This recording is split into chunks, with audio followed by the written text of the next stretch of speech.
Chapter 1. Farewell. Naval Headquarters Family Compound. In a modest courtyard, the anguished cries of a woman resonated. Busy, busy, busy. All you know is to be busy. How many times have you returned home this year? Today is our child's 6th birthday. Yet the child doesn't even know what you look like. The woman sobbed, fully comprehending her husband's sense of duty, but the notion that his work took precedence over their family was unbearable. Two must accompany Carp in pursuing pirates, the man stammered. His voice faltering, he recognized the gravity of his neglect, yet his inner sense of justice compelled him to go. Caught between his steadfast commitment and the well-being of his wife and child, the man found himself in a profound dilemma. Fine. Go. I will stay here alone with the child. The woman shouted, her frustration palpable despite her anger. She acquiesced. The man hesitated, casting a glance at their child who was gazing longingly at him from the dining table with a heavy heart. He turned and departed. The child stared blankly as his father walked away, then turned to his mother. Why did Daddy leave? Is it because of me? Little Helen's voice quivered with the onset of tears. Seeing her child in distress, the woman panicked, hastily wiping away Helen's tears, and soothingly replied, No, darling, Daddy want to fight the bad guys. I'll return to celebrate your birthday, all right? She could only comfort Hylon in this way. Zepha, please return soon. With her hands clasped in prayer, the woman silently beseeched for her husband's safety. Mommy. Hylon reached out with tiny hands, calling for his mother in a soft, tender voice. What is it? The woman bent down, smiling warmly. I want to be a great Marine, just like Daddy. Hylon clenched his little fists, waving them energetically, as if that alone could uphold justice like his father. The woman lifted Hylon high into the air, her heart brimming with joy. Wonderful. Then I shall rely on you to protect me, okay? Would you like to visit the amusement park at Sabaody Archipelago? The woman cheerfully asked. Little Helen's eyes sparkled, his short arms and legs flailing in excitement. Yes. Let's go play. Then let's be off. The woman took her child's hand, closing the door behind them as they stepped outside. Good day. Please present your identification. At the port, a squad of Navy soldiers halted the woman for a routine inspection. This was a precautionary measure to prevent spies from infiltrating Marineford here. The woman rummaged through her satchel, producing a special iron card to present to the leading soldier. After scrutinizing the card several times, the soldier returned it to her.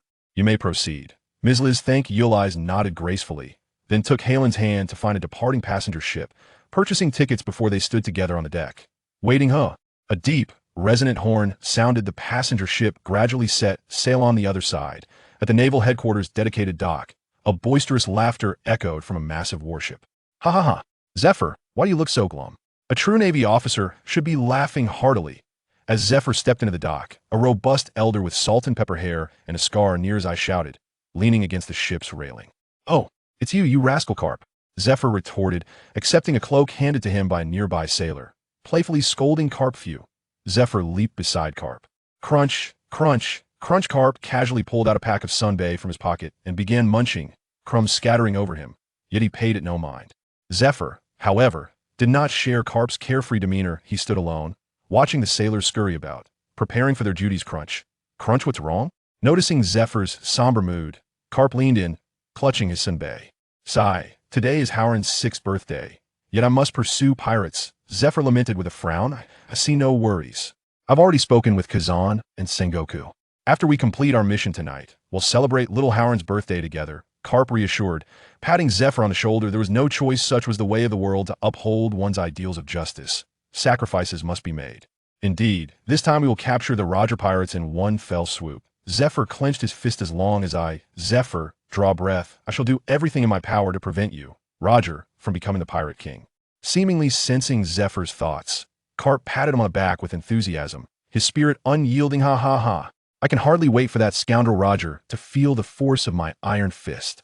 Observing Carp's excitement, Zephyr quietly shifted away, rubbing his back. Ouch. Carp's strength remains as formidable as ever. The gentle sea breeze caressed the faces of the children, while seagulls overhead inscribed their tales in the sky. Lizzie stood at the ship's edge, holding little Mom. What is that? That is a seagull. Why can they fly? Because they have wings. I want to fly too. Then you must become incredibly strong. Lizzie asserted firmly, then added after a moment's thought, you must be stronger than everyone else. Okay, Mom, Howard replied, somewhat bewildered. I will definitely be stronger than everyone in the future. Lizzie gently patted little Howard's head, feeling a sense of pride, before continuing to show him the beautiful scenery. Unbeknownst to them, a small dark spot appeared on the distant horizon. Pirates. The captain's hoarse voice echoed through the horn. Hanging on the deck, pirates are coming. What? What should we do? I don't want to die. Instantly, chaos erupted aboard the ship. This was merely an ordinary passenger vessel. No one could have anticipated that pirates would dare to appear in Marineford. Mom, what's happening? Little Hylon did not comprehend the significance of the word pirate. A glimmer of despair flashed in Liza's eyes as she glanced at her young son. Hylon, who was still so small and had many beautiful moments ahead of him, no, I must think of a way. At that moment, a small wooden barrel caught Liza's attention. Hylon, come here. Let Mom teach you a game, shall we? Okay. Hylon joyfully raised his hands. Meanwhile, the pirates had already boarded the ship. Unleashing their carnage upon hearing the commotion, Lizzie hurriedly placed Hylon into the small wooden barrel and closed the lid. Mom, what are you doing? Seeing Liza's actions, Hylon panicked, thinking his mother no longer wanted him. Hylon, remember, you are the son of the Navy, the heir to justice upon these seas. Live well. I'm sorry, my dear. I cannot stay with you any longer. Live well. And do not hate me. Lizzie covered her mouth. Weeping, she truly did not want to part with Hylon, but the pirates aboard would not grant them a chance at survival. Plop. An inconspicuous wooden barrel fell into the sea. Hylon, live well. Bang. Liza's voice was abruptly silenced. Chapter 2. Zephyr's Regret. Evening. Marineford. Navy Professional Harbor. A colossal warship, adorned with a dog's head sculpture, sailed into the harbor, and all the Navy soldiers gazed at it with respect and admiration, for it belonged to the illustrious naval hero. Garp. A stairway connected the warship to the harbor, and two imposing figures slowly emerged from the vessel. Garp and Zephyr. What a pity, we were so close to capturing that scoundrel Roger. Ha ha ha. Garp lamented as he walked, only to break into laughter midway through his complaint. Curse that, Garp, if it weren't for your reckless leniency, we wouldn't be in this predicament. Zephyr, observing Garp's foolishly cheerful demeanor, couldn't help but grit his teeth in frustration. He was fully aware of the situation. The bond between Roger and Garp was forged through their mutual leniency, and they were infamous for letting each other off the hook. Garp, knowing that Zephyr saw through his facade, nudged him playfully with his elbow. Hey, Zephyr, let's go visit Sengoku since we have the evening free. Let's celebrate little Halen's birthday together. Garp chuckled, fond of young Hylon, despite having a son of his own. After all, as one ages, there's always a yearning to play with a child. In truth, little Hylon, as Zepha's only son, has bestowed small tokens of affection upon all of Zepha's students during their visits, such as Kizar's sunglasses, Akiji's eye mask, and a kindness naval cap. Every member of the Navy regards the considerate and kind-hearted little Hylon with goodwill at times. Zepha himself envies the rapport Hylon has cultivated. Thus, when Halen's birthday arrives, every available naval officer in Marineford gathers to partake in the celebration in the office of Sengoku. Zepha, Garp, and Tsuru are present. Zepha and Tsuru are savoring tea, while Garp is engaged in a spirited debate with a donut. Zepha contentedly sets down his teacup, retrieving a toy pistol he had crafted with great care, a gift he had prepared long in advance. Oh my, such thoughtfulness. Teacher Zepha, a playful voice interrupts as the towering figure of Borsellino, nearly 3 meters tall, strides into the office, carrying a bag of pastries. Sakazuki, and I have also prepared a gift for little Hylon, Akiji proclaims as he and Akainu enter together. Akiji holding a book, a compilation of their training insights, evidently aiming to mold Hylon into a formidable warrior. Just as the atmosphere brims with joy and anticipation of celebrating Halen's birthday alongside Liji, a colonel bursts in with urgency. Report to Admiral Sengoku. The colonel salutes Sengoku before hastily delivering his message. A passenger ship near the Sabedi archipelago has been attacked by pirates. HM, you should report such matters to your superior. Why come here directly? Sengoku queries. Puzzled, is there a significant individual aboard this passenger ship? Tsuru discerns an anomaly. This the colonel glances nervously at Zepha, his tone laden with hesitation. Speak. As a soldier, you must not dither. Garp snaps, growing impatient with the colonel's indecisiveness. Instantly, all eyes in the room are fixed upon the colonel. Taking a deep breath, he speaks with utmost caution. Admiral Zepha's wife and child are aboard this passenger ship, and the pirate who attacked them was not killed by Admiral Zepha. In the past, he was merely imprisoned and has recently escaped from a branch. The office is engulfed in a heavy silence crash. A teacup tumbles to the ground, shattering and spilling tea, yet no one pays it any heed as everyone stands in shock. Zepha suddenly appears before the colonel, seizing him by the collar and lifting him off the ground. Tell me, this is not true. Zepha's visage twists into a fearsome mask, his face resembling a demon, veins bulging on his hands. radiating unrestrained fury. The colonel, shaken and terrified, dares not move, fearing he might be torn asunder by the wrathful Zifa. Calm down. Admiral Sengoku restrained Zephyr's hand, gently lowering the colonel to the ground. Upon catching sight of Zephyr's eyes, which glimmered with the ferocity of a beast, the colonel instinctively recoiled several steps. What is the extent of the damage? Major General Kazan inquired in a grave tone, a shadow obscuring his visage, leaving no one privy to his inner turmoil. The situation remains uncertain. Zephyr abruptly lifted his head, hastily seizing his coat and rushing outside. There is still hope? Kong followed suit, and Sengoku gestured for the colonel to depart. Akiji and Akainu, having barely settled, promptly exited as well. What are you doing? Sengoku called after them. We're going to hunt pirates. I share the same sentiment. I cannot bear the sight of that man in such a disgraceful state. And what about you? Sengoku directed his gaze upon a certain monkey who was preening its nails. Oh dear, you all seem like monsters. It's truly terrifying, Kizuru exclaimed, raising his hands and swaying as he made his exit. Beside the sound of Sengoku's lament echoed in the office, it appeared that the safety of the Navy families must also be prioritized at the site of the maritime disaster. Zephyr was resolute that he had employed every ounce of his prowess in the moonwalk to reach the scene when the blood-soaked and ash-laden tableau unfolded before him. Darkness enveloped his vision, nearly causing him to plummet from the sky. No, it cannot be. As Zephyr landed on the deck, he harshly shoved away the approaching naval soldiers. Cannot be. This is not how it should be. Zephyr frantically reassured himself, convincing his heart that his wife and child would undoubtedly be unscathed. Yes, Lizzie is so clever. Surely the two of them are safe? Alas, the world does not alter in accordance with one's desires, and reality is often unyieldingly harsh.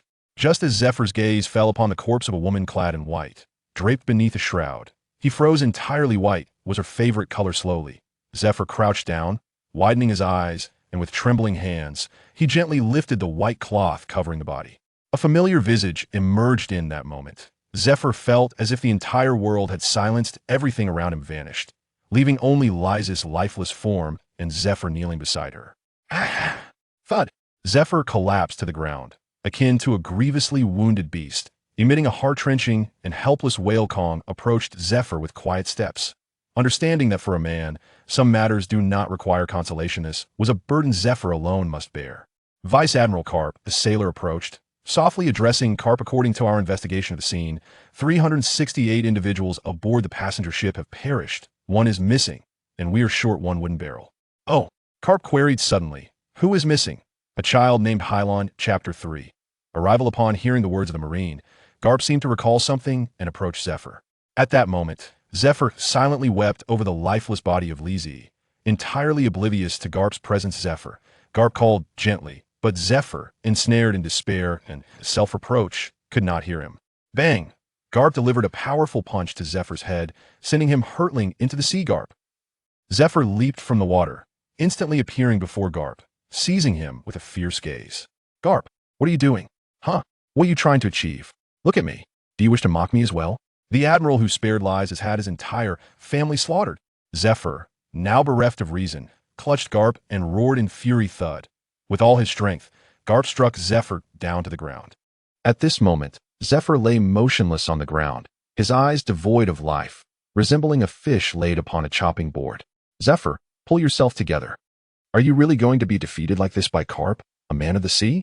I have something important to tell you, came the response, still lacking vitality. Howard might not be dead. Uh-huh. A flicker of life suddenly illuminated Zephyr's eyes as he glanced at Karp. How do you know? Zephyr realized he had found a new hope. He had once believed his wife and child were lost to him forever. Yet now the possibility arose that Howard might still be alive. Karp, visibly excited, revealed. I just investigated the corpses and belongings on the passenger ship and found no sign of Howard's body, and a few wooden barrels were also missing. Really? Zephyr asked cautiously, fearing that Karp might be deceiving him. Yes, truly, Karp affirmed with a nod. Ha. Woo-woo. Zephyr laughed, the first genuine smile he had worn since arriving here. As he laughed, tears streamed down his face, his sobs growing louder, as if he were releasing all the anguish that had burdened him. My son might still be alive. Yes, Lizzie is so clever. Howard must have survived by clinging to the barrels. Ha, how wonderful. Yes, we must find him quickly. All naval soldiers, commence a search of all nearby seas, islands, and any possible locations where people might be found. Zephyr rallied, regaining the composure befitting an admiral, commanding everyone to seek out Howren. Meanwhile, on the other side of the sea, within a floating wooden barrel, Howren's condition was dire, overwhelmed by immense sorrow and suffering from his current state. The dampness within the barrel was detrimental to the young boy's health, leading him to develop a fever. In truth, for a 5-year-old child without access to medical care, a fever was tantamount to death. Indeed, mere minutes later, the fever peaked at 40 degrees, and little Howren lost his breath, the cruel world claiming his life. Yet, within this tragic moment, unbeknownst to all, a foreign soul took possession of the lifeless body. Where am I? I feel so unwell, so tired. I think I shall sleep for a while. As this unknown soul drifted into slumber, 2 days passed. Zephyr, who had been searching for Howren tirelessly, was compelled to depart to quell pirate activities. Nevertheless, he began to enlist the help of every naval officer and anyone he could contact to assist in the search for Howren. Time continued to elapse, and he pondered, What is happening to me? A child with violet hair emerged from a small wooden barrel on a beach, gazing around in bewilderment, seemingly unaware of his current predicament. Suddenly, the child clutched his head and began to rub it vigorously. As a surge of fragmented memories flooded into his mind, memories belonging to a being known as Hyalon, lost due to a severe fever that had robbed him of most recollections. I am but a pitiable child, bereft of a mother and uncertain of my father's existence. Oh, am I now in the world of One Piece? The child lamented his unfortunate fate, feeling utterly despondent about being thrust into such a harsh realm. I merely wish to watch a film. Must I truly meet my end in such a manner? He muttered to himself, recognizing the futility of his distress, yet still consumed by fear. What could a 6-year-old alone on a deserted island possibly do? What am I to do? The child was overwhelmed. He lacked culinary skills and survival knowledge, rendering him utterly inept. Why is it that previous travelers possess such capabilities?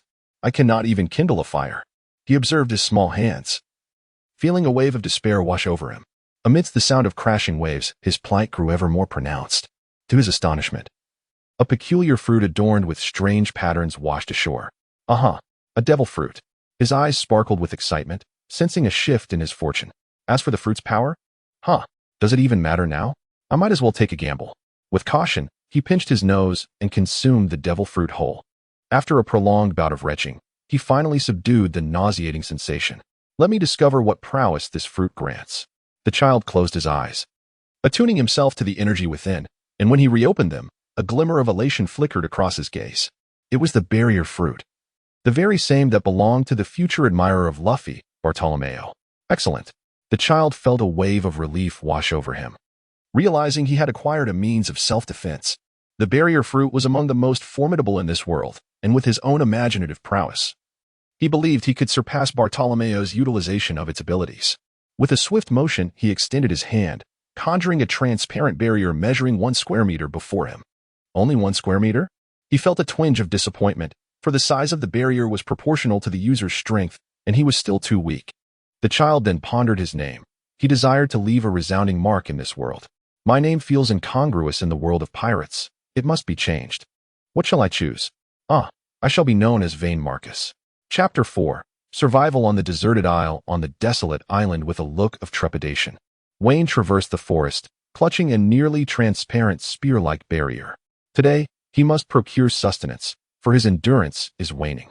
The stillness of the forest enveloped him, and every rustle seemed to herald the approach of a ferocious beast, his senses heightened and taut. At the slightest whisper of wind or movement in the underbrush, he would conjure a protective barrier to shield himself securely. What was that sound?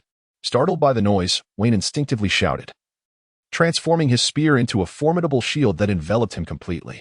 Moments later, as he peered into the undergrowth, a rabbit, standing a mere 50 centimeters tall, emerged before him. What a succulent rabbit it was. Wayne let out a sigh as the barrier transformed into a blade and a shield.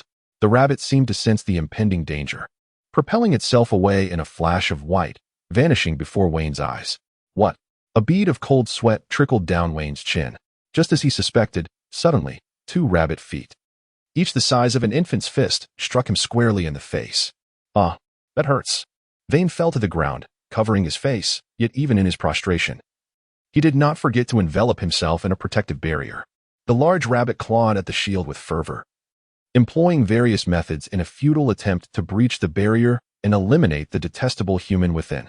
The rabbit emitted an adorably plaintive sound, but to Vane, the current noise was far from charming.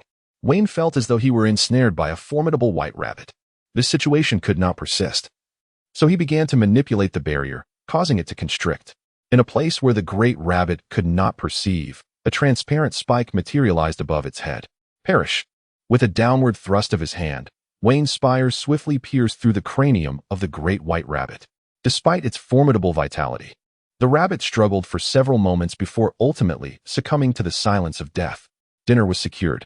Releasing the barrier, Wayne grasped one of the rabbit's hind legs and made his way toward the seashore, where not far off lay a secluded beach with a small cave.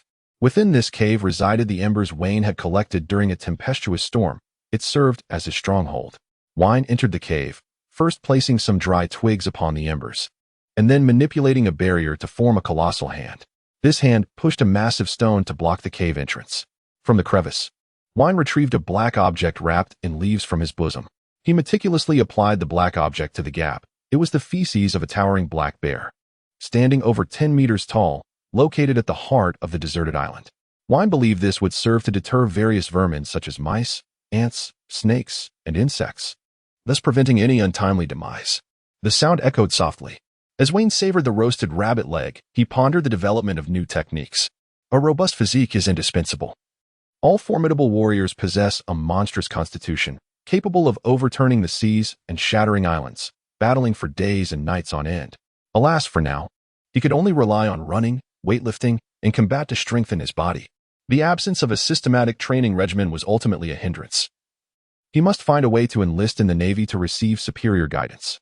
Lost in such thoughts, Wayne swiftly consumed half of the rabbit, hanging the other half on the wall to save for the morrow. With aspirations for the future in his heart, he drifted into slumber beneath the fragrant rabbit pelt. On the other side of the ocean, Marineford awaited. Vane is diligently striving for his future, unaware that his father, Zephyr, sits despondently at home, quietly gazing at the family portrait displayed on the table. Lizzie and Hylon. Zephyr desperately reminisces about the joyful days when the family was together, yet it fills him with sorrow that no matter how hard he tries, he cannot recall those moments. With a resounding slap, he strikes his own face. What a negligent husband and father I have been. It turns out I scarcely spent any time with those two. This must be my penance. In utter despair, Zephyr has employed all available resources to search for Hylon over the past few days. However, the Navy is not his to command, and after a week of relentless searching, all naval soldiers have been withdrawn. Currently, only Zephyr, accompanied by his subordinates, continues to seek out pirates under the guise of hunting for Hylon. Lizzie, rest assured, I shall undoubtedly succeed in bringing Hylon back. Zephyr cast one last determined glance at the family portrait, donned his navy cloak, and departed. All members, assemble. Let us set forth. As Zephyr embarked on his mission, Garp and Sengoku stood at a distance, observing. Garp wore a serious expression, his usual levity replaced by silence. Sengoku, still a vice admiral, expressed his concern, pondering whether Zephyr would succeed in locating Hylon this time. Garp, filled with regret, felt that his pursuit of Roger had prevented Zephyr from safeguarding his wife and child. Without uttering a word, Garp turned and left. He too must seek Hylon. For only by finding her can he alleviate the burden on his heart, knowing he bears part of the responsibility in this matter. The following day, Wine sat upon a large stone, a barrier shifting ceaselessly in his palm, morphing into various forms, a blade, a firearm, and even creatures. This exercise was aimed at enhancing his precision in manipulating the barrier. Presently, Wine was contemplating how to manifest the spiral sphere through the barrier. With his right hand outstretched, a spherical barrier began to spin rapidly in his palm. Vane pressed the spiral sphere against a tree, and as anticipated, a spiral-shaped indentation emerged upon its surface. Wayne gazed at the pit. In truth, it was not substantial, with a diameter of merely 8 centimeters. To Wayne, it seemed that the spiraling technique he had devised lacked the potency he desired. What if, as Vane's thoughts stirred, the side of the spiral sphere facing the enemy instantly sprouted countless sharp spikes? He then manipulated the spiral sphere to spin at high speed, transforming it into a drill. Vane pressed it against a tree. With a tearing sound, a pit was created, only slightly larger than the previous one, yet considerably deeper, resembling an unfathomable vortex.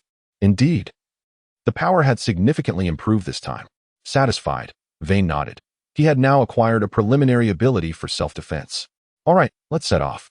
Vane splashed water on his face, preparing to venture in search of fruits and vegetables, while also scouting for any delectable morsels.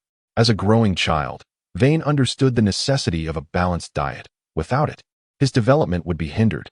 After all, possessing a physique akin to that of a monster was essential for his survival in the vast ocean. Chapter 5. Grudges. A year and a half later, the gentle breeze rustled through the forest, concealing an endless peril beneath the seemingly tranquil environment. At that moment, Vane lay concealed within a thicket, his gaze fixed intently on a 3-meter-high wild boar. The rabbits no longer sufficed.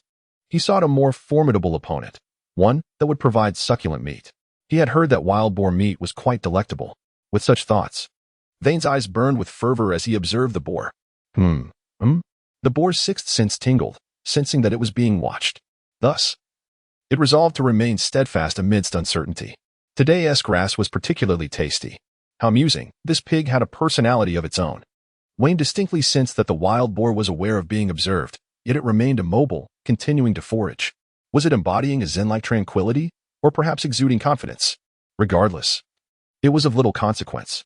Vane felt an insatiable thirst for her barrier, prompting her to leap into action. The barrier transformed into a blade, striking down upon the wild boar's head with a swift and decisive blow. In an instant, blood poured forth, and a gaping wound appeared on the creature's skull. The wild boar, no matter how lethargic or indifferent it had been, was provoked to fury, releasing a chilling roar as it bared its tusks and charged towards Vane. She deftly adjusted her barrier. With a decisive thrust of his hand, Wayne conjured a slanted barrier that emerged in the path of the wild boar. As the creature collided with the inclined obstruction, its once linear trajectory was violently altered, leading it to crash into a large tree to Wayne's right. A thunderous crack reverberated through the air, a sound so jarring it was almost painful to the ears. As the mighty tree succumbed to the force of the boar's impact and collapsed with a resounding crash, the weirman was taken aback. This colossal tree was 3 times the girth of a weir. The wild boar collided with it, snapping it in an instant. Goodness! This impact would have surely been catastrophic had it struck him instead. Wayne glanced at his own frail physique and surmised that he would likely be reduced to mere pulp. It seemed that he could not contend with greater strength. Wayne resorted to an old tactic, enveloping himself in a large protective barrier while simultaneously conjuring sharp spikes upon its surface. The gaping wound upon the boar's head continued to bleed profusely. Perhaps sensing its impending demise, the creature fixated on Wayne, relentlessly charging with determination. Thud, thud, thud. With each impact, the boar's vitality waned, until at last, its massive carcass collapsed onto the ground. Ha ha ha, a feast of pork awaits. Wynn rubbed his hands together, poised to drag away the carcass of the wild boar when a thunderous sound of approaching footsteps reverberated around him. Roar! A colossal figure, towering over 10 meters, emerged before Wynn, none other than the formidable black bear, ruler of the island's heart. Upon sighting the bear, Wynn swiftly conjured a spherical barrier to shield himself securely. The black bear cast a fleeting glance at Wynn, then, with a powerful swipe, sent him crashing into the ground. Unconcerned with Wynn's fate, the bear seized the wild boar and retreated into the depths of the forest. A few minutes later, Wynn cautiously maneuvered the barrier out of the pit, and upon observing the bear paw prints surrounding it, his pupils dilated in alarm. Panic surged within him as he scrambled back to his small cave. That night, Vane, wearing a grim expression, gnawed on the leftover rabbit meat and some fruit. Lost in introspection, the formidable power of the barrier fruit seemed to have left him somewhat disoriented. The size of the barrier was proportional to Vane's physical prowess. Had it not been for the black bear's slap today, he likely would not have grasped the necessity of physical strength. It appears that physical prowess is the foundation of my existence in this world. I had initially hoped to enhance my physical abilities at a later time, but now I must commence this endeavor immediately. Wayne turned his head, fixing his gaze intently on the depths of the forest. Damn bear, just you wait. With a sense of malice towards the black bear and hopeful aspirations for future plans, Wayne gradually drifted into slumber. The following day, Wayne stood bare-chested on the beach, with 2 massive stones placed before him, which he had specifically chosen for his physical training. Let us begin with you. As Wayne focused on a large boulder, he lifted it and commenced his training. Over the protracted duration of his exertions, time stealthily advanced, leading him to a point 8 years hence. At the Navy headquarters, Zephas stood at the threshold of Admiral Poliucelino's office, holding a packet of tea. He had lingered at the door for quite some time, Throughout these years, he had never relinquished the search for Hylon. Yet Hylon seemed to have evaporated from the mortal realm. In his quest, Zifa had solicited the assistance of numerous naval officers. And today was a rare occasion when Paulusolino was present in the office, having ventured from afar. Zifa had gradually retreated from active duty. Although he was still capable of setting sail, his current role was to nurture the next generation of naval stalwarts. Oh, it's Teacher Zifa. Upon Zifa's hesitation, Paulusolino opened the office door himself. Both had sensed each other's presence through their respective hockey, yet Zifa was reluctant to lower his pride. While Paulusolino was displeased by Zifa's lack of acknowledgement, resulting in a standoff. Ah, it's Paulusolino. Zifa felt somewhat awkward, concealing the tea behind him, caught between shyness and discomfort. Please, come in, Teacher Zifa. Sensing Zifa's embarrassment, Paulusolino gestured for him to enter the office. Once inside, Zifa closed the door behind him. Is there something you wish to discuss, Teacher Zifa? At that moment, Paulusolino had shed his previous carefree demeanor. In truth, despite their occasional disagreements prior to Zifa's departure from the Navy, he had always retained a modicum of respect for his mentor. Ahem, I heard you would be going out on duty. Could you? Zifa clenched his jaw and spoke with conviction. Could you assist me in discovering Halen's whereabouts? Zifa, lacking the cunning of Sengoku or the shamelessness of Garp, had always been forthright as a soldier. Thus, he soon articulated the purpose of his visit. Oh, I see. Teacher Zifa has come to request my assistance. Paulusolino raised an eyebrow, surprised by Zifa's directness. He had anticipated a more roundabout approach. I see. Zifa discerned from Paulusolino's tone that he was disinclined to help. I apologize for the intrusion. With a heavy heart, Zifa stood up and placed the tea on the table. This is this year's new tea. It is quite good. As he reached the office door, he paused and added, I have always taken pride in you all. At that moment, he expressed his heartfelt sentiments. Disliking someone does not equate to a lack of recognition. After all, Paulusolino was also his student. Wait, Teacher Zifa. Paulusolino rose from his seat. I will assist you. After all, Hylon is my junior brother. It's not because I am moved by you, you old fogey.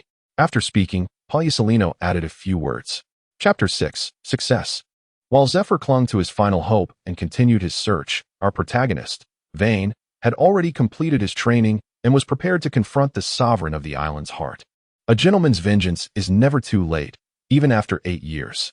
For the past 8 years, Wayne has steadfastly pursued the goal of conquering the Black Bear. Now, he boasts flowing purple hair, striking features, and a physique brimming with explosive musculature, standing tall at an impressive height of 1.7 meters. Over these years, Wayne has gradually triumphed over various formidable adversaries of the deserted island, including wild boars, tigers, giant apes, and cheetahs. Today, he prepares to challenge the sole sovereign of the island, the Black Bear. Wayne gradually stepped into the forest, and every creature he encountered along the way was intimidated by the aura of a predator that emanated from him. At last, Wayne found himself before the Black Bear, the very one that had nearly brought about his demise 8 years prior. How the aura emanating from Wayne instilled a palpable tension within the Black Bear. Trusting his sixth sense, the bear contemplated a retreat. Pride was of little consequence when survival remained a flicker of hope. Ah, beast, did you not expect this? Oh, I suppose you have long forgotten the day you nearly brought about my demise. With a swift motion of his right hand, a spear formed from barriers materialized in Wayne's grasp. Roar! Though the bear's intellect was questionable, it discerned the murderous intent woven into Wayne's words. With no escape, the island is quite limited in size. It resolved to engage in combat. Whoosh! Accompanied by the sound of slicing wind, a massive paw descended. Wynn, with both hands grasping the spear, braced himself, and with a resounding thud, the ground beneath him crumbled under the overwhelming force of the Black Bear. He was pinned to the earth like a nail. Such formidable strength. It truly incites one's ire, you wretched creature. Wayne leapt forward, landing before the Black Bear. And with a mere thought, the spear in his hand instantaneously transformed into an imposing sword, measuring 7 to 8 meters in length. Vane swung his great sword with fervor, a glimmer of steel flashing through the air as he severed the Black Bear's entire arm. The bear let out a heart-wrenching howl, its left arm bleeding profusely as if the crimson liquid were of no consequence. Fear gripped the creature. This human had effortlessly incapacitated it in mere 2 exchanges. Realizing the imminent threat to its life, the bear turned to flee, terrified of being captured by the demon lurking behind. attempting to escape? There was no chance. The barrier loomed ahead. The gate of the divine. With his palms pressed together, Vane summoned 4 barrier railings that descended from above, ensnaring the black bear's neck, right arm, and both legs. Roar, roar, roar. The black bear seemed to sense the chilling grip of fate, thrashing desperately on the ground. I never imagined I had grown this powerful. Wayne was filled with astonishment. He had initially believed that the black bear would possess strength akin to the formidable beasts that Rayleigh trained with Luffy in the original work. To prepare for this, he had dedicated several additional years to training, suppressing his own temperament in the process. However, he was taken aback to discover that the black bear was surprisingly inadequate, boasting only a robust physique without any commendable attributes. The bear whimpered, its eyes glistening with tears, as if pleading with Wayne to spare it. Such mercy was out of the question. Wayne gazed into the eyes of the black bear and spoke softly. As he observed the despair reflected in the bear's gaze, he pressed his hand downward. 4 transparent barriers began to descend with a series of ominous cracks. With each sound, the bear's right arm, neck, and legs were crushed beneath the relentless weight of the barriers. Witnessing the lifeless form of the black bear, Wayne felt an overwhelming sense of ennui. It was time to depart from this place. Wayne felt a sense of ennui, having become invincible on this island. He believed it was time to depart in search of new adversaries. A life of invincibility is a lonely one, and Wayne was unwilling to remain a mere king of the mountain for eternity. Wayne approached the seashore, where a bamboo raft floated serenely, laden with an abundance of jerky, fresh water, and dried fruits. The following morning, Wayne stood upon the raft, greeted by all the island's wild creatures who had gathered to bid him farewell. Over the years, under the pretext of growth, Wayne had explored every nook and cranny of the deserted island, leaving the other beasts, save for the monkeys, thoroughly terrified. The wild boar population had nearly reached the brink of extinction. The sight of a human-like figure feasting upon them was simply too disconcerting. "You all will miss me dearly," Wayne said with a grin, his smile undoubtedly resembling that of a demon to the beasts. The creatures shook their heads in a frenzy, imploring him to depart. "Go on. Hurry away. Our island is too small to accommodate a being of your stature. You must leave at once." Suddenly, a white monkey leaped forth, sprinting towards Wayne's bamboo raft. Wayne gazed at the monkey in astonishment, gently patting its head as he inquired, "What is it, little one? Do you wish to accompany me on my journey?" The monkey nodded eagerly, a sound of delight escaping its lips. 2 years prior, Wayne had rescued this white monkey from the jaws of a tiger. Though his initial intention had been to savor the tiger's meat and broth, the monkey had forever etched Wayne's act of salvation into its memory. Moreover, the monkey had grown weary of its life on the island and yearned to venture into the world alongside Wayne, aspiring to grow stronger. Seizing the opportunity, it leaped onto the bamboo raft, determined to join Wayne. "It seems we shall be partners from now on. Let us strive together," Wayne declared, extending his fist. The white monkey hesitated for a moment before raising its own fist to meet his. Vane gazed at the white monkey and thoughtfully remarked, "You ought to have a name of your own." The white monkey, brimming with hope, nodded vigorously, appearing exceedingly eager to possess its own name. "Then, let us call you, Caesar." Vane harbored hopes that the white monkey would evolve into a formidable creature. 3 days later, the duo stranded on the desolate island found themselves in dire straits, having exhausted their supplies. "Caesar, how can you eat so much? The provisions I prepared for an entire month have vanished in just 3 days, Vane lamented weakly. The monkey retorted in a flurry of chirps, "If anyone is to blame for the consumption, it is you. I am but a mere creature, barely of your stature. How could I possibly eat so much?" Caesar was taken aback by Vane's attempt to shift the blame, recalling who it was that incessantly clamored for growth and height. Vane furrowed his brow, his eyes brimming with murderous intent as he cast a glance at Caesar. "What? Do you have an objection?" Caesar raised his hand, gesturing to compare their heights. With Vane standing at an imposing 1.80 meters, while Caesar measured only a mere 30 to 40 centimeters. Sigh. Caesar lowered his head, silently enduring it all. Being short is simply unavoidable. Chapter 7. Timely rescue. As Vane and Caesar drifted aimlessly upon the sea, a fierce naval battle unfolded not far from them. Boom, boom, boom. 2 grand vessels clashed in combat. One was an ordinary merchant ship, while the other belonged to the notorious Scythe pirate crew, famed across the Grand Waterway. Boom. A cannonball from the Scythe pirates struck the merchant ship's stern, creating a gaping hole that slowed its speed significantly. A sailor scrambled towards the captain, breathless. "Captain, we can't move any faster. What should we do?"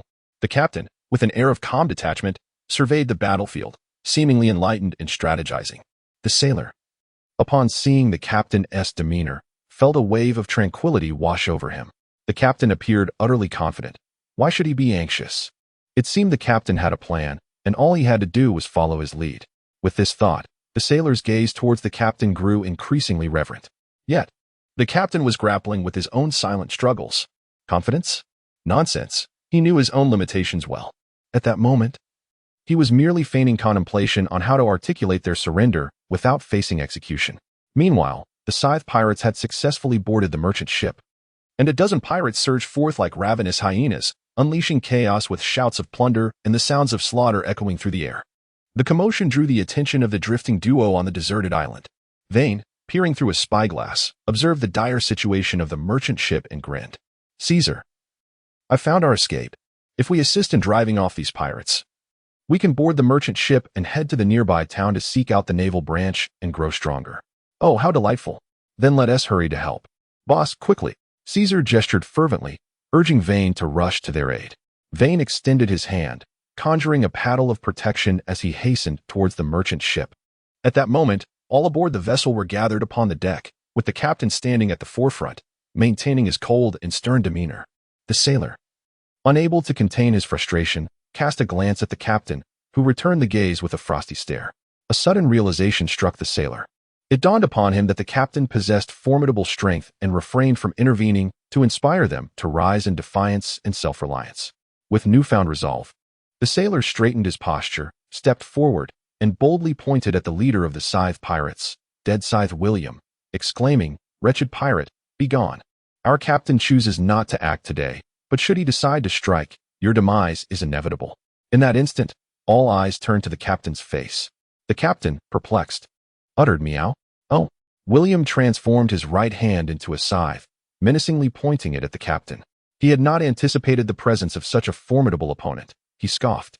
Let you serve as a stepping stone for my advancement into the Grand Line's latter segment. Though he spoke with bravado, William was already plotting his escape. For misfortune lurked in the shadows, and he had witnessed far too many failures over the years, often stemming from trivial matters. With a splash, under the anxious gaze of the pirates and the hopeful stares of the merchant crew, the captain knelt. What? The sailor stared rigidly at the captain. Realizing the truth, I am merely a stoic. I can only maintain an air of indifference, nothing more. The captain, drenched in sweat, spoke with unwavering composure. Gradually, the sailor turned his head, his expression shifting to one of obsequiousness towards William. Mighty pirate, is it too late for me to surrender? The first mate of the Scythe pirates, the one-eyed Leek, stepped forward, raising his flintlock pistol to aim at the sailor. Boy, do you think it's too late? And no. The sailor retreated in panic, frantically turning to flee. Bang! The gunshot echoed, and the sailor's lifeless body slumped to the ground, causing the faces of everyone on the merchant ship to pale in horror. Excuse me, does anyone need assistance in driving away the pirates? At that tense moment, an ill-timed voice interjected. Turning to look, they beheld a purple-haired youth, a white monkey perched upon his shoulder, smiling at them. Kid, scram. William's 5 fingers had transformed into scythes, rubbing together with a grating sound. It is somewhat awkward. I haven't seen anyone for several years. I initially intended to be courteous, but my gestures were met with indifference. Indeed, pirates are the scum of the seas, and it is only the deceased pirates who can be considered noble. So, may you meet your demise. With a smile gracing his lips, Wayne spoke as if he held no regard for the entire crew of the Scythe pirates. Damn it! One-eyed Lake fired a bullet towards Wayne with ease, then turned his back to continue menacing the crew of the merchant ship, convinced that the lad was doomed. A sharp sound echoed through the air, prompting One-eyed Lake to turn around, his face a mask of shock as he beheld the barrier before Wayne. Could it be? You two possess the powers of a devil fruit? Lake inquired, a twinge of regret creeping in. It seemed that today's events would not conclude amicably. Vane rolled his eyes and, with a powerful barrier strike, sent the One-eyed Lake flying. Surrender now. Wayne was too apathetic to engage in further banter with William. Surrendering obediently would suffice. Such arrogance was unwarranted. They were all users of the devil fruit, fundamentally alike. Just watch as I shatter you. William held no concern for Lake. Companions were merely stepping stones to victory. Wayne looked at William in astonishment. Although he was unsure of the current time, individuals lacking such insight were indeed rare. Spiral sphere. Vane extended his right hand, and a spiked barrier sphere began to spin at an alarming velocity. In an instant, Vane materialized behind William. "What?" William exclaimed in shock, instinctively transforming his back into a scythe. A cacophony of sparks erupted as the scythe, which was his lifeline, failed to preserve his existence, leaving a crimson hole in William's back. How could this be? This is a steel scythe. Bewildered, William felt darkness encroach upon his vision, soon engulfing him in complete blackness. Is the grim scythe William dead? Someone croaked, their throat dry, as everyone else stood in stunned silence. This was a pirate hero of the Grand Line. The notorious grim scythe William, worth 40 million. Run. As the gravity of the situation sank in, a few quick-witted pirates had already begun to flee. Barrier prison. Wen's hands moved rhythmically, conjuring a colossal barrier that ensnared all the pirate minions. He then fashioned a great hammer of the barrier to render them unconscious, effortlessly tossing them aside. "A few of you, bind them for me," he commanded. Wayne called out, disregarding whether anyone was present, and independently sought a vacant room to rest. Chapter 8. Joining the Navy on the sea, a merchant vessel was slowly making its way forward. The captain of the ship lingered at the door of Wayne's room for a moment, took a deep breath, and knocked on the door. Knock, knock, knock. "Who is it?" The languid voice of Vane resonated, prompting the ship's captain to swallow hard, his anxiety palpable as he spoke. "My lord, I have come to express my profound gratitude for your life-saving intervention. Might I inquire if there is anything you require?" The captain's expression remained stoic, yet he was visibly tense. Who could decipher the peculiar whims of such formidable beings? It was rumored that merely a couple of days prior, several pirate crews had incurred the wrath of a certain swordsman by disturbing his slumber, and they were still being relentlessly pursued by him. "Where's the nearest naval base?" he inquired. "The closest is the G-16 base, commanded by the illustrious Rear Admiral Wilson, a highly esteemed officer known far and wide." At this juncture, pride illuminated the captain's eyes. "Could you escort me there?" Vane inquired. "Ah, indeed, of course you can. You see, half of the cargo on this vessel is destined for the G-16 branch. It is only the benevolent Major General Wilson who tends to the affairs of humble enterprises like ours." Clearly, the mention of Major General Wilson sparked a more animated response from the captain. "Oh, that is truly splendid." Wayne was intrigued. As long as his future superior did not engage in nonsense, it was merely a matter of time before he ascended through the ranks given his capabilities. Indeed, with an adult's prowess, he might even attain the rank of naval commander, the captain remarked with a smirk of flattery. Wayne chuckled lightly, dismissing the captain's compliments. The captain, sensing he had perhaps spoken too freely, withdrew to his own thoughts. The Navy, alas, was his only option without systematic guidance. Otherwise, becoming a free-spirited bounty hunter would have been a delightful alternative. As Wayne pondered, he casually tossed a banana to Caesar before succumbing to sleep. Having rowed for half a day and engaged in some light exercise, leaving him quite fatigued. After another half-day's journey, the merchant ship finally reached its destination, the G-16 Navy branch. "Ah, it's Schmidt. What delightful treasures have you brought today?" A patrolling naval boat approached, and a sailor inquired with a smile. "Uh-huh. I have brought an abundance of splendid provisions, tobacco, liquor, snacks, rice crackers, fruits, and vegetables," the captain proclaimed, striving to muster a proud smile. "That is simply marvelous. Please, hurry inside," the sailor exclaimed, elated, as he had not enjoyed vegetables in quite some time. "All right then, see you later." "Indeed, see you." Upon seeing the captain return after exchanging pleasantries, Wayne called out to him. I noticed that sailor's eyes brightened at the mention of vegetables. "Is the food here truly lacking?" "Ah, my lord, you are unaware," the captain chuckled. "Due to the scarcity of land, vegetables are indeed rare here. However, General Wilson of the G-16 branch, to prevent a decline in the soldiers' combat effectiveness, frequently ventures into the sea to slay sea monsters for the soldiers' sustenance. Thus, the combat prowess of the G-16 branch is the strongest in the vicinity. The fact that the general personally engages in slaying sea monsters suggests that he possesses formidable strength. His occasional provision of sustenance will undoubtedly aid in enhancing my own capabilities. Truly, I have not come to the wrong place." Wayne pondered his own capabilities. Should he confront Major General Wilson, his chances of victory appeared slim. However, with the formidable power of the barrier fruit, Wilson would likely find it challenging to defeat him as well.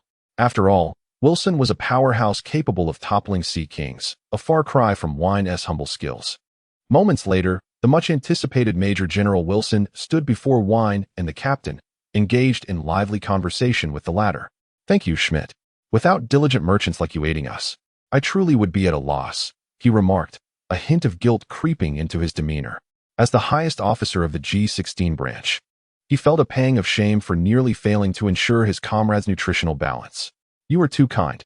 If it weren't for your leadership in combating pirates and maintaining stability, our business would scarcely exist." Schmidt waved off the compliment, acutely aware that without Wilson, he might have fallen prey to pirates long ago. "We shall certainly enhance our patrols from now on.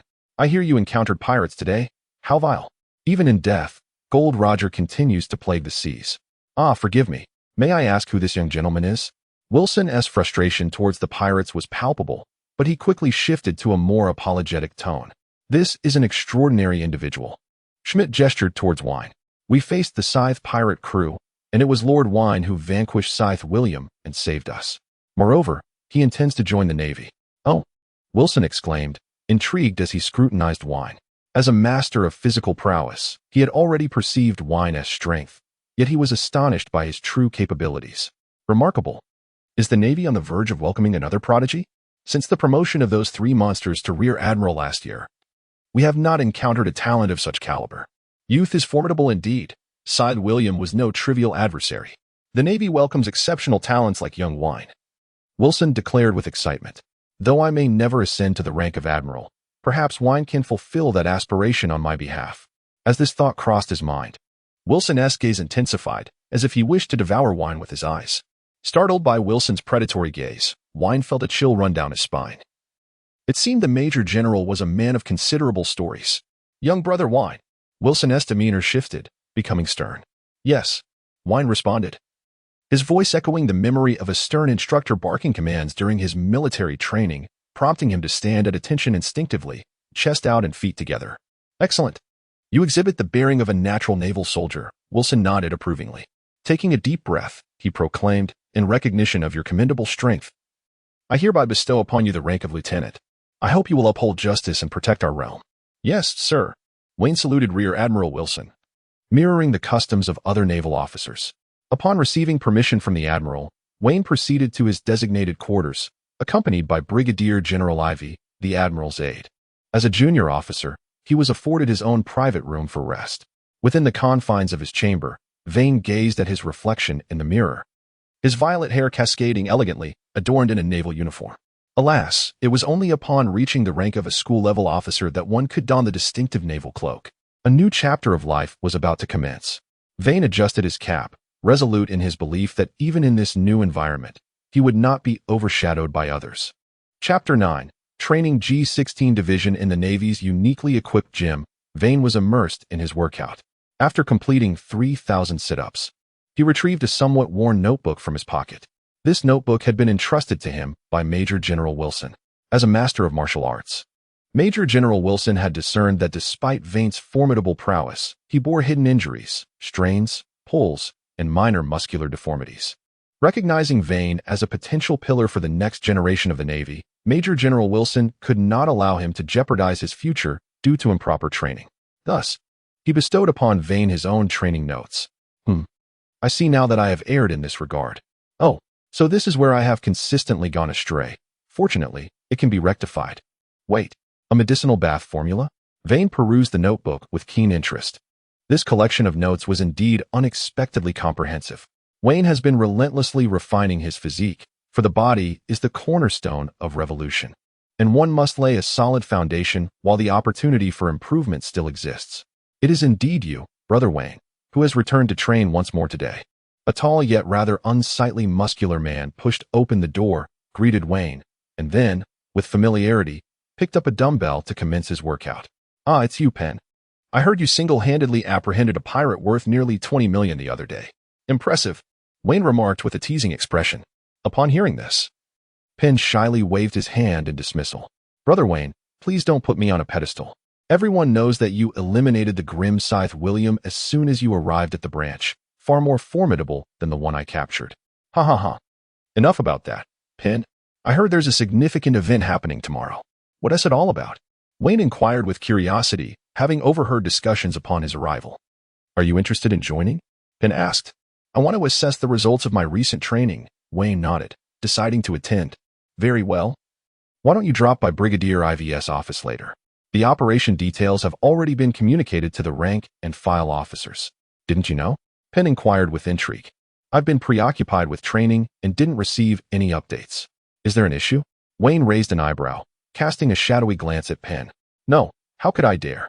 It's nothing serious, just that Major Wilson intends to clear out Paradise Island, Penn said with a serious tone regarding the operation for the following day. Paradise Island? That place harbors a notorious figure from the New World, the bounty of 100 million berries on the fearsome bear Pompey. Pompey is naturally within Major Wilson's purview. Our targets are Pompey's subordinates, the bloodied-handed Duncan, the venomous Wolf Walker, and the swift-footed Clee, along with a horde of pirate lackeys. All right, then, let us go, Caesar. Wayne, known for his decisiveness, called out to Caesar, who was engrossed in lifting weights, before striding towards Brigadier IV's office. Oh, come on. I haven't finished my workout yet. From now on, the monkey language will be written directly, understood only by the protagonist. Smack. Wayne delivered a sharp slap to Caesar's nape. If I didn't give you a taste of this, one might think you were aiming for the heavens. In Brigadier General Ivy's office, he frowned at Lieutenant Wayne. Are you truly certain you wish to proceed? It was not that Ivy forbade Wayne, but rather that Major General Wilson had cautioned him that Wayne must tend to his hidden injuries. Otherwise, the repercussions could be significant. Of course. Why else would I have signed up? Wayne replied, casting a puzzled glance at Brigadier General Ivy. Your health. Ivy started, but Wayne waved his arm to indicate his readiness. Is everything all right? Absolutely. Very well. Ivy shrugged, conceding that he had voiced his concerns. If Wayne chose to go regardless. It was not Ivy's fault. He picked up a notebook from the desk and inscribed Wayne's name within its pages. Done. Ivy gestured dismissively, granting Wayne permission to leave. Thank you, Brigadier General. Not at all. Just remember, don't go and get yourself killed, Ivy admonished in a grave tone. That is imperative. The following day, at the port of the G-16 branch, a formidable warship lay anchored.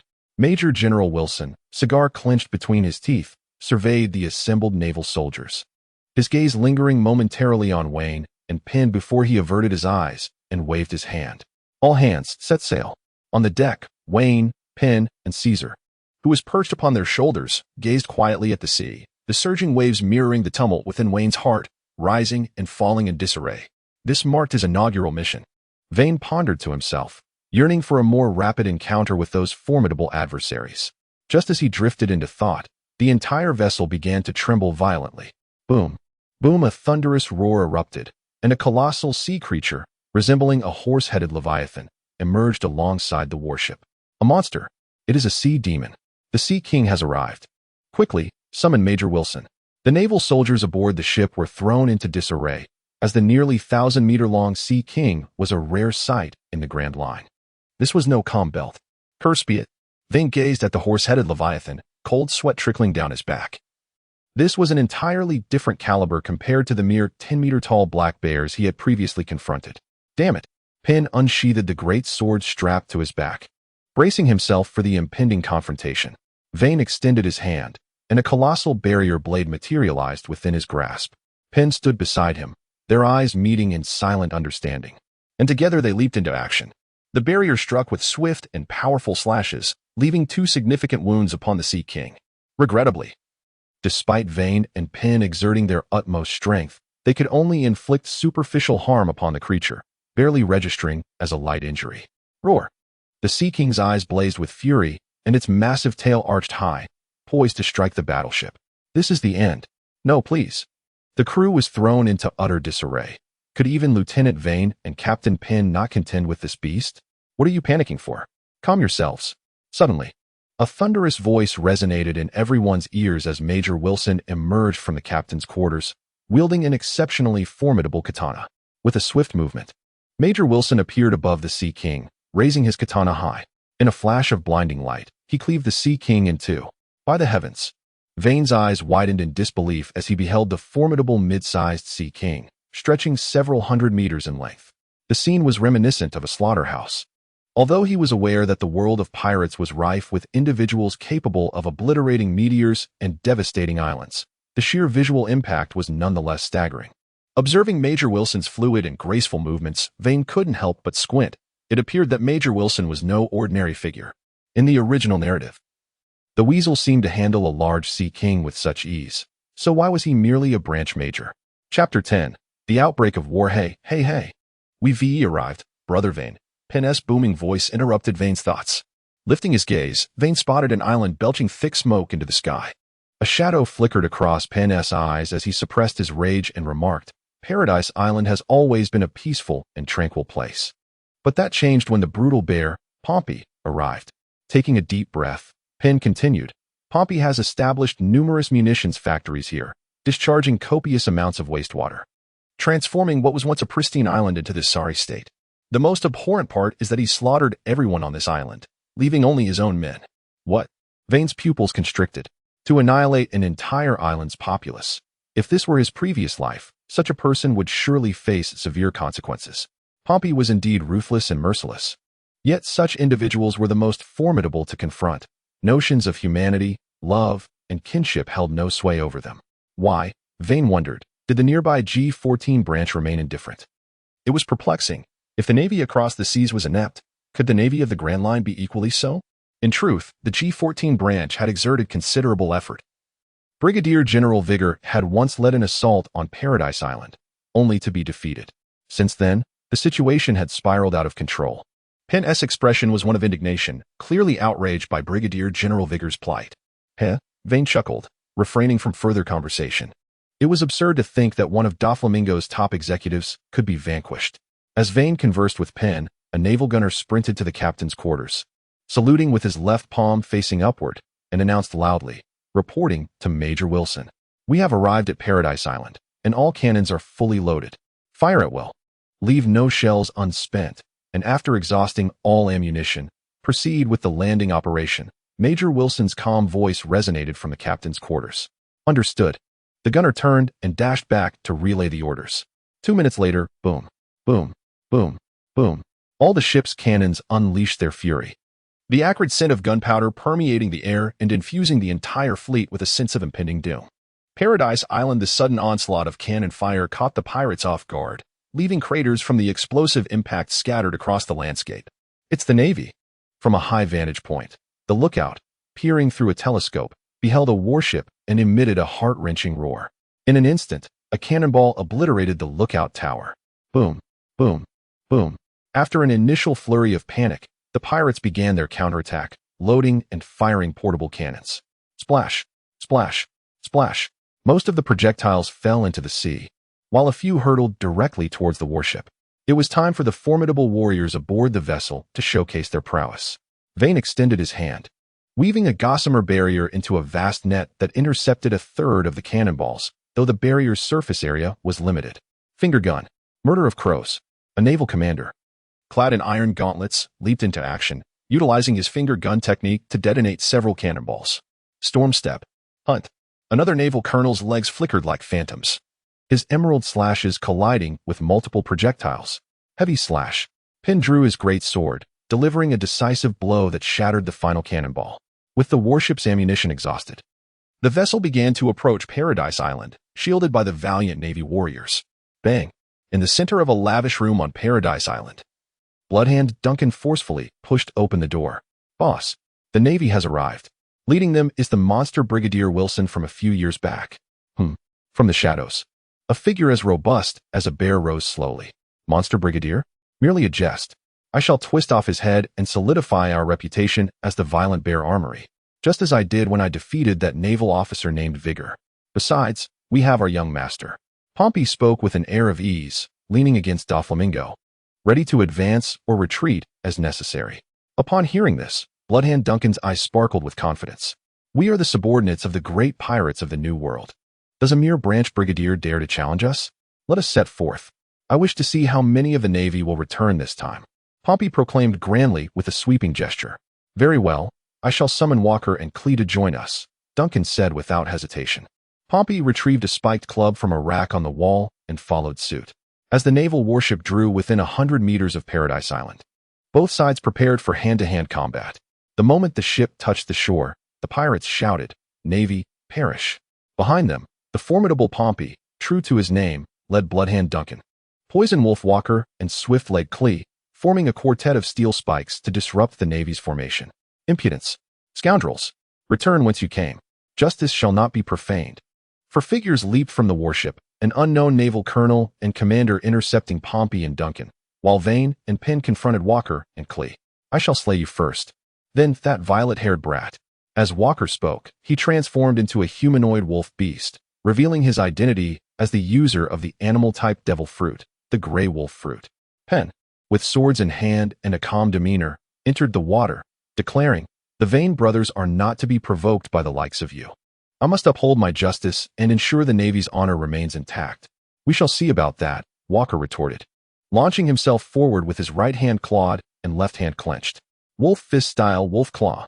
His sharp claws lunged at Penn, who positioned his large sword horizontally to block Walker's attack. With a surge of strength, Penn swung the sword upward, attempting to cleave Walker in two. Humph!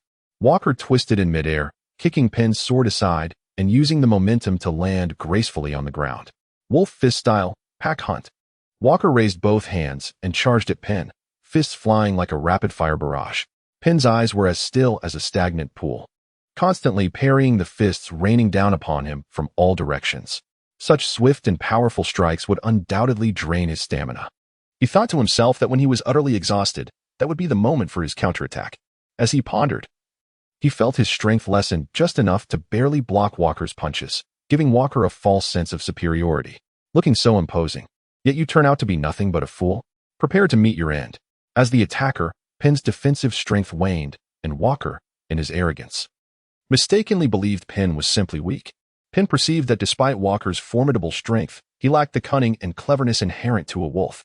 Thus, he felt as though he was merely toying with a pet, guiding him effortlessly. Chapter 11. Defeating Cree while Penn and Walker were embroiled in fierce combat. Vane found himself facing Cree. Towering at 3 meters tall, with legs making up nearly 2/3 of his height, it was evident he belonged to a long-legged race. His muscular legs were well-defined, wrapped in specially designed bandages, exuding the aura of a seasoned warrior. "You're unlucky, kid. I am the swift-legged Cree, with a bounty of 50 million berries. Prepare to experience my lightning-fast legs." As soon as Cree finished speaking, he vanished in an instant, leaving behind only a small crater. Reappearing right before Vane, his long leg poised to deliver a kick. "Die, you little brat."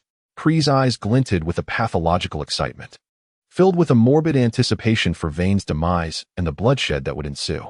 The reality, however, was cruel. Cree's aspirations did not come to fruition. Thud! Cree felt a sudden numbness in his legs. "Oh!" He wailed in agony, clutching his thighs, his cries evoking sorrow in any listener. "Is that all you've got?" Wayne glanced at the barrier, which bore only a speck of dust, devoid of anything else. A true man must not rush. Power is the essence of masculinity. Observing that Chris no longer had the strength to rise, Wayne curled his lips in a critique. To charge in with full force without first testing the waters is foolish. Even the most seasoned fighters do not unleash their might without caution. It serves him right. The barrier began to warp, gradually transforming into a fly swatter. The barrier. The fly swatter. Smack. Wine raised his fly swatter and swung it downwards, sending Clee directly into the ground, leaving a grid-like imprint on the surface, with Clee, now unconscious, at its center. "Hey," Wine said, patting the shoulder of the nearby Marine, "cuff him and take him away." "Huh." The somewhat dazed Marine clearly hadn't yet grasped the situation, staring vacantly at Wine. Smack. What? Hurry up." Wine, exasperated by the Marine's sluggishness, delivered a sharp blow to the back of his head. "Am I here to entertain you while battling pirates?" Oh, I understand now, Lieutenant Wine." The Marine, as if awakening from a dream, quickly called over a few others to fetch the sea stone handcuffs, while he aimed his gun at Clee, wary of any sudden violence. Wayne disregarded the Marines, sensing that the battlefield was teeming with pirates, which could potentially lead to catastrophic losses for the Navy. Barrier. 5 elongated, transparent threads of barrier material emerged from the tips of Wayne's right fingers. Observing the nearly 100 approaching pirates, he murmured, "Then let you commence the slaughter." Barrier. 5-line cutting. With a powerful lateral thrust of his right hand, Wayne caused the pupils of all the pirates supporting him to dilate in horror, as if the entire world had been cleaved into 5 distinct parts. Nearly 100 pirates were gruesomely dismembered, their organs, blood, and even severed heads strewn across the ground. Many pirates were so terrified that they lost control of their bodily functions, while some sailors struggled to suppress their urge to vomit, gazing at Wayne as though he were a demon.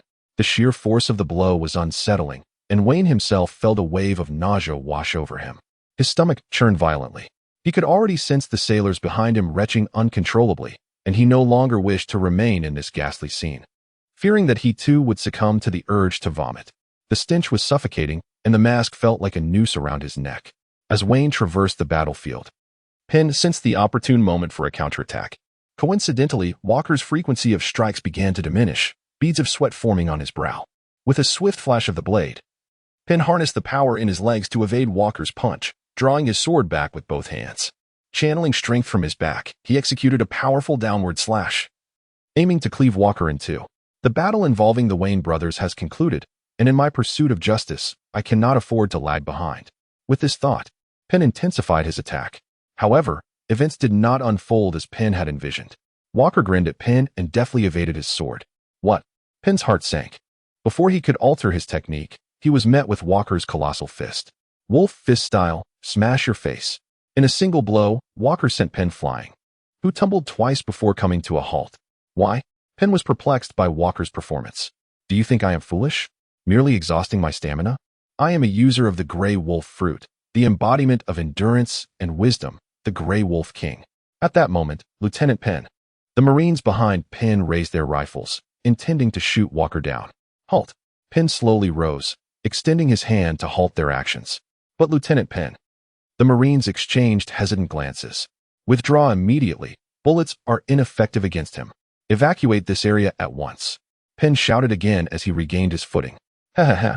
Do you care for your subordinates? Then watch them be torn apart. Wolf fist style, venomous wolf thrust.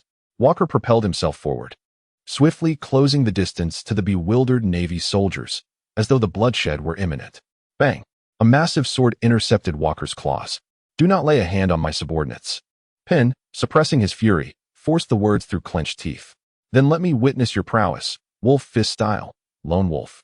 Walker grinned broadly, his left fist seemingly conjuring the phantom of a lone wolf, striking towards Penn. Quick flash sword, double strike. Penn swiftly swung his sword. On the surface, it appeared as a single strike, but in reality, it was two rapid swings melded together, resembling one sword yet delivering two simultaneous slashes. Boom! The clash sent dust flying, and the ground fractured beneath them. Ha ha ha ha, Navy Colonel, you are inadequate. Meanwhile, on another battlefield, an unnamed Navy colonel was being thoroughly overwhelmed by Pompey. His iron gauntlet lay in ruins, and although his spear could pierce through Pompey's bare-form defense, it yielded little effect. Huff, huff, huff. The Navy colonel was panting heavily, defeat looming just moments away. In the midst of this chaos, Wayne, who had been wreaking havoc, realized that his top lane was faltering. This was the moment for the support to shine. Well, Pompey's massive bear paw came crashing down, and in an instant, the Navy colonel would be reduced to a puddle of flesh. Barrier, Spike Guardian. At this critical juncture, Wayne's timely rescue arrived, enveloping the injured Navy colonel in a conical shield. Clang! The bear's paw did not emit the anticipated sound of flesh being pierced, but rather produced a resonant clang of metal striking metal. Oh! Vane stood between Pompey and the Navy colonel, his expression grave as he fixed his gaze upon Pompey's menacing black paw cloaked in hockey. Hockey, you say? Well, the young lad possesses quite an insight. Vane, you must exercise caution, the Navy colonel urged, summoning his strength to offer a wary warning. Let it be. Commander, the medic. Vane replied. What was this person's name again? Chapter 12. A stalemate when beckoned for the naval officer to be carried away, and Pompey did not intervene. Once the naval officer was taken away, When twisted his neck and stretched momentarily, his languid gaze transforming into a piercing sharpness. Ha ha ha ha. That expression is quite intriguing. I am eager to see if your fists possess the same flavor. Pompey laughed maniacally, an amused glint in his eyes. Then experience it firsthand. He declared, armored, when clenched his fists, and a delicate barrier glove materialized around them. Not bad, not bad, Pompey praised loudly, his muscles swelling further. With a powerful surge, he unleashed his hockey, charging towards When with the intent to strike him down. When, undeterred, tensed his shoulder muscles, crossed his arms, and enveloped himself within the barrier, ready to collide. As the two figures, one brown and the other purple, crashed together, the ground beneath them succumbed to the impact, creating a deep crater. The collision yielded no decisive result. Pompey swiftly adjusted his tactics. When, still somewhat inexperienced, failed to respond in time and was forcefully punched into the earth by Pompey's dual fists. "Major Wilson, shall we not assist When?" inquired the naval officer, who lay on the deck of a distant warship, various tubes protruding from his body as he looked up at Major Wilson, who was observing the battlefield. "A fledgling hawk must endure the trials of blood before it can soar. Fear not, for I am watching. That lad When will not falter. He is no ordinary fighter," Major Wilson asserted, evidently confident in When's ability to prevail over Pompey.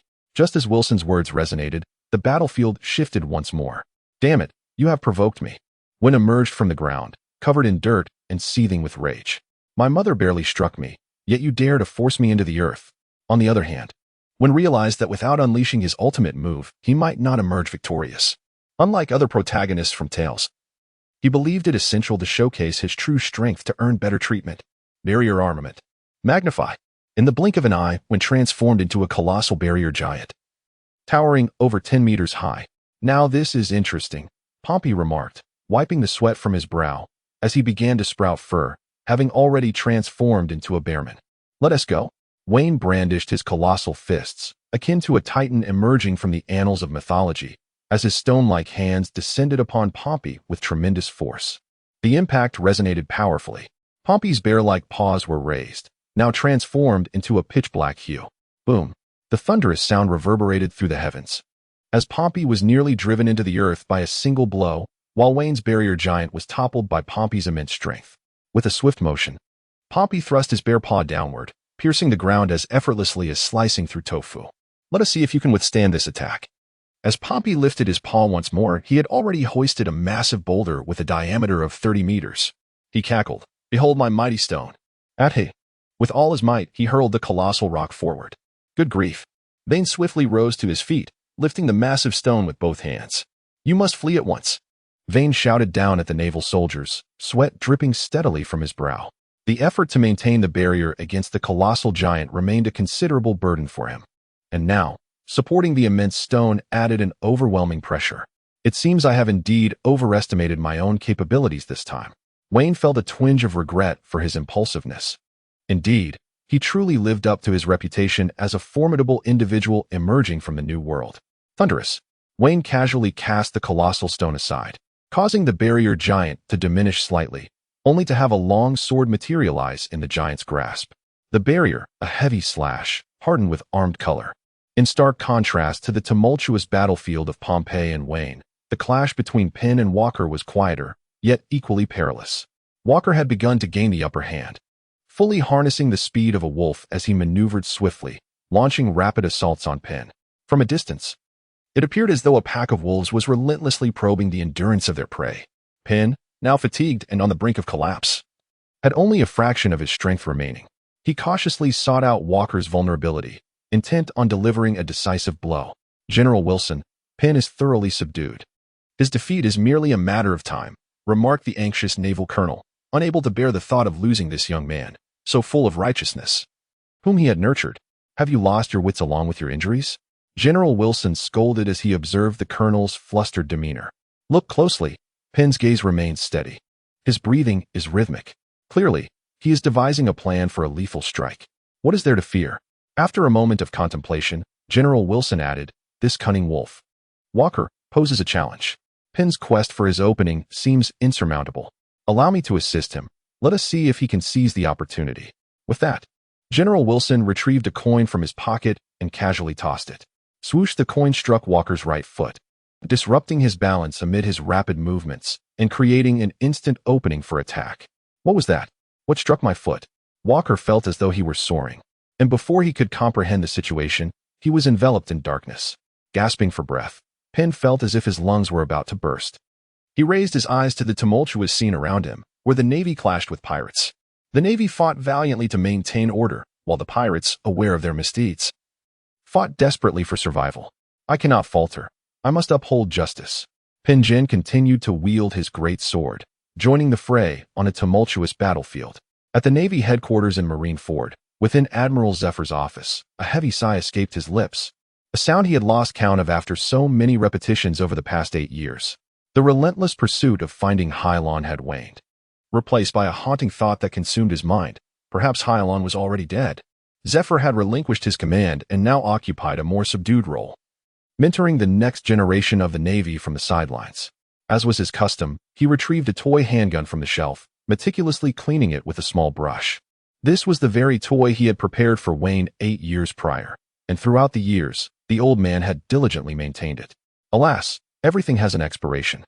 And the damp coastal air had rendered his efforts futile. Despite his utmost diligence, he could not prevent the toy from rusting. After a thorough cleaning and a touch of oil, Zephyr felt an added weight on his heart. He returned the toy to its place and resumed his seat, staring at the steaming cup of tea before him, letting out another sigh. Chapter 13. A phone call with a loud bang. The door to Zephyr's office swung open, revealing a robust gray-haired man, Kong. Zephyr briefly lifted his gaze, only to lower it again, as if he had not seen Kong at all. Let us go out for a meal, same old place. Sengoku and Hina are already there, and Kong will join us. Let us have a gathering, Kong insisted, seemingly oblivious to Zephyr's aloof demeanor, forcibly dragging him along. Zephyr's struggles with his inner turmoil had become common knowledge, and Kong had gathered their old companions with the intention of providing Zephyr with some much-needed counsel. Why had he succumbed to such despondency? Like a lifeless body, Zephyr was pulled along by Kong.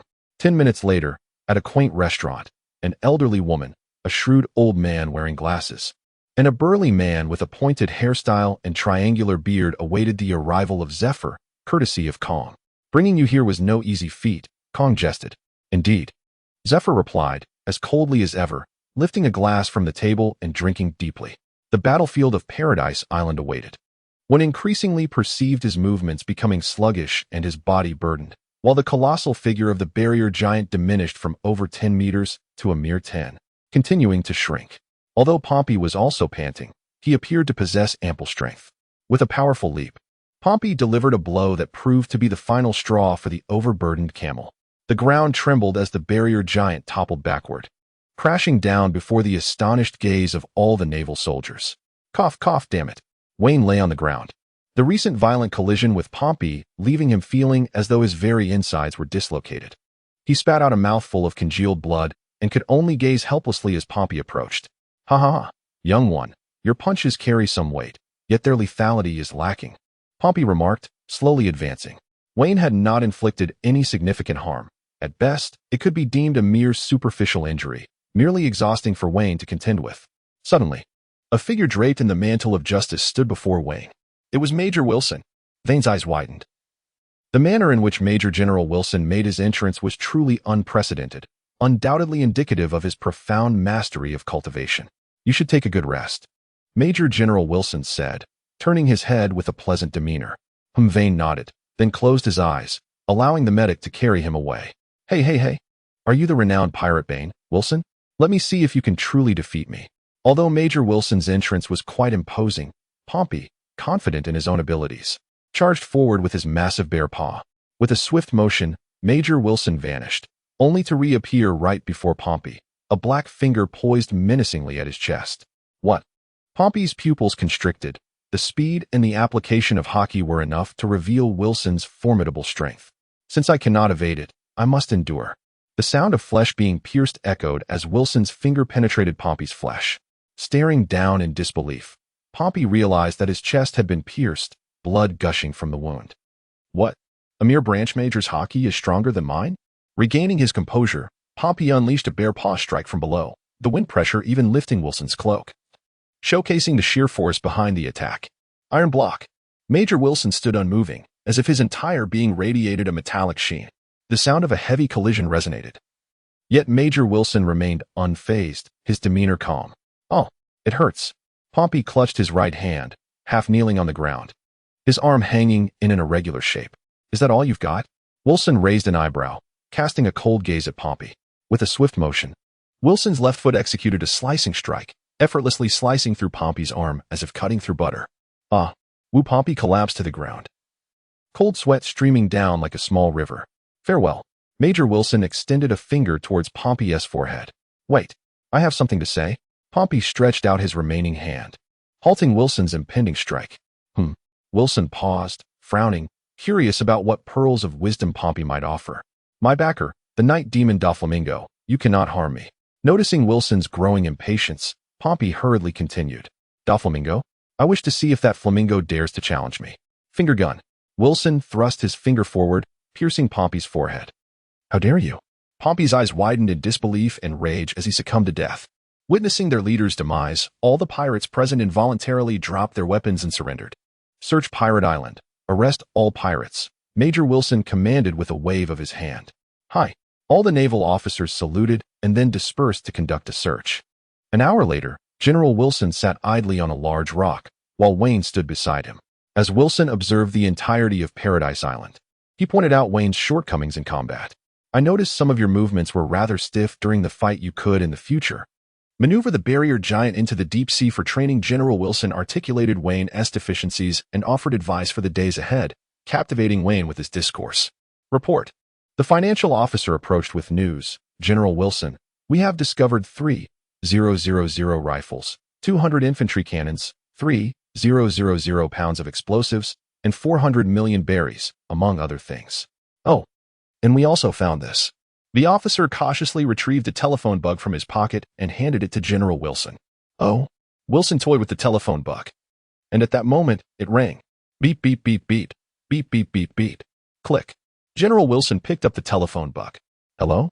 Who is this? The face of the telephone bug morphed into a figure clad in a flamingo coat, with garish red glasses. Fufufu, who are you? A sinister laugh emanated from the device. I am Wilson. After a moment of silence, Doflamingo continued. Very well, Wilson, release Pompey. What do you say? Impossible. Fufufu, he is my subordinate. Could you grant me a favor?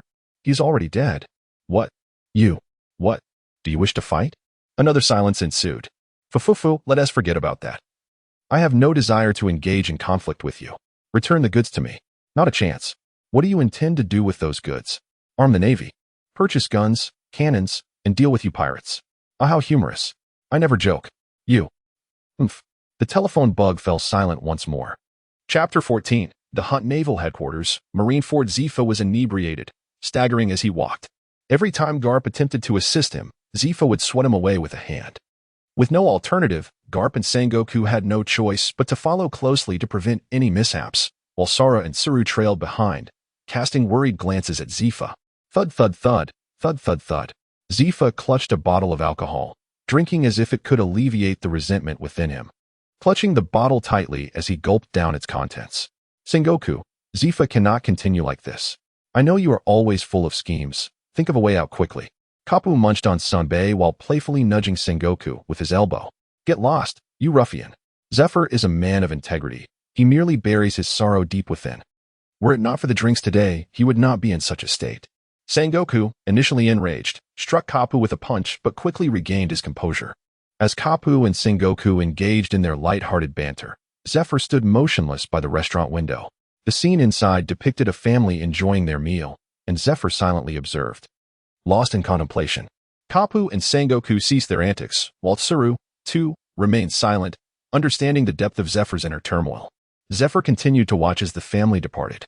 Vanishing into the crowd, leaning against the wall, tears welled in his eyes and began to flow unchecked, transforming into a deep wail. Ah, it is my fault. All my fault. I failed to care for you. It is all on me. He knelt, pummeling his own chest with his fists. Why did I leave that day? Why? As his emotions surged, Zephyr struck himself with increasing intensity.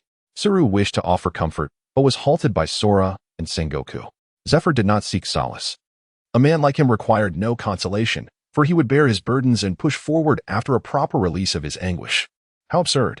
I, Zephyr, who prided myself on righteousness, known as one who spares the generals, yet in the end, pirates annihilated my entire family. Huh, retribution. Retribution indeed. He wept and laughed, unsure whether he mocked himself or the world. My son was just 6 at the time. You didn't even know my name. How ironic. What meaning does my existence hold in this world? It would be better to perish. Zephyr's face was a canvas of tears and snot, utterly despondent. Curse it. At that moment, Kapu stepped forward and delivered a powerful punch, sending Zephyr flying. What are you saying, Zephyr? Look at yourself. Do you even resemble an esteemed Navy officer? You, a vice admiral. Kapu was genuinely enraged at the sight of Zephyr's disheveled state. With a mocking expression, Zephyr retorted. You speak as though you embody the virtues of a naval hero. You. Kapu's eyes widened, and he raised his fist to strike again. I will take you on. Zephyr rose, grasped Kapu's collar, and readied his own fist. Enough. Both of you, return to your posts. Sora intervened, and Sengoku assisted Zephyr. While the two troublemakers exchanged gestures before retreating. Little Tsuru, Sora turned to her. What is it? She inquired as she approached. It is time to implement the confidentiality and security plan for Navy families. I entrust this to you. Understood. Following the resolution of the conflict, the officers of the G-16 branch gathered their spoils and embarked on their journey back to the base. Thud, thud, thud. Pungan knocked on the door of a lounge and then pushed it open, inquiring, Brother Wayne, are you feeling any better? Still hanging in there. Wayne rolled his eyes, questioning the obvious. I'm not seriously injured. It's merely a minor inconvenience caused by the impact. When shall we return? He inquired. Soon, very soon. Ping waved his hand dismissively and departed without further elaboration. TCH, what a miserly demeanor. Several hours later, under Wayne's eager gaze, the warship finally docked at the naval port of the G-16 branch. Tap, tap, tap. Wayne stood at the military port, stamping his feet. Feeling quite unaccustomed to the swaying of the boat, the sensation of solid ground beneath him was truly delightful. After a moment of reflection, Wayne and Pin returned to their dormitory, while Caesar had recently been training his muscles and practicing monkey boxing, declaring his ambition to become an invincible monkey. Upon returning to the dormitory, Wayne collapsed onto his bed, having just endured a grueling battle. He felt an urgent need for restorative sleep to alleviate his fatigue. After indulging in a rejuvenating slumber, Wayne, accompanied by Caesar, re-entered the Naval Intelligence Office. Lieutenant Wayne. Upon his arrival, the naval soldiers, who were busy consolidating intelligence, promptly stood to attention. One of them added that due to Wayne's exceptional performance, Major General Wilson had promoted both him and Penn. Please provide me with a bounty notice and related materials, preferably those with substantial rewards, Wayne requested with a gentle tone. Certainly. Just a moment, the naval soldier replied, nodding as he rummaged through the drawers before retrieving 4 bounty notices. As Wayne gazed upon the 4 notices, he furrowed his brow, noting their peculiarly grotesque appearances. Lieutenant Wayne. These are the notices for the following. The cannibalistic maniac Jack with a bounty of 40 million berries, the lion-headed Ryan with a bounty of 50 million berries, the black assassin Zis with a bounty of 7 million berries, and the heavy axe Tucker with a bounty of 83 million berries. Caesar picked up the notice for heavy axe Tucker and, in his monkey-like manner, chattered, Boss, this one looks particularly formidable. Wayne delivered a sharp blow to Caesar's nape, remarking on his loquacity. Nevertheless, he picked up the documents to peruse. Caesar was not mistaken. Tucker was indeed formidable, yet he lacked the prowess of Pompey. As the records indicated, he was devoid of the ability to wield armament hockey. It shall be him, Wayne concluded. With that, he set aside the documents and escorted Caesar back. The following day, Wayne, accompanied by Caesar, boarded a merchant vessel. During a prolonged period of waiting, Wayne began to recall the information regarding the formidable figure known as Tuck, the heavy axe. Renowned for his boisterous demeanor and innate strength, he was adept at wielding an enormous axe, said to be capable of cleaving a small hillside with a single blow. A rather troublesome character. It was noteworthy that he had never harmed the local inhabitants and had even provided them protection. This presented a dilemma. It was indeed rare to encounter a gentle pirate crew. It seemed imperative for me to carefully consider my attitude and approach in this situation. Wayne spent the entire journey lost in contemplation, while Caesar, noticing Wayne's preoccupation, retrieved his small dumbbells from Wayne's suitcase and began to exercise repetitively. I am the great monkey of the Grand Route, the king among monkeys. Caesar repeatedly hypnotized himself, unwittingly cultivating a semblance of audacity within. Half an hour later, Vane, accompanied by Caesar upon his shoulder, set foot on the enigmatic island, observing the harmonious villagers without disturbing their tranquility.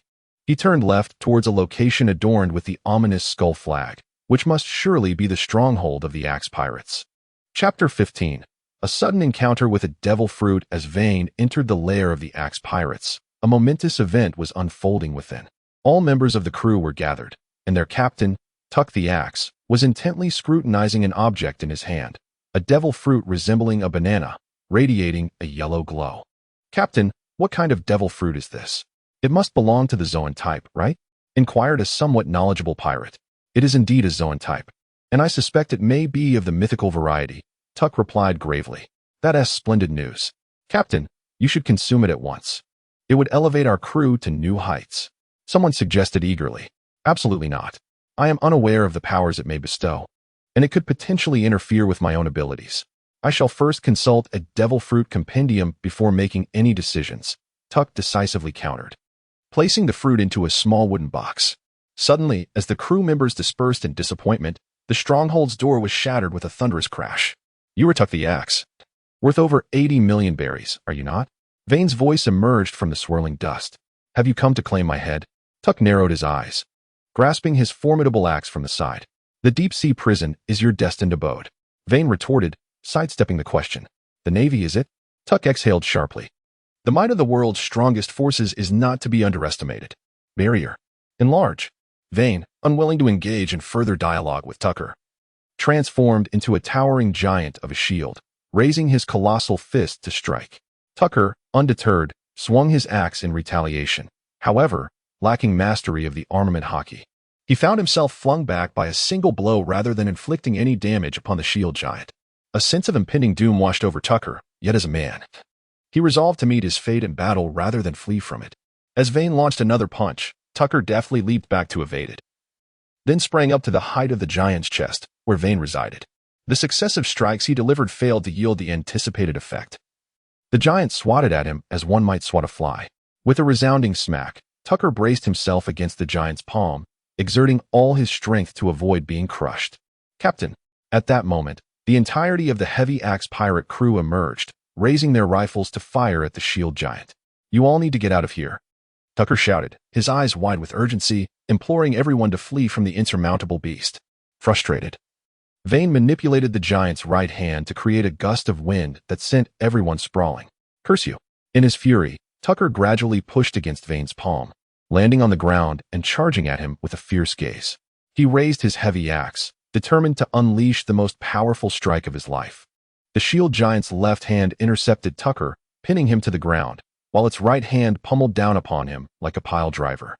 Fortunately, given Tucker's relatively minor transgressions, Vane refrained from delivering a fatal blow. After a dozen or so strikes, and seeing Tucker rendered motionless, Vane withdrew the giant, standing calmly beside the unconscious Tucker. Despicable Navy, release our captain, or you shall pay dearly. The pirates of the heavy axe crew cautiously approached, hesitant to draw too near, fearful that Vane might slay Tucker. Are you not afraid? Vane inquired with interest, observing many trembling in fear, including children. Enough of your nonsense. The youth at the forefront stammered, gripping his sword despite its quaking. Just don't torment them. Take my life instead. They are just children. At that moment, Tucker regained consciousness, fixing his gaze intently on Vane. Uncle Tucker. The children cried in unison from behind, their eyes filled with concern. Navy, take me instead. They are orphans without parents. We rely on one another. We have done no wrong. Truly, spare them, Tucker pleaded, struggling against his restraints. If you dare harm them, I swear, I will not rest until I have your head, he whispered fiercely.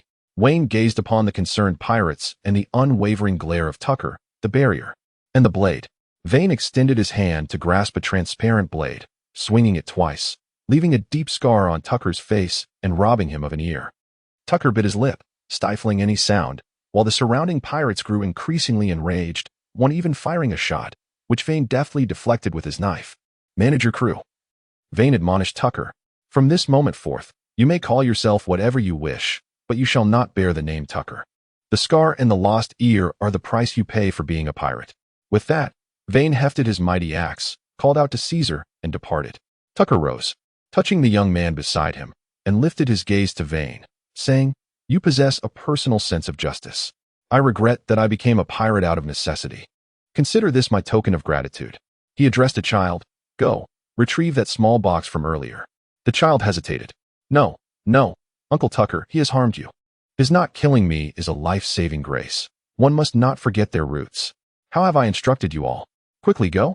Tucker chided softly. The child, feeling aggrieved, ran back to fetch the small box and handed it to Tucker. Accept this, as it is a means to buy your life.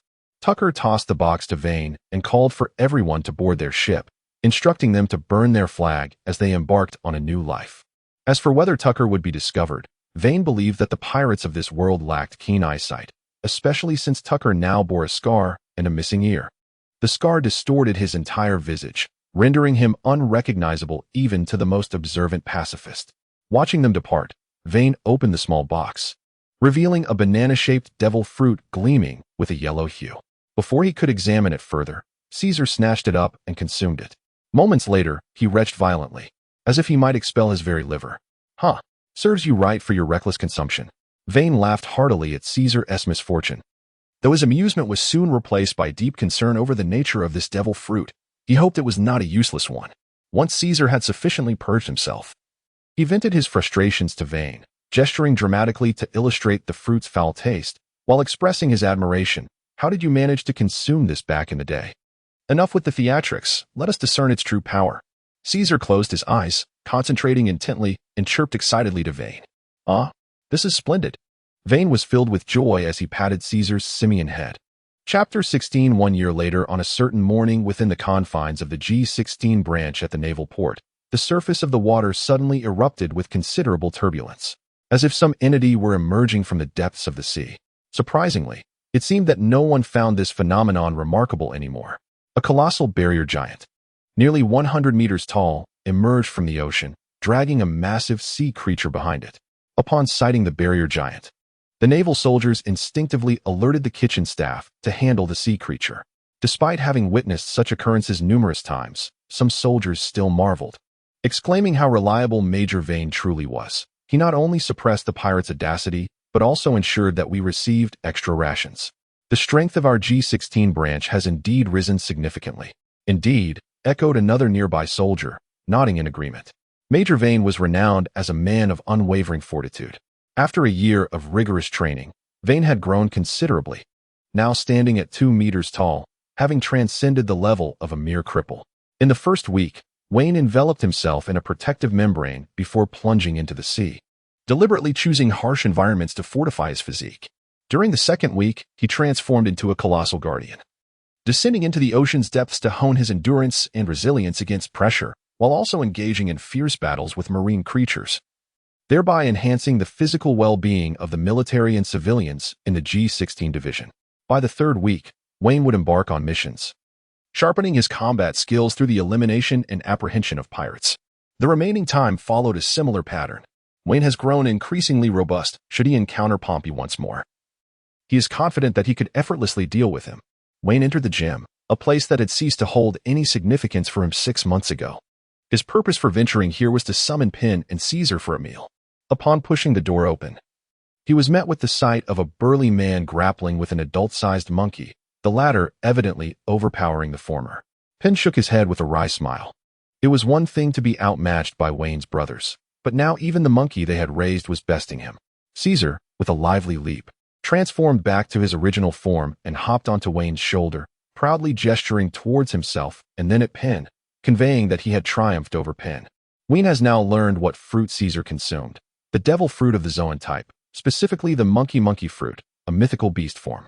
Its powers are rather straightforward, allowing for arbitrary size alteration and immense strength, coupled with an almost grotesque adaptability and intuition in combat. When Caesar and Penn clashed, the outcomes were a series of defeats and draws, followed by a decisive victory. Penn has been thoroughly subdued by Caesar, to the point where Caesar even managed to self-teach a style of monkey swordplay inspired by Penn's large sword. Watching Caesar boast to Wayne, Penn's already unattractive face contorted further into an even less appealing grimace. Enough of bullying Penn, Wayne remarked, pulling a banana from his pocket and handing it to Caesar, who departed with elation. Upon hearing Wayne's words, Penn's expression darkened further. Hey, Penn, Wayne reached out to stop the departing Penn. What? Penn snapped, brushing Wayne's hand away irritably. Get ready. We're setting sail the day after tomorrow to participate in the selection for the elite training camp at Marineford. Wayne said with a smile. Really? Indeed. Admiral Wilson just informed me that the naval vessels will arrive at the G15 branch to pick up personnel. Likely by the day after tomorrow, Wayne replied. That's fantastic. Penn exclaimed, nearly jumping with excitement. The elite training camp at Marineford, composed of the formidable Admiral Zifa and a cadre of instructors, is known to be a cradle for the strong. It is said that Admiral Wilson was once an outstanding student there. Smack. Wayne delivered a sharp slap to Penn's nape. Be cautious of being eliminated. Major Wilson may very well have his way with you, Wayne cautioned, idly rubbing his right hand that had just struck. Is it becoming increasingly pleasurable? Penn muttered, retracting his outstretched foot and returning to the training room to continue his regimen. Wayne's words resonated with him. Indeed, returning after being eliminated would be utterly disgraceful. Wayne walked along the road, and whenever a naval soldier passed by, they would respectfully greet him. Upon entering the dining hall, Wayne ordered 30 servings of food, dividing it equally with Caesar, each taking 15 portions. The two, one man and one monkey, embraced their feast with zeal. Initially, those around them were taken aback by this spectacle, but soon they grew indifferent, and eventually they even expressed gratitude towards Wayne. This was due to Wayne and Caesar's prodigious appetites, which occasionally left others without a meal. Wayne, perceiving the lack of nutritional value in the dining hall's offerings, forged an alliance with the cafeteria staff, incorporating the hunting of sea creatures into his training regimen. Wayne had been diligently training for an entire month. After satisfying his hunger, he felt it was time to indulge in some well-deserved relaxation. Thus, he turned back to his dormitory, believing that a good sleep epitomizes the essence of life. 2 days later, upon gazing at the formidable naval headquarters warship, Wayne was momentarily taken aback. This vessel was significantly larger than even the G-16 branch's grandest ship. Meeting Wayne and Penn was a vice admiral of the naval headquarters named Dick, who was deeply invested in the future pillars of the Navy. He understood that any emerging issues, though seemingly inconsequential now, could lead to a significant gap in the Navy's future. Rear Admiral Wilson, the highest commander of the G-16 branch, stepped forward to salute Dick. "Wilson, my old friend, it's been a while," Dick remarked, patting Wilson's shoulder. He seemed to recall something and sighed. Had it not been for that incident years ago, perhaps you would be seeing his old friend's demeanor. Wilson was also stirred, letting out a sigh as he replied, "It's all in the past." "Indeed, it is," Dick said, regaining his composure. He cast a glance at Wayne and Penn, taking note of the Caesar perched upon Wayne's shoulder. "A monkey, quite the character," he observed. With a snarl at Dick, Caesar bared its teeth. But Wayne swiftly gave it a gentle tap on the back of its head, prompting it to settle down. It was then that Vice Admiral Dick realized the peculiar nature of Wayne and Caesar. The force with which Wayne had tapped Caesar would have surely shattered the skull of an ordinary person, yet Caesar remained unscathed, revealing itself as a formidable creature. If even the monkey was extraordinary, it was evident that Wayne was no ordinary individual either. A remarkable talent indeed, Dick nodded, acknowledging Wilson's discerning eye. Wayne, unaware of the implications, casually patted Caesar, prompting General Dick to ponder deeply. Caesar, being rather mischievous, required a firmer hand to behave. "Follow me," he instructed. After bidding farewell to Major Wilson, General Dick assigned a naval soldier to ensure that Wayne and Penn were well taken care of, with provisions and refreshments delivered to them. Due to Wayne's reluctance for social interaction and his concern that Caesar's temperament might lead to trouble, he refrained from venturing outside until they reached Marinfando. Instead, he occupied himself in his room, skillfully carving designs on the barrier as a means to hone his control over it. Meanwhile, Caesar indulged in a cycle of eating and sleeping, embodying the demeanor of a homebody. Chapter 17. Entering Marinfando on the second day of Wayne and his companion's arrival in Marinfando, all naval recruits stood assembled in the training ground, basking in the sunlight that imbued the area with a remarkable aura. "Excellent," Zephyr remarked from the platform, nodding in satisfaction. Compared to the previous cohort, which was heavily influenced by connections, this group undoubtedly exhibited a significantly elevated spirit. Wayne's stature was somewhat taller than the rest, with his striking purple hair capturing attention. Zephyr gazed at Wayne and mused, had my son not perished, he would likely have grown to this height. Suppressing the sorrow within, Zephyr revitalized his spirit and proclaimed with vigor, "Welcome to the elite training camp. What we seek at the Navy headquarters are not just individuals, but true elites, the strongest among you." Observing the seriousness etched on everyone's faces, their eyes ablaze with determination, Zephyr couldn't help but smile inwardly as he continued, "Tomorrow, we will conduct a selection process. We will only test your strength. Out of 300, only 50 shall remain. The rest will return to their respective branches." With that, Zephyr turned and departed, while an instructor brought forth a box containing 300 slips. One by one, the participants came forward to draw lots, with Wayne standing at the end, quietly observing the others. After the drawing concluded, the command to disperse echoed, and everyone retreated to their quarters. Wayne strolled along the path, holding his signature stick. Whoosh! A gust of wind swept by as a white figure suddenly appeared above him. The iron fist of love. Wayne had yet to comprehend the situation when his head was forcefully thrust into the ground by a single punch. The pain is excruciating. Wayne felt a sharp ache coursing through his entire being, each cell resonating with signals of agony, and he even sensed a hint of hockey enveloping him. Admiral Garp, what are you intending to do? Without a moment's hesitation, Wayne knew it was Garp, after all. There were no pirates in the entire Navy headquarters capable of such frivolity but him. Ha! Quite clever, young lad. How did you deduce it was I? Garp bellowed with laughter, patting Wayne on the shoulder. Who else could possibly be so unruly? Deep within, Wayne silently scoffed, yet outwardly maintained a cheerful demeanor as he remarked. Only under the might of Rear Admiral Garp would your fist possess such vigor. Furthermore, I sensed a hint of hockey emanating from you. It seems Garp wishes for me to experience the formidable power of hockey in advance. Ha, truly perceptive. Garp gave Wayne a thumbs up, acknowledging. They all claim that I am particularly unreliable, but who truly understands the depths of my intentions? Feigning a wounded heart.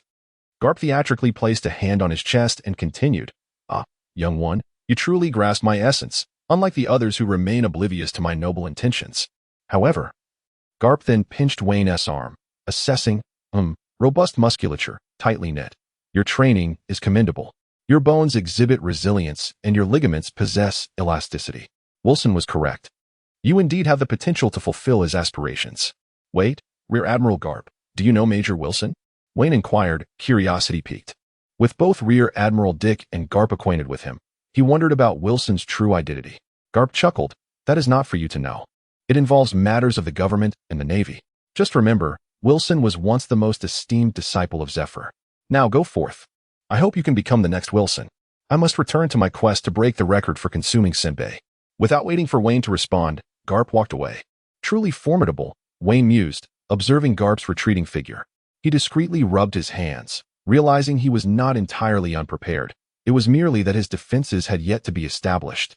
And in a moment of distraction, he had been struck down. To break through all methods with sheer strength must be something akin to this, he thought. As he lay in bed, embracing his desire to grow stronger and eventually drifted into slumber. The following day, Wayne, Penn, and Caesar stood on the balcony. Their eyes glazed as they observed the fierce battle below. When it was Wayne's turn, he unleashed a barrier, sending his opponent crashing into the ground with a swift strike. Penn similarly dispatched his adversary with ease, not even resorting to his practiced flash sword technique. Meanwhile, Caesar chattered excitedly, declaring that the likes of Penn no longer satisfied him. He, the monkey from the Grand Line, yearned for greater challenges to hone his skills. Wayne cast a fleeting glance at Caesar, for soon he would take to the battlefield. And with Penn observing Caesar, one could only speculate what significant events might unfold. Just then, Admiral Garp appeared, and Wayne's eyes brightened. The old man resembled a playful child, undoubtedly fond of tricks. Admiral Garp, Wayne exclaimed, bounding towards him with unrestrained enthusiasm. Oh, it's young Wayne. What brings you to seek the old man? Garp inquired, munching on a package of senbei with curious eyes as Wayne approached. Well, here's the situation, Wayne chuckled awkwardly. Soon it will be your turn, and I would like to entrust Caesar to your care. What? Garp exclaimed, picking his nose and casually tossing a lump of biochemical weaponry at Wayne's feet. How about handing that ugly oaf over there? Garp gestured towards Penn, who, upon realizing Garp was pointing at him, initially felt elated, but was soon disheartened by the Admiral's comment about his appearance. Though I may not be handsome, I possess a gentle nature, Penn lamented. Vane awkwardly remarked, Penjen cannot contend with Caesar, who has previously consumed a devil fruit. In his behemoth form, he is also my combat companion. Quite intriguing. Garp gazed at Caesar with the same fondness one might reserve for a cherished treasure. Squeak, squeak. Squeak. Caesar leaped energetically upon Vane's shoulder and even offered Garp an impudent gesture. Yet, Garp remained unfazed, swiftly seizing Caesar in his grasp. Whoa! Despite Caesar's frantic struggles, Garp treated him like a mere toy, delighting in his playful antics. All right, you may depart now, Garp said, his focus still on the amusing creature as he walked away without lifting his gaze. Caesar pleaded, Boss, I was wrong. Please come and rescue me. Let us proceed. Do not linger, Vane admonished, delivering a light tap to Pungen's nape. It is your turn now. Oh, please do not strike me, you rascal. My hands are simply restless. The second round. Vane and Penn effortlessly vanquished their adversaries once more. After all, Among the 300 individuals, a significant number were well-connected. Now, among the remaining 75, Veen has already identified several formidable figures: the flying squirrel, the phantom spider, the fire mountain, the Doberman, the Dalmatian, a user of the spot dog fruit, the temple garden, smoker, and, of course, the ever-reliable T, pinned by Veen's side. It appears that a substantial portion of the elite rear admirals of the future Navy will emerge from this cohort.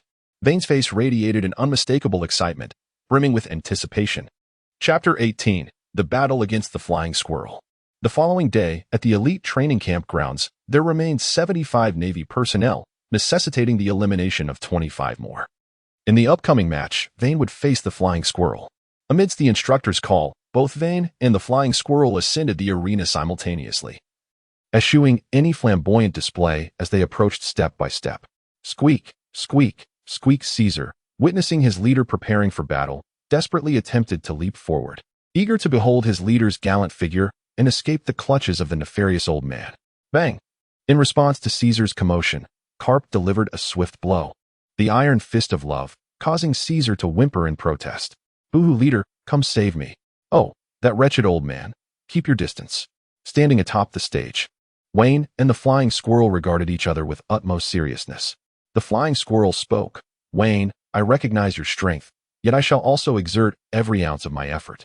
When reached out to grasp a massive spiked club, realizing that to confront a swordsman with high attack and low defense, one must employ a more forceful approach, ideally delivering a single decisive blow. The weasel, characterized by a taciturn yet ferocious demeanor, remained silent, focusing solely on delivering lethal strikes. Witnessing the unfolding scene, Wayne deftly shifted to his left to evade the weasel's downward strike. In a swift motion, he wielded a spiked club, aiming a fierce blow at the weasel's shoulder. How astonishingly fast! The weasel was taken aback by Wayne's speed, as his stature seemed disproportionate to his swiftness. As Wayne's spiked club descended, the weasel scrambled forward and executed a roll, narrowly escaping the attack. Though the maneuver appeared somewhat clumsy, its practicality was undeniable. The weasel brandished a blade, unleashing a white slash that hurtled towards Wayne. Barrier.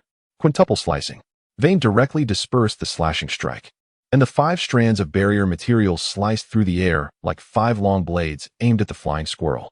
Whoosh! The Flying Squirrel leaped high, raising the blade above its head, attempting to deliver a descending strike to conclude the battle. Oomph! Veen emitted a cold snort as a barrier manifested above her head. As the marten descended, it did not strike Veen with its blade. Instead, it pressed its foot against the barrier, utilizing the force to alter its trajectory and launch a lateral slash. What? As Veen felt the hairs on his body stand on end, he swiftly sidestepped a slashing attack. Fortunately, in the heat of the moment, the weasel's strike came down vertically. Had it been horizontal, Veen might have met his untimely demise. Indeed, Zephyr stood aloft, observing the clash between Veen and the weasel alongside the playful old man Carp. With Zephyr's keen insight, it was evident that the weasel's defeat was merely a matter of time.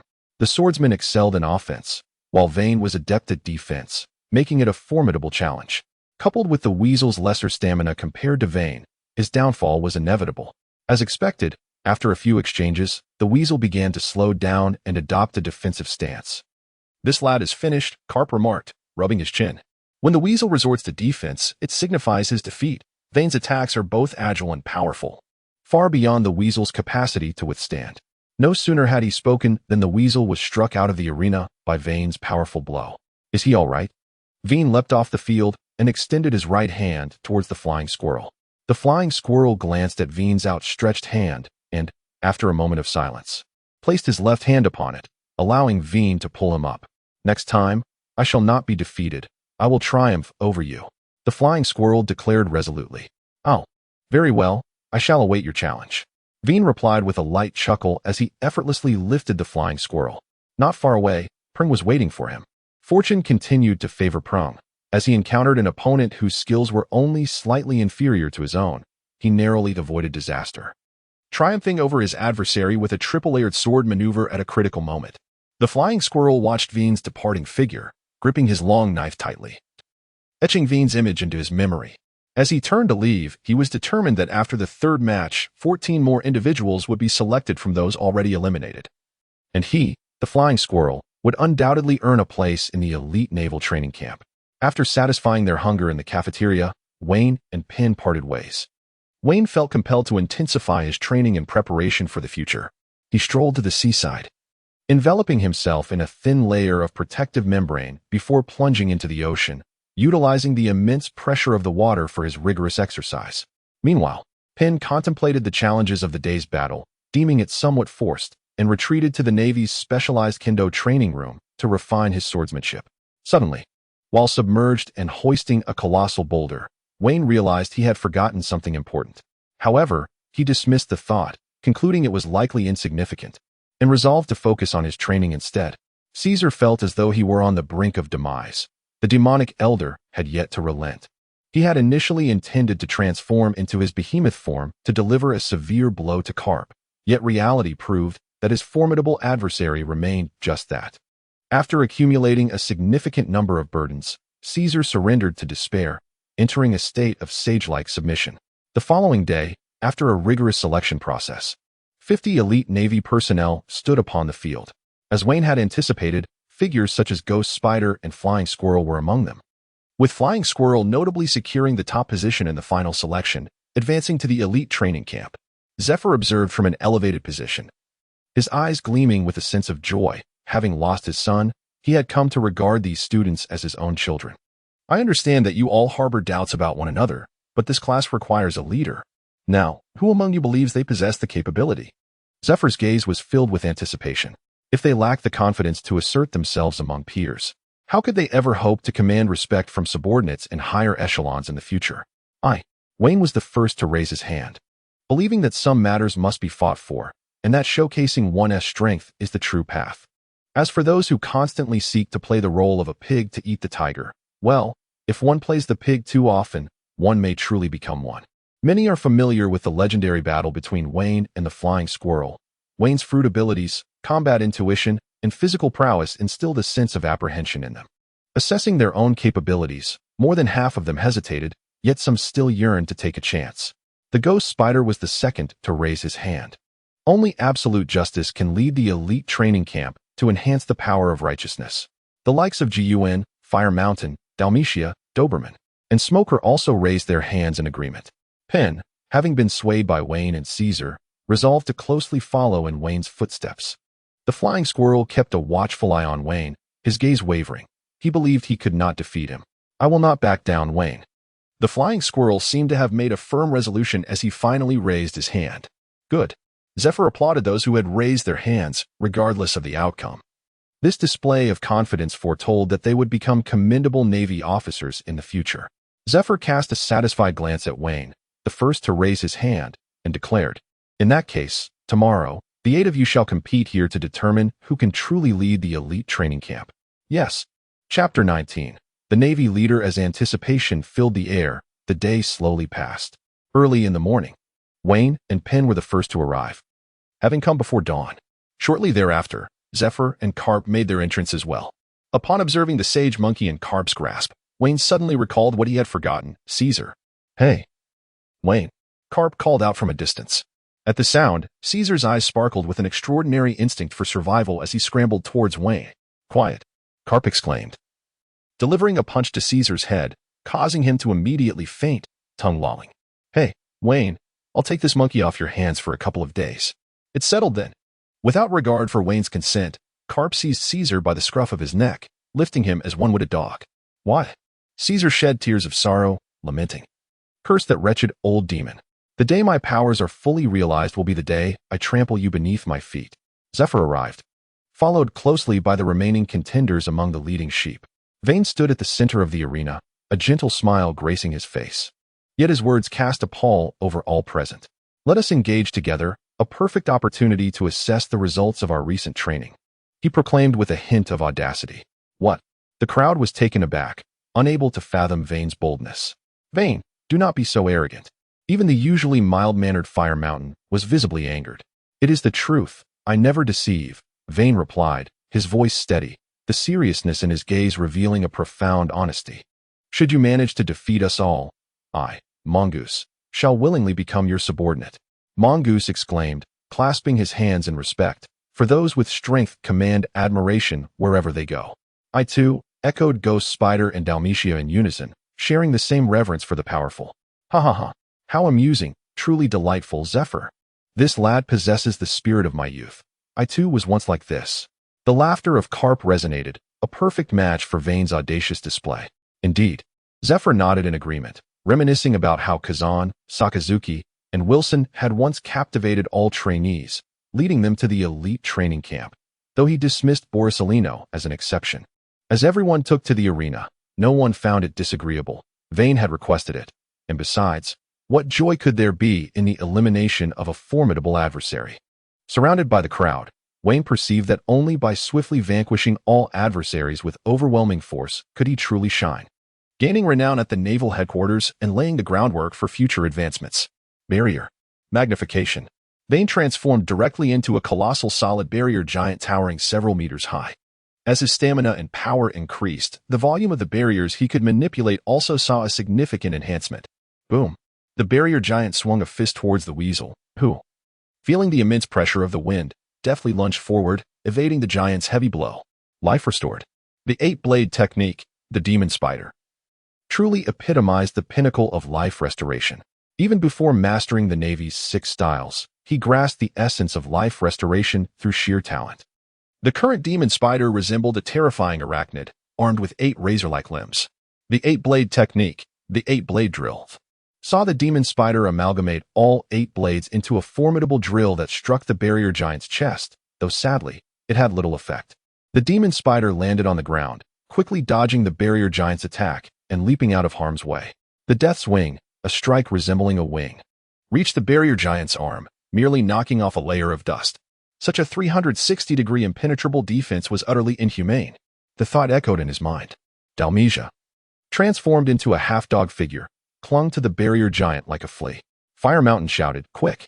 Exploit our speed advantage." Vane's barrier giant moves sluggishly, and the power of the devil fruit requires stamina to maintain. We must exhaust him.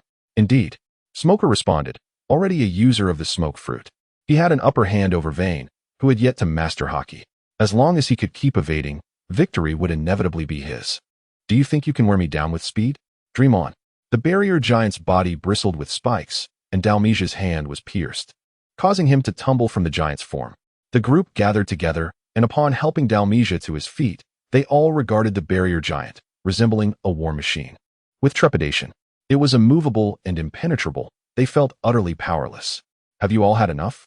Vane cracked his knuckles and stretched his shoulders, weary from standing for so long. Now it's my turn. The barrier giant moved with astonishing speed to position itself behind the weasel and Fire Mountain.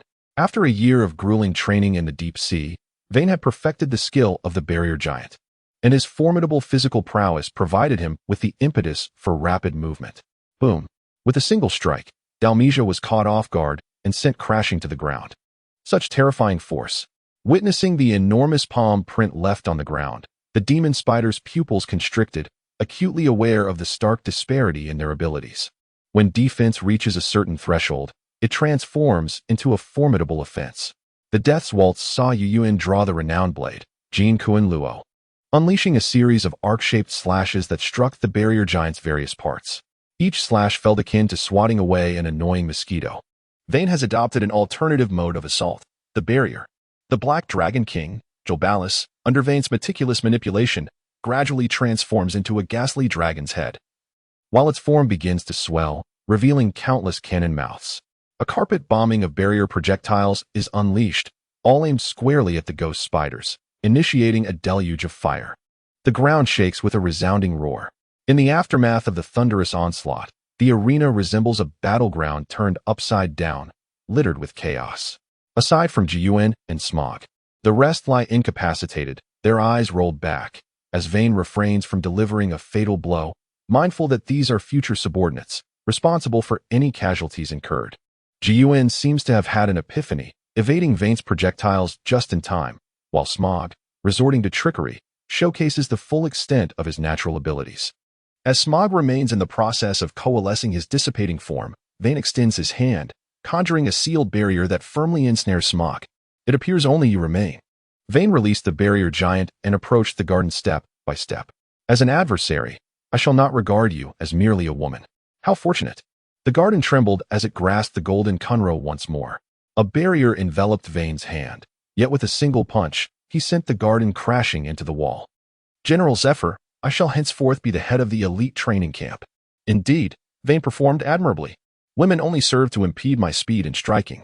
One can easily discern that this is the irreverent old man Carp speaking.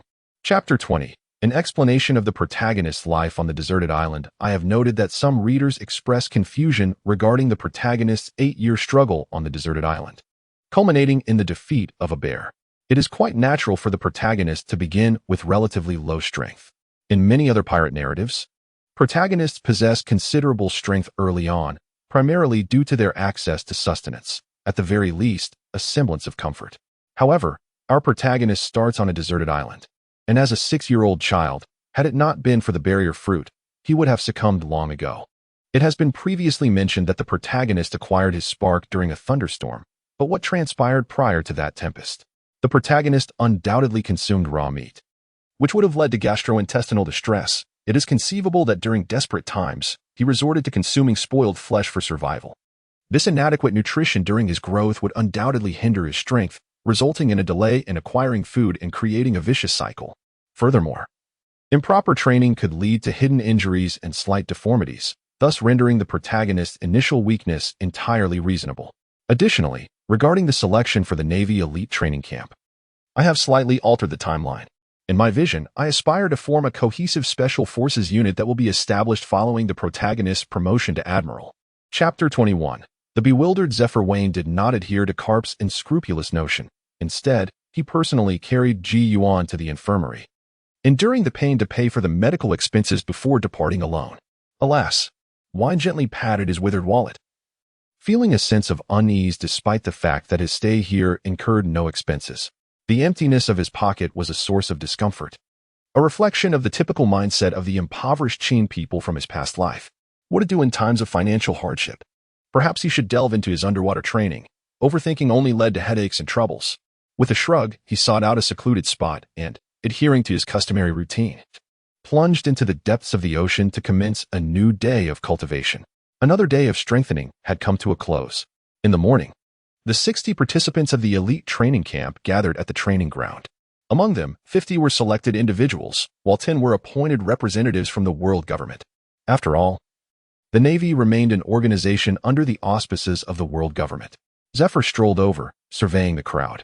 Upon noticing the 10 representatives, his brows furrowed slightly. But upon seeing Wine, a flicker of delight surged within him. The more he looked, the more pleasing Wine appeared. Suppressing his joy, Zephyr cleared his throat and announced, "Now, I declare Wine as the leader of this elite training camp. Does anyone have any objections?" All eyes turned to the group at the forefront, and aside from Smoker, the remainder bore bruised faces. Dalmatia had his arm wrapped in bandages, while Ji-Yuan leaned on a cane for support. "No, we don't have any objections to Captain Wine." The weasel stammered, his face unusually flushed. "Very well, I hereby appoint Wine as the captain of the elite training camp," Zephyr declared with a smile. "Now, return and make the necessary adjustments. In the morning, the instructors will impart essential knowledge pertinent to your roles as naval officers, and in the afternoon, I will supervise your training. The weekends are yours to manage freely, and you may consult me regarding any training-related inquiries." Noticing the silence from the participants, Zephyr furrowed his brow and questioned, "Do you understand?" The crowd responded in unison, "Understood. Admiral Zephyr." "Good. From now on, you may refer to me as teacher." "Dismissed." Zephyr waved his hand, signaling them to leave. Approaching Wine, he patted him on the shoulder. "Excellent. In the past, Wilson, Kazan, and Sakazuki all followed this path. I am aware that you have not yet unleashed your full potential. Remember, physicality is of utmost importance," Zephyr admonished sternly. "Understood, Admiral." "Teacher." Wine quickly amended upon noticing Zephyr's altered expression.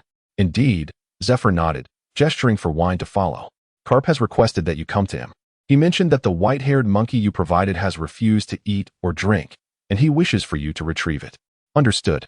Wine, somewhat impatient, remarked that Caesar had accompanied him for nearly 2 years, and he had missed him during their recent separation.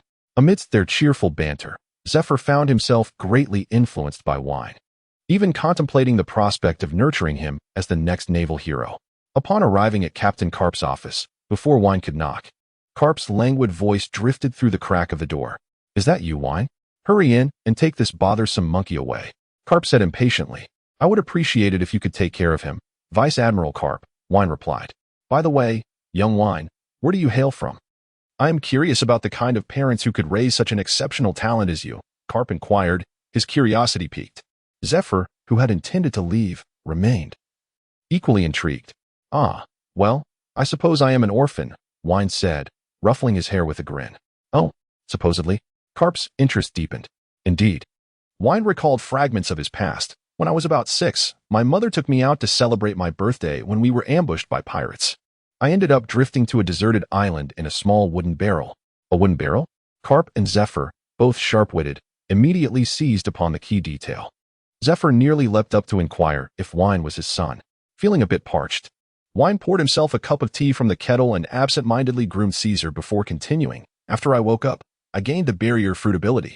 I spent 8 years on the island, and through considerable effort, I managed to conquer all the creatures there.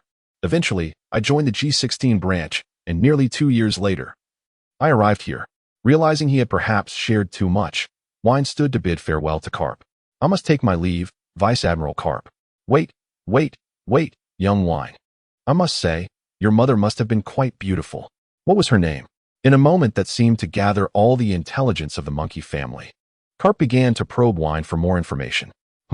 Wine looked at Karp in surprise. What is this? Is this eccentric old man seeking a second spring in life?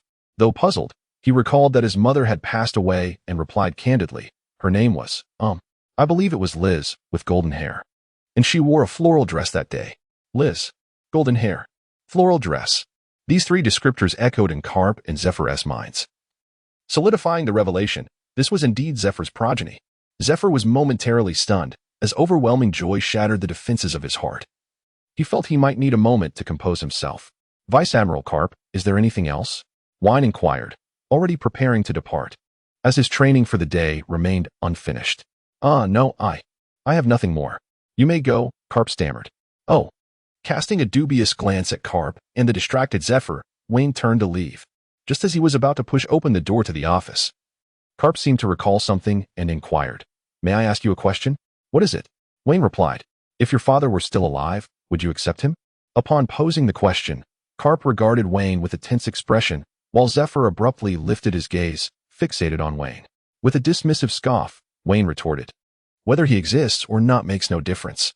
He closed the door behind him with finality, not looking back, as if he were repulsed by the very topic Karp had broached. In truth, Wayne harbored a profound disdain for those who abandon their families, regardless of the circumstances. This sentiment had lingered from his past life, and now, having traversed into this new existence where his parents were the same as before, he felt an unbreakable bond of blood. At times, Wayne found himself alone in his room, sincerely wishing for the demise of his scoundrel father, ideally without leaving a trace. Enough of this. I shall not dwell on it any longer. Caesar, let us go to the cafeteria. Boss, I am on the verge of starvation. Let us hurry. As he reminisced about his previous life on the deserted island, Wayne couldn't help but feel a twinge of nostalgia. To be frank, had it not been for the chaotic struggle to maintain survival, searching for fire and ensuring basic sustenance, he would not have spent nearly 3 years in that predicament. Sigh.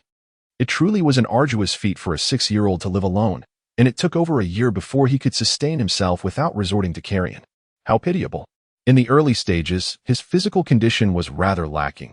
Even basic nourishment was fraught with difficulty, and his training was ineffective, compounded by hidden injuries. Sigh. Had it not been for these misfortunes, I too could have become a general at 10, a marshal by 12. Chapter 22. Dormitory members. Vane has departed to the dining hall for his meal and will return to the dormitory afterwards, where 6 individuals share the space, making the cultivation of harmonious relationships essential.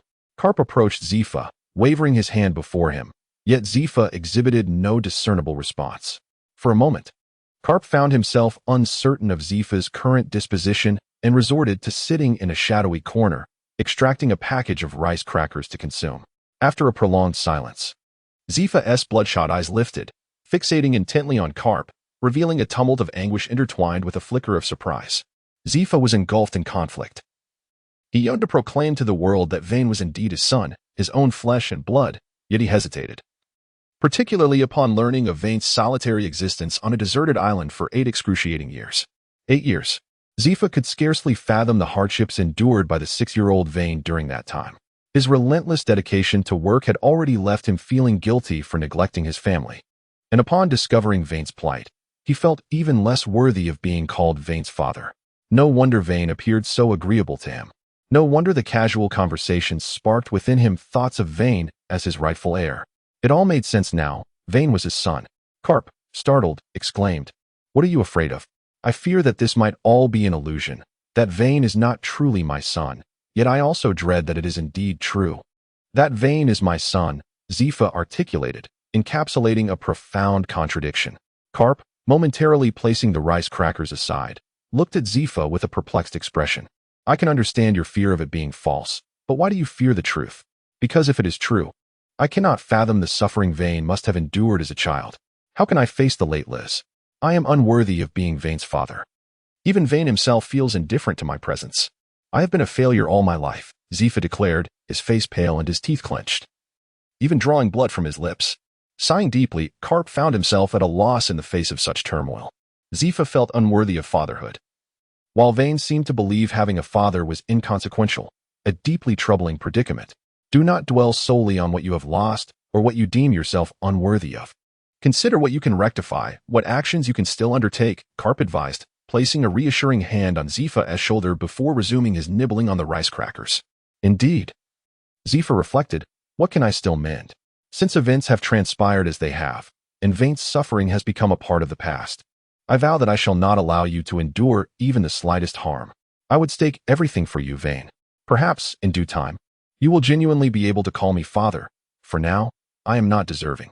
With this newfound clarity, Zifa's spirits visibly lifted. "Thank you, Carp."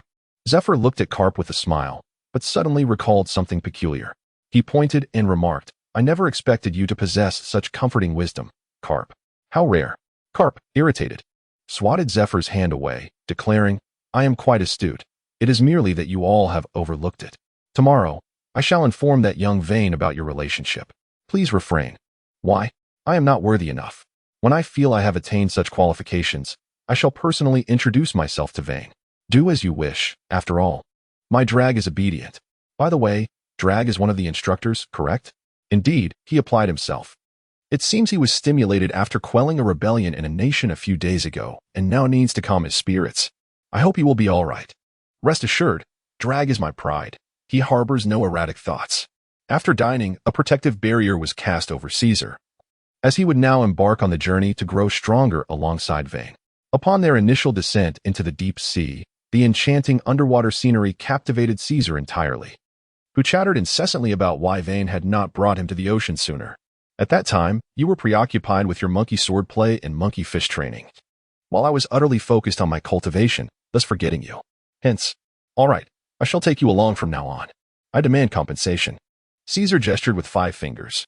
"Very well, I shall grant you 5 bananas later." Overjoyed, Caesar splashed through the water in delight. Upon arriving at Vane's usual training grounds, however, Caesar's excitement waned. He found himself rendered immobile, blinking up at Vane. "Do not gaze at me so."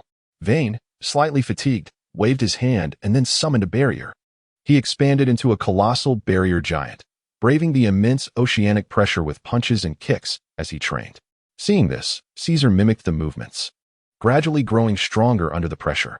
As he felt his strength increase, Caesar's eyes sparkled with determination.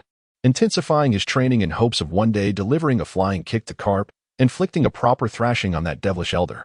As the day quietly slipped away during the training of the man and the monkey, night fell. Following the address, Vane approached dormitory 2369. This must be the place. Vane knocked on the door, knowing he would reside here for the next 3 years. Creak. A familiar face opened the door. Squirrel. Well, what a surprise to see you." "Squirrel," Vane exclaimed with delight. "Indeed, it is not just me. There is also Ghost Spider, Fire Mountain, Dalmesia, Pin, and, oh yes, one recommended by the world government." Squirrel welcomed Vane inside. Ghost Spider, Fire Mountain, Dalmesia, and Pin all displayed expressions of elation upon seeing Vane, now the prominent figure in the elite training camp. Living alongside him would undoubtedly bring numerous advantages. "I presume you are His Excellency Vane. It is a pleasure to make your acquaintance. I am Harry." A genial and gentle rotund man, clad in a hurdle vest and deep crimson shorts, exuded none of the solemnity typically associated with the world government. "Ah, what a pleasure," Wayne said, extending his right hand to shake hands with Harry, adhering to the adage that one should not strike a smiling face. "May I call you Boss Wayne?" Harry replied with a beaming smile, his small eyes brimming with admiration and longing for Wayne. "Of course, from now on, I shall look after you." Wayne chuckled warmly, yet his gaze remained as tranquil as still water. Such an individual could hardly be a mere pawn of the world government. Establishing rapport with the strongest from the elite training camp upon arrival was no trivial feat, quite remarkable indeed. In his heart, Wayne mused, gently patting Harry's rotund belly as if caressed by the morning breeze. "Harry, you ought to lose some weight." Harry, rubbing his belly, feigned distress and replied, "Indeed. From now on, I shall rely on you for support, Wayne." "Absolutely." Chapter 23. Life in the training camp on the inaugural day at the elite training camp. All the students sat in their designated seats in unison. Today, the renowned General Long would grace them with his presence, imparting foundational knowledge of cultivation. As everyone awaited the commencement, Wayne discreetly observed the others from the world government with the periphery of his vision. Aware that the previous cohort had perhaps been composed of nepotism beneficiaries, resulting in a loss of face for the world government. This time, however, they were all true elites, except for Harry, who was still fast asleep. Wayne helplessly gazed at the rotund figure snoring beside him, resigning himself to the situation. At that moment, a naval commander, draped in a cloak, strode confidently into the classroom. With a spiky hairstyle and a stern countenance, he appeared quite formidable. "I am your instructor in the art of cultivation. My name is Dorag, and I shall be responsible for imparting knowledge of your training," Dorag proclaimed with gravity. "Let it be known to all, my standards are stringent, and you are to approach my lessons with utmost seriousness. Should there be any semblance of negligence."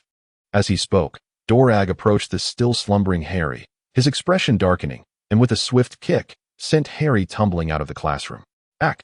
came a cry reminiscent of a slaughtered pig, as Harry, feeling aggrieved, scampered back in, exclaiming, "Instructor, why did you hit me?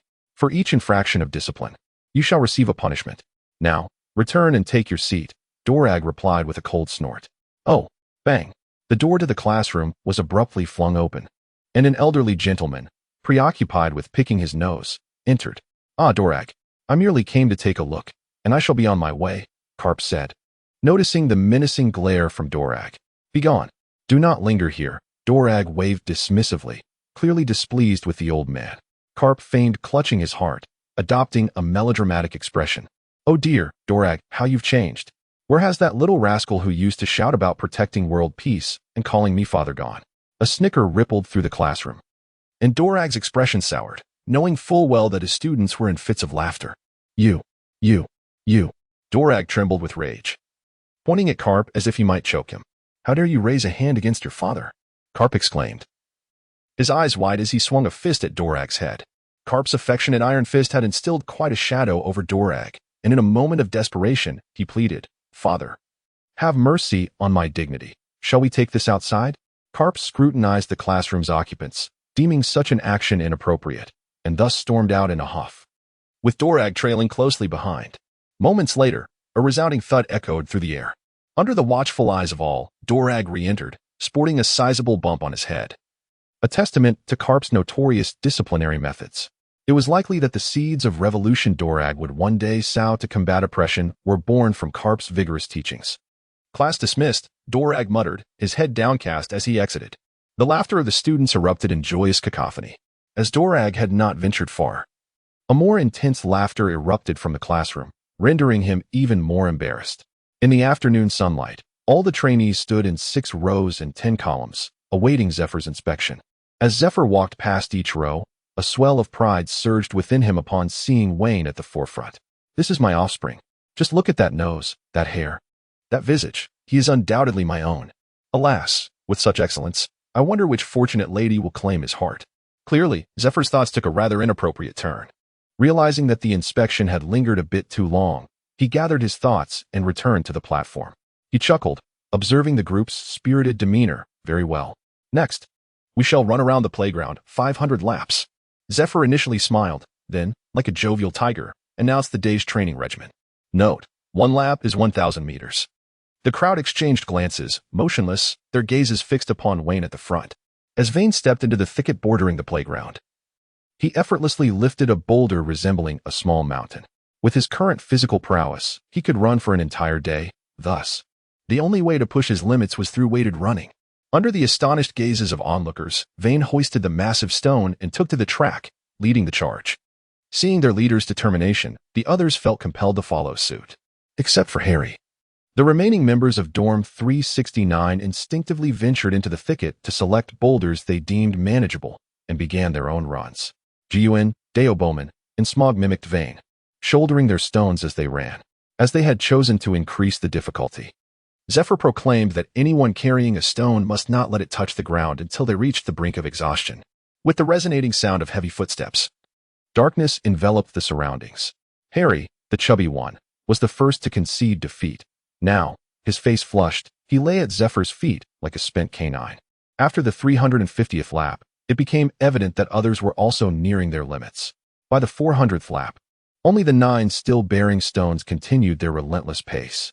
As they reached the 420th lap, both Squirrel and Smog began to falter, their strides slowing. Breaths growing labored, and their eyes losing focus. Wayne slowed his pace, running ahead of the 2 individuals. "Place your stones upon me," Wayne commanded. "Huh? What?" The 2, caught off guard, failed to comprehend his words. "I said, place your stones upon me." Wayne raised his voice, observing the beads of sweat cascading down Wayne's brow. They shook their heads, replying, "No way, Chief. This is our business. We cannot let you bear our burden." After a brief pause to catch their breath, they continued, "Since you are our leader, I must shoulder the responsibilities of a leader. Obey me, quickly," Wayne admonished with a furrowed brow, caught in a silent exchange. The 2, Marmot and Smog, reluctantly placed their stones atop Wayne's. "My apologies, Chief," they chorused. "No problem, hurry up," Wayne replied, inhaling deeply before accelerating his pace.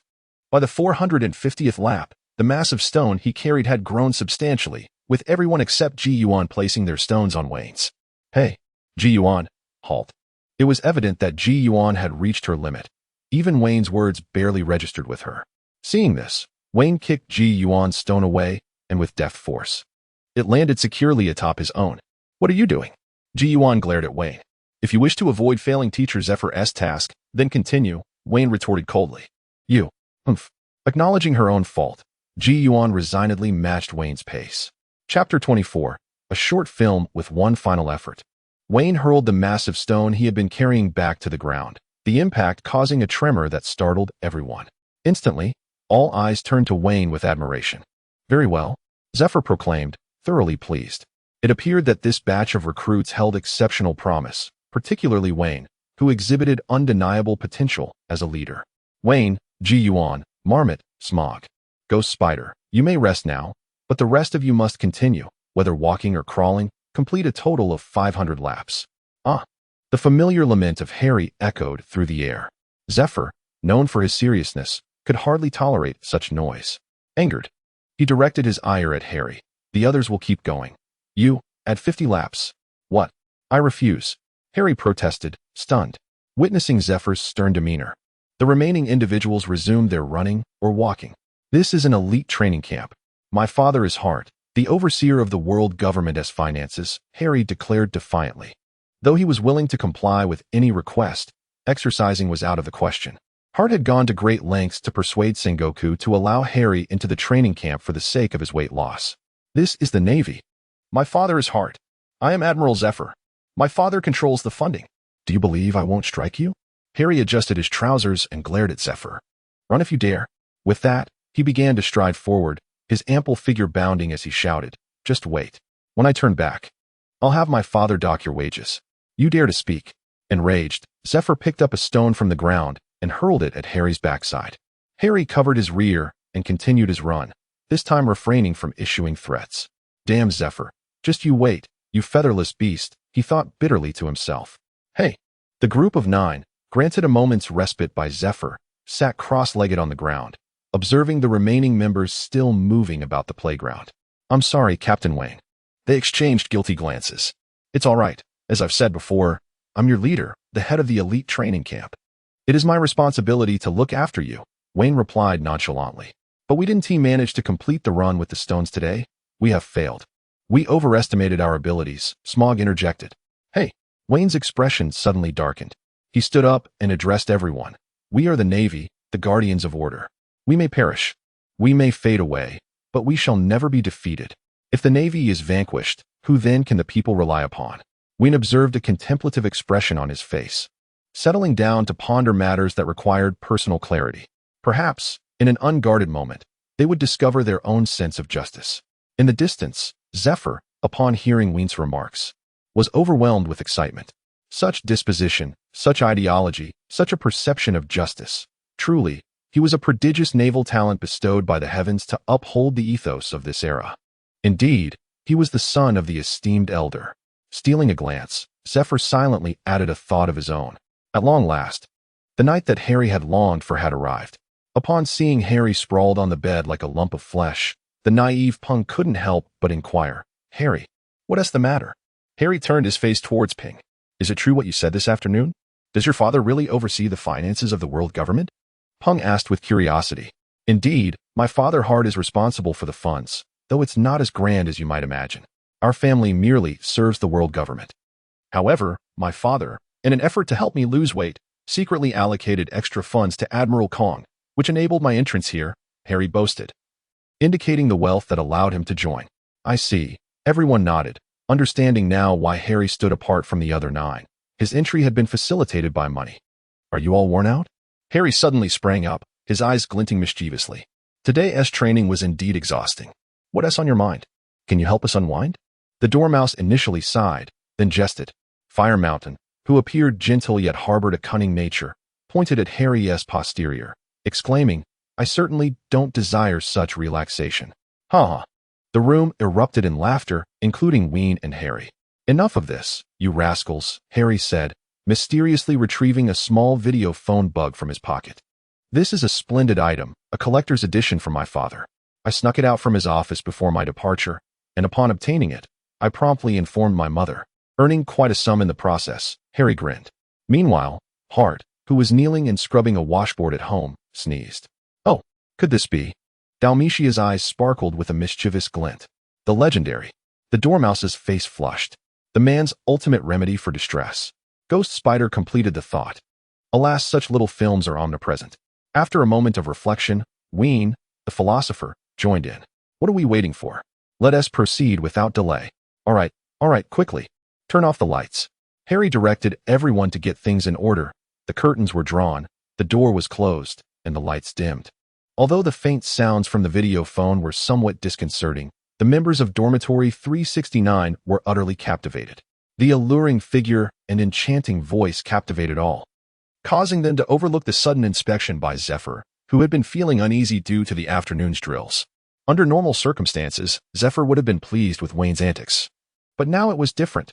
Wayne was Zephyr's son, and he began to worry about whether the afternoon's running had exhausted him. Honestly, if one cannot bear the burden, they should not try to lift stones. As Zephyr approached the dormitory under the pretext of inspection, he couldn't help but lament the folly of those who lacked the stamina yet still sought to show off. Had it not been for the need to maintain fairness, he would have halted this nonsense long ago. It was Wayne's choice, and he felt it inappropriate to interfere. As Zephyr drew closer to Dormitory 369, the heart-pounding sounds inside ignited his fury. How could such young individuals stray so far from the right path? In a swift motion, Zephyr burst into the dormitory. And before anyone could react, he kicked each of them out the window one by one. You shall clean the toilets for a month. Any further violations will result in the confiscation of your contraband. Zephyr's furious roar echoed throughout the naval headquarters. Chapter 25, Punishment. The entire cohort of Dormitory 369 was forced to endure the night outside. The following morning, Dorak spoke about exercises for leg muscles and techniques for exertion.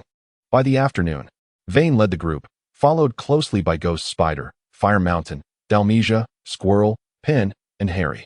Each of them bore the weight of a massive stone, sweat pouring down their faces. Zephyr, with arms crossed, glared at the runners, displaying a stern demeanor even while training others. His anger flared, particularly when his eyes landed on Vane. How foolish of me to have thought you a pillar of strength. It appears this rough gem requires further refinement. Whenever someone attempted to halt, Zephyr would coldly produce a small recording bug, leaving that person with no choice but to continue their arduous run, their pace unwavering. Keep going, Zephyr commanded icily. Didn't you all claim to be full of energy during the night? What, are you all fatigued now? I'll tell you, run another 10 laps. Curse you, Zephyr. Just wait and see. Harry panted as he moved along the track. Look at you, Harry, hurry up. This is all your fault. Don't push your luck next time. Squirrel admonished, glancing back. TCH, Harry scoffed. Who was it that nearly popped their eyes out watching the videos? Wine turned around and sternly admonished. What time is it? Why are you still shirking responsibility? Everyone has made mistakes. What of it? Hurry up. We have only 10 laps left. With a huff, Westmouse and Harry exchanged glances and continued running in irritation.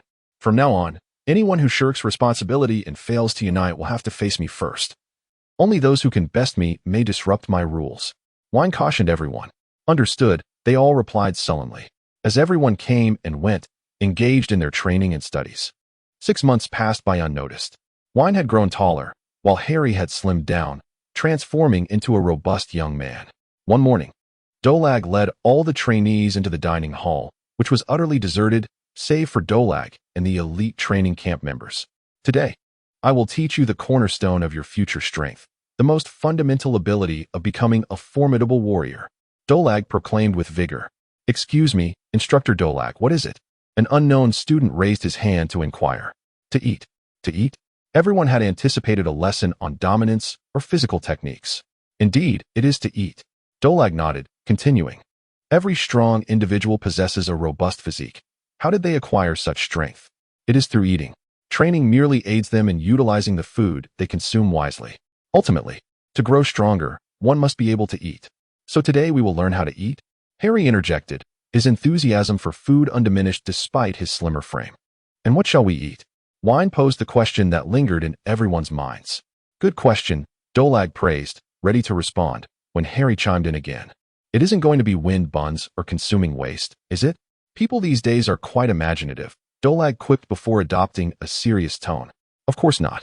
As naval personnel, we often encounter various situations and can find ourselves in dire straits. Rest assured, today I will teach you how to digest food rapidly. As soon as he finished speaking, a group of master chefs entered, carrying a mountain of meat. Your goal is to consume 10 plates of meat each, Dolag instructed, pointing to the towering pile. What? 10 plates of meat weigh more than I do. How can I eat that? Harry lamented, realizing that enjoying food and being forced to consume it were two very different matters. I shall demonstrate first, Dolag declared, grabbing a large piece of meat and stuffing it into his mouth. After chewing a few times, he swallowed it down and reached for the next piece. In astonishment, everyone watched as Dolag swiftly devoured 10 plates of meat. Is he not extraordinary? Was the unspoken sentiment among them. You can do this too. Dolag wiped his mouth and added, you must train your stomach to digest quickly. It is a matter of willpower. In simpler terms, focus your attention and allow your stomach to work hard to digest the food. Is it truly that simple? Vane inquired, as he had initially thought it to be quite challenging. It is sufficient for you to be aware of these matters. Understanding the intricacies may prove to be a futile expenditure of time. Well then, let us give it a try. This endeavor truly tests one's personal qualities, and the application of willpower can be understood only through experience. Its profundity may even lead to extraordinary manifestations. As he spoke, Dorag extended his hand, forming a claw-like shape, and a faint dragon claw materialized accordingly. Wow! The crowd gasped in astonishment. It appears that the formidable warriors under the Whitebeard pirates, such as the Flower Sword Vista, and those under the Beast pirates, including the Calamity Ember and the Foxfire Kinnaman, are all intricately linked to the strength of individual willpower. Wine pondered, simultaneously reflecting upon a profound question. Should I harness such power? Ultimately, he decided that mastering his own body was sufficient. Focusing solely on absolute strength was paramount. One cannot overreach. For willpower, fruits of labor, and physical prowess are merely means to enhance one's capabilities. In that fleeting moment of relinquishment, Wine felt a sense of purity in his mindset. It may sound esoteric, yet he recognized that henceforth, his cultivation would be guided by purpose and direction. With this realization, he cast a grateful glance towards Dolag, for although Dolag's casual exposition was unintentional, it inadvertently rectified a flaw within Wine's spirit. Dolag regarded Wine with curiosity, questioning the nature of his gaze. After demonstrating the exercise, the participants began to attempt to harness their willpower to regulate their stomachs, subsequently consuming copious amounts of meat. Minutes later, a student, overwhelmed, was escorted away, retching.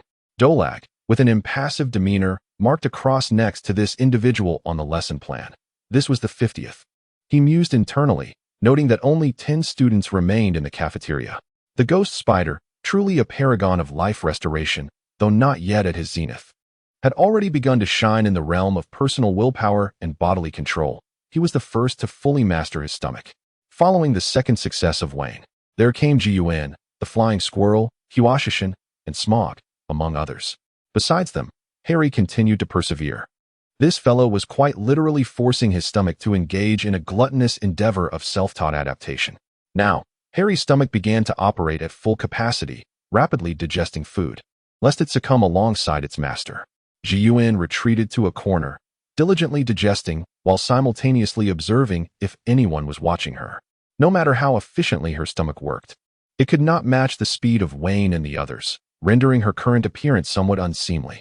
However, given the sweltering heat of the day, Gun was clad lightly, making it difficult to conceal her predicament. Upon witnessing this, Wayne, without a moment's hesitation, removed his major's cloak and handed it to Gun. Here. Use this to cover yourself. It's best for a lady not to reveal her midriff. Thank you, Gun murmured, her face burning with embarrassment. From now on, please call me Gun. Wayne fixed his gaze upon the garden. Chapter 26, The Sixth Style of the Navy. After discovering further methods to enhance their strength, everyone entered a new phase of power surges. Wayne grew dissatisfied with mere running exercises. Thus, he indulged himself in hearty meals and, alongside Caesar, ventured into deeper waters for training. Half a year passed in the blink of an eye, and while Wayne and the others honed their skills, the world became increasingly turbulent with the emergence of the four emperors. The Navy's various branches suffered grievous losses, leaving a mournful atmosphere in their wake. During moments of rest, they would meditate cross-legged, striving to enhance their bodily control. Wayne dismissed the notion of willpower. He believed that as long as one developed their abilities and fortified their physical prowess, it sufficed. Wasn't sheer strength capable of overcoming myriad techniques? The concept of willpower suited swordsmen quite well. Gun, meanwhile, devoted his days to meditation with the Kinger, attempting to merge his sword intent with his own resolve. Ever since Drago imparted the method of rapid digestion to the elite training camp students, he had become the culinary adversary of the entire cafeteria staff. To be frank, the chefs in the elite training camp were on the brink of exhaustion. Their workload had multiplied significantly with the newfound skills. Curse you, Drago. Wayne hurled his fork into his meal, contemplated for a moment, but ultimately retrieved it, unwilling to part with it, and resumed eating. Once again, it was mashed potatoes, fries, and potato cakes. The remaining individuals languidly stared at the seemingly eternal potato platter.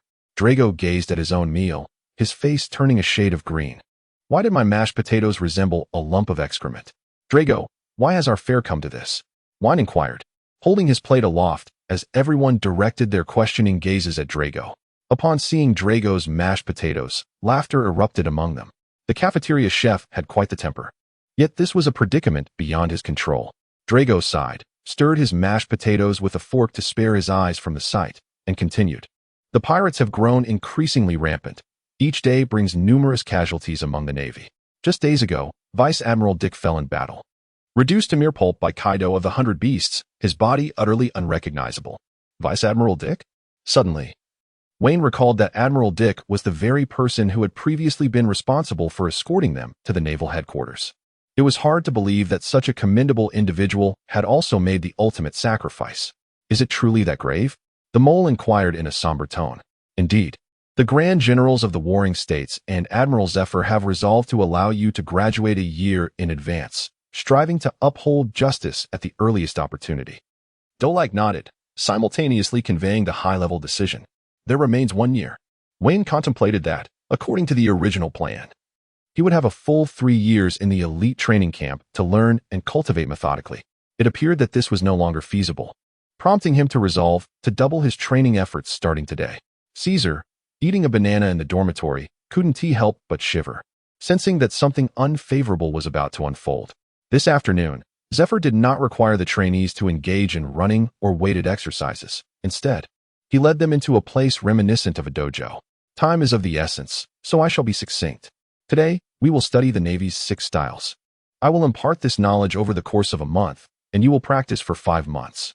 After half a year, I will lead you in the pursuit of pirates, Zephyr declared, particularly addressing the 9 of them. He cast a glance towards Wayne and the others standing at the front. The Navy's 6 styles are martial techniques that have evolved through generations of naval forces, transcending human limits. They will greatly benefit you in mastering your bodies and understanding the essence of life, Zephyr cautioned. Thank you, Teacher Zephyr, they replied in unison. Now, I will demonstrate the use of the iron blocks, Zephyr said, removing his clothing and deliberately exerting force with the iron blocks. Veins bulged across his body, and the flow of blood became evident, perfectly illustrating the trajectory of the iron blocks. With Zephyr's instruction and example, everyone removed their upper garments and began to operate the iron blocks. Instantly, their veins surged, blood circulation accelerated, facilitating Zephyr's guidance during their training. Jin Yuan, witnessing the sight of numerous bare-chested men around him, felt a profound sense of embarrassment, torn between the desire to leave and the constraints of discipline. He stood there blushing and at a loss. Upon noticing this, Zephyr silently scolded himself for not considering the situation thoroughly and was about to say something to Jin Yuan when Veen also perceived the predicament faced by Ji Yuan and directly raised his hand to signal Zephyr, saying, Teacher Zephyr, I believe Ji Yuan is somewhat distressed. Perhaps it would be best to allow her to step aside. Upon hearing this, Ji Yuan looked at Veen with profound gratitude, feeling somewhat out of place among a group of predominantly bare-chested men. Despite not being physically touched, the discomfort was palpable. Very well, Ji Yuan. You may step out to practice your swordsmanship. As for the 6 styles of the Navy, you need not concern yourself with them any longer. Xiaohe knows how to train in the 6 styles. You may consult her. Understood, Teacher Zephyr. As Ji Yuan discreetly glanced at Veen before exiting, the others remained oblivious to her departure. Now, let us continue, Veen. You have not executed this properly. The blood should flow in this manner. Mongoose. Your movements here are inadequate. While Zephyr guided the boys in their training, Ji Yuan hurried home, finding he engaged in tidying up the house. She dashed over and embraced his arm, exclaiming, Sister He, what is it? Major General, he inquired gently. Why didn't you attend the elite training camp today? By the way, do you know the 6 styles of the Navy? Of course I do. Why do you ask? Oh, I see. Is it that Zephyr has begun instructing the 6 styles today? He quickly deduced the reason for Ji Yuan's early return. Ji Yuan said eagerly, Sister He, could you please teach me? She clung to Major General He's arm, playfully. All right, when shall we begin? How about now? Now. Very well, remove your clothes. Huh, do we have to undress here to practice? Certainly. What if something goes awry during practice? Hurry, I will guide you, Major General He urged. All right, Ji Yuan acquiesced. And under Major General He's instructions, she commenced her training in the 6 styles of the Navy. Unbeknownst to them, half a year slipped by. During this time, Dorag had imparted all necessary teachings to Veen and the others to qualify them as competent naval officers. After completing the instruction in the 6 styles, Zephyr lifted the restrictions, allowing them the freedom to train as they wished. In the crescent-shaped harbor of Marineford, a colossal entity emerged from the sea. It was Veen's barrier giant, towering at a height of 100 meters, trailing behind it a large sea creature. After obtaining the freedom to pursue his training, Wayne unequivocally declared that he had grown weary of the potato-set meals. However, faced with his inability to cook, he had no choice but to revert to his previous methods at the G-16 branch. Each day, he hunted the sea kings beneath the waves with the aid of the colossal barrier giants. Surprisingly, this endeavor garnered Wayne an immense amount of goodwill, as countless sailors expressed their gratitude for the sea kings he brought forth. Chapter 27. The Hunt for Pirates. One morning, the formidable barrier giants of Wayne routinely drag large sea creatures to the cafeteria, where they are entrusted to the esteemed chef. Although the scene has been witnessed countless times, the duty-bound naval soldiers still express awe, remarking, Major Wayne is indeed a reliable individual. Indeed. It has been ages since my stomach has encountered meat. Ever since the naval losses escalated, even the sea creature fishing teams have been summoned to the battlefield. Another concerned sailor lamented. Who knows, perhaps we too shall find ourselves on the battlefield soon. One sailor inquired, whatever became of the renowned trio of monstrous brigadiers? I have heard that a few more pirates have emerged, seeking to challenge the naval authority to make a name for themselves. The 3 brigadiers have gone to confront them. It is a tumultuous time, indeed. Vane released the barrier giant and swiftly departed from the dining hall. Today marked the day when Zephyr would lead them on an expedition against pirates. All personnel boarded a colossal warship, a standard issue for admirals, equipped with over 30 cannons, including 3 formidable large-caliber guns, essential for the Navy's dominance over the Grand Line. The ship sailed smoothly across the ocean, the deck as steady as solid ground. Zephyr was engaged in explaining today's objectives to the trainees. Today, I shall lead you against a particularly troublesome adversary, known as the Triceratops Ika, with a bounty of 200 million berries. He is currently preparing to ally himself with Kaido of the Beasts in the New World, and we must intercept him at the Sabaody Archipelago. Reporting, Gun raised his hand. What is it? Zephyr inquired kindly. Usually, the elite training camp deals with pirates with bounties below 100 million berries. Why are we facing a 200 million berry pirate this time? Gun questioned. The New World is rife with turmoil, the 4 emperors hierarchy is beginning to take shape, and countless pirates are attempting to challenge the thrones of the emperors. There are even a few lunatics proclaiming their intent to destroy Fort G1. The Navy's strength is indeed stretched thin, and even I must contribute, Zephyr lamented. What if we can't win? Harry inquired, as this was his first experience on the battlefield, having lived a life of comfort. Rest assured, I will handle Ika myself. Your task is merely to deal with his subordinates and the pirate lackeys. Zephyr waved his hand, signaling the others not to worry. A collective sigh of relief escaped the group. At that moment, a vast island composed of enormous trees came into view. We have arrived at the Sabaody Archipelago. According to the intelligence provided by CP, Ika and his subordinates were located at tree number 50, seemingly preparing to coat their vessel for submersion. Zephyr held a piece of paper and declared, "Then, let us set forth." Vane adjusted his uniform, exclaiming, this naval attire truly suits me. Zephyr-sensei, are we really going like this? The naval uniform makes us easily identifiable, was Xiaoshan remarked. Have no fear, they cannot escape. Their ship remains here, Zephyr reassured them. In truth, their timing was fortuitous, as the coating was nearly complete, and Ika would likely be unwilling to abandon his plans, opting instead to take a gamble. Minutes later, as anticipated, Ika's crew awaited them by their ship, which was in the process of being coated. As the two parties faced each other, they wasted no time. Ika transformed into a triceratops and charged directly at Zephyr, aiming to stall him, confident that his subordinates could easily handle the younger trainees. Armament hockey, pistol barrage, triceratops charge. The collision unleashed a tremendous shockwave, nearly sending those nearby flying. Mongoose, Smoker, and Pen intercepted them.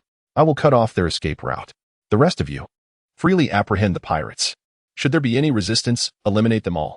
Vane declared, a hint of murderous intent escaping him. Understood. Aside from the 3 flying squirrels, the remaining individuals dispersed to confront the pirates.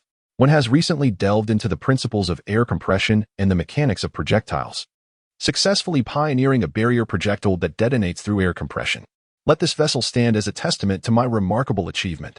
Around Wayne, a multitude of barriers emerged, gradually revealing a formidable war machine composed of a 100-meter-high dragon's head, a mechanical body, and countless cannons, which manifested near tree number 50. Its colossal form astonished all who beheld it. What? This is bad. Its expression shifted dramatically as he frantically charged towards Wayne, only to be forcefully repelled by Zephyr's hand. Everyone, quickly stop him, Ix shouted, directing all the pirates to thwart Wayne's actions. The trio of Squirrel clearly understood Wayne's intentions and valiantly resisted the onslaught of pirates, while those not ensnared made a desperate effort to return and assist Wayne and his companions. The Barrier Giant, the Black Dragon King, Jilbalis, and the Great Executioner, in unison, unleashed a thunderous barrage as countless compressed air shells obliterated Ix's vessel into mere fragments. You shall pay for this, Ix exclaimed, watching helplessly as his ship was reduced to a pile of wreckage, desperately attempting to break through Zephyr's blockade. As hope for survival dwindled, the pirates began to unleash tremendous combat prowess, with several cadets already sustaining injuries. Barrier. Enlargement. Vane transformed into a colossal war deity, wielding a spiked club, sweeping away a dozen pirates with a single strike. Ix was utterly overwhelmed by Zephyr. His attacks either evaded or were thwarted by Zephyr's profound mastery of hockey. Just as despair enveloped all the pirates, a massive pirate ship emerged from the depths of the sea, adorned with the formidable head of a mammoth. The pirates aboard bore fierce expressions, unmistakably seasoned from countless battles, led by none other than Jack, one of the 3 calamities under the infamous beast Kaido. Triangleic. I have come to assist you. Jack's gruff voice echoed from behind his iron mask. What? Zephyr turned in astonishment, and upon confirming Jack's presence, his heart sank. Should Jack intercept him, none of the students would stand a chance against it. Indeed, Jack charged straight towards Zephyr as he set foot on land. Zephyr, face me in battle. Jack swung his ivory blade, launching a strike imbued with hockey towards Zephyr. Zephyr had just cynic flying with a punch, and with little time to evade, he crossed his arms to block Jack's attack. Seizing the moment as Zephyr engaged Jack, Ick, seeing his subordinates already half defeated, was consumed by rage and transformed into a massive triceratops to assault the students. 2 students were already impaled on the sharp horn protruding from its nose, resembling candied hawthorns. Now, Zephyr dashed forward frantically to protect the students. But although Jack was still young and not as powerful as in the original tale, he could not match Zephyr. However, he could hold him off. The mammoth fruit granted him resilience. Damn you, Jack. The Navy will surely retaliate against your beast pirates. Zephyr was forced to continue battling Jack. Just as it was about to slay a 3rd student, a titanic fist of energy sent him flying. Fool, come and fight me. Chapter 28, Vane vs. Ick. Upon witnessing Vane intervene to halt Ick, Zephyr felt a wave of relief and turned his full attention to pummeling Jack. How dare you impede my efforts to save my students? I shall make you pay. Once Zephyr ceased his urgency and focused entirely on Jack, the latter found himself overwhelmed. Even in his mammoth form, bearing the marks of a fierce struggle. You insolent brat. I am Triangleic, with a bounty of 200 million berries. The Triceratops let out a furious roar, charging forward before leaping high to crash into the barrier giant. Crack. The barrier giant staggered back a step. Although Vane quickly regained his composure, it demonstrated the formidable offensive power of Ick's horn. It seemed clear that Ick was still a formidable adversary, truly deserving of a bounty of 200 million berries, far beyond the caliber of lesser pirates in later generations.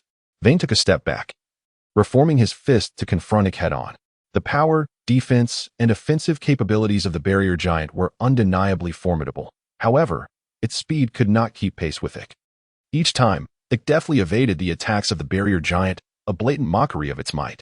You're not up to the challenge, Navy brat, Ick taunted once more, narrowly dodging another strike from the barrier giant. Spear of Destiny. Gatling. Wayne commanded the barrier giant to unleash a barrage of finger missiles, reminiscent of a relentless downpour. Aimed directly at Ick. Realizing evasion was futile, Ick surged upward with the force of a rocket, colliding head-on with Wayne's finger projectile. The impact resonated with a resounding thud, leaving a vast bruise on Ick's body and blood trickling from the corner of his mouth. The barrier giant's fingers quivered slightly, as if trembling in response to the force. Wayne, are you all right? The ghost spider and his crew, engaged in combat with Jack's pirates, shouted in concern. I'm fine, Wayne reassured them, restoring the barrier giant's fingers. Be cautious. These pirates from the New World are not to be underestimated. Understood, Wayne.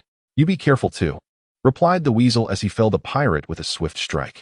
Boss, I have always believed in you, Pung exclaimed, narrowly dodging a pirate's bullet.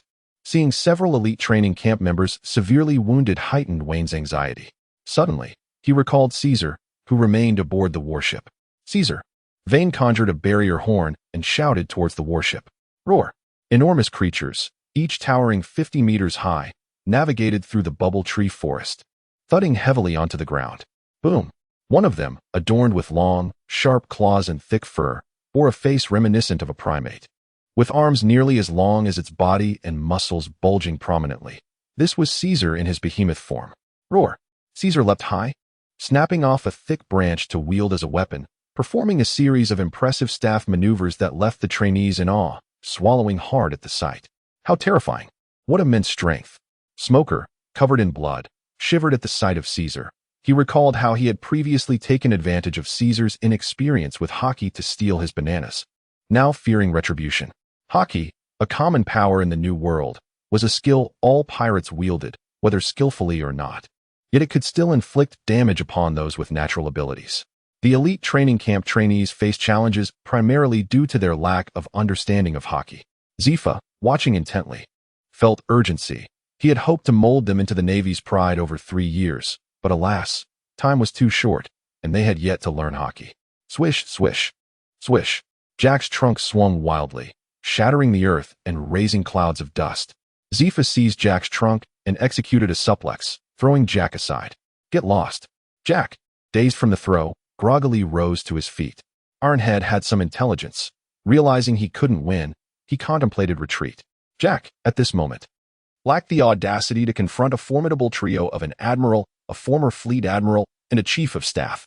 Barrier. Drill. The hands of the barrier giant transformed into two rapidly spinning colossal drills. Upon sensing the immense power of the sharp angles on its nose, Vane's mind finally sparked with realization. Why use fists to strike when drills could penetrate? Now, it found himself on the defensive. Any glancing blow from Vane could result in shattered bones. Gale kick. The barrier giant's right leg delivered a slashing strike, sending it soaring into the air, immobilized. Vane charged forward with a drill. This is bad. It panicked, hastily reverting to his original form, but his reaction was a fraction too slow. And a bloody hole emerged in his thigh. It was already at his limit. His stamina could barely keep him standing after the exhausting battle with Zephyr. Under the combined assault of Caesar and the elite trainees, its subordinates, and the beast pirates brought by Jack were decimated. Unable to endure any longer, Jack leapt into the sea to escape. Kid, if you have the guts, fight me hand to hand without your barrier, or else I refuse to accept this. It trembled, attempting to maintain his last shred of defiance. Boom! The barrier giant knocked it unconscious with a single blow. I, Vane, do not require the approval of others in my endeavors, Vane coolly declared as he dispelled the barrier giant. Zephyr approached with concern, inquiring, How are you, Vane? Are you all right? Have you sustained any injuries? The emotions embedded in Zephyr's concern left Vane feeling somewhat disconcerted, prompting him to change the subject. Well then, let us see how the others are faring. Zephyr, alongside Vane, approached the four lifeless bodies. Two of the cadets had succumbed to its assault, while the other two lay gravely injured, unable to endure. It is all my fault. I bear the blame. These families entrusted their children to the Navy. Yet I failed to safeguard them. Zephyr was overwhelmed with remorse, loathing his own inadequacy and lack of strength to protect his students. Teacher Zephyr, please do not dwell on your sorrow. I share the blame as well. They regarded me as their leader, their elder brother, and I have let them down. I vow to claim Jack's head in honor of these four classmates, Vane consoled him. Indeed, Teacher Zephyr, do not be disheartened. Let us first bury our comrades here, urged Doberman and the others in a bid to comfort him. Zephyr remained silent, absorbed in his own grief, as he began to dig a large grave with his hands. Vane and the others joined him in solemn silence, excavating 4 graves to lay their classmates to rest. This was merely a minor pursuit of pirates. One could only ponder the extent of casualties among the lower-ranking sailors. Vane murmured, and how many lives in this entire world are lamenting? Chapter 29, The Bull Warrior. After laying to rest the 4 students, Zephyr granted everyone a day of leisure. Vane dismissed all and wandered alone through the streets, feeling weary. He sought out a bubble bike and leisurely pedaled along the avenue. At this moment, a long-lost tranquility enveloped his heart. However, upon reaching the slave auction house, he instinctively turned away, opting for a different direction to continue his ride. He felt unprepared and unwilling to confront such morally reprehensible sights. Yet, why did he feel this dissonance within, a sense of dissatisfaction lingering in his heart? Vane discovered Zephyr at a tavern, where the latter was drowning his sorrows in drink, occasionally surreptitiously brushing at the corners of his eyes. Although those 4 students of his were somewhat disappointing, they were ultimately Zephyr's pupils, akin to his own children. Upon Vane's arrival, Zephyr waved him over, gesturing for him to take a seat beside him. Do you know, Vane, Zephyr said, fixing his gaze intently upon him. Ever since my family faced that tragedy, I have been searching for my son, treating my students as if they were my own. He took a long swig, feeling the effects of the alcohol. I understand, Master Zephyr. Please do not be disheartened, Vane offered comfort, sensing that Zephyr had begun to succumb to inebriation. Ah, yes. I am not sad, Zephyr replied, a blend of laughter and tears in his voice, before pouring another generous drink for himself. Have you found your son yet, Master Zephyr? Vane suggested a change of topic, hoping to divert his attention. Not yet. Zephyr's expression sharpened suddenly as he gazed at Vane. However, Vane, lost in thought, merely muttered, That is truly unfortunate. Regardless, Zephyr's wife and child were gone. Perhaps it was best to leave him with a glimmer of hope. Wine reflected and said, I wish that Teacher Zephyr may one day reunite with his son. Zephyr's eyes regained their previous murky appearance, and in a state of inebriation, he replied, Yes. Such a day will surely come. Has that student left? Wine pointed towards the tavern's entrance. "Let us depart." Zephyr feigned indifference and waved his hand dismissively. After Wayne departed, Zephyr murmured to himself, "Ah, Zephyr, even you possess moments of trepidation. Ultimately, you have yet to reveal his true lineage." With that, Zephyr let out a self-deprecating chuckle before bowing his head and surrendering to slumber. Upon returning to the warship, Wayne found that no one had yet returned. In his moment of contemplation, a famous adage struck his mind. The esteemed scholar from Lu once remarked, "Only by engaging in a few minor escapades can one attain greater joy." A lack of enthusiasm in such pursuits indicates a troubled mind. Without hesitation, he resolved to act. Vane disembarked once more to seek out a shop, where he procured a set of voluminous garments and a bull's head mask. He then found a dimly lit corner to shroud himself in a layer of protective padding. Donning the mask and gloves, thus emerged a formidable bull warrior, standing at an impressive height of 3.5 meters. Wayne sought to quell the turmoil within his heart, yearning to dismantle the slave auction house. Unlike other protagonists who might confront the celestial dragons with lethal intent, Wayne chose a more cautious approach. He pondered the peril of encountering formidable adversaries from the CP, which could spell his demise. After adjusting to his transformed physique with a few strides, Wayne boldly strode into the backstage of the slave auction house, exuding an air of confrontation. "Hey, what do you think you're doing?" Two armored guards interjected, brandishing their long spears with firm resolve. Crack, crack. Suddenly, Wayne struck, delivering a resounding slap to each of the guards, sending them flying into the auction house. The tremendous noise startled everyone present, and upon witnessing Wayne's menacing demeanor, the attendees of the auction lost their arrogance and haughty expressions, hastily fleeing the scene. "Who are you?" Disco exclaimed, pointing at Wayne, assuming that the auction house had no backing. "I am here for your lives," Wayne replied, his voice low and menacing. "Kill him." Disco commanded all the guards to attack Wayne. However, against these feeble minions, Wayne effortlessly dispatched them with a mere slap, leaving only Disco trembling in fear. "What do you want from me?" Disco stammered, his legs quaking as he gazed at Wayne. "I detest slave auctions." Wayne's stance made his intentions abundantly clear. Before Disco could plead for mercy, Wayne delivered a singular, devastating punch, shattering his skull. Wayne hastened to the slave warehouse, meticulously discerning the shadows within, before selecting the pirates to eliminate and tossing the keys to the remaining individuals. As others clamored for the keys, Wayne approached an elderly man with hair of both gold and silver. "I presume you have no need for a key, do you, Senior Rayleigh?" "Oh dear, young sir. From whence comes this assertion?" the elder inquired with a smile as he lifted his gaze. The vulgarity of his beard and the tastelessness of his spectacles could not conceal the aura of roguishness that surrounded him. "It was undoubtedly you." Rayleigh's smile faltered. "The youth of today are truly frivolous and impetuous." "Enough." Wayne waved his hand dismissively and exited through the main entrance. As he departed, he executed a swift kick, severing a load-bearing column. Instantly, the entire slave auction house began to collapse around him. "Intruder, you are encircled.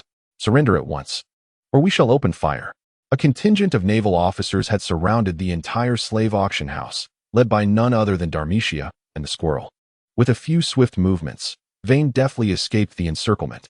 The weasel and Dalmatia instantly recognized Vane's technique, and disregarding their astonishment, they swiftly followed suit. They trailed him to a secluded spot where Vane awaited them, arms crossed.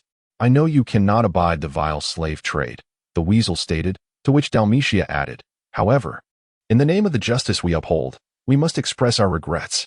Come now, let me gauge your true worth." Vane, with one hand resting behind his back, assumed the demeanor of a transcendent sage. With a swift motion, Dalmatia initiated the attack, transforming into a half-spotted dog form, his sharp claws lunging directly towards Vane. "Humph, humph, humph," he scoffed.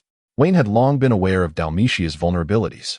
He swiftly evaded Dalmatia's assault and, with a deft movement of his left hand, seized Dalmatia's wrist. "What?" A bead of cold sweat appeared on Dalmatia's forehead. "Away with you." Vane pivoted on the spot, releasing her grasp on Darius's wrist, who was subsequently hurled into a nearby building. The moonlit weasel leapt high into the air, wielding its katana with great force, attempting to cleave Vane in two. Vane raised his leg to deliver a decisive strike, parrying the weasel's slash. With a swift motion of his right hand, he seized the weasel's left leg, then proceeded to swing it back and forth as one would with a rag. It was rather exhilarating. When released his grip, his strike was formidable. Although the flying squirrel felt as if its very bones were about to shatter, fortunately, it emerged unscathed.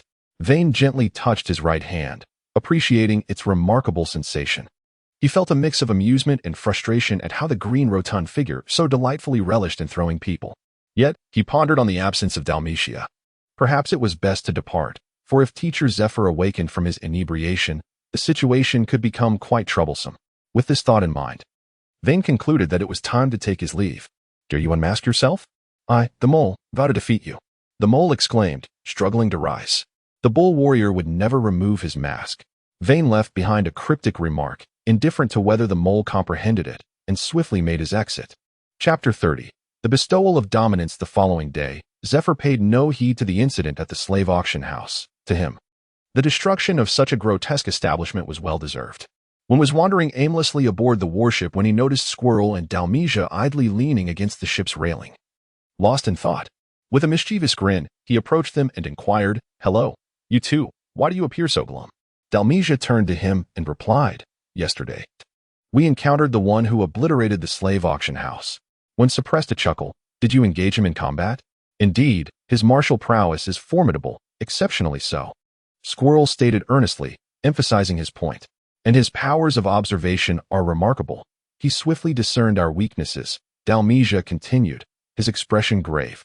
"It was as if he were already aware of our flaws and vulnerabilities." "Indeed," Squirrel nodded, suddenly recalling something, and with a surge of indignation, he queried Dalmatia, "Why did you remain motionless after being sent crashing into the house? Don't tell me you were knocked unconscious." Upon hearing this, Wayne curiously turned his gaze towards Dalmatia. The vitality of animal kin is inherently robust, and considering he had been tempering his strength, how could Dalmatia have fallen silent after merely a strike? Dalmatia, somewhat embarrassed, scratched his head. "I was contemplating that the individual merely eliminated a despicable person, dismantled the slave auction house, and liberated the captives. Thus I had no desire to engage him. When I was shoved into the house, I inadvertently struck the back of my head, rendering myself unconscious." After saying this, Dalmatia broke into a foolish grin. Alas, I too have entertained such thoughts, yet the brazen act of that bull warrior, performed under the scrutiny of many, would tarnish the Navy's reputation if he were not apprehended. I had intended to release him discreetly after capturing him." The flying squirrel then expressed his own sentiments. "Wouldn't it be even more humiliating if he escaped during transport?" Vane harbored a silent critique within, yet adorned his visage with a radiant smile, encouraging, "Excellent. It appears you have found your own sense of justice. Proceed along your chosen path, and do not betray your original intentions," he advised. "And what is your justice, leader?" asked Weasel and Dalmatia, as others gathered around, their curiosity piqued by Vane. "Well," Vane pondered, glancing at the eager faces surrounding him, before declaring, "Justice that brings happiness to the people is my justice." Through his experiences in the Navy, Vane had found direction for his own sense of justice. Only by grasping the hearts of the people and upholding righteousness could he navigate the tumultuous waters of life and truly bring peace to the world. "Vane's sense of justice is truly remarkable," exclaimed the crowd. "Vane is incredible.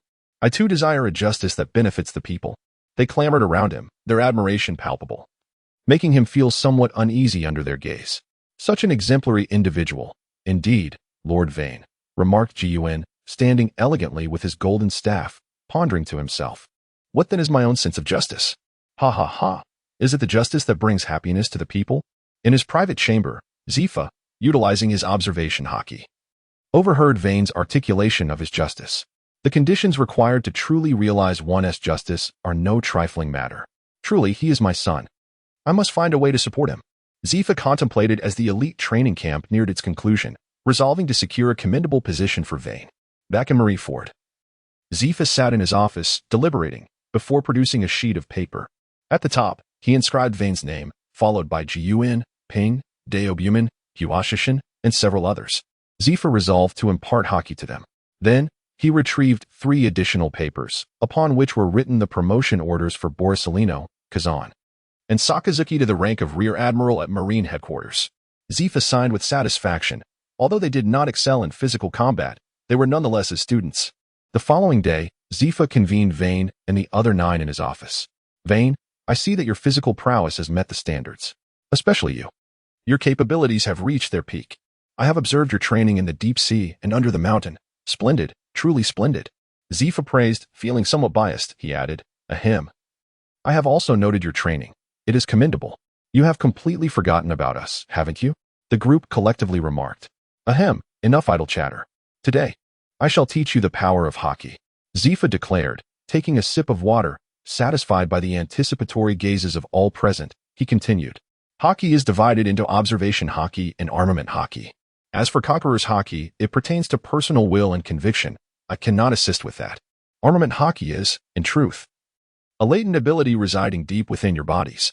In Zephyr's narration, the knowledge of hockey permeates the minds of everyone present. The manifestation of armament hockey can only be attained through your own training and practical experience. It is a power that can only be acquired through diligent effort. Zephyr paused, observing the contemplative expressions on everyone's faces, and continued, however, I can assist you with observation hockey. With that, Zephyr rose and said, follow me. He led the group into a room adorned with numerous small holes in the walls. This specially designed chamber would initially launch paper balls, followed by rubber bullets, and ultimately, real ammunition. Zephyr explained, training observation hockey is quite straightforward. It involves the application of mental strength. These walls will continually assault you. And once you can evade all the attacks, your observation hockey will be successfully awakened. After speaking, Zephyr clasped his hands behind his back and exited, closing the door behind him. Commence, Zephyr instructed the naval soldiers in the control room. Yes, Admiral Zephyr, what difficulty level should we set? The highest difficulty, came the response. The naval soldier adjusted the control lever, raising all indicators to their maximum. With the sound of machinery whirring to life, the observation hockey training room activated, and a barrage of high-speed paper balls rained down upon everyone. All personnel, move freely and do your utmost to evade the paper balls, Vane shouted, immediately beginning to dodge the incoming projectiles. These paper balls are incredibly fast. It's impossible to avoid them. Pin twisted and turned clumsily. Yet many paper balls still struck him. Fire Mountain and the others showcased their unique abilities, utilizing techniques such as paper drawing, moonwalk, and shave. It seems this still isn't painful enough. Zephyr observed their reactions through the surveillance snail. Switch to rubber bullets, he commanded. Yes. Chapter 31. Assignment of duties. After a lengthy month of rigorous training, Vane and the other 9 had initially grasped observation hockey, while armament hockey intermittently coiled around their hands. Following this month, the elite training camp reached its conclusion. On a bright morning, the long-awaited gathering of all officers at the Navy headquarters took place in the Grand Plaza, marking the promotion ceremony for the 3 monstrous rear admirals of the Navy.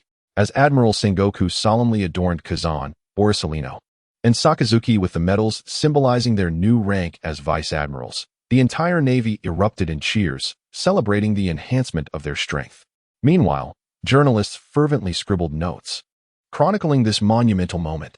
Caesar perched on Vane's shoulder, gesturing animatedly, Boss, when will you be able to stand alongside those 3? Not for a while yet. Vane replied with a smile, ruffling Caesar's head. Yet, his gaze lingered enviously on the 3 figures at the podium. Being a rear admiral already placed one among the upper echelons of the Navy, and each promotion within the Navy headquarters was celebrated with a ceremonial event. In the New World, Marco pointed to a piece of intelligence and said to Whitebeard, Old man, the Navy has produced 3 formidable individuals. Whitebeard casually glanced at the newspaper and remarked indifferently, Gulalala, what a peculiar creature of a general. All he can provide are candles for light and ice cubes. I am the mightiest Whitebeard in the world. The others, upon hearing this, eagerly echoed, Indeed, our father is the strongest in the world. Beasts pirates. Oh, Kaido. The Navy has unveiled formidable figures once again. A natural-type devil fruit user? Such individuals could make the upcoming Great War far more intriguing. Quinn. Have the rebellions in Wano been resolved? The snake of black charcoal is currently addressing that matter. What a worthless fool. When will a true world war finally commence? On Cake Island, Big Mom was entirely unconcerned with the Navy's affairs. Today marked her marriage to her 40th husband, and the entire family was bustling with preparations. Meanwhile, aboard the red-haired pirate's ship, hey, foolish captain, the Navy has revealed 3 formidable natural-type devil fruit users. Beckman, holding a piece of intelligence, remarked, Today is their promotion day. Is that so? Ho ho ho, then let us hold a feast. Shanks responded cheerfully. Why? Kira, seemingly having unearthed a large piece of meat from who knows where, inquired while munching. Shanks pondered before concluding, let us celebrate their promotions. Oh, a feast it is. The red-haired pirates began to jubilantly prepare food and festivities. Sai witnessing this scene, Beckman lamented as he rubbed his forehead. A day later, news of the birth of the Navy's 3 monstrous generals sent shockwaves throughout the world. The oppressed populace rejoiced, shedding tears of joy. While many pirate crews began to retreat, ceasing their disturbances. A figure cloaked in a dark green cape raised his head while holding a newspaper. It was the long-absent dragon, who had just emerged from a tattoo parlor, having inked his right cheek, seemingly to conceal something. It appeared that gathering like-minded individuals was now an urgent necessity. Since the dissolution of the elite training camp, everyone had been diligently training or remaining in their dormitories, awaiting directives from higher-ups. Zifa and Garp entered the office of Admiral Kong, where Vice Admiral Tsuru was already present. Today, they were to discuss the arrangements for the top 9 from the elite training camp, while the remaining individuals would be dispersed into the lower ranks. However, Vane and his companions were a different case. Tsuru informed me that she wishes to remain at headquarters to continue her training, expressing her desire to grow stronger. Tsuru stated, very well, let Tsuru remain at Navy headquarters as your aide. Little Tsuru, Kong nodded. I believe that Squirrel and Dalmesia could join the Navy's patrols, actively participating in the capture of pirates, as they hope to strengthen themselves through battle, Zifa proposed. Agreed. After a moment of contemplation, Kong nodded in agreement. I hope the Ghost Spider and Smoker can serve as the deputies for Akainu and Kazan, respectively. I can see that their temperaments are quite similar, Zifa stated earnestly. The North Sea has just established a new naval branch. Fire Mountain can be sent there. Colonel Took from the South Sea was killed in action a couple of days ago, and Doberman can take his place, Zifa added after a moment's thought. Kong and Sengoku discussed for a while and expressed their concurrence. Finally, it was time for Wine. Zifa pondered carefully before suggesting. I propose that Wine take over the G12 branch, with Pen as his deputy. Furthermore, I recommend elevating Wine's rank to colonel. Sengoku was somewhat taken aback. While Wine was indeed formidable and full of potential, the G12 branch was located in the West Sea, a crucial base that had recently lost Brigadier General Johnson to the hands of the West Sea's notorious Moria. Could Wine truly handle such a responsibility? Zifa, do you hold Wine in such high regard? The West Sea is in disarray. After Brigadier General Johnson's demise at Moria's hands, chaos has ensued. I was even considering sending Akainu to manage the situation. Kong expressed his concerns. Fear not, for Zifa has only just found his son. He would not allow him to perish so easily. Karp's unexpected proclamation silenced the room, drawing everyone's gaze toward Zifa. Indeed, Karp speaks the truth. Wine is my son. Zifa confirmed, nodding in agreement with Kong, Sengoku, and Tsuru's sentiments. Then you still dare to send Wine to the West Sea? It is currently fraught with turmoil. Slave traders, mafias, gangs, and pirates are all mixed together. It is quite a formidable challenge, Sengoku cautioned Zifa, emphasizing the need to protect his long-lost son. I am aware that I am unworthy of being Wine's father and have not fulfilled the responsibilities of a parent. Yet, I believe in Wine. He is capable. If he wishes to swiftly ascend the ranks and gain recognition, this is the only way. Zifa spoke solemnly, ready to take a gamble for his son's future. Are you certain? He is the only heir. If he is lost, he cannot be reclaimed, Kong inquired, seeking Zifa's assurance once more. Well, I have a rather unusual request. Speak. What do you wish to prepare for Wine? A large warship, 500 elite naval soldiers, and ample ammunition. Zifa outlined his intentions to ensure Wine's preparedness. Agreed. Kong nodded in acceptance. Since his old friend had made such a request, he would do his utmost to accommodate it, even if it seemed somewhat unconventional. Thank you. I too shall prepare something for Wine, Karp announced as he stood up, intending to ask Wine for Caesar. What will you prepare? Tsuru inquired. Wine has raised a monkey with exceptional potential. With some spare time on my hands, I plan to teach it a thing or two to assist Wine. Chapter 32. Departure. Having finalized the arrangements for Wine's appointment, Zifa sought out Wine to explain the situation. As for the others, there were still messengers available. Take a seat. Zifa summoned Wayne into his office. Teacher Zifa, is there something you require of me? Wayne inquired as he settled himself in, contemplating before adding, has my transfer order arrived? Indeed. Wayne, your transfer order has been issued. You are assigned to the G12 branch, Zifa replied. Is that the G12 branch that was attacked by the formidable Moria in the West Sea? Wayne asked. Yes, the West Sea is currently in turmoil. Should you succeed in quelling the insurrection and restoring order, your path to promotion within the headquarters will be greatly facilitated. Of course, attaining the rank of Vice Admiral is merely a stepping stone, Zifa articulated. Understood. I will make every effort, Wayne affirmed with a determined nod, realizing it was time to uphold his sense of justice. Excellent, Zifa said, a note of satisfaction in his voice. We have also equipped you with a large warship and 500 elite naval soldiers. Such a substantial force. Wayne furrowed his brow, recognizing that this was a deployment typically reserved for brigadier generals or even vice admirals. Indeed, the West Sea is fraught with danger and complexity. This assistance is merely to aid you in restoring stability. Ultimately, it will be your own strength that confronts the formidable foes, Zifa explained. Very well, Wayne nodded, preparing to return to his quarters for further preparations.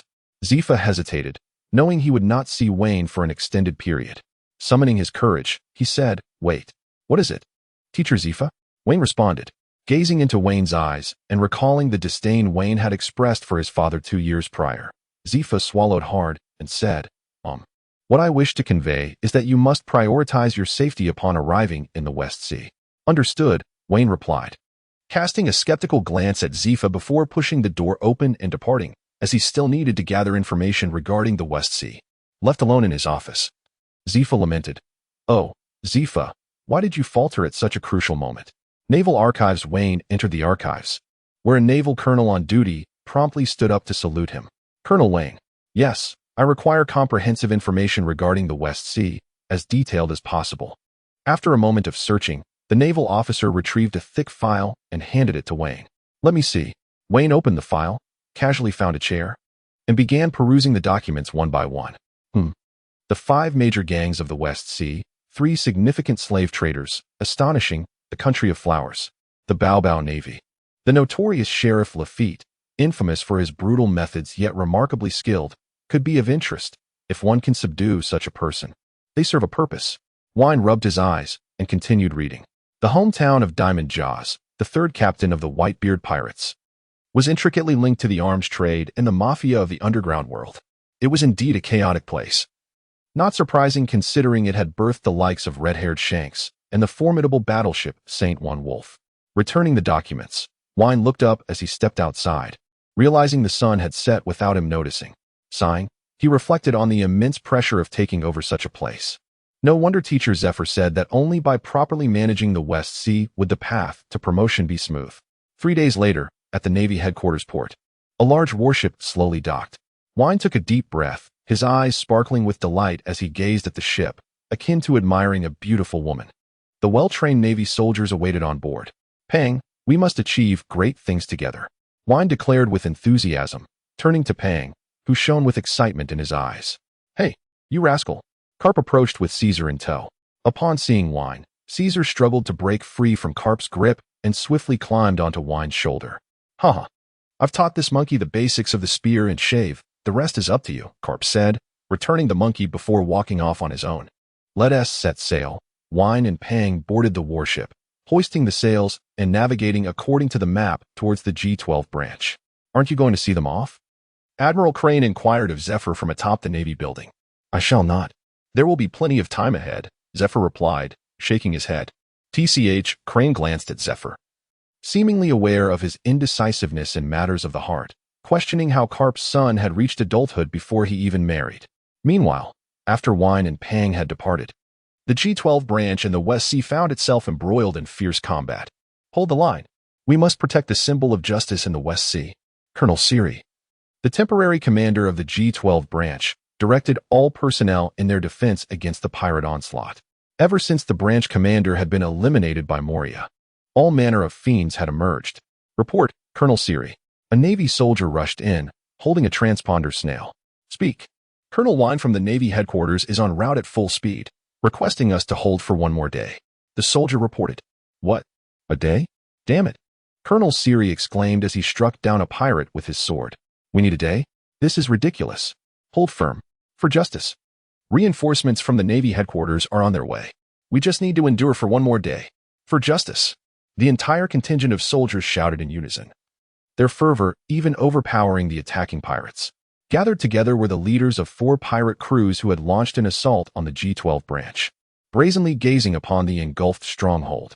They were the notorious Iron Hook Bailey, with a bounty of 42 million berries, the Ram Rudy, boasting a bounty of 45.6 million berries, the Cunning Finns, with a bounty of 35 million berries, and the infamous Gooey Biff, a user of the slime fruit, with a bounty of 56 million berries.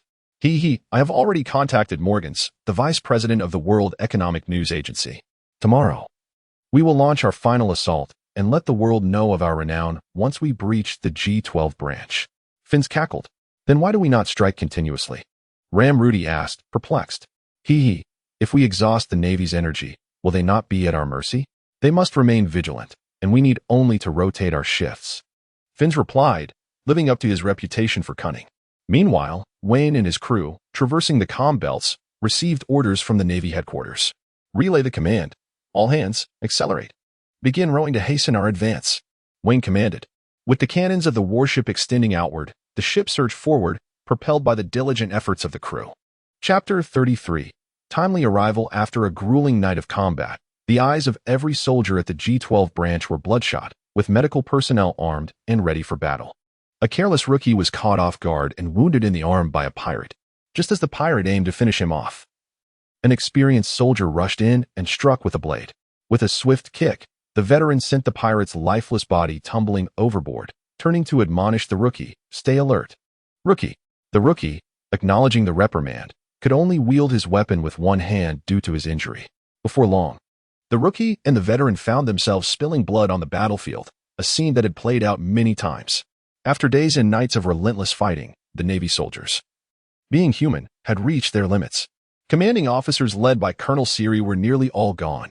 Only a lieutenant colonel, a major, a captain, and 2 lieutenants remained at the G12 branch. The moment had arrived, and Morgans had also arrived. Finns, pleased, lowered his binoculars. My hooves are itching with anticipation. Ram Rudy had transformed into his half-goat form. Swish, swish, swish. Iron Hook Bailey sharpened the speed of his hook, while the Gooey Biff showed little reaction, idly toying with the slime in his hand. Moments later, as all the pirate captains rose to prepare for the final obliteration of the G12 branch, a sudden tremor shook the ship, and a colossal deep green hand emerged, lifting the vessel. How dare you provoke the Navy? Who gave you the audacity? Vane's roar echoed across the battlefield. The barrier giant flipped its right hand, effortlessly capsizing the pirate ship into the depths of the sea. Among the 4 captains, the first to succumb to drowning were the hapless Rudy and the sluggish Biff. Within Vane's observation hockey, their demise was marked by excruciating agony. The Cunning Finns and the hook-handed Bailey emerged from the waves, taking their stand upon the remnants of the shattered vessel. A monster, Finns exclaimed in sheer terror, for he had never beheld a being of such colossal stature. Even the legendary giants paled in comparison. As Vane directed the barrier giant's left hand, it gradually transformed into a massive cannon. Under the horrified gaze of Bailey and Finns, a single, compressed air cannon blast obliterated them into nothingness. In an instant, the 4 pirate crews threatening the Navy's G12 branch were reduced to mere shadows of their former selves, their captains rendered to dust. The Navy, undeniably the strongest force in the world, despite facing dire straits, could still dispatch a promising admiral to the West Sea, Morgan solemnly declared.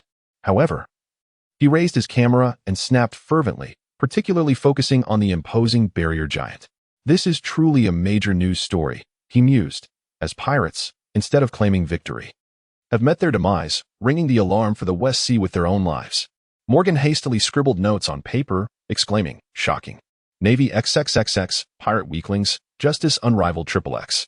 The low-ranking pirates attacking the Navy's G12 branch, upon witnessing their leader's demise, lost all will to fight, fearing the barrier giant's colossal hand would reduce them to mere pulp. Meanwhile, the beleaguered Navy soldiers at G12 found their burden lightened. Many closed their eyes in slumber, while some never awoke again. Minutes later, Penn led 500 elite Navy soldiers swiftly to the scene. Vane, concerned for G12 safety, activated his moonwalk and shave techniques to reach the branch first, leaving Penn to command the fleet. Our captain remains as formidable as ever, Penn remarked with a grin, but I wonder when I will have my chance to strike. I feel as though I'm rusting away. How many did we capture? Vane inquired, waving his hand dismissively.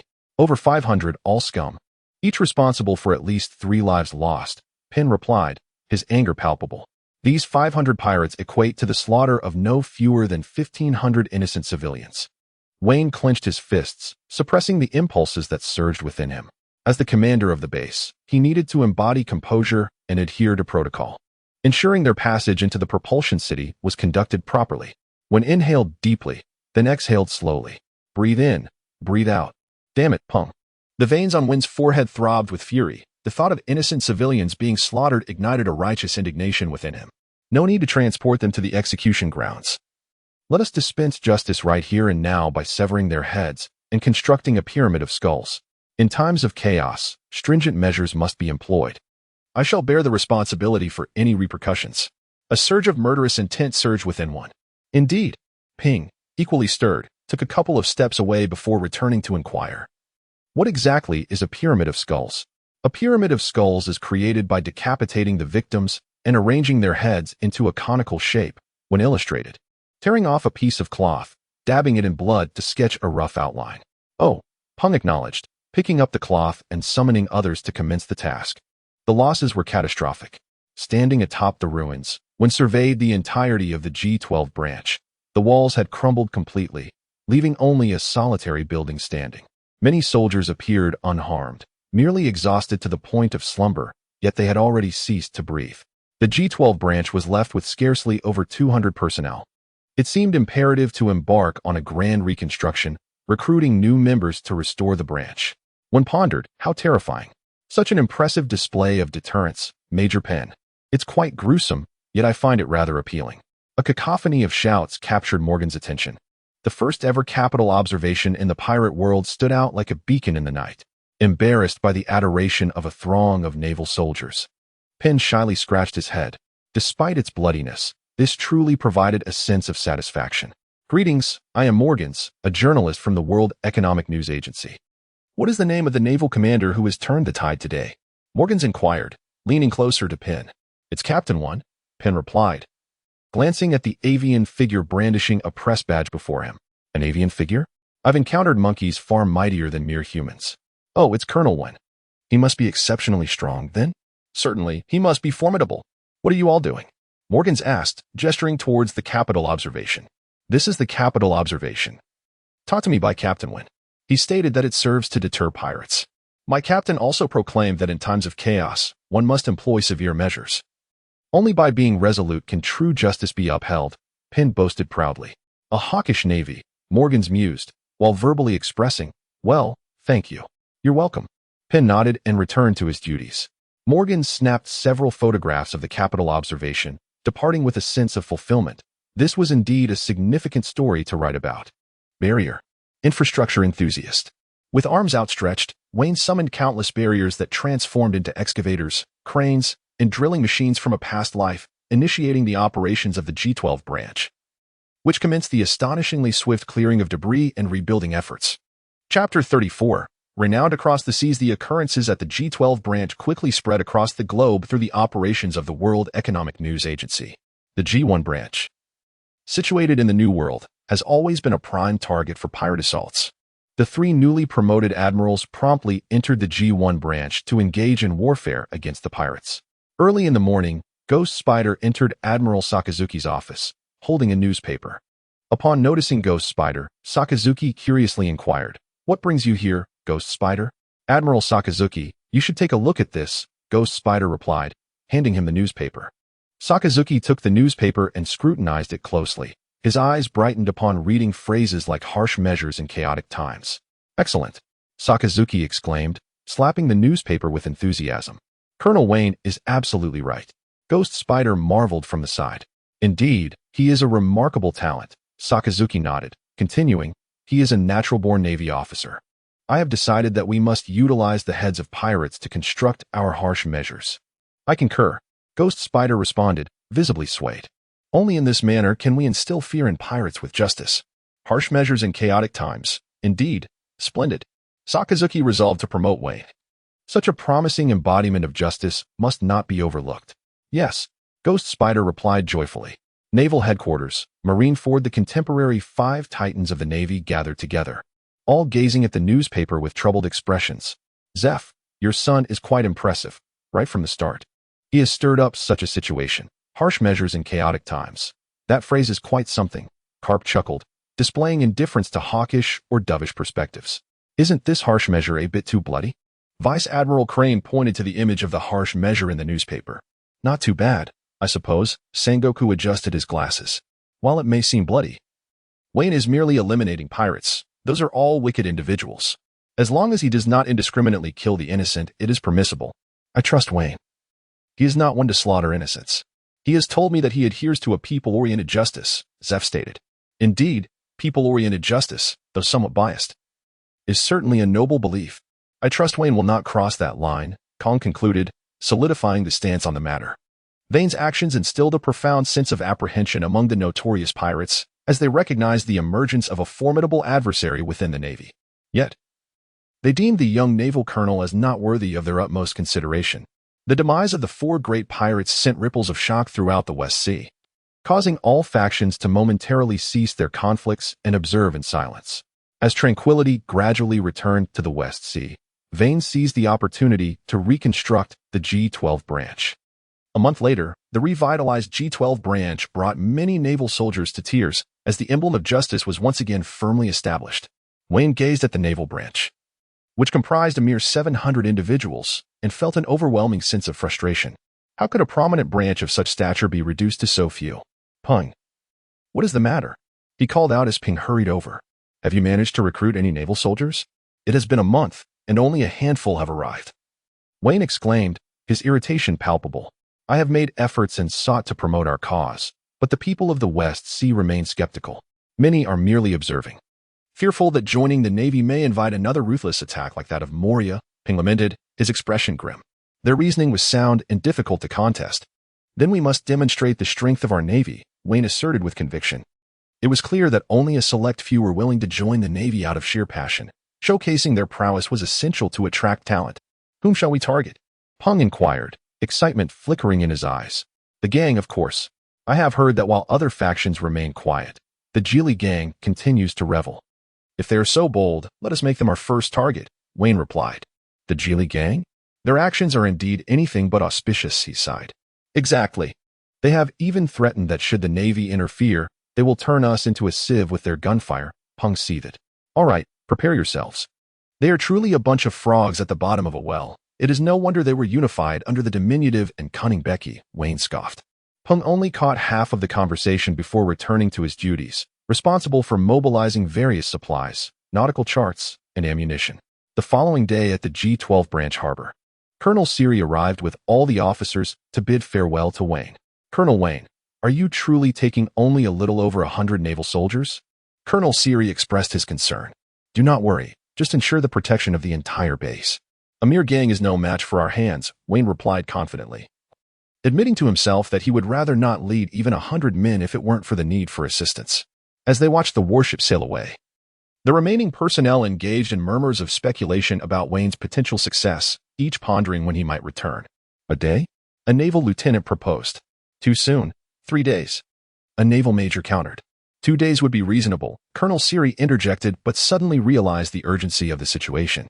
Is this truly the time for such discussions? We must rally ourselves. As soon as we receive news of Colonel Wayne's eradication of the Geely gang, we shall launch a vigorous recruitment campaign for sailors, he urged. With that, everyone returned to their posts, resuming renovations, training, and patrols as the G-12 branch thrived with renewed vigor. Colonel Siri sniffled, his eyes misty, exclaiming, everything can return to its rightful state. This is wonderful. Having said that, he brushed off the dust from his clothes. There were still documents to attend to. On his way to confront the troublesome Geely Hay, Wayne, seeking to enhance his physical prowess, secured one end of a chain to the battleship and the other to himself and Caesar. Caesar had been reduced to the stature of an ordinary human, and under the protective membrane of the barrier, he remained unaffected by the sea's embrace. The real-life spectacle of a man, or monkey, hauling a vessel unfolded before them. Though it was exceptionally taxing, Wayne felt a long-lost sense of exertion and a surge in his capabilities. Indeed, this shall be my training henceforth, Wayne resolved, determined to adopt this regimen moving forward. Penn, lacking such prowess, found himself considerably outmatched in comparison to Wayne. He was currently engaged in wielding a massive dumbbell with both hands, striving to build his strength. The immense dumbbell, propelled by Penn's vigorous swings, generated a tremendous gust of wind. Truly, they were the elite talents of the top 9 in the training camp, each one more formidable than the last, thought many of the naval soldiers standing on the deck with a sense of envy. As Wayne swam, he retrieved his compass and nautical chart to adjust his course. The Navy, being the most formidable force in the world, possesses nautical charts for the vast majority of locations, and the stronghold of the Geely Gang, Black Tide Island, is no exception. Chapter 35. Subduing the gang. On yet another sun-drenched morning, the inhabitants of Red Copper Island, home to the Geely Gang, faced yet another grim day. The island's abundant copper mines had not bestowed wealth and happiness upon the people. Rather, they had attracted ravenous wolves, bringing forth calamity. Hurry up, everyone, get to mining. Under the watchful eye of the gang's overseers wielding whips, the townsfolk, men, women, and children alike, emerged from their homes with blank expressions, equipped with pickaxes and laden with backpacks. Slowly shuffling towards the mine, urged forward by the relentless calls. At the heart of Red Copper Island, the godfather of the Geely Gang, Geely Hemmer, sat with a cigar clenched between his teeth, silently listening to his underlings' report on the financial status. Copper, a metal utilized across various industries, had yielded them substantial profits. Boss, just a couple of days ago, we had several altercations with the Capone Becky Mafia. It seems that the Becky Gang has set their sights on our Red Copper Island. One of the gang members exclaimed in indignation. When did our Geely Gang become a target for others? Since they harbor such intentions, we need not endure any longer. Inform our men that if the Becky Mafia dares to invade again, we shall retaliate fiercely, making it clear that we are not to be trifled with. Hemmer spat out his cigar, his voice laced with menace. At this moment, Wayne and Caesar had already arrived at Red Copper Island aboard their warship. Unfamiliar with the island's circumstances, they decided to disembark first to assess the situation. Upon the shoulders of Wayne stood Caesar as they traversed the desolate streets. The thoroughfare was in a state of disarray, littered with a myriad of footprints. Wayne, with his head bowed, followed the imprints until he arrived at a mining area. There, he beheld gang thugs mercilessly wielding whips against the people, igniting a simmering fury within him. These were the very souls he vowed to protect. How could he permit such scoundrels to abuse them without consequence? Yet, he refrained from action, for the West Sea had produced many formidable warriors, and one could never dismiss the emergence of a monstrous foe. Vane leaped into the air with a graceful moonwalk, swiftly capturing a lone gang henchman before vanishing in an instant. Amongst the dense foliage of the jungle, Vane released the trembling henchman, who was on the verge of wetting himself. With a swift slap, Vane admonished him, "No urinating. I ask, you answer. Understood?" The henchman nodded like a frightened wife. "How many people are on this island?" Vane inquired. "Over 1,000.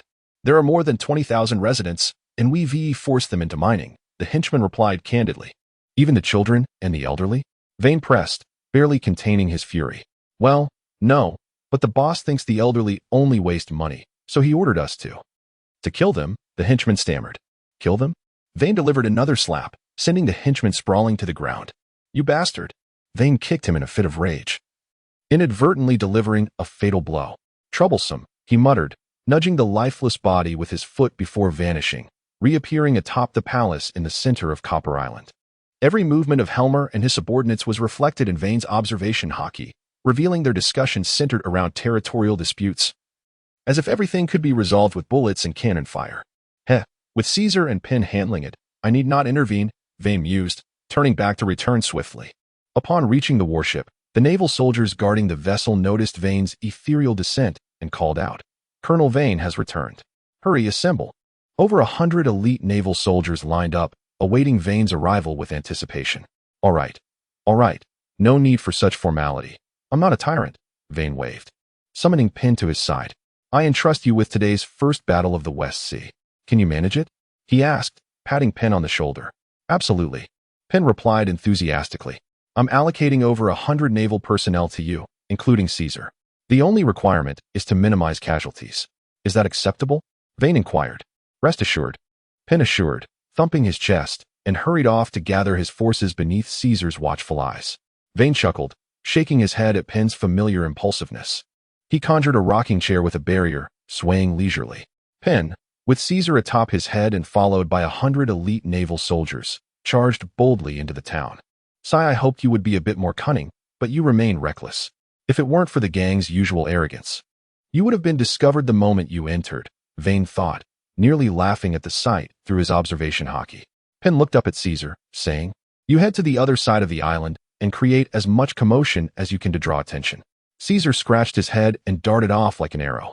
Peng In unsheathed his great sword, directing its blade towards the mining area of Chitong Island. "Rescue the suffering citizens. For justice," he proclaimed, leading the charge. "For justice." All the naval soldiers, wielding their swords and guns, followed him into the fray with unyielding resolve. A fierce roar echoed through the air. Caesar transformed into his behemoth form, towering over 100 meters, effortlessly hurling a building aside. "What on earth is that thing? A monster?" Helmer nearly bit his tongue in shock, turning to his subordinates and bellowing, "What are you waiting for? Bring out all the cannons and eliminate this beast." "Yes." His subordinate quickly retrieved a communication device from his pocket, relaying instructions before hastily departing.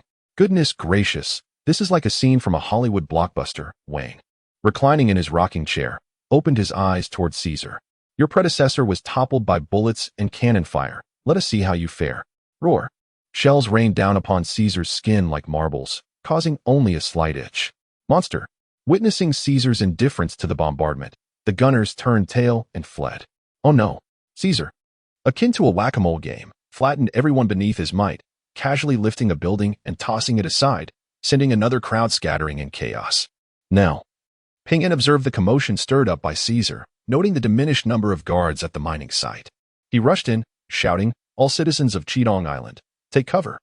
The populace, accustomed to enduring hardship, immediately complied without hesitation, while the guards stood frozen in disbelief. Swinging his greatsword, Peng In charged into the minefield and pierced several guards. Accompanying him, 100 naval soldiers raised their rifles, unleashing a barrage that felled another wave of guards. Chapter 36. Comforting the citizens as Peng In wreaked havoc, a shadow darted from the darkness. A small, slender figure wielding a dagger lunged toward Peng In's back. Under the influence of Peng In's observation hockey, the assassin's movements were laid bare. It was as if eyes had sprouted on the back of his head. Peng In deftly turned his great sword backward, intercepting the assassin's dagger. "What?" The assassin's eyes widened in alarm, realizing the gravity of the situation. He produced a smoke bomb, smashing it to the ground. Amidst the swirling smoke, he propelled himself backward with all his might. In the face of absolute power, all is but a fleeting illusion, Peng In declared. Then with a forceful swing of his great sword, he launched a projectile that pinned the assassin to the ground like a skewered gourd. "Why? Wasn't it said that a swordsman never parts with his sword?" The assassin glanced down at the blade, piercing his chest. Confusion etched upon his face as he succumbed to death. Peng In approached, withdrawing his sword and wiping it clean on the assassin's lifeless body. The Geely gang had some skill. This assassin was surprisingly adept. With a swift strike, a sword slammed the head of a gang henchman into his chest. Penn lamented the ignorance of those who had never ventured into the Grand Line, questioning the utility of their wealth, which merely served as a means to extract resources from the strong.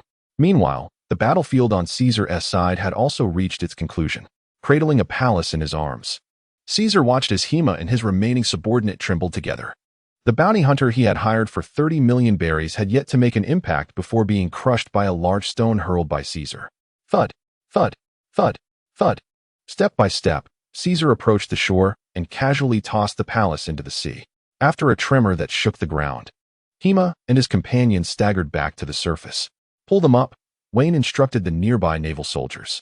A naval soldier lowered a rope from the ship, allowing Hema and the others to climb aboard.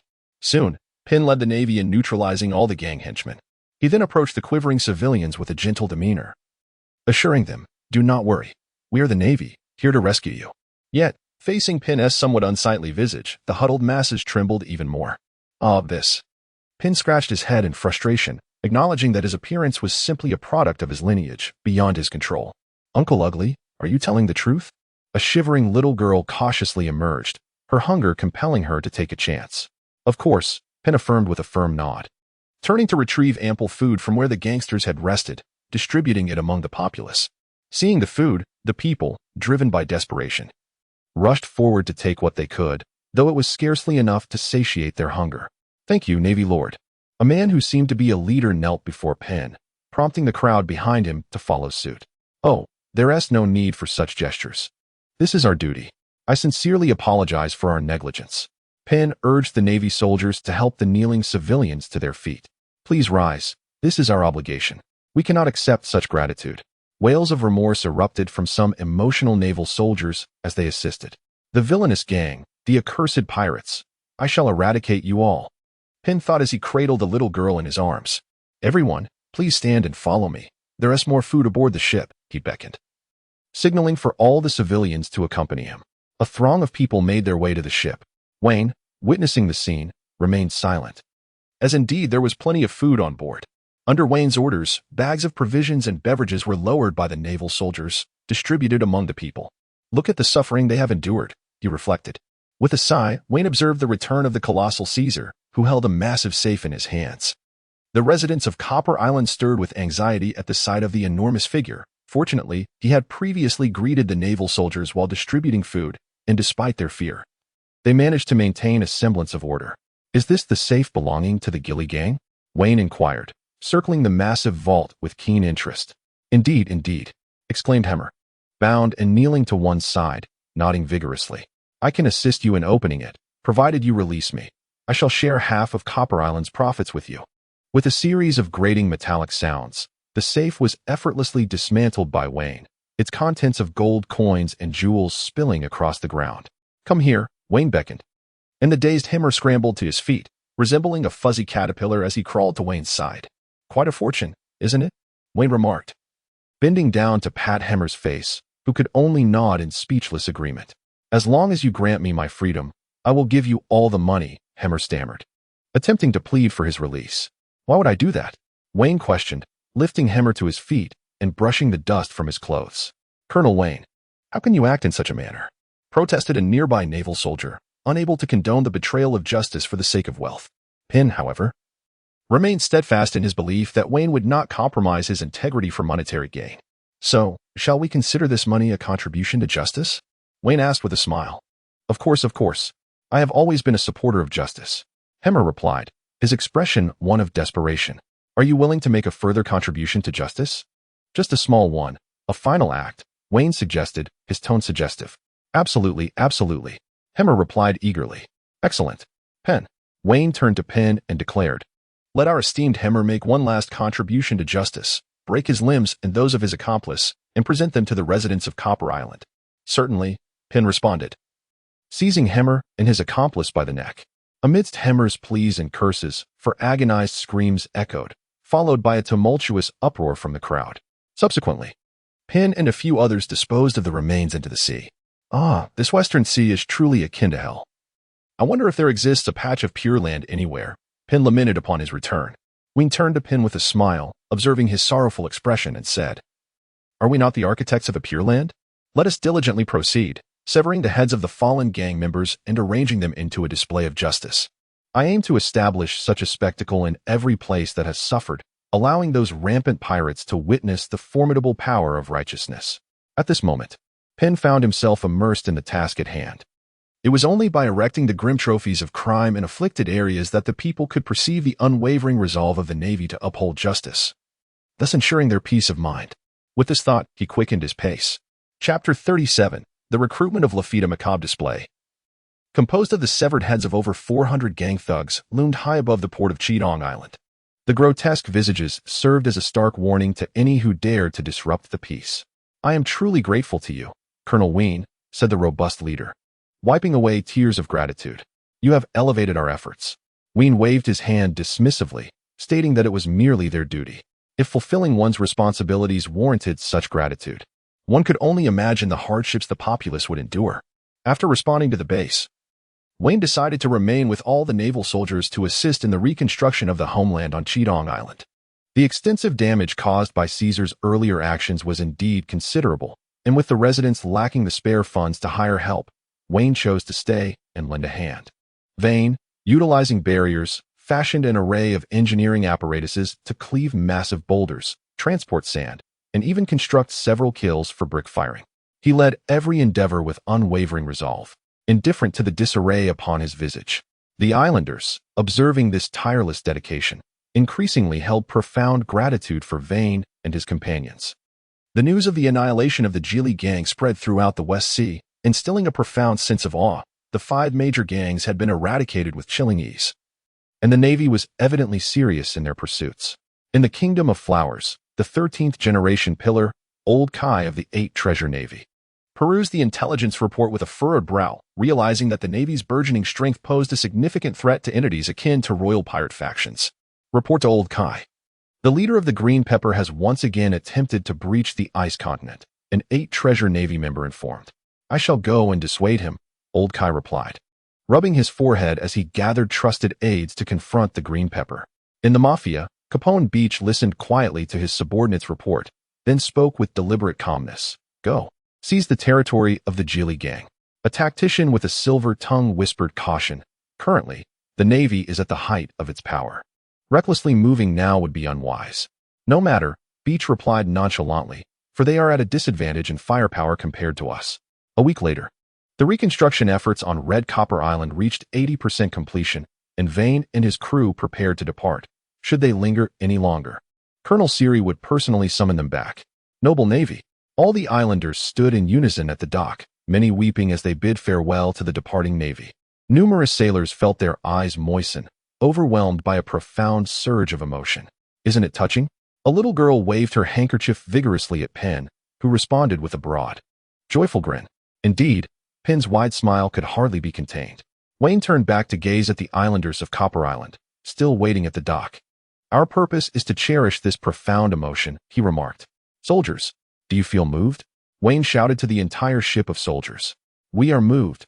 The naval soldiers responded with exuberance. What is our mission? To safeguard the peace of the Western Seas. Now, set sail at full speed towards the G12 branch. Hooray! Wayne and Caesar continued their rigorous training, swiftly towing the warship back to port. Penn, after a brief moment of amusement, picked up the dumbbells to resume his training. The following day, Wine, looking utterly dejected, rested his head on the table, devoid of the vigorous spirit he had exhibited just the day before. How could there still be so many documents to process? In a fit of frustration, he swept the papers onto the floor, wishing he could simply roll around in despair. At that moment, a particular document caught his eye. Its contents were straightforward, merely a complaint, yet the complainant was far from ordinary. The West Seas security officer, Raffet, had repeatedly engaged in acts of violent enforcement, destroying vessels belonging to the West Sea nobility and falsely accusing them of human trafficking, a situation deemed extremely severe, with a recommendation for his expulsion from the territory. Human trafficking vessels? Wasn't that merely a euphemism for the trade of human lives? It appeared that Raffet possessed a strong sense of justice after all. Despite the current chaos in the West Sea, wherever Raffet passed, tranquility reigned. As pirates trembled in fear of his ruthless methods, Wine glanced at the petition letter filled with signatures from the common folk, many of which were shaky and even stained with blood, clearly indicating coercion. Perhaps Lafitte's subsequent enlistment in the Blackbeard pirates stemmed from such disillusionment, Wine sighed. Pern. He called towards the entrance. Coming, Pern replied as he entered. Let us seek out a remarkable talent, Wine said, adjusting his attire and donning his cloak. What kind of talent? Pern inquired, following closely. An exceptional sheriff. Is it Lafitte? Pern asked. Indeed it is. Come along, once he arrives. You shall no longer need to serve as my aide. You can command your own ship to hunt down pirates, Wine replied, hands clasped behind his back. Really? Pern exclaimed, filled with delight. Indeed, now hurry, Wine chuckled. Damn those documents. I can finally distance myself from them. Colonel Seary, upon seeing Wine heading towards the port, quickly intercepted him. Colonel Wine, as the commander of the G12 branch, you cannot simply wander off. Moreover, you have a plethora of documents awaiting your attention, Colonel Seary said anxiously. Documents. Wayne felt that his smile was slipping away, and heaven knows how he managed to get through yesterday. I am here to recruit a man of justice, Lafitte. Wayne jested. I have heard of that devilish sheriff as well. If Colonel Wayne insists on recruiting Lafitte, then I shall go, Colonel Silly remarked. Oh no, that's unnecessary. You wouldn't stand a chance against him and would only embarrass yourself, Wayne retorted mercilessly. Colonel Wayne truly embodies sincerity, Colonel Silly chuckled awkwardly. One should never expose another's shortcomings. Enough, no need to restrain me. I shall temporarily leave the documents in your care, Wayne said, patting Colonel Silly on the shoulder.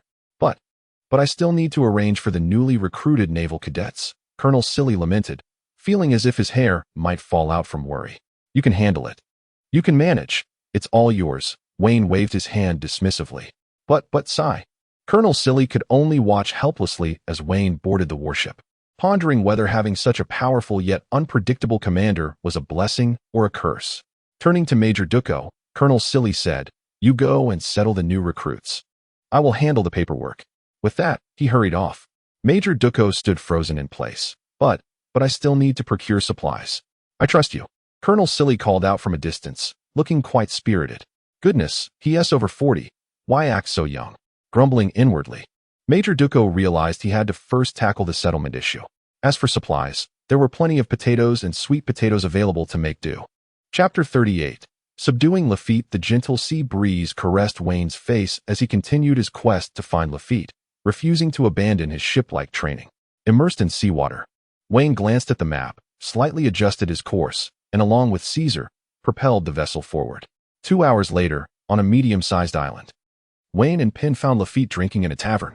True to the original description, he had pale skin, a tall and slender figure, a black top hat perched atop his head, and a finely crafted cane dangling from his arm. Lafitte noticed Wayne's naval attire and adjusted his black hat with his right hand, saying, "What brings the commander of the G12 branch of the West Sea, tasked with quelling pirates and eradicating gangs, to such a place? The devilish sheriff? Is it truly you?"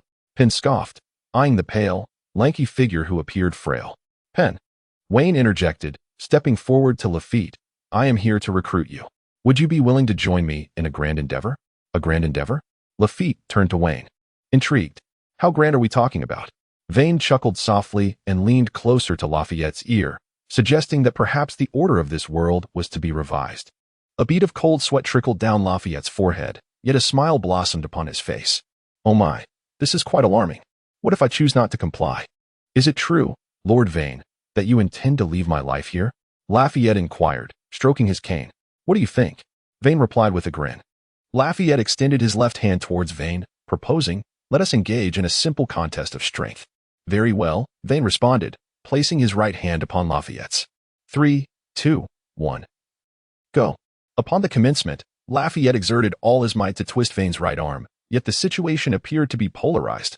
Vane remained unyielding as a mountain, while Lafayette's face flushed crimson, the table they used for their contest trembling under the strain.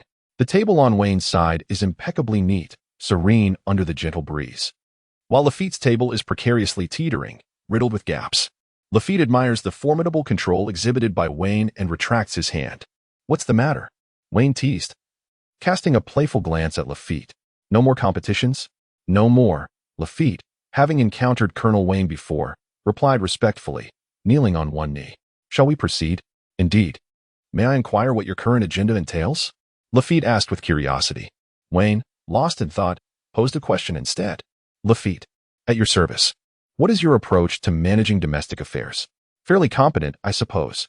As a sheriff, I've dealt with numerous matters," Lafitte said, somewhat perplexed. "That's reassuring, Lafitte," Wayne said with a satisfied smile, patting Lafitte's shoulder. "Henceforth, the administrative duties of the G12 branch will be entrusted to you." "As you command." Lafitte replied with a cheerful demeanor. "I have a question for you." "Please, go ahead. Do you harbor a strong disdain for slave traders?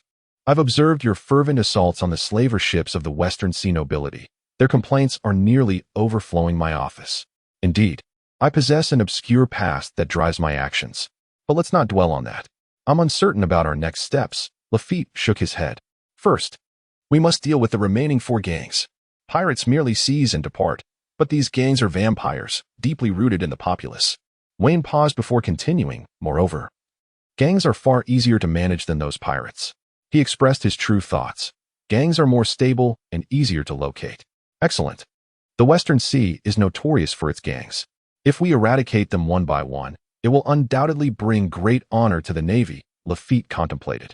"Upon our return to the G12 branch, you and Penn shall eliminate the remaining 3 gangs. As for Capone and Becky, I shall handle them personally, without military merit. The Navy will not yield," Wayne declared from the forefront of the warship. "Understood." Vane returned to his chamber, his strength now entering a phase of gradual progression. It was time to devise some new techniques. How should one go about this development? After much contemplation, Vane suddenly recalled the biscuit star from the sweet 3 generals of the anti-pirate crew. The barrier, aside from being inedible, bears a striking resemblance to a biscuit. Wayne began to unleash the power of the barrier fruit, and a humanoid barrier, resembling Wayne in stature, materialized before him. Under Wayne's command, the figure gradually developed facial features, intricately formed limbs, and weaponry. Slowly, a formidable armored barrier soldier emerged before Wayne's eyes, fearless of pain and devoid of thought. This was the epitome of a true soldier. Wayne surveyed the barrier soldiers encircling him, clad in formidable barrier armor, wielding long spears, with great swords at their sides, bows slung across their backs, and shields firmly gripped in one hand. It was impractical for him to personally engage in every skirmish or transform into a barrier giant. Thus, it was precisely at such moments that the barrier army could prove their worth. Wayne waved his hand and summoned another barrier soldier. With the ability to multitask, he began to command both barrier soldiers to engage in combat, walk, and crouch. Before long, Wayne felt a sense of confusion clouding his mind, a disorienting dizziness enveloping him. This was truly no ordinary feat. He wondered how Calicia managed to control so many cookie soldiers. Rubbing his temples, Wayne persevered in his attempts to manipulate the barrier soldiers. Time passed imperceptibly, and by the time the warship docked, Wayne had mastered the art of multitasking to an impressive degree, effortlessly defeating Peng and Lafitte in the process. "Colonel Wayne, you have finally returned," exclaimed Colonel Sheely, nearly on the verge of tears. "You can't leave me to handle all the affairs of the branch on my own. Just look at my hair. I've pulled out handfuls. A midlife crisis is upon me." "Well, I have returned, haven't I?" Wayne replied awkwardly, realizing that in his eagerness to develop new techniques, he had neglected the rigorous training he once maintained aboard the ship, resulting in a slower return this time.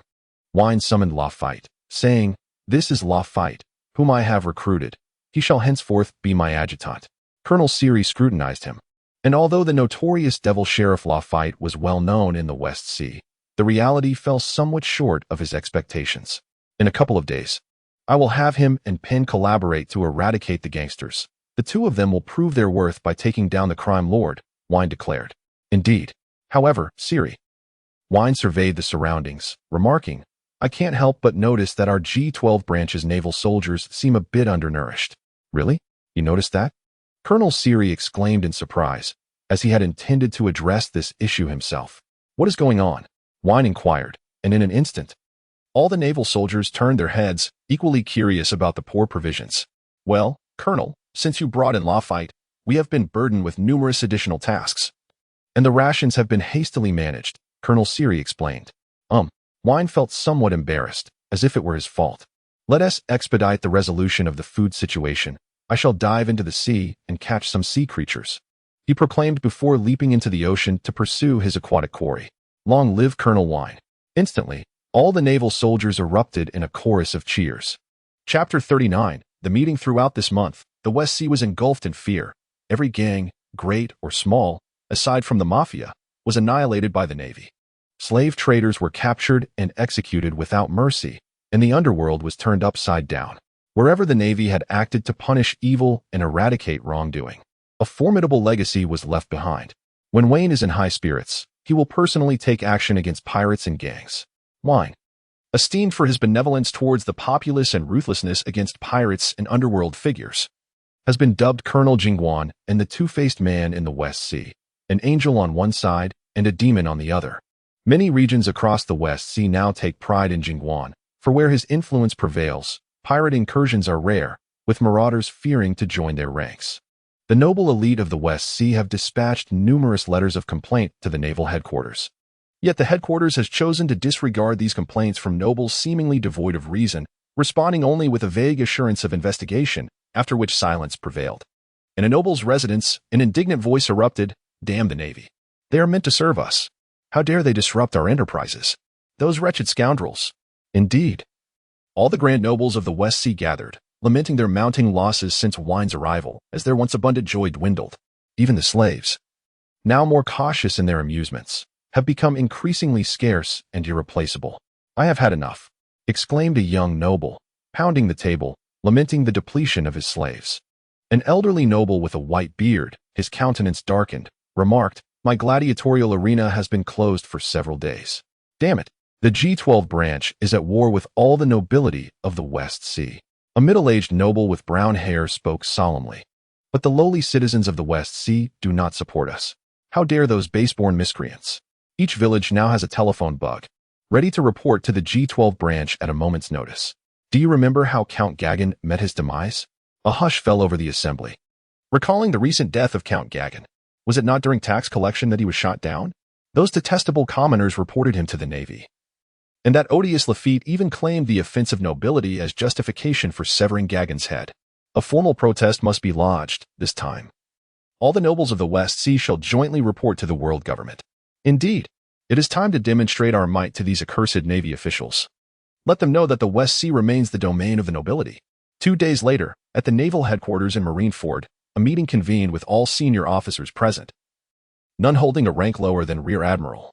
As the attendees settled, the empty chair at the head of the table was occupied, and with a cough, the speaker began. Today's agenda concerns the internal purging of the Navy and the threat of piracy, led by Admiral Sengoku. Upon hearing this, Admiral Sengoku rose and approached a blackboard. Ahem, currently, the New World is embroiled in fierce conflict, with Vice Admiral Karp replacing Vice Admiral Kazan, and Vice Admirals Akainu and Borisolino stationed at the G1 branch. Everyone turned their gaze towards the 3 major Vice Admirals. Coming to their senses, they realized that the entire era had descended into chaos due to Roger's words. The pirate supernovas, Moonlight Moria, Sand Crocodile, and the heavenly Yuksha da Flamingo had all entered the New World, while Hawkeye Mihawk sought to claim the title of the world's greatest swordsman. Under the influence of our rumors, pirates have set their sights on dominating the New World and becoming the next Yonko. Presently, Whitebeard Edward Newgate, Big Mom Charlotte Linlin, and Kaido of the Beast firmly occupy the seats of the Yonko, yet many pirates aspire to challenge them. There remains a vacancy among the Yonko. And given the current momentum, 3 formidable pirate crews are vying for the 4th seat, the brutal Shook, the cunning Fox Nick, and the Black Death Fry. Sengoku recounted this with a certain gravitas. Humph, when they are battered and bloodied, we shall ensnare them all, Vice Admiral Sakazuki declared coldly, as many naval officers nodded in agreement. Furthermore, the remnants of the Roger pirates, led by the red-haired Shanks, have begun preparations to traverse the Grand Line once more. Currently making their way to the East Sea, Sengoku stated solemnly. What? The remnants of the Roger pirates? They must be eradicated. The naval officers below began to stir restlessly. Silence. Kong struck the table. What is this uproar among the pillars of the Navy? Huh. Quiet. Sengoku, please continue. Yes, in the face of this chaotic era, our Navy must uphold its justice. It has come to my attention that several branch commanders have colluded with pirates, specifically those from branches G19, G10, and G21. Sengoku proclaimed with fury. These individuals should be executed without exception. A passionate youth, Kazan, remarked. Indeed, measures are already being taken, Sengoku replied, picking up another paper, a smile beginning to form on his face. Now, I wish to announce this year's most outstanding naval officer, Vane. The name Wayne is almost legendary, having been extensively reported by the World Economic News Agency, and the vast transformations in the West Sea have astonished everyone. Colonel Wayne, a distinguished protege of Admiral Zephyr, applied to serve in the West Sea to quell the insurrection shortly after graduating from the elite training camp. As he spoke, the Warring States General retrieved 2 stacks of letters, one large and one small, from beneath the table. Although Colonel Wayne's tenure was brief, he was deeply cherished by the people of the West Sea. Behold, the Warring States General pointed to the substantial stack. These are letters of gratitude from the citizens of the West Sea addressed to Wayne. At this moment, Zephyr's aged face beamed with pride, perceived by others as a testament to his student's achievements. Yet only General Crane understood that Zephyr's pride was for his son. The Dove faction officers brightened visibly, clearly in agreement with Wayne's actions. As for the smaller stack of letters, the Warring States General indicated, these are complaints from the West Sea nobilities, returned to us by the world government. Why? Admiral Akiji inquired, puzzled. Why indeed? Clearly, Colonel Wayne has infringed upon the interests of the nobility, remarked a vice admiral with an aversion to aristocracy.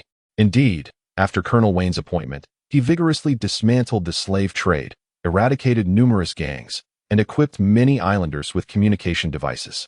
The nobility, devoid of gang profits and slaves, can no longer oppress the islanders at will, prompting their complaints. Humph. I hold those nobles in the utmost disdain. Wayne's actions are commendable. I've heard he even invented the marine observation, which is splendid. Justice must be manifested through bloodshed. Vice Admiral Sakazuki declared, arms crossed. Absolutely. I've noticed that even pirates have begun to fear since the introduction of the marine observation, a hawkish naval officer added, smiling in approval of Wayne. Now, let us deliberate on the matter of Colonel Wayne's promotion, the Warring States General proposed. Upon hearing this, a flurry of whispers erupted among the attendees. Some suggested the rank of Brigadier General, while others advocated for a promotion to Rear Admiral. Sakazuki, favorably inclined toward Wayne, stood and proposed. I suggest we elevate Colonel Wayne to the rank of Rear Admiral. Akiji nodded in agreement, sharing the same sentiment. With both Akiji and Sakazuki voicing their support, all eyes turned to Admiral Borsellino. Oh my, this young man is truly extraordinary, quite fearsome indeed. I too concur, Borsellino remarked in his characteristic whimsical tone. Suddenly, Zephyr raised his hand to voice his dissent. General Crane and Admiral Kong exchanged astonished glances at Zephyr. This is your son. Do you truly wish for him to remain merely a Rear Admiral? The elder suggested that Colonel Wayne be promoted to Brigadier General, as an exceptional elevation might foster arrogance in him. Wayne has yet to mature. A deceased genius ceases to be a genius, remarked Zifa. This sentiment resonated with reason, and I concurred. It is said that Colonel Wayne is merely 19 years old, and a Brigadier General at such a tender age is indeed impressive. Thus, let it be decreed that Colonel Wayne shall ascend to the rank of Brigadier General, Major Penn shall be elevated to Lieutenant Colonel, and Wayne's aide-de-camp, Lafayette, shall be appointed as Major. The Air Marshal ultimately made the final decision. Very well, the meeting is adjourned, declared the General of the Warring States. The appointment letter from the Navy headquarters will be dispatched to the G-12 branch in 2 days. Wayne held 3 appointment letters in his hands, and upon seeing his military rank had ascended to that of a Brigadier General, a wave of joy surged within him. I can now consider myself a general officer. Wayne summoned a naval soldier to fetch a cloak from the logistics department, then called over Penn and Lafayette. Here, Penn, this is your commission. Congratulations, Colonel Penn, Mr. Wayne handed the commission to Penn. Thank you, Brigadier Wayne, Penn replied, his keen eyes catching sight of Wayne's own commission, and with a playful grin, he remarked. Wayne discreetly cast a sidelong glance at Lafitte, and indeed, he noticed a certain dullness in Lafitte's gaze. Ahem, Lafitte. Wayne gently shook the dazed Lafitte. Oh, General Wayne, is there something you need? Lafitte awoke from his stupor, somewhat bewildered. Wayne extended his hands, presenting Lafitte with his appointment letter and the mantle of justice. Lafitte glanced at the documents and the cloak, but hesitated to accept them, instead pointing to himself and inquiring, Is this for me? Indeed. Thank you, General Wayne. Trembling, Lafitte accepted the appointment letter and the cloak, feeling the profound significance of being recognized by the higher-ups for the first time. Although he was merely a major, he firmly believed in his steady ascent. Well then, hurry back and give it a try. In a couple of days, I shall personally eliminate the last remnants of the Mafia, and I trust the G-12 branch to you, Wayne said with a beaming smile. Understood. Once back in his quarters, Lafitte gazed at the cloak and uniform for quite some time. This was the first time he possessed work attire during his time as a security officer. He had never worn a uniform, but rather donned his own clothes. After a rustle of activity, clad in the pristine garments and draped in the cloak, Major Lafitte turned to admire himself in the mirror. How splendid! Seated in a chair, Lafitte gently closed his eyes, and soon, a soft snoring echoed through his room. Zzzz. The G-12 branch had now successfully begun to regain its former glory, with 20,000 naval soldiers poised for action. Although the high-level combat strength was somewhat lacking, the numbers were certainly sufficient. At this moment, Wayne has summoned all the warships from the G-12 branch, comprising a formidable battleship, 3 medium-sized vessels, and 4 smaller crafts, collectively capable of accommodating over 10,000 naval soldiers. Capone Becky, renowned as a ruthless figure in the original narrative who unified the underworld of the West Sea, swiftly mobilized his forces after the Navy had vanquished numerous gangs, resulting in a terrifying expansion of his mafia to a staggering 20,000 members. It appears that the entire underworld of the West Sea has converged. Standing at the forefront of the battleship, Wayne stroked his chin. Boss Wayne, you overestimate the gangsters. According to our naval intelligence, nearly half of those 20,000 are private soldiers of West Sea nobles, Penn said, leaning closer. Caesar, positioned above Penn, thumped his chest and chirped, no matter how many there are, boss, I will crush them thoroughly. I, Caesar, am a great monkey of the Grand Line. I'm not concerned about that. Even if their numbers were to multiply tenfold, I would remain unperturbed. Ants remain ants. And a tenfold increase merely means a few more to trample upon. My true worry lies with how many of our 10,000 naval soldiers will return, Wayne replied. New soldiers, who have yet to see blood, will always be new soldiers. Rest assured, I have already dispersed 500 elite naval soldiers among them. They should maintain their composure, Penn reassured. Enough of this. How long until we arrive? Wayne inquired. Approximately another hour, Penn responded, gazing through his telescope. Upon Wayne's departure, Capone Becky received word of the impending arrival through his informants. All gang members stood poised, armed with a plethora of long guns and cannons. In stark contrast to the private soldiers brought by the West Sea nobles, most of whom were mere ruffians, content to oppress the common folk. Believing that aligning themselves with the nobles would ensure their safety, they presumed that as long as they invoked their masters' names, they would be secure, leading to their laziness and indifference, a far cry from the elite mafia trained by Becky, who had survived countless battles. Observing this disarray, Capone Becky returned to his quarters, seething at the sight of those insufferable nobles indulging themselves. Yet, he must restrain his fury. These noble families wield considerable influence in the West Sea, and he could not afford to provoke them given his current strength. Suppressing his rage, Becky spoke with a trembling voice to the nobles, esteemed lords. The Navy is about to advance. I implore you to seek refuge. How could we possibly hide from those rabble? Scoffed a flamboyant nobleman, while others echoed their refusal to flee. But when cannonballs and bullets rain down, they show no mercy, Becky expressed, his visage twisted with worry. I refuse to believe they would dare treat us nobles in such a manner. It's preposterous, another noble exclaimed. Indeed, without us, can the West Sea remain stable? Indeed, the nobility serves as the backbone of the Western Sea. I shall witness whether that Colonel Jingwan dares to take my head. One nobleman playfully brandished a dining knife against his neck, provoking a chorus of laughter from all present. Chapter 41. The complete annihilation of the Western Sea Gang in a tone bordering on desperation, Becky implored the group of nobles, who begrudgingly relocated to a more secluded spot to continue their revelry.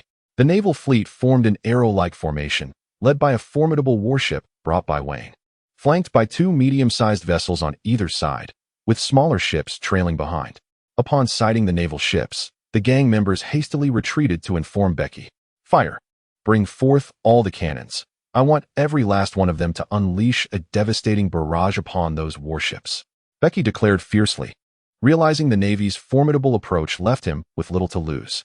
Yes, the gang members replied in unison, swiftly returning to relay the orders. Moments later, gleaming, well-maintained cannons were transported by the gang to the coastline. Indeed, this cache of weaponry is exceptional, Wayne remarked appreciatively, noting that the quality of Becky's artillery far surpassed that of his own forces. Let it be known that these cannons shall only reveal their true potential in a righteous war. Peng En, Caesar, over here. You, go to the ship on the right. Caesar, to the left. Intercept their shells. I do not wish to see our warships sinking into the depths of the sea, Wayne instructed. Understood. Watch me, Peng En exclaimed, leaping onto the right ship, while Caesar, employing his swift abilities, materialized at the bow of the left vessel. Open fire, commanded the gang members. And nearly 100 cannons roared in unison, unleashing a torrential downpour of cannonballs like rain. A colossal barrier enveloped Wayne's warship, leaving the flanking vessels to fend for themselves, a test for Peng En and Caesar, as Wayne would intervene when necessary. Due to the size constraints of the medium warship, Caesar transformed into a form approximately 20 meters tall, swatting away cannonballs with effortless grace. When the onslaught became overwhelming, he used his own body as a shield. Lord Caesar. The soldiers aboard the warship were moved to tears by his valor.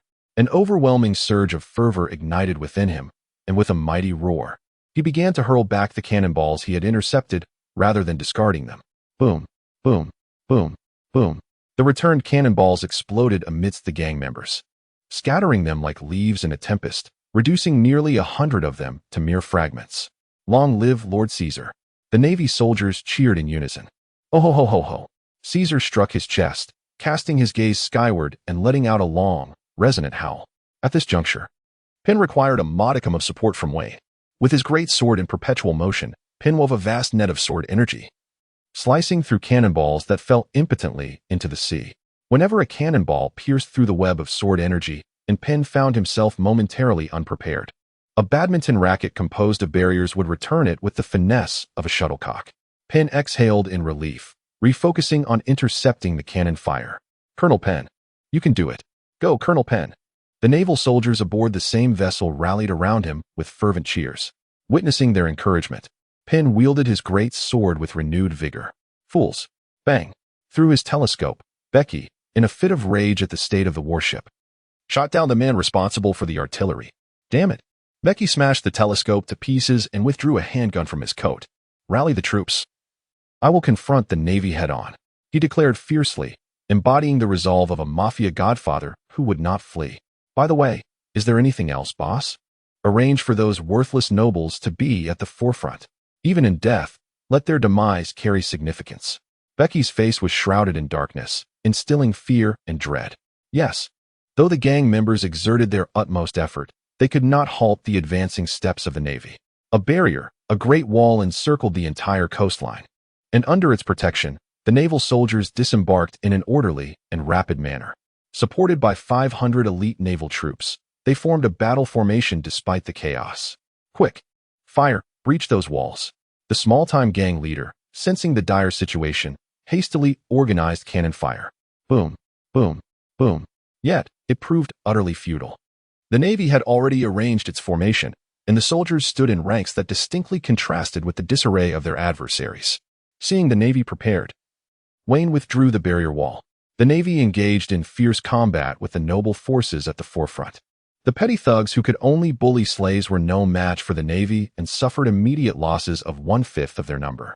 Many thugs, realizing they were outmatched, shouted that their master was such and such noble, but the Navy paid no heed, swiftly dispatching their opponents. Recognizing that appealing to the Navy was akin to casting pearls before swine, they turned to flee. "Boss Becky, those scoundrels are in disarray. They've begun to retreat, and some members of the mafia have scattered." Becky furrowed his brow, spitting out the remnants of his cigar. "Let them continue fighting. Those who disobey shall be executed on the spot." "Understood." After the gang member departed, Becky stepped forward slowly. "Even in death, I shall ensure the Navy inflicts heavy losses upon themselves. The noble forces have been utterly annihilated under the relentless dual assault of the gangsters and the Navy. A true war has irrevocably commenced." As the gangs and the Navy engage in fierce conflict, with blue and white waves clashing against the black tide, each eroding the other, this battlefield resembles a veritable meat grinder. Merely contending with the mafia has resulted in such a gruesome tableau. What, then, can be said of the persistently elevated mortality rate in the New World? What does the confrontation at the summit truly entail? Wine sat atop the mast of the warship, his heart heavy as he gazed below. He felt a profound helplessness. If today's trials were not endured, how could a cadre of inexperienced recruits contend with the bloodthirsty pirates?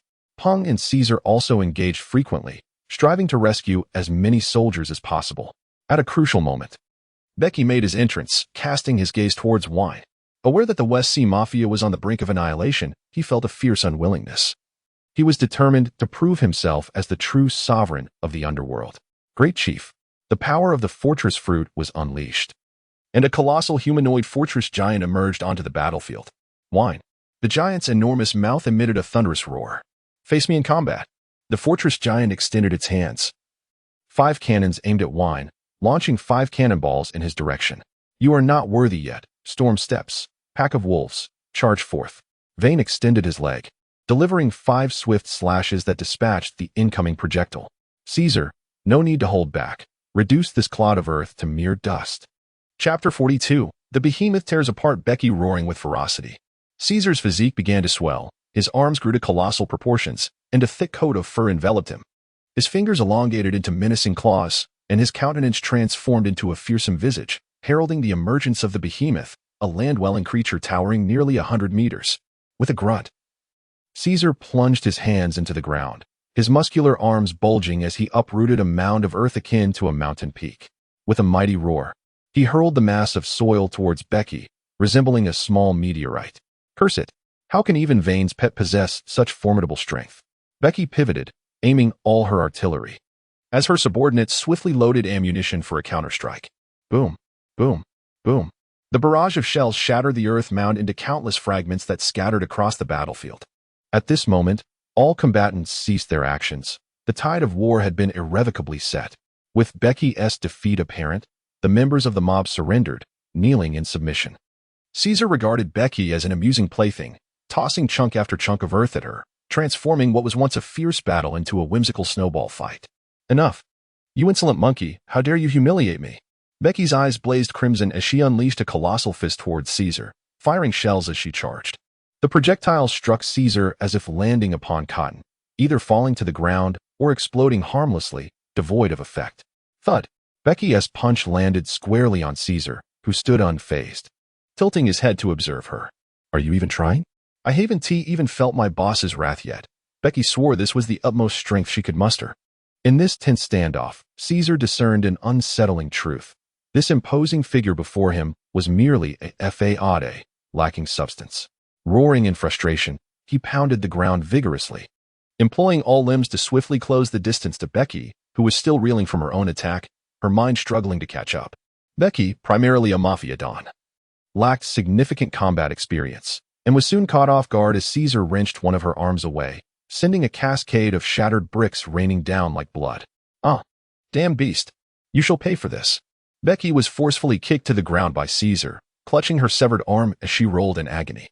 This futile motion did little to alleviate her suffering, instead sending the gang members within her body tumbling chaotically. Thud, thud, thud. Caesar approached Becky with great strides, resembling a baboon on the savannah, his claws plunging into her abdomen. With a tremendous exertion of strength, he tore her asunder, leaving her in two halves. After Becky's demise, she instantly reverted from her human form, and upon gazing at her mangled remains, Caesar grimaced in disgust. Casually, he scooped up a handful of dirt and covered her, even pressing down with his foot. Having completed this, Caesar transformed back into his youthful, delicate self and joyfully bounced back onto Wayne's shoulder.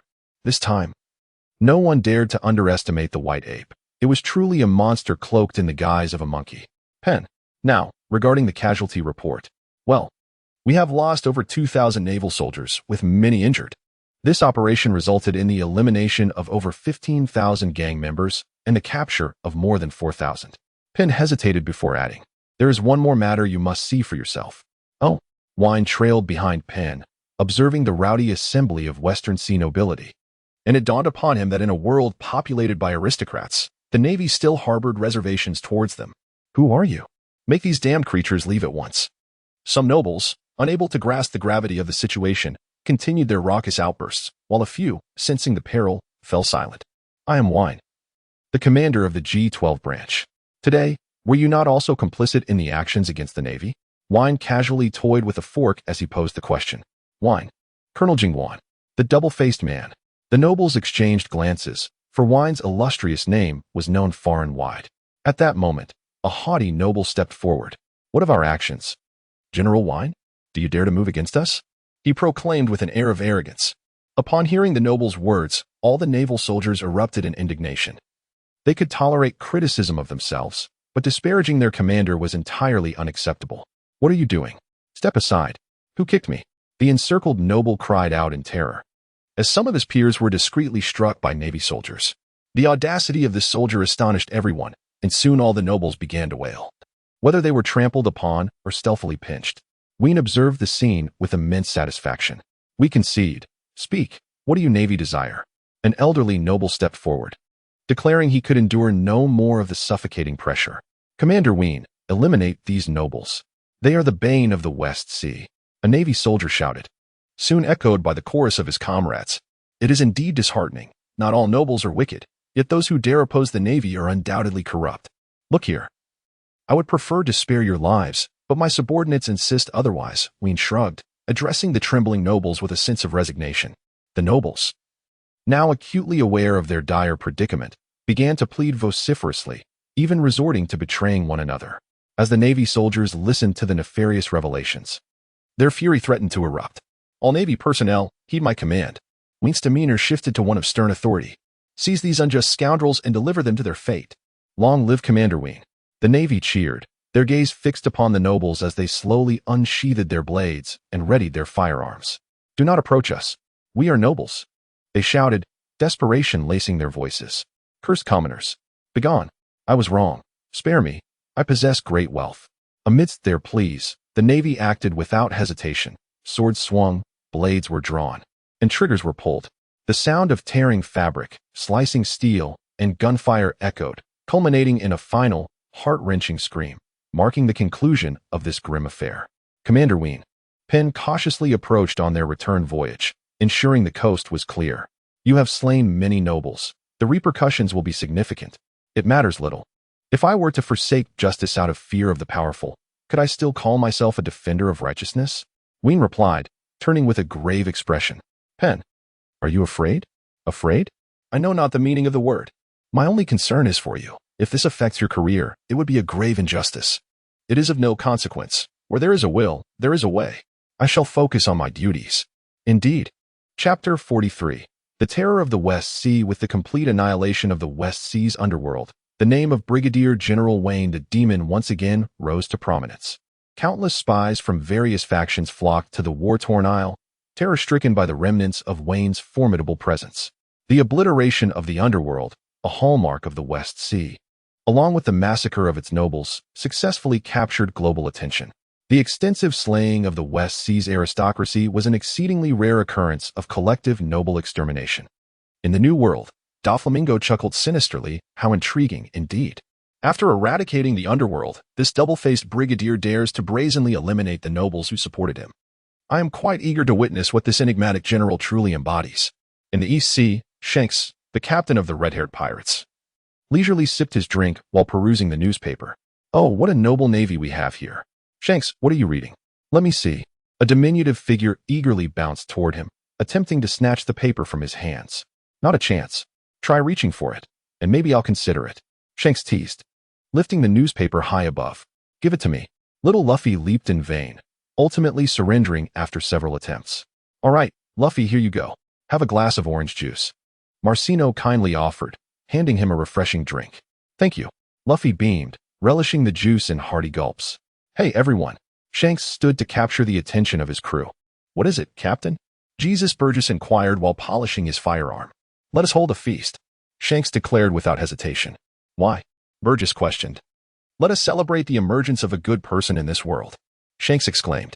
Let the feast begin. As Admiral Carp took over the G1 base, the red-haired pirates settled in Carp's hometown, Windmill Village.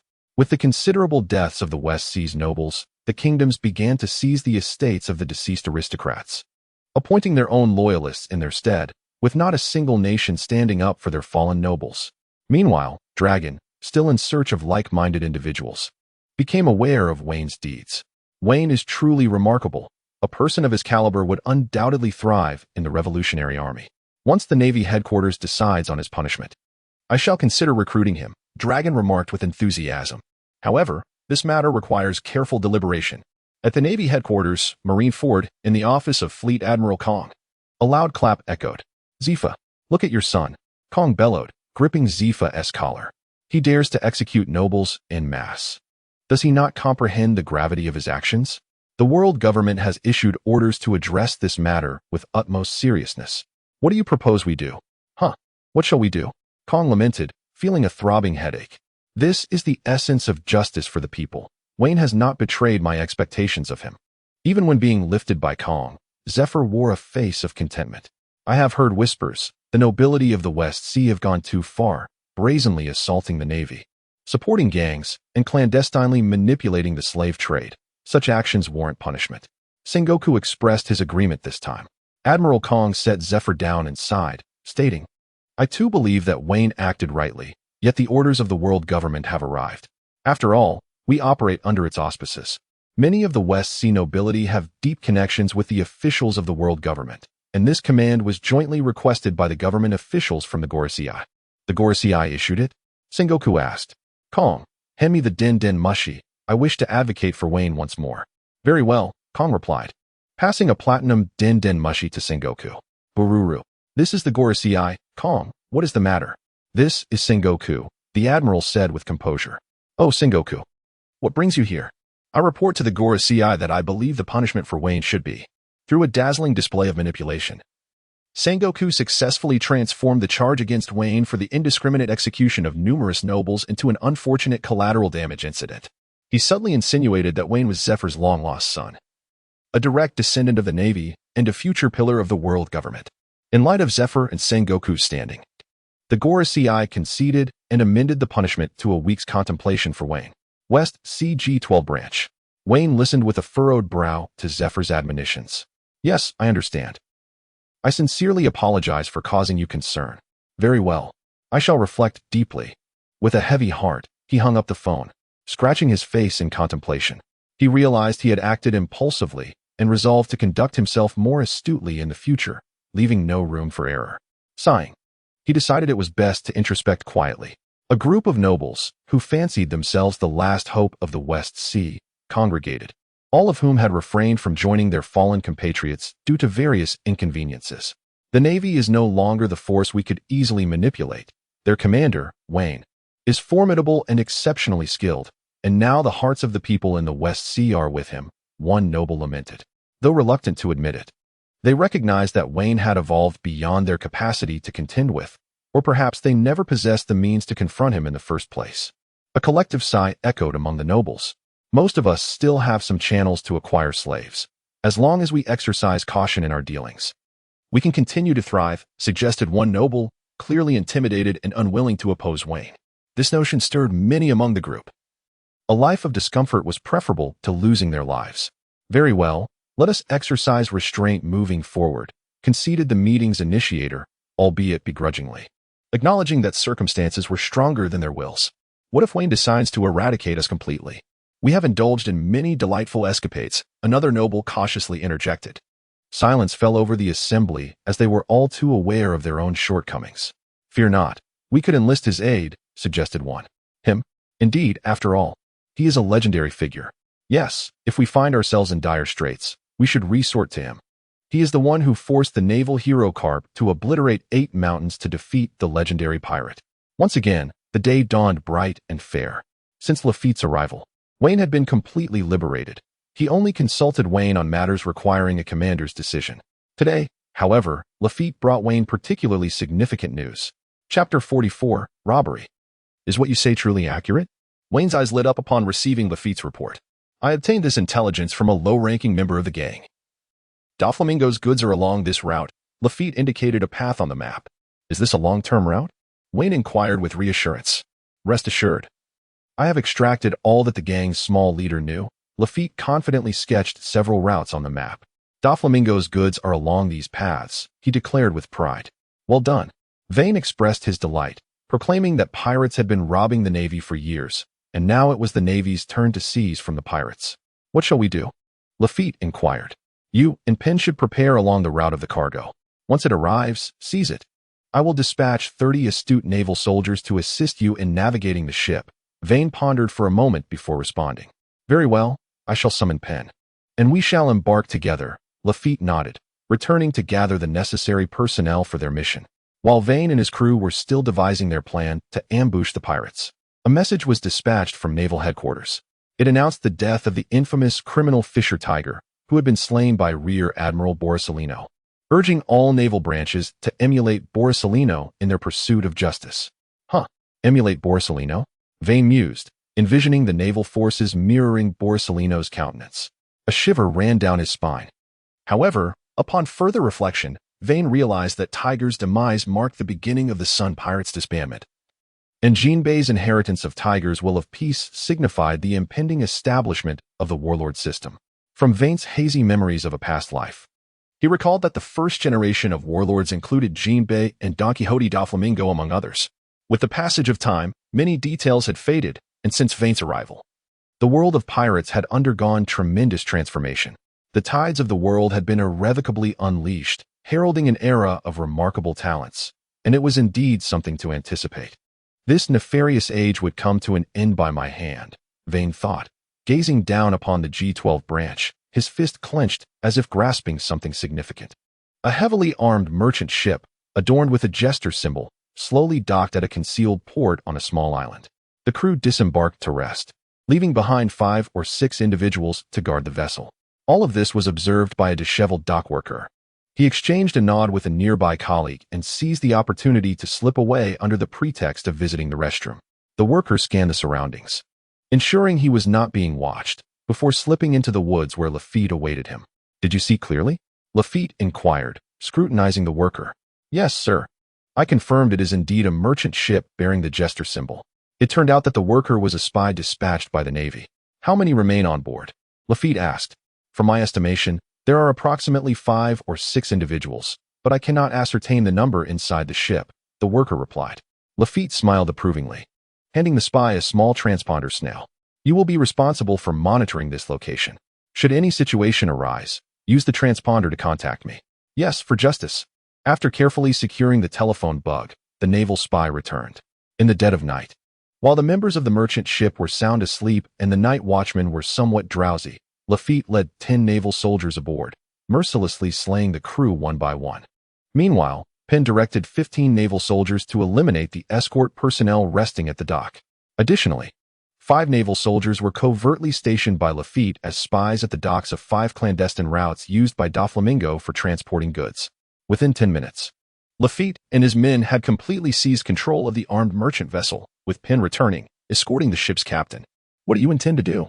This is a ship belonging to the infamous pirate Doflamingo. Do you wish to court death? The captain attempted to invoke Doflamingo's name to intimidate Lafitte and his crew.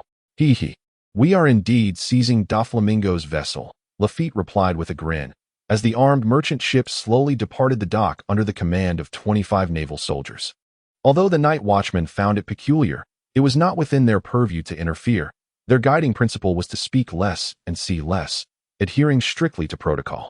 On board, Penn's fearsome visage loomed in the captain's gaze. What exactly are you transporting? Penn bellowed.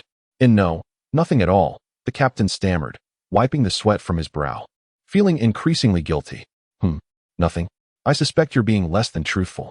Penn, never one to show mercy to those who collude with the enemy, delivered a powerful blow to the captain's abdomen. Gag with that punch. The captain collapsed to the ground, retching uncontrollably. I'll talk, he gasped, desperate to avoid experiencing such torment again. He was not noble enough to die for Doflamingo. Can you tell us what precisely is on this ship? Furthermore, can you assist us in opening the storage room door? Lafitte inquired with a smile, surprised to discover an explosive-laden vault on the merchant ship. Very well. This merchant vessel is laden with arms intended for the Thorn Kingdom in the West Sea, cannons and shells, among other munitions, the captain confessed earnestly. Penn scratched his head, realizing that the Thorn Kingdom and the Oak Kingdom had recently been at war and the Navy could not intervene. He had not anticipated that the Thorn Kingdom would procure arms from Doflamingo. Lafitte seemed to recall something and asked, does the Thorn Kingdom lack the capacity to manufacture its own shells? Because, well, Doflamingo's arms possess significantly greater power and range than ordinary munitions. Thus many regions are connected to Doflamingo, the captain replied candidly. Arms, you say? Lafitte pondered for a moment, aware that Wayne had now become the commander of the G-12 branch. He could no longer venture out at will. To mitigate heavy naval casualties, Wayne proposed the notion that manpower is more valuable than money, advocating for a strategy of cannon fire at the onset of battle. While the Navy possessed artillery, the cost of ammunition remained rather steep. Lafitte reflected how fortuitous it was for Doflamingo to provide such timely assistance. The funds for purchasing ammunition were already insufficient, and this batch arrived just in time. Lafitte. Penn's booming voice jolted Lafitte from his reverie. What shall we do with this shipment of arms? Don't let the good fortune flow to outsiders. We should bring it back and take it with us, Lafitte replied. Chapter 45. The 7 Warlords System. New World. In a certain maritime region aboard the Flying Gold, Doflamingo, having recently been robbed of his treasure, found himself in a foul mood, the throbbing veins on his forehead betraying his displeasure. Who dares to steal from me, Doflamingo? His voice resonated with an ominous intensity, as if it could incinerate all in its path. His previously pleasant demeanor had been shattered by this wretched thief. Just then, the sniffling Torpole hastily entered, holding a Den Mushy transponder snail. I've located the Den Mushy for the world government, Doflamingo. You can now contact them. Torpole handed the transponder snail to Doflamingo. Thank you for your efforts, Doflamingo acknowledged, taking the device while inquiring, have you found Law's whereabouts? We're still searching, but... Torpole hesitated. The North Sea is vast, and it's highly probable we won't find him. Doflamingo scoffed coldly. Law. You will inevitably fall into my grasp. A sense of melancholy washed over him. Rosinante, why must you sever ties with me over a wretched, filthy, disease-ridden fool? You desire his freedom. One day, I shall personally strip him of it. Hello? Who is it? The din mushy rang, eliciting a familiar, peculiar smile from Doflamingo. Fufufu. This is Doflamingo. Connect me to the Gorsi. Doflamingo? Damn it. How dare you contact the world government? Enough of your rambling. The flying gold is in my possession. Connect me to the Gorsi. After a brief silence, the din mushy sprouted a mustache, transforming into the visage of a white-bearded elder. Tenryubido. What do you intend to do? I've heard the government is seeking to recruit the warlords of the sea. Humph. Do you think possessing the flying gold grants you the right to act with impunity? Fufufu, why not? I am Don Quixote Doflamingo. On the following day, amidst the watchful eyes of all naval officers, Admiral Kong adorned the chest of Sengoku with the medal symbolizing the rank of admiral. Sengoku, your capabilities are evident to all. Thus, I hope the Navy flourishes under your leadership, Kong remarked, his fingers gently brushing over the medal on Sengoku's chest, a touch of nostalgia in his voice. Soon, he would remain in Mariawa, observing the naval soldiers craning their necks in admiration towards them, and his heart brimmed with satisfaction. How wonderful it is. Both Kong and Sengoku were men of candid speech. Once the ceremony concluded, they promptly announced its adjournment. In Kong's office, Sengoku wore a grimace as he watched Kong tidying up his belongings. Kong, this is utterly unfair.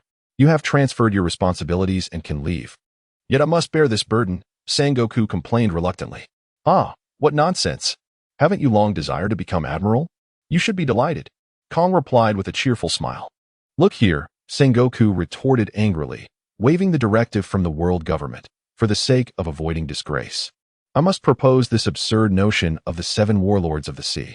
How infuriating. Alas, what can be done? The Navy operates under the world government's authority. Besides, bearing this burden does come with its advantages. Consider the upcoming budget increase of 20%, Kong reassured him. Sengoku understood that the implementation of the 7 warlords was necessary to curb the pirates of the New World. It was a measure of desperation, as control over the New World had been completely lost. He sighed heavily, lamenting the wretched state of affairs. 2 days later, a momentous announcement sent shockwaves across the seas. The Navy headquarters declared the enlistment of 7 notorious pirates recognized by the Navy to form the 7 warlords of the sea. Their bounties would be suspended, and the Navy would no longer pursue their past offenses. Even if the warlords engaged in acts of piracy, the Navy would turn a blind eye, provided they paid tribute upon discovery. Upon hearing this news, many citizens began to tremble in fear, dreading the potential plundering by these 7 pirates. In the Admiral's office at the Navy headquarters, a throng of naval officers gathered in protest, with Zifa leading the charge. I absolutely refuse. The system of the 7 warlords of the sea is tantamount to trampling justice beneath foot, Zifa exclaimed, his eyes nearly bursting with fury. Having suffered personal losses at the hands of pirates, the thought of them becoming allies of the Navy was intolerable. Indeed, we cannot accept this. Sengoku, as the newly appointed admiral, faced incredulity from his peers. How could you issue such a foolish command upon taking office? Do you think I desired this? Sengoku retorted, feeling aggrieved. How could I agree to such a ridiculous proposal? It is the will of the world government. Those cursed nobles and detestable government officials. A vice-admiral, in a fit of exasperation, exclaimed that the current rampant behavior of pirates is indeed a reflection of the prevailing system's effectiveness. A faction of contemplative naval officers pondered this and remarked, ahem, however, this time, our Navy bearing the brunt of the blame is not without its advantages. Sengoku stated. Beginning this year, our naval budget will increase by 20%. This was a more agreeable prospect, gradually alleviating the discontent among many dissatisfied officers. As the news spread, nearly all kingdoms succumbed to a palpable fear, with the identities of the 7 warlords of the sea being publicly disclosed. Dracula Mihawk, Bartholomew Kuma, Boa Hancock, Don Quixote Doflamingo, Gecko Moria, Jinbei, and Crocodile. Marco of the Whitebeard pirates approached Whitebeard with a newspaper in hand. Old man, the newly established warlords of the sea by the world government claim to possess power rivaling that of the Navy and the 4 emperors. Ha ha ha ha. There is nothing to worry about. They are merely a collection of failures and inexperienced youngsters. The prospect of a balanced tripartite power structure is still far off. Whitebeard scoffed as he glanced at the list. The Big Mom pirates, the Beast pirates, and the red-haired pirates were all aware of the 7 warlords' news. Yet none took it to heart. West Blue, G12 branch. Vane picked up the newspaper, gazing at the sensational coverage of the Seven Warlords system. Merely a tedious institution. The more fervently it is publicized now, the more painful the backlash will be later. Setting the newspaper aside, Vane felt as though his very being had begun to rust. Unable to remain idle, he resolved to embark on a solitary venture to seize arms from Don Quixote da Flamingo. When surveyed his surroundings with observation hockey, extracting a form-fitting outfit reminiscent of a funeral bell from his desk, he chuckled. The mercenary bell is about to spring into action. Chapter 46. The bell strikes. Who would have thought, boss, that you still possess such a childlike spirit? In Ween's office, Penn regarded the disguised Ween with a peculiar gaze, while Lafayette maintained his cheerful demeanor. Sure, I am now the bell, a mercenary entrusted to seize weapons from Doflamingo, Ween proclaimed theatrically. Oh, understood, Bell. Penn replied with a roll of his eyes.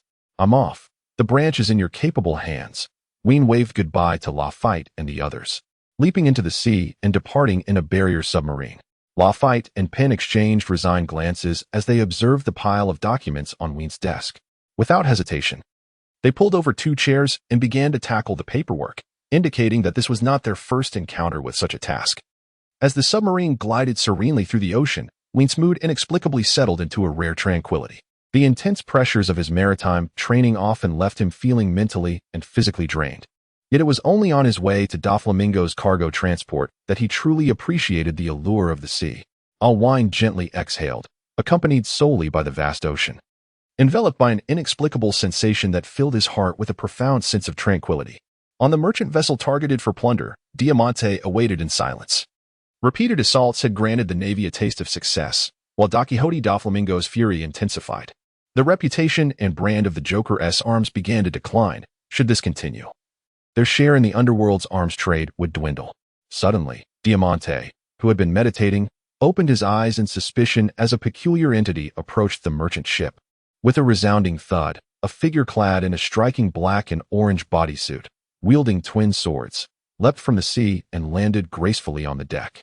Surrender your valuables, the intruder commanded, brandishing a nearly transparent blade towards them all. The crew remained unresponsive, casting a gaze filled with both pity and derision at the bell toller. What does this mean? The bell toller sensed that the situation might be spiraling beyond his control. As such thoughts crossed his mind, he instinctively prepared to use his observation hockey to discern whether any formidable foes resided aboard the merchant vessel. At that moment, a teasing voice rang out. Let me see who has been so audacious as to repeatedly plunder our Don Quixote Doflamingo's merchant ships. Diamante sauntered leisurely from the cabin. Diamante? The bell toller was taken aback. He was not intimidated by this so-called elite of Doflamingo, but rather astonished that Doflamingo had dispatched him, though the losses Doflamingo had incurred were negligible in his eyes. Failing to severely punish the perpetrator would brand the Joker as an easy target in the underworld. Who would wish to conduct business with Doflamingo thereafter? With a swift motion, the bell toller unsheathed his twin swords, the aura of armament hockey gradually enveloping them, transforming them into 2 ebony blades. Oh, Diamante's expression shifted, his mind racing with questions. The mastery of this armament hockey was considerable. How could such a skilled individual be lurking in the West Blue, engaging in such unscrupulous acts? Who are you? Diamante's countenance darkened, unable to fathom what could possibly make this formidable warrior covet the cargo aboard the ship. I am a mercenary, employed by another, the bell toller replied, his voice laced with a subtle menace. Employed by another? A mercenary? Diamante's mind whirred as he pondered whom Doflamingo could have wronged. Was it the king of shipping Yumet? The loan shark king Rafide? The stealth master Gibbs? Or perhaps the queen of Fun Street, Streesy? This made no sense at all. They are not engaged in arms trading. No matter how hard Diamante racked his brain, he could not fathom that a person like the Bell of Death was non-existent. Alas, the world of pirates is unlike the neighboring realm of Naruto, where conspiracy theories abound. In this world, strength reigns supreme, and strategy serves merely as an auxiliary means. Once captured, the truth becomes evident. Diamante's gaze sharpened, his iron cloak billowing as he drew his longsword. With a swift motion, he lunged forward, his right hand sweeping horizontally while his left cloak sliced through the air. The Bell of Death retreated a step, crossing his 2 black blades to block Diamante's assault. With a sudden flick of his wrists, he sought to exploit Diamante's momentary lapse by targeting his lower regions with a kick. You bastard! Realizing the threat to his dignity, Diamante abandoned their stalemate, executing a downward kick to thwart the attack. They separated, scrutinizing each other intently. To be fair, Vane did not wish to reveal the abilities of his barrier fruit. Such a display would be too easily recognized. Fortunately, Vane's mastery of martial arts was commendable. As the saying goes, mastery of one art leads to understanding of many, and he possessed a modicum of comprehension regarding swordsmanship. With a graceful leap, the bell of death ascended into the air, raising his blades high before striking downwards with tremendous force. How swift! Diamante whipped his cloak, now enveloped in the armed color of hockey, shielding himself. Get away! After deflecting the blow, he countered with a whip-like kick that sent the bell of death sprawling. What a troublesome adversary! Diamante furrowed his brow. While the bell of death's sword skills were not exceptional, his physical prowess surpassed even that of Diamante. Unskilled in swordsmanship yet burdened with a blade, could it be? Coupled with the bell of death's recent display of the Marine's 6 powers. A chill ran down Diamante's spine. This individual harbored grand ambitions, adept in the 6 powers. Could he be affiliated with the government? Diamante pondered further. Could this be the legendary CP0? It appeared that using celestial gold and his former identity to threaten the world government had incited their ire. Moreover, the young master had mentioned possessing a shocking secret. The more one threatens the world government, the swifter their demise. Evidently, this CP0 sought to obscure his identity while masquerading as a swordsman, fearing that the young master might unearth his true nature. Diamante had lost all desire to engage with the Bell of Death. Understanding that the world government was targeting Don Quixote da Flamingo, it was best to avoid confrontation. Truly, as the legendary CP0, I shall take note of this. Diamante, with a grim expression, uttered a phrase before leaping onto a small boat and departing. Vane was momentarily bewildered. How did a mere imitation of the Bell of Death become intertwined with CP0? Nevertheless, maintaining composure, Vane calmly remarked, "This is merely a lesson." Chapter 47. The uncertain Doflamingo. Upon hearing the words of the death knell, Diamante's resolve only strengthened. The reason for his release was straightforward. How else could he instill fear in Doflamingo if he did not convey the message? Although the depths of Diamante's thoughts remained elusive, it was evident from his mention of CP0 and the Navy's 6 powers he had employed during their confrontation that he perceived himself as a harbinger of warning to Doflamingo. His mind was teeming with thoughts. Wayne shrugged nonchalantly, casting each individual aboard the merchant ship overboard with a swift kick. The barriers emerged. The 10-person team dividing into 10 distinct shields, with the helmsman at the helm and the sails unfurling. Under Wayne's deft guidance, the merchant vessel began its course towards the G12 branch. Due to the Navy's covert operations against the arms trade in the underworld, many nations in the West Sea found themselves ensnared in a stalemate due to a lack of formidable weaponry. The Kingdom of Thorns and the Oak Kingdom, balanced in strength, had reached an impasse without Doflamingo's arms, and in a bid to avert further casualties and losses, they had commenced preparations for peace talks. In the New World, Dressrosa, Doflamingo reclined upon the throne befitting a king, legs crossed, observing as his subordinates gradually assumed control over all affairs in Dressrosa. At last. Dressrosa returns to the grasp of the Don Quixote family. The Riku royal family? Who are they? While Doflamingo reveled in his triumph, a blob of humanoid slime approached, revealing itself to be Treble. Doflamingo, treble in hand, carried a den mushy. Diamante has news, he announced. Fufufu splendid. I am eager to discover who dares to repeatedly assault our merchant vessels. Doflamingo fumed. The den mushy displayed a distinct expression of hesitation. Has something unexpected occurred? Doflamingo sensed that Diamante had encountered some trouble. Young master, this time we may have to endure it. You won't hold it against me, will you? Diamante spoke cautiously.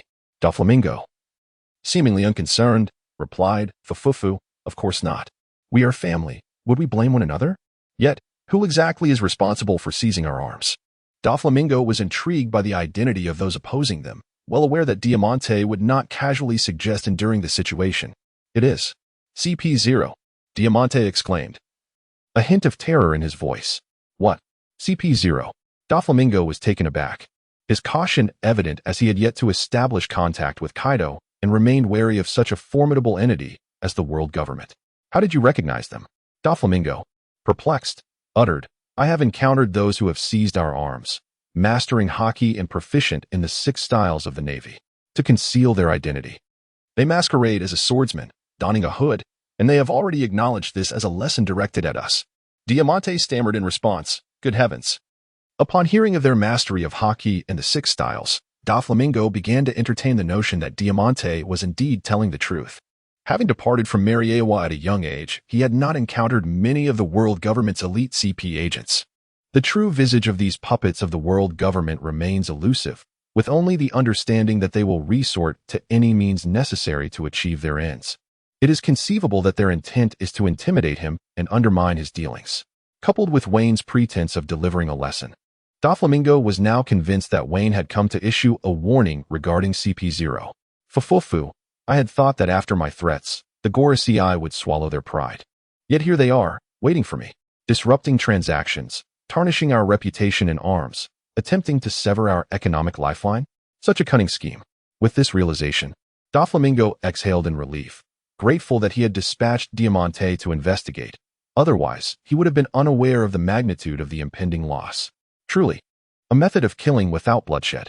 Fufufu, Torbol, Doflamingo mused, sensing the necessity for action, just as Torbol was preparing to counsel Doflamingo to remain calm.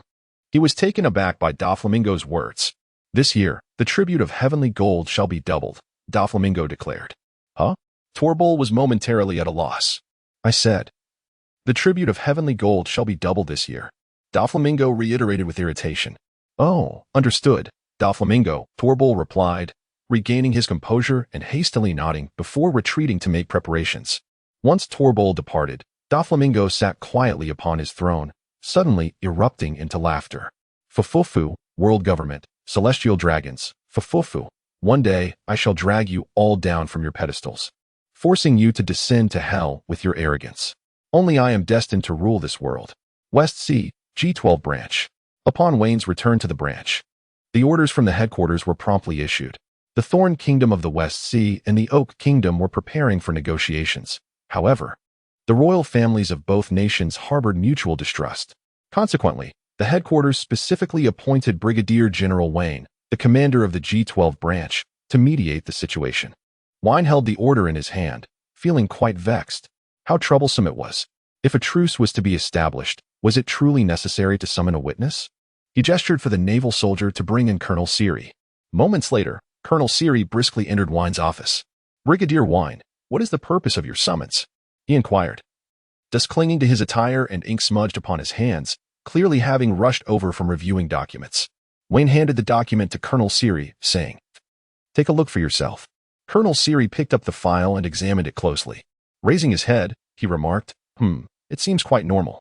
Although our Navy lacks the authority to interfere with the kingdom, as an institution under the aegis of the world government, we must be present whenever the kingdom enters into agreements or similar matters. But I have never been there. What should I do? What will I be required to do then? Wayne said with a hint of nervousness, being merely 20 years old and inexperienced in matters involving the affairs of two nations. Let us consider this, Colonel Siri pondered. While Major Wayne possesses adequate strength, he still lacks maturity and experience in many respects. It would be prudent for me to accompany him this time to offer guidance. Then perhaps his subordinates could join as well. So that Major Wayne may consult them if any issues arise, Colonel Siri suggested. Very well, it's settled then. Delegate the task to Lafayette, Wayne agreed. Will Major Lafayette be amenable to this? Rest assured, prepare yourself. We shall depart tomorrow. Chapter 48, Negotiation 1, Upon the Azure Sea. A large warship, symbolizing naval might, was being towed by two transparent ropes that plunged deep into the ocean. Colonel Siri found himself marveling once again, unable to suppress an exclamation upon seeing the transparent cords. What a peculiar sight, two monstrous entities, he mused. Below the ship, in the depths of the sea, two colossal creatures were steadily pulling the ropes forward. The barrier giant of Vane and the behemoth form of Caesar, enveloped in the barrier membrane, steadily advanced toward the designated meeting point provided by the Kingdom of Thorns and the Kingdom of Oak. Thud, thud, thud, thud. The heavy footsteps reverberate through the abyss. With each step Vane takes feeling as though countless burdens weigh upon him, while Caesar grits his teeth and presses onward with great effort. Ark, a sea creature with a canine head, stretching over 1,000 meters in length, opens its maw wide and lunges toward Vane. Damn it, what bad luck, get away. Seizing the opportunity, the barrier giant firmly grasps the creature's dog-like head with both hands and forces it down, burying it into the ground, causing the ocean floor to fracture with fissures. Caesar, seizing the moment, delivers a powerful punch to the creature's mouth, shattering all of its teeth. Splash, splash, splash. In the depths of the ocean, Wayne found himself at a disadvantage compared to the Sea Kings, who swayed violently, struggling fervently to escape his grasp. Damn it, if you manage to flee. Where will I hide my face? Wayne thought, and with a flicker of intent, numerous sharp spikes emerged from the palm of the shield giant, piercing deeply into the Sea King's skin, rendering it incapable of breaking free from Wayne's control. Caesar, step aside. Wayne called out to Caesar, who retreated upon hearing the command. The shield giant then seized the Sea King's head with both hands and executed a powerful throw, causing a tremendous commotion at the seabed that even affected the warships above the surface. Whoa, sensing Wayne's murderous intent, the Sea King panicked, its massive head thrashing wildly. It had a bright future ahead. It had yet to produce the next generation, and it was not ready to meet its demise. Meet your end. With a sinister grin, Wayne's arm rotated 180 degrees counterclockwise. A crack echoed through the water as bones shattered. The Sea King ceased its struggles, its lifeless body slowly sinking. It's done, Caesar. Let us proceed. Clapping his hands, Wayne beckoned Caesar to continue onward. As a naval officer, tardiness would be quite embarrassing. How exhausting, Caesar groaned. But after receiving a sharp glare from Wayne, he pressed on with renewed effort. Conference Island, venue for peace talks due to its resemblance to a white dove and the absence of governmental oversight. Conference Island has long served as the preferred venue for negotiations among the major powers of the Western Sea. Thorn Kingdom headquarters. A young man adorned with a small crown entered an opulent tent. Father, he addressed the middle-aged man seated on the throne, who wore an ornate crown. Why must we negotiate with them? Those damned royals of the Oak Kingdom have been thoroughly subdued. No, Mickey, the middle-aged man replied in a grave tone. Our arms supply has ceased, and without formidable weaponry, defeating the Oak Kingdom has become exceedingly difficult. Mickey's face contorted with frustration. The accursed Oak Kingdom. We were so close to victory. Damn that Doflamingo. The king inwardly cursed Doflamingo for being unreliable in arms trading, yet he felt powerless against a warlord of the sea. What should we do about the Navy handling the negotiations? Mickey inquired. We shall assess the situation if possible. We should win them over and strive to gain some advantages during the talks. The Oak Kingdom must not rise. The king's face bore an expression of distress, pondering the extent of bribery required. The current monarch of the Oak Kingdom exhibited remarkable fortitude. He delegated a portion of the cultivation manuals to the military while practicing frugality himself, ensuring that his subjects remained well-fed and cared for while contributing to the royal treasury. This time, it was imperative to eliminate him. Otherwise, it would be the Thorn Kingdom that faced calamity. Unbeknownst to Mickey, the king had also employed assassins to eliminate the ruler of the Oak Kingdom. This individual could not be allowed to live. Should it come to pass, he would not hesitate to eliminate the Navy as well, for the king had unwavering confidence in the assassins he had engaged. In stark contrast to the Thorn Kingdom's self-assurance, the Oak Kingdom was shrouded in gloom. Father, the Thorn Kingdom does not come with good intentions. I fear this negotiation will not proceed smoothly. Lamented a woman with emerald green hair. Not at all, Lily. This time, we're backed by formidable naval forces. The Thorn Kingdom would not be so foolish. As long as we weather this storm, I am confident that the Oak Kingdom will ascend to even greater heights, declared the Oak King with fervor. Let us hope so. Lily responded anxiously, harboring a nagging suspicion that the Thorn Kingdom was far from simple. Could they truly allow the Oak Kingdom to grow stronger? Fear not. You are unaware that the renowned dual-faced Brigadier General Wayne is among us. The Oak King exclaimed with delight. Colonel Jingwan. My heavens, how splendid. Lily gasped with joy. Alas. Lily, it is improper to refer to him as Colonel Jingwan. We must show him the respect he deserves, the king admonished seriously. Understood, Lily replied, sticking out her tongue and making a face at the Oak King. You rascal, the king chided with a smile. The following day, a colossal battleship gracefully entered the harbor, with Wayne standing gallantly at the bow, while Caesar perched on his shoulder and Colonel Siri positioned behind him on the right. Flanking them were two orderly columns of troops, one clad in yellow and the other in green, arranged neatly to welcome the Navy's arrival. Observing the approaching warship equipped with cannons and a regiment of disciplined naval soldiers, both kings silently marveled. Truly, they were the top-tier forces capable of commanding the seas. General Wayne led the naval soldiers down from the warship, and Colonel Siri approached to introduce two kings to him. General Wayne, this is King Mr. of the Thorn Kingdom. Colonel Siri gestured towards the monarch, who nodded with a cheerful smile. And this is King Teak of the Oak Kingdom, he continued, pointing to the other king. King Dean extended his right hand, smiling as he said, the illustrious guardian of the West Sea, a pleasure to meet you. Wayne also extended his hand for a handshake, leaving a highly favorable impression of King Dean. Vane cleared his throat and addressed the two kings. Ahem, let us commence the formal signing of the agreement today, so we may conclude it expeditiously. Chapter 49, The Peace Negotiation, 2. After Wayne finished speaking, he paid no heed to the reactions of the two kings and proceeded towards the meeting place with the navy. King Dean perceived this as the characteristic arrogance of the strong and chose not to dwell on it, following closely behind Wayne. However, King Miller was somewhat anxious, as the assassin he had hired had yet to arrive. Rubbing his hands together, he approached Wayne and said, "Well, Major General Wayne, given that the hour is late and you have all endured quite the journey, might we consider having a dinner and resting before continuing our discussions?" Wayne glanced at King Miller and noticed the sincerity reflected in his eyes. Without further contemplation, and feeling quite hungry himself, he readily acquiesced. Under King Miller's guidance, Wayne and his companions entered an opulent dining hall. Following the established protocol, they took their seats at the grand table, with Wayne positioned at the foremost seat.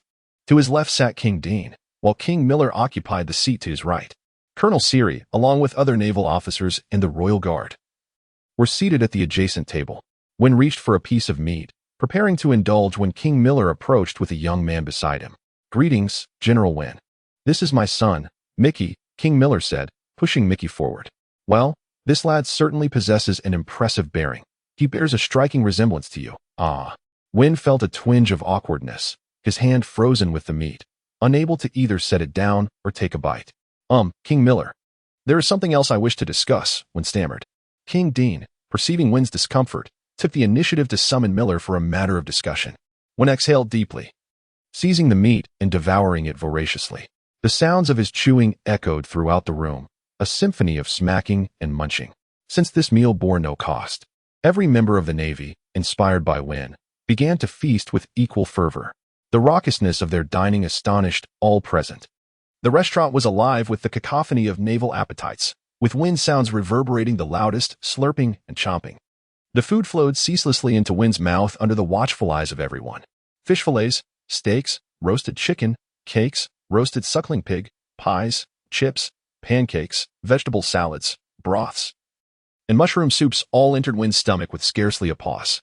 Given that this banquet was hosted by the king, the quality and presentation of the dishes were exceptional. Yet the royal attendees barely touched their meals as the waitstaff continued to serve more. Suddenly, a loud growl resonated from Lily's stomach, and she glared at Wayne with a pained expression, blaming him for her hunger. Wayne noticed the resentful gaze of Lily. "Is something the matter?" he inquired, swallowing the morsel of food in his mouth and wiping his lips. "Kiki, it's nothing. Please continue," King Dean said, gently pressing Princess Lily's hand with a smile. "This child has been rather spoiled by me. I do apologize." "It's nothing." Wayne lowered his head to observe the chaos on the table, where the plates of those present were utterly bare. Wayne felt a twinge of embarrassment. "I sincerely apologize for not noticing you all. I truly regret it." He bowed slightly in an expression of contrition. "You lot." Wayne picked up a chicken bone and tossed it at Colonel Siri's head. "Image, for heaven's sake, you must uphold the dignity of the Navy. Is this raucous behavior fitting for those who embody justice?" Vane assumed a stern expression and spoke with righteous indignation, oblivious to the fact that he was the loudest eater among them. All the sailors, including Lieutenant Siri, stared in bewilderment at Vane's feigned authority, with Siri even neglecting the chicken bone perched atop his head. Ahem. Wayne coughed a few times, signaling for all the naval officers to take their seats. Then, amidst the peculiar gazes of others, he settled down, methodically brushing the dust from his attire. With a napkin, he dabbed at his mouth and remarked, "King Dean, King Miller, let us commence our negotiations tomorrow." Wayne said gently, "Very well. It is our honor." After Vane departed with the Navy, the remaining individuals sat in silence, their plates untouched. "Waitstaff, clear this away and bring us a proper table," commanded King Miller. The server approached awkwardly and replied, "I apologize sincerely. We are out of ingredients." These were precious provisions, all consumed by that naval officer moments ago. What? Those wretched commoners. Prince Mickey exclaimed in exasperation. Had it not been for the consideration of Vane's naval stature, he would have berated them for their lack of decorum. No matter, just bring us some ordinary food. King Dean kindly suggested. What we eat is of little consequence, as long as it is palatable. Princess Lily concurred, feeling she was on the verge of starvation.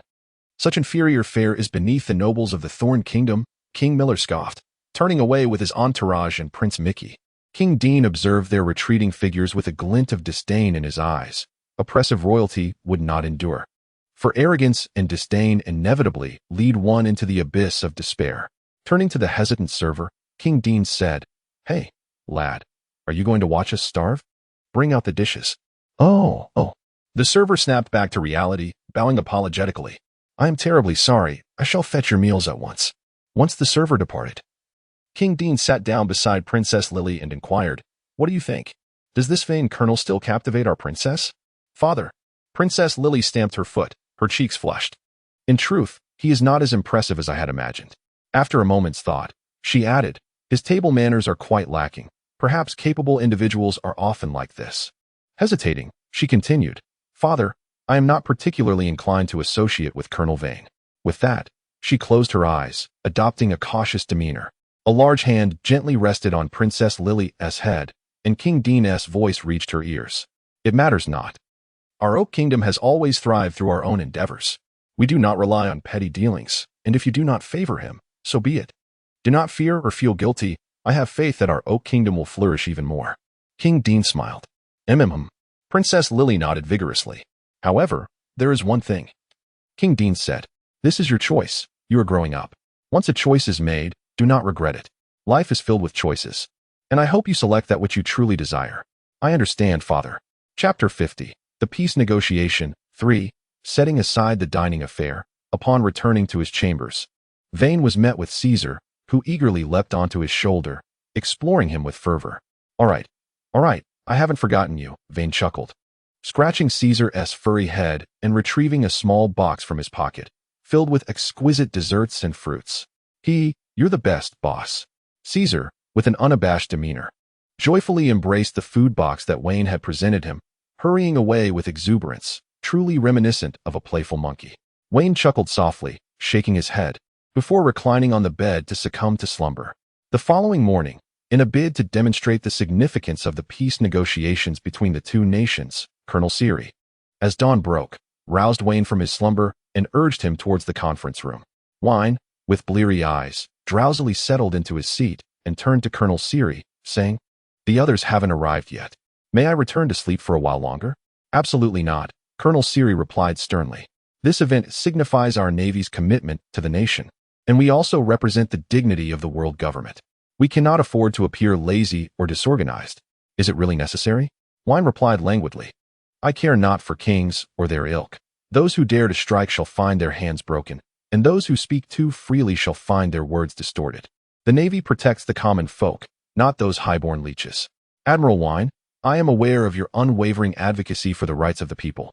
However, should this negotiation falter, it is the citizens of both nations who will continue to suffer as their countries plunge back into war, Colonel Siri implored earnestly. Very well, Wayne muttered quietly, obediently sitting upright as a barrier sphere materialized between his hands. He conjured a barrier knife with his right hand, meticulously carving and honing his skills with his powers. While they awaited the others, King Miller finally welcomed the assassin he had hired. Lord Toru, can you eliminate King Dean of Oakwood and that naval brigadier? King Miller inquired of the slight figure before him. Rest assured, I possess the powers of the transparent fruit. Before them, I shall be invisible. Is the 30 million berries ready? Toru responded confidently. It is prepared, King Miller affirmed, clapping his hands over a box. Excellent. I had intended to assassinate that duplicitous brigadier. And now he comes to me, Toru laughed heartily. In the black market, the double-faced Brigadier Wayne had a bounty of 100 million berries on his head. Seeing Toru's laughter, King Miller joined in, already envisioning the prospect of ruling over both nations. At that moment, King Dean of Oakwood and Princess Lily arrived at the conference room. Upon noticing that Wayne and his party were already present, King Dean hurriedly approached, wearing an apologetic expression. I sincerely apologize, Brigadier Wayne. We did not anticipate your early arrival. Wayne, initially a bit disgruntled, found his irritation quelled by King Dean's earnest apology. Just as King Miller entered the room, Wayne was initially indifferent, yet he suddenly observed that King Miller's footprints were somewhat deep, and the patterns had altered. What could be the reason for this? Wayne furrowed his brow and discreetly utilized his observation hockey to scan the entourage of King Miller.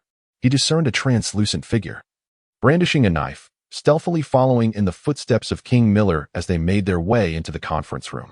Ah, a killer, presumably a user of the transparent fruit. Vane lifted his head and scrutinized King Miller, surprised by the old man's cunning thoughts.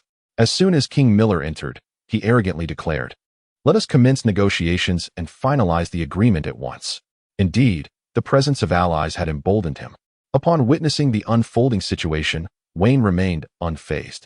He accepted the documents handed over by the entourages of both kings and scrutinized them carefully before passing them to Colonel Siri. "You may articulate the terms of the peace negotiations, and Colonel Siri will assist you in documenting them," he said. "Very well, thank you, Colonel Siri," King Dean remarked amiably. "No problem," nodded King Miller. "Now, you may commence your discussions. Our navy is merely here to oversee the proceedings. We shall listen attentively to your deliberations," Wayne nonchalantly declared, crossing his legs. However, his keen observation was firmly fixated on Tolu. Unexpectedly, King Oak slammed his palm upon the table, pointing an accusatory finger at King Miller. "Miller, why have you instigated this war? Do you comprehend the immense losses our Oak Kingdom has endured?" he exclaimed. "Humph. Do not be under the illusion that your rapid development is for any noble cause. You merely covet the riches of our Thorn Kingdom. Had it not been for our logistical failures, I would have long since crushed you beneath my heel," he retorted. Our development is aimed at ensuring a prosperous life for our people, while you brazenly plunder the wealth of the populace. Rest assured, the day will come when you will pay for your past transgressions." King Dean barked vehemently. That is not your concern. Let me make it clear. The territories we of the Thorn Kingdom have seized will not be returned." King Miller stood defiantly, waving his sleeve as he proclaimed loudly, "This land rightfully belongs to our Oak Kingdom. Cursed be your thieving actions." King Dean was taken aback by Miller's shameless words. With a triumphant air, King Miller declared, "Furthermore, your Oak Kingdom owes us 200 million Baileys in compensation for the losses incurred by our army." "What?" King Dean's eyes widened in disbelief. "You invade our nation and expect us to pay you for your services? You must be out of your mind. If this is how negotiations will proceed, let us dispense with them and return to battle." King Dean shouted in fury. "Very well, we of the Thorn Kingdom shall oblige," King Miller responded, defiantly raising his middle finger at King Dean. "You insufferable, foolish pig." King Dean bellowed, trembling with rage. In a fit of anger, King Miller casually seized a spoon and hurled it at Dean, exclaiming, "Come at me if you dare. You seek your demise." King Dean retorted, picking up a plate and flinging it at King Miller's head. Caught off guard by the blow to his head, King Miller clutched his head and commanded, "Make sure to teach them a lesson. Kill him." At the behest of their master, King Miller's attendants and guards surged forward, prepared to give King Dean a thorough thrashing. "Quickly, protect the king." As the royal subject appeared to be in peril, the attendants and guards of King Dean surged forward to protect their sovereign. The two factions collided, resulting in a cacophony of chaos, with cries of distress and shouts of reprimand echoing throughout the scene. Seated in the prominent position, Wayne remained unfazed, extending his hand towards Colonel Silly. "Silly, do you have any snacks?" Observing the pandemonium before him, Colonel Silly found himself in a state of bemusement. What on earth was happening? At that moment, Wayne's hand reached out again. "Silly, I ask, do you have any snacks?" With a slight hesitation, Colonel Silly retrieved a handful of milk candies from his pocket and offered them to the ever-curious Wayne, who seemed thoroughly entertained by the unfolding spectacle. Vane, astonished, reached out to take the candies, glancing up at Colonel Siri. "You truly possess them, illicitly bringing milk candies during work hours. They have been confiscated," Vane stated with a serious tone as he withdrew his hand. These were sent to me by my mother. I have been reluctant to indulge," Colonel Siri murmured, relieved that he still had a box in his room. "Nevertheless, that is unacceptable," Vane remarked, popping a piece of milk candy into his mouth. This candy is rich in milky flavor, quite delightful. Here, take some." Vane exchanged a handful of milk candies with Colonel Siri. "Ha. Thank you, General Vane," Colonel Siri exclaimed as he prepared to tuck the candies into his pocket. Smack! Wayne reached out and struck Colonel Siri's hand. "This is meant for sharing with others, not for stuffing into your own pockets." Oh, Colonel Siri, feeling aggrieved, distributed the candies to all the sailors. As he watched them savor the sweets with expressions of delight while gazing at Wayne, his heart ached even more. Those candies were originally mine. After distributing the candies, Wayne and the others continued to observe the two kings and their subordinates engaged in a fierce conflict. The milk candies in their mouths tasted even sweeter now. Watching their antics, scratching and gouging, employing underhanded tricks to avoid bloodshed, was utterly entertaining, a feast for the eyes. At that moment, Princess Lily noticed Wayne, who was engrossed in the spectacle. Glancing at her father, who was single-handedly overpowering King Miller and his son, her cheeks flushed with embarrassment. To avoid further humiliation, she approached Wayne. General Wayne, Princess Lily hesitantly began, could you possibly make them stop? Why? Wayne looked up at her. Your father has the upper hand. Just look at his technique. His dual dragon play and the monkey stealing peaches are executed to perfection. It's clear he has ample combat experience. Oh, please, just help. Princess Lily pleaded, casting a glance at her embarrassing father. All right, you all go and pull them apart. Wayne waved his hand, signaling for them to intervene. Once separated, all parties bore bruises. King Dean's eyes were like those of a raccoon, his clothing torn in several places. While King Miller and Prince Mickey were in disarray, one clutching his groin, the other holding his backside. I'll tell you this, King Dean declared to King Miller. If you do not return our territory, we will certainly resort to force. His face was filled with menace. King Miller, scratching his nose dismissively, retorted, Oh, who are you trying to intimidate? Who was it that we made flee in shame from our Thorn Kingdom? You. Scoundrel. Enough.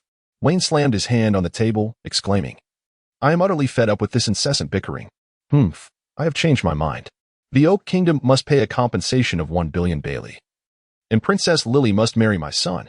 Furthermore, the Oak Kingdom must cede territory. King Miller proclaimed arrogantly. What? Have you lost your mind? King Dean was bewildered by Miller's audacity. Are you still berating me? King Miller gestured towards empty air. Lord Torek, reveal yourself and show them your prowess. A figure slowly emerged, a towering individual clad in black with sunglasses, wielding a dagger, standing nearly 2 meters tall, appearing behind King Miller. Vane observed that Toru exhibited no signs of astonishment. Rather, he assessed the situation. Years of rigorous training had augmented his stature to 3 meters, rendering him slightly shorter than Toru while seated. General Vane, this is the infamous transparent Sting Toru from the underworld. This complicates matters, Colonel Siri uttered nervously, as all the naval officers readied their firearms in vigilance. King Dean's complexion paled. It appeared that Miller intended to eliminate them all. The attendants below descended into chaos, as a dozen guards surged forward to encircle King Dean protectively. King Miller chuckled with satisfaction, wishing to avoid prolonged uncertainty. With a sweeping gesture, he commanded, Toru, eliminate them. I will increase your payment afterward. Not a problem, Toru replied, his eyes gleaming at the mention of a pay raise, and in an instant, he vanished from sight. Alas, how foolish.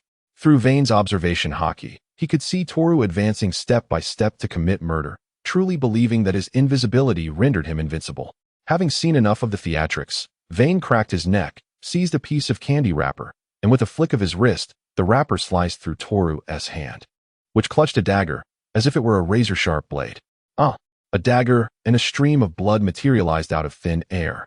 Moments later, Toru, clutching his wrist, reappeared, now only a few paces away from King Dean's guards. Startled, the guards hurriedly clustered around Dean to facilitate his swift retreat. Who are you? How do you know my whereabouts? Toru exclaimed, his face a mask of terror, as his sole source of confidence was shattered, leaving him in a state of disquiet. Vane rolled his eyes. Even though formidable pirates like Shanks and Green Pepper had emerged in the West Sea, knowledge regarding the power of hockey remained scarce among the populace. Wine raised his right hand, forming a gesture resembling a pistol. Bang! A compressed air bullet struck Toru's head with a resounding impact. This. King Miller collapsed to the ground, utterly devoid of the earlier bravado. Not only had he failed to eliminate a formidable foe, but he had also incurred the wrath of the Navy. Given the assassination of both the king and high-ranking naval officials by hired killers, even in death, no one would plead for his mercy. Oh dear, how terrifying. Nowadays, assassins seem almost monstrous. Wine meticulously groomed his nails, feigning a look of horror. General Wine is truly remarkable. I had no idea Toru possessed such audacity. He was merely my bodyguard, and I had no intention of harming you. King Miller wiped the sweat from his brow, offering an awkward smile. Vane cast a fleeting glance at King Dean and nodded gently. With Vane's tacit approval, King Dean boldly remarked, "Did you not instruct him to eliminate us?" "In those terms." "No, that is not the case." "Truly, it is not," King Miller exclaimed, beads of sweat forming on his brow. "The genuine treaty is—" King Dean elevated his voice. With a nonchalant blow to his nails, Vane insinuated, "This nail clipper seems to be malfunctioning." Alas, the Navy's budget is rather constrained as well. Chapter 52, The Peace Negotiation, 5. Upon hearing Vane's words, a flicker of discomfort crossed King Miller's eyes, yet he quickly responded, "We, the Thorn Kingdom, are obligated to supply the G12 forces with 300 million belly in resources. It appears this is an unforeseen circumstance.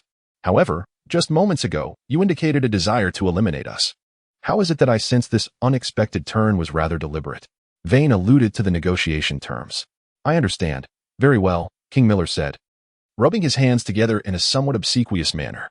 "We shall forego any reparations or territorial concessions. My son is unworthy of Princess Lily. That was merely jest. Furthermore, we shall compensate the Oak Kingdom with 300 million belly as our restitution. What say you?" King Miller gazed at Vane earnestly. Vane disregarded the gaze of King Miller, prompting King Miller to reluctantly turn his attention to King Dean, managing to force a faint smile upon his face. "King Dean, you see, it is acceptable." After a moment of contemplation, King Dean nodded. He was reluctant to apply excessive pressure on the Thorn Kingdom, as proximity often outweighs distant kinship. There was no necessity to strain their relations unduly. Indeed, upon hearing King Dean's decision not to exacerbate the situation, gratitude was evidently reflected in King Miller's eyes. Wayne was somewhat astonished that there was no attempt at retaliation. A true talent, he adjusted his attire and remarked, "Very well, if that is the case. Let us proceed according to this outcome. Colonel Siri, have you recorded everything?" "Report to Brigadier Wayne. My subordinate has meticulously organized all the details." Colonel Siri replied with a serious demeanor as he tucked away the agreement. "Excellent," Wayne responded. "In a short while, our Navy will present the agreement to you in triplicate, each party retaining a copy. I appreciate your assistance."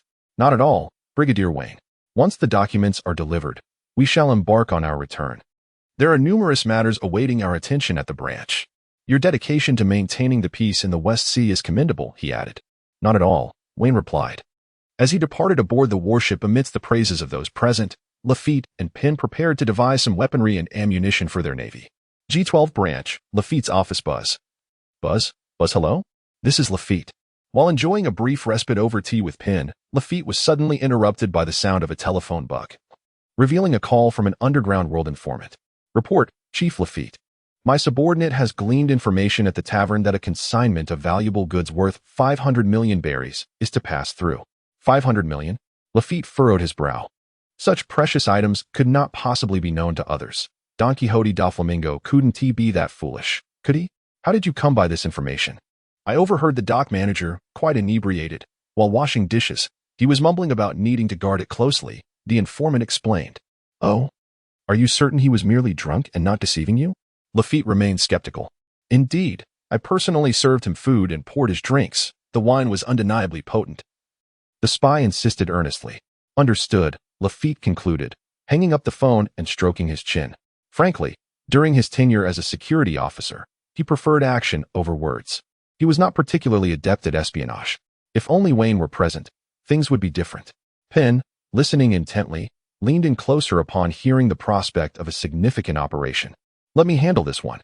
If things go awry, I can always make my escape. I am more than capable of managing this," he declared confidently.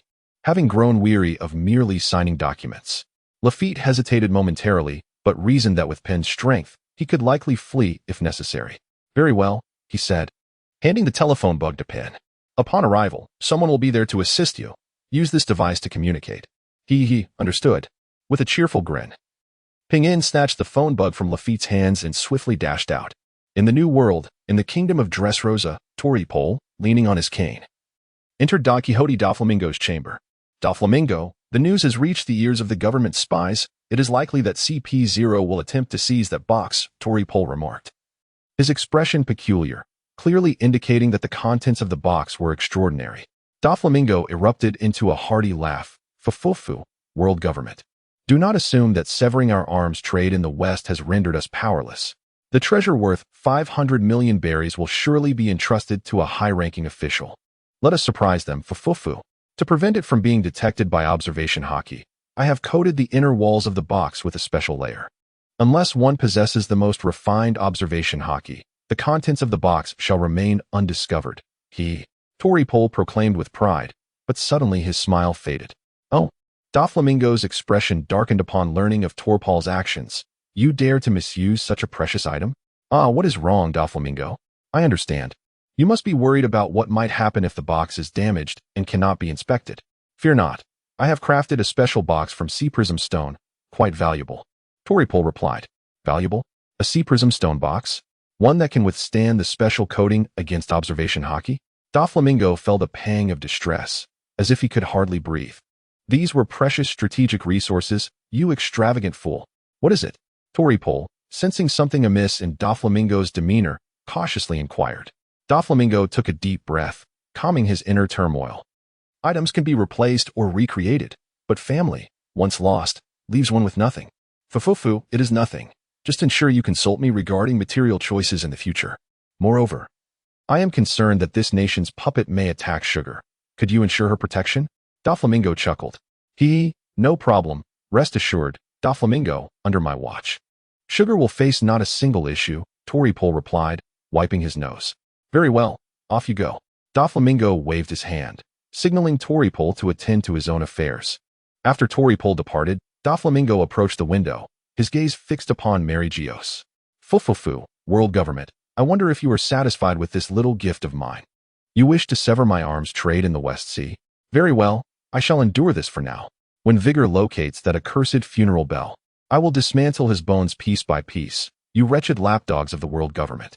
With this thought, Doflamingo's sinister laughter erupted once more. Fufufu Chapter 53. A surprise for Vane, everything unfolded as Doflamingo had envisioned. Penn successfully spotted the merchant ship at the dock.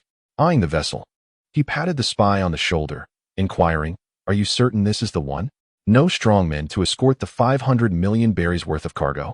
The spy nodded, affirming, Indeed, I have seen this merchant ship, but it is rumored that a high-ranking official of Doflamingo will personally escort a certain item tomorrow. Penn, feeling somewhat disheartened, scratched his helmet. He realized that he was unlikely to prevail. Nevertheless, he could not leave empty-handed, so he decided to ascertain the extent of the cargo aboard the ship. He discreetly concealed his large sword and, utilizing moonwalk and shave, infiltrated the merchant vessel.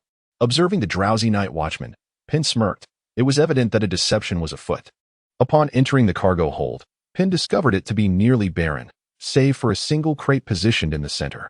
Approaching the box, he felt something amiss. This seems to be sea stone. Penn employed his observation hockey to investigate further, only to find that his hockey could not penetrate the box at all. A valuable find. This was Penn's initial impression. His subsequent realization struck him. Doflamingo had resorted to psychological tactics. Orchestrating a ruse to divert attention toward the cargo his official was to escort the following day, while the true goods were stealthily whisked away. Fortuitously, he had remained vigilant. Penn thought with relief, as he quietly hoisted the box and absconded with the key to the sea stone from the captain's quarters. As for the contents of the box, Penn did not dwell on it. Surely, something so precious could not be filled with mere refuse. After advising the spy, and to avoid detection, Penn departed the dock under the cover of night. Are you certain no one followed you? Upon returning to the base, Lafitte's face was etched with skepticism. Was it truly that easy? We've been robbed several times. One would think everyone would be more cautious. Penn confidently patted the box, assuring, Rest easy. I have scouted the area several times. On my return journey, I concluded that such a valuable item must not attract attention, which is precisely why it is being transported like ordinary cargo. Pang gazed thoughtfully at Lafitte and continued, I never expected Doflamingo to take such an approach. I merely intended to take a look, believing that there would be numerous formidable warriors escorting us. What a surprise. At this juncture, Pang shook his head in exasperation. In the words of Commander Wang, it was a case of openly constructing a road while secretly plotting an alternate route. Lafitte, too, was taken aback by Doflamingo's malicious intentions. Truly, he deserved the title of Warlord of the Sea, for his schemes were exceedingly nefarious. Indeed, Pang In concurred, patting the box. Now we await the return of the commander. Ha ha ha. This time the credit belongs to me, and you have no part in it. Pang In reveled in his self-satisfaction. Humph. Pang In, how could you have succeeded without my assistance? What claim do you have to this credit? I too deserve recognition. Lafitte retorted indignantly. Suddenly, a report came in. Commander Wayne and Colonel Siri had returned. A naval officer entered the office, pushing the door open. Let us go? Lafitte rolled his eyes. We should let Commander Wayne adjudicate the matter. Very well, I assure you. Boss Wayne will certainly deliver justice. Pang In huffed as he strode along. Upon stepping onto the familiar naval port, Wayne felt an overwhelming sense of comfort. Indeed, no gold or silver nest could compare to his own humble abode. As he observed the surrounding sailors saluting him, he nodded gently, a swell of pride unconsciously filling his heart. At that moment, the two bickering individuals approached, engaged in a quarrel over whose strides were greater as they walked. Wayne observed the bickering between Penn and Lafitte, an array of dark lines seemingly materializing upon his forehead, wishing fervently to deliver a swift kick to each of them. Bang! Bang! Wayne approached and gave a sharp tap to the backs of the heads of both individuals. Enough! Look at yourselves. What do you think this looks like to the other soldiers? Wayne admonished. The two men, realizing their folly, lowered their heads, awaiting further reprimand. Very well. Follow me to my office. I wish to understand what has led to this squabble, Wayne sighed, pondering how childish they all appeared. Upon entering his office, Wayne gestured for the door to be closed behind them. He took a seat, narrowing his eyes at the two bickering individuals standing before him. What is all this commotion? Have you settled down? Speak up. What is the matter? Wayne inquired. Pinjin scratched his head sheepishly, chuckling. Hee. Boss, it's actually. Through Pingin's description, supplemented by occasional interjections from Lafitte, Wayne gleaned the nature of the antics that transpired in his absence. However, Wayne couldn't shake the feeling that the so-called goods worth 500 million berries seemed somewhat dubious. Yet, seeing Pungin's earnest demeanor assuaged his suspicions. Then bring it over. I am quite curious to see what this treasure worth 500 million berries truly is, Wayne remarked with anticipation. All right, Pinjin exclaimed, hastily darting off to retrieve the box, bringing it back along with the key, which he handed to Wayne. Utilizing his observation hockey, he attempted to discern the contents of the box, only to find that it eluded his perception, igniting his intrigue. Due to the sea prism stone box, Wayne had no choice but to use his barrier gloves to create a separation. With a series of clicks, the box creaked open. However, as it did, the expressions of the three men shifted dramatically. Good heavens! A foul stench emanated from within the box, an indescribable odor that assaulted their senses. Although Wayne swiftly closed the box, a small waft of the noxious air escaped. Ugh! Ugh! Wayne now felt a wave of dizziness wash over him. Not from poisoning, but rather from the overwhelming stench that had clouded his senses. He had only caught a whiff, yet he could distinctly identify the odors of feces, rotten eggs, canned herring, flatulence, and spoiled food. Penn was already sprawled on the ground, retching uncontrollably, having been among the first to approach the box alongside Lafitte. The two of them inhaled the foul fumes in abundance. Penn had expelled his stomach acid while Lafitte, accustomed to a more refined lifestyle, succumbed to unconsciousness at the first whiff, his body twitching erratically as he fainted. As the unfortunate trio grappled with their nausea and vomiting, Doflamingo could be heard laughing heartily. Ho ho ho, the contents have been unveiled. I wonder how they are faring now? Ho ho ho. Chapter 54, Celebration You Imbeciles. What on earth did you bring me? Wayne glared furiously at the troublesome duo standing before him, bewildered by the nature of their offering. Good heavens, this almost cost me my life. Fortunately, it was merely an unbearable stench. The medical personnel had already assessed the situation. This thing is just foul. It could easily incapacitate an average person. Wayne huffed indignantly. Penn and Lafitte exchanged glances, momentarily relinquishing their competitive banter and instead standing obediently before Wayne.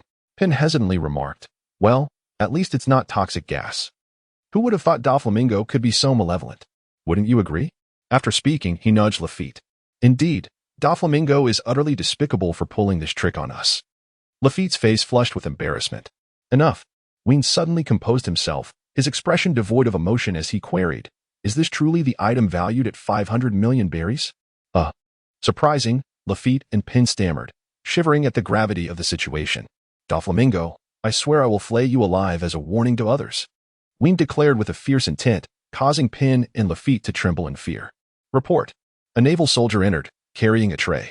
Reporting to the three officers. It's time for a meal, he announced, preparing to lift the lid. Thank you. By the way, what are we having? Wayne asked, smiling at the soldier. Curry rice. The soldier replied, unveiling the brownish-yellow dish beneath the cover. Vane's expression instantly became rigid as Lafitte and Penn began to retch. Throw that curry rice out. Vane's roar echoed throughout the G-12 branch. At Marine headquarters in Marineford, amidst the gradually escalating turmoil, the Navy found itself increasingly overwhelmed and began to adopt a defensive stance. The arrival of Moria and Crocodile from the New World provided the Navy with a momentary respite. Upon hearing of red-haired Shank's presence in Windmill Village, Vice Admiral Garp hastened his journey there without delay. Sigh. In the Marshal's office, Admiral Sengoku rubbed his temples, pondering the absurdity of the situation. Resources, personnel, finances, might as well dismantle this old man, the Navy's Marshal, altogether. The 9 elite graduates from the elite training camp had successfully begun to shine in their own right. Sengoku contemplated allowing these young talents to hone their skills for some time, while they still had the capacity to endure. Zifa, also in the Navy's elite training camp, sighed deeply. The talent among pirates was ever-flowing, yet the new generation of the Navy's elite training camp had produced not a single outstanding individual. As if the previous cohort had been merely a fleeting bloom, with 3 esteemed vice admirals and other powerful figures dominating the seas. The Navy would soon find itself in a dire predicament. As Zifa thought this, his gaze towards the training students grew increasingly discontented. Hurry, hurry, hurry. Look at you all at this age. Your senior Vane was far superior. Under Zifa's discontent, the training students worked even harder. Zifa sighed again, wondering how Vane was faring. That rascal, he doesn't even bother to send a letter. By the time Vice Admiral Garp arrived at Windmill Village, it was already too late. Red-haired Shanks had long since departed, and his grandson Luffy's values had been successfully distorted. Garp had long recognized Luffy's potential and originally intended for him to join the Navy. Damn that Shanks. Grabbing Luffy's face, Garp exclaimed angrily, from today onward, I will train you rigorously. Forget about being the Pirate King. Luffy, you are destined to be a Marine. No, you old geezer. Just wait and see how I handle you. At the GUN household, having completed her tasks for the day, GUN poured herself a cup of tea, watching the steam rise from the liquid. It has been a year. I wonder how Vane is doing. Such a fool, not even writing to me. GUN muttered to herself, continuously lamenting Vane. During their time in the training camp, Vane's assistance and protection had gradually fostered feelings for him in GUN. His strength during the battle against Triangle had particularly impressed her. Yet they had parted ways before they could truly become familiar with one another. Achoo! A certain individual, often spoken of, let out a sneeze. The stone box was also carried away, and Lafitte and Penn stood pallid, clutching their abdomens, appearing utterly dejected. A year had passed. Wayne approached the window and sighed, reflecting on how, unbeknownst to him, he had spent a year in the West Sea.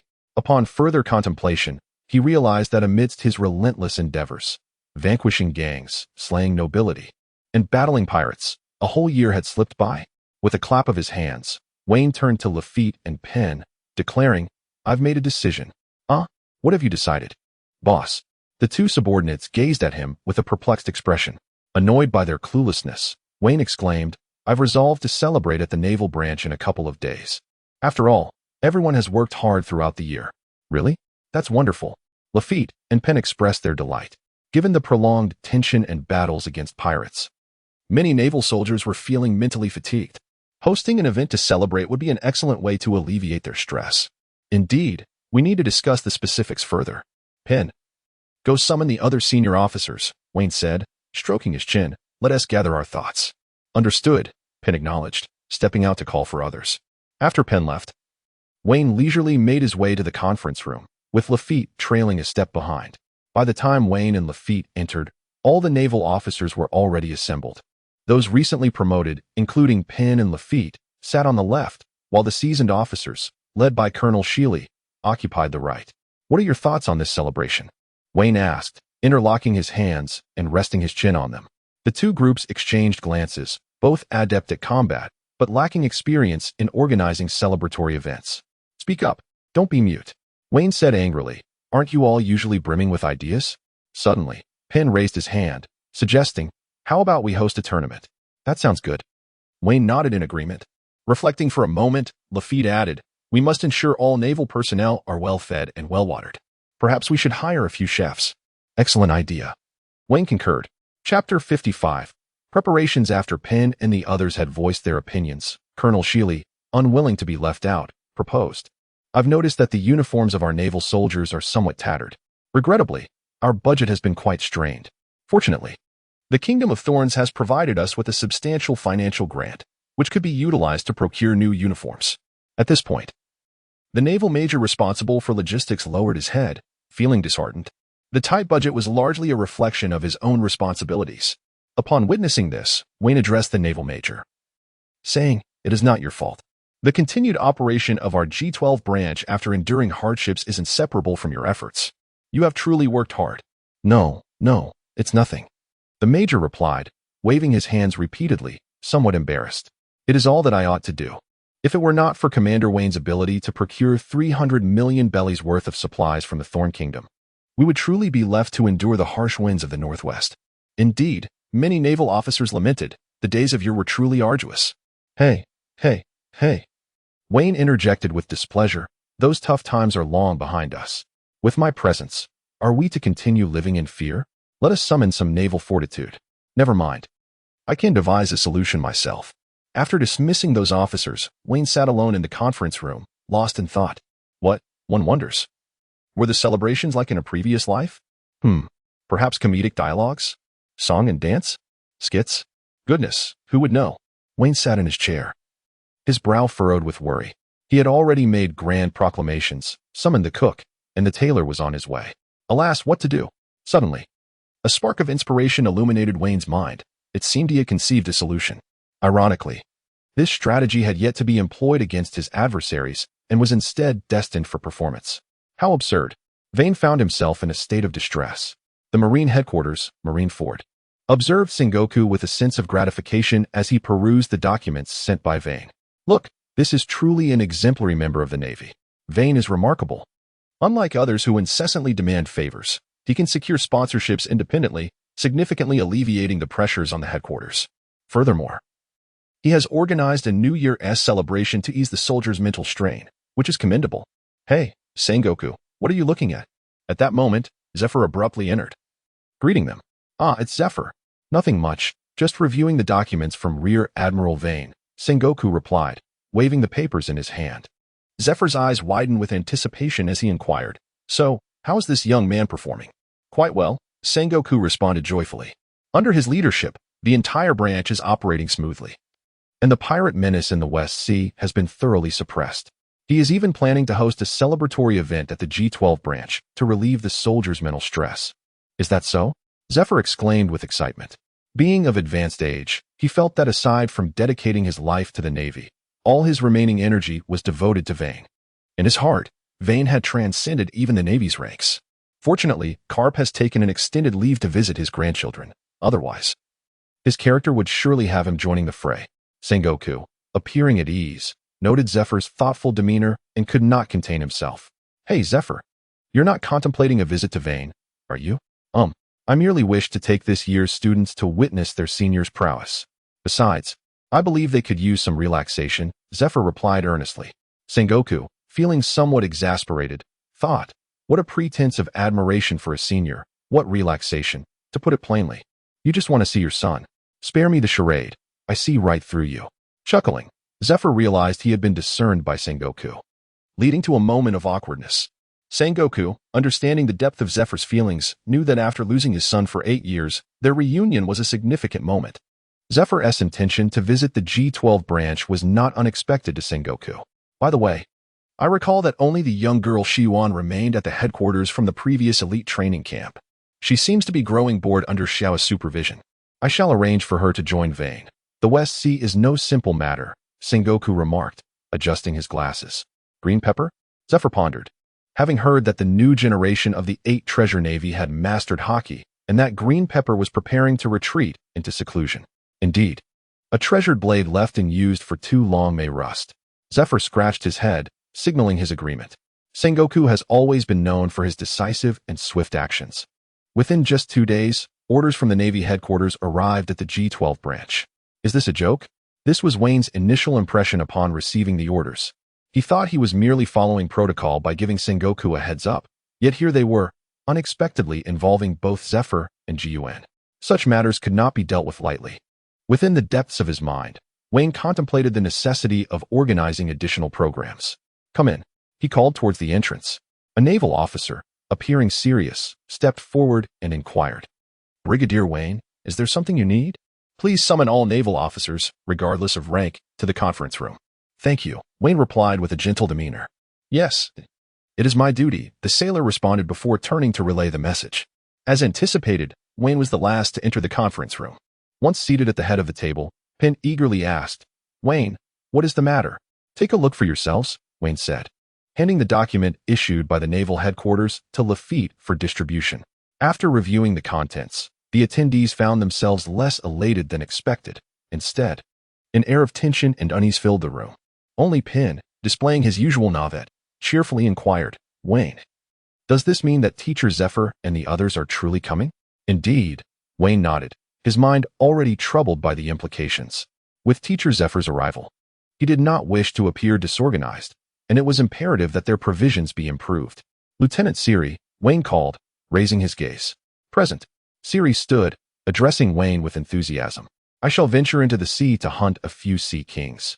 In the meantime, procure several skilled chefs and enlist some assistants," Wayne instructed. "Understood." Penn, Lafitte, here. They responded in unison. "You two will take the funds and procure essential supplies, while also ordering a batch of naval uniforms.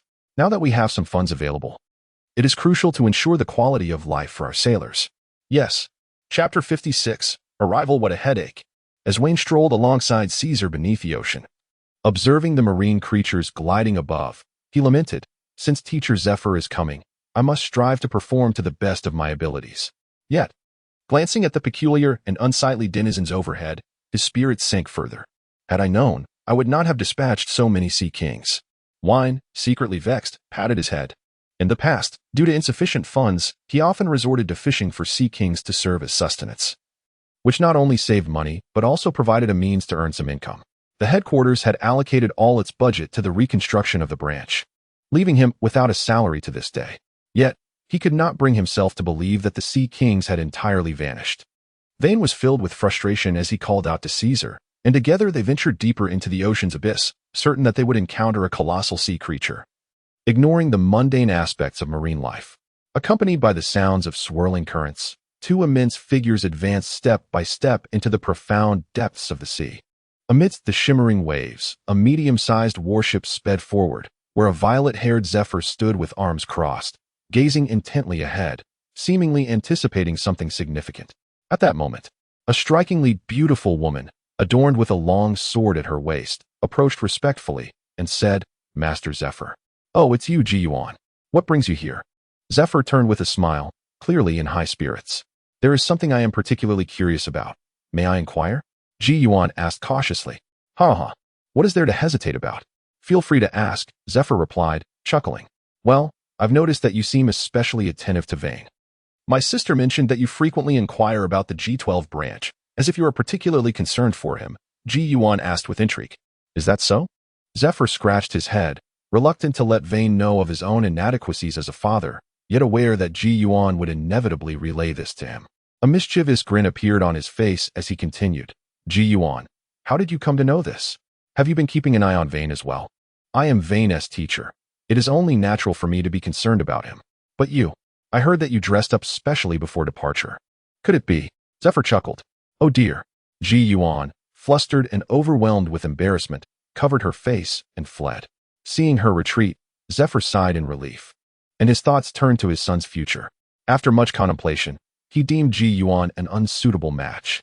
However, the thought of Ji-Yuan's sister, Crane, sent a shiver down his spine as he considered the potential ramifications.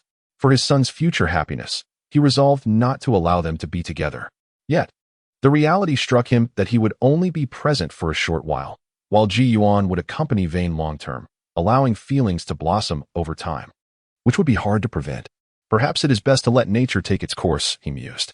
The notion of Vane potentially suffering any grievances under Ji-Yuan's care filled Zephyr with unease, prompting him to resolve to remind Vane earnestly.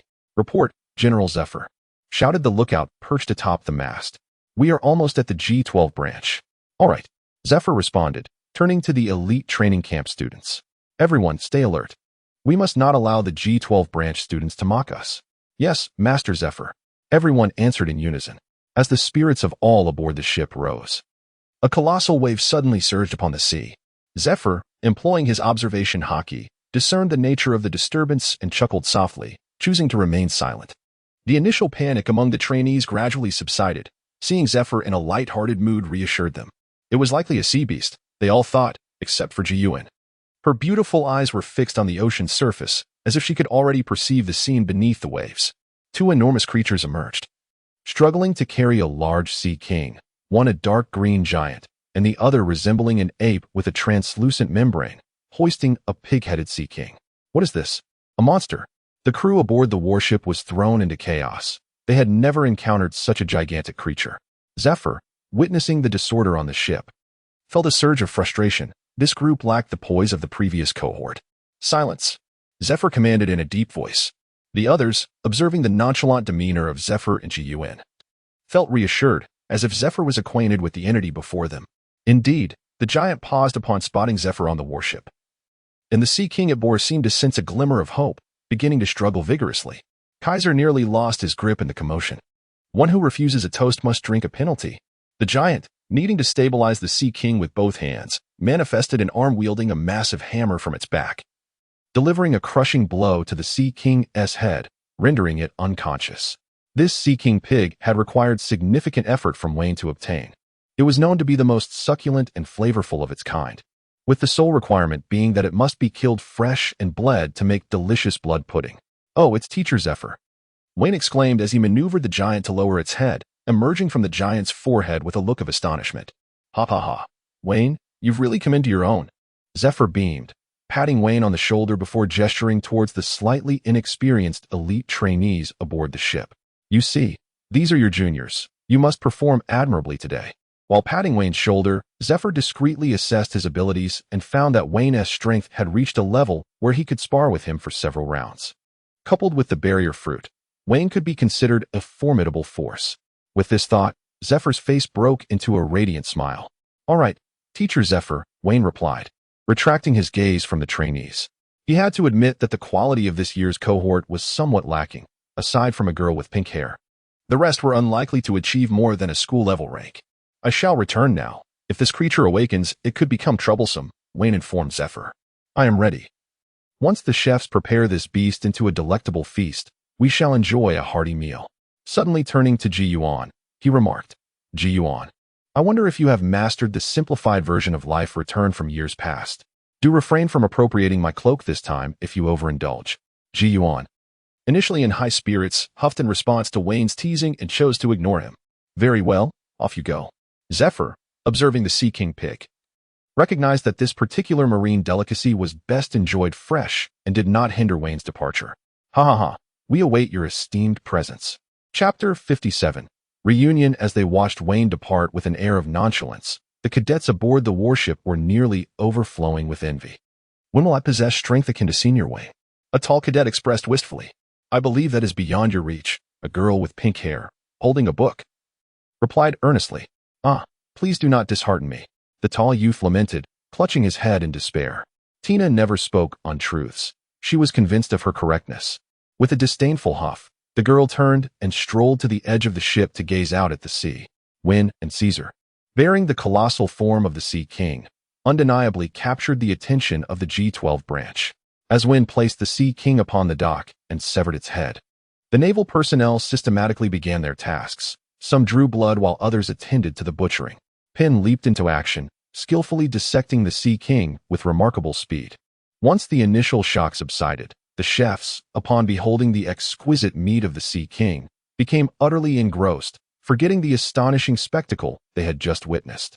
Each began to direct the sailors on how to carve the flesh and drain the blood. However, when Penn inadvertently made a slight miscalculation during his dissection, he was chastised by one of the chefs. The mere half-body of the Sea King occupied a significant portion of the branch's port. Had it not been for the consideration of Zephyr and the thousands of soldiers' appetites, Wynne and Caesar would not have spent such time searching in the depths of the sea. Shortly thereafter, Zephyr's warship docked at the port, where a throng of eager naval cadets gazed in awe at the Sea King. Even if the creature had stood there inviting them to strike, they likely would have been incapable of doing so. Ha ha ha, Zephyr-sensei, Gun, and all my junior comrades. When exclaimed joyfully as he approached them. When, your strength has certainly increased. Zephyr responded with delight, while Gun, still somewhat sulky, discreetly cast glances at When. Wayne discovered, smiling quietly without uttering a word, as an elderly man clad in a chef's uniform approached, accompanied by Lafitte. Commander Wayne, allow me to introduce our head chef for this occasion, Chef Reuben. He had already put away his knives, but upon hearing that you were celebrating for the Navy, he traveled a great distance to assist us, Lafitte introduced. Are you Brigadier Wayne? Chef Reuben squinted and inquired. Yes, that is I. You have truly endured much. My dear sir, Wayne replied, supporting the elderly man. Ha ha ha, I can still cook, though my movements are not as nimble as they once were. Now, I can only offer guidance to the younger generation. I must also express my gratitude to Brigadier Wayne for saving my homeland, Chef Reuben said, wiping away tears. If it weren't for Wayne, my son and grandson would have perished long ago. It is our duty as members of the Navy. If fulfilling our responsibilities also brings tears of gratitude from the people, then we have not done our job adequately, Wayne declared with righteous conviction. The disciples behind Wayne gazed at him with admiration, reflecting on the profound realm of thought exhibited by their senior. Truly, he is a paragon of justice and a champion of the people's welfare. Zephyr, too, was thoroughly impressed by Wayne's demeanor. And it seemed that Yuan had begun to idolize him. I am aware that you have exerted your utmost efforts. Were it not for you, my lord, who knows how much suffering the West Sea would still endure? This time, we chefs shall certainly showcase our finest skills. Our assistance to the Navy will be rendered freely as a token of our gratitude, Chef Reuben declared resolutely. This is absolutely unacceptable, Wayne insisted, repeatedly declining. The Navy is the guardian of the people. How can one partake in their sustenance without due compensation? If you do not acquiesce, I shall not take my leave. Chef Reuben retorted, gripping Wayne's sleeve with a fierce determination. Zephyr and the others stood in stunned silence. It was a rarity for the people to offer assistance without expectation, and many would respond with greater alarm upon encountering the Navy than they would upon meeting pirates. The juniors of Wayne gazed at his little stars with increased admiration. Very well, Wayne said, steadying Chef Reuben. Let us defer our discussion until you have completed your tasks. On behalf of the entire Navy, I extend my heartfelt gratitude to you. Chef Reuben, in his advanced years, mistook Wayne's words as an affirmation and, after nodding, returned to oversee the work with Lafitte's assistance. Amusement danced in the air. Wayne chuckled, addressing Zephyr. Please continue your observations. I have some matters to attend to. We shall convene this evening. Indeed, go ahead. Do not let us hinder your work, Zephyr replied, understanding Wayne's approach. Wayne was no longer the student he once was. He had ascended to the role of commander of a significant branch. With a smile, Wayne returned to his office, exhaling a sigh of relief only after closing the door. Glancing at the cloak and mask beneath his desk, a bittersweet expression crossed his face. The supplies from the Kingdom of Thorns had indeed alleviated the Navy's predicament. Yet Wayne had invested all the financial gains from the dismantled gang into this cause, publicly claiming they had been stolen by remnants of the gang. This ill-gotten wealth barely sufficed to cover the compensation for the families of fallen naval officers, ammunition expenses, and various costs associated with the reconstruction of the branch. As Colonel Siri aptly noted, had it not been for the extortion from the Kingdom of Thorns, there would have been no funds to procure uniforms for the Navy. Intended to be distributed to soldiers during a celebration, currently many naval sailors were clad in tattered garments. Each confrontation with pirates might appear to showcase the Navy's formidable presence. Yet in reality, most righteous naval officers returned the pirates' plunder intact to the populace, bearing the costs of ammunition, repairs, and often incurring additional expenses themselves. This predicament elucidated why Wayne initially struggled to apprehend the Sea Kings, having captured all others in the vicinity. Seizing a Sea King would not only save on meat purchases, but could also yield profitable returns. Wayne adjusted his cloak and mask. As he could not afford to hire actors, he had no choice but to take on the role himself. Fortunately, he still recalled some jokes and anecdotes from his past life, which should suffice to carry him through. The barrier, a company of 20. Vane clasped his hands together, while 20 exquisitely crafted barrier figures donned their cloaks and masks. As a master of physical techniques, Vane possessed an intricate understanding of human anatomy. Under his meticulous manipulation, The vocal cords, internal organs, and muscles of the barrier figures gradually transformed to resemble those of normal individuals. Despite the peculiarities that lingered in their speech due to Vane's continuous adjustments, they managed to meet the requirements for the celebratory event's performers. Penn and Lafayette were reluctantly appointed as hosts, struggling to memorize their lines. When they noticed that the program featured solely performances by a troupe known as the Cloak Performance Troupe. "Hey, Lafayette, do you know anything about this so-called Cloak Performance Troupe?" Penn inquired with curiosity. "Not at all, nor do I wish to," Lafayette replied nonchalantly. "You should focus on your preparations. I want to take responsibility if you falter." "Understood." Chapter 58. Commencement. Amid Vane's continual adjustments during rehearsals, Penn and Lafayette practiced, while Zephyr and Ji Yuan led their trainees on a tour of the G12 branch. Under their scrutiny, every naval officer appeared dignified, evidently passionate about their profession. However, they also observed that many of the sailors bore signs of wear and tear, which piqued Zephyr's curiosity. "Excuse me, young sir," Zephyr approached a youthful naval soldier, inquiring kindly, "Could you explain why your uniform appears somewhat damaged?" The young sailor looked up at Zephyr, having only recently joined the Navy for just over a year. Unaware of the identity of the elderly man with purple hair before him, he responded politely, "You flatter me, sir." Seeing the young sailor's demeanor, Zephyr couldn't help but hold him in higher regard. One could discern Vane's influence in his interpersonal skills alone, regardless of his prowess. "It's all the fault of those damned pirates," the young sailor exclaimed, anger evident in his voice. "Our branch was nearly overrun previously. Although Brigadier Vane rescued us in time, the branch was already in ruins. Consequently, all the naval officers had to join forces to rebuild it." Pausing for a moment, he continued, "The reconstruction consumed a vast amount of funds, which compelled Brigadier Vane to frequently capture sea kings for profit, to combat pirate gangs, to support the islanders, to negotiate, and to secure sponsorship." Through the young sailor's account, the hardships endured by Vane over the past year unfolded before Zephyr and the others. Zephyr inhaled deeply, his eyes filled with compassion. "This poor child is burdened," he thought, feeling a deeper sense of guilt for Vane. Initially intending to refine him, he ended up adding to his worries. Fortunately, everything would soon resolve itself, as the subsidies from the world government were on the way. Noticing Zephyr lost in thought, the young sailor gently called out, "Sir? Sir?" while waving his hand. "Oh, what activities do you have planned for today?" Zephyr regained his composure and inquired, "What is it?" The young sailor scratched his head and replied, "First, they treated us to a splendid meal, then distributed new uniforms. After the uniforms were handed out, activities organized by Brigadier General Wayne commenced, allowing us to eat while watching."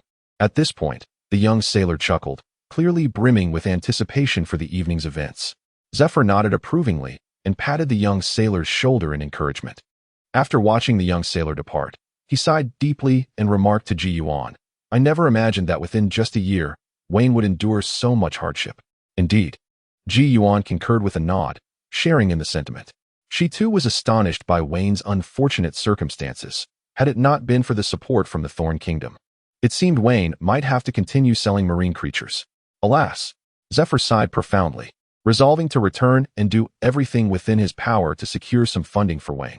While personal cultivation was his own responsibility, he believed he could certainly provide a better environment for him. Ji Yuan approached and said, all right, Teacher Zephyr, Wayne's days of suffering are behind him.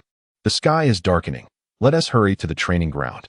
"Very well," Zephyr replied, leading the way to the training area. Since the event involved the entire Navy, Wayne had set up an outdoor performance venue there. By the time they arrived, the sailors had already arranged the tables, while the chefs were sequentially placing the prepared dishes upon them. The logistics personnel were distributing new uniforms, providing each sailor with 2 sets. Many sailors were eagerly indulging in their meals while clutching their new uniforms. Upon noticing Zephyr's group approaching, Lafitte hurriedly approached and said, "Ah, it is indeed General Zephyr. Please, you and Miss Ji Yuan, come with me. The rest of you, please follow Lieutenant Siri. He will lead you to your designated seats." "Thank you," Zephyr replied, not declining the invitation. He and Ji Yuan followed Lafitte to a seat near the stage, while the cadets accompanied Lieutenant Siri to a slightly more distant area. Shortly thereafter, Penn and Lafitte took the stage, and Wayne, accompanied by a group of cloaked figures, entered the backstage. After everything was arranged, Wayne approached Zephyr's table and sat between Zephyr and Ji Yuan. The table was quite spacious, Yet only a few were present: Zephyr, Ji-Yuan, Wayne, Lafitte, Pin, and Siri. All were familiar faces, aside from Lieutenant Siri, who appeared somewhat reserved. Lafitte surprisingly engaged in lively conversation and soon began to inquire about Zephyr's cultivation practices. Pin, with a glint in his eye, also leaned in to pose questions. Wayne noticed that Ji-Yuan was constantly glancing at him, leading him to suspect that there might be something unsightly on his clothing. However, upon examining himself thoroughly, he found nothing amiss. With curiosity, he inquired, Hey, do I have something on my face? What are you looking at?" Ji-Yuan, jolted back to reality by his gaze, suddenly found herself under his wide-eyed scrutiny. Her cheeks flushed, and she stumbled over her words, stammering, "And no, nothing. Let's eat. Saying this, she picked up her chopsticks and added several pieces of meat to Wayne's plate. Wayne lowered his gaze to the meat on his plate, then glanced back at Ji-Yuan's chopsticks and raised his head to say, "You're holding your chopsticks incorrectly." My apologies," Ji-Yuan replied, resembling a startled little rabbit, completely shedding her usual decisive demeanor. She hastily corrected her grip and dabbed at her hands with a napkin. Wayne gently touched Ji-Yuan's forehead with a hint of concern. "Is everything all right? Do you have something on your mind?" he inquired with genuine care. "Oh, go away," Ji-Yuan exclaimed, blushing as she brushed aside Wayne's hand and pretended to turn away to eat. Under the collective efforts of everyone present, an entire Sea King was swiftly consumed, with elite training camp members such as Zifa, Ji-Yuan, and Wayne devouring the lion's share. "Truly, it seems the stronger one is, the more one can eat," Wayne mused, patting his belly with a sigh. As night fell completely, Wayne glanced at the satisfied faces of those around him and exchanged a knowing look with Lafitte and Pen. The two nodded in understanding, retrieving their scripts from their pockets to review them meticulously, taking a deep breath before ascending the stage together. "Attention, esteemed Navy personnel. Tonight's event will be hosted by the two of us. Regardless of rank or background, let us all enjoy ourselves to the fullest," Lafitte and Pen exuberantly announced as they took to the stage. Wow. In an instant, the air was filled with fervent cheers from all the Navy personnel, enveloping the branch in an ocean of enthusiasm. Ahem. Pen gestured for silence with his hands before declaring loudly, "To begin, we have a splendid musical performance brought to you by the Cloak Performance Troupe. Clap, clap, clap, clap." Chapter 59. The performance is about to begin. Wayne's expression turned serious as a figure behind the stage began to don a cloak and mask. Advancing step by step towards the stage, their movements becoming increasingly fluid and lifelike. Amidst the cacophony of whistles and cheers from the naval personnel, a woman with a captivating figure emerged, her alluring physique barely concealed by the cloak. The crowd erupted with wolfish howls. Soldiers who had long been stationed with the Navy were awestruck, nearly straining their eyes in disbelief. Ji-Yuan cast a wary glance at the singer, her irritation intensifying upon noticing Wayne squinting his eyes in scrutiny. Once the audience quieted down, the singer bowed gracefully, then grasped the microphone. Her pure voice resonating with a beautiful melody, the pirate rendition of Mo and Guichi echoing throughout the venue, stirring many sailors into a reverie. "What a delightful tune," Zfa remarked, as numerous sailors discreetly wiped away tears, profoundly moved by the singer's performance. As the song concluded, an enveloping silence fell over the crowd. It was unclear who started it, but soon one, then two, then countless sailors erupted into applause, their hands stinging from the fervor of their appreciation. "Thank you," the singer said, bowing once more before gracefully exiting the stage. Following her departure, Lafitte stepped forward, announcing, "Next up, we welcome Song of Mountain Love," as anticipated. It was another of Wayne's reimagined pieces. A deep, resonant male voice filled the stage, and it seemed as though everyone could envision a weathered man singing, his voice transforming to reveal a sorrowful figure seeking solace. Zfa appeared to recall something, his eyes glistening with unshed tears, while Ji-Yuan became enraptured by the melody, nodding her head in rhythm. Indeed, the songs from the great celestial empire had an extraordinary ability to touch their hearts profoundly. When Wayne manipulated the barrier, he was delightfully lost in thought. Some of the Navy personnel present even began to hum along softly, suggesting that a wave of fervent admiration was soon to follow. Even Lafitte and Pen, who were backstage, were moved by the performance, lamenting where their superior had sourced such an extraordinary troupe. As the song concluded, there was no hesitation whatsoever. The applause thundered, and the singer bowed gracefully before slowly exiting the stage. Pen stepped forward, cleared his throat, and announced, "Next." We have a special program, a skit." With that, he departed. Two figures clad in black and wearing masks and cloaks took to the stage. After the customary bow, they began to exchange witty banter, eliciting laughter from the audience. Though their faces were obscured, this was more than sufficient for a world somewhat lacking in entertainment. Both the Navy and the elite training camp trainees were thoroughly amused, with Zephyr rarely displaying such a lack of composure. And Ji Yuan's face flushed bright red from stifled laughter. When also forced to smile, yet beads of perspiration began to form on his forehead. The act of controlling the puppet, engaging in jest and song, proved to be quite burdensome for When, primarily due to the exhausting nature of multitasking. Suddenly, a flicker of curiosity surged within Zephyr. He yearned to glimpse the faces of the actors concealed beneath their masks. Though it may be deemed somewhat unethical, his insatiable curiosity could not be quelled. Coincidentally, Ji Yuan shared a similar inclination.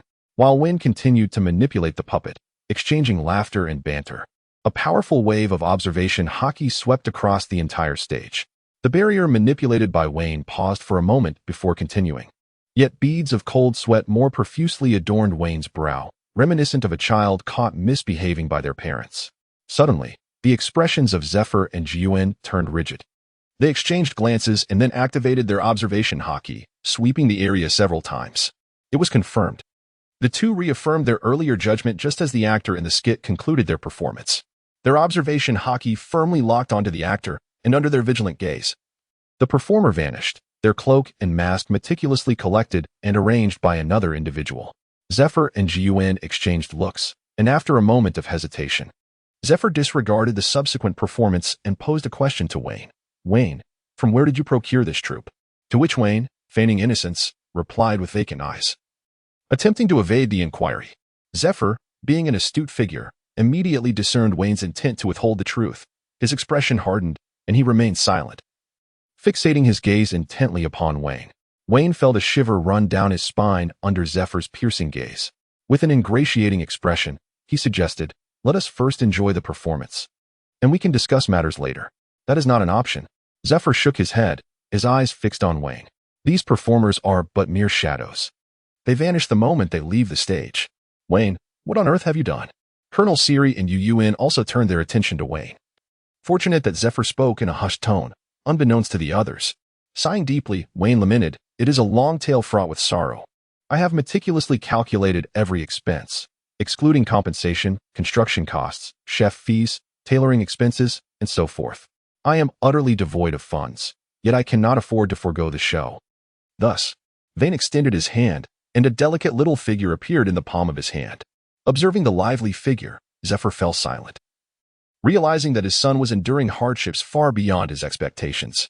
"I have misjudged you," Zephyr said, his face etched with bitterness.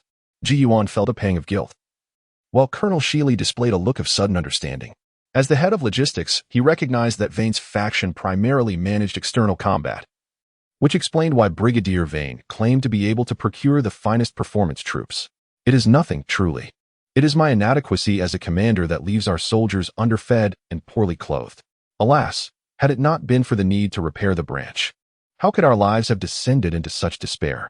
Vane's expression also grew somber. "Forget it. You should enjoy the performance instead. Observe how joyful everyone else is." Vane attempted to gather his spirits, smiling as he spoke. "What is there to be so upset about?" Indeed, Zephyr replied, a slight twitch at the corner of his mouth, his guilt deepening, realizing his own shortcomings. Ji Yuan regarded the resilient Vane with a flicker of admiration in his eyes before shifting his focus back to the stage. Wayne continued to deftly manipulate the puppet, ensuring the performance went on without a hitch. Before long, Ji Yuan approached, softly inquiring, "May I ask you something?" "Oh, of course," Wayne replied, diverting a fraction of his attention to Ji Yuan. "Did you come up with all these acts by yourself?" "Indeed, who else could it be? How did you conceive them?" Wayne chuckled. "Well, you see, I lost my mother in a great upheaval during my childhood and spent 8 years on a deserted island. Caesar here is a companion I brought back from that time." He gestured towards Caesar, who was busy pilfering snacks. "And then, these performances were my own means of amusement. Solitude can be quite burdensome." Wayne shrugged, adding that he had even incorporated skits and stand-up comedy into the mix. Ji Yuan nodded, understanding now. Chapter 60. Despondency. Upon hearing Wayne's explanation, Zephyr felt an even deeper sense of melancholy, realizing that these creations stemmed from a solitary existence on a deserted island. An aura of defeat surrounded him, prompting Wayne to cast a curious glance his way, though he quickly returned his focus to the puppet. At last, with the synchronized gratitude expressed by Penn and Lafitte, the performance drew to a close. The naval personnel returned to their quarters or took their posts, and within 10 minutes, the venue was left with only the cleaning crew and the remaining students. "Let us depart." Wayne wiped the sweat from his brow and stood. "Yes," Zephyr replied. "I too find myself weary. Gun, you should also take a break." Remembering others, Zephyr addressed the students. "You all may rest now." "Yes, Teacher Zephyr," they responded in unison. The following day, amidst the reluctant gazes of numerous students, Wayne bid them farewell as they boarded the warship. Zephyr's effort to bring them this far was commendable, yet they still had to venture into the Grand Line to apprehend pirates. Sigh. Wayne cast a somewhat helpless glance at his companion, Gun, never imagining that Gun would be assigned to assist him.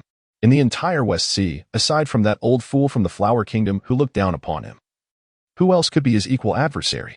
To his surprise, Gun held the rank of colonel. The mere thought of Gun's elder sister referring to General Crane made Wayne suppress his envy deep within. Zifa had informed him that Gun had spent the past year in headquarters, as true strength must be honed, which is why Gun was dispatched here. "Please go to your office and organize your things. Later, we will convene in the meeting room, where I will introduce you to the others," Wayne instructed Gun. "All right," Gun replied, turning to find his office. Once Gun departed, Wayne let out a sigh of relief. Being near Gun always evoked a sense of constraint in him. Yet at times he relished the feeling of having Gun by his side. Snap! With a snap of his fingers, Wayne summoned a cloaked figure bearing a box, who approached and followed him back to the office. As the barrier dissipated, Wayne carefully set aside the cloak and mask before stepping in front of an enormous maritime map adorned with numerous symbols of varying sizes. However, a particular location known as the Flower Kingdom was circled, marked for emphasis. Wayne's countenance darkened at the mention of the Flower Kingdom, which had become a veritable haven for pirates and remnants of organized crime, gradually absorbing the strength of these criminals to bolster its own power. Wayne had long harbored intentions of making a move against the Kingdom of Flowers, especially since it had recently become a source of incessant turmoil and trouble. The renowned Green Pepper was not merely a title. The 8-treasure navy currently stood as one of the few forces capable of rivaling the navy. Initially, Wayne contemplated sending agents to sow discord in the Kingdom of Flowers, but the formidable strength of the Green Pepper deterred any thoughts of rebellion. Green Pepper? Once my power increases, I shall render you a headless pepper. Marking an X on the maritime chart, Wayne adjusted his mindset and donned a cheerful fade as he opened the door to the conference room. As the last to arrive, he was met with accustomed familiarity. Taking his seat at the head of the table, Wayne introduced everyone, stating, "Let us all extend our greetings to this lovely lady, Colonel Gun, who has been transferred from Navy headquarters." "Hello, everyone. I am Gun," she said, standing to greet them, and the others responded with friendly nods, united as comrades of the same branch. Seeing the atmosphere favorable, Wayne wasted no time and proceeded with the routine inquiries. "Is the financial situation still adequate?" "Fortunately, yes," replied Colonel Shealy with a smile. "It is sufficient to sustain us until the next shipment of supplies from the world government arrives." "Good. And how have the efforts in maintaining public order and combating pirates been faring?" Wayne turned to Lafitte. "Since we distributed the snail telephones to various towns and villages, any appearance of pirates is promptly reported to us. The number of pirates in the West Sea has significantly decreased," Lafitte responded confidently. "Excellent," Wayne exclaimed with delight. Then turned to Colonel Shealy and a Navy major responsible for public relations. "Colonel Shealy, Major Yook, how is the aid to impoverished citizens and the Navy's recruitment and image campaign progressing?" "Report to you." "Brigadier Wayne, most of the recovered illicit funds have been returned to the people. Some remain unclaimed, likely belonging to those who are no longer with us. These assets have been allocated to several impoverished islands," Colonel Shealy proudly stated. "We have posted our recruitment declarations in every village we have visited, emphasizing the unity of military and civilian. As a result, many locals are eager to enlist, and the overall perception of the Navy in the West Sea has greatly improved." Major Yook added excitedly, "That is commendable, but let us not become complacent. Since the people of the West Sea are increasingly recognizing our G12 branch, we must live up to their trust. Are there still any pirates causing trouble in the West Sea?" Wayne inquired, directing his question to Lafitte. There are still 5 or 6 pirate crews. They are currently preparing to head toward the Grand Line, Lafitte noted while referencing his notebook. Ah, pursuing dreams of becoming the Pirate King? I see. Not on my watch. When do they expect to reach Reverse Mountain? Wayne asked. According to the information gathered by the author, Reverse Mountain connects the 4 seas, featuring 4 currents that flow upwards and a conventional route leading to the Grand Line. They will arrive in 2 days. By the way, they are traveling together. Perhaps they believe that strength lies in numbers, Lafitte remarked with a hint of derision. Wayne's eyes sparkled with excitement. This was indeed a once-in-a-lifetime opportunity. The notion that strength lies in numbers? Huh. In the face of absolute power, numbers are but a triviality. Colonel Silly, ensure that the warships and supplies are prepared. This time, I shall make the pirates of the Western Sea acutely aware that as long as I am present, they shall never see the light of day. A bloodthirsty glint flickered in Wen's eyes. He chuckled darkly. Has it truly been a year? And these scoundrels still fail to recognize their own insignificance?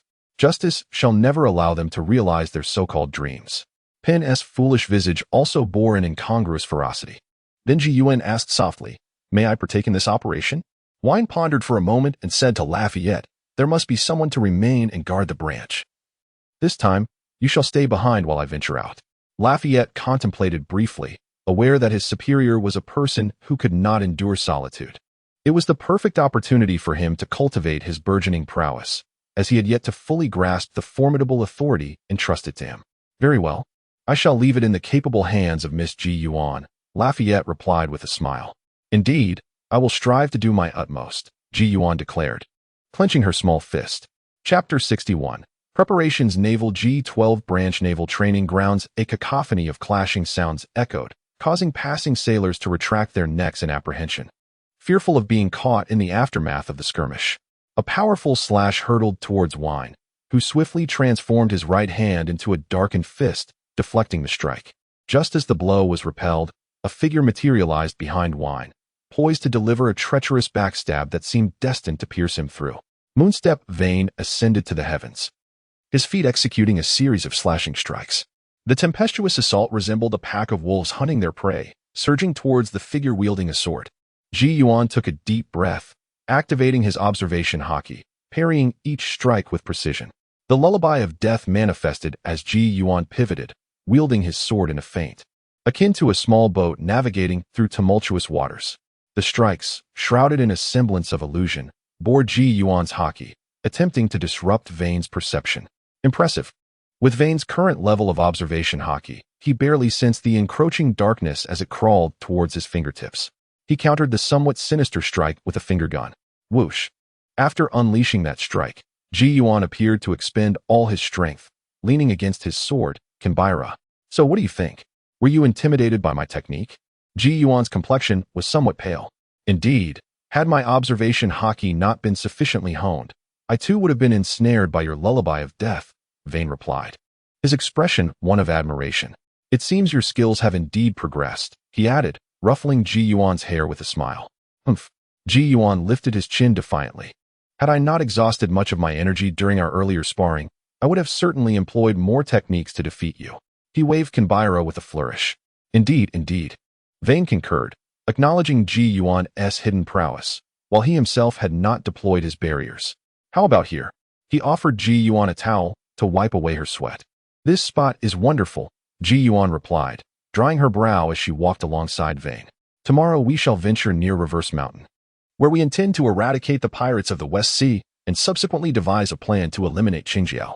This way, the threat from the West Sea will be utterly extinguished, Vane declared confidently, asserting that a group of pirates yet to step into the Grand Line would be easily dealt with.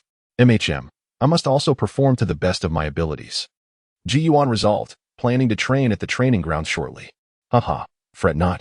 If the bowstring is held taut for too long, one will inevitably lose their aim. Vane reassured her, noticing Ji-Yuan's desire for a brief respite before returning to training. He did not hinder her, offering a few words of encouragement before departing, as preparations were necessary for the impending confrontation with the pirates. I understand. I am quite grown up now. Why do you look down on me so? Ji-Yuan waved her hand, signaling Vane to proceed. With a shrug, Vane continued on his way. To prevent the branch from being compromised, he had deliberately arranged for Caesar to remain behind. The following day, en route to Reverse Mountain, a large warship sailed the waters. Ji Yuan stood resolutely at the bow, while Vane lounged in a reclining chair behind a barrier, casting a fleeting glance her way. Since the ship's departure, Ji Yuan had maintained her position, marking her first official mission. Though she had significantly improved in strength while accompanying Admiral Crane, her adaptability remained lacking, a reason for Sengoku sending her forth. "Hey," Vane called out to Ji Yuan, urging her to take a break lest she falter in her duties. "Get lost." Ji Yuan rolled her eyes playfully. "Just wait and see. Soon enough, you won't need to lift a finger, for I shall manage perfectly well on my own."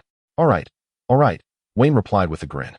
He accompanied her mainly to guard against any potential return of pirates from the Grand Line, even though such a scenario seemed unlikely. Humph, Ji Yuan thought, feeling a twinge of disdain from Wayne's apparent condescension.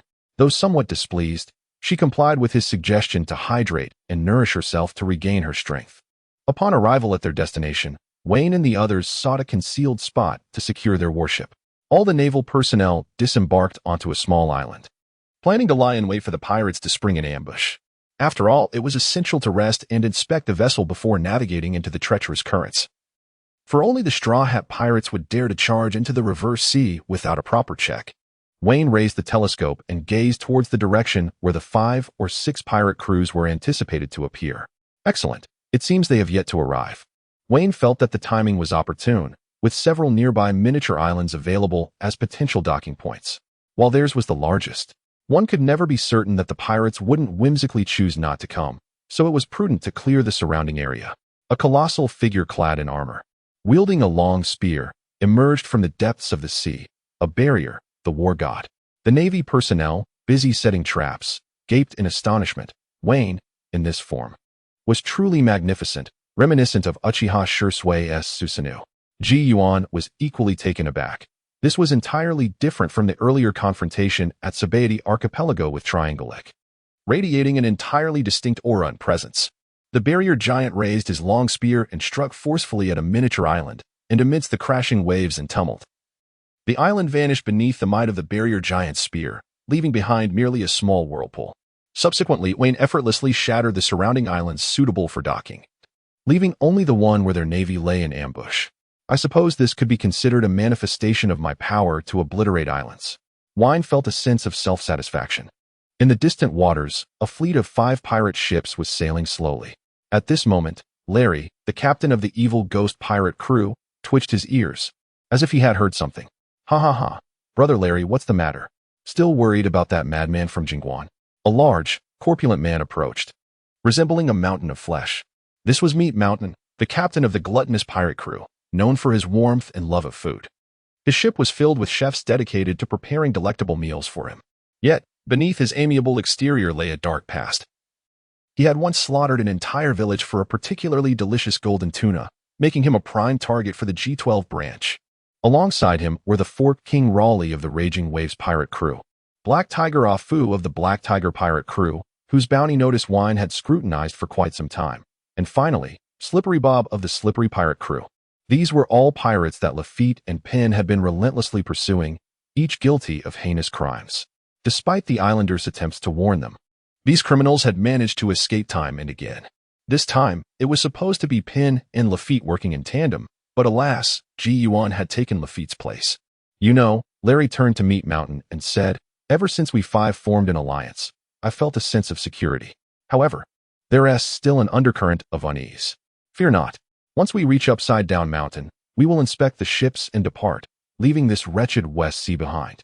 Once I become the Pirate King, I shall be the first to sever that madman's head from his shoulders," Meat Mountain declared with a menacing grin. Chapter 62. The pirates arrived while Larry and Meat Mountain conversed. Black Tiger Afu, Fork King Raleigh, and Slippery Bob joined them. Upon hearing Larry's concerns, they all chuckled and reassured him that they were allies now, a united family. Yet, the truth of the matter could be quite different in a crisis. "I know you're worried about the Navy approaching, but rest assured, I've already checked the surroundings. There is not a single ship in sight, let alone the Navy," Black Tiger Afu asserted. "Exactly. Soon we will reach Upside Down Mountain. Let us separate and take a breather. If one of us is ambushed by the Navy, the others can come to their aid," Fort King Raleigh proposed. "Agreed. Yes, I concur. Very well." After everyone voiced their approval, The distance between the 5 pirate ships widened slightly as they prepared to find their own spots. On an island where the Navy lay in ambush, a figure cloaked in leaves perched atop a tree lowered his telescope, a smirk playing on his lips. At last, they have arrived. He then descended the tree slowly, making his way back to find wine. On the mast of the Black Tiger pirate cruise ship, a chubby pirate rubbed his eyes, seemingly spotting a cluster of moving leaves in a tree. "What's the matter?" asked a smaller pirate beside him. "What did you see?" "I think I saw a living mass of leaves," the chubby pirate replied, somewhat bewildered. "Is that so?" The diminutive figure skeptically accepted the telescope, directing it towards the point indicated by the rotund pirate for a meticulous observation, yet discovered nothing of significance. "Drink up," he retorted, tossing the telescope back. "Clearly, there is nothing to behold. Awaken from your delusion. Should the captain learn of your fabricated reports, just ponder the taste of having your heart extracted by the Black Tiger," the little one cautioned. The hefty pirate nodded, visibly shaken, fully aware of the consequences under the command of the fearsome Black Tiger Afro. In truth, the captains mentioned were equally bewildered, gazing at the ocean that was reduced to a solitary deserted isle. They briefly entertained the notion that they had ventured astray. Yet the harsh reality confirmed their location was indeed correct. The 5 pirate ships congregated once more, their captains gathered together. Even a blind man could discern the peculiarities. Before forming an alliance, they had all either visited or were aware of the numerous resting spots around Upside Down Mountain. However, this was an overt trap. Precisely one island remained, a test of their resolve. At the barren isle, where the Navy lay in ambush, Wayne revealed a knowing smile. Indeed, the absence of surrounding islands raised suspicions. Yet it was a calculated ploy. Without rest or adjustment, charging directly into Upside Down Mountain would almost certainly result in calamity. Luffy and his companions at least had traversed through Logue Town, but these 5 unfortunate souls had faced relentless reporting along their journey. Some vessels bore holes and lacked the time for repairs. Thus, Wayne was convinced they would not dare gamble on their safety. According to Murphy's Law, the more one fears something, the more likely it is to occur. The 5 captains sensed something amiss, leading them to hesitate at the island's threshold. "What if we return?" Larry suggested. "Given the current circumstances, this is clearly untenable." "Well, we've come this far," Raleigh protested, unwilling to concede. "Is there any path back? The moment we show ourselves, we risk being reported. Reaching this point was a testament to our unity. Should we turn back now, encountering the Navy could spell our doom." Bob shook his head in disagreement. "Then let us proceed to the Flower Kingdom. With Senior Green Pepper guarding it, the Navy would dare not approach," proposed Meat Mountain. The strongest among them, Black Tiger Afro, interjected, "But that leads us back to the same issue. By the time we reach the Flower Kingdom, the Navy would likely have already set their sights on us. Can you contend with that pale-faced scoundrel or withstand that brutish fiend?" A silence fell over the group. Memories of their previous encounters with the Navy, the endless pursuits, and numerous skirmishes loomed heavy. The prowess of Lafitte and Penn instilled a deep-seated apprehension within them. Larry stiffly asserted, "There are 5 of us. Even if those 2 rascals arrive, we need not fear." Upon hearing Larry's words, a renewed sense of confidence enveloped the group. Yet, Black Tiger Afro swiftly countered, "The Navy must be aware of our gathering. Those 2 may not be able to subdue us, but what of the ruthless King Guan? He is a relentless force, having obliterated countless gangs and established innumerable strongholds, a truly merciless adversary." Once more, silence enveloped the group. The words of the Black Tiger, Afro, resonated with them, yet they instinctively sought to evade the truth. "Let us proceed," said Raushin, having come to terms with their dire fate. Death awaited them either way. Continuing forward offered a glimmer of hope for survival. The remaining individuals exchanged glances before following suit, instructing their crew of pirates to dock. Upon the arrival of 5 pirate ships, the crew divided into 2 factions. One commenced repairs and adjustments, while the other stood vigilant, alert to any signs of disturbance. Yet, what Vane intended to conjure was not mere disturbances, but rather cataclysmic upheaval. Rustling echoed through the woods of the deserted island. As all the pirates turned their attention to the trees, a barrage of bullets and portable cannonballs surged towards them. "Cursed be!" the pirates exclaimed in shock, scrambling onto their vessels without a semblance of organized resistance. The captains remained on board, hastily instructing their crew to set sail at the sight of the Navy. The sails were raised, and the oars plunged into the water with fervor, yet the ship remained stagnant. With a resounding slap, Larry sent a tall pirate sprawling to the ground. Why isn't the ship moving? Larry demanded, his expression fierce, mirrored by the grim faces of the other captains. I don't know, stammered the tall pirate, cradling his face. It seems something beneath the sea is holding the ship back. The words of the tall pirate caused the faces of the attending captains to pale. It was highly likely that the notorious Jingguan had arrived. The thought struck all minds simultaneously. There was no escape. We fight. Instinctively, everyone summoned their courage, committing to a desperate gamble for survival. Listen up, lads. The 5 captains bellowed, rallying the panicked pirates. The treacherous navy has ensnared us. Retreat is no longer an option. We shall confront these vile navy men. A resounding cheer erupted among the pirates as they rallied their spirits. The 5 captains led the charge against the navy. A futile struggle, indeed, in the end. Death is inevitable, Vane mused, reclining on his chaise, one eye lazily observing the impending clash between pirates and navy. Pen, Ji Yuan, let us entertain them, Vane declared with a languid tone. And what of you? Ji Yuan inquired, puffing up in indignation. Me? I shall oversee the fray. Chapter 63, Defeated for Justice. As the pirates surged forward, the navy promptly relinquished their firearms, drawing their long swords to engage in battle. Pin brandished his great sword, charging towards Larry and Rolly, while Ji Yuan confronted the Black Tiger, Afu, along with the slippery Bob and Raushin. Blast it, you ugly brute. Rolly thrust his trident forward, missing his target, and exclaimed in fury. Pung dodged the trident, deflected Larry's scythe with his sword, and turned to Rolly, declaring, if I allow you to escape and wreak havoc, how can I uphold my sense of justice?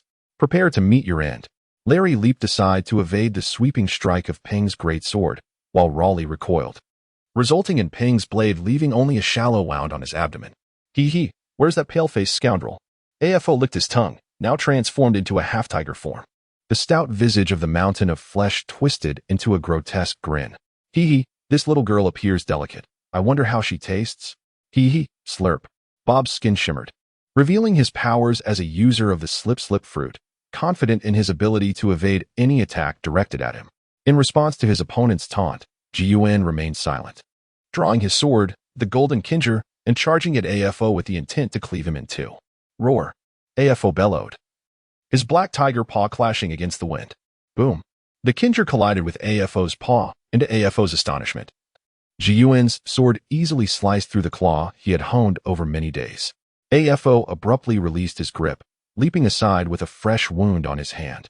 Seizing the opportunity while Ji Yuan's momentum was still in play, the hefty hand of the mountain of flesh lunged for Ji Yuan's neck, seemingly intent on crushing it. While Bob aimed to punch at Ji Yuan's head. Shave. Ji Yuan instantaneously appeared behind the mountain of flesh. What? A bead of cold sweat trickled down AFO's forehead. Before he could react, Ji Yuan's kinger pierced into AFO's kidney. AFO let out a pained cry.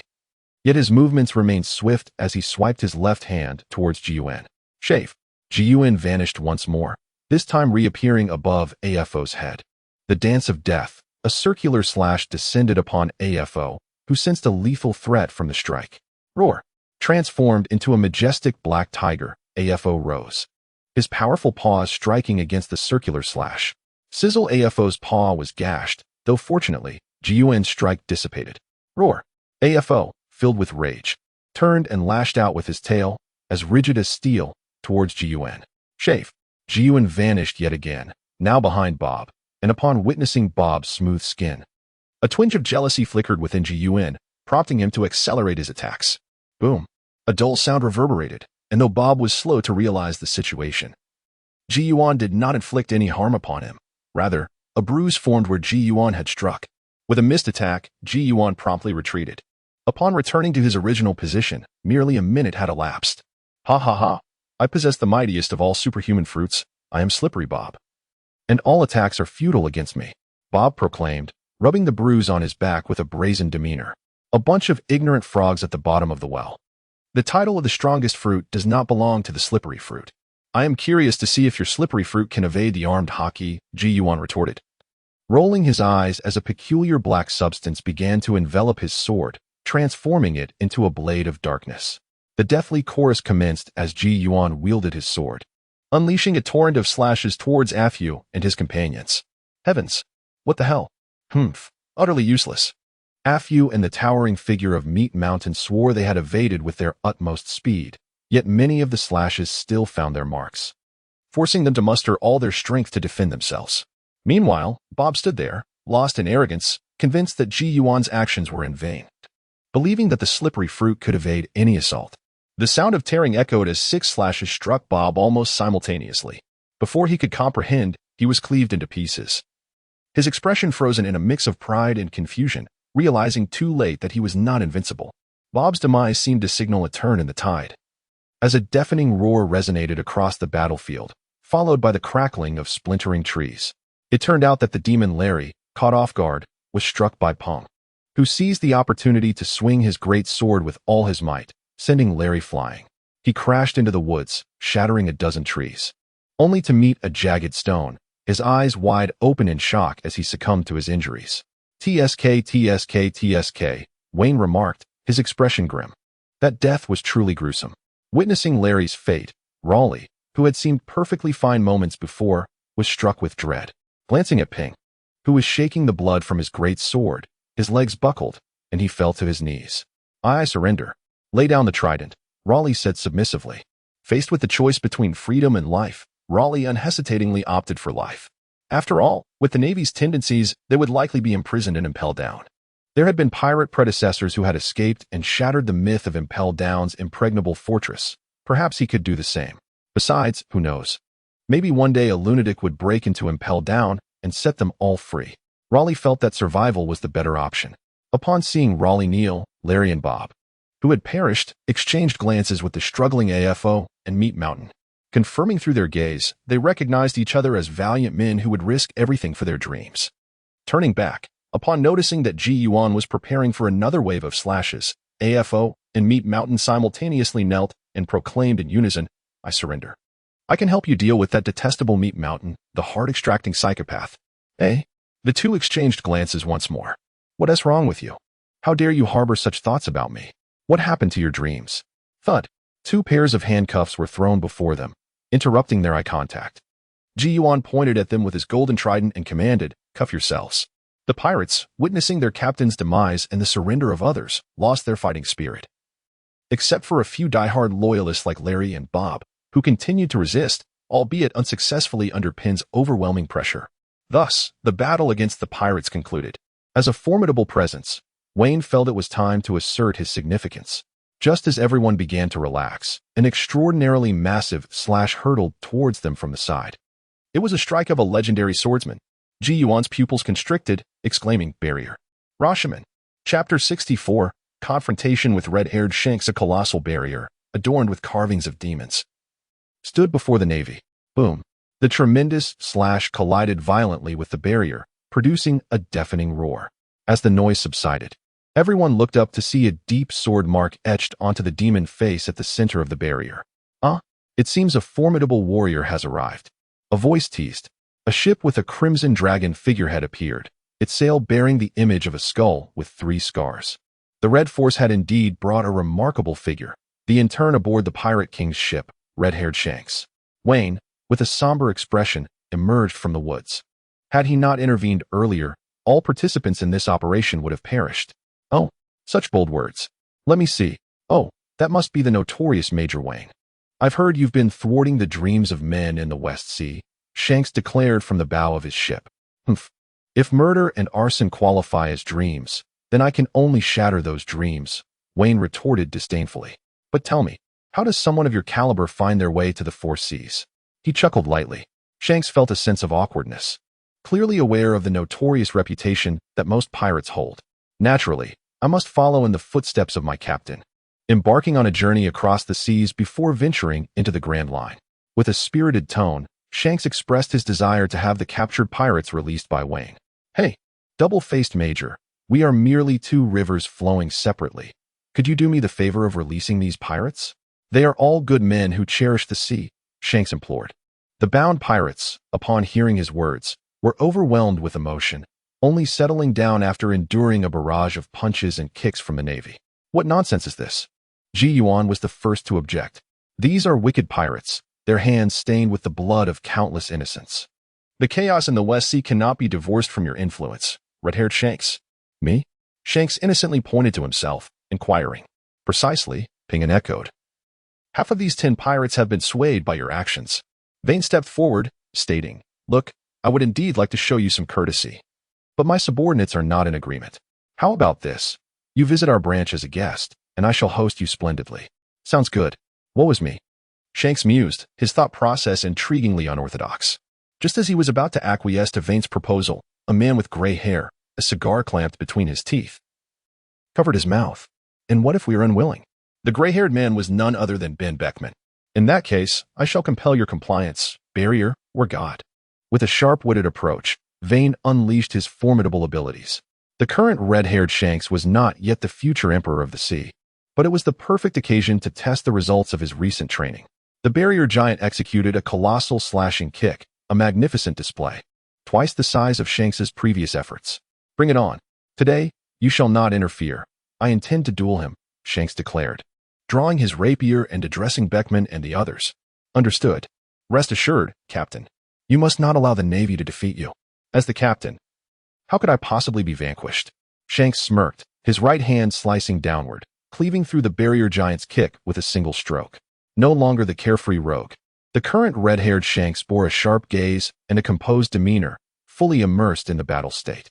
Now, let me witness your prowess, Vane proclaimed, his body trembling as the barrier giant gradually dissipated, transforming into a formidable suit of armor enveloping him. The barrier giant was too cumbersome. Unless facing titans like Big Mom or Kaido, it was relegated to the realm of warfare. Moonwalk. Wine glided through the air, swiftly approaching Shanks. To contend with a swordsman, he had no choice but to engage in close combat. Otherwise, the swordsman's sword energy and slashes would incessantly wear him down like a kite on a string. Shanks, perceiving Wine's intentions, stood his ground, confident in his own prowess, awaiting Wine's advance. He unleashed a barrage of thrusts. Vane extended his index finger from both hands. The entire digit darkened as if it were randomly firing like a shotgun. Shanks' eyes were as tranquil as still water, his sword deftly parrying with precision. Each block seemed almost prophetic, the tip of his blade perfectly meeting Vane's fingertip. How impressive! Vane's eyes widened, acknowledging that this was indeed a person favored by the Pirate King. The control of strength and the application of observation hockey displayed were superior to his own. Wayne felt a twinge of jealousy, yet upon reflection, he realized he had only just turned 20. While Shanks had spent many more years honing his skills and engaging in battles, it was hardly surprising that he could not yet match him in combat. Hey, Commodore. It seems you've lost your focus, Shanks remarked with irritation as he observed Wayne's dazed expression during the attack. It's one thing to disregard my dignity, but to be distracted in a fight with me? Do you not value your own pride? With a surge of frustration, Shanks sidestepped and delivered a kick that sent Wayne tumbling into the sea. Splash! Vane plunged into the sea, shaking his head to dispel the chaotic thoughts, and surged forth from the depths. The storm foot, akin to a pack of ravenous wolves poised to hunt, emanated an overwhelming sense of aggression. With a moment of concentration, Shanks gathered his strength, unleashing a formidable and audacious blade of energy that soared upwards. The continuous strikes of the storm foot collided with the overwhelming blade, each assault dissipating, causing the formidable energy to wane. Once the last of the storm foot strikes vanished from sight, only a faint silhouette of the blade remained, trembling as it flew a short distance before dissipating entirely. With the steel blade raised, Shanks slashed diagonally, unleashing a white beam of energy that almost instantaneously reached Vane's line of sight. The speed of the sword energy, enhanced by the armament hockey, was astonishingly swift, closing in on Vane in the blink of an eye.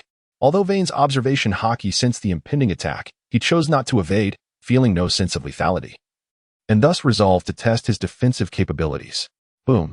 Wine was cast away by a blade of energy, landing upon a desolate island. Coughing softly, he waved his hand to disperse the surrounding dust and gently touched his chest. He was still intact. The barrier armor donned by Wayne bore no marks, indicating that the amalgamation of his armed hockey and the barrier was indeed formidable. Oh, Shanks raised an eyebrow, seemingly having inflicted no significant damage. Such a resilient shell, thought the Vice Admiral. I shall now take this seriously. Shanks removed the cloak from his back and handed it to Beckman, then leaped onto the deserted island with a moonwalk. Gun, hasten them aboard the warship and maintain a safe distance, Wayne instructed, brushing off the dust from his attire. Understood.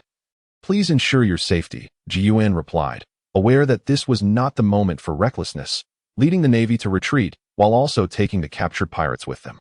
Chapter 65. Injured Barrier. High-pressure mode. Wayne flexed his limbs as numerous small apertures opened on the back of his barrier armor, allowing a steady influx of air, which was subsequently compressed. In an instant, the high-pressure air on his back was unleashed, and Wayne appeared above Shanks before he could react. How swift, Shanks thought fleetingly. But before his body could respond, Wayne's kick drove him into the ground like a nail.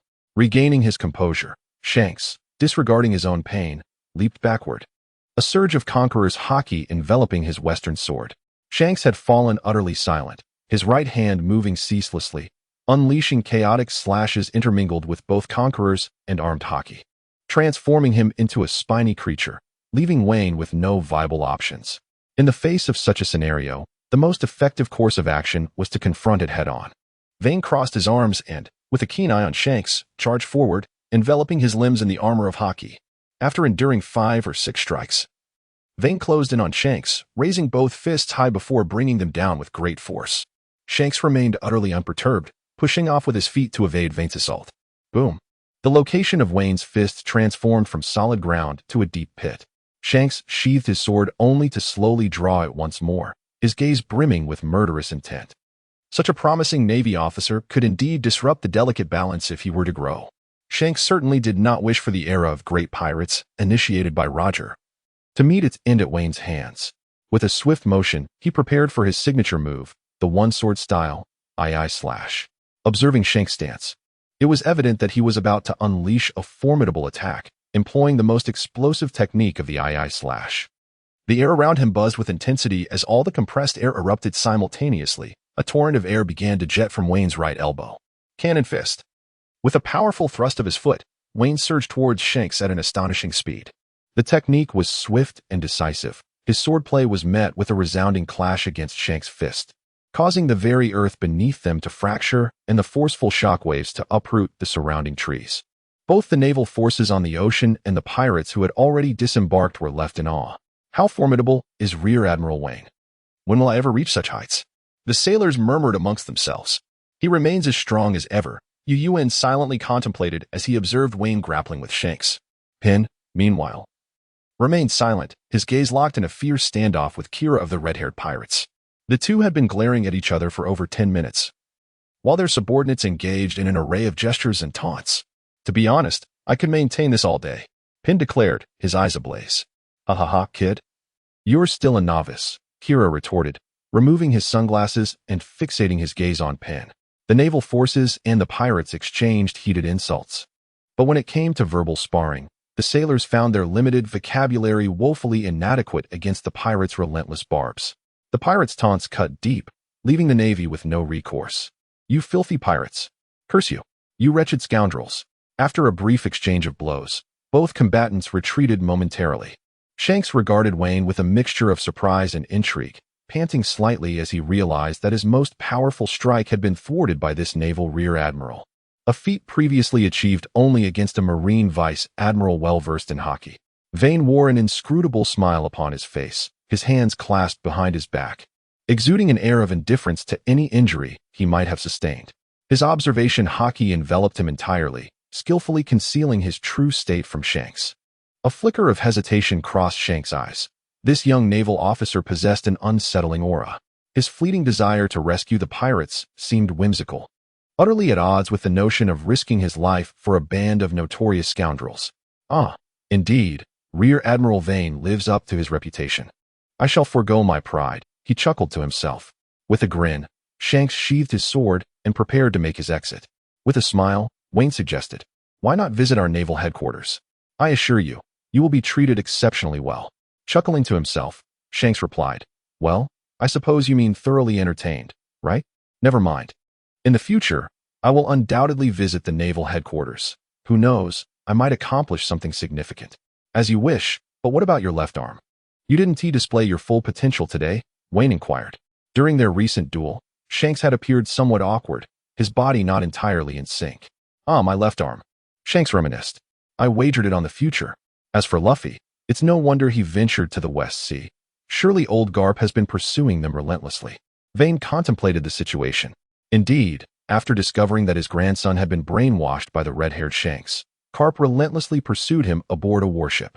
It was out of fear of Karp that Shanks had fled to the West Sea, and the cessation of hostilities was also motivated by the looming threat of Karp behind him.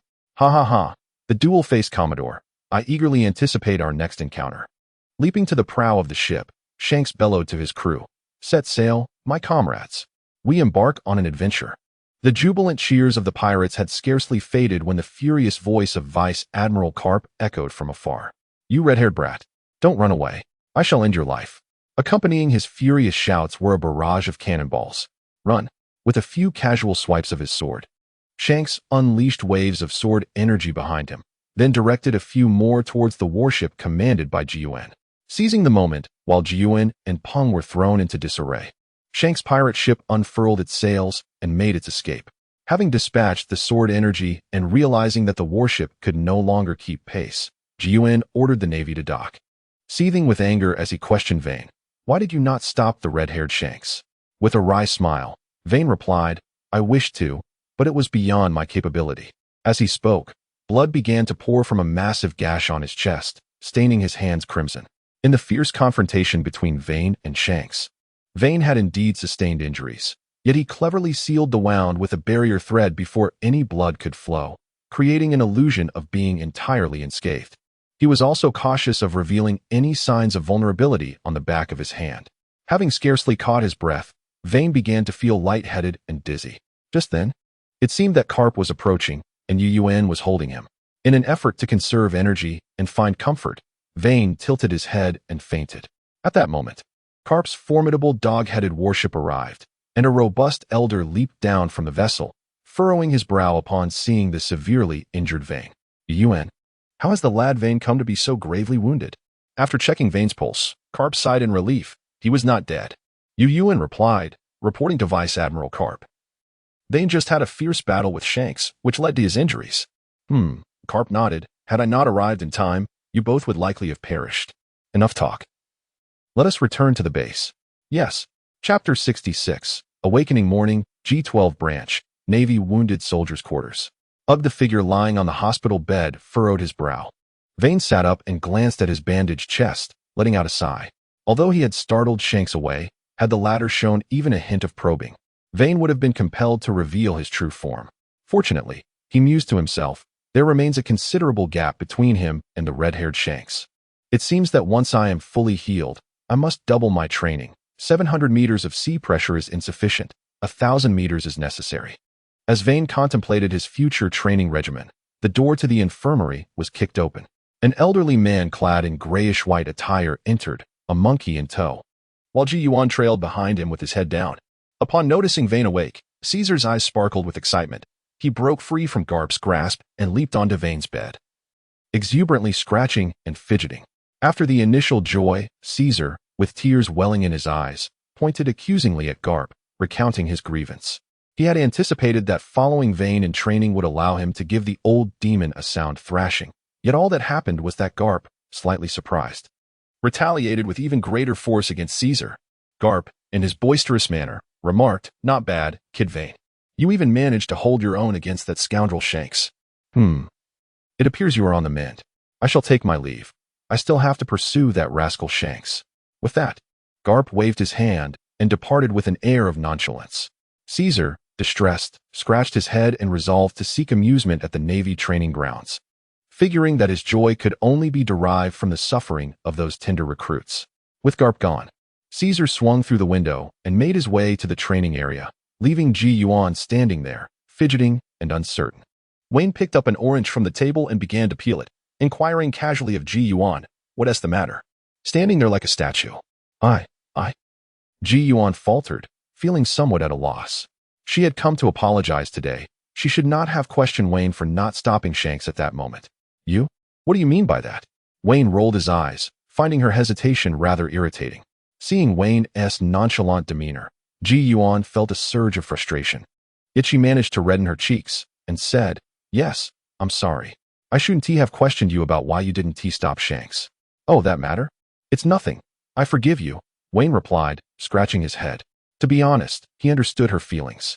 As everyone at that moment believed he was completely unharmed and possessed profound strength. Are you all right? Ji Yuan asked with genuine concern. Wayne cast a fleeting glance at Ji Yuan, then poked at the bandages wrapped around him. What do you think? He inquired. I'm sorry, Ji Yuan replied awkwardly. I won't disturb your rest any longer. As Ji Yuan stood to leave, he hesitated momentarily before returning to plant a gentle kiss on Wayne's left cheek. Consider this my sincere apology. With a flushed face, Ji Yuan swiftly exited. He. Wayne touched his left cheek, grinning foolishly. It seemed he was on the verge of acquiring a wife. He. While Wayne reveled in his delight, the red-haired Shanks bowed his head, absorbing Beckman's admonishments. With Beckman's intellect, he swiftly deduced that Wayne was merely putting on a brave front. However, when Garp approached, he momentarily overlooked Wayne's peculiar demeanor. Look at you, Beckman exclaimed, so incensed that he even ceased smoking. He pointed an accusatory finger at Shanks's forehead and berated him. How can you call yourself the Pirate King's apprentice? A mere 20-year-old Marine managed to fool you? Couldn't you at least have used your observation hockey to gauge him? Shanks's eyes darted nervously, avoiding Beckman's gaze. By sparing that Marine this time, you've created a formidable adversary for us in the future. With such strength at just 20, he is destined to become an admiral. You infuriate me. How can I have a captain as foolish as you? Beckman fumed, his frustration palpable. It was evident that an opportunity had been squandered due to Shanks's folly. Oh dear. I simply overlooked it, Shanks chuckled sheepishly. Since it has already happened, let us have a celebration. Oh, a feast it is. Shanks's suggestion was met with unanimous approval from the crew. Regardless of the Marines, happiness was paramount. Sigh. Beckman felt a twinge of fatigue as he observed Shanks's silly demeanor, which only added to his headache. Well, we'll deal with it later. Shanks is right. The deed is done, and there's no use lamenting it now. Beckman shrugged, retrieving a cigarette and lighter from his pocket. We should set sail for the Grand Line soon. I yearn to encounter those formidable figures. A week later, at the G-12 branch, within the Navy training grounds, two figures, one large and one small, continued to clash, each impact accompanied by a flurry of punches, kicks, and swift movements. Squeak, squeak, squeak. The smaller figure leaped out of the combat zone, waving a hand in surrender. Boss, your recovery is remarkably swift, and your strikes remain as fierce as ever, Caesar remarked, rubbing his head and grinning widely. Wayne cast a glance at Caesar, realizing that the monkey's skin had grown restless again. It seemed that Vice Admiral Karp's iron fist of love was insufficient. It required the addition of the master's own iron fist of love. After stretching his wrists and ankles, Wayne took a deep breath, feeling that he was once again fit for action, despite a lingering ache in his chest. Just then, Ji Yuan and the others, hearing the commotion, hurried over. Upon seeing Wayne's condition, Ji Yuan immediately understood that he had secretly ventured out. Wayne, Ji Yuan exclaimed, hands on hips, her voice tinged with anger. Why aren't you resting properly? What are you doing out here? Wayne cast a furtive glance left and right, his gaze wandering aimlessly. You're healed, right? Ji Yuan suddenly smiled brightly. Yes. Wayne nodded vigorously, finding the bed far too dull. All right then. I heard from Lafitte that there are numerous documents to handle at the branch, so I'm assigning them to you, Ji Yuan said with a cheerful demeanor, chiding him for his reckless wandering.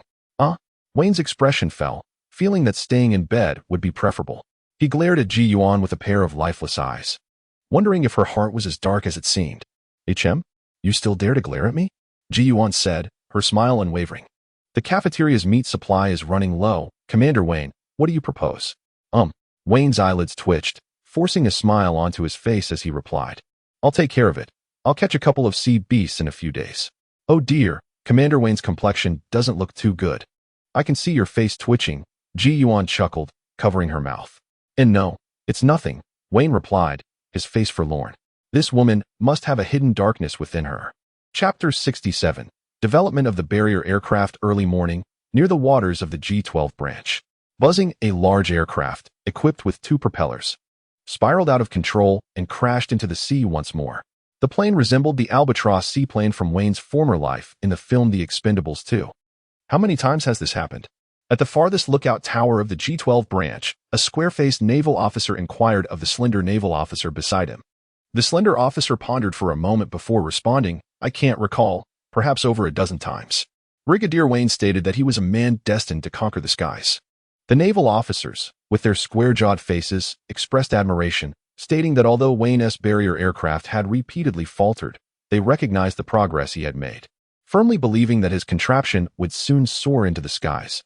The object of their admiration, Wayne, was now emerging from the sea, and despite his setbacks, an astonishing brilliance sparkled in his eyes.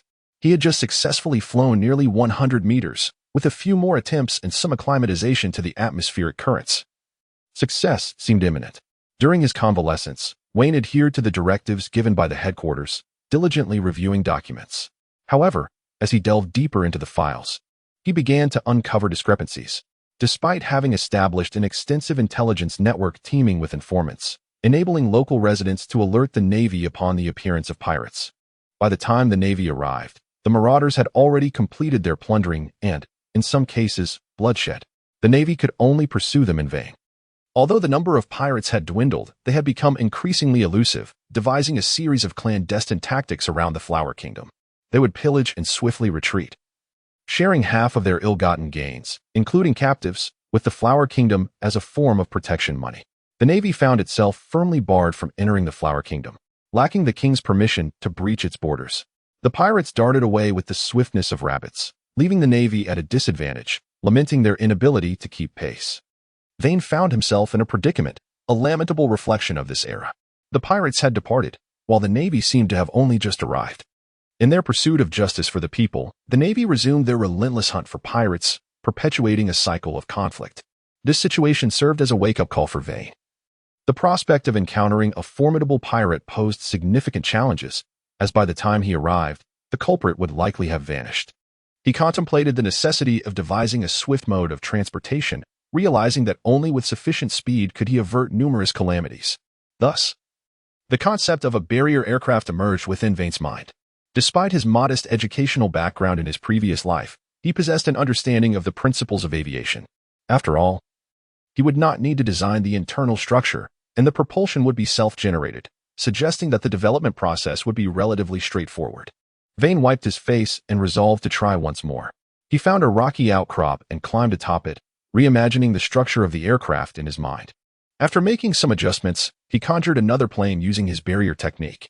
Shifting his position to find a comfortable seat, he grasped the control stick. Although he could manipulate it with his mind, Vane preferred this tactile engagement. Perhaps every man harbors a dream of piloting an aircraft through the skies. Taking a deep breath, he calmly declared, "The 43rd experiment begins." The buzzing sound filled the air as the aircraft on the water's surface roared to life. The two propellers began to spin, and the plane's speed increased. Under the watchful gaze of two naval personnel in the observation tower, the aircraft soared into the sky, showing none of its previous instability. The barrier-propelled plane glided through the heavens, and for the first time, Vane experienced the azure skies of the Pirate King's South world up close. It was a rather unique sensation. He felt an unshackling of sorts, as if his heart had expanded significantly. Seagulls flying high noticed this colossal counterpart, and some approached the barrier aircraft, while others alighted upon it, curiously pecking at its exterior. Ha ha ha. Let them witness the fruits of my recent endeavors, Vane mused, suddenly recalling that Jiun and the others were aware of his quest to develop the barrier plane. He imagined their astonishment upon witnessing it for themselves. With a mere thought, Wayne deftly maneuvered the barrier aircraft, directing it on a sweeping arc towards the branch. The branch, devoid of Wayne's presence, remained largely unchanged. Training continued as scheduled, meals were prepared, and the logistics department was still embroiled in disputes with the armament procurement officer. Pin and Ji Yuan were engrossed in honing their swordsmanship, while Lafitte remained ensconced in his office, diligently reviewing documents. Suddenly, the distinctive hum of the Albatross seaplane resonated above the branch, prompting the lookout to sound the alarm, shouting, "Enemy attack!" In an instant, the entire branch sprang into organized action. As Wayne soared above, he was met with a formidable array of cannons and rifles. Along with the poised readiness of Pin and Ji Yuan, Vane seemed to sense an unusual unease within himself, as beneath the barrier aircraft emerged a horn, through which Vane's voice resonated. "Hey, hey, hey, everyone calm down. What is happening? This is my newly developed technique, not an enemy attack." Recognizing Vane's distinctive barrier, coupled with his recent exclamation, the naval officers collectively sighed in relief, shifting their sentiments to admiration for Vane. Truly, he was the invincible brigadier general, capable of soaring through the skies. A peculiar glint flickered in the depths of Ji Yuan's eyes. She yearned to soar alongside Vane in the heavens. envisioning the romance of such an experience. Ji Yuan dreamily mused, while Peng Yin, in contrast, harbored no such contemplations, simply captivated by Vane's striking charisma. Marveling at his ability to ascend to the skies, Vane soared through the heavens, filled with an exuberant delight. His keen observation, enhanced by his haki, focused on the naval soldiers below. After all, he reasoned, even if he were to fall, his formidable defenses would ensure his safety. Surely, there would be no unforeseen mishaps. Would there? Vane suddenly recalled the universally acknowledged Murphy's Law. He quickly snapped back to reality, and as he raised his gaze forward, the barrier aircraft fortuitously collided with a powerful gust of wind. A haunting voice echoed in Wayne's mind. Help! Help! I am falling! I am falling! Then, before the watchful eyes of everyone in the branch, the barrier aircraft suddenly began to tremble, swaying left and right for a moment, before plunging straight into the ocean. Splash! When emerged from the sea, wearing a look of utter despondency. Ah, how arrogant he has become. He must refrain from such behavior in the future. After the crash of Wayne, the entire branch fell into a profound silence. Everyone exchanged glances, tidied up their belongings, and returned to their respective tasks, confident that Major General Wayne, with his formidable strength, would be unharmed. Chapter 68. The debut of the barrier aircraft emerging from the sea. Wayne walked back to his office with an impassive expression. Lafitte was already waiting for him. Major General Wayne, Lafitte began, retrieving a file from under his arm. Clearly prepared for this meeting.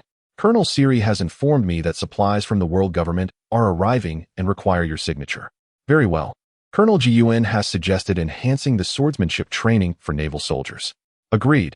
Have Penn attend a couple of classes. The cafeteria's meat supply has dwindled. I shall dive into the sea shortly.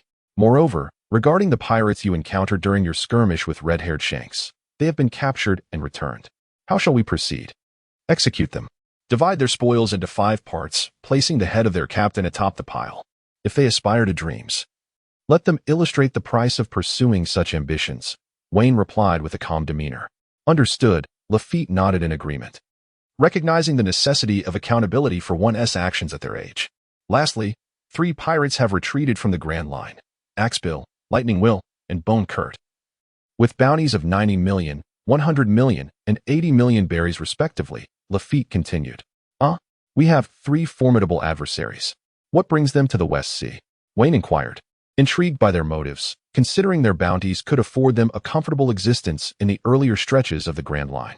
It is said they are weary of bloodshed and seek a tranquil place to enjoy their twilight years while also seeking an heir to their legacy.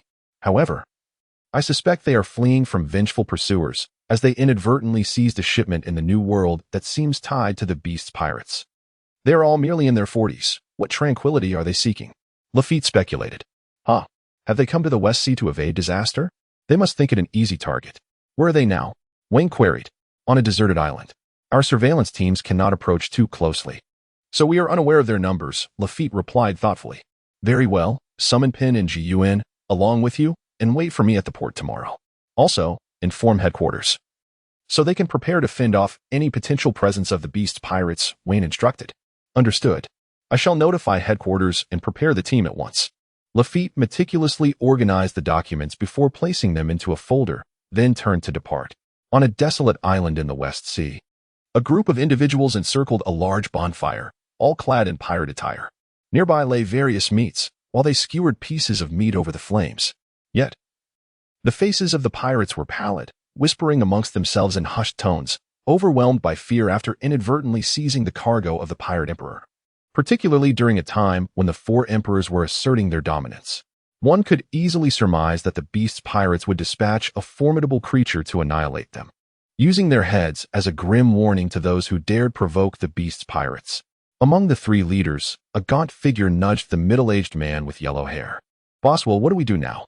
I've heard the commander of the West Sea is a ruthless individual, known for the countless heads he has claimed and his formidable prowess. I'm afraid. Afraid? What is there to fear? They should be the ones trembling. Behind us lurks the madness of the Beast's pirates. The Navy will undoubtedly prioritize dealing with that lunatic, leaving us unscathed. Besides, are we truly so weak? Will raised an eyebrow, for he was a user of the electric fruit. Precisely, Bill affirmed, sharpening his hand axe against a stone, his weapon eager for action. Cute touched his face, contemplating, and skewered a piece of meat to roast over the fire. At the Marine headquarters in Marineford, in the office of the Fleet Admiral, Sengoku slammed 2 documents onto the floor, irate. What on earth is happening in the West Sea? An elderly lady with a kind face entered the office. Noticing the documents strewn on the ground, quietly, she picked them up and placed them on the desk. What's wrong? Why such anger? Vice Admiral Tsuru inquired. Take a look for yourself, Sengoku replied, handing her the documents. The papers detailed Wayne's report on the pirates entering the West Sea and the Beast's pirates Drought Jack, who had stormed into the first half of the Grand Line, eliminating the Navy personnel assigned to track him. These pirates possess audacity beyond measure. How dare they use the Navy as a shield? Sengoku was nearly at a loss for words in his fury. Tsuru furrowed her brow. The pirates had indeed become brazen, attacking the Navy and plundering merchant vessels. Since the emergence of the 4 emperors, the top-tier pirates had begun to turn on each other, yet countless individuals, influenced by the 4 emperors, were drawn into piracy. The existence of the 4 emperors bore both merit and demerit, but for the populace, it was undoubtedly a calamity. Tsuru set down the documents and turned to Sengoku, asking, "What should we do now?" Sengoku, irritated, retorted, "You are the chief of staff. It is your duty to devise a strategy." After some contemplation, Tsuru replied, "I have no brilliant ideas either. Let us send Wayne to eliminate those pirates that have entered the West Sea and have Borsalino deal with Drought Jack of the Beast pirates." After a brief pause, Admiral Crane sternly proclaimed, "Let young Wayne forge those pirates into a capital display. If the Beast pirates wish to assert their authority, must we, the Navy, remain passive?" Sengoku concurred, acknowledging the formidable presence of the pirates, yet asserting that the Navy was not to be underestimated. The following day, at the harbor, Wayne, Jiun, Peng, and Lafitte were engrossed in the documents issued by the Navy headquarters. "This is splendid," Peng exclaimed joyfully, with Vice Admiral Borsalino handling the drought caused by the Beast pirates. "Our task is merely to capture those scoundrels who dare to use the Navy as a shield and execute them for public display." Jiun and Lafitte breathed a sigh of relief, recognizing the distance they still had to cover to reach the pinnacle of maritime power. Wayne, however, felt a tinge of frustration, yearning for a chance to spar with Jack. "Enough of that. Let us prepare to depart. The sooner we leave, the sooner we return," Wayne interjected, interrupting their discussion. "Captain Wayne, what about the ship?" Peng inquired, scratching his head. Jiun and Lafitte had already contemplated their plans, casting eager glances at Wayne, as they too longed to experience the thrill of soaring through the skies. Veen disregarded Pin, extending his hands as a massive albatross seaplane materialized at the harbor. "This shall be our mode of transport." Chapter 69, Departure. "How impressive," exclaimed Pin and his companions as they boarded the albatross seaplane, marveling at its grandeur. Under Veen's guidance, they found their respective seats and fastened their seatbelts. "Are we ready?" Veen inquired, turning back from the cockpit. "All set," replied Ji Yuan and the others. "Then let us be off," Veen declared, and with a mere thought, the seaplane's propellers began to whirl rapidly, propelling the aircraft across the ocean's surface. The hum of the engines grew louder as the plane accelerated, eventually reaching a speed that lifted it from the water. To the eyes of the naval officers below, the seaplane soared higher, eventually vanishing beyond the horizon. "How remarkable!" the naval personnel collectively marveled. Once the seaplane broke through the cloud cover, Penn and his companions gazed at the azure sky and the occasional drifting clouds. "Hey, Lafitte, check the nautical charts and locate that deserted island," Veen called out to the rear. "Based on our current position," Lafitte said, glancing down at the ocean beneath them. He compared it with the chart. "Head to the left, and when you spot a Y-shaped island, veer right. The first one you encounter will be the destination." "Understood," Veen acknowledged, focusing intently on piloting the aircraft, aware that failure could lead to great embarrassment. In the West Sea, atop the upside-down mountain, a figure composed of photons appeared on the very island where Veen and Shanks had previously clashed. The visitor was none other than Marine Headquarters Vice Admiral Borsalino, who raised his left hand towards the black transponder snail on his wrist. Moshi Moshi, Moshi Moshi, this is Borsalino," he spoke. Borsalino tapped the black transponder snail, puzzled. "Why is there no response?" "Moshi Moshi, Moshi Moshi." Suddenly, the sound of a transponder snail emanated from Borsalino's inner pocket. He retrieved a somewhat languid transponder snail from within. "Moshi Moshi, this is Borsalino speaking," he said in a somewhat teasing tone. The expression on the transponder snail stiffened momentarily before it theatrically inhaled and declared, "This is Sengoku." "Borsalino, have you arrived?" Yes, Mr. Sengoku, I have arrived. Borsalino replied cheerfully. Ahem, that is good to hear. The calamity known as Jack from the Beast Pirates is nearly upon us. As the voice of the transponder snail faded, a colossal pirate ship resembling a mammoth emerged before Borsalino's eyes. Oh dear, Mr. Ueno, it seems that Jack has arrived, he remarked, a hint of trepidation in his tone. Yet his gaze was imbued with confidence and disdain. Enough, Borsalino. Ensure that Jack does not disrupt the West Sea, and... The transponder snail hesitated momentarily before continuing. If Jack attempts to flee, do not interfere. Understood, Borsalino replied, lowering the snail and placing it back into his pocket. His gaze fixed on the approaching pirate ship, the reflection from his sunglasses obscuring his eyes. On Jack's ship, a pirate spotted Borsalino standing in their path. To his discerning eye, he merely recognized a naval officer clad in a justice cloak. However, as he raised his telescope, Borsalino's aged visage came into view, accompanied by a friendly smile. What? The pirate's eyes widened in disbelief, nearly rolling back in shock. It was one of the three monsters. He had witnessed the fierce clash between the Navy's three formidable figures and the Great Kaido, a battle that ended in a stalemate, truly a sight to behold. The three admirals had yet to reach their peak. Online lore suggests that an admiral facing an emperor results in a slight disadvantage, while two admirals can hold the upper hand, and a trio may even vanquish an emperor. Captain Jack. The pirate hastened to the ship's bow to inform Jack. We should retreat. Ahead lies the Navy's light-speed fruit user. What? Jack's eyes flared with fury as he struck the pirate's head into his chest with a resounding thud, sending shivers through the other crew members. Jack unsheathed the ivory blades hanging from his shoulders, brandishing them with a commanding voice. Advance, for I am the drought. Jack. Borsalino observed the approaching pirate ship, involuntarily exclaiming, Oh dear, what fearsome pirates they are, each one a veritable monster. Suddenly, a dark shadow plummeted from the sky, hurtling towards Borsalino. Boom. The beach erupted in a tumult of sand as a massive figure emerged from the pit, Jack, wielding his ivory blade. Navy. Jack's eyes blazed red as he swung his weapon towards Borsalino. Prepare to perish. Oh dear, Borsalino mused, still curious about the ivory blade overhead, before transforming into a beam of light and teleporting directly above Jack.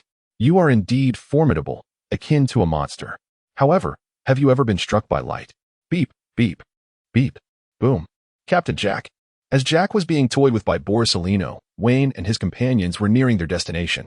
The barrier aircraft began to descend, and Wayne's voice resonated in the ears of the trio observing the scene. Hey, stop dawdling. We are almost there. I can almost see those pirates. Gun, Lafitte. Accompany me to confront those three leaders, while Peng will handle the remaining lackeys, Wayne commanded. Oh, Peng replied glumly. Let's go, when the barrier aircraft vanishes. Do not panic, just execute the moonwalk. Understood. Got it. Oh, the pirates on the deserted island also noticed the barrier aircraft approaching them. What is that? One pirate inquired, pointing at the aircraft. Silence, barked Will, seated in the center. Everyone, prepare for battle. Clearly, they come with ill intent. Good. All the pirates drew their firearms and cutlasses, their eyes gleaming with murderous intent.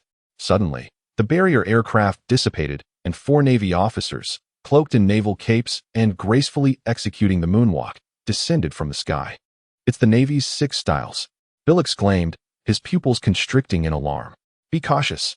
They are elite forces. In midair, Wayne turned to Gun and Lafitte, instructing Gun, confront that emaciated fellow. Lafitte, deal with the one wielding the double-headed axe. Peng, take care of the remaining lackeys. All right. Understood. Oh. Ping. Chapter 70. One-sided assault. As the two groups drew near, Wayne shouted, engage. Lafitte delivered a swift kick, sending Bill, who wielded the double-headed axe, flying away from the battlefield. Meanwhile, Gun unsheathed his Jinbira and swung it towards Cute, who, startled, drew a rib resembling a curved blade from his chest to parry Gun's strike. Wayne clenched his fist, a spherical shield enveloping his right hand. Vane descended from the heavens, delivering a powerful blow towards Will's head. Goodness! Will's entire body trembled as countless currents surged within him. With a swift kick of his right leg, he evaded Vane's strike just in time. Boom! Under Vane's fist, the ground shattered, creating a vast crater. What formidable strength! Will's expression grew grave as he glanced back, witnessing his subordinates being mercilessly slaughtered, with Cut and Bill overwhelmed in their skirmishes. It appeared that this would be his end. Yet capturing him would not be an easy feat, Will thought to himself, harboring no regrets. This was a gamble, a wager on the future, with his very life as the stake. Muscles activated, fully unleashed. Will's entire being became enveloped in high-voltage currents.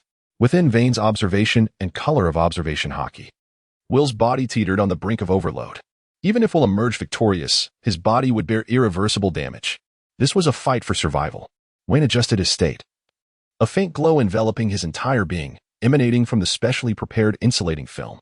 Thunderous hands. Will positioned his hands in a palm-like manner, striking diagonally towards Wayne's head. With a light chuckle, Wayne leaned back to evade Will's attack. Simultaneously, he reached out with both hands, gently grasping Will's wrist. And with a swift motion akin to tossing aside a rag, flung Will into the woods as if he were a cannonball. Coughing, Will wiped the blood from the corner of his mouth and propelled himself forward, the powerful current gradually coalescing into a spear forged of electricity. The spear surged towards Wayne's chest, yet Wayne remained utterly still as a dark substance enveloped his torso. This was the manifestation of his armament hockey.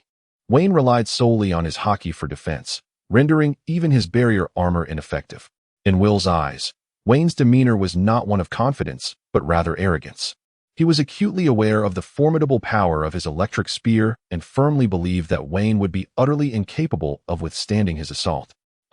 Perish. Will intensified his grip, eager to pierce Wayne through in a single thrust. However, with a sudden pft, Will stared in bewilderment at his hands. Where's my spear? Turning back to Wayne, he found him still unmoving, even expressing admiration. Your electric spear is quite impressive. Will, momentarily dazed, inquired if you felt nothing from the thrust. Perhaps due to your strong defenses. Then why did the electric shock not affect you? Oh, I remember now. Wayne scratched his head and, rolling up his sleeve, tugged at the insulating layer on his skin, declaring, I am insulated. Electricity has no effect on me. Meanwhile, Kurt wielded 2 rib knives, defending against the relentless assaults of Ji-Yuan's golden Kinjuru, who struck like a specter, always catching him off guard. The nimble female form, despite the risk of being cut, could not land a blow on Ji-Yuan. In a deceptive maneuver, Kinjuru executed a silent strike, infused with Ji-Yuan's observation hockey, which landed on Kurt. Initially, he did not react, advancing step by step until a crimson line appeared on his chest, widening into a gaping wound. With a stiffened neck, Kurt, pale as death, murmured, Why, when? His words faded as his eyes dulled, and he collapsed to the ground. On another battlefield, Axebill spun like a top, forcing Lafitte to evade. Come on, look at Master Bill's axe, he boasted, twirling his double-headed axe with exuberant vigor. Lafitte, however, regarded him with scorn, thinking, Spin all you wish, when you tire. Your fate shall be sealed. Predictably, after over 10 minutes, Bill grew dizzy, halting his rotation and shaking his head, glaring fiercely at Lafitte. You white-faced scoundrel, perish. Bill swung his axe down towards Lafitte's forehead. To his surprise, Lafitte did not evade. Instead, he drew his cane sword, blocking Bill's axe with a single stroke. What? Cold sweat beaded on Bill's forehead as he marveled at the strength of this lean figure. Lafitte raised his arm, and with immense force, he deflected Bill's axe, causing him to stumble back 2 steps. At that moment, Kurt lay lifeless in a pool of blood, and Bill, shocked by the swiftness of Kurt's demise, found himself momentarily stunned. Daring to lose focus while facing me? You truly underestimate my prowess. Though Lafitte has long been engaged in clerical work at the G12 branch, do not underestimate the capabilities of administrative personnel. With a swift and ruthless motion, Lafitte brandished his cane sword, which glinted menacingly before Bill. What?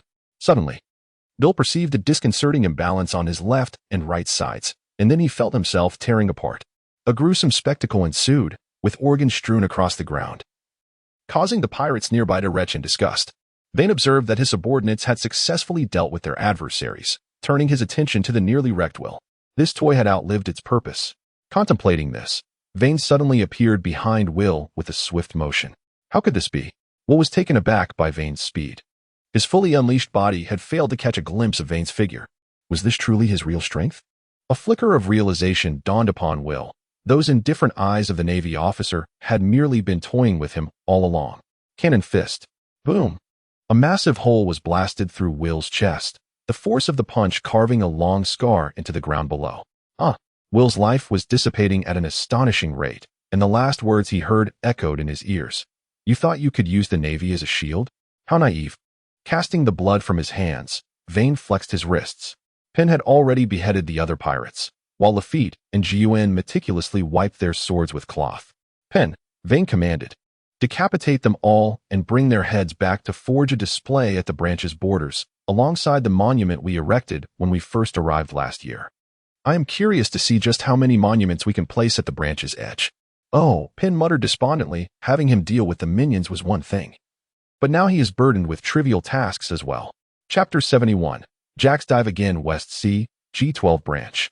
Above the skies, buzzing, the sound of spinning propellers resonated above the branch, prompting the Navy personnel below to glance up before returning to their tasks upon recognizing Vane's barrier plane. Damn it. Penn, hold the bag of heads properly. Blood is dripping onto the plane. Vane expressed his displeasure at Penn's inattentiveness.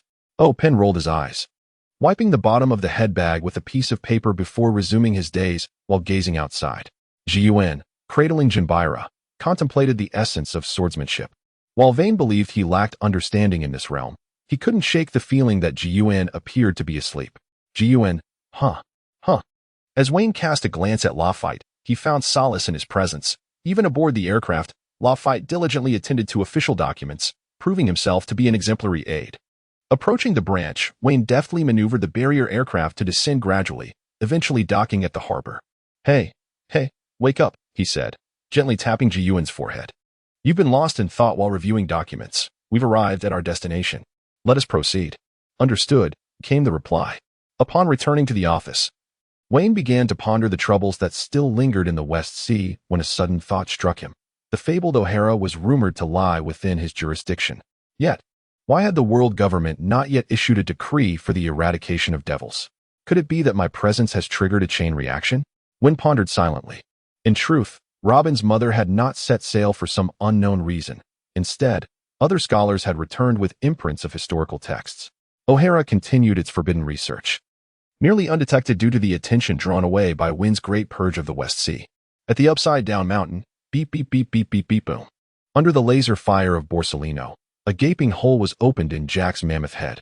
The pirates under Jack's command suggested earnestly, Captain Jack, perhaps we should flee. We cannot contend with that monster. Bang. The pirate who had just made the suggestion was struck down by Jack, reduced to a pulpy mass, leaving the remaining pirates silent, their eyes filled with dread as they gazed upon him. I, Jack, shall not retreat even if I must plummet from the Sky Island, Jack proclaimed, his eyes wild. Find a way to kill him. With that, Jack transformed into his human form, his fists aglow with the black radiance of armament hockey. Though his ivory valued at 900 million berries lay shattered. Oh my, what a formidable vitality, Borsalino remarked, squinting his eyes. Truly. It was astonishing that Jack could withstand a light-speed kick, multiple laser strikes, and still continue to fight. Borsalino leaped aside to avoid Jack's punch. Honestly, each one of them is as strong as a monster. Borsalino crossed his arms, two cross-shaped spirals of light appearing between his hands. This is bad.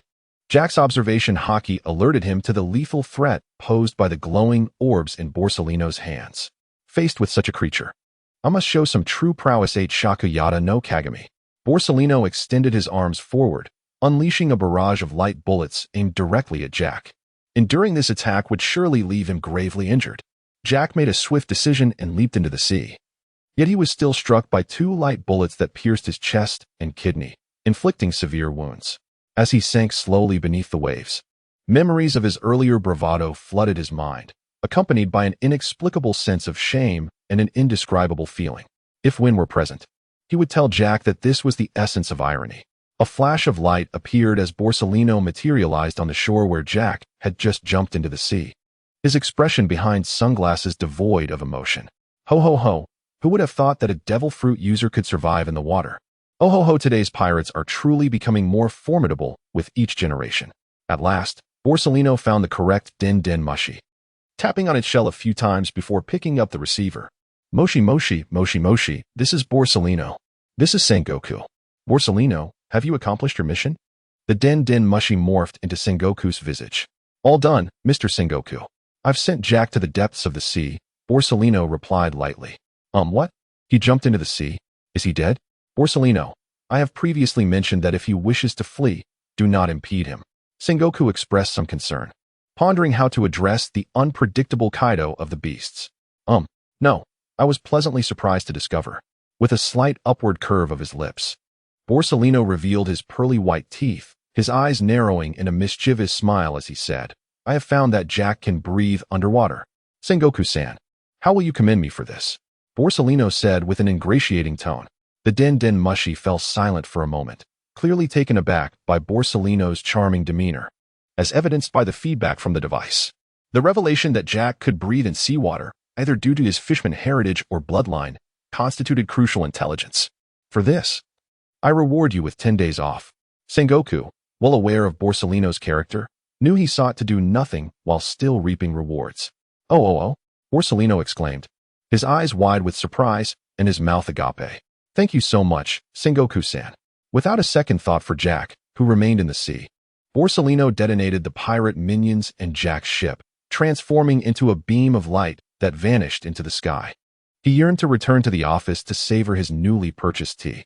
The delightful combination of tea and pastries, complemented by a few newspapers, all while pocketing 10 days' worth of wages. How splendid! This was the life he desired. Since Wayne's arrival, the entire West Sea had gradually found peace. Apart from the Flower Country and its vicinity, the region had effectively eradicated arms and slave trades, becoming increasingly tranquil. At this moment, a figure clad in a dark green cloak entered Wayne's office. Time, evening location, Branch Commander S. office characters, mysterious cloaked figure, and Wayne engrossed in important documents.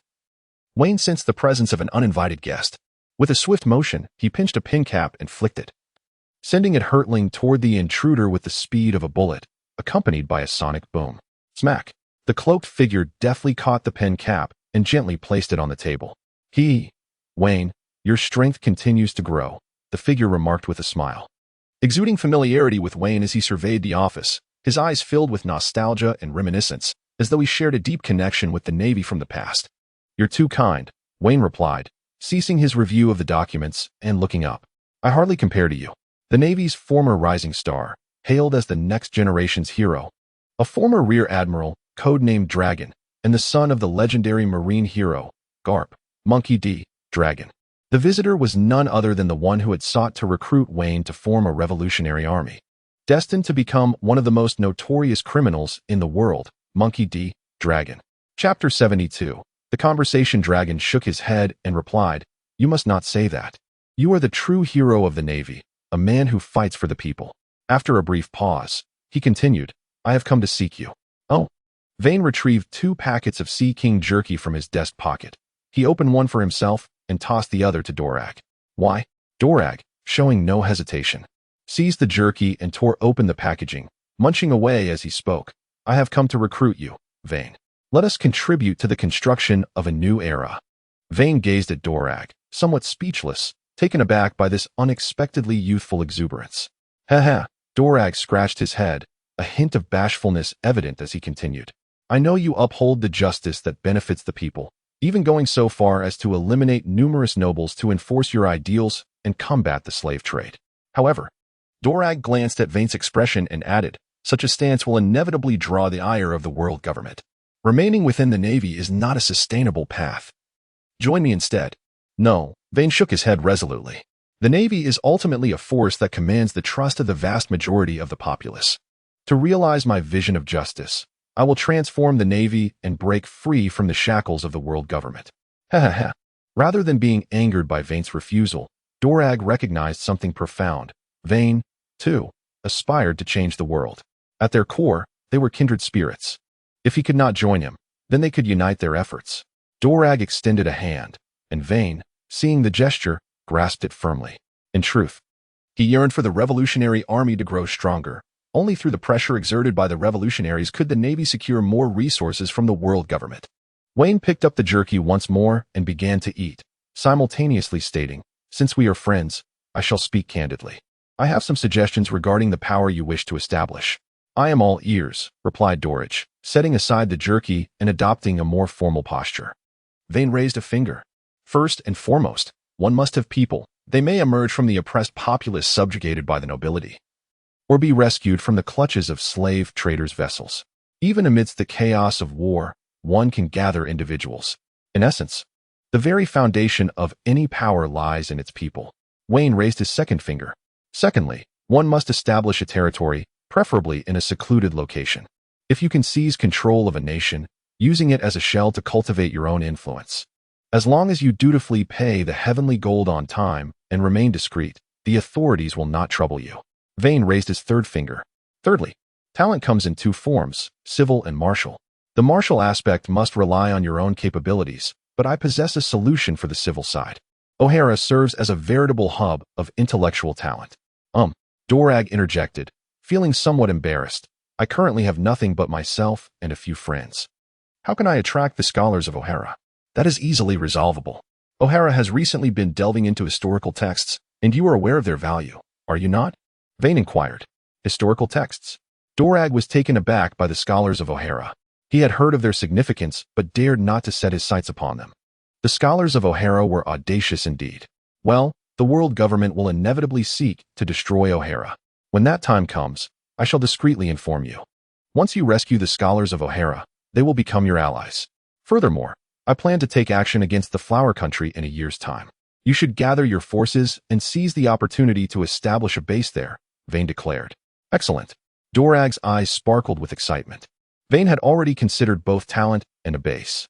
Fourthly, you must subtly propagate the ideology of the Revolutionary Army, allowing more individuals to comprehend your vision and shatter the world government's ideological constraints upon the populace. I know of a thinker with the surname Liu. I shall share his propositions with you, which you can utilize for your dissemination. Agreed. Fifthly, liberating the governance of the nation poses its own challenges. Allow me to explain.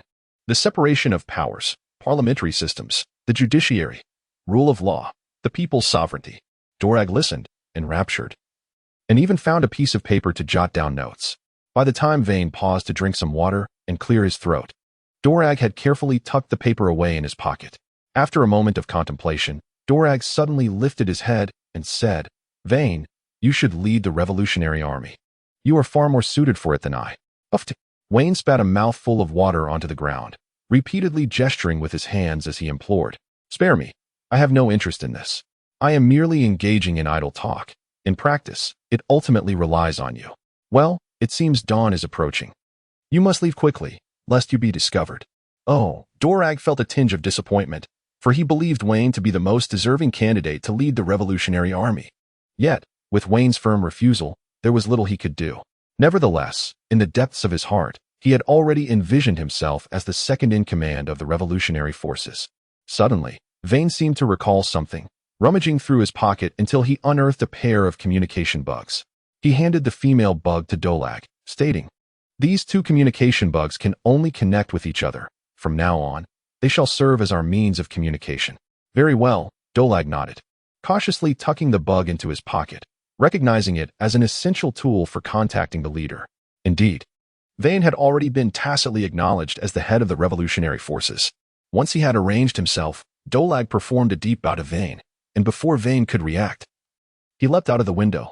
Hey, you haven't finished your jerky. Vane called after him, rushing to the window only to find Dorag had vanished. Returning to his previous spot, he poured the remnants of Dorag's jerky into his own stash and resumed eating.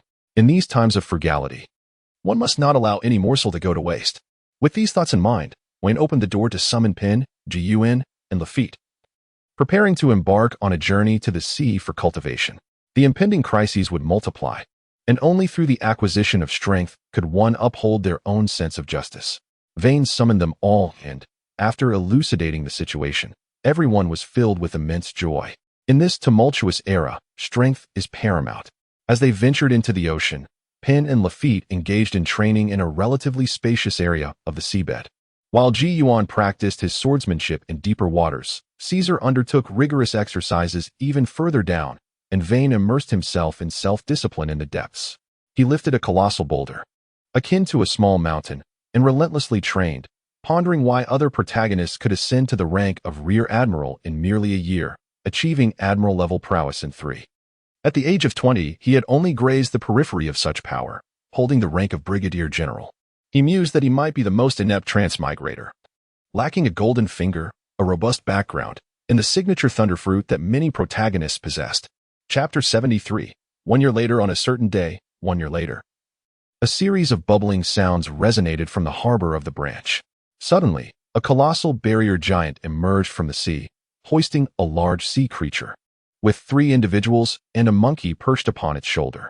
They were none other than Ji Yuan and his companions, whom Vane had summoned for training in the deep sea. As Wayne returned to the headquarters, Colonel Siri was already awaiting him, clutching a document. "Ahem, Brigadier Wayne, directives have arrived from the main office," said Colonel Siri, extracting a sheet of paper and presenting it to Wayne. The document bore the announcement of Wayne's promotion to Rear Admiral of the Navy headquarters. "Oh," Wayne mused as he toyed with the appointment letter. Colonel Siri then handed 3 additional appointment letters to Ji Yuan and the others, indicating Ji Yuan's promotion to Brigadier, Lafitte's elevation to Major, and Peng An's advancement to Colonel. Upon receiving his appointment, Peng An, despite frequently engaging in menial tasks, relished the fact that his rank surpassed that of Lafitte, and thus took the opportunity to flaunt it before him. Wayne felt an urgent need to quicken his pace. The rank of a mere Rear Admiral no longer satisfied his ambition and capabilities. Having already set 1 foot in the realm of the Vice Admiral, he craved more intense battles to break through, knowing that the most effective way to ascend the ranks was by apprehending pirates, particularly seasoned and formidable ones. Upon returning to his office, Wayne informed the team that they would soon execute significant operations, urging them to adjust their mindset and prepare for a surprise assault. Seated at his desk, Wayne spun around in his chair, activating his observation hotkey to scan the surroundings before retrieving the snail phone to contact Dragon. "Hello, Dragon?" In a secluded corner of the West Sea, Dragon was engaged in discussions with his assembled subordinates when suddenly his personal snail phone rang. "Dragon, who is calling?" inquired the androgynous King Ivankov, batting an eye flirtatiously. "It's the chief," Dragon replied, suppressing his excitement, his tone remaining composed. The others present erupted in joy, urging Dragon to answer the call. "Yes, Chief, what can I do for you?" Chief? When did I become the chief?" Wayne responded, somewhat bewildered, questioning whether Dragon had lost his mind after a year apart. "No," Dragon said seriously, "I have conveyed your plans to the other comrades. To be frank, we have unanimously decided to elevate you to the position of the leader of the Revolutionary Army." As Dragon spoke, his companions nodded in agreement. "What? That's bothersome. I'd rather not." "No way. We wouldn't recognize anyone else but you. It must be you," Dragon asserted with conviction, his resolute tone making it clear that their decision was final. "Fine. I'll just take on the title," Wayne conceded with a hint of resignation. Hee. "You're officially part of the Revolutionary Army now. By the way, Wayne, what do you need from me? We're still in a meeting." Dragon gestured an okay sign to the others. "The Navy is about to strike the Flower Country. It has become a haven for pirates, and the citizens are suffering under the oppression of both the pirates and the kingdom. Once we take down the Green Pepper, you will take over the Flower Country, just as I mentioned to you last year." "All right." He, truly worthy of being the leader, Dragon chuckled somewhat stiffly, while those beside him celebrated with exuberance, elated that they were finally on the verge of establishing a base after such a long period of wandering. "Yes, I will mobilize the Navy day after tomorrow. Be prepared in the Flower Country," Wayne concluded before hanging up the phone. "Hello? Hello? Hello?" The snail phone drooped in Dragon's grasp, and expressions of longing lingered on the faces of his companions as they yearned to hear more from their esteemed leader. Regaining his composure, Dragon cleared his throat and said, "Did you all hear the leader's words?" Yes, we did. The leader is so clever. The chief appears to be a mere boy, unmistakably the cross-dresser Ivankov. It suffices to know this. Hasten to gather everyone, pack our belongings and weapons, preparing to venture to the land of flowers. The chief has proclaimed that this is the first base of the Revolutionary Army, yet it shall not be the last." "Understood." The crowd responded with fervor, then descended to make their preparations. The Revolutionary Army has grown to over 2,000 members. Had it not been for the need for development, Wayne would have long since eliminated that oblivious Green Pepper. 2 days later, the G12 branch had assembled over 10,000 troops, marking a scale second only to the previous operation aimed at eradicating the gangs. This time, the naval soldiers were battle-hardened, comprising elite warriors. In addition to 3 naval warships, an albatross seaplane lay anchored upon the waters. According to Wayne's strategy, he would lead his subordinates into a decisive strike, executing a decapitation maneuver, while Colonel Siri and Major Eureka would advance with the naval forces to assault the pirate strongholds surrounding the Land of Flowers. Once Wayne and his team dismantled the leadership of Green Pepper and the Eight Treasures Navy, the Navy would execute a pincer movement, thoroughly pacifying the West Sea. After conferring with Colonel Seary, the Albatross seaplane ascended into the sky under the watchful eyes of the naval troops. Clapping his hands to capture the sailors' attention, Colonel Seary addressed them. "Gentlemen, I shall refrain from superfluous words. It is our honor to partake in such a battle. After this confrontation, the West Sea will be entirely subdued, and the people shall no longer live in fear. In short, for the sake of justice." All the sailors raised their right hands in unison, proclaiming, "For justice." Set sail. All vessels unfurled their sails and commenced their journey towards the Land of Flowers. At the Marine headquarters in Marineford, our esteemed Fleet Admiral Sengoku was enjoying a meal of eel rice in his office, while his pet goat nibbled on discarded documents. Report to Fleet Admiral Sengoku. At that moment, a messenger hastily approached and said, "Report, Fleet Admiral Sengoku. A document has arrived from the G12 branch in the West Sea." "Bring it to me," Sengoku said, his mouth full of eel. The messenger placed the document in Sengoku's hand and promptly exited. Upon opening the document, Sengoku first encountered Wayne's account of the peace in the West Sea, which brought him immense joy as he devoured his meal. However, the subsequent lines nearly choked him. "Dear Fleet Admiral Sengoku, I have now led the elite of the West Sea Navy to assault the Land of Flowers, as they have forcibly harbored pirates. And the Eight Treasures Navy has repeatedly plundered the good people of the West Sea. Thus, I have assembled my forces to make these scoundrels aware of the might of justice. The message has been delivered, and we are en route to fulfill our mission." Wayon was well aware that actions targeting the nation needed to be reported to the headquarters, which would in turn inform the world government. However, he feared that news might reach the Flower Kingdom's intelligence network. Thus, he decided to take decisive action without prior notice. By the time the officials of the world government, who were bribed by the Flower Kingdom, became aware, the Bobble Water Army would have already met its demise, and Dolag would assume control of the Flower Kingdom. Chapter 74. The Anxious Old Kaya. This document has incited great ire within Sengoku. "Were it not for the fact that you, young lad, are a junior of ours, I would have dealt with you long ago." The more he pondered, the angrier he became. Sengoku raised the remaining half of his eel rice bowl and slammed it onto the desk. After a moment, he picked up the bowl again, using chopsticks to retrieve the rice, and continued to eat. With the Navy's budget constraints, it seemed prudent to save what they could. Given the circumstances, Sengoku felt powerless. Nevertheless, he was reassured about Wayon's safety. What was there to fear from a pirate who had lost his spirit? Although Wayon's methods were questionable, his intentions remained commendable.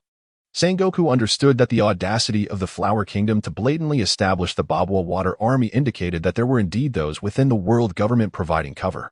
Therefore, to avoid hindering Wayon's progress, Sengoku believed it wise to suppress this matter further. West Sea, Flower Kingdom. Bobble Water Army Base. After sending off a group of pirates paying their protection fees, Old Kai felt a sense of unease. This marked the 30th such batch, indicating that there were at least 30 groups of pirates or illicit traders surrounding the Flower Kingdom. Though these individuals were mostly inept, either perishing at the hands of the Navy or venturing into the Grand Line, it was precisely these scoundrels that caused Old Kai concern. Old Kai, why so glum? What troubles you?" While Old Kai was lost in thought, a robust elder approached, his hair speckled with gray, appearing to be in his 60s. "Oh, old man," Old Kai replied. Looking up, "I am somewhat worried. Our Flower Kingdom has become too conspicuous." "What of it? Does that two-faced lad still dare to act against us?" Qing Jiao retorted proudly.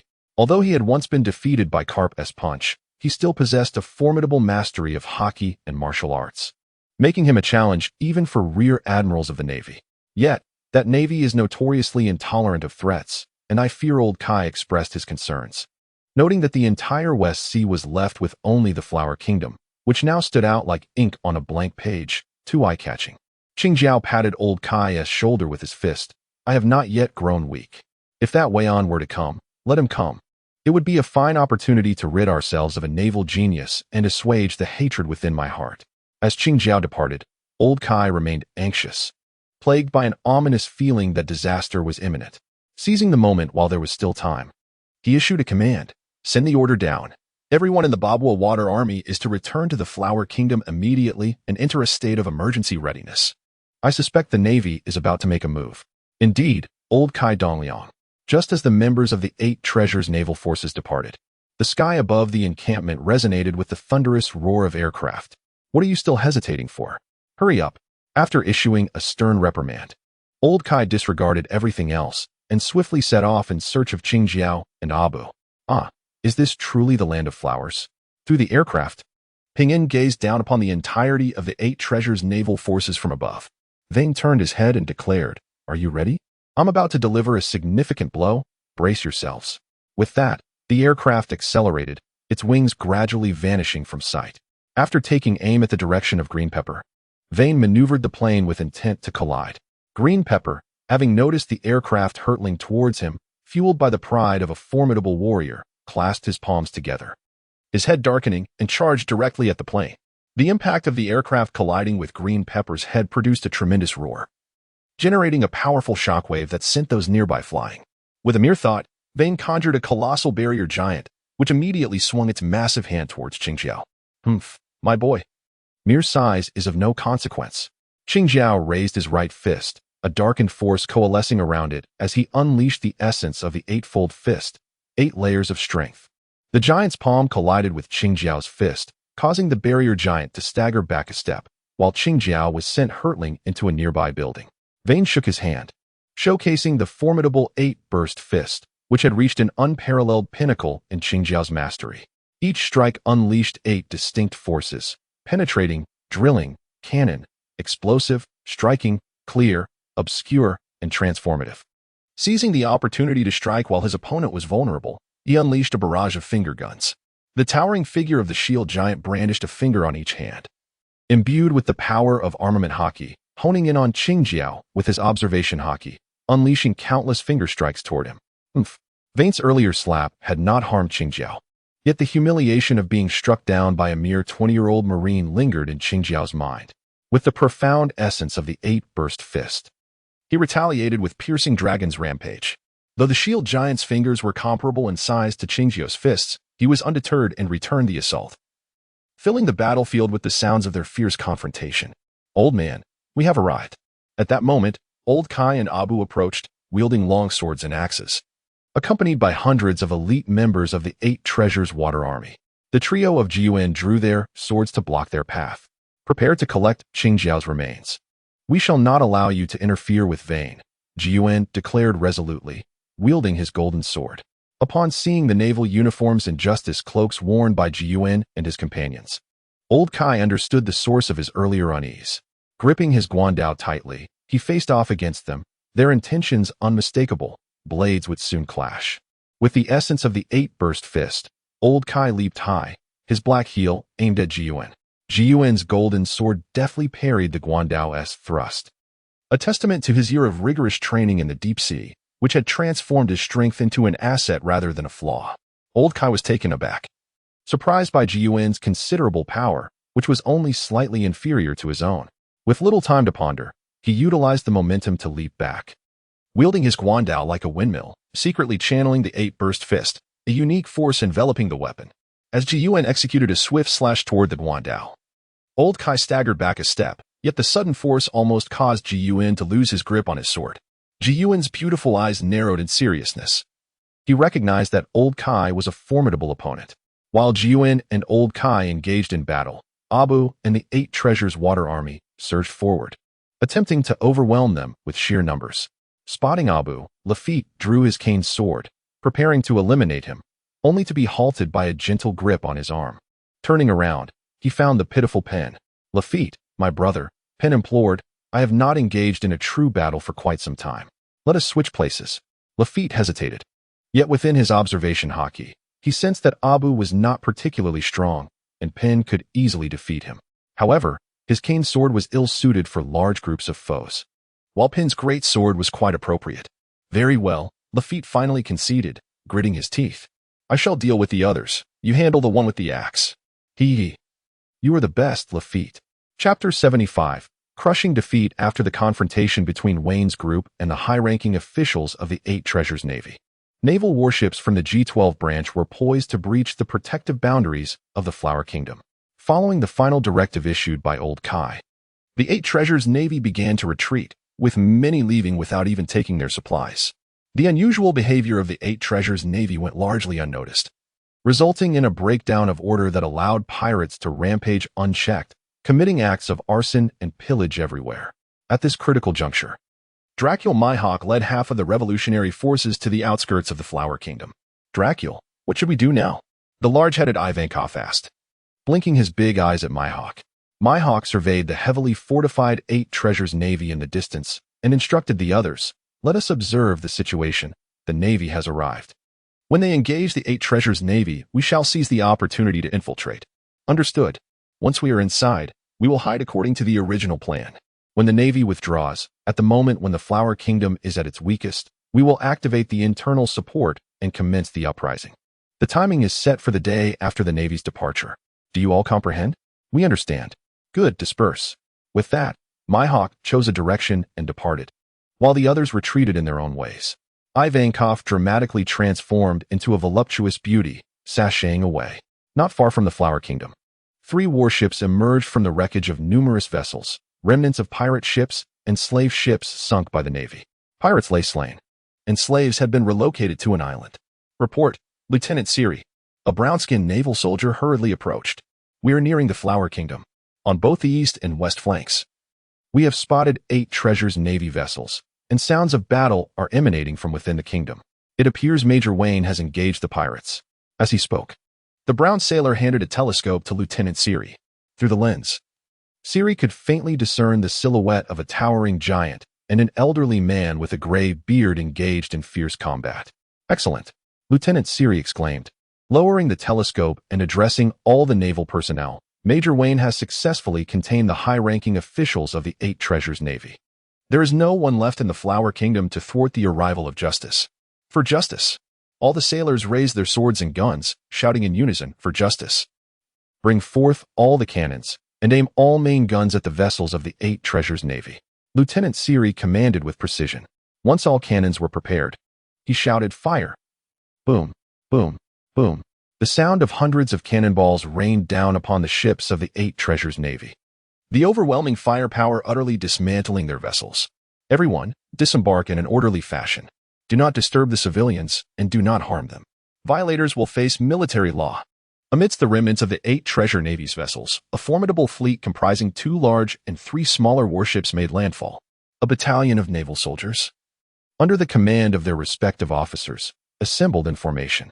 Colonel Siri, accompanied by over 1,000 troops, set forth towards the Kingdom of Flowers. Meanwhile, Lieutenant Pharaoh led a contingent of more than 100 naval soldiers along a clandestine path into the realm of flowers, confident in the belief that the Eight Treasure Navy would safeguard their safety. Such unyielding confidence, indeed, observing the armed members bustling in and out of a nearby structure. Lieutenant Pharaoh disdainfully remarked, do you truly believe that Chief Green Pepper can vanquish the invading Navy? Among those targeted by Pharaoh's gaze, a cap-wearing individual inquired of his companion. Of course, do not forget, Chief Green Pepper is a legendary pirate, replied a plump member of the Eight Treasure Navy. Wasn't that chief once subdued by Carp? The cap-wearer was abruptly silenced as the portly figure covered his mouth, glancing around to ensure they remained unnoticed before exhaling in relief. You are courting death. The plump man admonished, stay away from trouble. Do not involve me. The cap-wearing soldier felt a sense of relief that their conversation had not reached wider ears. Had Chief Green Pepper learned of it, he would surely face a gruesome fate. As the plump man released his grip, he suddenly sensed something amiss in the adjacent woods. Hey, it seems that over there. Bang!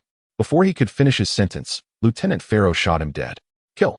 Pharaoh rose, brandishing a gun in one hand and a knife in the other as he charged forward. For justice!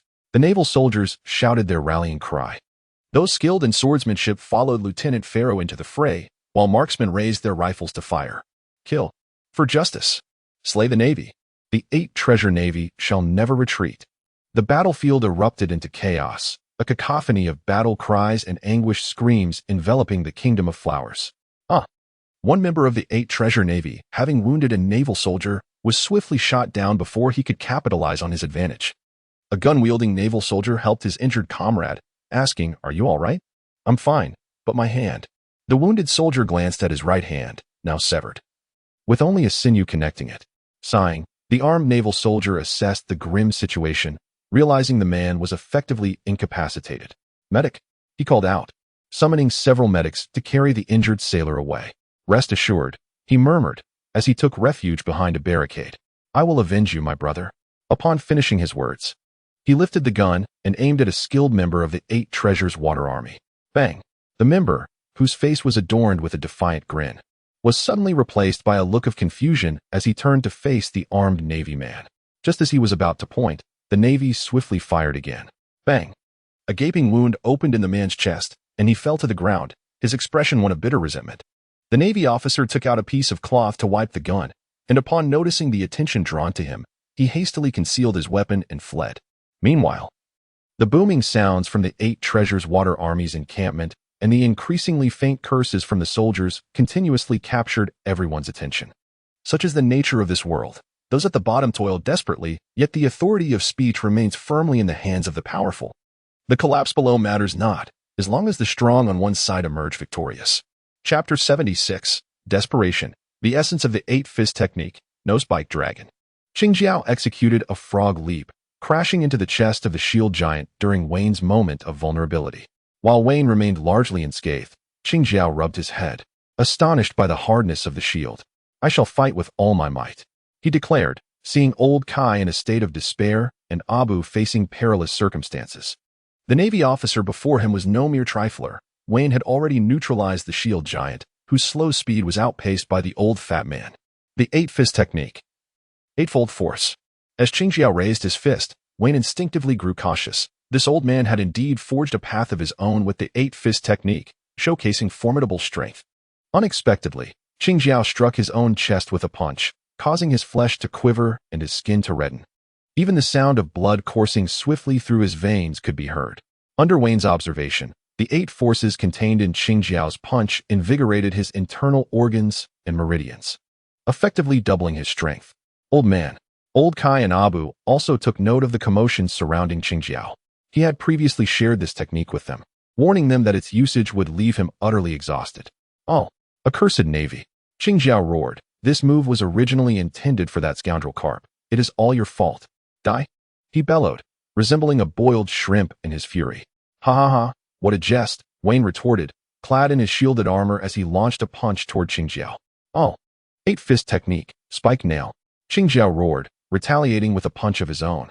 The collision of their fists sent shockwaves through the surroundings, displacing tiles and dust alike. Wayne transformed his fist into a palm, grasping Qingjiao's arm, and executed a shoulder throw, slamming him to the ground. Yet, Qingjiao, undeterred, retaliated with a punch from his free arm, striking Wayne on the head. Thud! The sounds of Qingjiao hitting the ground and Wayne's head being driven into the earth resonated almost simultaneously. "Damnable Navy! Old wretch!" 2 individuals rose to their feet and resumed their fierce struggle. "Get away from me!" Old Kai shouted anxiously. "Humph! I shall not allow you to disturb Wayne." Death waltz. Ji Yuan disregarded Old Kai, wielding the golden blade to execute a diagonal slash, sending a crescent-shaped attack hurtling toward him.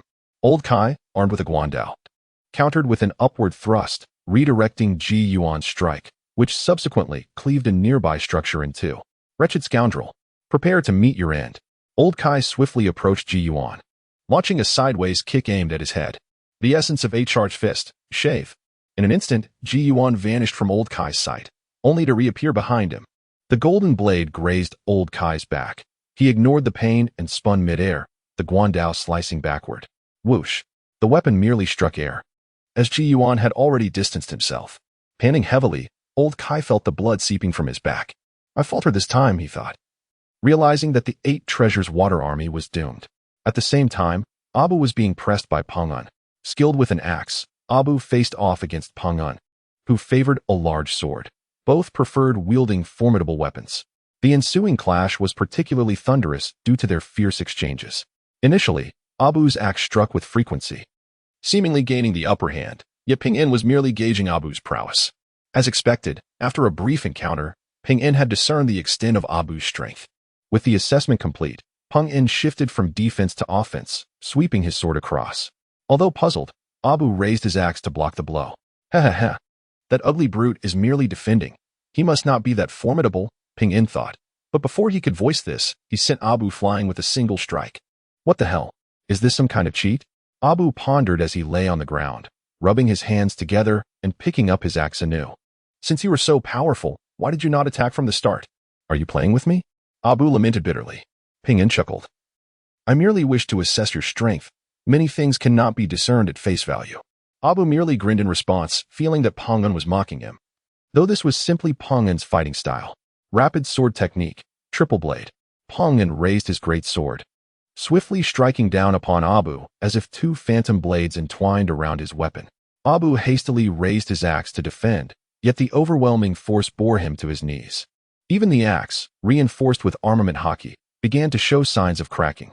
Frustrated, Abu gazed at Peng An's sword, enveloped in hockey, and felt a deep sense of disillusionment. Why do the Navy, adept in armament hockey, not shine in the New World but come to this foolish paradise? Is it to fish? He mused. Is it acceptable for a diamond to descend to the silver tier? Crack, crack, boom, under the piercing gaze of Abu. His cherished axe met its untimely demise. How infuriating. That was the axe reinforced by the old man's mastery of hockey. Abu seethed with anger. Yet now devoid of a weapon, his words carried no weight. Just you wait, he exclaimed with defiance before turning to flee. However, as he pivoted, a keen sword descended from above, embedding itself before him. Young man, this path is closed, Abu exclaimed in frustration. While the Navy and the 8 Treasure Navy clashed furiously, the Revolutionary Army was quietly at work. Take your time, esteemed leader. Dragon emerged contentedly from a household, having just driven off a band of ruffians. The adults within that home had been captivated by Dragon's vision of the future and had resolved to assist in promoting the Revolutionary Army.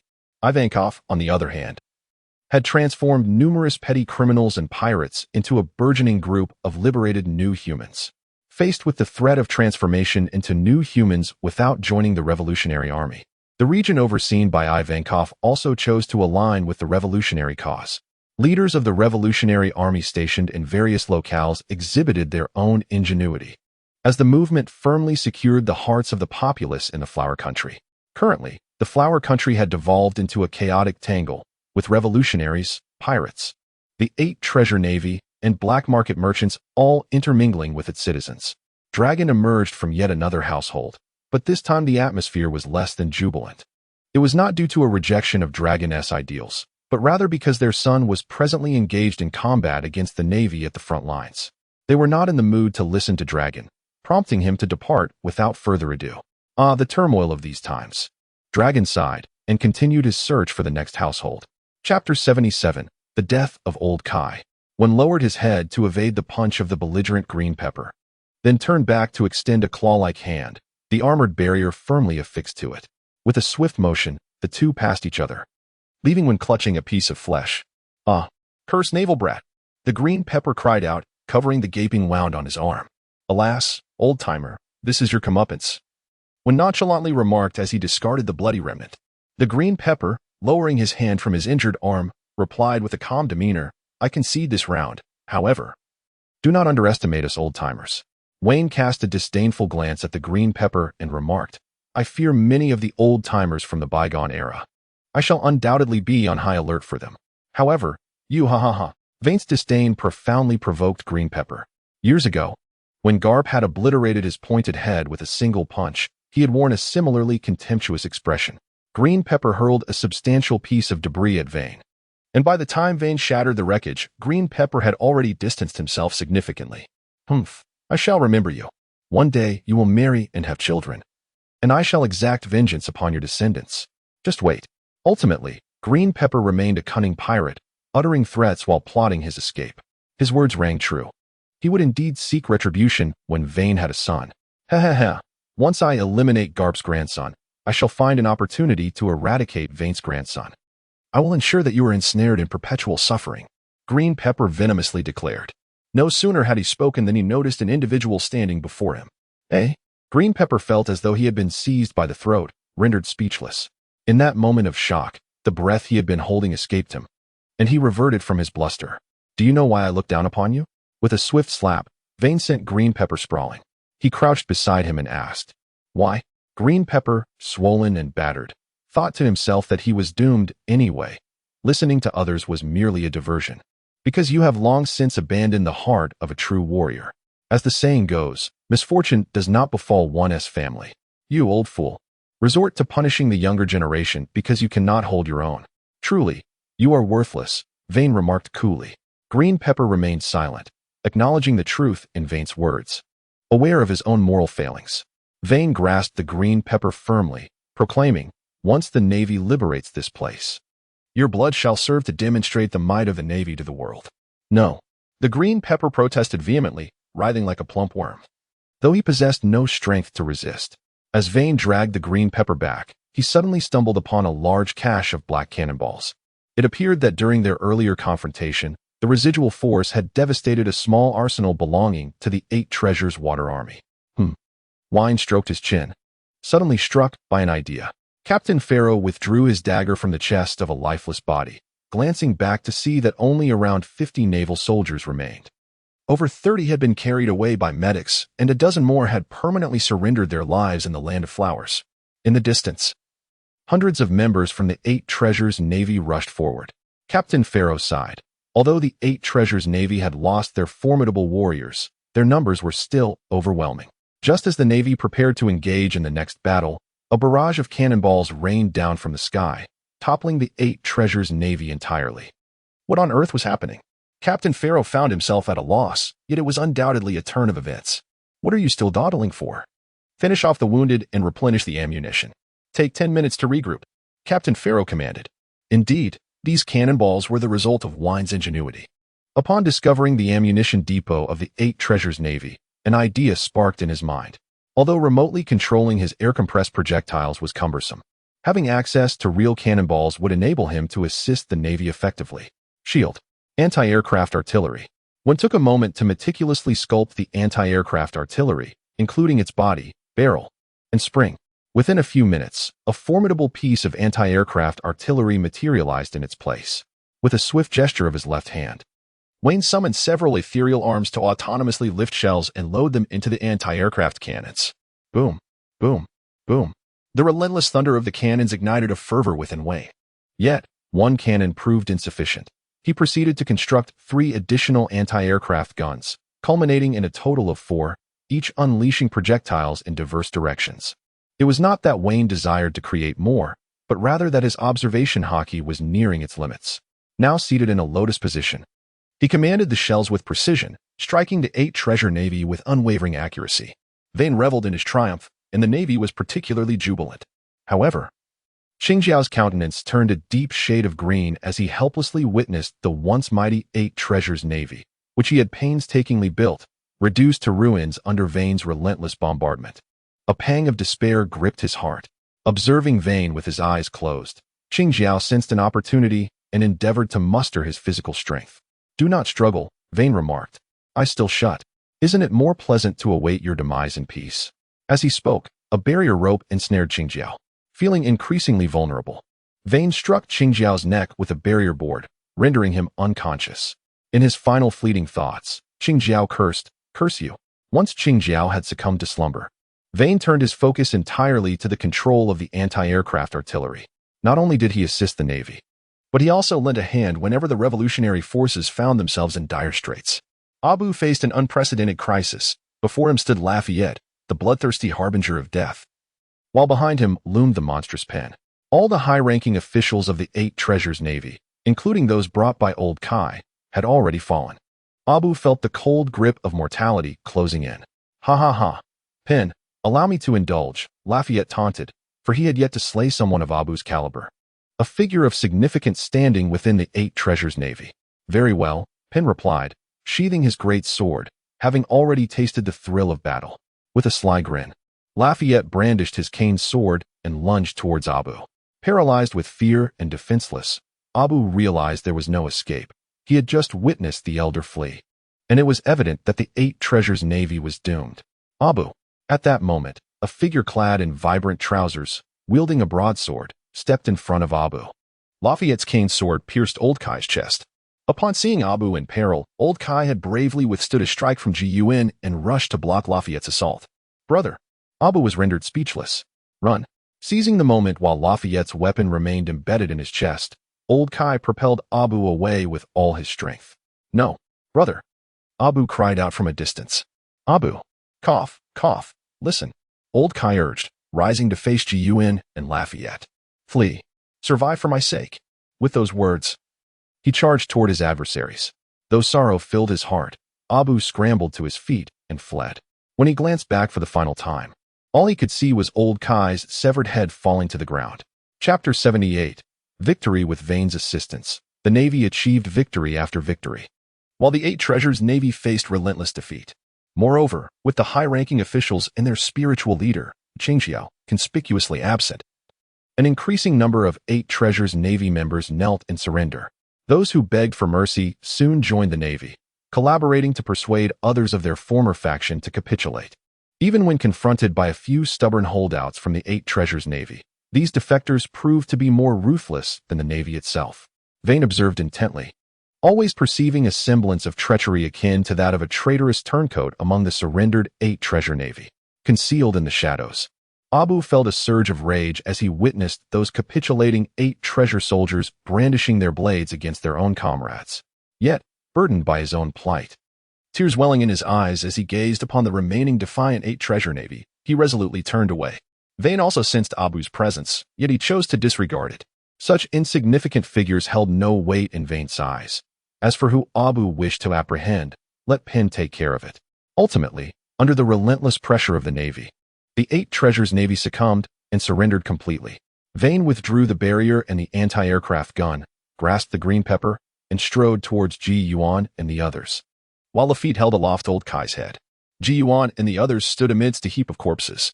Well, boss Vane. Ping-In lowered his head, unable to meet Vane's gaze.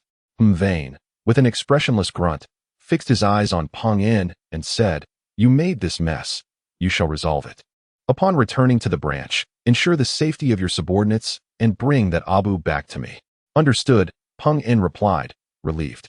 Vane, what shall we do now? Ji-Yuan inquired, leaning closer, checking if Vane had sustained any injuries. Relax, Vane assured, grasping Ji-Yuan's hand. I am the wielder of the barrier fruit, the Navy's most formidable bastion. You let go. Ji-Yuan mumbled, her head bowed.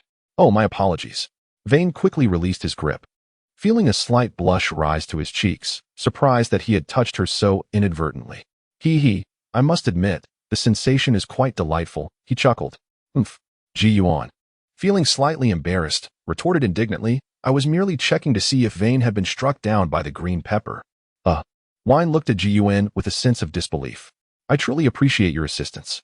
Let us proceed, he said resignedly, leading the way. At this moment, under the command of Colonel Sheely, the naval soldiers stood in perfect formation, awaiting Wine and his companions.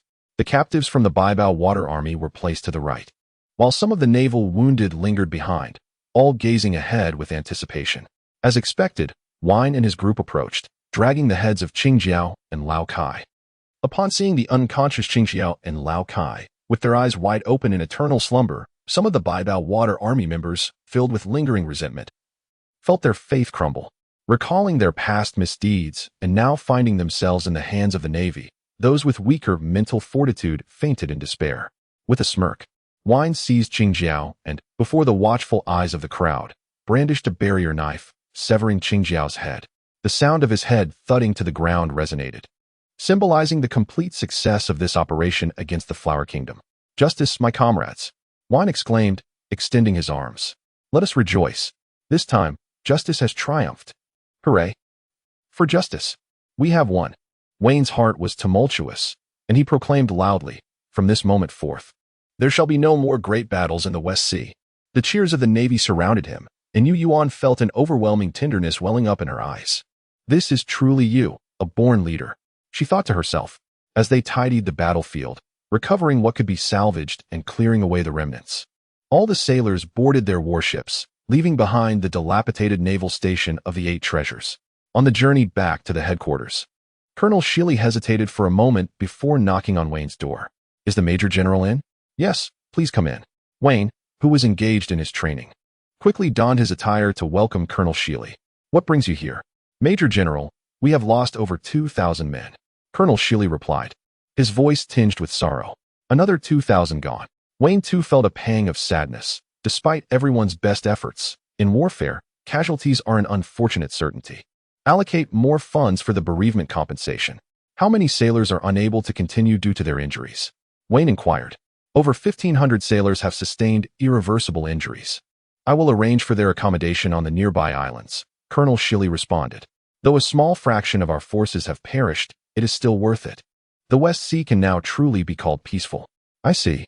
Wayne waved his hand, signaling that Colonel Shilley could take his leave. Then I shall take my leave, Colonel Shilley said, opening the door to exit. Wayne remained alone in his room, devoid of any desire to continue his training. A heavy sigh echoed through the depths of the warship. Wayne had little inclination to engage in training any longer. Exiting his quarters, he made his way to the infirmary to visit the injured. In truth, the entire second deck of the warship had transformed into a makeshift medical facility. As he descended to the deck below, he was met with the lamentations of sailors. Some bore the marks of slashes, while others had been struck by gunfire in their abdomens. These were the fortunate ones. A significant number had lost limbs, rendering them incapable of combat and casting a shadow over their future lives. As he patted the shoulder of an injured sailor, Wayne caught sight of Ji Yuan. What brings you here? He inquired as he approached Ji Yuan. Rolling his eyes, Ji Yuan retorted, Why trouble yourself? I can manage perfectly well alone. Wayne felt a twinge of embarrassment at Ji Yuan's complaint, suggesting that he had neglected to visit the wounded sailors. Aware of his own shortcomings, Wayne chose not to dwell on Ji Yuan's reproach. Instead, he bent down to collect bandages and medications from the medical staff, subsequently requesting that Penn and Lafitte be summoned to assist him in tending to the injured sailors. What is your name? Vane knelt beside a naval casualty who had tragically lost his right arm.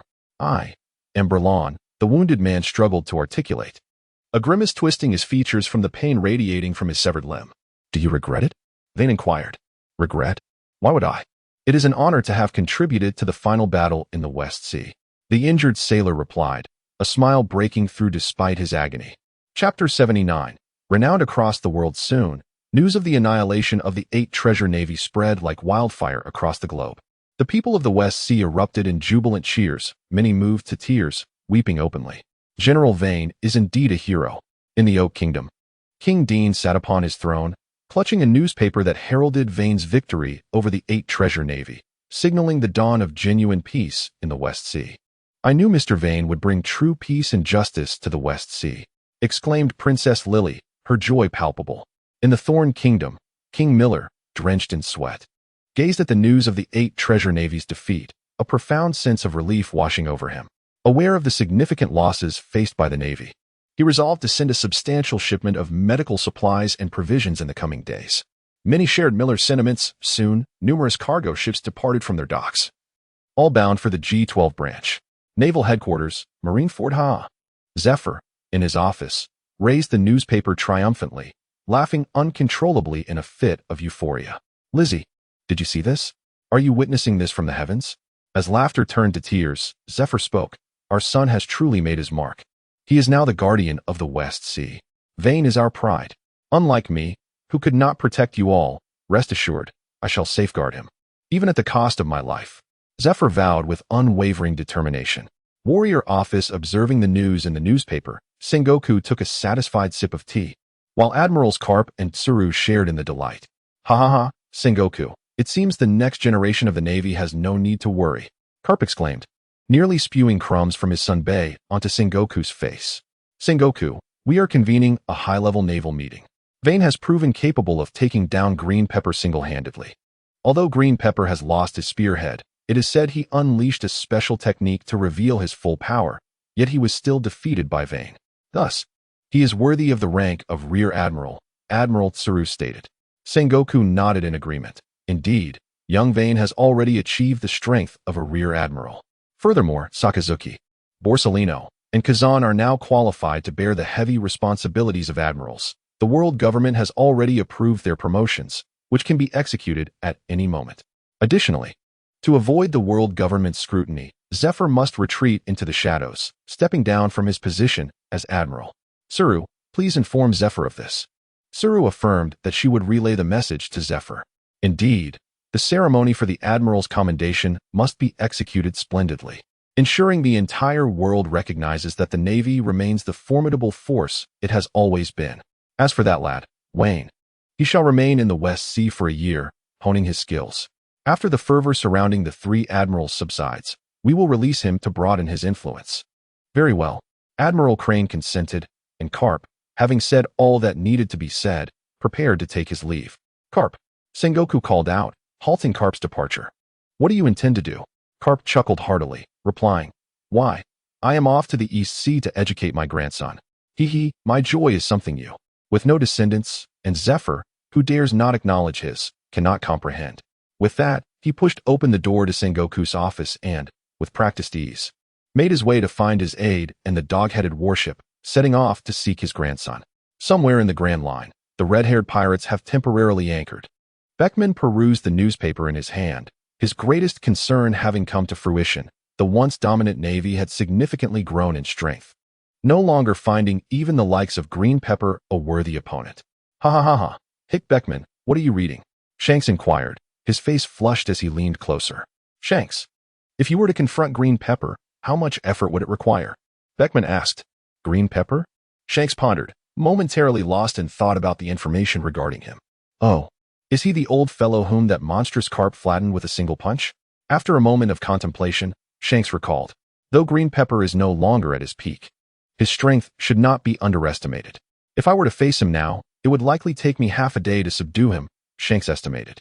Beckman handed the newspaper to Shanks, saying, however, this man is also capable of achieving that.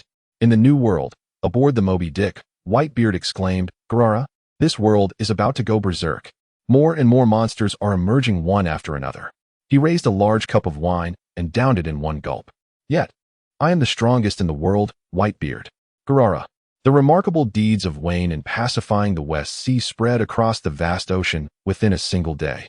The Navy showcased the legendary head of the notorious pirate, Green Pepper, as a testament to their continued supremacy over the seas. After the Navy's withdrawal, the Kingdom of Flowers descended into chaos.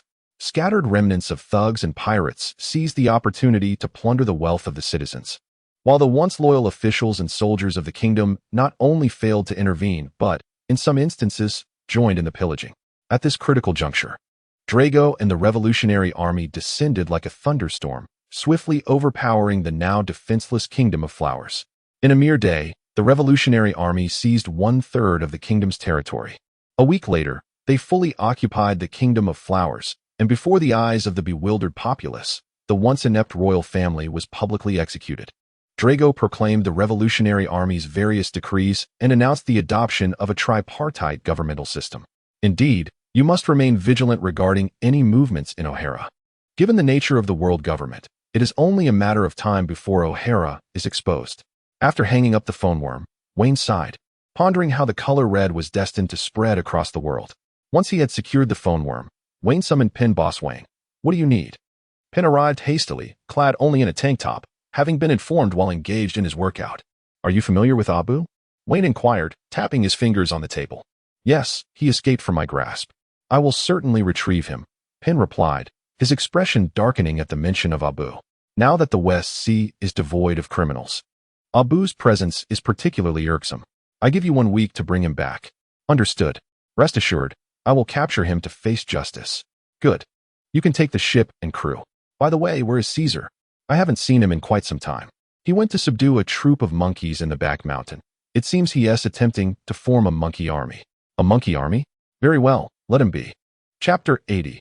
Pin's pursuit journey having promised Wayne, Pin did not linger and swiftly departed to gather his team. Once Pin left, Wayne's countenance darkened. Cunning Green Pepper. Vane inwardly cursed. After vanquishing the 8 treasure navy, he had originally intended to seize their ice mountain treasure, allocating 1/3 to the crown, 1/3 for his own navy, and the remaining third to Dorak. However, upon interrogating the captives, he discovered that only Qingjiao, Old Kai, and Abu knew the way to the treasure.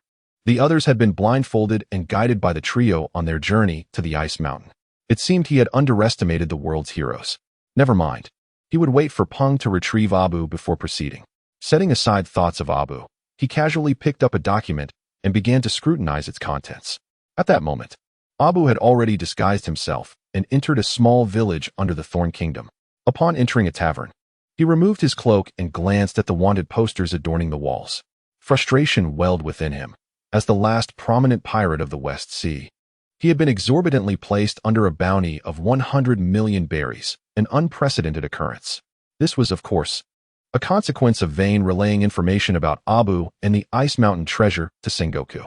Upon hearing that the old scoundrel Qingjiao had hidden such a vast fortune, Sengoku's eyes gleamed with greed. The Navy's finances had never been prosperous, and the subsidies from the world government dwindled year by year. The Ice Mountain treasure must be seized. Sengoku immediately resolved to place a bounty of 100 million berries on Abu. Returning his gaze from the bounty notice, Abu discreetly donned his cloak again, purchasing provisions and a barrel of rum from the tavern owner. Without lingering, he returned to his small vessel, unfurled the sails, and set off. As Abu departed, the smiling tavern owner retrieved a den mushy from his pocket. "Hello? This is the Navy G-12 branch. Is this a naval officer? I am a resident of XX Island. The one with a bounty of 100 million berries, Abu, just passed through here. The one with a bounty of 100 million berries? Thank you. We will take action against him. Yes, no need for thanks. We owe our gratitude to you for maintaining the peace of the West Sea." The Navy's response was swift. Within 10 minutes, Peng was informed of Abu's whereabouts. "Turn around. Head to MDXX Island. We must intercept Abu there." "Yes, Colonel Peng." The naval helmsman promptly adjusted course, guided by the navigator towards MDXX Island. MDXX Island, a bustling port of the Oak Kingdom, contributed a tenth of the kingdom's revenue. However, today, the island's prosperity was shattered by distant cannon fire. Boom! Abu's small vessel had reached its maximum speed, yet it remained far from the island. Faster! One axe cleaved through a cannonball. Abu's eyes wide with anxiety as Peng's warship relentlessly pursued him, closing in rapidly. "Do not stop. Fire with all your might." Standing at the bow of the ship, Peng commanded the gunners to fire. "Eliminate him." "Yes." Upon hearing Peng's orders, the gunners exerted themselves even more fervently. Boom, boom, boom, boom. How infuriating. Abu watched as a cannonball grazed his small vessel, leaving a gaping hole. If it were struck directly, his fate would be sealed. While Abu and the Navy were engaged in a relentless chase, the commotion had already caught the attention of the port on the island. Some keen-eyed individuals, peering through telescopes, could even discern the face of Abu, worth a staggering 100 million berries. It was the infamous pirate Abu. The first person to recognize Abu's identity sensed impending doom, and, after whispering the news to those around him, hastily sought refuge. Word spread quickly, and soon everyone was aware of Abu's imminent arrival. Under the guidance of the officials from the Oak Kingdom, the populace took shelter to avoid being caught in the crossfire of the impending battle. Abu's ship had already suffered damage, and the cabin was rapidly filling with water. He was now approximately 300 meters from the dock. A peculiar smile graced Peng's face as he envisioned the moment of Abu's surrender. Just then, between Abu's small ship and the dock, a sea beast emerged from the depths. Peng's expression soured instantly, while Abu's face radiated joy, akin to a blooming flower. "Ha ha ha, fortune smiles upon me." Abu laughed heartily, leaping onto the sea beast and then springing onto the dock. "Humph, you shall not escape." Peng followed suit, leaping onto the dock with a graceful step, drawing his great sword to unleash a wave of sword energy towards Abu. Abu sidestepped deftly, realizing that escape might no longer be an option. A glint of bloodlust flickered in his eyes as he brandished his axe and charged forward. "Come at me." Peng relished this clash of strength. Quick sword style, triple blade fusion. 3 swords united, aimed directly for Abu's head. 8th strike, grasp of vengeance. In this desperate moment, Abu seemed to grasp something profound. His axe, now enveloped in armed hockey, began to take on a hue of crimson. "Let us fight to the death." The clash of Abu and Peng's attacks generated a tremendous uproar, even causing the shockwaves to collapse a nearby clothing store. Within less than a minute, the already outmatched Abu was sent flying by Peng's sword, his axe shattering into countless fragments under the strain. Abu darted into a bar, with Peng hot on his heels. They darted through the island's structures like a cat and mouse, with Abu demolishing the supporting pillars of each building he entered, attempting to impede Peng's pursuit. By the time Peng's navy had repelled the sea beast and landed on the island, they were met with a dock that had been reduced to ruins. The naval officers exchanged glances, sensing that Colonel Peng had perhaps stirred up trouble this time. One brave sailor summoned the courage to shout, "Hold on. Colonel Peng, what is it?" Peng emerged from beneath a dilapidated structure, having nearly captured Abu. "Look around at the havoc you've wreaked. I was merely trying to catch someone." "How what the?" Peng turned back, utterly flabbergasted. I was just trying to catch one person. How did half the dock end up destroyed? Bewildered, Pin found himself at a loss for what to do. Abu, believing his tactics were effective, intensified his destructive efforts. Realizing that Pin was no longer in pursuit, he seized a boat and made his escape. Pin regained his composure and glanced forward, only to find that the other half of the dock had met a similar fate. A day later, King Dean hesitated for quite some time, contemplating the losses his nation had suffered, before finally reaching out to Wayne. Chapter 81. A harsh rebuke of Pin one morning. In the Commander's office of the G12 branch of the Western Sea, the conversation unfolded. Yes, I sincerely apologize. King Dean. Indeed, this is the fault of our Navy, and we shall compensate you accordingly. I'm sorry, please, don't say anything further. We will take full responsibility for the mistakes made by our Navy. Thank you for your understanding. Yes. The peace of the Western Sea relies on the efforts of us all. Is Princess Lily doing well? Good. I want to elaborate further. I will ensure that scoundrel Pin brings the compensation to you. Goodbye. As the call ended, Wayne's countenance darkened visibly. Pin stood uneasily at the door, while Lafitte and Jiun entered.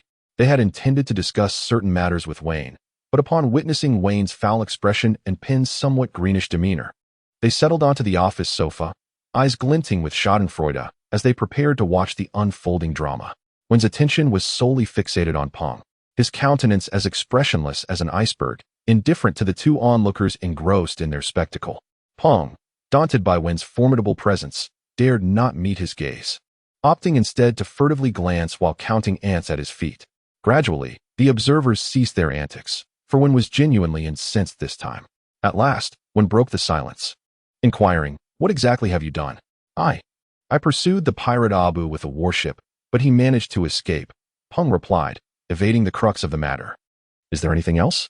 There was also some collateral damage. Peng dared not lift his head. With a sharp crack, the tension in the air escalated. Wayne slammed the table, pointing an accusing finger at Peng, exclaiming, "A mere trifle? How dare you? The entire dock, yes, the entire dock, has been ravaged by you. Even King Dean of the Oak Kingdom has come to me with grievances. Well done, truly impressive. You claim to have apprehended someone, yet you haven't even managed to catch a single soul. I lack even a plausible excuse. Where am I to place this face of mine? Speak up." Wayne took a sip of water, yet the simmering anger within him refused to subside. The sight of Peng's distinctly expressive face only fueled his ire further. Pointing a finger at Peng, Wayne enunciated each word with palpable intensity, his tone escalating with every syllable, ultimately culminating in a furious shout. "You have 3 days. I grant you 3 days to apprehend Abu. If you fail to do so, you shall find yourself in a most humiliating predicament." Wayne hurled the cup from his hands onto the floor, pointing at Peng, who, aware of his superior's fury, recoiled and retreated. The spectators, Ji Yuan and Lafitte, followed suit, preferring to avoid inciting Wayne's ire. After a few deep breaths, Wayne finally quelled the anger swelling within him. Initially, he had anticipated that King Dean's call was to commend the Navy, only to be met with a perfunctory exchange that swiftly escalated into a denunciation of the naval forces. The light-hearted Wayne transitioned from embarrassment to fury, ultimately succumbing to a sense of sorrow. The reconstruction of the dock would require at least several hundred million Bailey, and a significant portion of the recently acquired subsidies would now be expended. Alas, must the G12 branch remain impoverished under my stewardship? Wayne could not help but feel troubled as he reflected on his time at the branch. He had been living frugally ever since his arrival. For the past 2 years, the branch had never enjoyed prosperity. He had hoped that the subsidy would allow for a more lavish lifestyle, only to be thwarted by Peng's recent antics. Rubbing his face, Wayne resolved to regain his composure. As a naval officer, how could he succumb to despondency? Paths are forged by those who tread upon them, and surely there must be a way to procure funds. Returning to his chair, Wayne picked up a document to alleviate the turmoil within him through the review of paperwork. He recalled that today marked the formal introduction of the 3 admirals to the world, but regrettably, he still had a year to ascend to the rank of vice admiral. Distracted, Wayne involuntarily recalled the conversation he had with teacher Zephyr the previous day. The essence of the discussion urged him to vigorously promote the Navy in the West Sea following the promotions of the 3 admirals, to dispel certain individuals' notions, and to prevent young people from harboring aspirations of piracy. After his promotion to vice admiral in a year, Peng, Lafitte, and Ji Yuan would also return to headquarters for their own advancements, As the 2-year deployment was nearing its conclusion, the 9 elite trainees from the Naval Academy would return to headquarters to undertake new assignments. Teacher Zephyr had also entrusted him with the task of cleansing the West Sea once more before his departure, assigning Colonel Siri to oversee the G-12 branch. As Wine learned that his old classmates were to regroup, a bold idea sparked in his mind. While Wine was still berating Ping-In, the Navy headquarters was hosting the largest awards ceremony in its history. Half of the headquarters was filled with journalists from various regions, dignitaries, and influential figures. Among them was a particularly distinctive figure, a bird of considerable size, adorned with a top hat and dressed in a suit, sitting upright in its designated seat. This was none other than the renowned Morgans, the illustrious reporter from the World Economic News Agency. Indeed, it was a grand spectacle. Seated in his chair, Morgans gazed at the prominent figures occupying the special seats behind the awarding ceremony platform. Reflecting on the undeniable supremacy of the Navy as the most formidable force in the world, the tea parties hosted by the elder women merely entertained some unremarkable titans of the underworld, individuals who, despite their influence, lacked notable recognition, unlike these distinguished leaders. Among them were the warlords of the sea, the newly appointed king of Alabasta, Nefertari Cobra, the warden of the underwater prison and his overseer, as well as a high-ranking official from CP, and even a member of the esteemed 5 elders. In addition to these illustrious figures, there were also several kings and numerous significant ministers from various nations. Soon, the awarding ceremony commenced. As Sengoku adorned the chests of Sakazuki, Borsellino, and Kuzan with medals representing the rank of admiral, the assembled Navy personnel erupted in unified cheers, while the audience applauded to express their approval. However, Morgans discerned a slight stiffness in the expressions of the 5 elders, which quickly softened as they feigned sincere commendation for the Navy. Following the conclusion of the ceremony, under Sengoku's direction, the 3 admirals showcased their formidable powers, a demonstration that cost the Navy headquarters the loss of 3 small mountains. The reporters frantically clicked their cameras, capturing this terrifying spectacle, with headlines forming in their minds. The expression of the CP chief resembled that of a scorched pot bottom. Sengoku stood before the cameras, resolutely declaring, "Our Navy is committed to maintaining world peace. Trust in us, for with our presence, the safety of these seas rests in our capable hands." Sengoku presented a commanding demeanor before the 3 admirals, instilling in all present an overwhelming sense of the Navy's invincibility. Chapter 82. The onset of calamity. After the awarding ceremony concluded, Sengoku returned to his office, his earlier exuberance replaced by a furrowed brow as he pressed his forehead in distress. The Navy's budget would undoubtedly face severe cuts, yet, without demonstrating their might, how could they intimidate pirates and deter the restless elements of the New World? Just moments ago, the cryptic smiles of the 5 elders and the bulging veins on the CP chief's forehead hinted at the Navy's bleak future. "Ah, the burdens of leadership," Sengoku lamented, clutching his head in despair. "Why must there be so many troubles to contend with?" Sigh. Sengoku furrowed his brow, relying solely on the efforts of the young Wayne's subordinate, Pen. If he could capture Abu, perhaps the Navy's fiscal crisis would see resolution. However, Sengoku's demonstration to the world this time bore extraordinary results. Under the intimidation of the 3 supreme powers, the majority of pirates across the seas and the Grand Line began to lower their flags and rest, biding their time for the storm to pass before attempting a resurgence. In contrast, the New World scoffed at the news of the 3 admirals, dismissing them as mere glorifications bestowed by the Navy upon their own. Without concrete evidence, these pirates remained skeptical, yet out of caution, they tempered their actions slightly. Meanwhile, the hopeful Pen was currently honing his resolve with armament hockey and a heavy iron block. Reliable intelligence indicated that Abu, upon witnessing the terrifying unity of the Navy and civilians, had commandeered a stolen vessel to storm through Reverse Mountain and into the Grand Line. Pen felt despair creeping in.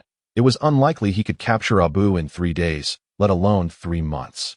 He could only hope to refine his skills and endure the repercussions of his failure upon returning. Was he truly destined to be sent to the Sabaody archipelago for punishment? Pen envisioned a bleak future ahead. As Pen pondered his fate, a smoke-emitting vessel adorned with the O'Hara flag was spotted by the Navy. "Report to Colonel Pen." "What is it?" "We've spotted a damaged O'Hara ship. It seems they require our assistance." "Then go and assist them."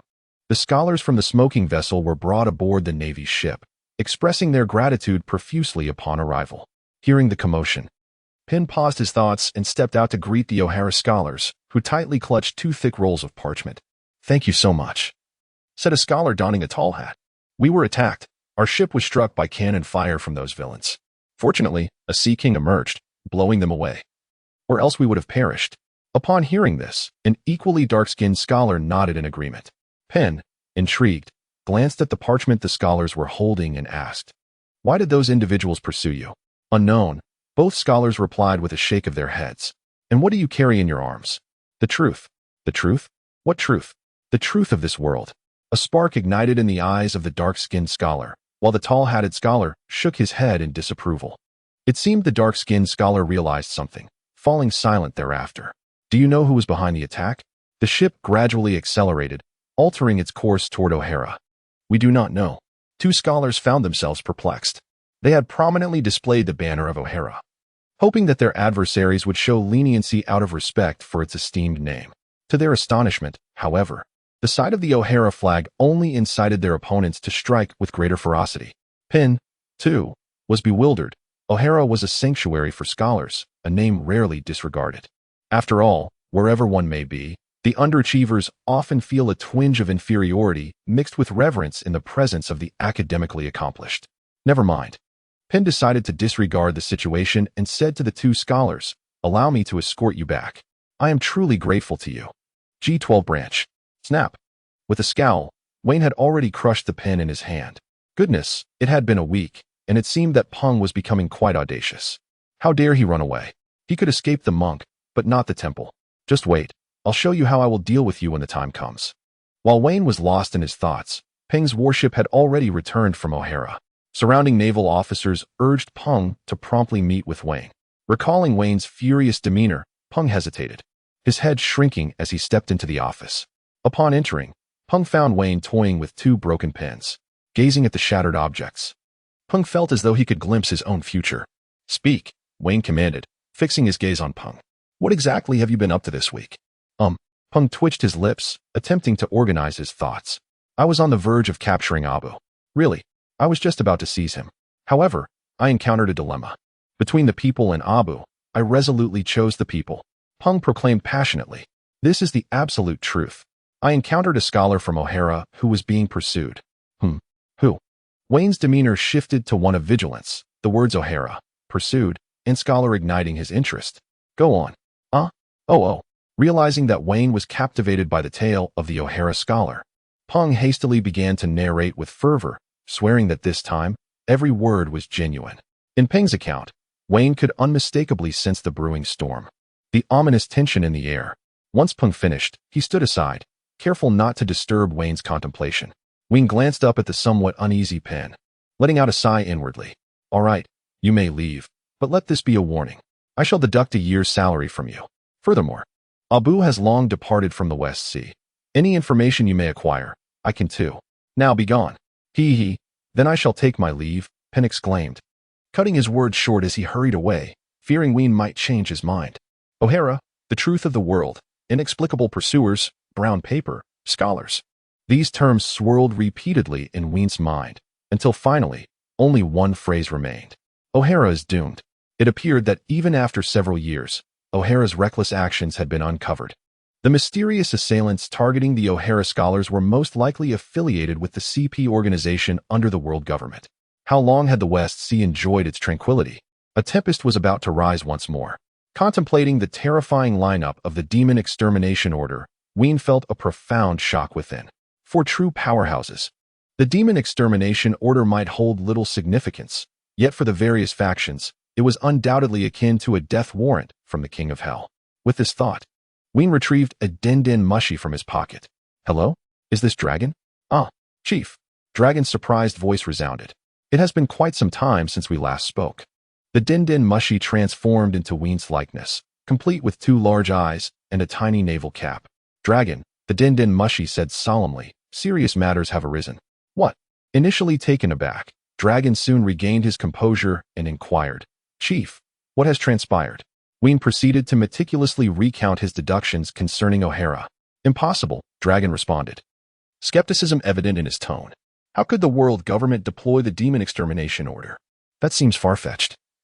Would that not entail the extermination of over 100,000 people in O'Hara? Heh, a mere 100,000? Wake up, dragon. The historical records detail matters potent enough to destabilize the world government's reign. Do not underestimate. Even hundreds of thousands would not deter them. The Din Mushi retorted with a cold laugh. Sigh. Dragon sighed despondently, grappling with the education he had received throughout his life. Should I go to O'Hara now to inform them? Perhaps we can save some lives. That was precisely my intention in calling you. The people of O'Hara could assist you in managing the future liberated nation, and we could also enlist their help in establishing our own newspaper. Very well. I shall dispatch someone immediately, Dragon replied enthusiastically. Wait, you must go yourself. Why? O'Hara is undoubtedly under CP's watch now. Your subordinates may inadvertently overlook something. And as for that individual named Ivankov, best not to mention it. You should handle this personally. Indeed, I shall prepare immediately. After concluding the call, Dorag exited to make the necessary arrangements. G12 Branch Commander's office. Vane carefully stored away the Din Mushi and paced to the window. The demon-slaying order serves as a renewed deterrent from the Navy to this world. A grim reminder of the lives of hundreds of thousands meant to caution against challenging the limits set by the world government.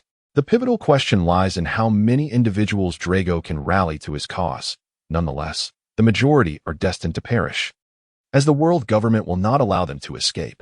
The annihilation of O'Hara is inevitable, and it remains to be seen how many can be swayed by Drago. As anticipated, when the CP personnel, propelled by the Sea Kings, returned to find that the scholars of O'Hara had vanished without a trace, they immediately made their way back to Mariewa to report their findings to the five elders. In Mariewa, where the five elders convened, an aura of terror enveloped them. One elder, clad in a black suit, with white curly hair and a fluffy white beard, a flat cap atop his head, and a scar running down his left cheek, spoke first. I never imagined someone would once again seek to touch the secrets of this world. Another elder, dressed in a deep blue suit with long, straight white hair and an impressive beard, remarked, It appears Roger's demise has not sufficiently instilled fear in them. A third elder, donned in a deep red suit without a bow tie, golden hair, and a matching beard, who bore a scar across his chest, added, O'Hara? It seems the identity of the scholar's sanctuary has led them to lose the reverence they ought to possess. It is time for the world to be reminded of the consequences of challenging the world government's boundaries. A fourth elder, wearing a deep green suit, bald with two distinctive whiskers of a mustache and a birthmark on his forehead, concurred.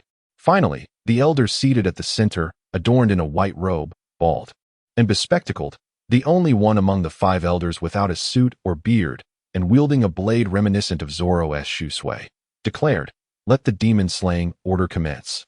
Its establishment was precisely to intimidate those who defy the rules. Contact Sengoku and activate the order. Target, O'Hara, at the Navy headquarters in Marineford. Sengoku set down the Din Mushi, his face reflecting both confusion and shock. Bring in the others. He shouted. Admiral Sengoku, what are your orders? Summon all officers of the rank of Rear Admiral and above present at headquarters to the conference room. The issuance of the demon-slaying order from the world government left everyone in profound shock.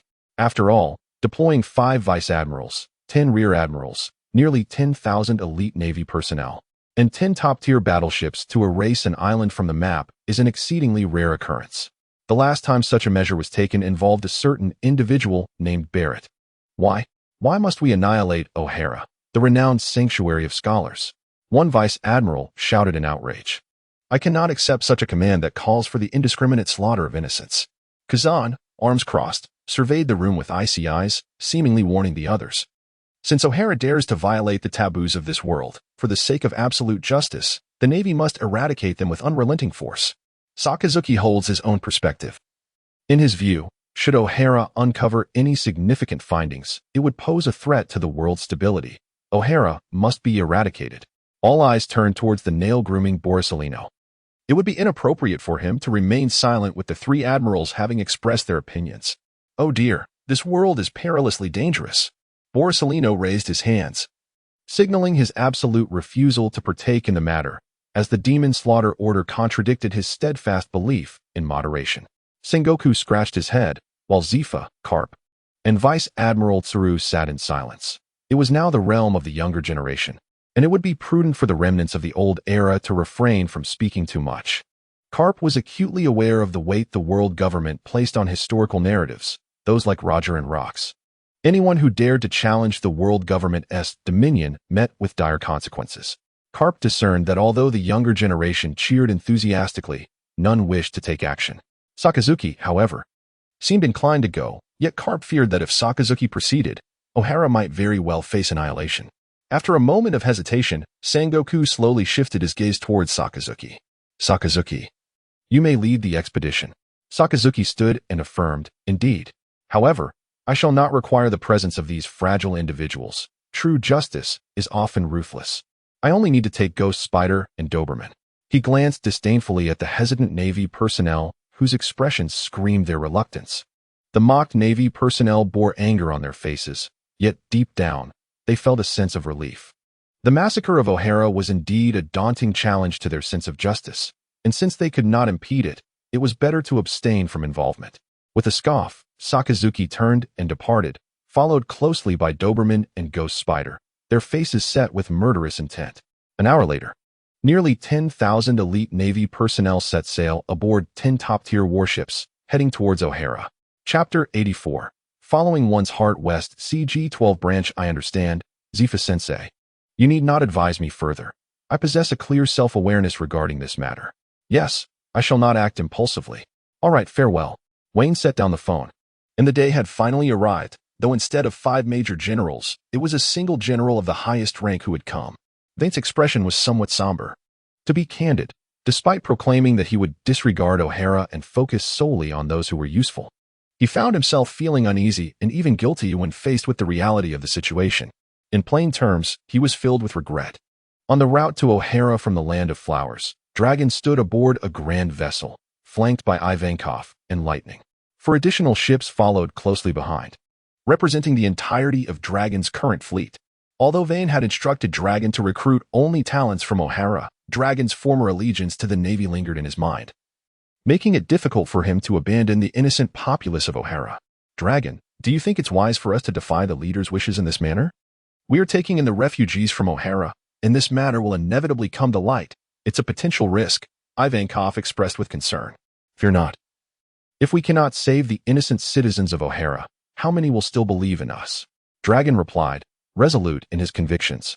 Just then, the snail phone that Dragon had specially contacted Vane with began to ring. Dragon, you might want to consider how to explain this to the leader, Ivankov said, feeling powerless. Dragon rolled his eyes and picked up the microphone attached to the snail phone. Leader? Before he could finish his sentence, the snail phone hurriedly interjected, Dragon, focus all your efforts on saving lives. I have arranged for a skilled individual from the Navy to intercept them. Remember, this should buy us at least half a day's time. With a click, the snail phone lowered its head and fell into a dormant state. See, Dragon waved the snail phone in front of Ivankov. The leader still cares for the people. Oh, I see. Now let us hurry. I can hardly wait to expand the new humanity. Ivankov dismissed Dragon's teasing remarks, his spirits lifted. Under Dragon's command, the 5 grand ships swiftly accelerated toward Ohara. Veen paced back and forth in the office, contemplating that the naval fleet could traverse the doldrums and that there existed internal routes within the Navy through this windless zone. Wine scrutinized the nautical chart hanging on the wall, then directed his attention to the juncture of the West Sea and the Grand Line. After exchanging pleasantries with Captain Jiuen and Colonel Sheely, Wine, under the pretext of deep-sea repairs, enveloped himself in a protective membrane and leaped into the ocean.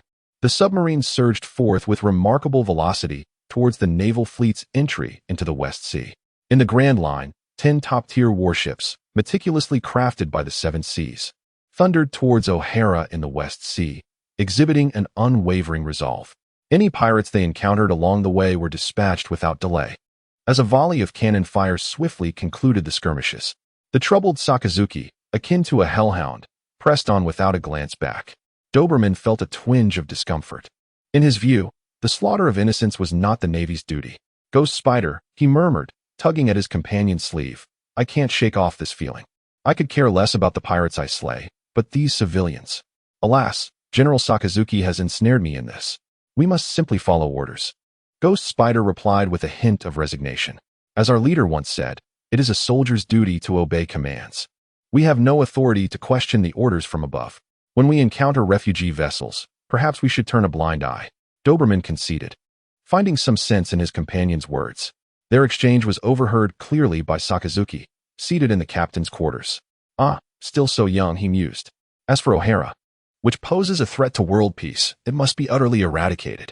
What significance does historical truth hold if it incites chaos and harms the populace? Drawing a cigar from his pocket, he ignited it with his dark crimson, magma-like fingers, inhaling deeply and exhaling a series of smoke rings. Any element that endangers this world must be annihilated. The errors committed by Teacher Zephyr shall never be repeated under my watch. Not far beneath the fleet, Wine gazed at the distant vessels with a growing headache. They were all his comrades, so he could not strike too hard. Yet he needed to find a way to halt the fleet's advance.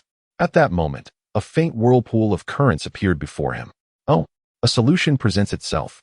A small whirlpool emerged before the fleet, initially overlooked by all as merely a common occurrence upon the sea's surface. However, as the whirlpool expanded, growing to a size capable of impeding the fleet's advance, a sense of foreboding settled upon everyone. Dracul Mihawk anchored his ship not far from O'Hara and ventured alone into the island. The long-anticipated events surrounding O'Hara had indeed undergone some transformations. The previously vigilant Admiral Sauron, who would have warned O'Hara, was summoned by Vice Admiral Garp to the G1 branch to secure the New World. Garp, perceiving Sauron's inherent goodness, deemed him unfit to witness the darker aspects of the Navy, thus assigning him to the New World for his development. Yet, Sauron did not arrive. Instead, under the guidance of Vane, Mihawk came forward. Dr. Clover, you must trust me. The world government's extermination order is en route. We must evacuate immediately. Our people are doing everything they can to intercept the Navy, Mihawk implored earnestly.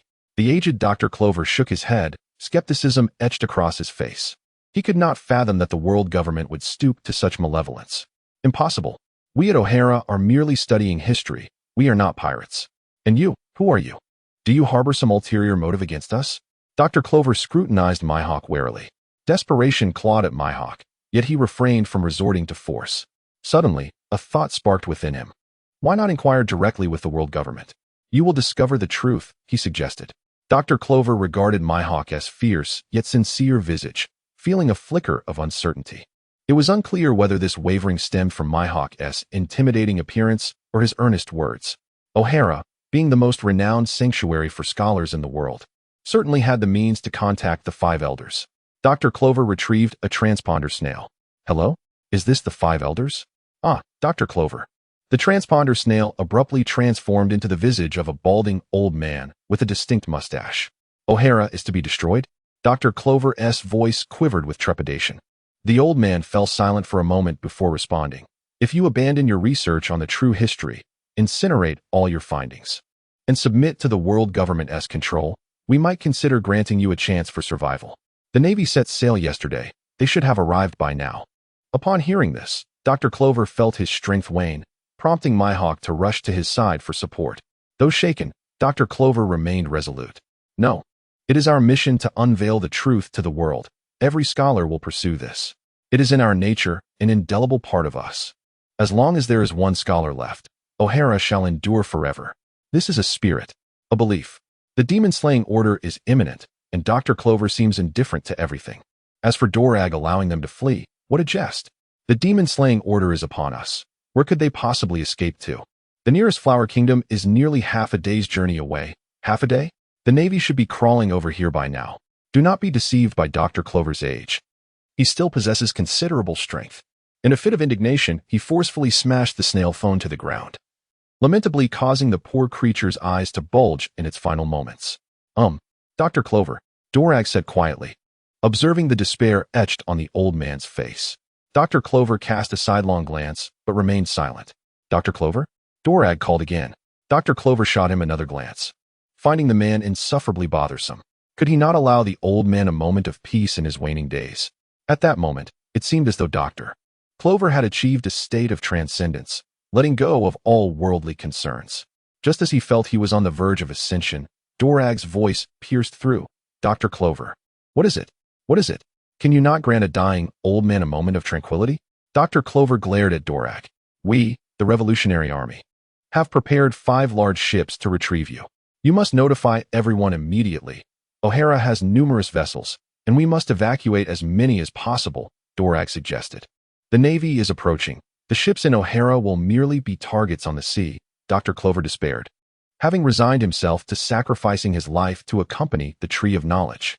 We have people intercepting the Navy, Dorag said with a hint of pride, and they can delay them for half a day.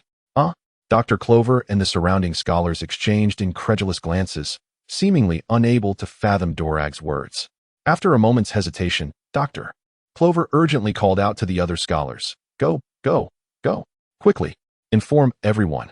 Time is of the essence. Hurry. Understood. Coming back to their senses, the scholars exited excitedly to prepare. Dr. Clover turned back to Dorag, saying, Thank you, truly. And may I inquire, what exactly is the Revolutionary Army? Dr. Clover was still unfamiliar with this faction. We, the Revolutionary Army, are a force led by a great leader with the goal of overthrowing the world government, dedicated to providing a better life for the people. The Flower Kingdom serves as our base, Dorag replied with enthusiasm. Oh, what capabilities does your so-called leader possess? Dr. Clover felt a stirring within him, as he was well aware of the prosperous lives of the citizens of O'Hara. Subsequently, Dracul Mihawk recounted to him the various systems and policies described to him by Vane. While the citizens of O'Hara might escape the pursuit of justice, the scholars would undoubtedly face dire consequences, as they would be hunted down without mercy. Listening intently to Mihawk's descriptions, Dr. Clover's eyes sparkled with excitement. What brilliant concepts they were! The leader you speak of must be a remarkable individual, brimming with wisdom. Such a talent is someone I long to engage with deeply. Dr. Clover was truly in awe of Vane. Ha ha ha, there will be an opportunity, Mihawk replied. Now, I shall bring the ship anchored off the coast of O'Hara to shore. Please ensure that the materials within the Tree of Knowledge are prepared swiftly. Thank you so much. Dr. Clover expressed his gratitude. It's no trouble. We are all allies in the future, are we not, Dr. Clover? As Mihawk reached the entrance of the Tree of Knowledge, he suddenly turned back to say this. Without hesitation, Dr. Clover affirmed, Indeed, we shall be one family henceforth.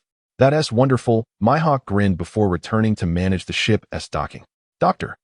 Clover stood at the entrance for a long while, his gaze filled with confusion and trepidation towards the unknown. When a scholar approached him to inquire how the texts of the Tree of Knowledge should be organized, he transformed back into the composed and sagacious elder scholar. Let us take it one step at a time. In the tumultuous waters of the upside-down sea, 10 warships were ensnared by a powerful whirlpool created by Vane's submerged barrier propellers. The whirlpool was formidable, entangling the ships without inflicting significant damage. The Navy personnel aboard the vessels recognized this, yet, due to the nature of their mission, they moved leisurely, exuding no sense of urgency, creating an uncanny equilibrium with Vane. Admiral Sakazuki, however, was quite displeased with the Navy's demeanor. Upon reaching O'Hara, he was determined to act without mercy, but being trapped in this manner was intolerable. Initially, he commanded the helmsman to steer the ship away from the whirlpool. However, no matter where the warships attempted to navigate, the whirlpool followed relentlessly. It soon became evident that someone was obstructing their path. Damn it! Sakazuki exclaimed, gazing out at the sea.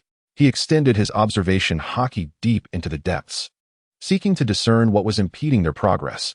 At that moment, a presence, slightly less potent than his own haki, countered his probing. Through this encounter, Sakazuki deduced that the entity had yet to take a decisive action, but was certainly formidable nonetheless. Bring me a cannonball, Sakazuki commanded, extending a hand towards the gunner. Oh right. The artilleryman regained his composure and retrieved a shell from the ammunition box, handing it to Sakazuki. Grasping the shell, Sakazuki initially threw it tentatively towards the area he had just surveyed. Boom. A dull explosion reverberated. Chapter 86. Interception him? Sakazuki furrowed his brow, surprised by the lack of any reaction. A few more, he commanded, reaching out to the artilleryman for additional shells. Hey! After receiving the shells, Sakazuki hurled several more into the sea. Boom, boom, boom, boom. A few small lights flickered beneath the ocean, yet still, no response came. Damn it! Sakazuki cursed inwardly. Realizing that the adversary hiding beneath the waves was indeed a scoundrel, the magma fruit had no efficacy underwater. Who are you? Sakazuki bellowed, his patience nearly worn thin after 2 hours. I am Shafulin. A hoarse, yet resonant voice emerged from the depths of the sea. Shafulin. Such audacity. Sakazuki retorted. Why do you obstruct the Navy? Vane declared at the ocean's depths, I disapprove of your Navy's recent actions, and as entrusted, I must impede your progress here. What if I insist on passing through? Sakazuki retorted, as the molten lava began to bubble ominously around him. Then do give it a try, Vane threatened, unleashing a formidable jet of water from the sea. Humph! A great flame. A fist of lava surged forward to meet it, the molten rock and seawater clashing, generating scalding steam that burned several onlookers. Ah! Quickly, medics. Someone has been scalded. The commotion behind them failed to capture the attention of Sakazuki and Vane. Come out from your hiding place in the sea and dare to engage in battle. Sakazuki exclaimed in fury. Dare? Do you have the courage to descend? Vane countered. You. Sakazuki felt enlightened yet appalled. He had never encountered such unabashed audacity. Thus, one stood upon the ocean's surface while the other dwelled below, exchanging barbs across the vast expanse. Regrettably, the traditional Navy officer found himself outmatched in wits by Vane, a product of the information age. You? Me? What of it? Why call me father? Do you wish to pay homage? Oh, spare me, you wretched son. Must you resort to such extremes? Just wait. I shall ensure you suffer a fate worse than death. Is that all you can say? Individuals like you should return home for a warm bottle. Ah, Shafulin, I shall remember you. Huh. I cannot possibly remember having a son such as you. Now, do find a suitable place to attend to your needs. In a rare moment of catharsis, Wayne expunged the pent-up negativity that had accumulated within him, the burdens of funding issues, the embarrassment he faced in the Oak Kingdom, and the troubles concerning O'Hara. All of these concerns had ceased to exist for Wayne. As he gathered his emotions, he contemplated the idea of creating several disposable accounts in the future, which would not only provide an outlet for his frustrations, but also serve to vex the world government. After venting his grievances, Wayne chose to remain silent, allowing Sakazuki to rage on. Whenever a naval ship attempted to depart, Wayne skillfully utilized the barrier's propeller to manipulate the whirlpool, rendering the vessels immobile. Meanwhile, O'Hara remained engulfed in chaos. Upon the announcement of the Navy's extermination order, the residents of O'Hara scrambled for boats, plunging the port into disarray. Some deluded individuals believed that the world government would refrain from such actions, seizing the opportunity to engage in looting amidst the turmoil. Dr. Clover had long since lost faith in these troublemakers, cowardly, inept, ignorant, yet self-righteous. If they wished to stay in O'Hara, so be it. The scholars had their own concerns to tend to and could hardly afford to attend to them. The looters further exacerbated the disorder at the port, but gradually, some began to take it upon themselves to restore order. Everyone eventually realized that the overcrowding offered no escape, leading to a more organized embarkation process.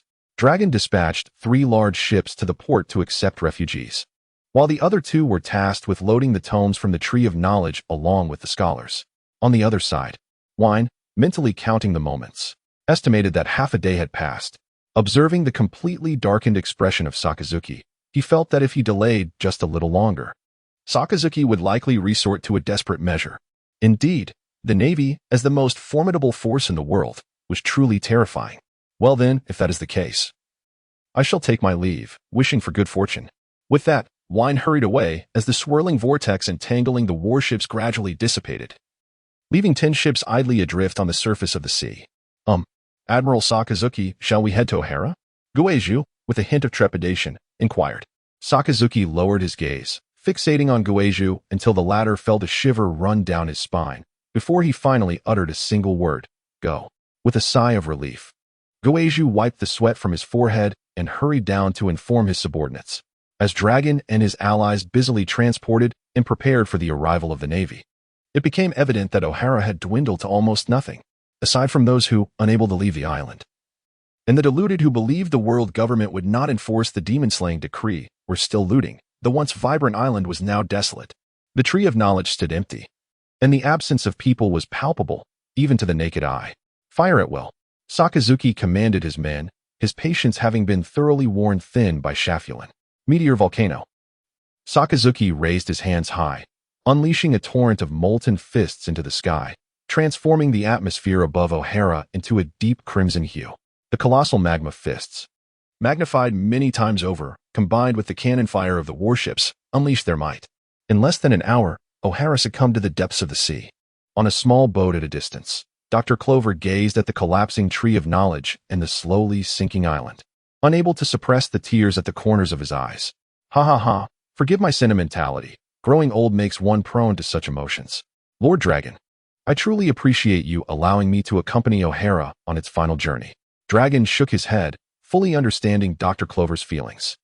When he departed from the naval headquarters years ago, he too had taken a moment to bid a heartfelt farewell.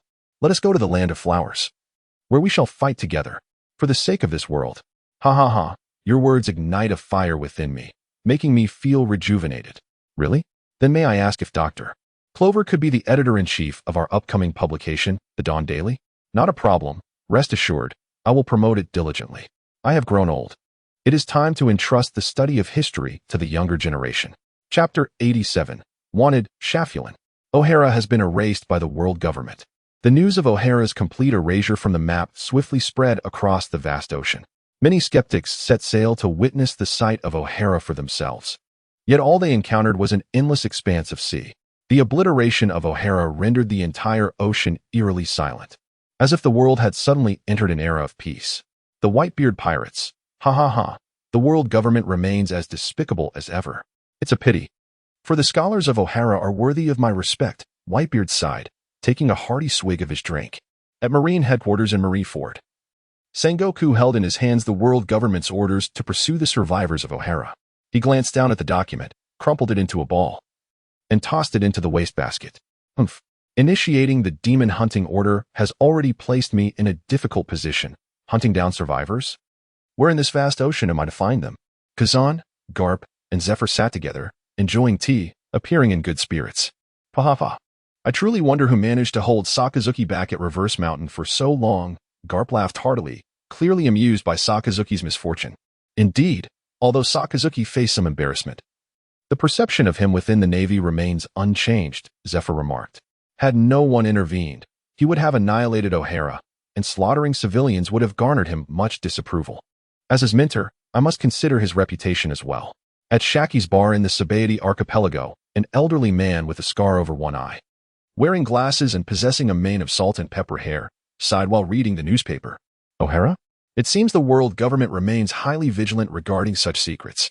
However, it's intriguing that someone dared to intercept the Navy, he mused. Rayleigh, what are you reading? A stunning dark-haired woman entered the bar. Ah, Shaki. I was just perusing the news of O'Hara's destruction, Rayleigh replied, waving the newspaper at her. The Navy merely obliterated the island of O'Hara. Due to the interception, by the time the Navy arrived, all the inhabitants had already fled, Shaki chuckled, covering her mouth. I imagine the world government must be in quite a predicament now, As all the prominent figures were somewhat aware of O'Hara's fate, none could resist reveling in the world government's misfortune. The demon hunting order indeed instilled fear among the lower-ranking pirates, yet anyone of significance understood that the world government had been outmaneuvered this time. Don Quixote da Flamingo was among them. Ha ha ha ha, world government. You too have your day of reckoning. Ha ha ha. Da Flamingo laughed until tears nearly streamed from his eyes, relishing any moment of the world government's humiliation. Hee, Da Flamingo. The beast pirates have arrived, Tori Pole announced, wiping his nose. All right then, I shall attend to them at once. Today is truly delightful. Da Flamingo strode forth with an air of detachment. Amidst the tumultuous waves of the sea, the world government finally issued a bounty. The scholars of O'Hara were each valued at 70 million berries, while Dr. Clover was deemed worthy of a staggering 100 million berries, regardless of life or death. The enigmatic powerhouse, Shafulin, whose physique remains unknown, possessed a hoarse voice and abilities suspected to manipulate water currents, commanding a bounty of 1 billion berries, irrespective of his fate. In the office of the G-12 branch commander in the West Sea, a realization dawned upon Wayne. It appeared that the esteemed individual had also been placed on the wanted list. Clutching the bounty notice, a smug expression graced his countenance. To be issued a bounty of 1 billion berries on one's very first endeavor is truly remarkable, he mused, only to discard the notice into the waste bin. The bounty concerned Shafulin, not me, Wayne. What connection does Marcus have to this matter? Setting aside thoughts of Shafulin, Wayne discovered that no matter how diligently he trained, his physical strength could not advance any further. The final step eluded him. Good day, Major Wayne. Indeed. Do you wish to train, Major Wayne? Yes. As he walked, Wayne lowered his gaze, responding to the Navy while contemplating his own path. Sitting cross-legged in his training spot, he extended his hand, conjuring a small barrier. Wayne realized that he had seemingly miscalculated his direction. The true strength of the barrier fruit lay in its defensive capabilities rather than offensive power. The pursuit of techniques, such as the barrier blade or spiral sphere, proved to be of little consequence. What truly mattered was possessing a body that could withstand any assault.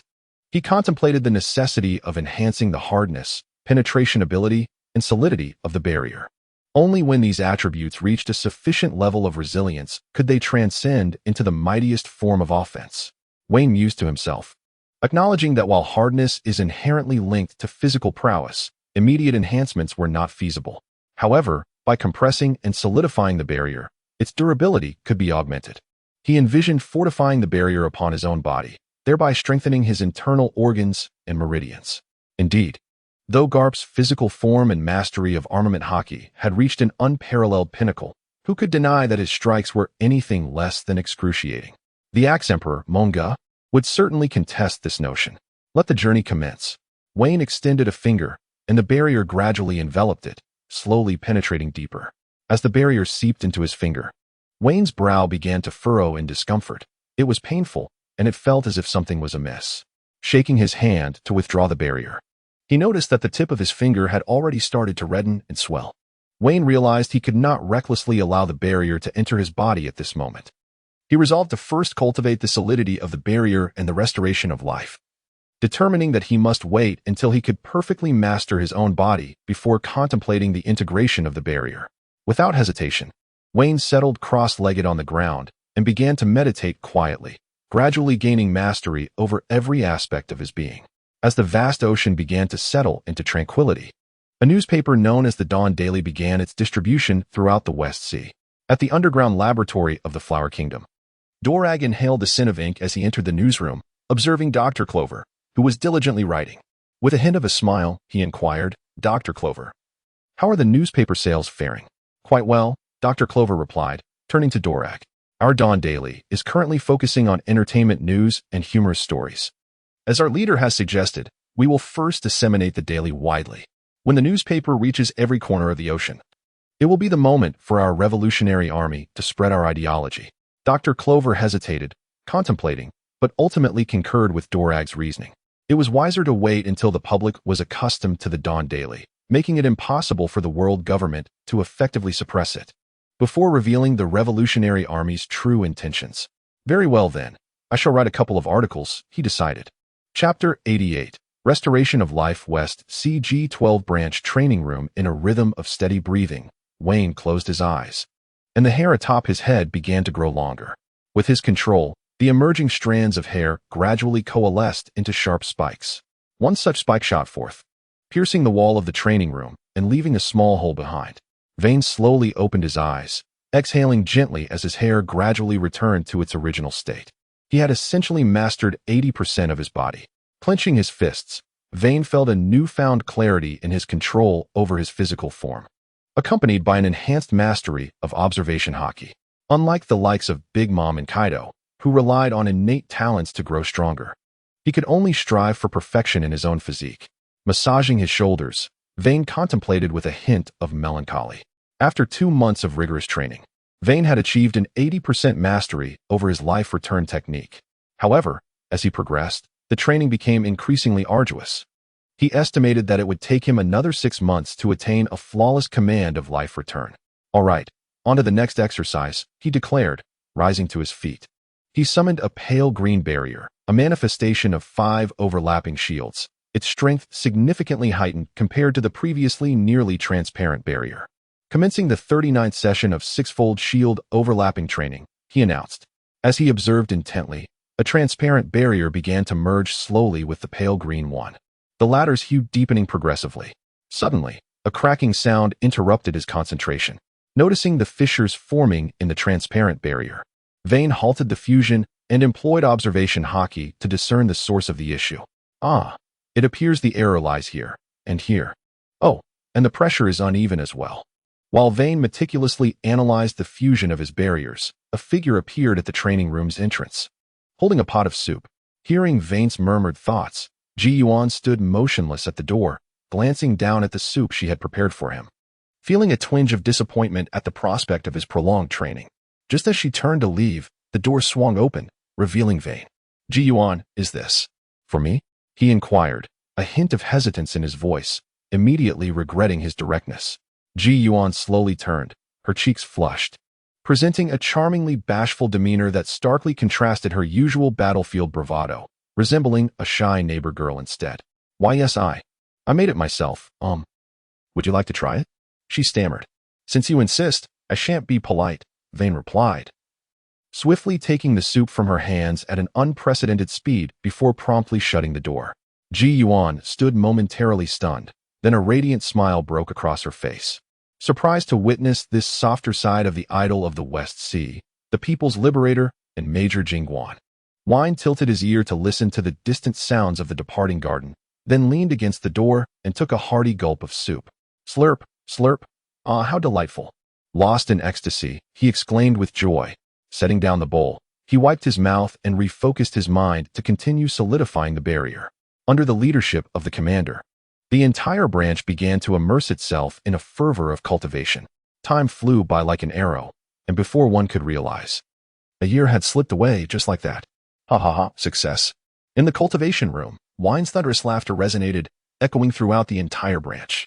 Wayne opened the door, and a vibrant green barrier materialized on his left hand, formed by the overlapping of 15 shields, possessing a hardness exceeding that of a transparent barrier by more than tenfold.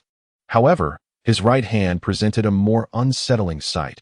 From the palm of his right hand emerged another hand, a manifestation of Wayne's mastery of life restoration, marking a remarkable achievement in his ability to control every cell of his body.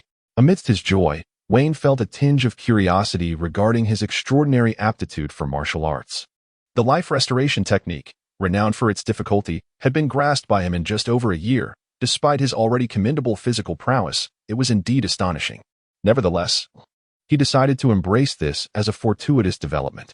Wayne ran his fingers through his hair, which had become somewhat disheveled, and with a mere thought, his hair returned to its original state. Subsequently, he completely relaxed his body, causing the peculiar hand on his right to vanish, and the barrier on his left to fade away as well. The news of Wayne's emergence did not stir much commotion. The branch continued its relentless pursuit of pirates, the apprehension of fugitives, and the suppression of various illicit enterprises, just as before. In Lafitte's office, he perused a document detailing the number of pirates captured this month and the tally of slave traders apprehended.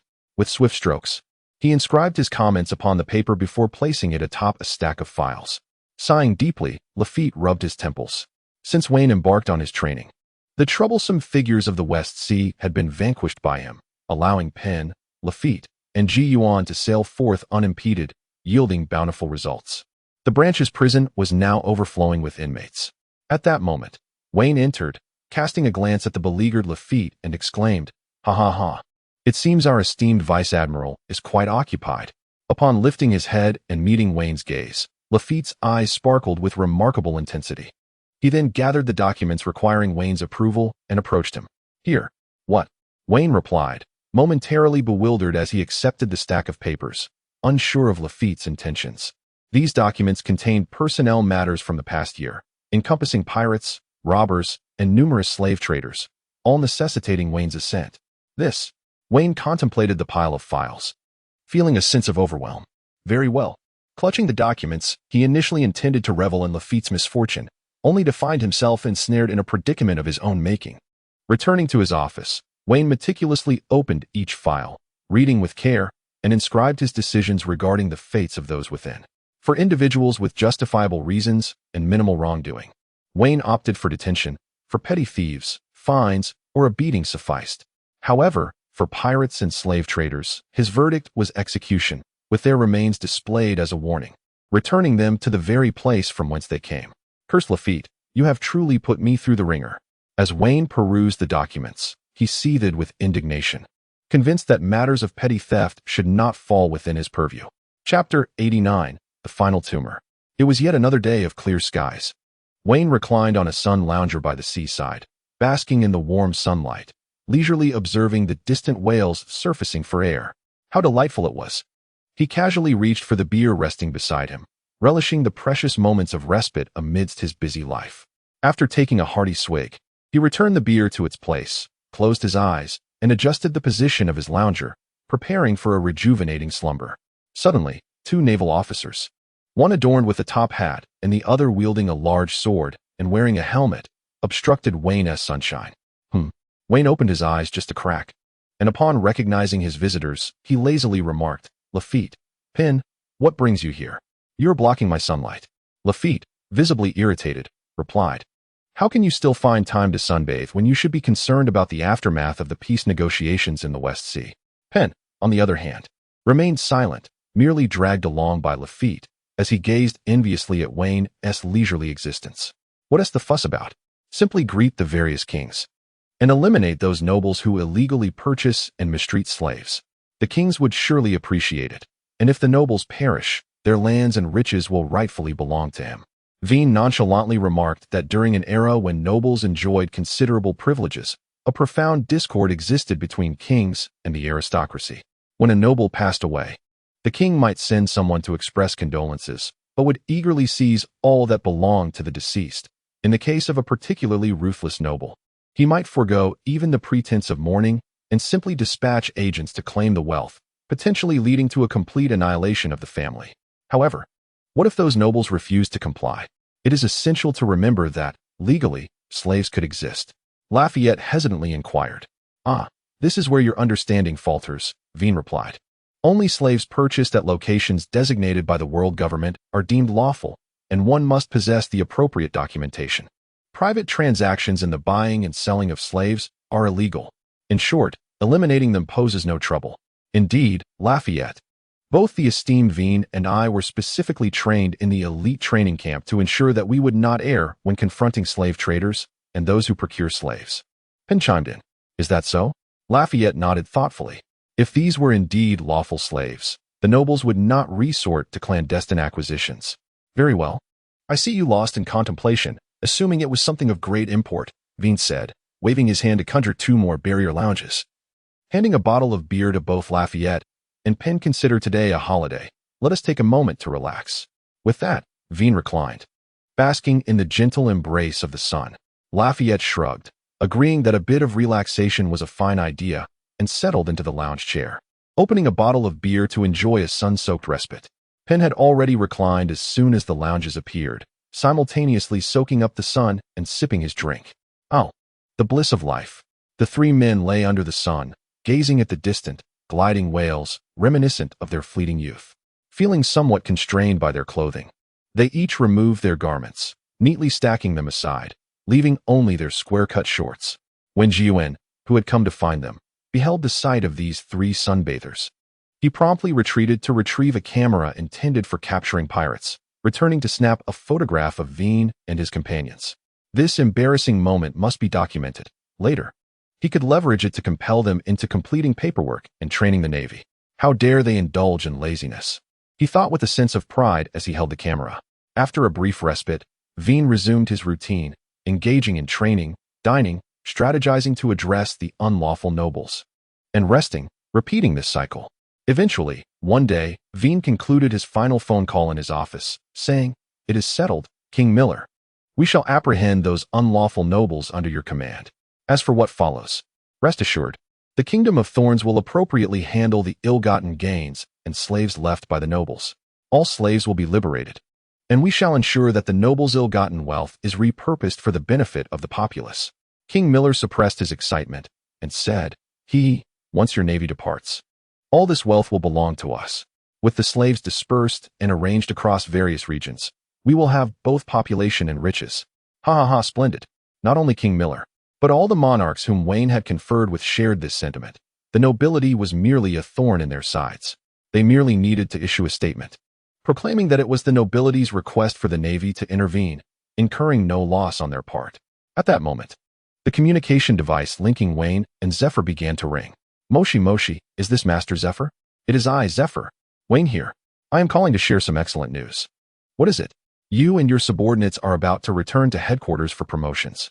The West CG-12 branch will subsequently be entrusted to Colonel Siri, who will be promoted to captain shortly thereafter," Zephyr said with a cheerful tone. "Is that so? Could we possibly delay it for a month?" Wayne expressed his reluctance to depart immediately. "Why?" Zephyr inquired, somewhat perplexed. "Our operations against the West Sea nobility are about to commence. I cannot relinquish control just yet." This is the final malignant growth in the West Sea, and I wish to train Siri further to enhance his capabilities, Wayne replied. Targeting the West Sea nobility? What about the world government? Zephyr said, sounding somewhat troubled. Rest assured, I have already conferred with the kings of various nations. They will take responsibility for this matter, ensuring it is handled properly. It is a win-win situation, and they will strive to manage it. For any mishap would reflect poorly on them, Wayne asserted confidently. As long as you are aware, that is sufficient, Zephyr expressed with relief. Very well then. Fortunately, the news of your promotion to Vice Admiral has not yet been disclosed. I will inform Sengoku now. All right, I shall hang up. MHM. In Zephyr's office. After terminating the call, he excitedly pumped his fist. Each conversation with Wayne was a delight for Zephyr, especially when hearing Wayne's ambition to transform the West Sea into a realm of peace. Ha ha ha, my son is truly remarkable. He far surpasses me, ha? A sense of fulfillment swelled within Zephyr, even though this son was still unaware of his paternal connection. Oh right, I must quickly notify Sengoku. Once the excitement subsided, Zephyr remembered he still needed to approach Sengoku. Chapter 90. Action Naval Headquarters, Marineford O. Are you speaking the truth, Zephyr? Sengoku said, arms crossed, maintaining a calm demeanor. Zephyr, seated comfortably on the sofa, responded joyfully, of course. Wayne has already consulted with the kings, and as soon as the arrest warrants are issued, Wayne will immediately lead his men to raid the nobility's estates. I see. Sengoku nodded, but then suddenly recalled a crucial detail. But isn't this a matter of the kingdom's private affairs? Is it appropriate for the Navy to intervene in this manner? I have long anticipated your inquiry. Wayne has already disclosed the reasons to me. Zephyr cast a disdainful glance at Sengoku, whose teeth clenched in response to such an attitude.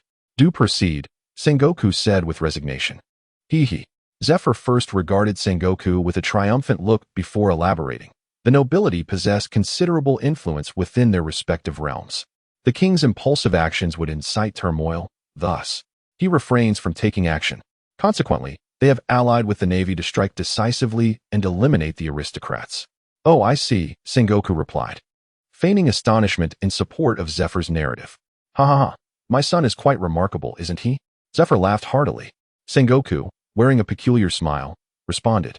Let us wait until Wayne acknowledges you as his father. He remains oblivious to your existence. I shall observe when you dare to speak the truth. At Sengoku's words, Zephyr's expression stiffened. Indeed, no matter how formidable Wayne may be, he is merely a student in name, not a kin. No matter how joyous he felt, he could not publicly proclaim, this is my son. Your paperwork will eventually exhaust you.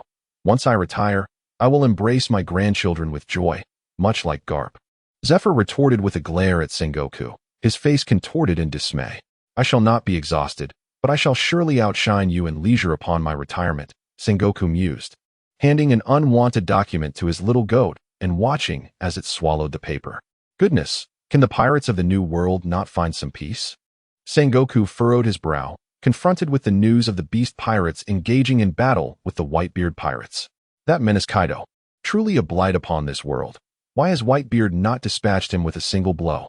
After conferring with Zephyr, Wayne resolved to provide Colonel Siri with rigorous training. Reporting. Admiral Wayne, Colonel Siri is here. Colonel Siri entered Wayne's office, speaking with gravity. Take a seat. Wayne gestured for him to sit. Recently, the branch's pace has quickened, and the purging campaign in the West Blue is nearing its conclusion. I trust you have discerned this as well, Wayne remarked. Colonel Siri looked at Wayne, his eyes glistening with reluctance, and said, I understand, Major General Wayne. You are preparing to depart from here. Observing the tearful expression on Colonel Siri's face rendered Wayne speechless. Your emotional resilience is rather lacking, he thought. Perhaps the psychological disposition of individuals within the pirate world is peculiar, as displays of extreme emotion abound. As long as you comprehend, that is sufficient. Teacher Zephyr has informed me that we shall depart in a month, and this branch will be entrusted to you. Wayne encouraged him. But I feel inadequate. I should be. Colonel Siri began. I am aware of your inadequacies, Wayne interrupted. Colonel Sheely was somewhat bewildered. At this moment, shouldn't Wayne be encouraging him with words of affirmation? Why was he so direct? What do you mean? Sheely pondered, aware of his current limitations. Thus, he felt compelled to subject himself to rigorous training. I suppose I must trouble you, Commander Wayne. Colonel Sheely exclaimed with excitement. believing that guidance from such a formidable mentor would undoubtedly enhance his prowess. Very well, let us not delay. We shall proceed to the training ground immediately.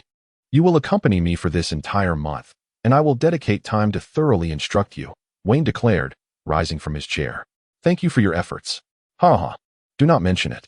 You must diligently safeguard the tranquility of the West Sea from now on. Indeed, I shall risk my life to ensure that the West Sea does not succumb to darkness again. Good. Do not let me down. Wayne nodded and exited, heading straight for the training ground, with Colonel Sheely obediently following behind. Vane stood at the center of the arena, beckoning to Colonel Siri, come forth. Unleash your most formidable technique. Colonel Siri removed his cloak, shook out his limbs, and raised his fists, assuming a combat stance. Let us begin. I mean no offense. With his legs slightly bent, Colonel Siri exerted force, propelling himself off the ground. Aiming with precision, he prepared to strike. The muscles in his index finger tensed, seemingly enhanced by a weighty force. Within Vane's observation, he discerned at least 7 or 8 methods to evade Colonel Siri's assault. However, he chose not to retreat. Intrigued to gauge the true strength of the Colonel's attack, Wayon extended his right hand, raising his palm. The barrier enveloped his form, a profound permeation enveloping him. Wayne's right hand began to glimmer, for he had seamlessly integrated a barrier into the very skin of his hand. Suddenly, Colonel Silly's finger made direct contact with Wayne's right hand, producing a sharp, resonant sound of impact. With a swift motion, Wayne pushed his palm forward, causing Colonel Siri to stumble back 2 steps. The speed was insufficient, though the accuracy was satisfactory, and the force was somewhat lacking, Wayne remarked. What should I do then? Commander Wayne? Colonel Siri inquired, a hint of urgency in his voice. Ah, by the way, do you feel pain in the inner thigh and back muscles when you exert yourself? Perhaps some bruising in your finger joints? Wayne inquired, using his observation powers to meticulously assess the situation. Yes, Colonel Siri confirmed. I consulted the doctors. They treated me, but it proved ineffective. TCH, they must be quacks. Wayne retorted, with a pained expression as he retrieved a somewhat tattered notebook from his pocket and handed it to Colonel Siri. Here, take this. Just so you know, it's meant for the entire branch. This can serve as the legacy of our G12 unit. Such a precious item, Colonel Siri said, receiving the notebook with utmost care, fearing he might damage it. This was given to me by the first benefactor in my life, the illustrious Major General Wilson of the Grand Line. This notebook contains many insights and precautions regarding physical training, as well as various methods for treating internal injuries. The remedies for your afflictions are included, alongside my notes on maritime taboos, combat techniques, and essential knowledge for navigating the Grand Line. I even documented the training methods for the shave technique. At this point, Wayne cleared his throat and added, do not disseminate this information carelessly. This notebook is meant to be passed down through generations, ensuring that the West Sea Navy possesses the strength to command the seas. I understand. Thank you, Colonel Siri replied, visibly moved. Good. Now hurry back. Addressing your internal injuries is the priority. Understood. Chapter 91. Resolving the nobility. After Colonel Siri departed, Wayne extended his hand, merging his barrier with it. His palm radiated a metallic sheen as he exerted his utmost control, allowing the barrier to integrate into a single finger. The digit gradually adopted a glass-like quality, its hardness significantly enhanced. Relaxing his focus, the glass-like finger reverted to its original form. For now, this was the extent of his capabilities. With a hint of disappointment, Wayne remarked that he had already devised names for the techniques, but alas, he could only maintain them on a single finger for now. He would have to practice diligently. Shaking his hand, Wayne returned to the office with a sense of regret. The cleanup operation targeting the nobility would need to be meticulously planned, involving multiple routes, the mobilization of resources, and the careful allocation of personnel. 3 days later, at the G12 branch port, an assembly of military vessels of varying sizes was complete. 1 large warship, 3 medium-sized warships, and 9 small warships were present, based on the intelligence gathered and the outcomes of negotiations with various kings. This operation aimed to address a total of 20 nobles, impacting nearly 10 nations of varying sizes. The nobles involved in each country were notably influential within their localities. The G12 branch dispatched several key figures from the naval headquarters: Rear Admiral Wayne, Colonel Jiwen, Colonel Pingin, Lieutenant Colonel Sheely, and Majors Harlow, Mangsu, Jim, Fanma, Lucy, Buchanan, Lulatak, and Barton. At Wayne's command, the 13 warships set forth, each navigating towards a different destination. Wayne stood at the bow of the ship, gently caressing the muzzle of the battleship's cannon. Unbeknownst to him, he had already spent over 2 years in the western seas, and he felt as though he had profoundly fallen in love with this place. The vast, boundless ocean, dotted with islands, was home to countless people who yearned for the Navy's protection and aspired to lead better lives. Soon, that day would arrive. Wayne clenched his fists, just a little longer. Once I rid this region of the nobles and bring true prosperity to the western seas, I shall ensure peace reigns throughout the world. Pirates, the 4 emperors. The world government. You shall see who the mouse is and who the cat is, he mused. Accelerate. Hey, speed up. The command echoed repeatedly, and the entire battleship began to hasten its pace, heading straight for the southern territory of the Thorn Kingdom, ruled by the noble Heck. Intelligence reports indicated that the noble Heck was involved in the illicit enslavement of individuals, purchasing illegal slaves without proper registration, and exceeding the allowable number of slaves, along with numerous other charges, including murder and torture. Upon docking, Wayne was the first to leap ashore, followed closely by the Navy, armed and clad in their uniforms, an air of grim determination enveloping them. The synchronized sound of marching feet hushed the usually vibrant town. As the Navy's objective became clear, the imposing Heck Castle at the town center. Halt! Identify yourselves. This is the castle of the noble Heck. The gatekeeper, brimming with arrogance, addressed the Navy, for in their minds, Heck Castle was the epitome of strength. Bang! Bang! The response came from the rifles in the hands of the Navy. How dare you? Who has the audacity to lay hands on a noble? Are you not aware of the noble Heck's reputation? You lowly peasants, do you dare? After the 2 gunshots rang out, a throng of armed retainers and several nobles emerged from Heck Castle. Today marked the occasion when Heck had acquired a rare fur tribe slave, and he had invited a few of his esteemed friends to witness the unveiling. However, before he could showcase his prized possession, the Navy stormed in. This is bad. Upon seeing Wayne at the forefront, Heck immediately realized that they had come to settle scores with him. Yet, the pride inherent in his noble status forbade him from retreating. If he cowered before the Navy now, how could the Heck family hold their heads high in the presence of other nobles in the future? Navy, what business do you have here? Heck demanded. What business? Heck, you are suspected of violations concerning the illicit purchase of slaves. King Miller has issued an arrest warrant. You must accompany us, Wayne replied calmly. What? Heck was enraged. Had these servants of the Navy dared to commit such an act against their master? I refuse. To arrest me, you must possess an arrest warrant from the world government, Heck retorted defiantly. I am merely here to inform you. Do you wish to resist arrest? Wayne narrowed his eyes and inquired, what? Do you dare to lay a hand on me? Heck, with an air of arrogance, retorted. The Navy is merely the subordinate of the world government, while the nobility are its true supporters. Bang! After the gunshot rang out, a trickle of blood flowed from Heck's brow, yet the smug expression still lingered upon his face. Wayne exhaled the smoke lingering at the muzzle of his firearm, gazing at Heck's lifeless body, and remarked, I was rather hoping you would resist arrest. With a sweeping gesture, he commanded the Navy to surge into Heck's fortress, where a multitude of captives were uncovered. Most were impoverished individuals ensnared by slave traders, predominantly women, alongside one particularly unique slave, a member of the fur tribe. Wayne gazed helplessly at the rabbit girl before him. How old are you? He inquired, but the young girl remained silent, merely regarding him with a pitiable expression, as though he were a ravenous wolf. Good heavens! Wayne gently tapped his forehead and inquired, what is your name? Where do you reside? Do you know how to return home? The little girl shook her head, perplexed by the questions. Wayne, decisive and resolute, found himself at a loss when confronted by a mere child. Suddenly, a spark of inspiration illuminated his mind. In the original tale, the rabbit character Gallet possessed a profound fondness for carrots. Fetch that crate of carrots, Wayne commanded his subordinate. Moments later, 2 sailors approached, carrying a large crate of carrots, clearly of the finest quality reserved for nobility. Upon observing the little girl's gaze fixated on the carrot, Wayne instantly discerned the stirring of her heart.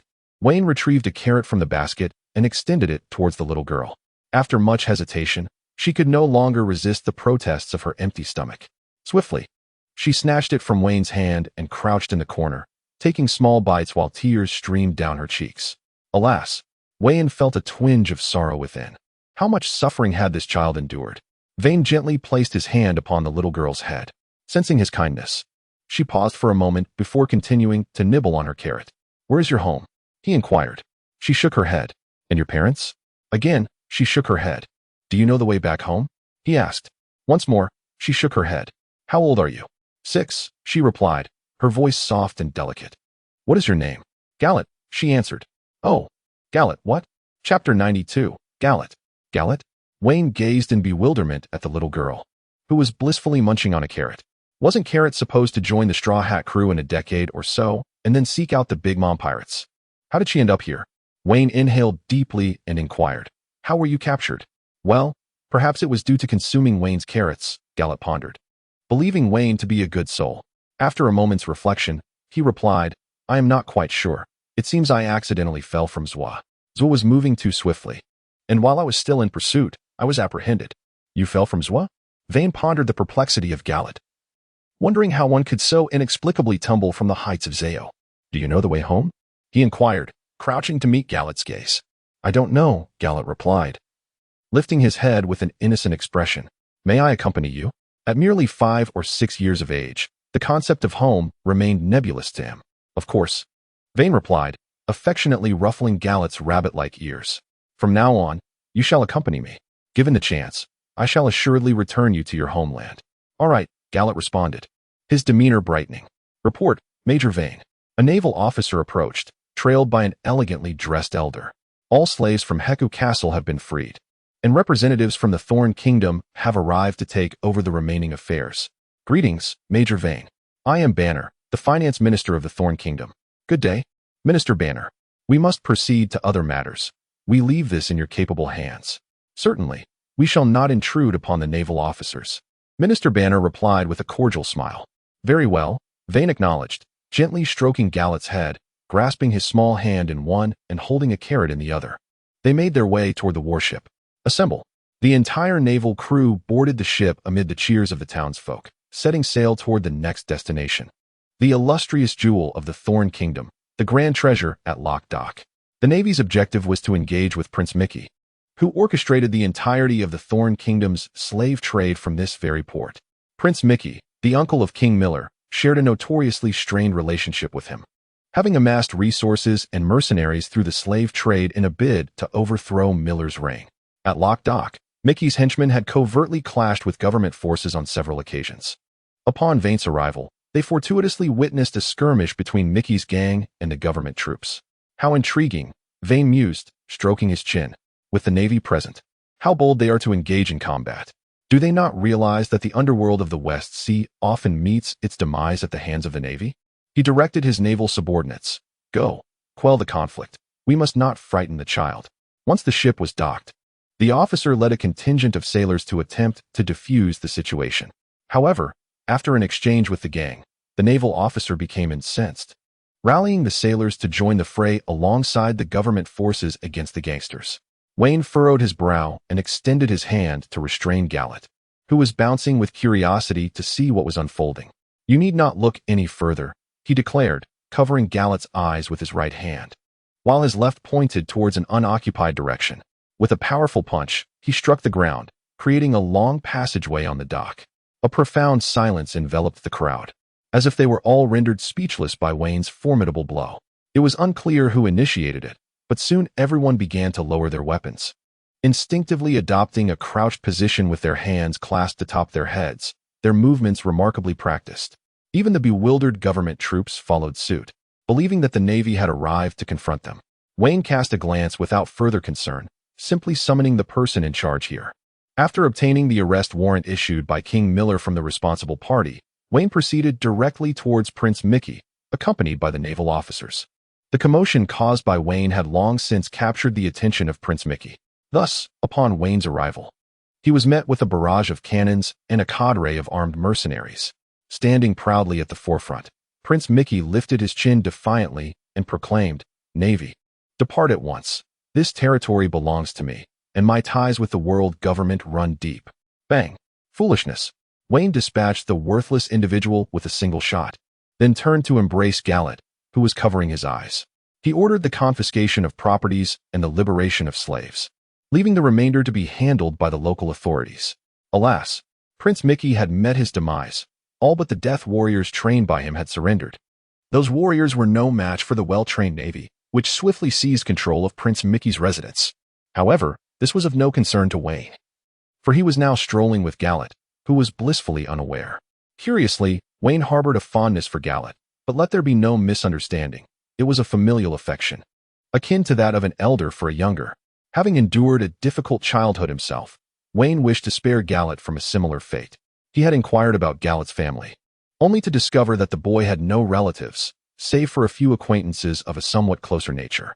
As Gallet caught sight of a large carrot plush toy, he instinctively halted, tugging at Wayne's hand. Following Gallet's gaze, Wayne beheld the oversized carrot plush. "Excuse me, is anyone here?" He called out into the vacant shop, but the shopkeeper seemed to have vanished without a trace. Veen gently stroked Gallet's rabbit-like head and inquired, "Would you like it?" Gallet nodded enthusiastically. However, taking something without permission constitutes theft, and as a representative of justice within the Navy, Veen could not engage in such actions. Therefore, he presented Gallet with a carrot plush toy, and from his pocket, he retrieved his dog-shaped wallet, extracting 500 berries and placing them upon the table, securing them with a brick. "Let us proceed," he said, observing Gallet, who was now clutching the carrot toy. He softly patted the back of her head. Together, they strolled through the deserted streets, acquiring an abundance of items: carrots, carrot plushies, dried carrot snacks, carrot sticks, and carrot candies. Wayne felt as though everything around him resembled a carrot, while his wallet appeared to him as a withered, desolate carrot stick, pitiful and helpless. The naval officers, having concluded their tasks, were in search of him and finally discovered Wayne enjoying carrot-filled buns alongside Gallet. Observing Wayne, grinning and savoring the buns with Gallet, the naval personnel sensed an unfamiliar yet endearing facet of their commander. Ahem. Upon noticing the officer's arrival, Wayne awkwardly stood up, wiped his slightly greased lips, and solemnly inquired, "Have you completed your affairs?" "Reporting, sir. The government has intervened, and our matters have been resolved." "Very well." Wayne beckoned to Gallet, saying, "It is time for us to depart." "Understood, father," Gallet replied with an endearing charm. Chapter 93, Father? Wayne found himself momentarily unable to grasp Galot's emotional journey. After Galot called him father, all the sailors cast peculiar glances in Wayne's direction, eyes filled with an unsettling curiosity. No. Wayne retreated a few steps. He was not even married yet, so where could a child possibly come from? Moreover, the lineage simply did not match. Galot gazed steadily at Wayne, convinced that he was the first person in the world to treat her with such kindness. She adored everything he bought for her, eagerly took his hand, and welcomed his embraces, so different from those who had come before him. Thus, Galot developed a profound attachment to Wayne. Observing Wayne's retreat, disappointment washed over her face. Her small countenance drooped, her large rabbit ears sagged, and her eyes brimmed with tears, presenting an image of someone forsaken by the entire world. The sailors' gazes towards Wayne shifted once more, conveying a singular sentiment: scoundrel. Wayne paid no heed to the gazes of the naval officers directed at him. Instead, he focused on Gallet's sorrowful countenance, which stirred a profound sense of empathy within him, evoking memories of his own lonely past devoid of family. Recognizing that Gallet might never return to her former life, Wayne sighed deeply and approached her, embracing her tenderly. "Be my daughter," he implored. With that, Gallet, lifted into his arms, transformed her tears into laughter, her ears perked up with joy. This poignant scene of paternal affection and a daughter's delight moved many of the naval officers to tears, with some even weeping openly, yearning for the day they too might have a daughter and savor the bliss of such a bond. Upon witnessing the desolate scene before him, Wayne felt as though his head might explode. Enough with the wailing. We must move on. There is another noble to attend to. Yes, you there. Stop crying. If you desire a daughter, you must bear one yourself. As Wayne had already dealt with 2 noble families, various naval officers were also reaping their own rewards. The nobles assigned to the naval majors were relatively insignificant in power and under the formidable strength of Ji Yuan and Ping Yin. These nobles were often dispatched before they could utter a word. They were now en route to the second noble house. Unfortunately for Colonel Siri, he had a more challenging encounter. He swiftly dealt with the first noble, but upon arriving at the second, he found Noble Calvin engaged in arms negotiations with the subordinates of Don Quixote da Flamingo. The intervention of the Navy caused both parties to unite in their efforts against the naval forces. Boom!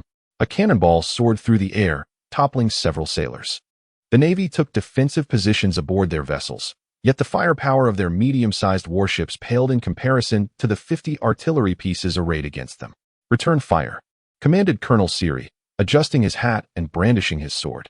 Upon hearing the order, the gunners lit the fuses of the ship's cannons. Boom, boom, boom. Dozens of cannons erupted simultaneously, dark projectiles hurtling toward the enemy's position. The ship's triple-barreled main guns unleashed 3 massive shells. "Incoming naval artillery. Gunners, relocate," shouted a bald man to the smaller figures standing behind him. "Snipers, intercept the cannonballs." Following the command, the gunners quickly moved the artillery, while the snipers knelt, reloaded, aimed, and fired in a fluid motion. Bang, bang, bang, bang, bang. With 5 shots fired, 3 colossal shells detonated, and 2 more were struck, resulting in a chain reaction of explosions. The bald man regarded the snipers with trepidation. Opposing them could lead to his swift demise. From a distance, on an upper floor, a portly man clad in luxurious attire boasted, "Did you see that, Lord Seigneur? These are the elite snipers I have meticulously trained. Each one is a master in their own right." Ignoring the gazes of those around him, Seigneur calmly sipped his drink and remarked, in the eyes of a true man, "There is only blood and fire. This is merely a matter of striking from the shadows." Such a man, Seigneur, forever a legend. The ladies surrounding Seigneur were captivated by his masculine aura, erupting in ecstatic cheers. "Humph." Calvin shot a glare at Seigneur. "If it weren't for your association with Don Quixote da Flamingo, I would have dealt with you long ago, you pervert." Seigneur, either oblivious or indifferent to his surroundings, coldly addressed the young ladies, stating that there might be an impending confrontation and that they should keep their distance lest they hinder his efforts. "Oh, Seigneur is truly considerate," they exclaimed. "The aloof Seigneur possesses such charm. Seigneur, we adore you." "Say, nor." "Oh." Their admiration was palpable. Intriguingly, his words did not dishearten the young ladies. Rather, they seemed to revel in the moment, with one even fainting from excitement. Calvin, however, began to question his existence. Was it only the perverse that could garner the affection of beautiful women? Under the direction of the bald man, Calvin's troops advanced steadily. "Fire! Fire!" Colonel Seary shouted as he executed a swift kick, sending an advancing soldier sprawling. A diminutive artilleryman aboard the warship, startled by the sudden command, inadvertently misfired before the cannon was properly calibrated. The bald man, witnessing the errant projectile, remained unconcerned.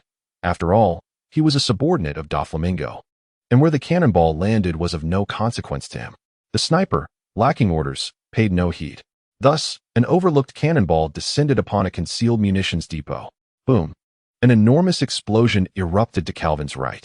Realizing the gravity of the situation, Seigneur swiftly took the young lady, who admired him, and sought refuge underground, leaving Calvin in a state of bewilderment. It was only when the flames seared him that the plump Calvin comprehended the unfolding chaos. Yet he found himself unable to articulate his thoughts. Everyone turned to witness the charred remains of Calvin, prompting his men to scatter in panic, with the bald man following suit. Colonel Seary, momentarily stunned, quickly rallied his troops to charge at the disarrayed enemy. "Kill! For justice!" they roared, the naval forces pursuing with fervor. Sensing the oncoming naval assault, Calvin's remaining troops hastened their retreat, wishing for additional legs to flee more swiftly. Chapter 94. Return at a rocky cliff, Seigneur emerged from the depths, cradling a young lady. Upon witnessing the smoke and the clamor of battle, he shook his head, acknowledging the inevitability of the situation. Sometimes, luck serves as a form of strength. Come with me, consider it my gift. With that, Seigneur took a pacifier in his mouth and swam towards the ships under Doflamingo's command. "Ah, how domineering," they marveled. "Seigneur, oh, I cannot contain myself. So handsome." Despite their vocal protests, the young ladies maintained their pace, steadfastly following the swimming Seigneur. Colonel Seary swiftly concluded his tasks and erected a monument at the port before retreating. Upon arrival, the government troops were struck with dread at the sight of the monument, realizing its ominous significance. "Truly, they are the legendary army of malevolence," stammered the leader. In reality, the monument had been established by the Navy during their withdrawal, symbolizing their formidable reputation and serving as a deterrent to pirates. The only exception was a contingent led by Wayne, who refrained from participating, fearing it might frighten the children. A week later, due to his involvement with the nobility in his area, Wayne arrived last. Vane has also acquired a second title in the West Sea. which at times proves to be even more intimidating to certain groups. The noble butcher, Vain Marcus. At this moment, our noble butcher gazes with a sense of disillusionment at Caesar and Gallet, who are causing a ruckus in his office, alongside Ji Yuan, who glares at him, and Lafite and Pen, who are merely observing. Caesar, in a fit of mischief, has pilfered a significant number of swords and daggers from the spoils of the navy, distributing them to his band of monkeys before returning to frolic with Gallet. Hey, Vain addressed Caesar, why aren't you playing with your monkey troop? Caesar rolled his eyes and gestured. They have already set out. They will surprise you in due time. Oh, Vain perked up, intrigued. What kind of surprise? Ignoring him, Caesar shrank down to the size of a palm-sized monkey and perched atop Gallet's head. Let us go play, Uncle Caesar, Gallet exclaimed joyfully. Chirp, chirp, chirp. Let us go? Uncle will take you on a grand adventure. Hey, slow down, don't fall. Vain couldn't help but interject as he observed Gallet bouncing about. Got it. Kaka. Upon hearing Vain's concern for Gallet, Ji Yuan intensified his stomping. Wine gazed uneasily at the ominous aura emanating from the garden, sensing an impending calamity. However, he pondered. Why should I be apprehensive? I have committed no wrongdoing. With this realization, he straightened his posture and regarded the garden with his usual composure. Through gritted teeth, the garden retorted, You are married? Startled, Wine momentarily faltered, bewildered as to how the conversation had veered towards matrimony. You are deceiving me. You even have a child. The garden exclaimed, eyes ablaze with indignation. Wait. Wine interjected, raising his hand. Firstly, I do not recall making any promises. Secondly, I am not married. Thirdly, I am Gallet's guardian, his adoptive father. Do you comprehend? I am a virgin and have no children. Confounded, the garden fell silent, taken aback by this revelation. She had heard Gallet fervently calling Wine Daddy and had assumed otherwise. Lafayette and Penn, feeling somewhat disheartened, were left disappointed by the lack of a sensational revelation. Wine approached the garden and gently took her hand. Though she symbolically attempted to withdraw, she ultimately allowed him to hold it. This was a subtle dance, a culmination of their prolonged interactions, and, having been unexpectedly provoked, the garden found herself disclosing her true feelings for Wine. Wayne harbored a deep fondness for Ji Yuan, and thus, in a scenario where mutual affection blossomed, the two commenced their relationship. Gallet, a member of the fur tribe cast adrift upon the sea, reminded Wayne of his former self, isolated and devoid of kin, reliant solely on his own strength. Consequently, he took her under his wing. You wouldn't mind, would you? Wayne explained. Ji Yuan, with a gentle demeanor, assured him, Rest assured, I will take good care of her. Wayne chuckled, scratching the back of his head. However, Ji Yuan's tone shifted. I have a humble request. Could you grant it? She swiftly embraced the role of a girlfriend. What is it? Fear not. I shall agree to anything. Wayne, caught up in the moment, waved his hand in consent without a second thought. May I manage the finances? Oh, well. Days turned into weeks, and the inevitable moment of parting finally arrived. Orders from the naval headquarters and an appointment letter from a rear admiral arrived simultaneously. Upon learning that Wayne was soon to depart, the naval officers at the branch burst into tears. The past 2 years under Wayne's leadership had been the happiest of their lives, and his departure left them profoundly saddened. Colonel Siri, accompanied by several majors, entered the office, observing Wayne as he organized his belongings alongside Gallet and Caesar. A wave of emotion washed over him. He fought back tears, having heard that Commander Wayne had a particular aversion to weeping. Thank you for your immense kindness, Commander Wayne. Everyone bowed deeply and exclaimed in unison. Vane did not evade. This was his due. I must take my leave, he stated. With a tinge of melancholy, he added, The West Sea is in your hands now. Do not bring shame upon me. Fear not. Even at the cost of our lives, we shall uphold justice, Colonel Siri declared with resolute conviction. Very well. Now, focus on your own tasks, Vane instructed. Siri, I have a few matters to discuss with you. Once the majors departed, Vane retrieved an appointment letter from his desk, which proclaimed Colonel Siri's promotion to the rank of colonel and his new role as commander of the G-12 division in the West Sea. Here you go. Thank you, Commander Vane. Siri replied gratefully. Vane cautioned, Siri, I informed you of your responsibilities days ago. The weight upon your shoulders is substantial. Do not forget to monitor the black market for signs of chaos from slave traders and pirates. Rather than display impatience, Colonel Siri listened intently to Vane's admonitions. After 10 minutes, Vane concluded, Have you retained all of this? Absolutely, Siri affirmed. Good, you may go. In the afternoon, Vane and his entourage, having packed their belongings, boarded a small military vessel. Turning back, he observed the naval personnel bidding them farewell. Many were in tears, and the sailors waved their hands while shouting, "Thank you, Commander Vane. The G-12 Division will forever remember you. Do come back to visit. Farewell, Commander Vane. In your absence, we shall not allow the West Sea to descend into chaos again." Chapter 95. Returned to Marineford at the break of dawn, Zephyr energetically groomed himself, eagerly preparing to welcome his son, Vane. Although the truth remained unspoken, it did not diminish Zephyr's anticipation and longing within. Bang! The door to Sengoku's office was kicked open, and Sengoku glared angrily at an oblivious, purple-haired nuisance. "Ha ha ha, everyone is here." Zephyr chuckled cheerfully, devoid of any remorse as he greeted Carp, Vice Admiral Tsuru, and the three admirals. Notably, the esteemed new naval prodigy, Vane, had prompted even Admiral Fujitora, who had long protected the Scientific Research Unit, and Admiral Akainu, stationed in the New World, to return to Marineford today. Certainly, this was also influenced by a certain boisterous old man with a big mouth. A significant part of the three admirals' presence here stemmed from the connection between Zephyr and Vane. "Oh my, Teacher Zephyr, are you so delighted that your son has arrived?" Fujitora remarked with a teasing grin. "Huh?" Zephyr appeared momentarily bewildered, but upon catching the expressions of Kazan and Akainu, he quickly grasped the situation. "Carp." Zephyr growled through gritted teeth as he lunged at Carp, grappling with him in a tussle. "Wahaha! Zephyr, I am merely aiding you." "Ah, you scoundrel." As the sparring continued, Carp let out a wail reminiscent of a slaughtered pig. Reluctant to witness Carp's suffering at the hands of Zephyr, Sengoku promptly called for a halt. "Humph." Carp, with wide eyes, asserted his capability to engage Zephyr in 300 rounds of combat. Kazan lifted his teacup and took a sip, slowly remarking, "Zephyr-sensei, it seems that Wayne is unaware of his origins. Have you not disclosed this to him?" Zephyr's expression darkened slightly as he replied with some reluctance, I am not yet worthy to share such matters. Let us discuss this another time." Kazan and the others nodded thoughtfully, indicating their discretion in the matter. "Report." A powerful voice resonated at the entrance. "Come in," commanded Zhonghua. No sooner had Zhonghua spoken than Wine's tall figure came into view, captivating all present. His resolute expression and unwavering gait, coupled with a robust physique and towering stature, exuded vitality. His vibrant purple hair framed strikingly chiseled features, all of which vividly conveyed the exceptional nature of Wine. As Wayne stepped through the door, both Sengoku and Carp were momentarily captivated.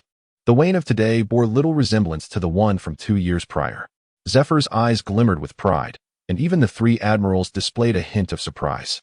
Sakazuki and Kazan had already acknowledged this young disciple, while Borsalino pondered, what was I doing at his age? My, how formidable the newcomers have become. Reporting to Fleet Admiral Sengoku, former commander of the West Blue G-12 branch and currently a rear admiral at Navy headquarters, Wayne has arrived. Ignoring their gazes, Wayne approached Sengoku with a serious demeanor. "Excellent." Sengoku's face radiated with warmth, regarding the child of an old friend as if he were his own son. In a moment of reverie, Sengoku seemed to envision a youthful figure akin to Wayne, smiling as he remarked, "Let us keep in touch. You are Dezonbe, and I shall be your little rice ball." Quickly regaining his composure, Sengoku continued, "Wayne, your endeavors in the West Blue have truly honored your identity as a naval officer and the expectations of those around you, as well as the teachings you have received. Excellent work. Even Kazan and the others have come to witness the rising star of the Navy." As he concluded, Sengoku's face beamed with joy. Wayne bashfully scratched the back of his head. Sakazuki spoke gravely, "Admiral Wayne, your invention of the Jingwan is remarkably effective. Justice must be enforced with bloodshed to resonate with the hearts of the people." Kazan chimed in, Wayne, keep up the good work, and continue to uphold justice for the people." After their remarks, all eyes turned to the impassive Borsalino. Admiral Wayne," Borsalino grinned, "you surpass me by far. The Navy shall rely on you, this little monster. Don't overexert yourself. Remember to think like I do." "Thank you, Admiral Sakazuki, Kazan, and Borsalino," Wayne replied. Zephyr, who had been observing Wayne intently, finally spoke. "Wayne, you must be on the verge of taking that next step." Though posed as a question, his tone was decidedly assertive. "Yes," Wayne replied, somewhat distressed, "my training has stagnated. It feels as though something is holding me back." It appears we are on the brink of adding another top-tier force to our navy, Zephyr said with satisfaction. Then, Teacher Zephyr, what should I do? Blood battle. Blood battle? Yes, a true life-and-death struggle. This is the path you must take. Kazan and the others took that step while fighting Kaido, Zephyr stated earnestly. Understood, Teacher Zephyr. By the way, Fleet Admiral Sengoku, I have one more thing at this point. Wayne hesitated, feeling somewhat shy. Speak up, Sengoku urged. Curious, Zhangguo remarked. Upon hearing Zhangguo's words, Wayne called out at the office entrance, prompting Gallet to scurry over, tucking his neck in as he tightly clung to Wayne's leg. They appeared so formidable, Gallet mused. This is... General Crane gazed at Gallet, his eyes sparkling with admiration. This is my acknowledged daughter, Wayne thought without hesitation. Marshal Zhangguo, may I keep Gallet by my side? This child has no home and can only follow me, Wayne explained. After a moment's contemplation, Zhangguo replied. That is permissible. Even Carp used to roam the Navy headquarters daily with his son. Very well, Wayne said, crouching down to gently pat Gallet's head. From now on, you shall accompany me. Come, allow me to introduce you. Vane brought Gallat before Kazan and said, This is Admiral Kazan. You may call him. Uncle Kazan. Kazan chuckled in response. Uncle Kazan, Gallat sweetly exclaimed, showing no fear of the Admiral. Kazan casually conjured a small ice bird and handed it to Gallat. This is Admiral Sakazuki. Do make his acquaintance, and you may call him. Uncle, as well? Gallat gazed at Sakazuki with trepidation. Call me Uncle Sakazuki. I currently have no gifts for you, but I shall bring you something later. Unexpectedly, Sakazuki patted Gallat on the head. A faint smile gracing his stern features. It seems that even those who are cold-hearted harbor a touch of tenderness within. Chapter 96. The cherished Gallat after introducing Sakazuki. Vane guided Gallat to Admiral Polysolino. This is Admiral Polysolino. He is an immensely powerful member of the Navy, a pillar of strength, Vane explained to Gallat. However, Gallat shyly murmured, he looks rather sleazy. Despite her quiet tone, her words were unmistakably clear to everyone present in the office. Polysolino felt his eyelids twitch. Was this truly the impression he left on young girls? He worried that if all girls perceived him this way, his inherited radiance might not endure. Uncle Polysolino, are you all right? Gallat whispered, realizing she had inadvertently wounded his feelings. It's nothing. I am quite resilient, Polysolino replied, surprisingly adopting a robust demeanor, which was hard to believe given his usual languid nature. All right, you should scurry off now. How old are you? Can you bear the responsibility of corrupting a child? Polysolino intended to say more, but was promptly kicked aside by Garp. He retreated, shrugging. Garp's irreverent nature was well known, and if he were to take things seriously, it would surely end poorly. Little Gallat, I am your grandpa Garp, he exclaimed, making a comical face that sent Gallat into fits of laughter. Enough, Garp. Vice Admiral Tsuru gently pushed Garp aside, smiling warmly. Little Gallat, I am Tsuru. You may call me Grandma Tsuru from now on. This bespectacled gentleman is Sengoku. You may visit us often to play. Really? Galat's big, sparkling eyes looked up at Vane with anticipation. Before Wayne had uttered a word, several menacing gazes had already fixated upon him. It was apparent that a mere refusal from him would likely result in a severe beating. Nevertheless, Wayne nodded, recognizing that Gallet would soon accompany their grandparents and uncles, albeit without disturbing them. He looked at Gallet and said, Indeed. Gallet earnestly nodded, her adorable demeanor garnering considerable affection. Ultimately, Wayne led Gallet before Zephyr, always reserving the most significant matters for last. Kneel, Wayne declared with a grave expression. Gallet, somewhat bewildered, complied with his command. Hey, Wayne, what are you doing? Child, quickly get up. Do not heed your father's words, Zephyr exclaimed anxiously. Why kneel for no reason? Teacher, please do not interfere. Wayne insisted, his demeanor unwavering. Bow your head, he commanded next. Gallet, though confused, felt a twinge of fear upon witnessing Wayne's serious gaze, and she obediently followed his instruction. Thud.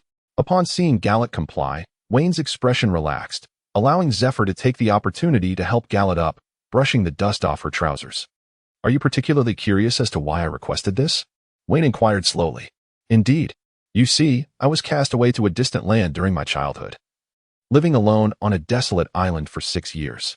In my memories, aside from my deceased mother, all that remained was a worthless father, whom I had no desire to see. You bear a striking resemblance to me. As he spoke, Wayne's eyes grew distant. He had long since integrated into this world, yet a lingering regret remained. He did not know who his father was. You are also an orphan, and it was for this very reason that I chose to adopt you. Lost in his reminiscence, Wayne remained oblivious to the peculiar gazes of those around him, including Zephyr's eyes filled with guilt. Teacher Zephyr is the closest person to me. The Navy headquarters is now my home, and he is the individual I hold in the highest regard. He will be your grandfather, just as he is my kin. At last, Gallet comprehended why Wayne had insisted she bow her head. It was indeed right to pay homage to her grandfather. Grandfather, Gallet sweetly called out to Zephyr. Zephyr quickly masked the guilt in his eyes and burst into hearty laughter, saying, "Oh, you, my child, you shall be my granddaughter henceforth. If your father ever bullies you, just inform me, and I shall deal with him appropriately." Certainly. Observing the joyful interaction between the grandfather and granddaughter, Wayne rubbed his nose. His intention in bringing Gallet along was to ensure she could effectively amuse Zephyr. More importantly, with his frequent voyages, Gallet's safety was a pressing concern. One must ponder. In this world, is there a place more secure than the Navy headquarters? Should anyone harbor intentions to harm Charlotte, they ought to consider the formidable assembly of elderly figures at the Navy headquarters. It is well known that the elderly possess an almost negligible resistance to the charms of adorable children, and Charlotte is no exception. Ha ha ha, Zifa, congratulations. You finally have a granddaughter, albeit a bit later than I did. Upon hearing this boastful remark, one need not look to know it is that rascal Carp. Quickly indulge in your rice crackers. They certainly won't silence you. Vice Admiral Tsuru remarked with a hint of disdain, then affectionately ruffled Charlotte's cherubic face. Kazan and Sakazuki, seizing the moment, also patted Charlotte's head. She has become the cherished darling of everyone. Fleet Admiral Sengoku, may I take my leave? Wayne gestured towards the office door. Sengoku waved his hand dismissively. Can't you see everyone is busy? A bit of awareness would go a long way. Now be off with you. Oh, by the way, Wayne, prepare yourself. In a couple of days, your classmates will be returning, and we shall hold a commendation ceremony for you all. Now, off you go. Vane felt as though his brilliance as a naval genius had suddenly diminished in value. Yet he remained indifferent, strolling leisurely with his hands clasped behind his back. Having been away from the headquarters for 2 years, he decided it was the perfect time to enjoy a meal at the cafeteria. In the New World, in Wano country, on Onigashima, the chaotic Kaido was once again engulfed in solitude. The formidable Kaido had lost his grip on sanity once more. Where were Jack and Queen? Witnessing Kaido's rampage, the members of the Beast Pirates began to descend into disarray. What is happening? Quiet down. At that moment, Jack, with an elephant tusk slung over his shoulder, and Queen, carrying a large bowl of red bean soup, rushed onto the scene. Boom, boom. Just as Jack and Queen arrived, they beheld Kaido transforming into a majestic dragon, bursting through the rooftop. Time to have some fun with Whitebeard and see if we can ignite a genuine battle this time. With that, Kaido vanished into the sky. A rather unremarkable young pirate stealthily made his way aside, producing a transponder snail. This is Little Pig. This is Little Pig. Kaido is on the move. Target, Whitebeard. Repeat. Kaido is on the move. Target, Whitebeard. Chapter 97. The battle begins. Ever since Vane entrusted Gallo to Zifa and the others, he had been abandoned by those wretched individuals. Upon returning to the small courtyard allocated to him at headquarters, Vane spotted Gallo bouncing back, carrying a large bag of fruit candies, donning a naval cap, and dressed in a naval uniform complete with a blue scarf. "Daddy!" Gallo exclaimed, dropping his belongings and leaping into Vane's embrace. Owain cheerfully scooped up Gallet and twirled around in place before gently setting him down. Curiously, he inquired, "What are all these?" Gallet nibbled on his little pinky and replied, "The hat was given to me by Uncle Sikarsky, the clothes by Uncle Borisolino, the scarf by Grandma Crane, and the candy by Grandpa Zephyr." "I see." Wayne pondered for a moment before asking, "Did Grandpa Carp not bestow anything upon you? His competitive spirit is quite formidable." "Grandpa Carp?" Gallet tilted his little head and said, "He wanted to give me a sword, something about a 21 grade, but Grandma Crane wouldn't allow it. Then, Grandpa Sengoku, with a golden fist, sent Grandpa Carp flying." "I understand." Wayne remarked that this was Cap's usual style. No wonder a group of Navy personnel was seen carrying construction materials, leaving one to wonder where they had ventured off to. Nevertheless, this did serve as a wake-up call for Wayne. Vane firmly grasped Gallet, his expression grave as he cautioned, "From now on, keep your distance from that scoundrel Carp." I fear you may contract a form of childhood dementia. Huh? What is childhood dementia? Gallet innocently inquired. Just stay away from carp, Vane reiterated. Oh. In the new world, a colossal figure soared through the skies. Wherever it passed, be it seagulls or fish. Even the mighty sea kings dared not utter a sound, instinctively huddling together under the dual pressure of bloodline and the food chain. At Whitebeard's territory, a jubilant call echoed. Gulyulu, gather around, everyone. It's a feast. Today marks Whitebeard's birthday. The entire crew of the Whitebeard pirates was in high spirits, each person preparing delicious wines and exquisite dishes. Marco had even summoned 2 top-tier chefs from the Grand Line to prepare a special meal for Whitebeard, while the others were content with the ship's common fare. Whitebeard was in high spirits, especially since the nurses had unusually permitted him to drink freely today, though he lamented the impending week of sobriety that would follow his birthday. Gulyulu, ah, what a delight! Whitebeard wiped his mouth, laughing heartily. For nothing was more exhilarating than indulging in merriment and drink.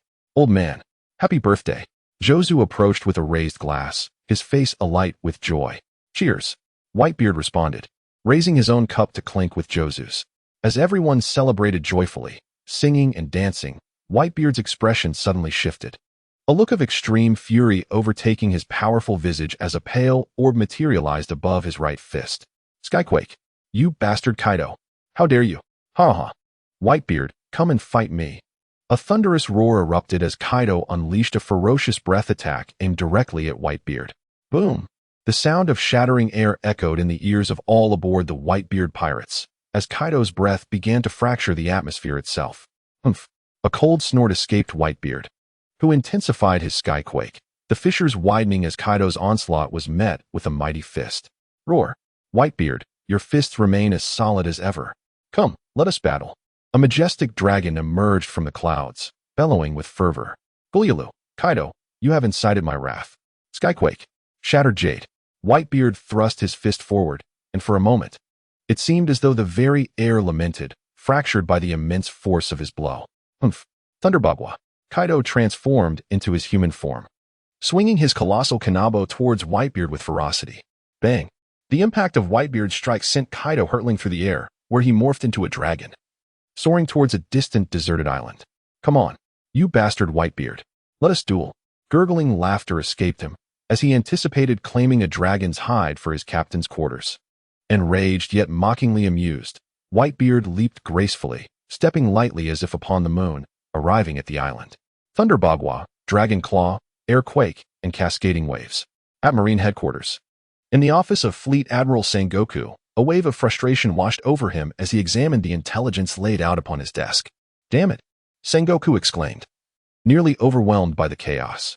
How could that rascal Kaido instigate a conflict with Whitebeard? He rubbed his temples, trying to stave off a headache. Report. Yes, sir, came the response.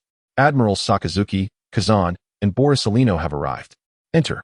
The trio entered the office, each well aware of the tumultuous battle brewing between Kaido and Whitebeard. The situation had grown exceedingly complex. After they settled, Sengoku spoke. It began when Kaido sought trouble on Whitebeard's birthday.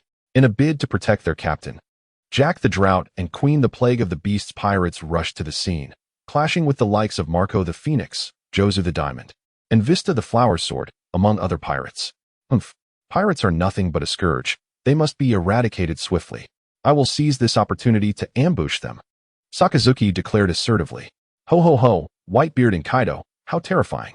Borsalino remarked nonchalantly, feigning fear while remaining utterly unconcerned. Mr. Sengoku, do you mean? Kazan hesitated, seeking clarification on Sengoku's thoughts. Ahem. Kazan's inquiry provided a moment of relief for Sengoku. After a brief cough, he articulated, what I mean is, we should first assess the situation. If it is manageable, we shall eliminate Whitebeard. If not, we will retreat. Listening to Sengoku, Kazan furrowed his brow. Mr. Sengoku, by the time we arrive, they will surely have received word of our approach, and we may find ourselves thwarted. Implicitly, he suggested that Sengoku's statement was a redundant truth. No. Since I have stated it, I certainly possess my own reasoning, Sengoku replied with an enigmatic expression. First, let us visit Vane.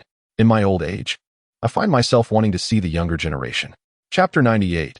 A visit to the naval headquarters. Gallet has gone to play with Caesar, while Vane, wrapping a cloth around his head, bends down to tidy up. The most fulfilling experience comes from personally attending to the cleanliness of one's own home. Vane twitched his ears, and his keen observation informed him that 4 individuals were approaching: Sengoku, Sakazuki, Borsellino, and Kazan. Galat. What is it, father? Go to the entrance and welcome your grandfather Sengoku and Uncle Sakazuki. All right. Galat stepped outside, ready to usher Sengoku and the others into the courtyard, while Vane was diligently cleaning a grandfather clock with a feather duster. They are almost here. Please make haste in your preparations. Vane set aside the feather duster in his hand and stepped into the room. Upon his return, he carried a pot of tea, an assortment of pastries, and several teacups. Sengoku and Sakazuki felt a fleeting sensation as something brushed past them, and after exchanging faint smiles, they quickened their pace. As anticipated, upon arriving at Vane's small courtyard, they found Galat embracing Caesar in wait for them. Galat, Sengoku grandpa has arrived, Sengoku exclaimed, his eyes lighting up at the sight of Galat as he jogged forward with open arms. Grandpa Sengoku. Galat dashed towards him, leaping into his embrace, while Sakazuki and the others leaned in to gently pat Galat's little head. Galat thoroughly enjoyed the affectionate gestures. My father asked me to greet you, Galat whispered softly. Ho ho ho. Splendid. Let us proceed, Sengoku replied, gently setting her down and taking her small hand as they entered the courtyard. Since the passing of his adopted son, Razananti, Sengoku's heart had felt an emptiness. However, Galat's presence brought a glimmer of sunshine to his soul. As Karp had remarked, Sengoku's strength in their exchanges had noticeably increased. Welcome, Vane announced as he arranged the tables, chairs, teacups, teapots, and pastries, taking his seat with a composed demeanor. Please, have a seat. Wayne gestured for the 3 admirals and Admiral Sengoku to take their seats, instructing Galat to join Caesar in their playful pursuits. Admiral Sengoku, what brings you here? I find it hard to believe that you have come merely for a visit, Wayne remarked, taking a sip of his coffee. Oh, I knew I couldn't keep this from you, Wayne. Kaido and Whitebeard have gone to war, Sengoku confessed, slightly embarrassed. Oh, Wayne expressed his astonishment, asking what? Are we not going to intervene in the battle between Kaido and Whitebeard? Why have you come to me? Sengoku, stroking his beard, glanced at Kazan. Kazan, feeling somewhat helpless, realized that Wayne's vice admiral promotion ceremony had yet to be arranged, and it was rather embarrassing to trouble him at this moment. Clearing his throat, Kazan inquired curiously, Wayne, we heard that when you arrived at headquarters, you seemed to exhibit a remarkable ability to maneuver in the sky. Indeed. I developed a technique utilizing the barrier fruit that allows me to fly at great speed, Wayne replied, stroking his chin, as he began to surmise the true purpose of their visit. We intend to observe the confrontation between Whitebeard and Kaido, and if the situation permits, eliminate them. Sakazuki declared resolutely. Why is Admiral Borsellino not here? Can he go first? Wayne questioned, puzzled, considering Borsellino's fruit ability, which was light and could allow him to reach the scene in an instant. Oh dear, young Wayne, they are all monsters, quite fearsome indeed. I fear I might be struck down by them. How terrifying. Each one of them resembles a monster. Borsellino exclaimed, his face filled with trepidation. Kazan chuckled lightly. Sakazuki scoffed. Sengoku remarked knowingly, I had a feeling this would unfold. Vane, understood. Let us proceed. First to demonstrate our capabilities. If all goes well, we shall depart tomorrow. Vane rose to his feet as he spoke. Very well. Sengoku nodded in agreement, sharing the same sentiment. Come along, Galat. You may enjoy some time with your Uncle Caesar. Certainly. As they walked to the rear of Marin Vondo, Vane extended his hand to conjure a seaplane resembling an albatross. Oh, how impressive, young Vane, exclaimed Borsellino, raising his hands in astonishment. Kazan and Sakazuki also expressed their surprise, while Sengoku remained stoic, having witnessed Vane's prowess upon his arrival. Please, step inside. Wayne opened the aircraft's cabin door and extended his hand to invite the 3 generals inside. Once they entered, they merely found their seats, casting curious glances around the interior. Ha ha ha, gentlemen, let us prepare for departure. Our destination will be the Shambadi Islands. Under the slight influence of the observation hockey, certain corners of the aircraft were subtly modified, and the propellers began to spin. The seaplane, anchored by the shore, slowly turned and set its course towards the Shambadi Islands. Buckle up.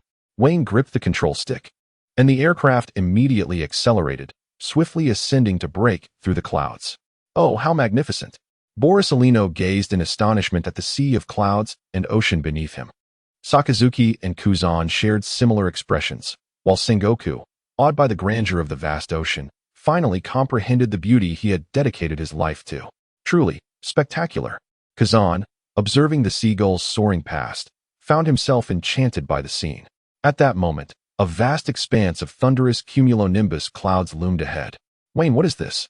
Sengoku inquired, concerned that if they were to fall from the sky, none would escape unscathed.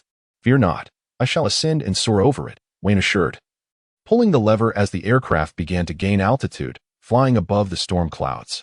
The sound of the propeller whirring through the clouds echoed above the Sabeti archipelago, prompting everyone to look up, where a pale green creature appeared in the sky. "Oh!" An elderly man with a scar over one eye and golden strands in his hair suddenly raised his head. "Is that Sengoku? How is he flying up there?" This man was none other than Silvers Rayleigh, the legendary vice-captain of the Roger Pirates. I should find a place to hide quickly, perhaps sell myself for some drink," he muttered to himself before vanishing suddenly. Sengoku felt as if he had been swept by a familiar observation hockey. "Rayleigh?" he pondered quietly, realizing that the three admirals had not sensed it, indicating they were still a step away from the peak depicted in the original tale. Sengoku clenched his fists, but as he recalled the agreement made with the Roger Pirates, he relaxed them. The Navy was not keen on confronting an enraged Roger Pirates. "Consider yourself fortunate," Sengoku thought. Addressing Wayne, "It's time to return." "Understood." Chapter 99. Whitebeard vs. Kaido. The Albatross seaplane descended from the sky, landing behind the Navy headquarters. Once everyone disembarked, Wayne proudly retracted the aircraft's barrier, exclaiming, "How about that? This maneuver took me quite some time to develop." "Indeed, it can be considered a strategic capability," Sakazuki affirmed. Kazan, lost in thought, gazed at the spot where the aircraft had just docked, contemplating the possibility of creating something similar. Borisolino showed little reaction. He had seen the sky long before. Sengoku, however, was elated, exclaiming, "Excellent. Wayne, your development significantly reduces travel time. Tomorrow, the ghost spider and the flying squirrel will return, and we shall set forth together at noon to broaden our horizons. Kazan and Sakazuki, remember to act according to the circumstances." In the New World, an explosive commotion erupted. "Haha, Whitebeard, you are incapable. You might as well retire from piracy and go home," Kaido taunted, swinging his tail with bravado. Whitebeard extended his arms, grasping Kaido's tail, and unleashed the power of the tremor fruit. Instantly, Kaido's tail was torn asunder, blood splattering everywhere. You shall pay for this," Kaido roared, retracting his injured tail, his immense eyes ablaze with fury. "Full power. Breath." Whitebeard narrowed his gaze as Kaido unleashed his fiery breath, its hue subtly shifting. Earthquake slash. A massive surge of energy coiled around Whitebeard's blade. "Go." He swung with all his might, sending the energy hurtling towards Kaido's breath. Crack, crack, boom. After a brief stalemate, Whitebeard cleaved through Kaido's fiery onslaught with his sword. Moonwalk. Whitebeard leapt gracefully, landing atop Kaido's head and firmly pinning it down. A pale sphere materialized above Kaido. Boom. Kaido's anguished wail echoed across the battlefield, prompting members of both the Beast Pirates and the Whitebeard Pirates to pause and gaze at the unfolding confrontation. Humph. As the dust settled, Whitebeard held a horn from Kaido's head, while Kaido glared at him with seething rage. "It seems my fists still possess some strength," Whitebeard remarked nonchalantly. "Roar. Die." With a sudden motion, Kaido charged at Whitebeard like a runaway train. Whitebeard discarded his blade, clenched his fists, and two pale rings encircled his hands. He braced himself to withstand Kaido's assault. Boom. A thunderous sound reverberated as Kaido collided with Whitebeard, akin to a football caught by a goalkeeper, halted in his advance. Gurgle. Gurgle. Whitebeard freed one hand, raising it high to precisely strike Kaido's forehead. Die. Crash. Kaido's dragon head was slammed into the ground, and after a brief struggle, he transformed into his human form, resembling a small giant. Thunderbagwa. Earthquake. Whitebeard spread his arms, grasping the air as if it were a transparent cloth, manipulating it with ease. "This is bad. Dad is about to unleash that technique. Everyone, take cover," Marco declared, recognizing Whitebeard's intent. An earthquake. Dad is going too far." Upon hearing Marco's words, those around him promptly dropped to the ground. While the members of the Beast Pirates appeared somewhat bewildered, a few astute pirates had already followed suit. An earthquake. Whitebeard forcefully pulled down, causing the very air to tremble, and the atmosphere began to quiver as Kaido's Kanabo became ensnared, as if caught in a quagmire. The surrounding waters of the island surged, the sea now utterly chaotic, resembling a spring as it oscillated up and down. Kaido swayed drunkenly and reluctantly transformed back into his dragon form, soaring into the sky. Observing Kaido in the air, Whitebeard realized he could do nothing against him and loosened his grip.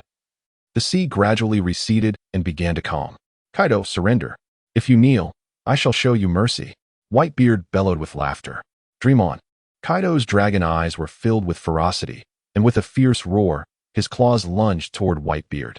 Still unwilling to concede, Whitebeard crossed his arms and struck behind him, summoning a tremendous tsunami that surged toward Kaido. A flicker of fire ignited in Kaido's throat, instantly transforming into a blazing inferno. Breath of fire. The collision of flames and seawater created a dense veil of steam that obscured their figures. One day later, boom, bang, die. Whitebeard. You shall perish. Kaido, my captain's quarters still lack a dragon's head. Whitebeard laughed heartily. Let us see if you can claim my head, you scoundrel. After a relentless day and night of combat, the battle between Kaido and Whitebeard persisted. Marco and the others had ceased their fighting. They were at an impasse. As without a resolution among the top-tier combatants, further conflict would be futile.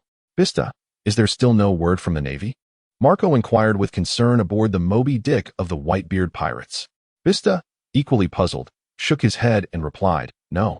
There have been no updates from our brethren at Fishman Island or in the New World. In this manner, Marco found himself perplexed by the Navy's intentions. Within the Beast's pirates, Queen shared a similar confusion. Under his watchful gaze, a spy from the Beast's pirates was submitting reports. Queen had initially hoped that the Navy's intervention would halt the ongoing conflict between Whitebeard and Kaido, yet the Navy's inaction left him feeling helpless. Currently, Kaido was being relentlessly assaulted by Whitebeard, who was wielding Kaido's dragon horn with abandon. Kaido, relying on his tough hide and formidable resilience, was testing Whitebeard's patience. Each time Whitebeard contemplated retreating, Kaido would provoke him with a fiery breath. Suddenly, a peculiar sound reverberated above them. A pale green creature vanished, replaced by a dazzling display of crimson, deep blue, and emerald in the sky. Dogbite Red Lotus. Ice Age. Gale Foot. Tiger Hunt. Chapter 100. Pirates vs. Navy. Confronted with the unexpected assault, Whitebeard and Kaido swiftly evaded to the side. Gulululalu, let me see, Navy. How did you arrive? Oh, are we on the verge of a grand battle? Navy, you've brought insufficient forces. Are you here to meet your demise? Upon hearing the scornful remarks from Whitebeard and Kaido, Akainu, with little to say, transformed his lower half into magma and charged directly at Kaido and Whitebeard. Sensing the escalation, Kazan followed suit, joining Akainu in the assault.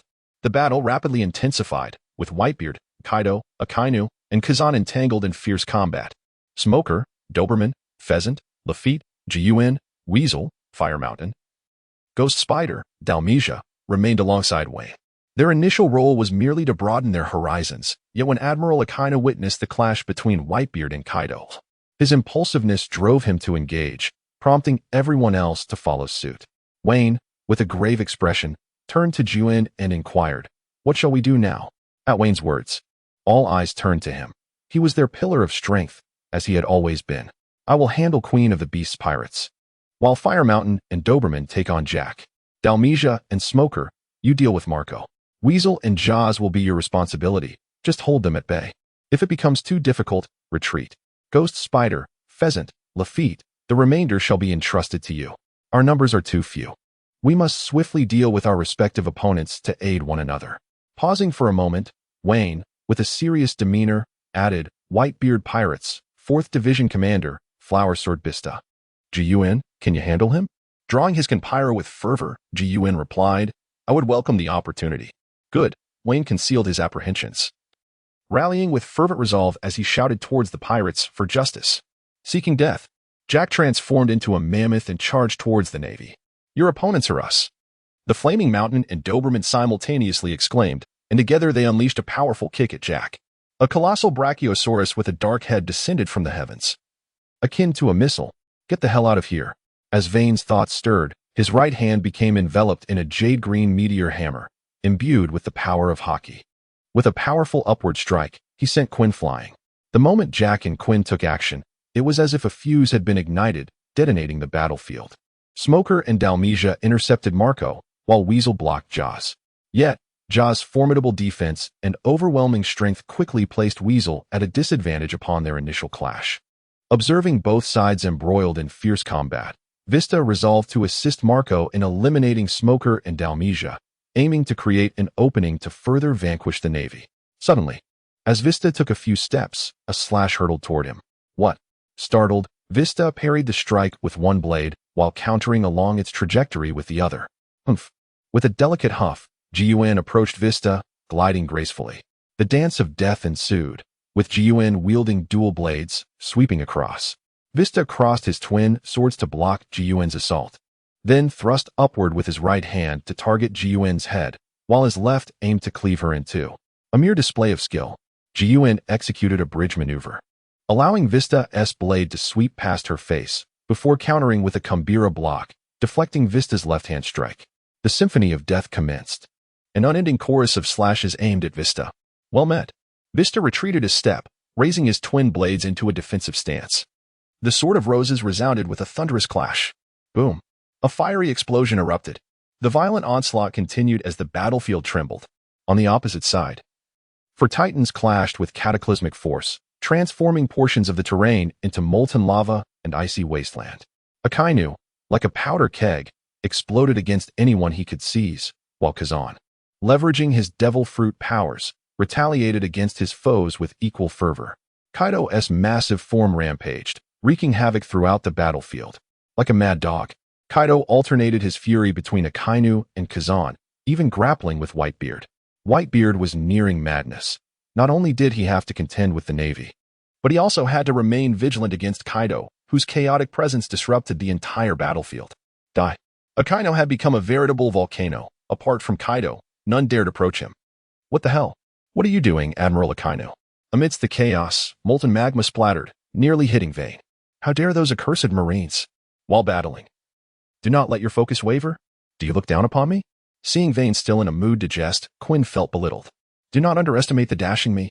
In his half-dragon form, Quinn's power surged, and his colossal fist came crashing toward Vayne. The barrier shimmered like glass. Wayne has now taken on a semi-transparent visage, a testament to his recent training. With a forceful punch, he taunted, "Handsome? Spare me. The only ones who find you attractive are either blind or foolish. Your features are a jumbled mess. Just you?" Puffed. The collision of their fists, one large and one small, sent tremors through the ground, creating a noticeable indentation where Quinn and Wayne stood, while the surrounding earth was swept away by the shockwaves. Humph. Observing their struggle, Wayne intensified his strength, aiming to send Quinn flying. Not a chance. Quinn, sensing Wayne's intention, spat out the cigar he had been holding and matched Wayne's force, though it was evident that he was at a disadvantage. Is this fellow a monster? Quinn pondered, his gaze fixed on Wayne's somewhat youthful visage.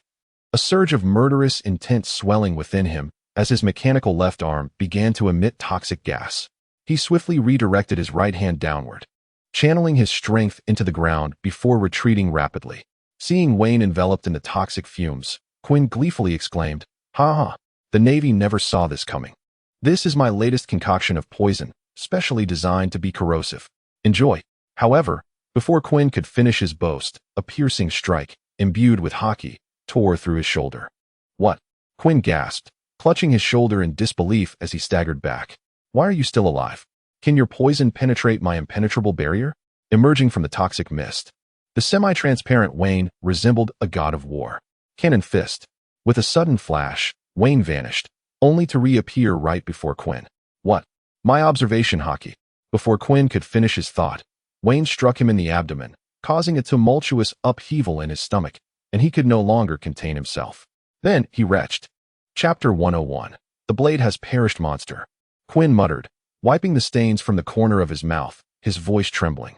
The toxic gas that had incapacitated even Jack had no effect on Wayne at all. "Curse your lineage, perish." Vayne appeared before Quinn, delivering a powerful punch that sent him flying. How dare you strike my face?" Quinn exclaimed, consumed by rage. Without his handsome visage, how would he ever attract the ladies in the future? One, with a disdainful tone, declared, "Not only shall I strike your face, but I shall also mar your visage. Perish. What are you, but a mere trifle? I shall extinguish your light." With the might of the Brontosaurus fist, He gathered his strength towards his fist, unleashing a punch that surged forward, relentless and unyielding. Wayne had long devised his own unique combat style, which he aptly named the Solar Fist, proclaiming, "I am the sun that illuminates the world." The office of the G-16 branch commander, originally situated in the Land of Flowers, had unexpectedly appeared in the office of Major General Wilson. "Wilson, my dear friend, you must understand that the world government has become utterly decrepit. They are the cancer of this era. Join us," Dragon implored earnestly, acutely aware of the Revolutionary Army's lack of high-level strength. Thus, he sought out Major General Wilson, as he was his most reliable ally. "I am Navy, under the banner of the world government, and I have Zifa Sensei."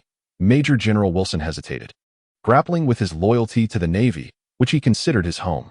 Observing Wilson's indecision, Dragon resolved to administer a potent dose of reality. "Ha ha ha. How did the world government treat us during your missions? You surely remember that incident from when Sengoku was still an admiral," Dragon hinted. "That incident?" Major General Wilson's expression twisted with a hint of rage, realizing that burying those old grievances only intensified his resentment over time. Dragon, witnessing Wilson's taciturn demeanor, knew they were nearly there. "Ah, if you wish for me to depart, I shall call Admiral Sengoku. After all, he is my superior. I must make a call, and once I leave the Navy, I intend to eliminate someone." "Very well," Dragon acquiesced, wishing to recruit individuals who were willing rather than reluctant. For if their leader found out, he would surely reprimand him soundly.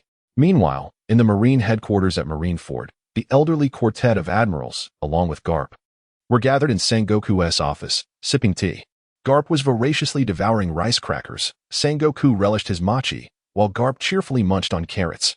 Suddenly, the telephone snail on Sengoku's desk rang. Sengoku set aside his mochi and answered the call. "Hello, this is Sengoku. I am Wilson," came the low voice through the telephone snail. "Wilson?" Sengoku felt a surge of unease. The events of 8 years prior lingered like a thorn in everyone's hearts. Wilson, the very individual involved, must harbor deep resentment towards the world government. Could it be?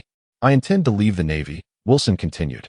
Sengoku signaled Tetsuru, who nodded in understanding, taking Garp's hand and leading her away. Garp and Zifa also set aside their food, gravely approaching Sengoku. "Why? You know the reason." "Wilson, the situation was dire at that time. If I had not intervened, you would have perished." Sengoku expressed his concerns, for he was already aware of Wilson's intentions upon leaving the Navy. "Enough. I died 8 years ago. I cannot forget the gazes they cast upon me. I shall exact my vengeance in my own manner and dispense my own brand of justice," Wilson bellowed from the other end of the transponder. But Sengoku was at a loss for words, as the events of that year were closely intertwined with his past compromises. "It is I," Zifa asserted, taking the transponder from Sengoku's grasp. "Zifa-sensei?" Wilson's voice was laced with nostalgia and longing. His days at the Navy elite training camp were the happiest of his life. "Come back," Zifa said, a hint of melancholy in his tone. Wilson had once been the student he most esteemed, and he had hoped for Wilson to inherit his dreams. "No, I cannot return. If I forcibly betray my heart and my sense of justice, then I shall become a mere shell of a person," Wilson replied defiantly. "You." Zifa sighed, realizing he could not sway Wilson's decision. Sengoku, seeing Zifa's inability to convince Wilson, snatched the transponder back and insisted, "Come back. There will always be a way. We will assist you." "Impossible. That is unwise. Give it up, Blade," Sengoku exclaimed, calling out the moniker Wilson had adopted during his time at the elite training camp. Hearing his old nickname, Wilson paused momentarily, then wiped the corners of his eyes and shouted into the transponder, "Blade is dead. You chose this, idol. I will certainly kill that man. Not even the King of Heaven can save him. I mean it." Crack. The transponder fell silent as Wilson hung up. Garp cautiously poked Sengoku, who was lost in thought, profoundly affected by Wilson's words. Wilson had always aspired to be a versatile strategist like Sengoku, yet it was a pity. "I am fine," Sengoku rasped, his throat hoarse, clearly in a dismal state of mind. Zifa approached and placed a comforting hand on Sengoku's shoulder before addressing Garp. "Let us leave him to contemplate in solitude. Sigh, what a predicament this is." After Zifa and Garp departed, Sengoku sat alone in the chair. "I regret it truly, I genuinely regret it," Sengoku murmured to himself in the office. The death of Rosanandi and Wilson's situation were burdens he would carry for a lifetime. One was a consequence of his command errors, and the other, the result of his compromises with the world government. Such as fate, Major Wilson tossed the transponder into the wastebasket, standing there for a moment before retrieving it and placing it aside. Time to depart. Wilson gently touched this and that, feeling a deep sense of reluctance for the place he had called home for several years. After packing his belongings, he gathered his finances and weapons, casting a lingering glance at the office before leaping onto a merchant ship that awaited him in the distance. Chapter 102. A critical moment. General Wilson, no, the former general, had departed. By the time his aide discovered his absence, Wilson had already embarked on the path of vengeance that was rightfully his. When Jean Guo received the reports from below, his heart felt as if it had been doused with a mixture of spices, experiencing a tumult of flavors that only he could comprehend. So be it, Jean Guo sighed. Even if one were to remain, their heart would no longer reside within the Navy. Perhaps it was better this way. Summon Colonel Tina at once, he commanded. In his departure, Wilson accomplished a commendable deed. He eradicated all the pirates surrounding his jurisdiction. Handing over the G-16 branch to Tina should suffice. Damn it. After the fleeting brilliance of the Navy's elite training camp, it had once again fallen into disarray. New world, unnamed island, haha, come on. Hurry up and kill me. Kaido roared on the battlefield, wreaking havoc everywhere. Both Akainu and Aokiji found themselves at a loss against this monstrous Kaido, whose icy breath and molten magma merely resulted in frostbite and burns. Kaido was akin to a tank, exceptionally resilient, with attacks limited to his breath and a sluggish speed. Yet, his defenses and vitality were overwhelming, rendering him insufferably formidable. Ice block, polar spear, great fire, airwake, shatter. Finally, during yet another clash, the island they were on could bear no more and crumbled under the strain. Boom. With half the island destroyed, Whitebeard, Akainu, and Aokiji had no choice but to seek refuge in a relatively stable area. Kaido soared above, and at this point, thoughts of retreat began to surface, except for Kaido. Kaido, help me. As Kaido prepared to continue his battle against Whitebeard and the others, he suddenly heard Queen's cry for help. Turning around, he saw Queen on the verge of defeat, while Jack bore his own injuries but was still alive. You dare lay a hand on my men? Kaido, high in the sky, his dragon eyes blazing with fury, charged forward to knock away Wayne, swiftly retrieving Queen and Jack before ascending once more. He inhaled deeply, unleashing a massive breath towards the Navy, its vast area encompassing even the remaining members of the Whitebeard pirates and the Beast pirates. Insufferable. Kaido, how dare you madman? Upon realizing Kaido's intentions, Akainu and Aokiji exerted all their strength to confront him, as did Whitebeard.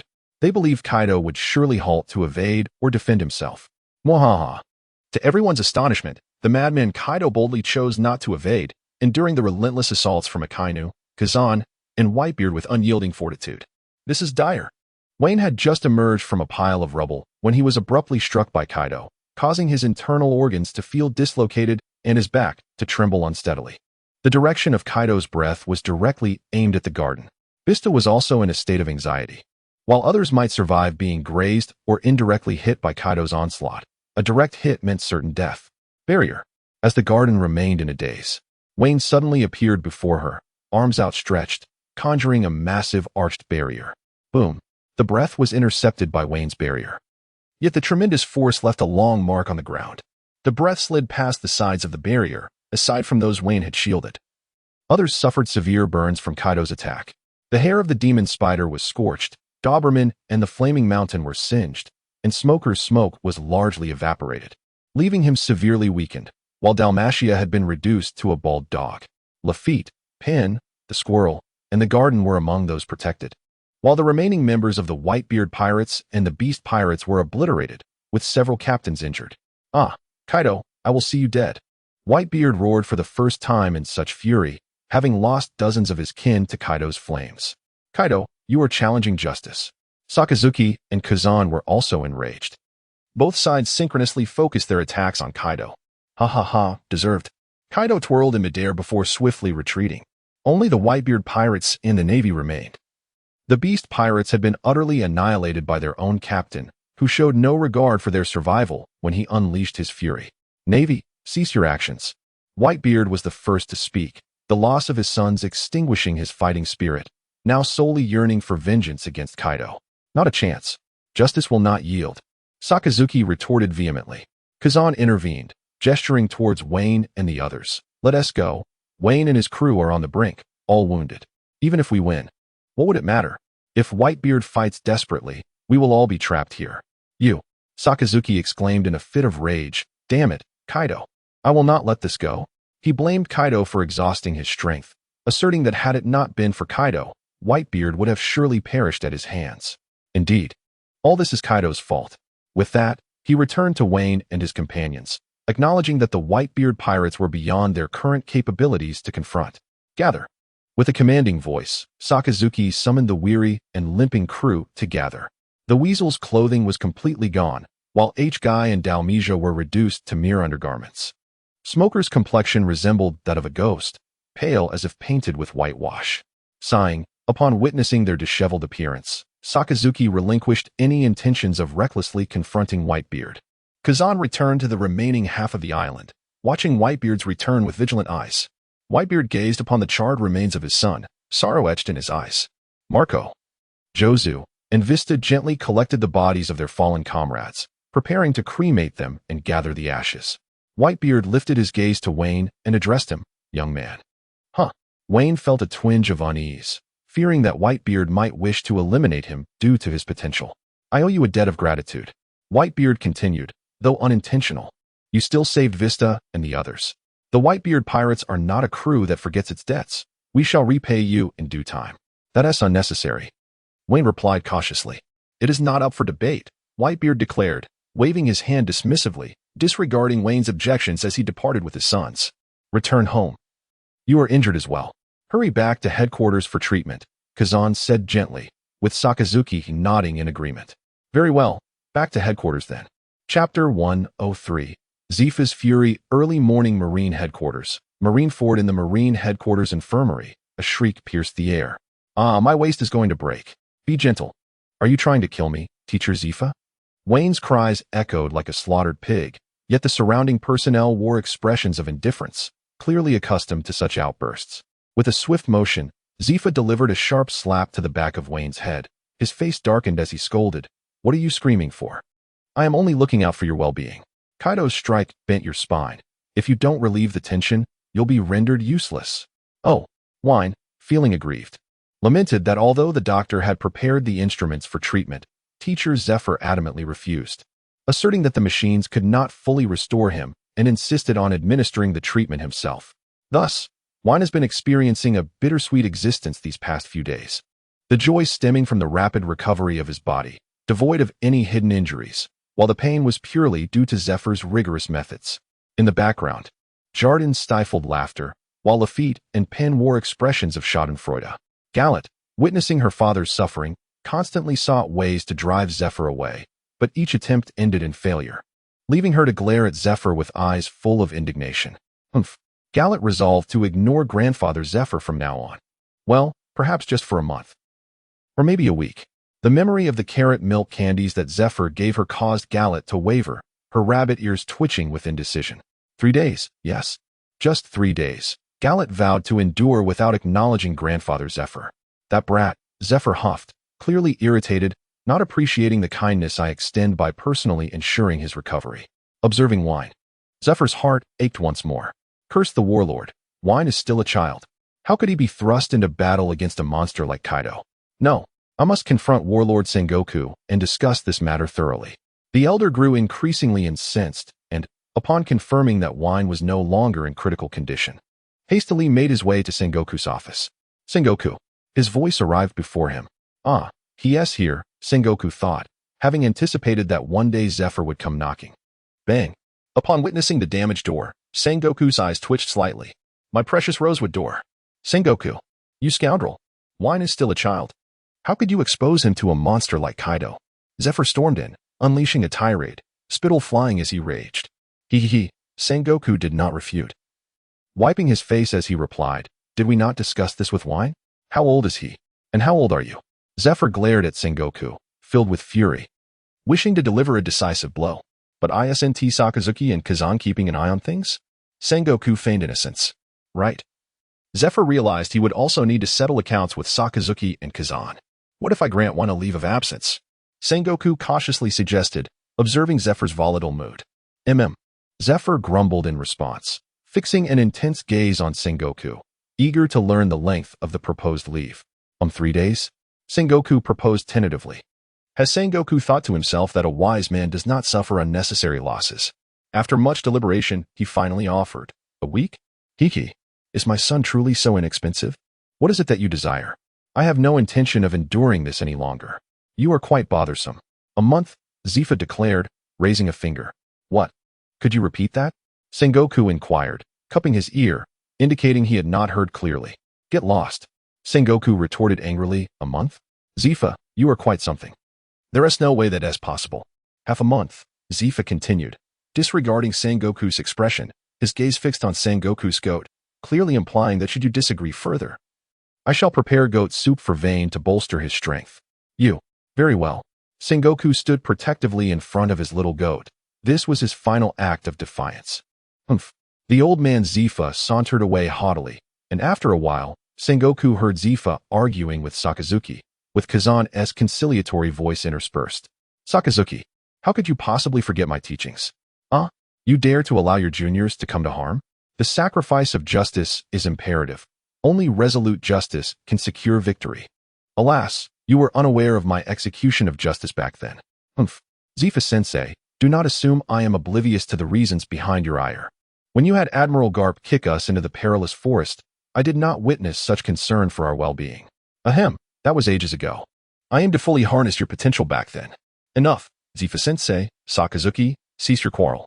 Silence, you ice block. Kazan, I shall hold you accountable later. Sengoku felt utterly exhausted. Retirement seems increasingly appealing. What shall I do? At the Navy Headquarters Hospital, I am famished. Currently, Vane resembles an infant, awaiting Jiun to feed him. Jiun rolled her eyes but gently offered a spoonful into Vane's mouth, even wiping his face afterward.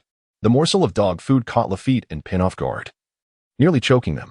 The boxed meal in their hands suddenly lost its allure. Vane, aren't you injured in your waist? Yet your hands seem fine. Pin complained. Jiun gazed at Vane with a smile in her eyes, curious about his reasoning. Vane currently harbored the greatest disdain for Pin, who could not keep his mouth shut even during mealtime.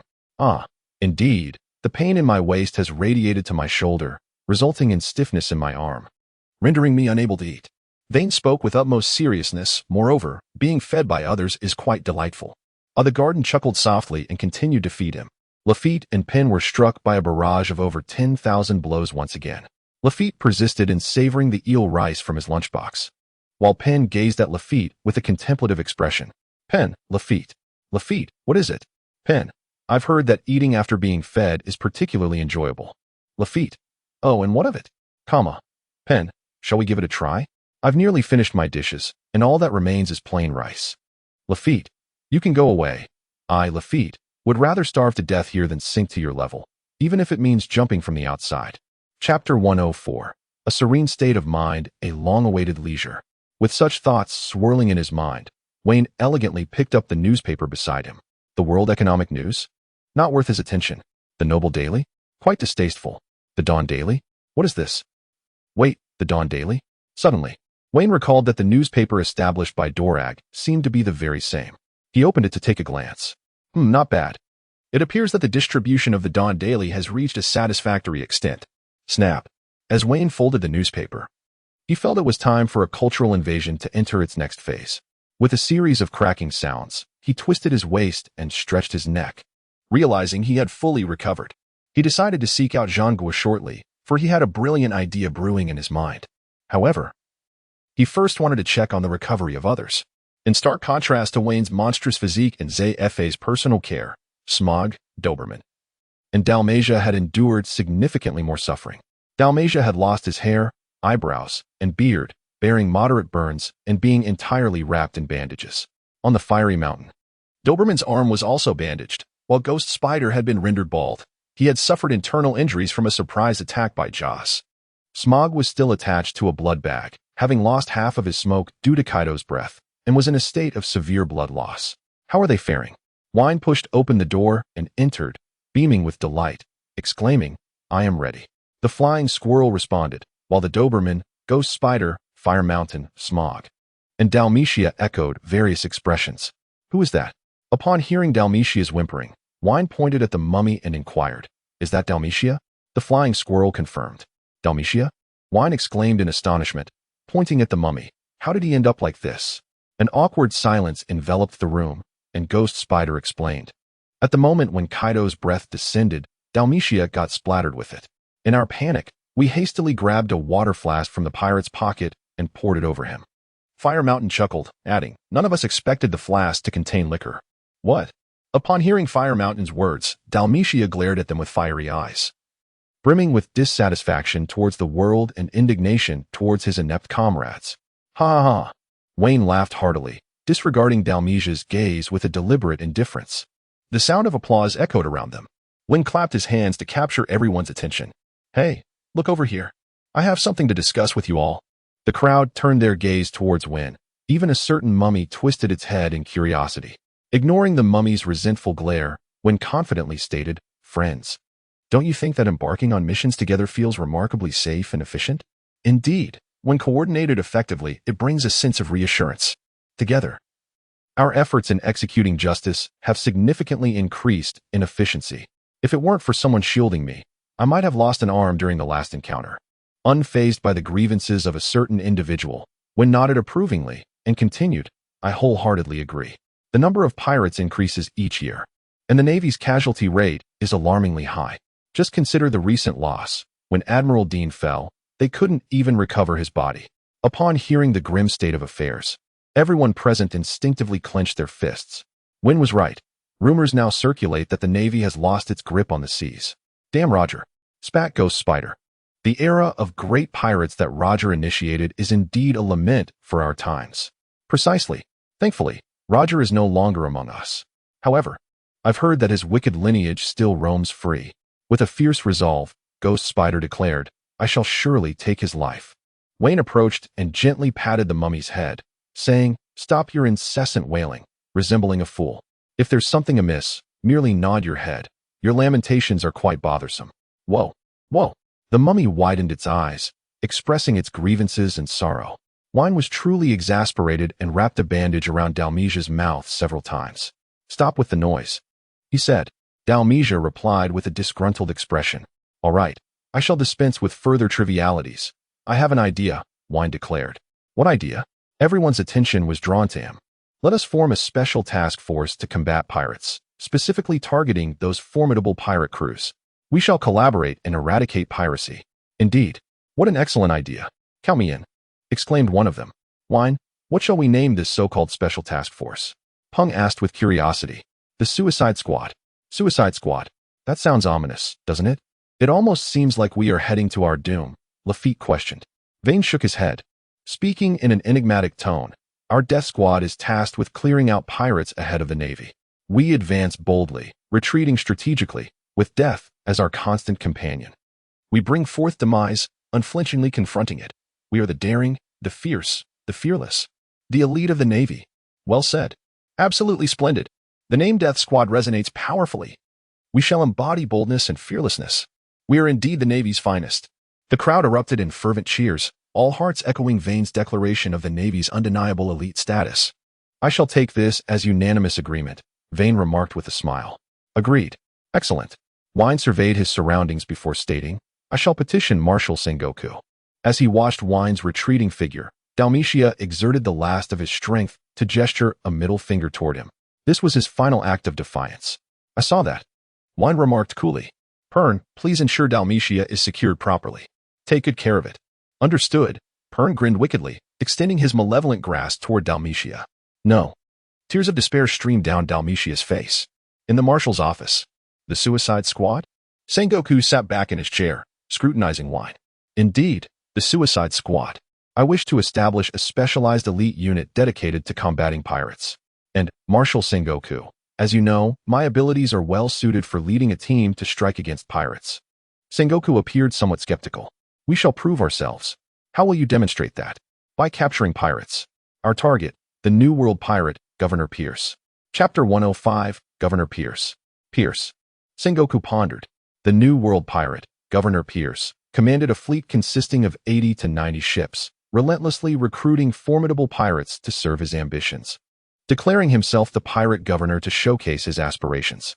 Approximately 2 weeks prior, during a skirmish with the Beast Pirates, he encountered Kaido returning to Wano. Overwhelmed, Governor Pierce barely escaped the battlefield after leaving most of his subordinates behind. According to spies, Kaido merely unleashed a breath or two before departing, yet Pierce, gripped by fear, fled with only 7 or 8 pirate ships. The governor's dreams shattered overnight. Pierce subsequently fell into despair, retreating to Turtle Island in the New World to nurse his wounds. Yes, that's him, Wine affirmed. Pierce has lost his spirit. Capturing him will be a mere formality. Most importantly, he believes he cannot defeat me, making it an opportune moment to establish my reputation. Are you certain? I am certain. Very well. Sengoku, without hesitation, signed an arrest warrant. If your so-called suicide squad proves to be as formidable as you claim, I shall authorize its formation. Just wait and see. Wine replied confidently as he took the document from Sengoku's hands. Go on, Sengoku sighed. The new generation of the Navy had matured, showcasing various talents. It seemed our generation was growing old. He chuckled heartily. Let me hold on for a few more years, while I still have the strength. I shall contribute what I can. Laughter erupted from Sengoku. Who says the Navy is incapable? At the Navy headquarters hospital, upon returning to the ward, Wine immediately sought out his comrades. How did it go? Did Marshal Sengoku agree? Venerable leader, please do speak up. Surely, you can't remain silent, can you? Alas, as Wayne turned his head, he exclaimed, Oh dear, why do you still persist in your lamentations? With practiced ease, he once again silenced Dalmesia's protests. Wayne gathered his thoughts and remarked, The general of the warring states claimed he has not witnessed the achievements of the suicide squad. Is that not acceptable? Pen replied, somewhat disheartened, alas. Vane delivered a sharp slap to Peng's nape, indignantly exclaiming, I have not finished speaking yet. Oh, Peng replied, looking pitiable. The warlord of the warring states declared that in order to establish a death squad, we must showcase our accomplishments and demonstrate to the world that our squad is the mightiest of all. Vane, are you implying? Do you finally have a goal? The eradication of evil cannot be delayed. The group unanimously expressed their desire to confront the pirates, to ensure that all are aware of their supremacy. The objective had indeed crystallized. Vane, pulling out a map from an unknown source, pointed at an island resembling a turtle. The target, Governor Pierce. We set sail in a week. Hasten your recovery. Yes, New World, Turtle Island. No, don't. I do not wish to perish. In the dead of night, a robust man lay in bed, anxiously flailing his arms as if something were attempting to claim his life. After a chilling scream, a group of tattered pirates burst in, shaking the brawny man awake. Governor, wake up. Pierce was completely disoriented, shouting incessantly. A tall, lanky pirate observed Pierce's frantic outbursts with a glimmer of disappointment before delivering a sharp slap. Smack. Who struck me? Pierce, now alert, retorted angrily. I did. The lanky pirate replied curtly. It's you. Pierce sighed in relief, having feared that Kaido had sent someone to deal with him. Governor, what shall we do? A plump pirate inquired, his face etched with panic. They had long been on edge, particularly fearful of Kaido's wrath. The ominous figure soaring through the skies had become a nightmare haunting their thoughts. We'll discuss it tomorrow, Pierce replied listlessly, yearning to return to his homeland in the West Blue and reign as a local tyrant. Very well, the rotund pirate responded, somewhat disheartened. They glanced at the lanky pirate, and then back at Pierce before retreating together. Pierce was consumed by dread of Kaido and a longing for the simple life of a local despot, entirely oblivious to the restless intentions of his subordinates. After the lanky pirate and his companions exited, the plump pirate approached him cautiously, saying, Brother Bran, what has become of the governor? Is everything all right? Upon hearing the rotund pirate's words, Bran first surveyed the surroundings, then, sensing no prying eyes, a look of disdain crossed his face as he replied, All right, he is finished. He has become nothing but a coward. Were it not for his remaining strength, no one would still follow him. Bran scoffed. What are your plans then? The chubby pirate grinned. Me? I've already gathered some people. I just need to wait a week to take everything I can and steal all that can be stolen. That will be the moment I establish my own domain. Wow, Brother Bran is truly remarkable, the chubby pirate exclaimed in admiration. Humph, would you like to join me? To be frank, following me means following the future pirate king, Bran said with pride. Captain Bran, Captain Bran, Captain Bran. A few individuals around them quietly cheered, and Bran's expression of pride grew even stronger. Indeed, I am the chosen one. Time passed leisurely, and at last, under the care of the Naval Headquarters Hospital, Dalmatia made a full recovery. In response, Wayne could only lament the absurdity of this world. Ordinarily, a person with moderate burns would require at least a year and a half to heal, wouldn't they? On the surface, Wayne maintained an air of superiority, pretending that their physical condition was lacking, yet in comparison, the likes of Ghost Spider and Dalmatia truly fell short. Well, it's adequate. Let's prepare. We shall set off now, Wayne said seriously. Now? Ji Yuan asked, cradling the golden statue of Kintaro. Vane first cast a jealous glance at the trapped Jean Billuo in the valley, then remarked, pirates do not wait for anyone. They may vanish at any moment. Gue Jiju's eyes blazed with fervor as he growled, Boss Vane, let us set forth quickly. I can hardly contain my eagerness. Indeed, if we tarry, the pirates will escape. My great blade has long been yearning for action. It is time to unleash our true prowess. Chapter 106, The First Battle of the Suicide Squad. True prowess, you say? Upon hearing Peng En's naive words, Vane scoffed. I wonder who struggled against the minions of the beast pirates. Get lost. Hearing Vane's words, Peng En's face flushed crimson as he defiantly retorted, that was not me. I gave it my all at that moment. If it weren't for me and Lafitte. Would you have managed to deal with those troublesome figures? Lafitte, what do you think? Oh, Lafitte replied casually. You. Enough, that's quite enough, Vane interjected. Halting Peng En's antics, he addressed everyone, saying, our suicide squad thrives on the element of surprise. We excel in sudden assaults. Thus our mode of transportation must be unconventional. What could it be? Has Vegapunk developed a new type of vessel? It seems so. While everyone pondered this question, only Ji Yuan, Peng En, and Lafitte wore enigmatic smiles, likely contemplating that they could never fathom the Suicide Squad's means of travel involved soaring through the skies.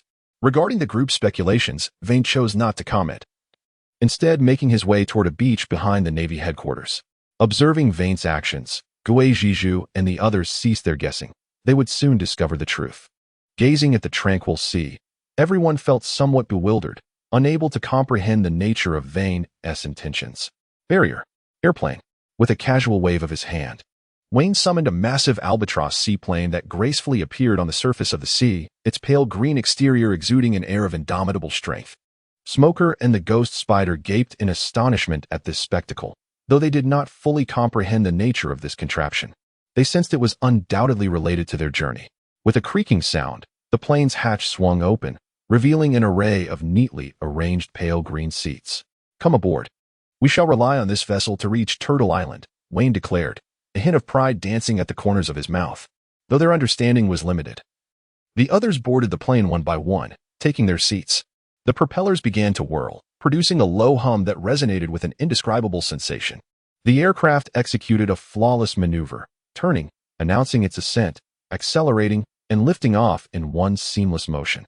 The sole drawback was that, due to inertia and various other factors, the Weasel and his companions found themselves somewhat overwhelmed. Smoker transformed into a cloud of smoke except for his head, while the Ghost Spider remained silent, embodying a stoic demeanor.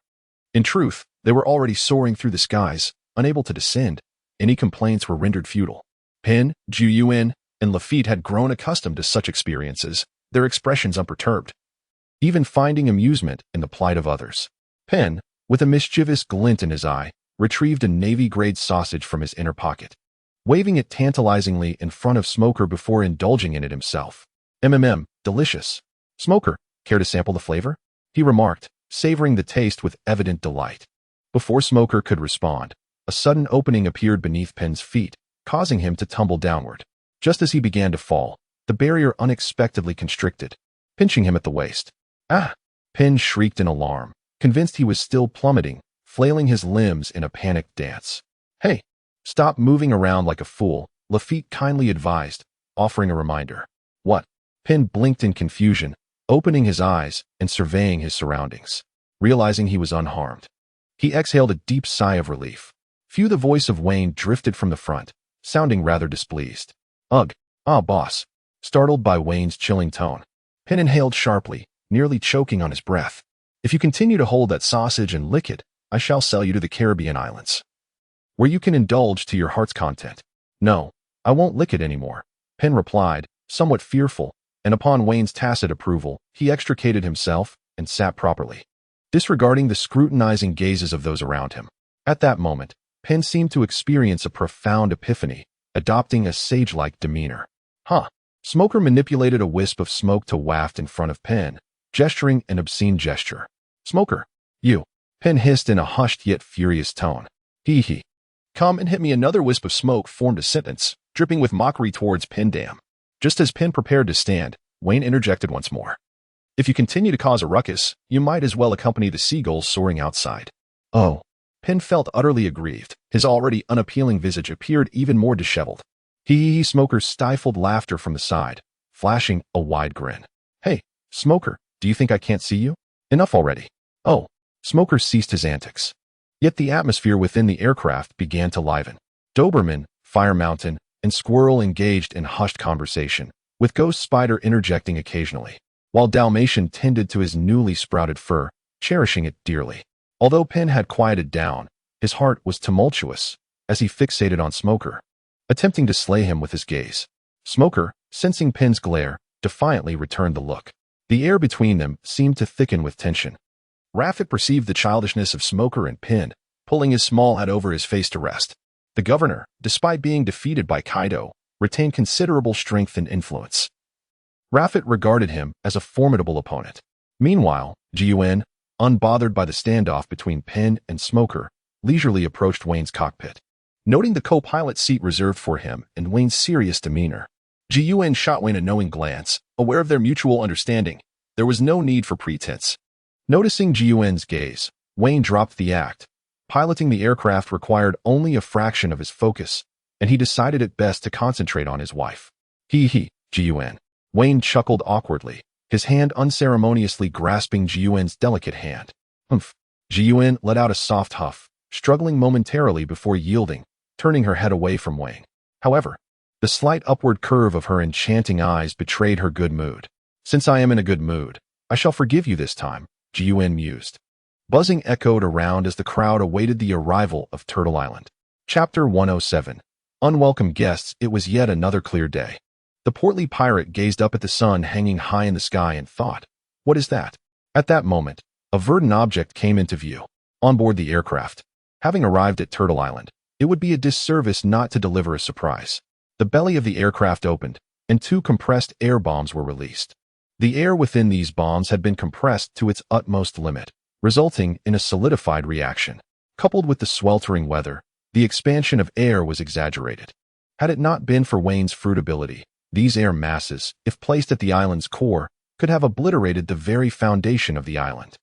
Wayne named these 2 air compression bombs the Fat Brothers. Upon witnessing the Fat Brothers, the rotund pirate felt a chill run down his spine, as though confronted by something profoundly terrifying. In the captain's quarters, Pierce, who had been contemplating his leisurely existence in the West Sea, was suddenly struck by inspiration, sensing that something extraordinary was approaching. What on earth is that? A cold sweat broke out as Pierce, devoid of the ability to use his observation hockey, stomped his foot on the deck and swiftly dove below, his instincts urging him that descending was the right course of action. Good heavens! Bran, observing the descending Fat Brothers from the opposite side of the island, was compelled to utter a phrase born of instinct. Without a second thought for the treasure pilfered from Pierce that he clutched in his arms, he turned and leapt into the sea, swimming as far away as possible. The other members of the governor's pirate crew also reacted, each employing their unique skills to escape. What on earth is that? Such horror. This was the unspoken sentiment of all the pirates. Boom. The Fat Brothers struck the ground. A cadre of pirates was obliterated. The island was stripped of its top layer. Only a handful of pirates survived. Pierce, the rotund pirate, Bran, Scissorhands Milu, Sawtooth Vic, and Shield-Bearer Blue, among others, managed to escape, retaining most of their strength. Who could it be? Pierce emerged from the rubble, gazing at the mangled corpses and the shattered remnants of his ship, his heart swelling with rage. My hard work. Though Pierce had contemplated surviving in the West Sea, he would not allow anyone to destroy his efforts. Bran shared a similar sentiment. Rising from the water, he surveyed the devastation around him, his eyes instantly reddening. This is all mine. All of it. Bran roared in his heart, almost having completed his aspirations, only to find everything lost, even his pirate ship, destroyed by the ensuing waves. Slapping himself to regain composure, Bran gradually calmed down. The adversary was formidable, and retreat was no longer an option. He could only brace himself for battle. Despite Pierce's apparent madness, his strength remained intact, so he resolved to regroup with him. With this thought, Bran stealthily made his way towards Pierce. Observing the aftermath wrought by Wayne's air compression bombs, everyone on the aircraft gazed at him in astonishment, as though they were seeing him for the first time. What's wrong? Feeling uneasy under their scrutiny, Wayne inquired. Boss Wayne, Penn stammered. Those two gigantic tubes were incredibly powerful. Gigantic tubes? Wayne seemed to have grasped something as he nonchalantly summoned a compressed bomb, casually shaking it in his hand. Stop. Calm down, boss. Oh my goodness. Don't move. Everyone was startled, fearing that a mere tremor from Wayne could spell doom for them all. Look at your pitiful state. Observing the distressed expressions of the squirrels, Wayne felt a surge of irritation and, with a swift motion, cast them aside. Go fight the pirates, he instructed them. After they descended, Wayne strolled over, effortlessly lifting Ji Yuan in a princess carry, dispelling the barrier around the aircraft, and gracefully landing with a moonwalk. Magnificent.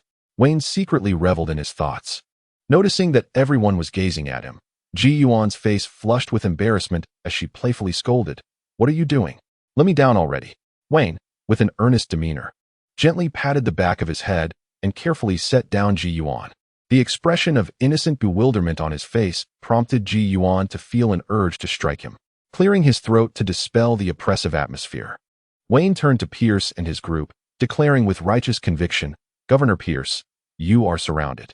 Surrender now, and for the sake of mercy and justice, I shall grant you a dignified end. Upon hearing Wayne's words, Pierce spat on the ground, dismissively retorting, Navy, is that all you've got? You lot. Eliminate the Navy. Roar.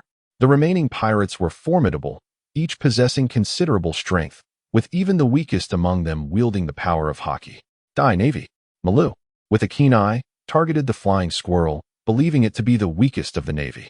He thought that the more peculiar one appeared, the stronger they tended to be. Just look at these Navy members, the tall-headed one, the helmeted man, the swordsman, the effeminate pervert, and those wretched dogs. This Navy member seemed straightforward and thus easier to deal with. Pirates, scum of the seas, perish. Feeling insulted, the flying squirrel was infuriated at being perceived as an easy target and unleashed his most powerful strike, a swift slash. In an instant, Malou's hair stood on end as a near-death sensation enveloped him. He instinctively altered his course mid-attack. However, it was too late. With a sickening sound, he felt his hand severed. Malou cried out, clutching his dismembered limb, the wretchedness of his wails silencing the eager pirates. With a swift motion, the blade flashed, and Malou's cries ceased. The flying squirrel calmly withdrew a towel from his pocket, wiped his sword, and strolled back nonchalantly, seemingly unperturbed by the threat of a pirate ambush. In truth, the pirates were too intimidated to strike. Malou's predicament acted as a cold shower, extinguishing their fighting spirit. Pierce felt a pang of anxiety, but convinced himself that he could still handle the flying squirrel. Charge, he commanded, kicking several pirates as he growled. Do you think the Navy will spare us? Didn't you hear? We'll die if we don't resist, so let us fight. With that, Pierce led the charge, knowing he had to take the initiative in such dire circumstances. The governor is right. Charge. Pierce's loyal followers, the Sawtooth Knife and the Shield-Bearer Brew, rallied behind him. The hefty pirate remained inactive, watching Bran and awaiting his command. With a swift slap, Bran urged them on. What are you waiting for? Go. Upon finishing his words, Bran charged forward to engage in battle with Penn, disregarding the corpulent pirate. The rotund pirate, noticing the lack of attention directed towards him, stealthily seized a shovel and scurried away into the distance. Chapter 108. Acknowledgement of publication. I extend my heartfelt gratitude to my readers for their unwavering support and to my editor for their invaluable assistance. I am deeply appreciative. Truly, when I beheld the words indicating the publication, my emotions surged uncontrollably, and I was overwhelmed with joy.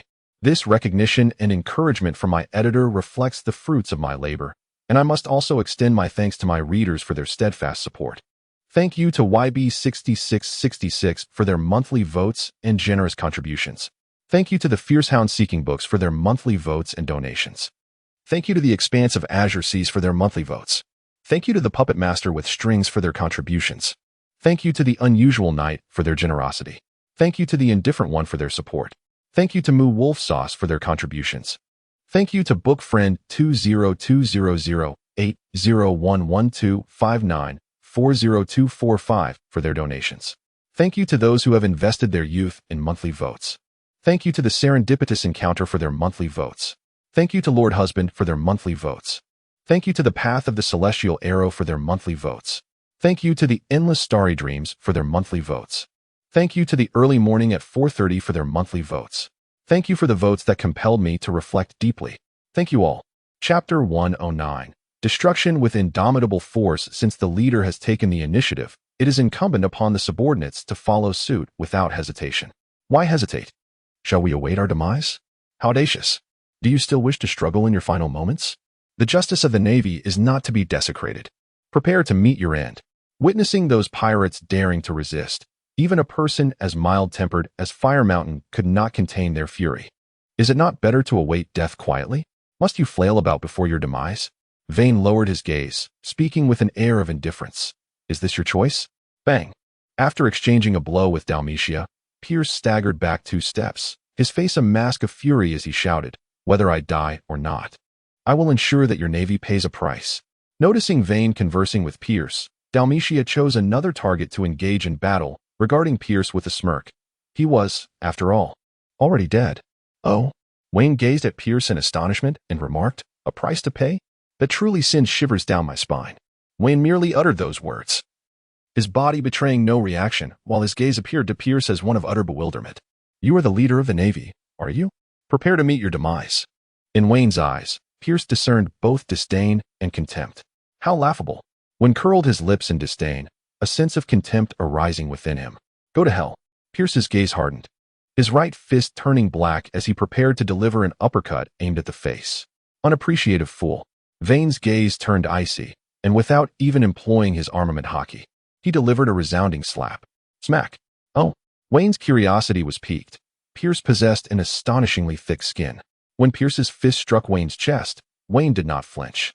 Within the realm of his observation hockey, Pierce's punch held no significance. Bang. And then, there was nothing more. An awkward silence enveloped the scene. Pierce's hand lingered on Wayne's chest, and inexplicably, he pressed down slightly. Is it comfortable? Wayne inquired with a darkened expression, having already resolved to leave no trace of Pierce behind. Not bad, Pierce replied, somewhat dazed, fully aware of his impending doom. Then, summoning what little courage he could muster, he wiped his face and declared with a tone of certainty, quite impressive. It seems our Governor Pierce has an undisclosed side to him. Good grief. Wayne could no longer contain his fury.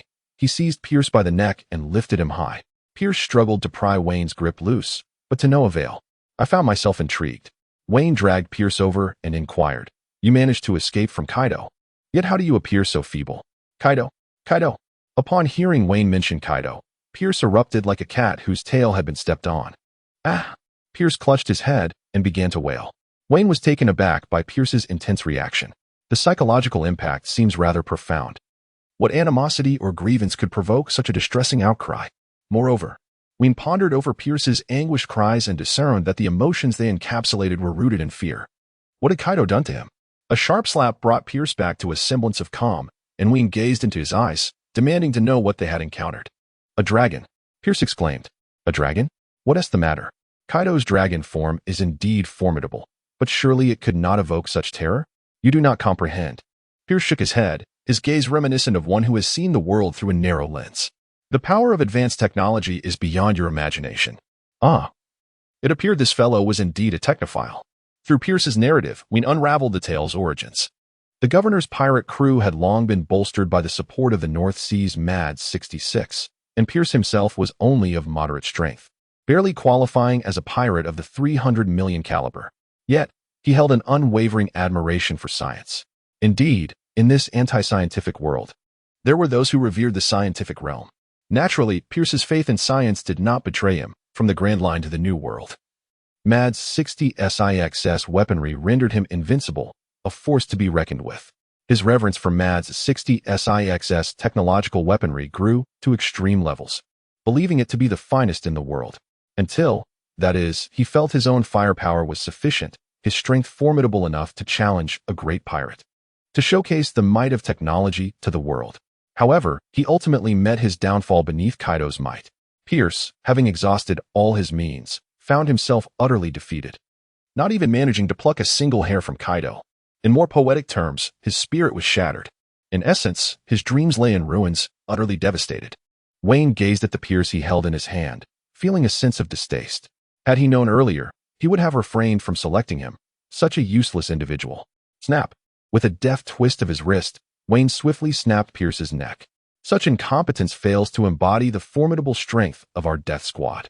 Observing others efficiently dispatch their adversaries, Wayne lost all inclination to engage further, casually discarding Pierce's lifeless body. Wayne expressed his disappointment, exclaiming, "They are nothing but a group of inept individuals reliant on external aid." Indeed, Smog nodded in agreement, noting that virtually no one could land a blow on him, as they lacked even the most rudimentary mastery of hockey. It is no wonder that their reaction was so exaggerated after we destroyed their ship, Fire Mountain analyzed. Incompetence. Ghost Spider vented his frustration by delivering a kick to the fallen Bran.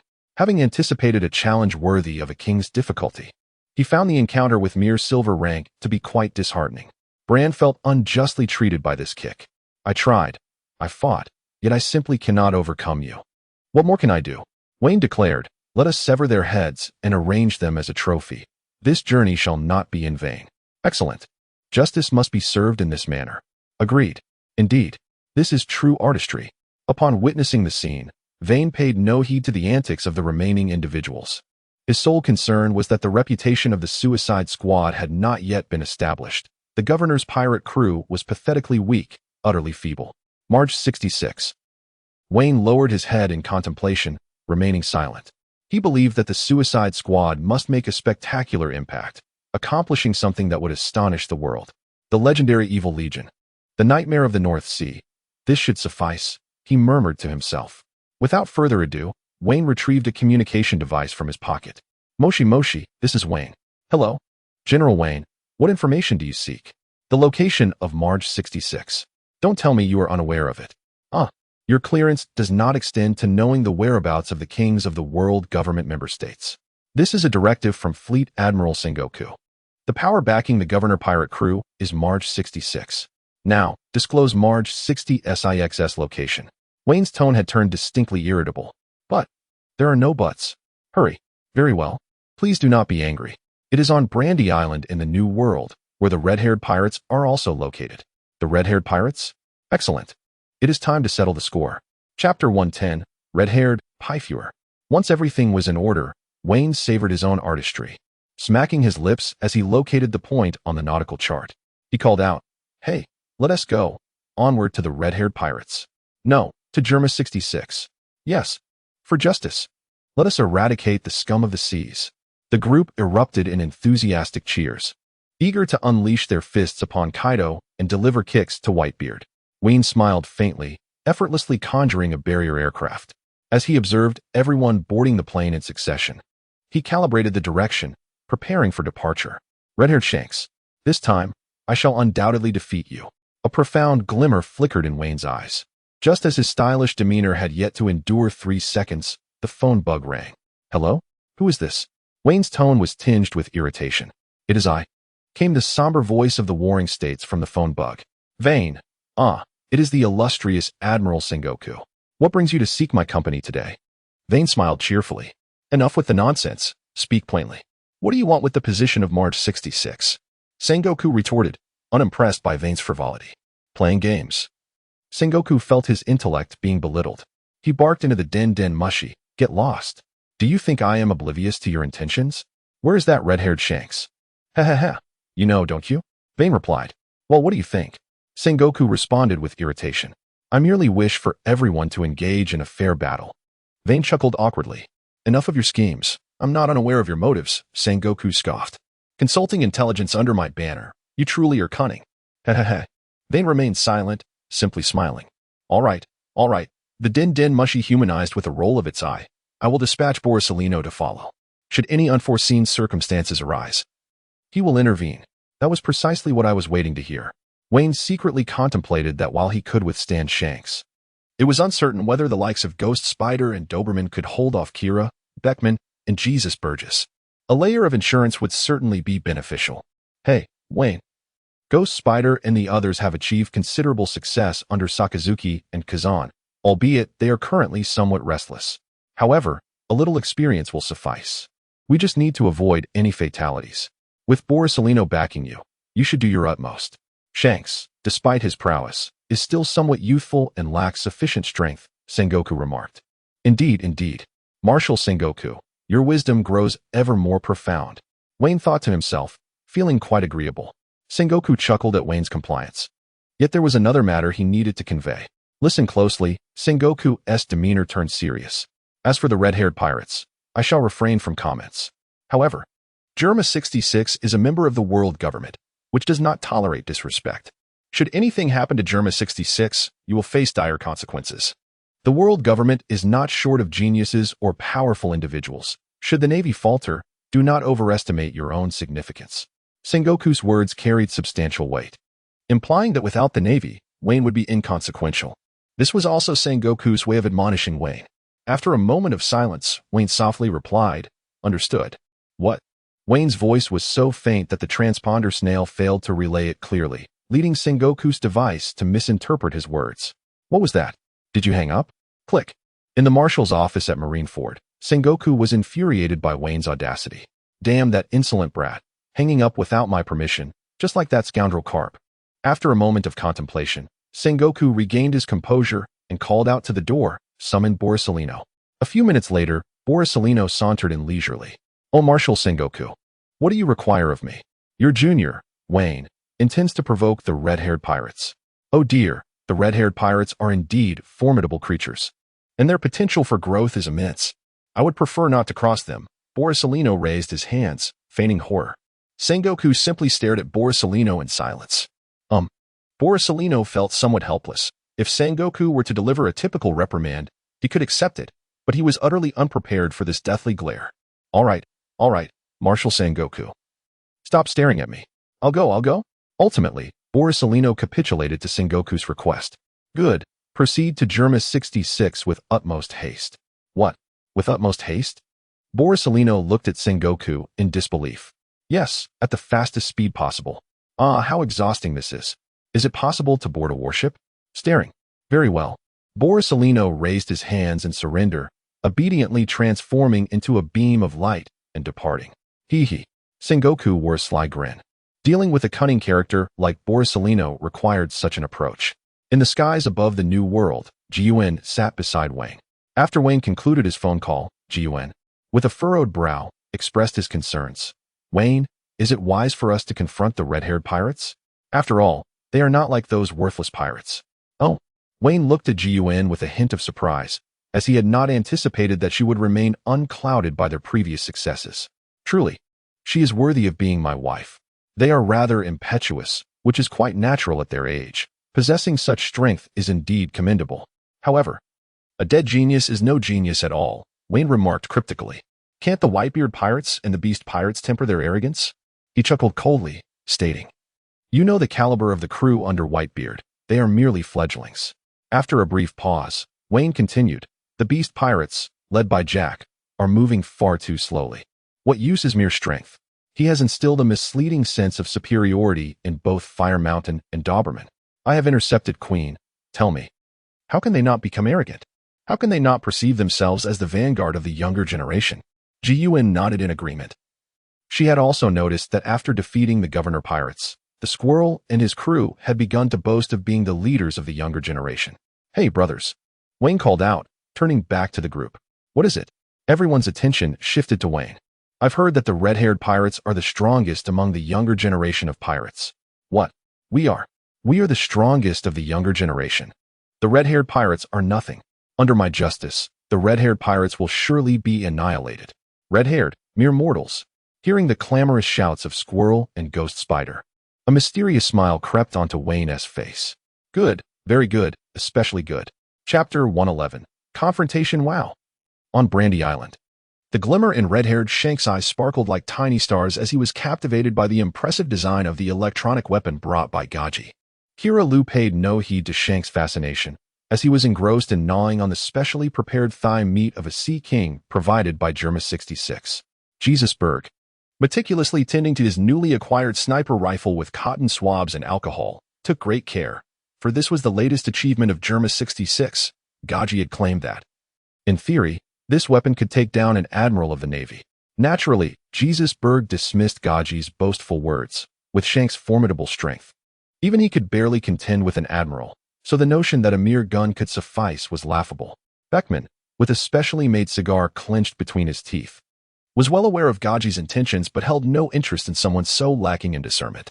As he observed Gaji proudly explaining the science behind his inventions to Shanks, Beckman couldn't suppress a peculiar smile. Does he wish to recruit us? Truly a man of blind faith in science. In this world where true power is derived from oneself, what achievements can one attain through external means? As Gaji concluded his introduction, he seemed ready to reveal his ulterior motives. Shanks, adorned with a specially designed anti-aircraft cap, inquired, "What's the matter? Aren't my inventions impressive?" Gaji asked with a grin. Shanks nodded enthusiastically. "Indeed, especially stylish. Absolutely cool. Would you like some?" "Really?" Shanks replied, firmly grasping a purple golden handgun. "Indeed, as long as you agree to a small condition," Gaji said, excitement bubbling within him as he envisioned the red-haired pirates becoming his sharp blade, conquering the entire North Sea. What condition? Shanks pondered, suspecting the terms might not be as favorable as he imagined. "As long as you submit to me, I shall provide you with the most powerful weapons." "I refuse." All right, I shall prepare what? Could you repeat that?" "I refuse," Shanks calmly stated, placing the purple golden handgun back into his embrace. "Why?"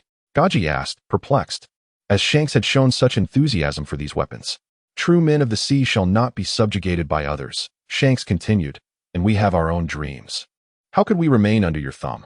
Hearing Shanks' explanation, Gaji grew anxious, exclaiming, "You know the Governor Pirates, right? They are under my command, and they are currently challenging Kaido of the Beasts. Once he succeeds, even if you beg me, I shall not accept you." Ha ha ha, such was the sentiment shared by all members of the red-haired pirates. This Gaji was not only lacking in emotional intelligence, but also utterly misguided. These weapons would be ineffective against them, let alone against Kaido. Without a decade of experience, one cannot truly utter such words. Shanks clutched his belly and erupted into hearty laughter. "Ha ha ha, Gaji you. Ha ha ha. What do you mean, red-haired Shanks?" Gaji retorted, his annoyance evident. In his view, every member of the red-haired pirates was nothing but a fool. "You think you can defeat Kaido? You underestimate the strongest creature in the world," Shanks kindly reminded him. "Impossible." Gaji shouted passionately. "I am a genius that even the world government fears. I am the most formidable weapon master in existence. I command an invincible army. I am the nightmare of the North Sea. What is Kaido to me?" Vegapunk interjected. "It was clearly because of me that I felt offended." Shanks grinned, unwilling to engage with someone as obstinate as Gaji. "We're leaving. You may indulge in your delusions." Beckman tugged at Shanks' collar, leading him away. Although he found Gaji quite disagreeable, recklessly eliminating a king of a world government allied nation would pose significant complications for them. Knowing so much about me, do you think you can just walk away?" Gaji sneered. "Bring them down. Capture these despicable pirates." As soon as Gaji's words fell, a massive, emerald green monstrosity appeared over Brandy Island. "Red-haired pirates, how dare you assault the king of a world government allied nation? Now, our marine suicide squad will apprehend you." Shanks scratched his head. It was Gaji who summoned them. So how had the narrative shifted to them attacking Gaji? As the Marines and the red-haired pirates faced off, Gaji led his men back to his gigantic snail ship. To him, both the pirates and the Marines were no better than each other. The tales of Germa 60 SIX's reign over the North Sea had been shattered by the Marines. In plain sight, Shanks, do you still dare to argue? Are the crew of Pirate King Joel D. Roger of such lowly character? Note, in the original work, the D in Pirate King Roger's name has been erased by the world government. The world refers to him as Joel D. Roger. I did not. Bane, you had better retract your words. That man's renown is beyond your defilement. Roger is the most wicked man in the world, the architect of this era's tragedies. Everyone, let us vanquish the red-haired pirates. Roar, for justice, red-haired pirates. I, the demon spider, shall sever your heads. He, the red-haired pirates? Shanks gazed at the descending Marines, suddenly finding them rather impressive.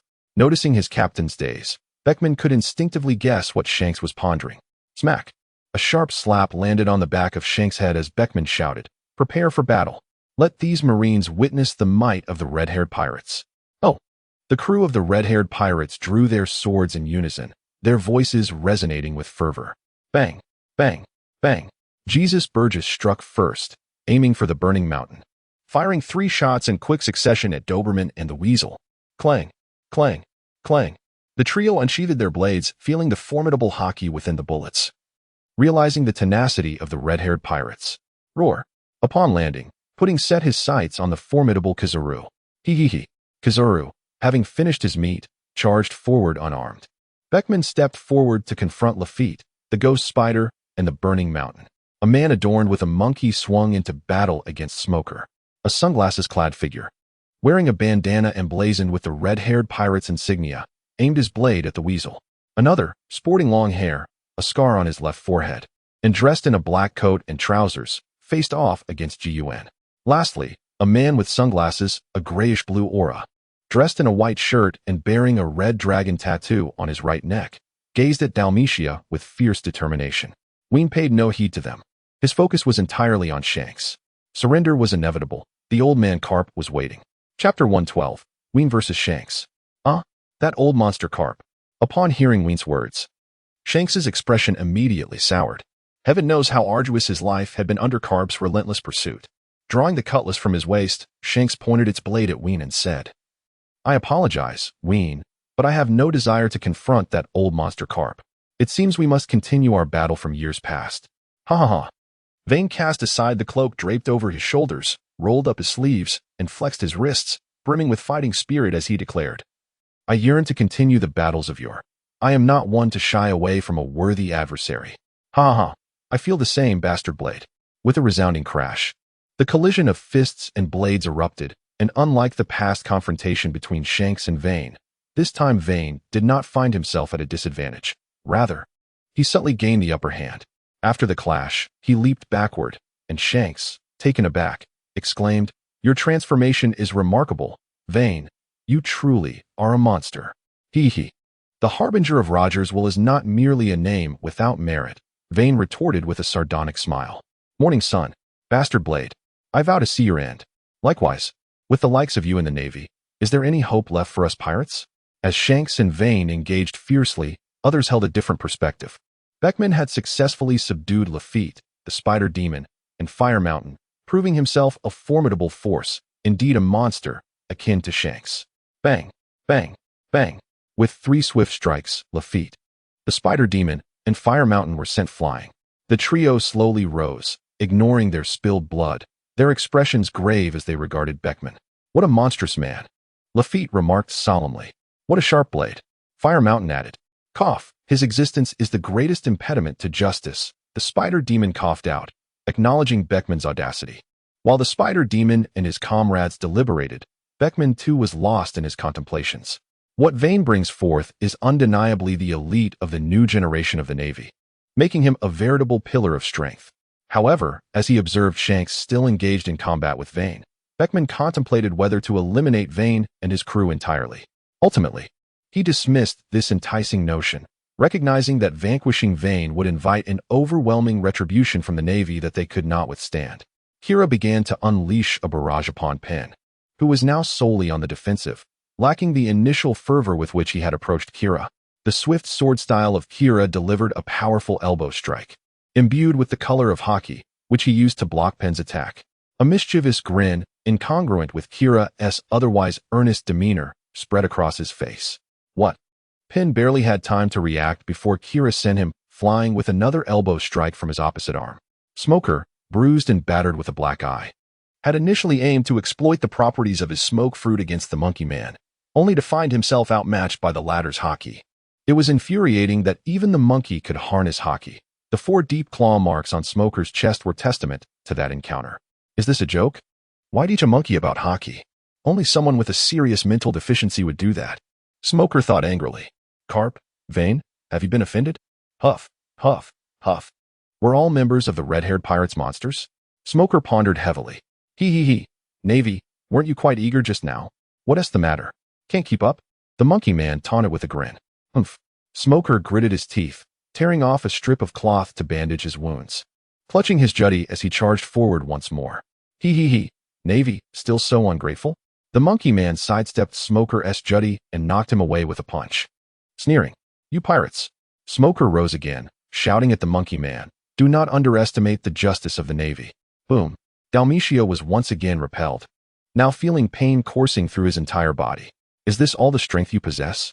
The tattooed man mocked, rubbing his side where Dalmatia had struck him with a desperate blow. "Humph.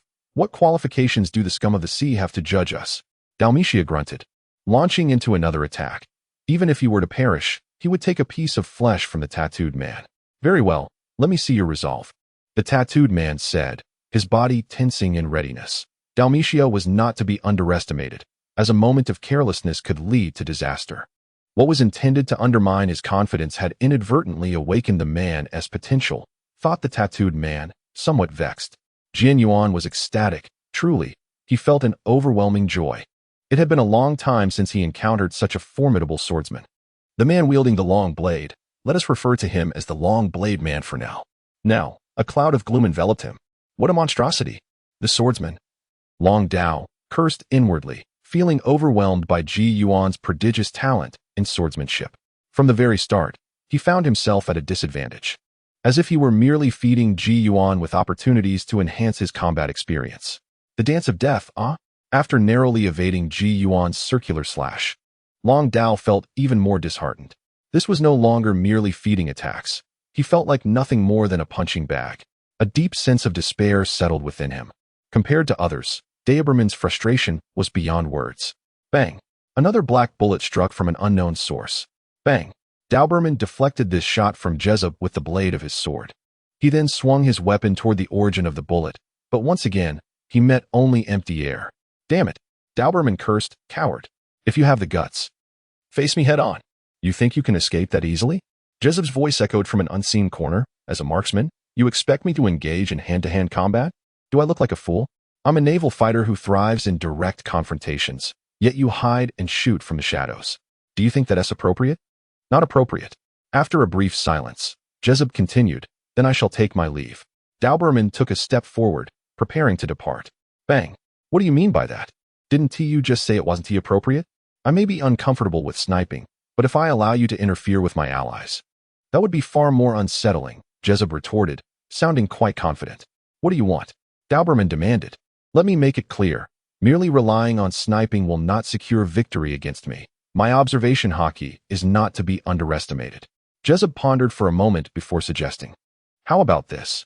If you remain still, I shall do the same, and we can just wait here." Dauberman considered this, realizing that keeping a sniper occupied could be quite advantageous, and thus agreed. "Fine, I shall remain still." Chapter 113. Wayne vs. Shanks. 2. "Wayne, you are remarkably tough. I cannot seem to land a blow," Shanks exclaimed, dodging Wayne's punch with a bemused smile. "Ah." Wayne halted, and upon hearing Shanks' words, a twitch involuntarily flickered at the corner of his eye. "I suspect you are being suggestive, but I lack evidence." "Humph. This is the result of my training over the years, Shanks. Unlike you, who has merely been coasting along, pursuing a so-called dream, I have been diligently honing my skills," Wayne declared with righteous fervor. "Is that so?"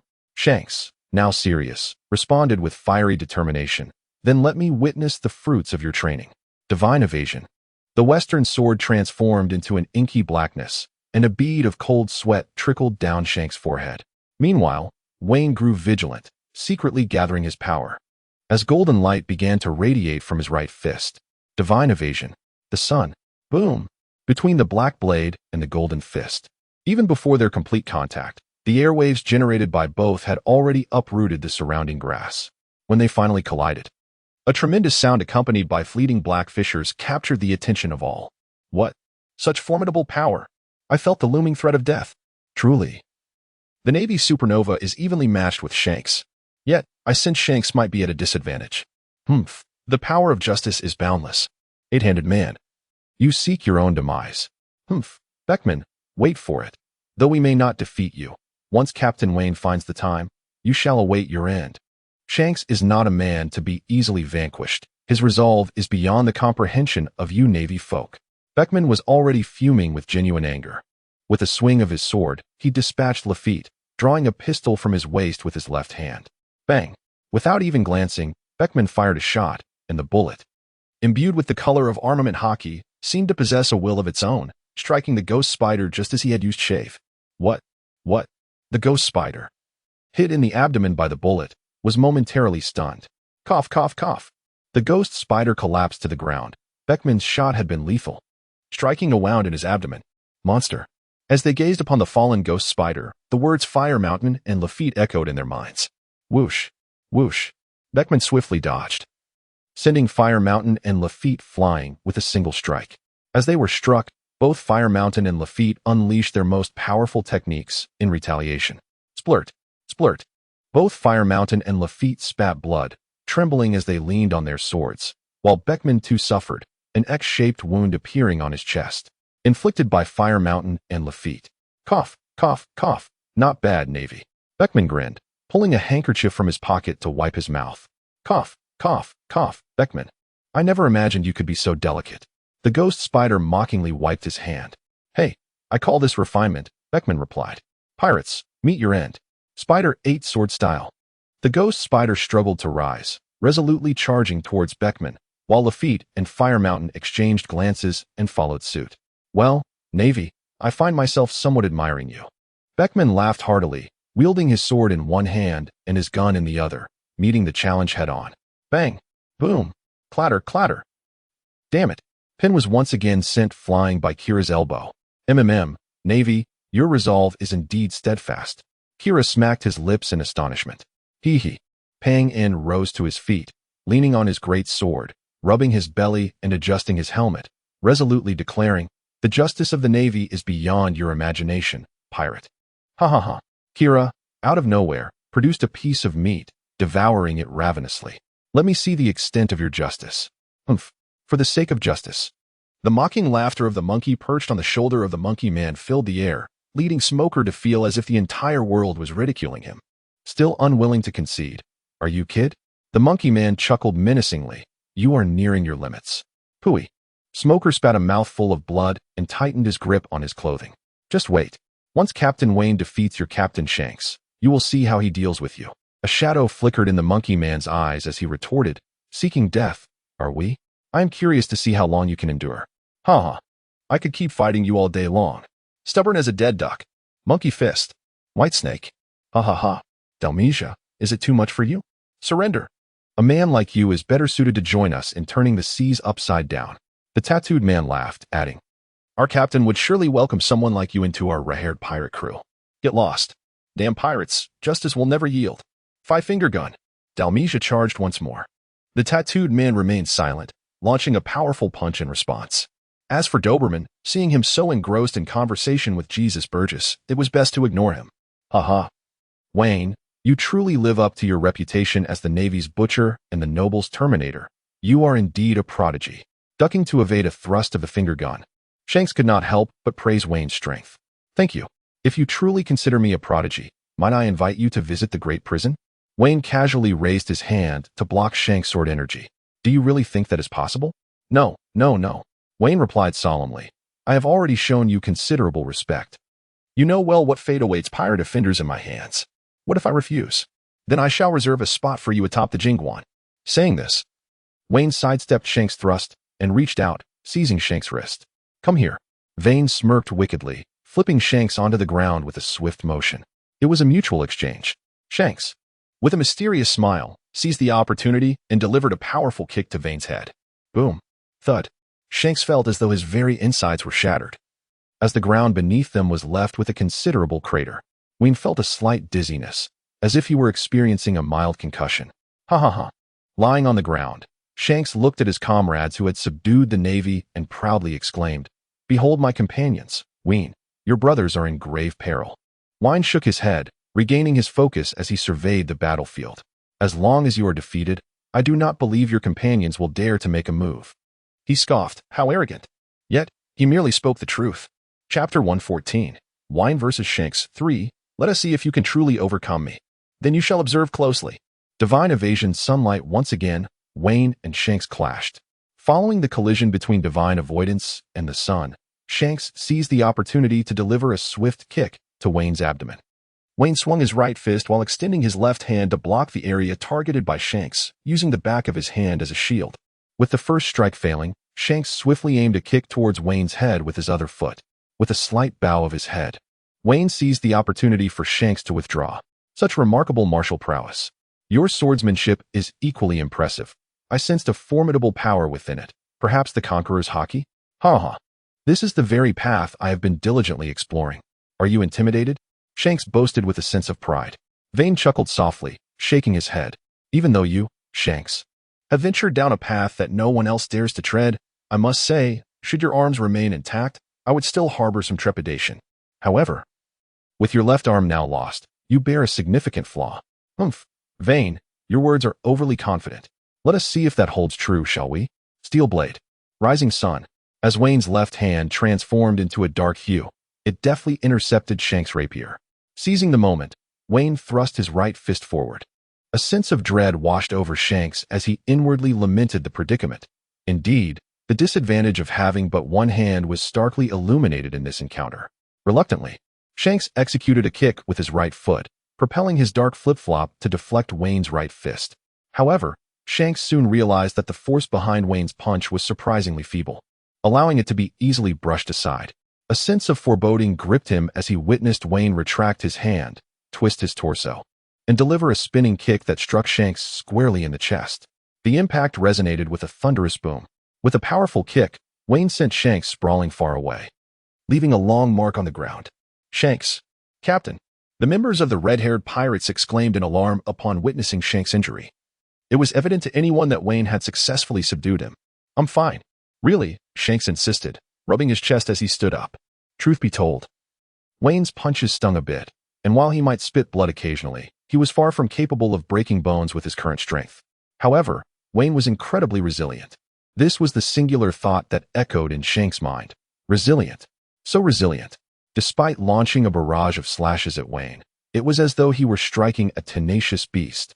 Wayne remained unscathed and full of vigor. Coughing up a mouthful of congealed blood to catch his breath, Shanks seized his cutlass and charged once more. To any observant eye, it was clear that Shanks' defeat was merely a matter of time. Beckman, watching from the sidelines, felt a pang of urgency. With steely resolve, he cleaved through the ranks of the enemy and shouted to the battlefield, "All members of the red-haired pirates, cease your frivolities and take down the navy. If Wayne gets the chance to intervene, we will all perish." With that, Beckman unleashed a tempest of skill, combining marksmanship, swordplay, and martial arts against the foes. The moment Beckman became serious, the enemy was rendered speechless under his relentless assault. Observing Beckman's varied techniques, Wayne teased, "Shanks, your first mate possesses quite an array of skills." Shanks, delivering another slash, found it to be ineffective once again. Misinterpreting Wayne's words as envy, he proudly declared, "Of course, he is my most formidable companion. Isn't it only natural for him to be proficient in many areas? Do you know what we call someone like Beckman in our circle?" "What?" Wayne inquired. "A toad amusing a butterfly," Shanks replied. Upon hearing Wayne's words, Shanks furrowed his brow in confusion. "What do you mean by that?" "Ugly in appearance, yet playful in demeanor." "Oh, die." Pern felt his vision blur slightly. Pern, it's time to stop. You've reached your limit," Kira said, munching away. "I refuse." Pern shook his head. His hand, marred by torn skin, clutching his cloak. The emblem of justice on his cloak remained glaringly prominent and burdensome. "In the name of justice, I, Pern, shall ensure your arrest and imprisonment in the Grand Prison. I shall not shed tears until I see the coffin. You have been warned." With that, he launched a relentless barrage of elbow strikes. A monkey's claw lunged toward Smoker's face, but with a swift twist of his head, Smoker evaded the monkey's strike, only to be inadvertently struck on the back by the creature. A loud thud resonated as Smoker was slammed to the ground, leaving a long imprint. "Ha ha ha. Navy, still defiant?" the monkey man exclaimed, triumphantly lifting Smoker by the neck. Although he had subdued Smoker in a fleeting moment, the monkey man himself bore the brunt of the struggle, evidenced by his twisted left arm, a testament to Smoker's desperate resistance. Dalmesia felt as though his fingers were no longer his own. The tattooed man crossed his arms defensively, yet the mirth had vanished from his demeanor, replaced by a solemn intensity in his gaze. The most fearsome adversary is one that fights with their back against the wall. Besides, the barking dog does not bite. Dalmesia's silent fury was unsettling. "Yield. Our captain is unlikely to defeat yours, and you cannot overcome us. In the end, it merely leads to a hostage exchange. What is the point? The tattooed man urged, sensing the unease emanating from Dalmesia. Dalmesia raised his head, his eyes aflame with bloodlust, violence, obsession, and fury. I shall have your life, he declared, laboriously raising a finger. Finger gun. 7-finger gun. The tattooed man tore open his t-shirt, revealing a body adorned with dragon tattoos. The dragon roars. The bandana-clad man was drenched in sweat, acutely aware of his inferiority within the red-haired pirates. Faced with the third strongest of the Suicide Squad, he found himself outmatched. A sharp blade struck his back, and while the weasel felt a pang of anxiety, he was simultaneously filled with awe. This man possessed an indomitable will. The bandana-clad man was bloodied, with numerous wounds marring his body. Ha ha ha. I cannot afford to be humiliated. Navy. Come and strike me if you dare. As you wish. Lullaby of death.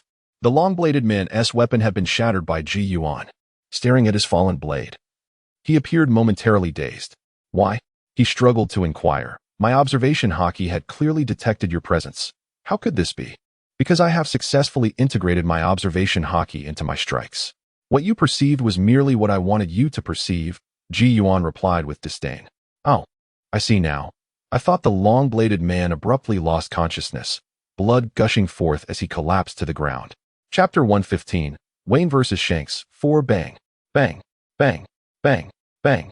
Under the relentless barrage of attacks from Vane, Shanks found himself continually retreating. On the rare occasion he attempted a counterattack, Vane effortlessly evaded, absorbing the blows with unwavering resolve. After sending Shanks flying with a powerful punch, Vane looked down at the battered figure of Shanks, whose flip-flops were in tatters, and said, Surrender. I know you have never committed any wrongdoing. Thud. Crack. Cough, cough, cough. Then why are you targeting us? Shanks questioned, correcting his leg bone with a strike of his right hand. Your very existence has inspired an increasing number of individuals to yearn for the pirate life. And the tragedies they cause are, in a sense, partially your fault, Vane responded solemnly. How many lives were affected by your rise to fame in the West Blue, leading them to embrace the sea and unleash untold bloodshed? Heh, is it my fault that I became famous? Shanks replied with a bitter smile. Any tragedy stemming from your influence is indeed your responsibility, Vane declared resolutely. Huh, even if that were the case, my dreams will not cease here. Shanks continued to smile nonchalantly. Then allow me to help you end those dreams. Give it a shot, you bastard. Try this move. Dominance. Divine evasion. Come on. Armament hockey hardened barrier glass body, iron block steel. Boom. Once again, the ground trembled violently as the heart of Brandy Island lay in ruins. The entire island teetering on the brink of collapse. Is this truly a power that can be controlled by humans? On his snail ship, Vinsmoke, Judge gaped in horror, cold sweat streaming down his face. Compared to these two monsters, were his so-called technological weapons truly inadequate? However, it seemed as if Judge had a sudden revelation, and he sighed with relief, saying, Let them fight, let them clash. When the time comes, I shall capture both of you at once and study your structures. I will possess the strongest army. Hee hee. Ha ha ha. Oh dear, I seem to have heard something extraordinary. The voice of the king of Germa 66. Vinsmoke Judge echoed ominously. Gah. Judge choked, nearly choking on his own saliva. Who? Oh dear, it is I, your majesty, Judge. A tall figure clad in a yellow suit, wearing sunglasses, emerged from the depths of the massive snail ship, clutching something tightly in both hands. GG, Great Admiral. Yellow Monkey. Judge nearly bit his tongue in shock. Yo-yo. It seems your majesty still recognizes my old face, Borsellino said with a grin, though his eyes were as placid as still water, clearly indicating his displeasure. He, of course, who wouldn't know the Great Admiral Yellow Monkey? He is one of the most formidable forces upon the seas. The mind of Gaji was racing, contemplating ways to extricate himself from his current predicament. He chuckled. Your Majesty Gaji, I have just overheard some, well, rather unsavory things, remarked Borsellino with a nonchalant demeanor. His lewd words, paired with his indifferent expression, made Borsellino appear somewhat, dashing. Gaji felt an urge to bash his head against the wall. Why did you have to emerge now, of all times? Are you deliberately making things difficult for me? With this thought, Gaji's face shifted through a spectrum of emotions, indignation, grimace, fury, and then grievance, leaving Borsellino somewhat bewildered. Noticing the discontent etched on Gaji's features, Borsalino, with keen interest, inquired, "Your Majesty Gaji, are you particularly displeased with me? How could you know?" No, not at all." Gaji replied with an air of righteousness. "Really? Truly?" he asserted. "I am a sovereign and would not lie." "Very well," Borsalino shrugged. "It appears you are quite the drama queen." After observing the battlefield alongside Borsalino for a while, Gaji's attention was swiftly drawn to an object concealed in Borsalino's grasp. Admiral Yellow Ape, what is it that you are holding?" Gaji asked, curiosity piqued. Borsalino chose to ignore him and instead posed a question. "Your Majesty Gaji, does your colossal snail ship possess a weapon of immense power?" Upon hearing Borsalino inquire about weaponry, Gaji puffed out his chest, adopting a stance of authority as he confidently proclaimed, "That is a special invention of mine, the Gmal 66, cutting-edge technology, plasma." At that moment, Borsalino slightly opened his palm, revealing a shimmering blue light. Gaji's mouth fell agape as the final word escaped his lips. Cannon, damn it. Gaji felt as though he were losing his mind. Despite exhausting all his mental faculties to assess the situation, the reality starkly contrasted with that of a true powerhouse. The blue light emanating from Borsalino's dark palm illuminated Gaji's skin, causing him discomfort. Truly, it was a formidable weapon of my own creation. Initially, Gaji marveled at his invention, but soon he was engulfed in an abyss of dread.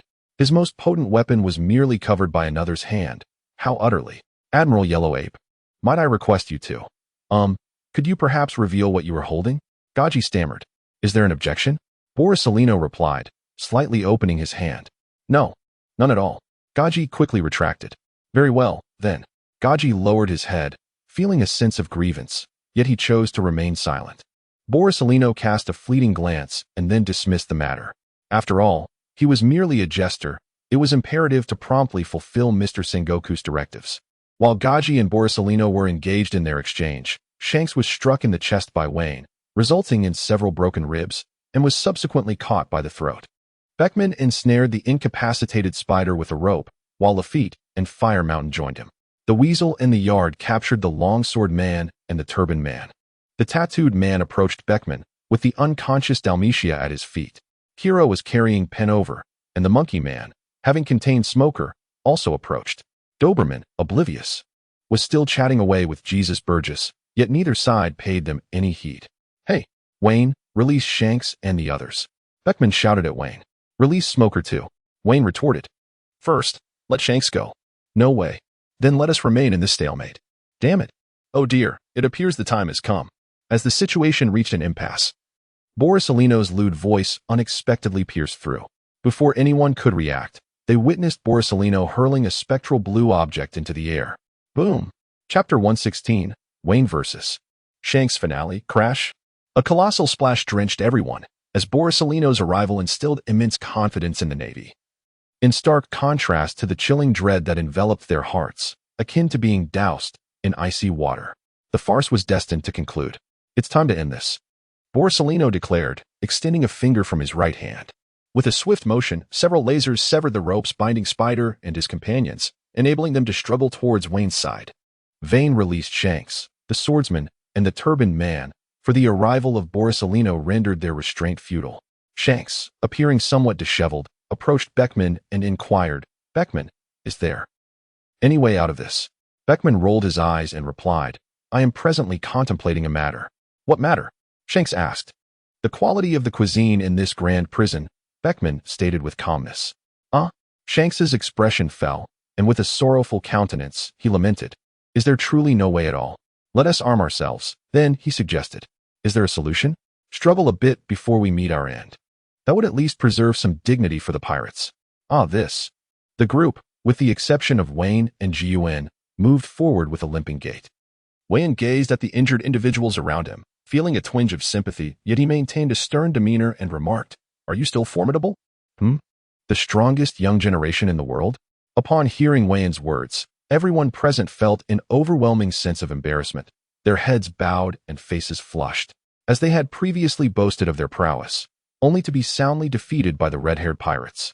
Particularly, he pointed at the trio of Ghost Spider, Fire Mountain, and Lafitte, saying, "You three dare to call yourselves the Suicide Squad's 3 Musketeers? How audacious!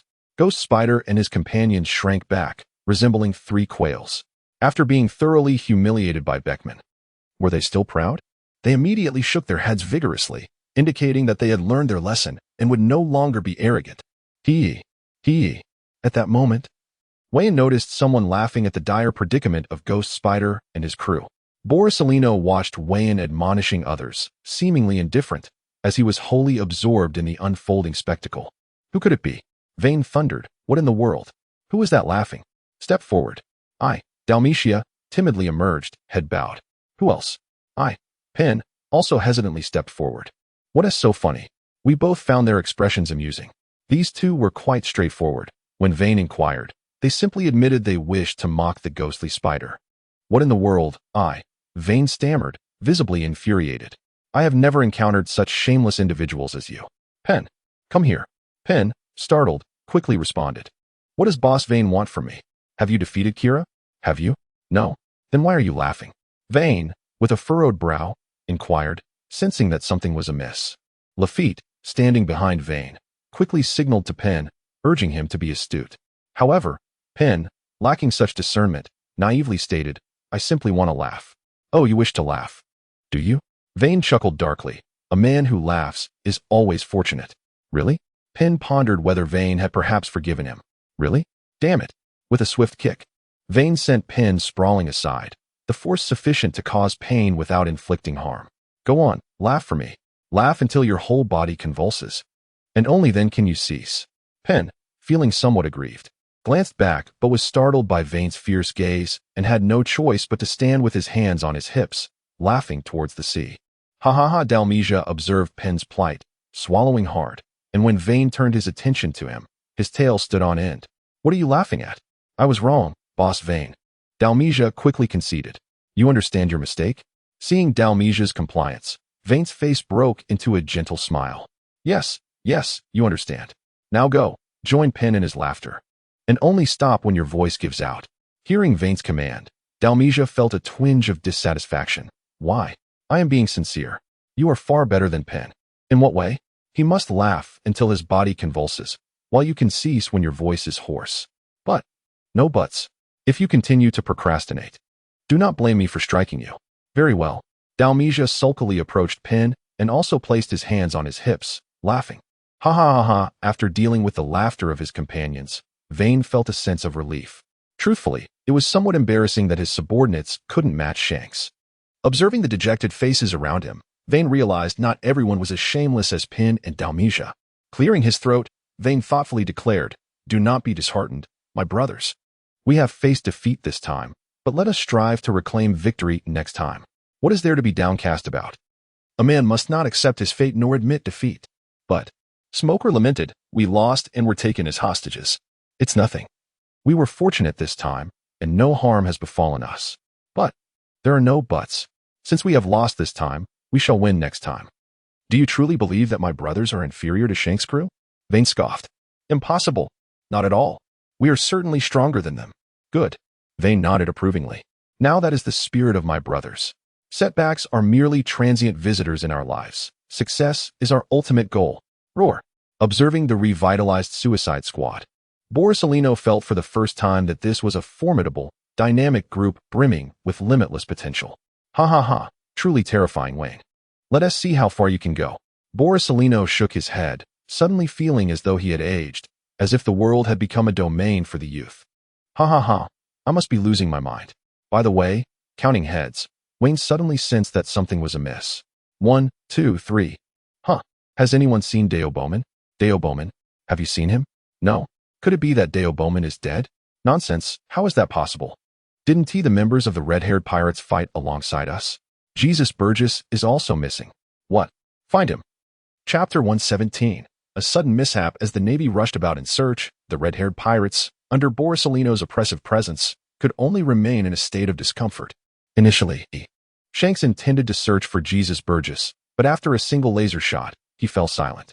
Amidst the shouts and commotion, Deo Bowman leisurely emerged from a corner, having unexpectedly bonded with Jesus Burgess, both men having left their wives and children in pursuit of their dreams. Notably, their families were quite supportive of their endeavors. Truth be told, they were almost like brothers. Hey, Sniper bastard. Just wait until next time. I will surely arrest you and throw you into a high-security prison. Humph. Navy. I'll be waiting for you. With that, the two swaggered back to their headquarters. Upon returning, Jesus Burgess, disregarding the reactions of Shanks and the others, proudly exclaimed, "This time I single-handedly held off a powerful Navy officer. Impressive, right?" Smack. Beckman delivered a sharp slap to the back of Jesus Burgess's head, retorting, "What is so great about that? I could take them all on by myself. If it weren't for you, the sniper, Shanks might have even won." Jesus Burgess felt somewhat disheartened. He had great faith in his comrades, and thus had not been observant of the battlefield, fully focused on holding Deo Bowman at bay. Humph. Beckman scoffed, well aware of Jesus Burgess's temperament, knowing he had likely encountered someone he could converse with and had thus disregarded everything else. Never mind. Shanks firmly grasped Beckman, who was about to continue scolding, saying, "If Jesus Burgess had allowed me to win, I would have been unhappy. A man of the sea shouldn't rely on petty tricks to achieve victory." After speaking, Shanks glanced around and lowered his voice, adding, "Moreover, that old lecher, Kizaru, is watching from the sidelines. Even if I had the desire, I lack the strength." Haha. In stark contrast to the suddenly lively atmosphere of the red-haired pirates, the ambience among the Navy is considerably tense. Speak up. Wayne felt that forming a suicide squad was perhaps a grave mistake. What was the matter? Looking around at the circle of people, Doberman appeared somewhat bewildered, utterly unaware of how he had offended them. "Where were you during the battle?" The Weasel was the first to inquire. "Me? I was at a standoff with Jesus Boo," he replied. "Then why didn't you come to our aid when we were at a disadvantage?" Smoker questioned. "I couldn't," Doberman quickly clarified, sensing the skepticism in their gazes. "The moment I moved, Jesus Boo would fire at me from the shadows, and I couldn't track him, so I had to remain in a stalemate with him." Everyone, including Wayne, exchanged glances. At that moment, no one had been distracted enough to concern themselves with others. However, seeing Doberman's righteous demeanor, they instinctively believed his words. Doberman discreetly exhaled in relief, but what went unnoticed by all was the enigmatic smile that appeared on Borsalino's face after hearing Doberman's explanation. Now that everyone had gathered, it was time to bring matters to a close. "Shanks, surrender, or I will have no choice but to establish another King-S observation." Wayne wished to make one last attempt, for Shanks was indeed a formidable adversary, and they shared a mutual respect. Gazing into Wayne's subtly hopeful eyes, Shanks shook his head and stated, "Impossible, Wayne. A man of the sea does not yield so easily. My journey has only just begun. How could I submit now?" Upon hearing Shanks' words, Wayne finally relinquished the notion of persuading him to surrender. "Then your journey, along with your life, ends here. Ha ha ha. Let us see the truth in action." The sun blazed, steel clashed, and the Conqueror's hockey roared through the air. As Wayne and Shanks remained still, the sky abruptly darkened, followed by the ominous rumble of thunder and a torrential downpour. What was happening? Everyone present lifted their gaze toward the horizon. Thunderous roars echoed. What? It was an enormous hailstorm. Countless colossal chunks of ice plummeted from the heavens, swiftly enveloping the island. "Quick, everyone, gather over here," Wayne shouted to the naval officers, surveying the sky filled with icebergs. "Hurry back to the ship. Protect the vessel. Beckman, quickly, take this chance to escape." Shanks was momentarily stunned by the unexpected deluge of ice, but he soon regained his composure. After shattering a piece of the ice with a swift strike, he exuberantly declared, "It appears the heavens are aiding us, lads. Let us go." Ha ha ha. As Wayne watched the red-haired pirates make their daring exit amidst the hail, his heart brimmed with fury. It felt as though they were mocking him, with hundreds of icebergs hurtling towards them, rendering them utterly immobile.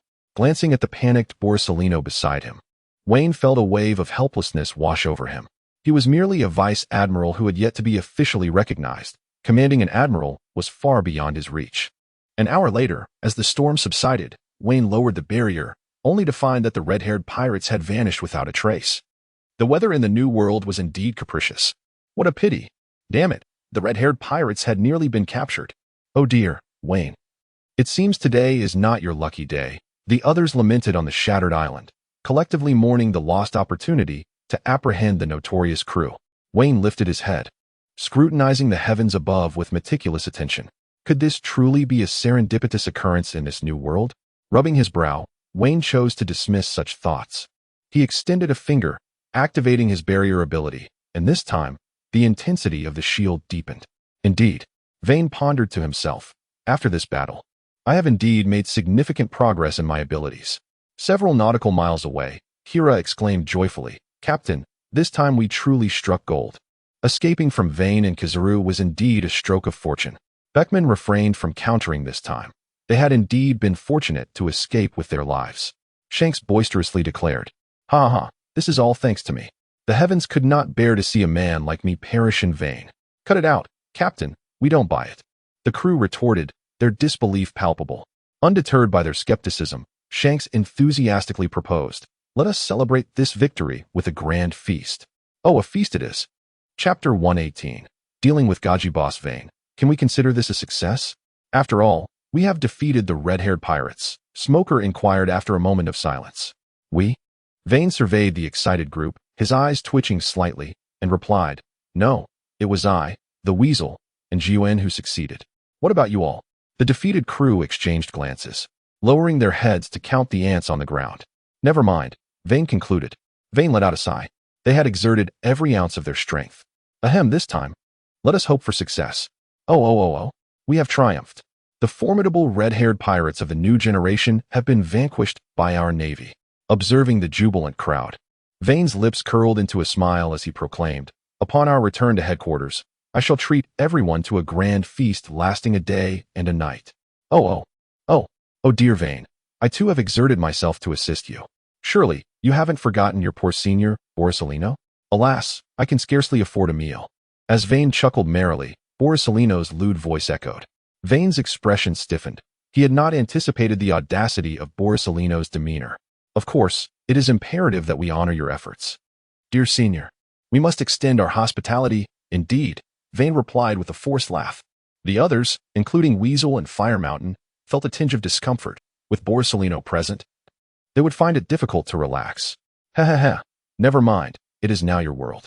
I shall refrain from intruding upon your revelry, Borisolino remarked, subtly nodding as he perceived the group's reluctance, yet willingness to include him.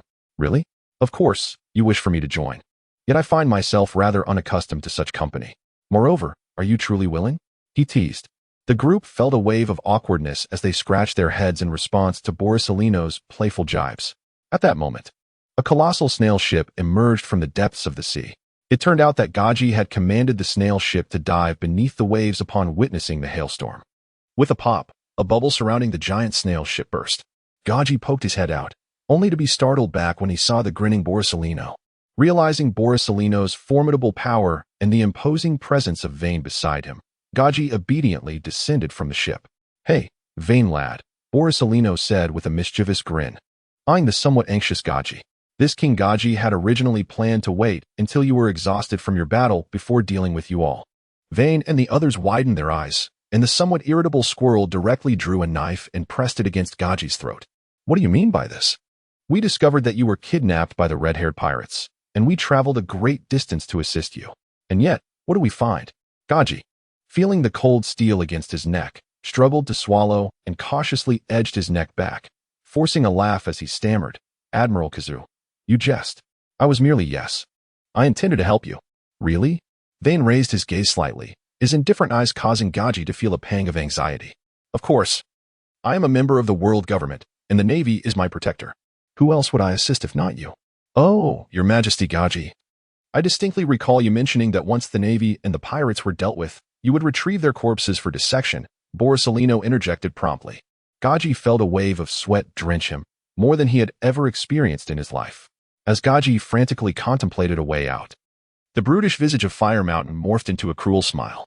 How about, we kill you? He suggested, mimicking a slashing motion with his hand. Gaji felt as if he might lose control. I am a king. Is this truly how you wish to proceed? He turned to Borisolino for help. Having heard, he was the most reasonable one. As for Vane, Gaji dared not even consider seeking his assistance, knowing the reputation of the noble Terminator was built upon the lives of aristocrats. Oh dear, Your Majesty Gaji, do your eyes bother you? Borisolino inquired with feigned concern. Gaji's complexion whitened. It seemed he was destined to fall victim to the Navy today. How tragic it was that he, a prodigy, had not fulfilled his ancestors' ambitions before meeting his end. He staggered and collapsed to the ground, wailing, Mother. Upon hearing Gaji's agonizing cries, Vane instinctively felt displeased. What are you doing, you fine young man? Stop that. Mother. Gaji continued to wail, oblivious to the impending doom. What did he have to fear now? Hey. I never said I would kill you right now, Vane remarked, somewhat exasperated. Can you please stop crying? It's rather disgusting. Sniffling. Gaji ignored his disheveled appearance and struggled to his feet, asking, I don't have to die? I want to kill you for now. For now? Gaji felt certain that these demons would ultimately bring about his demise. It was merely a matter of time. Mother. He began to cry again, this time with even greater fervor. Enough. Vane commanded, slapping his palm down. As he spoke, Wayne delivered a resounding slap, sending one of Gaji's teeth flying. Gaji, covering his mouth, stifled his cries, sitting on the ground and sobbing quietly, casting a glare of resentment at Wayne. You. Wayne pointed at Gaji, rendered speechless. Never mind. Wayne sighed and crouched down to meet Gaji's gaze. Your Majesty Gaji, do you wish to live? Yes, Gaji replied. But my brothers are quite displeased with your actions. Gaji opened his mouth, utterly at a loss for words, and finally managed to utter a feeble apology. I was wrong. Do you think that is sufficient? What should I? Upon hearing Gaji's words, Wayne felt it was time to act. Gaji was indeed a talent. His intellect could potentially yield a wealth of weaponry for the Navy. Thus, he pointed to his own head and said, We desire this. Your head? To Wayne's astonishment, Gaji did not follow the expected course of action. Instead, he burst into tears, his wails filled with desperation and anguish. Mother, I swear, one cannot achieve such a feat without a decade of cerebral thrombosis. Enough with the mother already. Where did Bagapunk find you? Why are you being so unreasonable? Are you out of your mind? Chapter 119. Returned to headquarters watching Gaji cry incessantly, Wayne felt as though his head was spinning. He would rather face Shanks in battle once more than endure the sight of this blubbering mess any longer. Bang! Vane delivered a swift strike that rendered Gaji unconscious. Grasping the nape of his collar as they made their way toward Gaji's colossal snail ship, laughter erupted between the duo, with Vane playfully kicking each of them. Enough with the laughter. Do you not find this humiliating enough? Let us proceed. Dalmatia and Penn followed quietly behind, their voices hoarse from laughter. Once everyone boarded, Vane pondered for a moment and summoned a maid to prepare a barrel of honey water for the two burly men.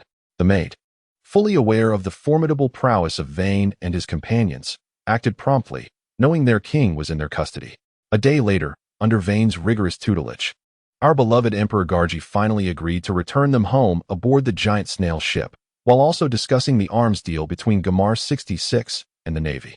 In the dining hall, the Navy personnel, having just emerged victorious from battle, required sustenance. Thus, they persuaded Emperor Gaji to prepare a feast, seizing the opportunity for a free ride. Oh, how delicious! Scrumptious.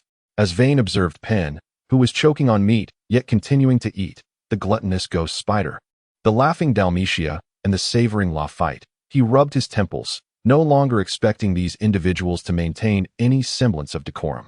Burp. Vane, why aren't you eating? A tipsy Smog leaned in with a face full of curiosity. Me? Well, Burp, just watching you all eat is enough to satisfy me. Truly, all right. Continue with your feasting. Vane brusquely pushed Smoker away, observing the unsteady demeanor of the man. A blend of irritation and amusement washed over him. Sighing, he shook his head, picked up a plate brimming with food, and made his way to the spot where Jiun was seated, placing the plate down before him. What is the matter? Jiun inquired, wiping his mouth after finishing his meal. Nothing much. Wayne scooped a generous spoonful of rice and, placing it into his mouth, inquired, Are you troubled by the red-haired pirates? Upon hearing Ji Yuan's words, Wayne stretched his neck and swallowed the rice, replying, Indeed, I did not expect them to escape. It is of no concern. We shall seize them next time, Ji Yuan reassured. If we can defeat them once, there will surely be a second and a third opportunity. Vane shook his head solemnly and said, No, I can sense it. Following this battle, the red-haired pirates may awaken and commence fervent training.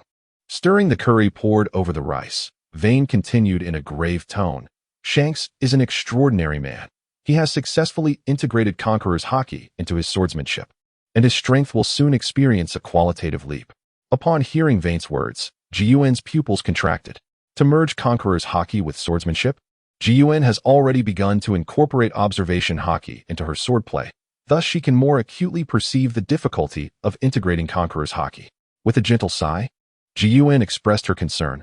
If that is indeed the case, Shanks is truly a formidable man. Vane, can you match him? Observing the worry etched on Jiuen's delicate features, Vane couldn't help but chuckle. Ha ha ha, Shanks is but a defeated foe of mine. Fear not.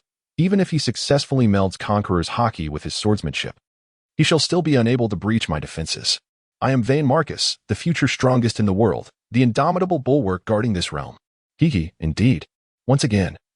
It was a bright day. Amidst Gaji's eager anticipation, his colossal snail ship finally docked at the harbor of Marineford. Only after the Navy disembarked in succession did Gaji step onto the ground. Upon his arrival, he was greeted by the Navy led by Admiral Sengoku. Your Majesty Gaji, welcome. Welcome. We are delighted to have you at the Navy headquarters. Sengoku warmly welcomed him as soon as he appeared. Weian elucidated the entire sequence of events. And today it is imperative to deliver a well-deserved reprimand to that scoundrel, Kaji. Sengoku's frog-like spectacles concealed a shrewd gaze. In his eyes, Kaji had become a veritable walking armory. Sengoku, you truly flatter me, Kaji stammered, wiping the sweat from his brow upon noticing the profound look in Weian's eyes behind Sengoku. And he reiterated, you are far too gracious. Very well, please, Sengoku replied, his vanity greatly appeased as he gestured for Kaji to enter his office. After Kaji departed, Kazan remained, stating, all right, disperse now, attend to your own matters. In Sengoku's office, with a loud bang, the door was closed, and Sengoku's demeanor shifted dramatically. Your Majesty Kaji, why did you assault the very Navy that sought to rescue you? Sengoku slammed the table, launching an immediate barrage of inquiries.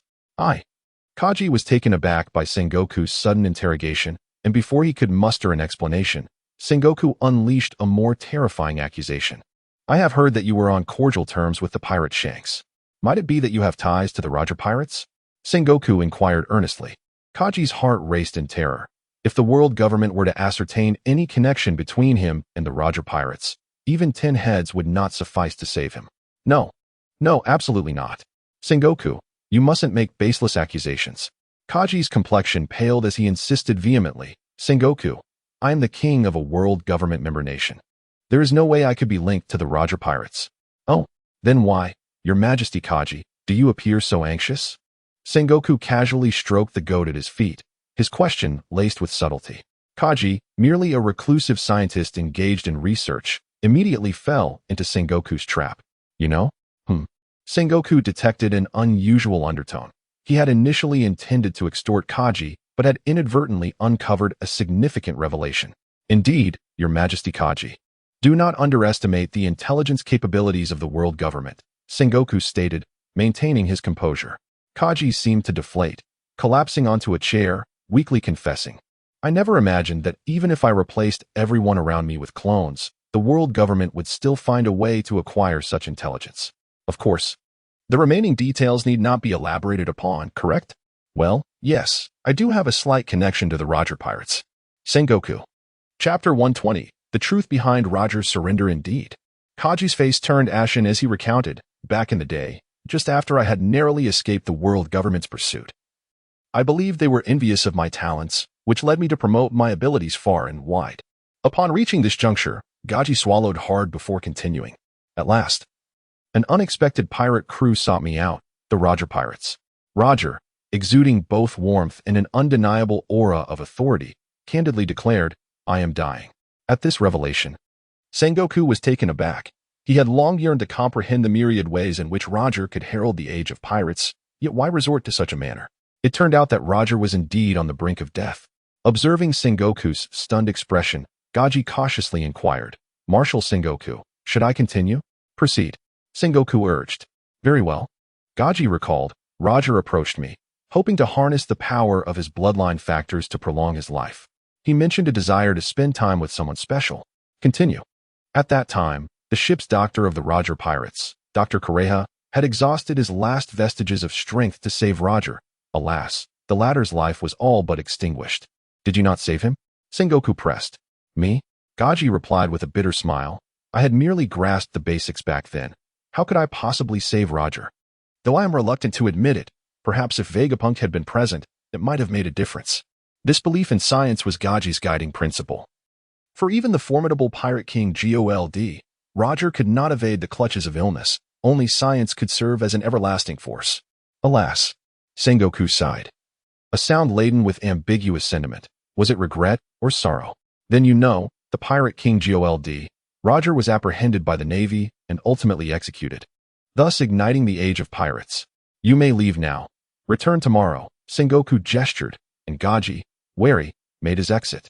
Bring me Vice Admiral Garp. Sengoku commanded. Aye. An hour later. Is this the reason for your surrender, Roger? Garp sat upon Sengoku's sofa, his rough hands gripping Caesar, who was panting and flailing, alone from Galette. Grr. Caesar struggled fervently. Bang. Ugh. Sighing, Garp wore an unusual expression of regret. His sentiments towards Roger mirrored those of Wayne towards Shanks, an understanding that wished for the other's swift demise. I'm off, Garp signaled, dragging Caesar along. I promised Galette and Wayne a barbecue today. I cannot renege on that commitment. And what of me? Sengoku inquired. You? Garp glanced back, scrutinizing Sengoku's little goat with a straight face. I reckon you might want to try roasted goat. The little goat, bah? In terror, Garp. Ha ha ha, I'm off. Bang. After Garp left, Sengoku rubbed his forehead, soothed the little goat for a while, and then retrieved a tube of black hair dye from the drawer. He meticulously applied it while gazing into the mirror. As the fleet admiral, I cannot afford to present an image of fatigue. After engaging in some self-talk, Sengoku revitalized himself and began to diligently handle documents and prepare for the upcoming awards ceremony. Nightfall. I am utterly exhausted. Sengoku massaged his waist, acknowledging that he was gradually aging and feeling weary. Raising his gaze, he saw the vigilant Navy personnel, the lighthouse, and in the distance, a small hill with a flickering campfire. They must be over there. I shall join the merriment. Sengoku slowly stood, tucked the little goat under a blanket, quietly closed the door, and made his way towards the distant fire. On that small hill, Garrett was focused on roasting his carrot, while Zephyr grilled meat and discreetly glanced at Wayne, who was sharing laughter with Gun. Meanwhile, Vice Admiral Crane was methodically organizing ingredients and washing them. Garp, ever the innovator, had taken a pack of sunbae and placed it over the fire, preparing to indulge his culinary aspirations. Gun, what is the matter? How has your training been lately? It's going well. I am on the verge of fully entering the realm of the great swordsman, where I will merge observation hockey with swordsmanship. Gun pondered for a moment before responding. I don't know much about swordsmanship, but you must be cautious. Just look at today. If I hadn't noticed in time, you could have lost your hand. Wayne cautioned, recalling how Gun had nearly harmed himself this afternoon due to excessive training. Yes, I understand. Gun puffed her cheeks, playfully responding. How old am I? I know my limits. All right, you know your limits. But a grown-up lady wouldn't puff up her cheeks like that, would she? Wayne smiled gently, reaching out to stroke Gun's face. Gun was startled by Wayne's gesture, her delicate hand lifted, initially intending to slap, but realizing it was Wayne. Her hand halted midair. Wayne seized the moment, grasping Gun's hand with one hand while offering her a piece of meat with the other. Oh! Gun's face turned a deep shade of crimson, overwhelmed by shyness, yet she still parted her lips to take a gentle bite. That's right. How could you? Watching the flirtatious exchange between Wayne and Gun, Zfa felt as if his prized cabbage was being snatched away by a wretched rabbit, despite the fact that his cabbage had always grown wild and untamed. How infuriating. With gritted teeth, Zfa glared at Gun, his resentment nearly reaching the heavens.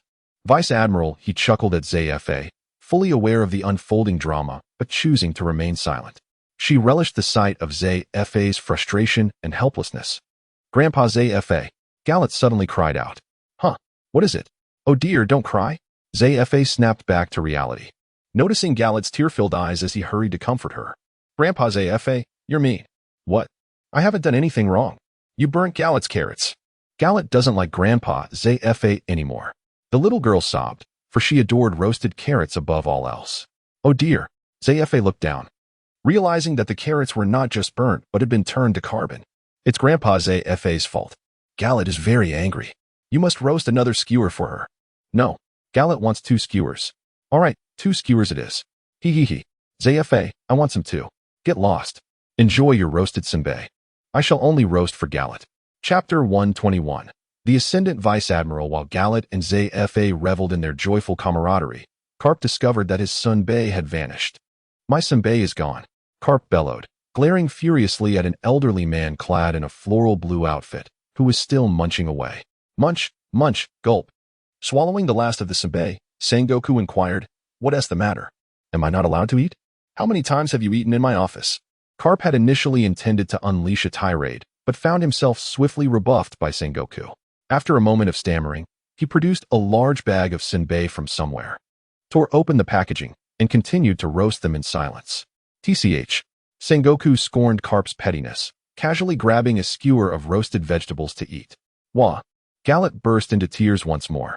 Sengoku was startled by her sudden outburst, holding a skewer in one hand while gently patting Gallet's little head with the other. "Gallet, what's the matter? Will you tell Grandpa Sengoku?" Gallet scrunched her tiny nose, about to speak, when Zfe, exasperated, interjected, "Look at what you are eating." Huh? As Zhangguo lowered his gaze to the vegetable skewer in his hand, a sudden realization dawned upon him. It turned out that he was indulging in the roasted carrot skewers that Gallet cherished above all else. This. Zhangguo scratched his head awkwardly. It had merely been a random grab, a mere accident. Oh dear. The little girl felt incredibly unfortunate. First, her skewers had been burnt, and now they had been devoured by Zhangguo. She was utterly famished. Observing the tearful girl, Zfe and Zhangguo found themselves at a loss for how to comfort her. Meanwhile, Carp chuckled, and not far off, Wei-in noticed the scene. He rose and picked up a skewer of roasted carrots from the nearby stall, approaching Gallet to offer it to her. "Here, take it. Enjoy," he urged. Gallet clutched the roasted carrot and began to eat, feeling as though she might perish from hunger. "You mustn't cry anymore." "Why not?" the little girl inquired, lifting her gaze. "You are my daughter, the future of the Navy. No, you must not shed tears." "All right then." The little girl's ears drooped in response. Ji Yuan approached, leading Gallet to the spot where she and Wei-in had enjoyed their skewers, intending to prepare more for her. Vice Admiral, he expressed her intention to assist Ji Yuan in washing the vegetables to prevent Gallet from suffering an upset stomach. Now, only a few older gentlemen remained. Wei-in, Zhangguo turned his attention to him. "I have heard that you triumphed over the red-haired pirates?" Wayne held a chicken wing in his hand. Speaking in a muddled manner, "I suppose so." "Oh, young Wayne, you have actually defeated Shanks?" Carp inquired with astonishment. It was not long ago that Wayne had escaped from Shanks' grasp thanks to his imposing presence, and now, the tides had turned. Shanks was no longer a match for him. "I cannot kill him. His physical prowess is formidable. I can inflict severe injuries upon him, yet I cannot bring about his demise. However, my defensive capabilities are exceedingly robust, and Shanks simply cannot outlast me. Hence, when shrugged and proclaimed, I have emerged victorious." Carp, brimming with delight, heartily patted one on the shoulder and exclaimed, "Well done, my boy. I cannot abide those outside who claim the Navy is inept, asserting that the red-haired pirates are the future of the four emperors. Utter nonsense. At the end of the day, they cannot match the Navy's might." Zephyr, with a countenance of satisfaction, added, "Excellent work. I take great pride in your accomplishments." Suddenly recalling something, Zephyr inquired, "Though the red-haired pirates are few, each member is a formidable warrior capable of matching 100 foes.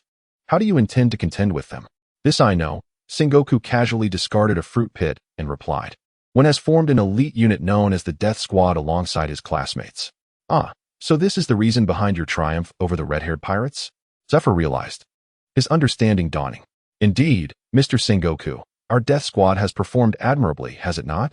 One nodded affirmatively and then exchanged a knowing glance with Sengoku. "Ahem, Sengoku. I believe this Death Squad is splendid. It can serve as a paragon of an elite force, demonstrating to the world that the Navy possesses its own distinguished units." Zephyr was the first to express his opinion. "Indeed, I share the same sentiment. 1. Do you not possess a flight technique? When combined with the Death Squad, it would be just perfect." "Sengoku, if you disagree, I shall feast on a whole roasted lamb," Carp added, his expression one of agreement, even resorting to playful threats. Sengoku tossed a chicken bone at Carp's head and, disregarding Carp's furious glare, nonchalantly replied, "When have I ever opposed this? Rest assured, the award ceremony will also serve as the establishment ceremony for the Death Squad." "Really?" Veen inquired with surprise. "Mr. Sengoku, you wouldn't deceive me, would you? Do I strike you as that kind of person?" Sengoku chuckled. 2 days later, at the Marine headquarters in Marineford, a multitude of journalists, representatives from various kingdoms, and officials from the world government began to arrive. The Navy's public relations proclaimed it to be the day of promotion for the youngest vice admiral, alongside the ascension of 6 rear admirals and 3 commodores. Standing on the highest platform, Sengoku, beaming with pride, declared, "Today, we celebrate the emergence of our Navy's youngest Vice Admiral, the illustrious Veen Marcus." A chorus of cheers erupted. Oh, for justice! The pillar of the Navy. Veen felt that this day marked the pinnacle of his achievements. Sengoku continued, "Additionally, we have the promotions of Doberman, Fire Mountain, Squirrel, Dalmesia, Gun, and Ghost Spider to Rear Admirals, and Pen, Lafitte, and Smoker to Commodores." The atmosphere in the hall reached a new zenith of excitement. However, the representative from the world government, a CP-9 training officer, sneered at the spectacle before him. What a sight! Sengoku is truly regressing. They are merely a bunch of inexperienced youths. Nonetheless, he could not entirely conceal his envy. The representatives of the surrounding kingdoms sighed in relief. A stronger navy signified greater safety on the seas, particularly for those realms that had disbanded their royal guard in pursuit of wealth. Without the navy, their kingdoms would crumble in an instant. As the atmosphere peaked once more, Sengoku solemnly continued, "Moreover, the Marine headquarters has decided to form an elite unit centered around Veen, comprising Gun, Pen, Dalmesia, Lafitte, and others, the Suicide Squad." Upon hearing this, astonishment spread through the crowd. The establishment of such a squad symbolized a breakthrough for the Navy's upper echelons, shattering the previously accepted notion of overwhelming power in battles against pirates. Chapter 122. The world in uproar following Sengoku's announcement of the Suicide Squad. Whispers circulated among the attendees. It was an undeniable fact that the Navy had been outmatched in high-level combat, leading many to speculate whether Sengoku's actions signified a desire for reform. Perhaps even an attempt to emulate the elite crews of pirates. "Humph, what a show," remarked one noble, expressing disdain for anything related to Veen, given their deep-rooted enmity. "Indeed," another corpulent noble scoffed, "they merely await the Navy's downfall. Just a watchdog for noble interests. Is it really necessary to make such a spectacle?" A momentous revelation unfolds. Morgans, the bird, clutches a camera, now captivated by the audacious crew known as the Suicide Squad. Its instincts whisper that this ensemble will surely echo throughout the world. Furthermore, Morgans casts a disdainful glance at the surrounding aristocrats. Sengoku has always approached matters with utmost caution, compared to the grand feats accomplished by the Suicide Squad. It is inconceivable that Sengoku would hastily proclaim such an event without substantial reason. Indeed, a representative minister from a kingdom posed a question. "Sengoku, the pirate crews also possess elite forces, notably the red-haired pirates vying for the throne of the four emperors. Can the Navy's Suicide Squad triumph over them?" Upon finishing, the minister humbly clasped his hands and retreated into the crowd. A hearty laugh erupted from Sengoku as he stroked his twisted mustache, much to the bewilderment of the onlookers. He then inquired, "Do you all believe that the Suicide Squad cannot best Shanks and his red-haired pirates?" The assembly exchanged glances. The red-haired pirates were formidable, and Shanks' crew was renowned for their exceptional skills, having even managed to escape the grasp of the naval hero, Garp. Was this not enough evidence? Moreover, it was rumored that Shanks had developed a flamboyant and potent sword technique. With this thought, the expressions of the crowd grew more complex. Observing the expressions of those present, the somewhat naive Pen and Dalmesia yearned to rush down and confront the naysayers, declaring, "Our Suicide Squad has decisively vanquished the red-haired pirates." Just as Pen and Dalmesia prepared to descend and argue, two sentinels grasped their garments. "Fools, is it not embarrassing to argue now? Stay put and do not stir trouble. Marshal Sengoku will surely advocate for us," whispered Vane in a hushed tone. "Ah, indeed." Scarcely had Vane uttered those words when Sengoku, with a mysterious smile, revealed, in fact, just 2 days prior, the Suicide Squad decisively defeated the red-haired pirates and captured Shanks. However, due to the unpredictable weather of the New World, the red-haired pirates managed to escape. "Wow, is that truly the case? No wonder Marshal Sengoku formed this squad," gasped the crowd, murmuring in awe and admiration for the Suicide Squad. The training officer from CP-9 appeared skeptical and questioned Sengoku. "Is this true?" All eyes turned towards Sengoku. "Humph. The Navy does not lie, nor is there any need to.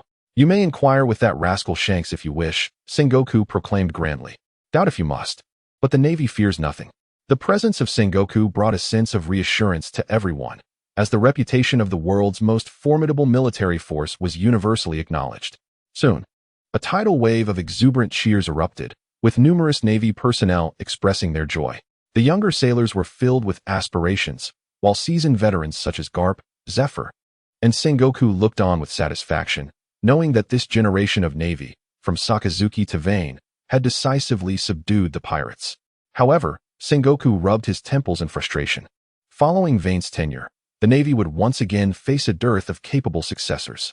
A day later, the establishment and achievements of the Suicide Squad, promoted by the Navy headquarters, quickly spread across the seas. In the New World, at the temporary encampment of the red-haired pirates, Jesus Burgess handed a newspaper to Shanks, wearing a troubled expression. "Captain, we become stepping stones for the Suicide Squad," he lamented. "Vane, do you now have your own crew?" Shanks took the newspaper with one hand, scrutinizing it closely. He realized that the members of the Suicide Squad were the very Navy who had confronted their red-haired pirates. "Hey lads, our formidable foe Vane has assembled the Suicide Squad. Let us host a banquet." "Oh, a banquet it is. Let us drink." Watching his crew fervently prepare for the celebration, Shanks tightened his black cloak and caressed the sword hanging at his waist. He had developed a unique style of swordsmanship, feeling confident that he could breach Vane's defenses. "I truly anticipate this. Between Vane and the red-haired pirates, which elite team will prove to be the strongest?" Shanks mused to himself. "On Onigashima and Wano." Kaido sneered as he held a small newspaper in his massive hand. "The Navy brats dare to come here. I'll turn you into a Suicide Squad." Meanwhile, Queen, sipping red bean soup from a pot, wiped his mouth and muttered, "Boss Kaido, I don't want to be a plague. I aspire to be the strongest calamity."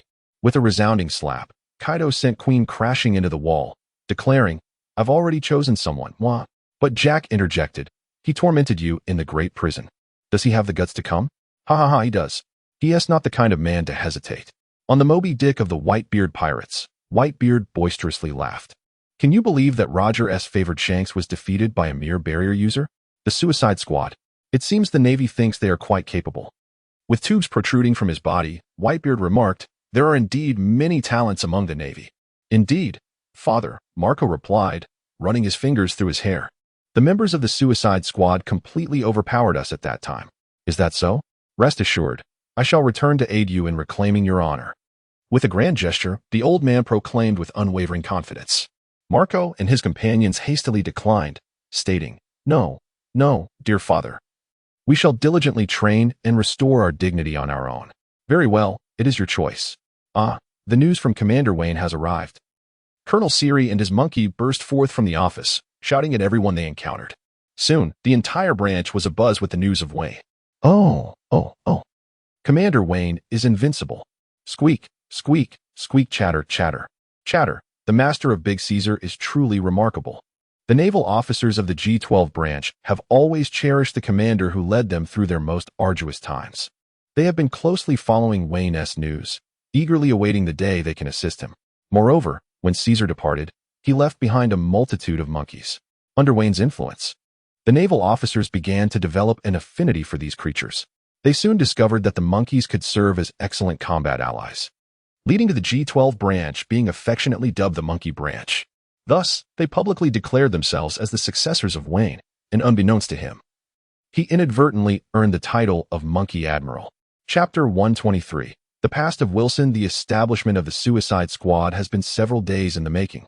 Yet the fervor of the sea remains unabated.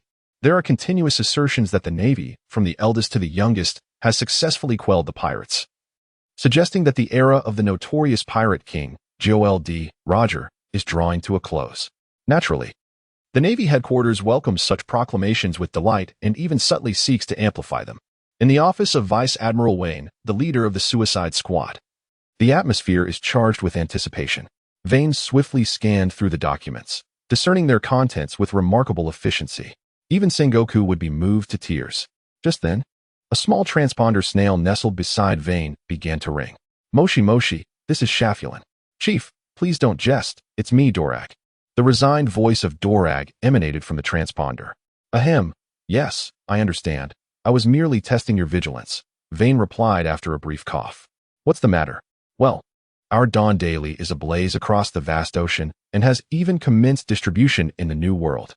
"Excellent. Keep up the good work." "Received, but the scholars from O'Hara, led by Dr. Clover, are intent on exposing the dark side of the world government. You see," Dorag cautiously inquired. "Quickly relocate the newspapers base to a concealed location. As for the content, you may decide, but remember, Under no circumstances must we be exposed, Vane instructed. Understood. By the way, Chief, I recently recruited an old acquaintance, one you might know. Oh? Vane pondered for a moment but could not recall and asked, who is it? Wilson. Who? Wilson, the former commander of the G-16 branch of the Grand Line. I recall he was quite supportive of the Navy. Why? You know of Wilson's prowess, correct? Indeed, back when Ping and I served under him, Major General Wilson's strength was formidable. Hardly inferior to that of the vice admirals at headquarters, and perhaps even slightly superior, Vane reminisced.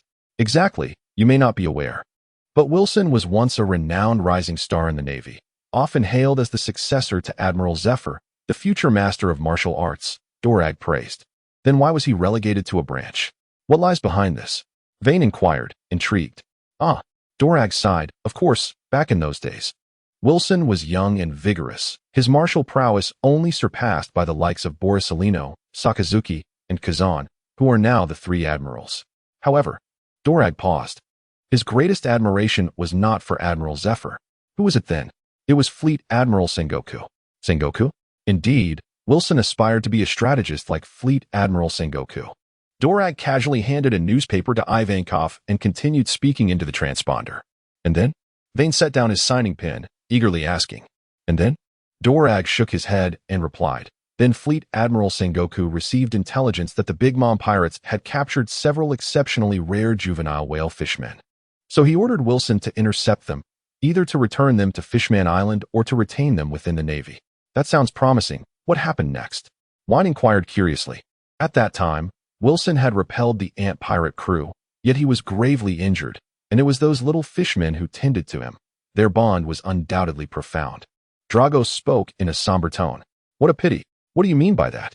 At that juncture, the little fishmen had already pledged their allegiance to Wilson and sought to elevate the status of their merfolk kin through their efforts. That is a commendable aspiration. Yet I am currently unaware of any fishmen within the Navy. Because they perished. What? Wine furrowed his brow and asked, how did they die? It pertains to the celestial dragons. Drago sighed and continued. At that time, Admiral Sengoku personally led the team to welcome Wilson. You see, if fishmen took the initiative to join the Navy, it would greatly benefit its development. Indeed. However, several favored retainers of the celestial dragons discovered these whale fishmen. After informing the celestial dragons, they approached Admiral Sengoku, demanding that he capture them as slaves. Wilson vehemently opposed this, in his heart. Those whale fishmen were his saviors and friends, and he could never acquiesce. Vane nodded and remarked, of course, were I in your position, I too would dissent. The crux of the issue lies here. Dragons expressed his ire, stating, the whale fishmen are exceedingly rare. There may only be a handful visible in the entire world. The celestial dragons are utterly opposed to this, compelling the admiral through the unwavering edicts of the Gorosei. Did the admiral acquiesce? Indeed, after the Gorosei issued their coercive mandate, the admiral ultimately relented. Sighing, Wilson had desperately resisted, even going so far as to oppose former comrades, yet after the admiral subdued him, the favored servant of the celestial dragons took the whale fishmen away. And then? I have heard that those whale fishmen were quite obstinate after parting ways with Wilson. They refused sustenance and perished from starvation.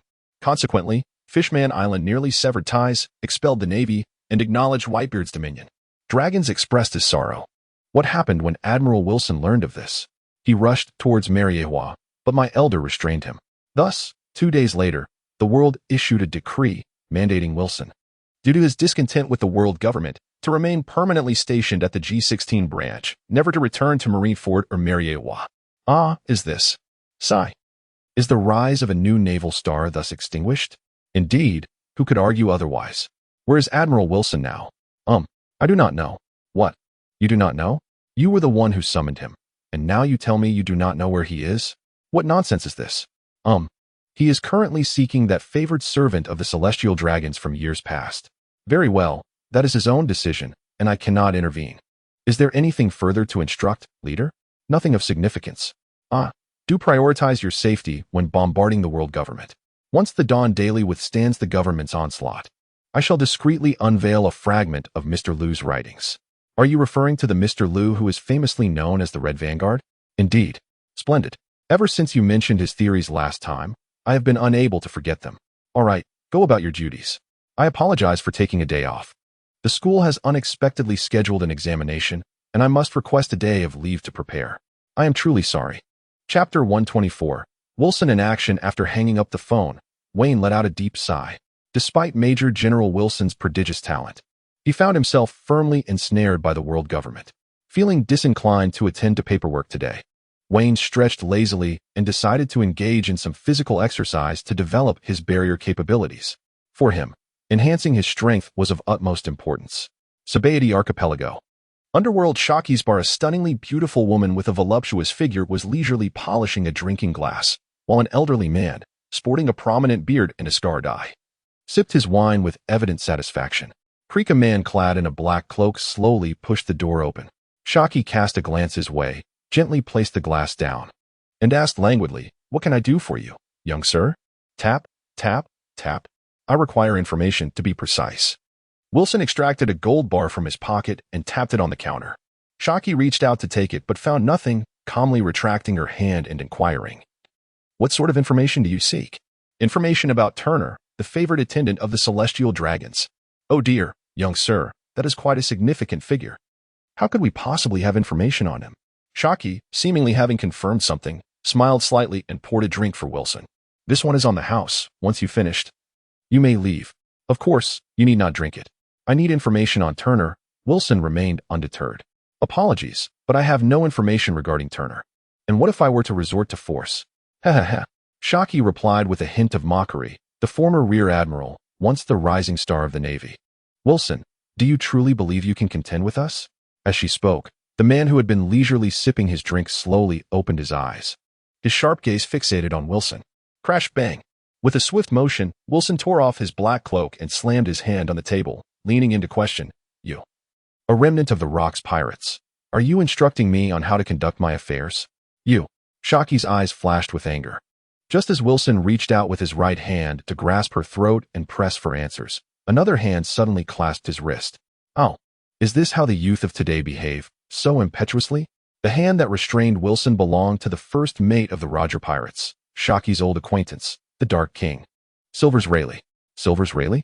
Wilson's pupils constricted, and he exerted more force in an attempt to free himself from Rayleigh's grip. Riley felt a surge of overwhelming strength, igniting his competitive spirit. His body trembled slightly as an even more formidable power erupted forth. With a resounding thud, Wilson, unable to free himself from Riley's grasp, swung a punch with his left hand. The youth of today truly seems to have become increasingly arrogant. Riley deftly evaded Wilson's attack, then delivered a powerful palm strike to Wilson's chest, sending him sprawling. Coughing, Wilson spat out a mouthful of blood, feeling a sense of frustration. His strength had waned significantly. The events of 8 years prior had left him in a long-lasting state of dismay. Even now, as he sought to regain his former prowess, it was not something that could be accomplished overnight. "Have you calmed down, former Navy?"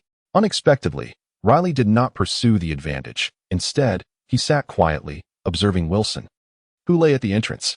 Upon realizing that Riley had no intention of finishing him off, Wilson relaxed, sitting down heavily on the ground, responding sullenly, "I'm aware of your interest in Turner's information, and I can't help but wonder, do those mere few days spent with the whale fishmen truly justify your actions?" Riley inquired with curiosity. "It is justified. I have wronged them, pushing them into a chasm of suffering. My true conviction is my justice, and I deem it worthwhile." Wilson replied resolutely. "Ha ha ha, is that so? I find myself somewhat admiring you," Riley admitted, acknowledging that, had he been in Wilson's position, he might not have had the courage to take such action. "Indeed," Wilson replied, originally intending to draw his sword. But recalling that he was no longer part of the Navy and that Riley had not harmed him, he relaxed his grip and remained still on the floor. After a moment, Wilson realized that he would not obtain the information he sought. Rising, he dusted off his trousers and calmly said, "I apologize for the intrusion." "Wait." Riley interrupted, retrieving a document from Shaki's hands and tossing it towards Wilson. With a sharp clap, Wilson caught the document, furrowing his brow in inquiry. "What does this mean?" "Ha ha ha. Consider it an expression of care from an elder to a younger generation," Riley replied casually, turning his back to Wilson.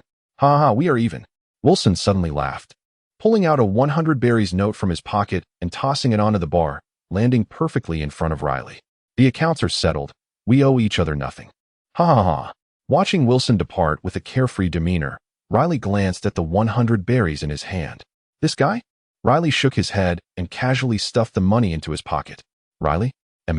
Shockey's voice, laden with meaning, resonated. Riley's hand, clutching the 100 berries, froze momentarily before he obediently handed the money over to Shockey. Humph. Xiaoqi took the money in her hand and placed it into her fourth-dimensional money pouch. Rayleigh could only gaze enviously as his meager coins slipped into the unfathomable abyss, letting out a long sigh. Alas. I shall safeguard this money for you. Should you need it in the future, just say the word. How could I possibly deny you, you miserly man? Xiaoqi scoffed, expressing her disdain for Rayleigh's stingy demeanor. Rayleigh opened his mouth, only to watch Xiaoqi depart. Sighing once more, he finished his last sip of alcohol. His heart heavy as thoughts began to swirl in his mind. I wonder how the prices at the slave auction are these days. It's truly disheartening that the esteemed vice-captain of the Roger Pirates must resort to selling himself for a drink.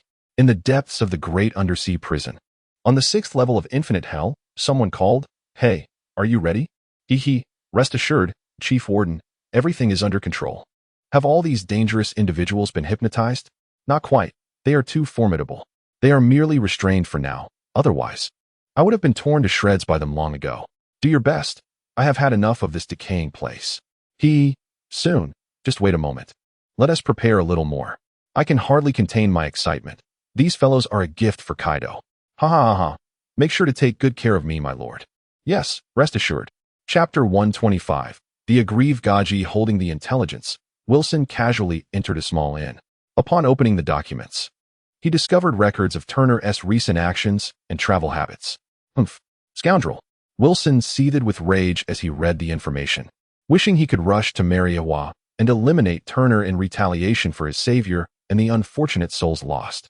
Damn it. Wilson hurled the documents to the ground, stomping on them with fury. The files indicated that Turner would not appear for another 5 days, and even then, he would be under the strict protection of the world government. I must wait a little longer. Wilson collected himself, stating, It seems I need to plan a proper escape route. At the Navy headquarters, Marine Ford, in the office of Sengoku, the Admiral spoke, Your Majesty Gaji, we sincerely apologize for our negligence these past few days. Sengoku addressed the fidgeting Gaji with a gentle tone. No need to mention it, Gaji chuckled nervously, casting a furtive glance at the circle of figures surrounding him, Garp, Zifa, Orisolino, Kazan, and Veen. Now stationed in the New World, Sakazuki expressed his discontent. Now, let us discuss the matter of compensation, Sengoku said, taking a sip of water. This. Gaji hesitated. For the Navy was indeed under the command of the world government. Perhaps, he mused, a leisurely delay could allow him to evade the situation. Should that be the case? Thus, Gaji began to glance around, hesitating to speak. Sengoku squinted his eyes and cast a glance at Garp, urging him to interpret the silent message. Oh. Garp noticed the look from Sengoku. As his closest friend, he was well acquainted with the nuances of Sengoku's expressions. Garp then effortlessly approached Sengoku's snack cabinet.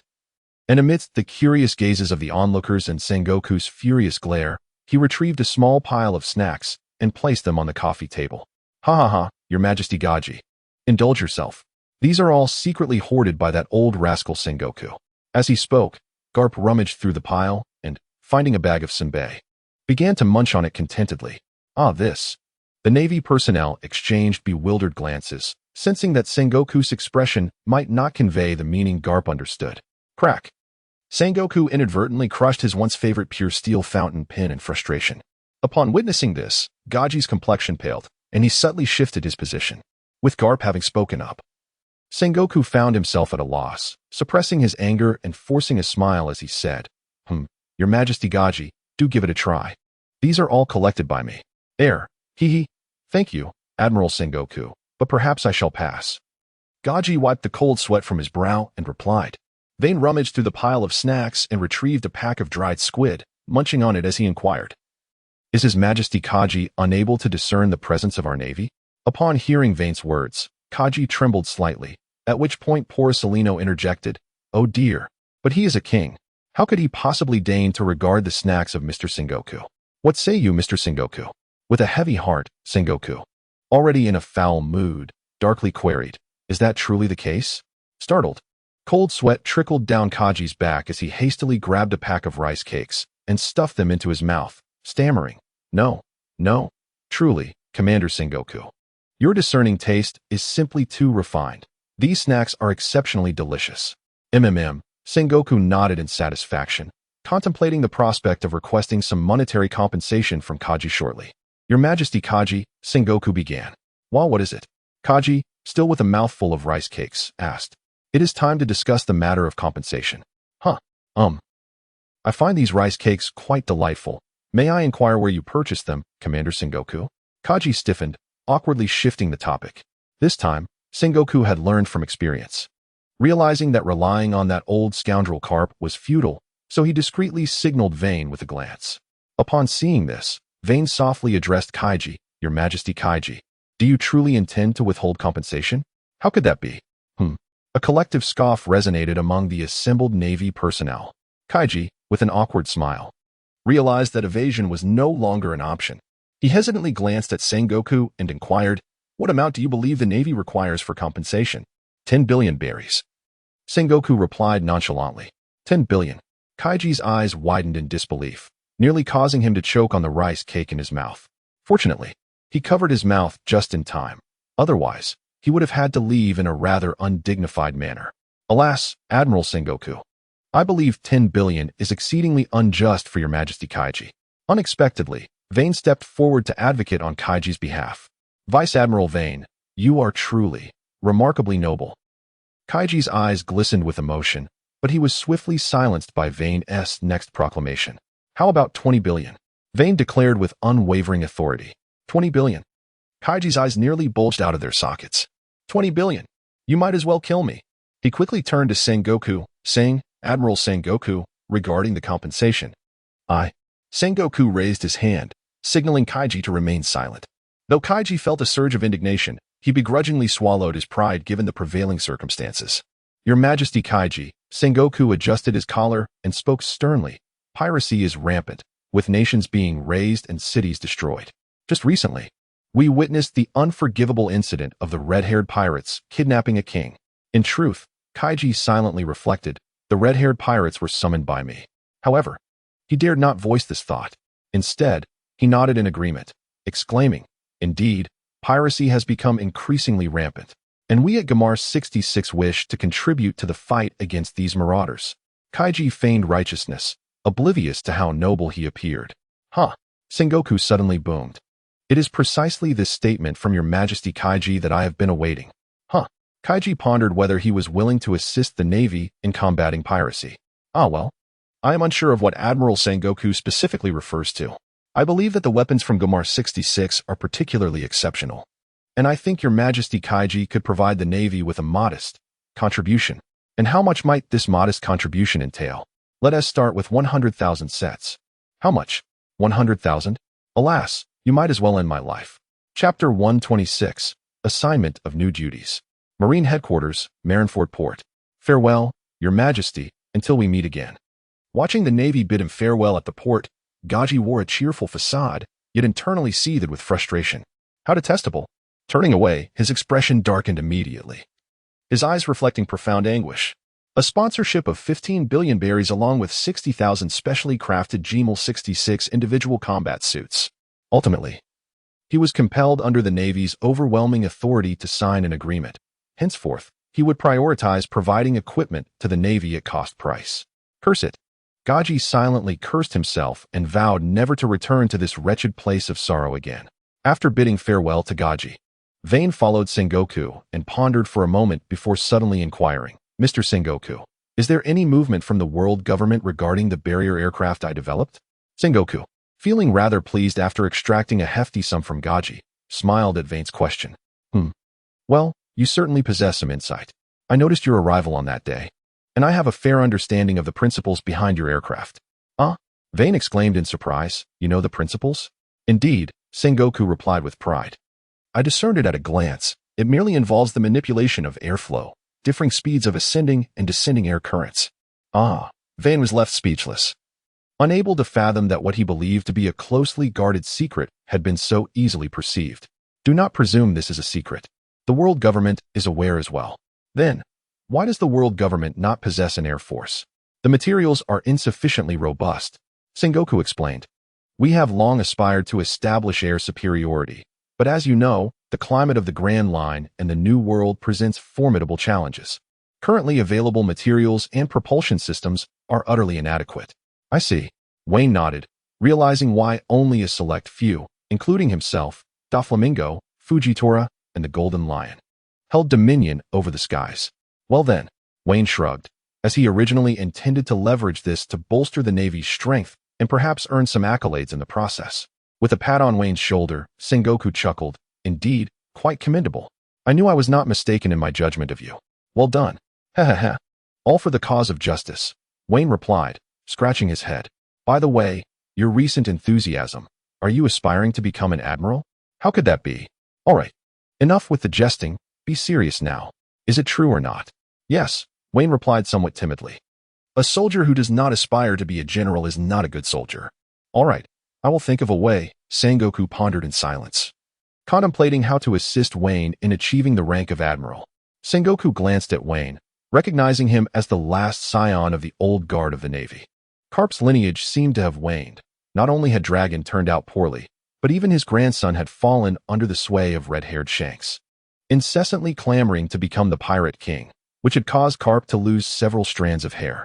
I have an idea, Sengoku finally said to Wayne. You could serve as an inspector at the deep-sea prison. The prison?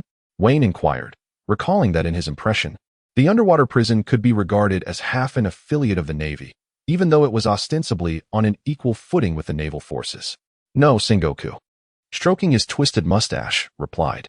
The birth of every admiral necessitates formidable strength and a letter of joint endorsement. A letter of joint endorsement? Wayne queried, slightly puzzled. Indeed. A letter of joint endorsement is a document issued collectively by the Chief Justice of Judicial Island, the Fleet Admiral, and the Warden of the Underwater Prison, signifying that the naval officer has received recognition from the three great powers of the world government. As long as your political alignment is appropriate, the Gorosei will not pose difficulties for you. This political alignment refers to. Wayne hinted at something more profound. Yes, Sengoku nodded.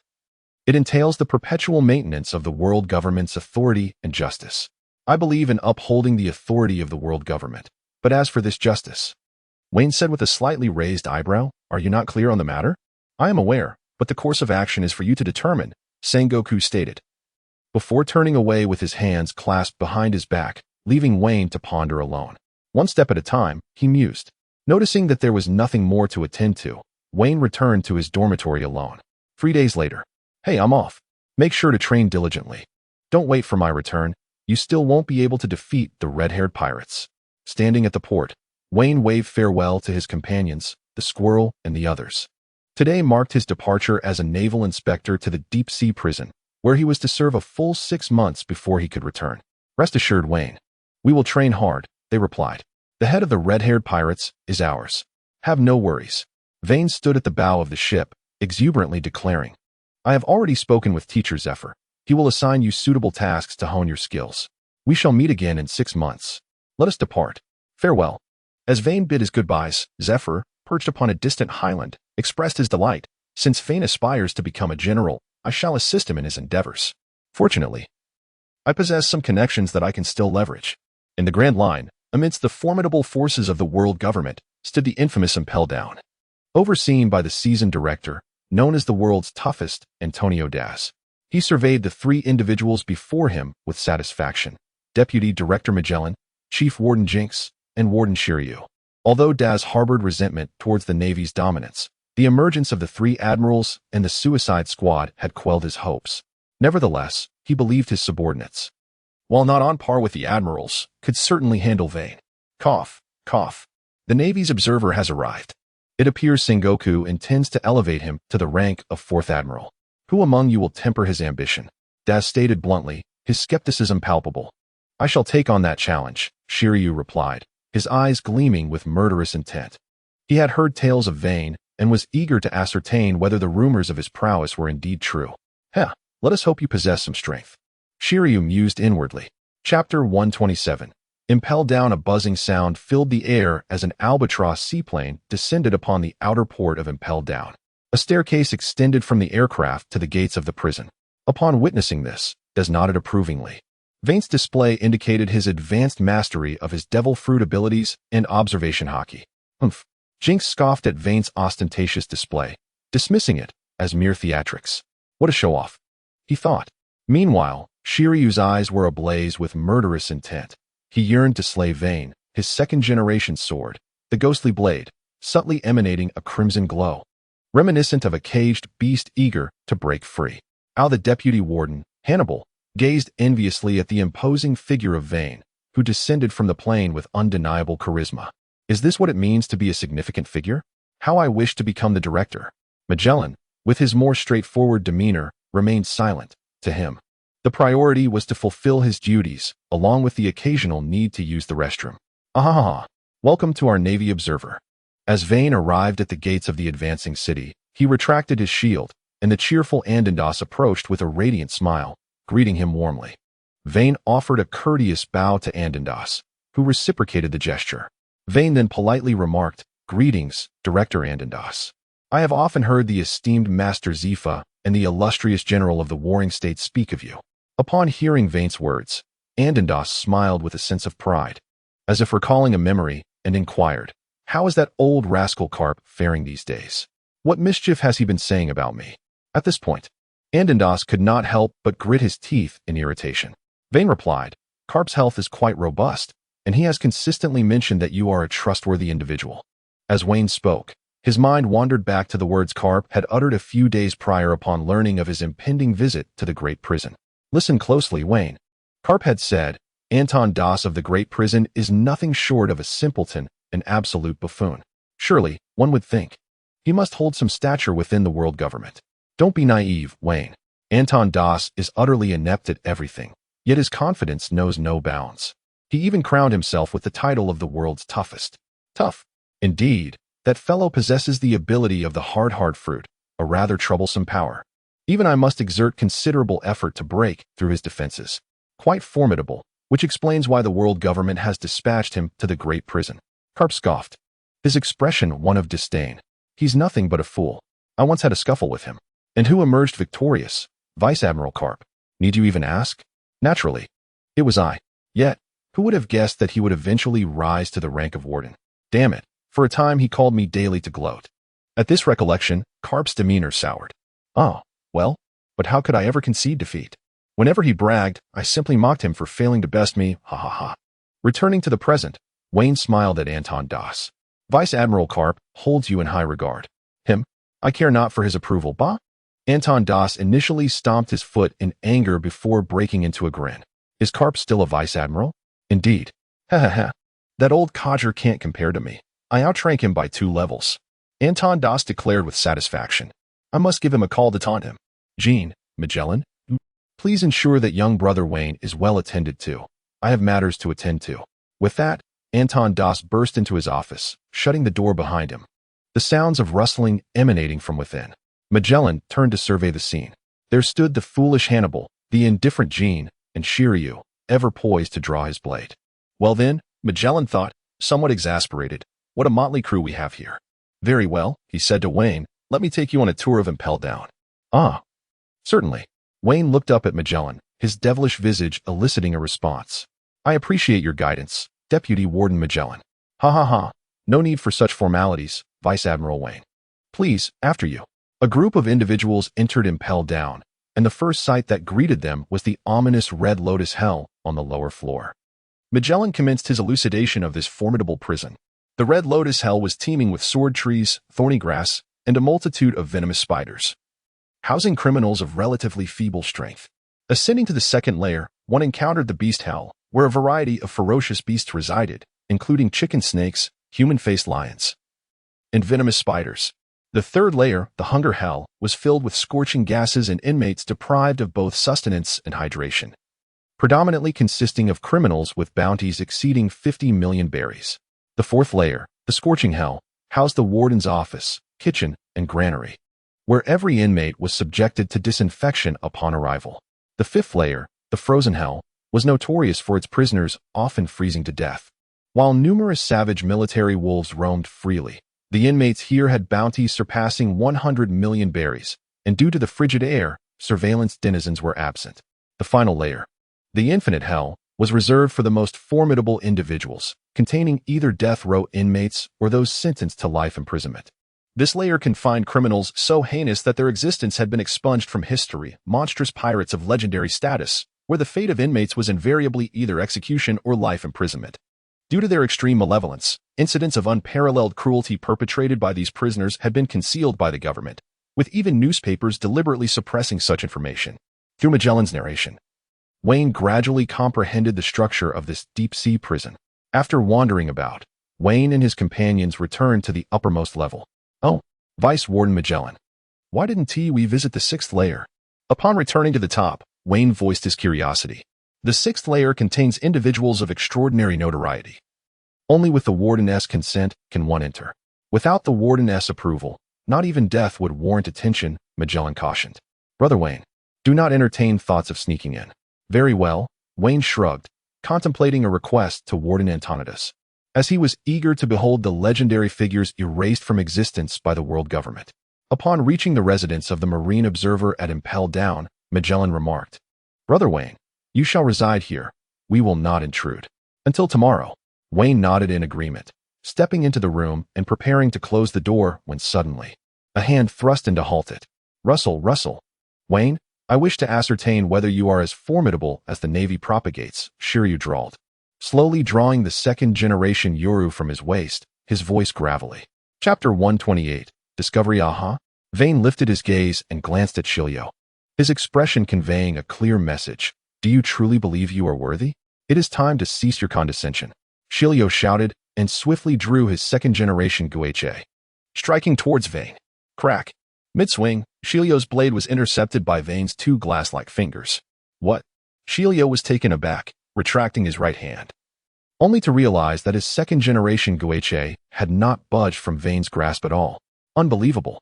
Wine tightly clenched his left fist and struck Shiryu in the abdomen. With a gasp, Shiryu expelled a mouthful of old blood and loosened his grip, hurtling away. Just as Shiryu was about to collide with the wall, Jean stepped forward, attempting to catch him. However, the moment Jean made contact, he was met with an overwhelming force, causing him to stagger back a step. Admiral Wine possessed remarkable prowess. Jin's expression darkened, but concealed behind his mask, no one noticed. After ensuring Shiryu was stable, Jean departed silently. Magellan scratched his face awkwardly, saying stiffly, Brother Wine's strength is truly impressive. I've long found Jean and the others unsatisfactory.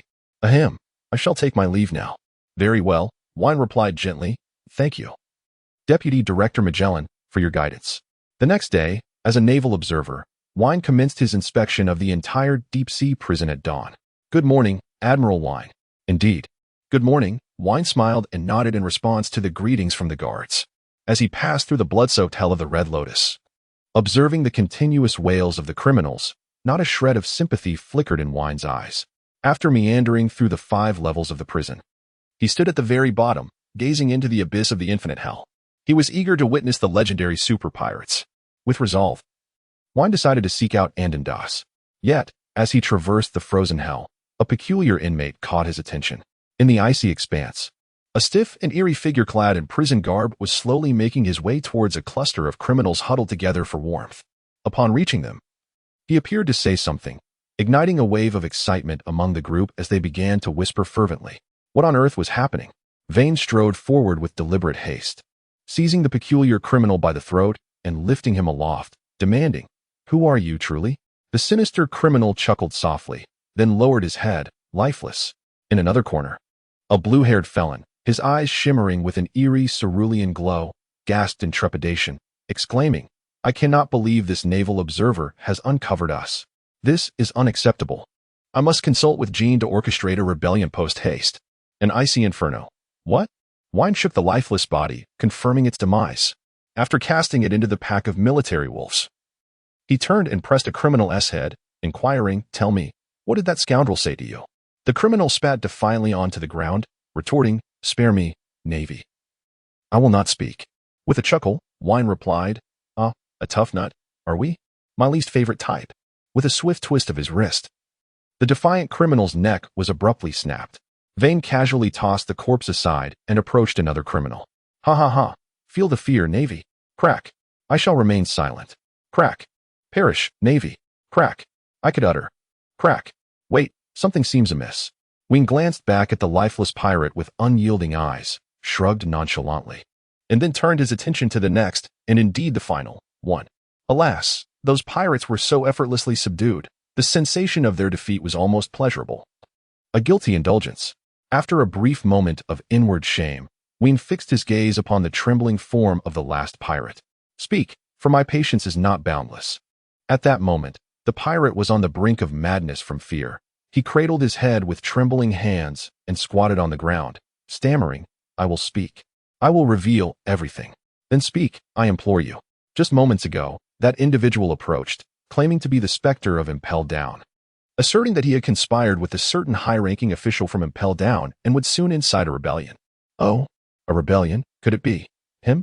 The words of this criminal, coupled with Wayne's own impressions, swiftly led him to identify the traitor. It is Jean.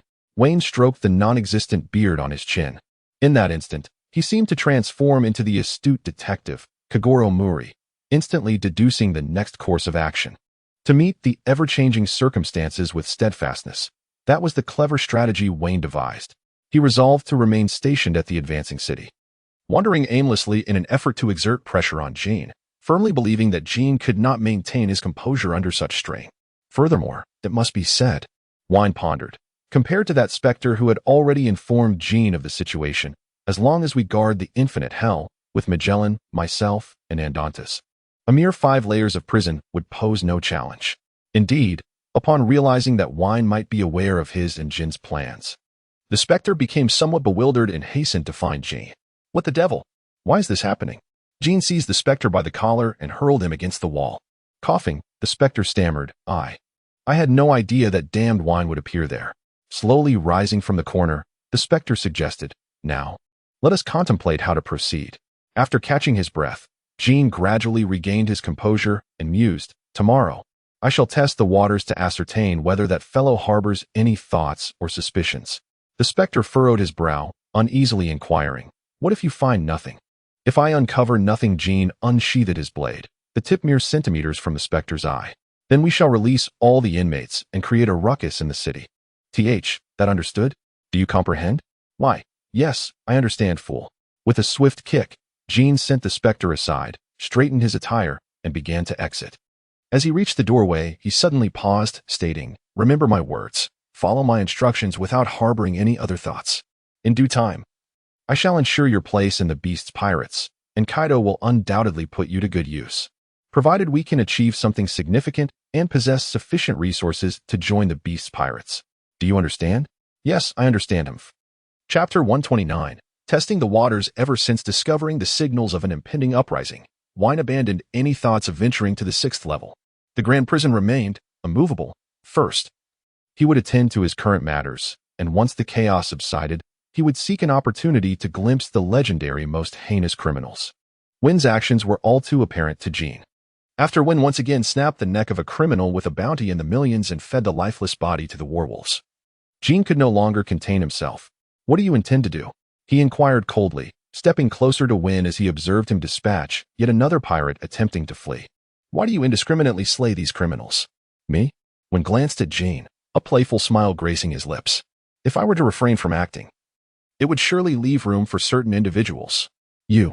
Jin's eyes widened as he fixated on Wayne. If your eyesight is failing, perhaps you should visit a doctor instead of glaring at me. Now be gone. Wayne showed no regard for Jin's feelings.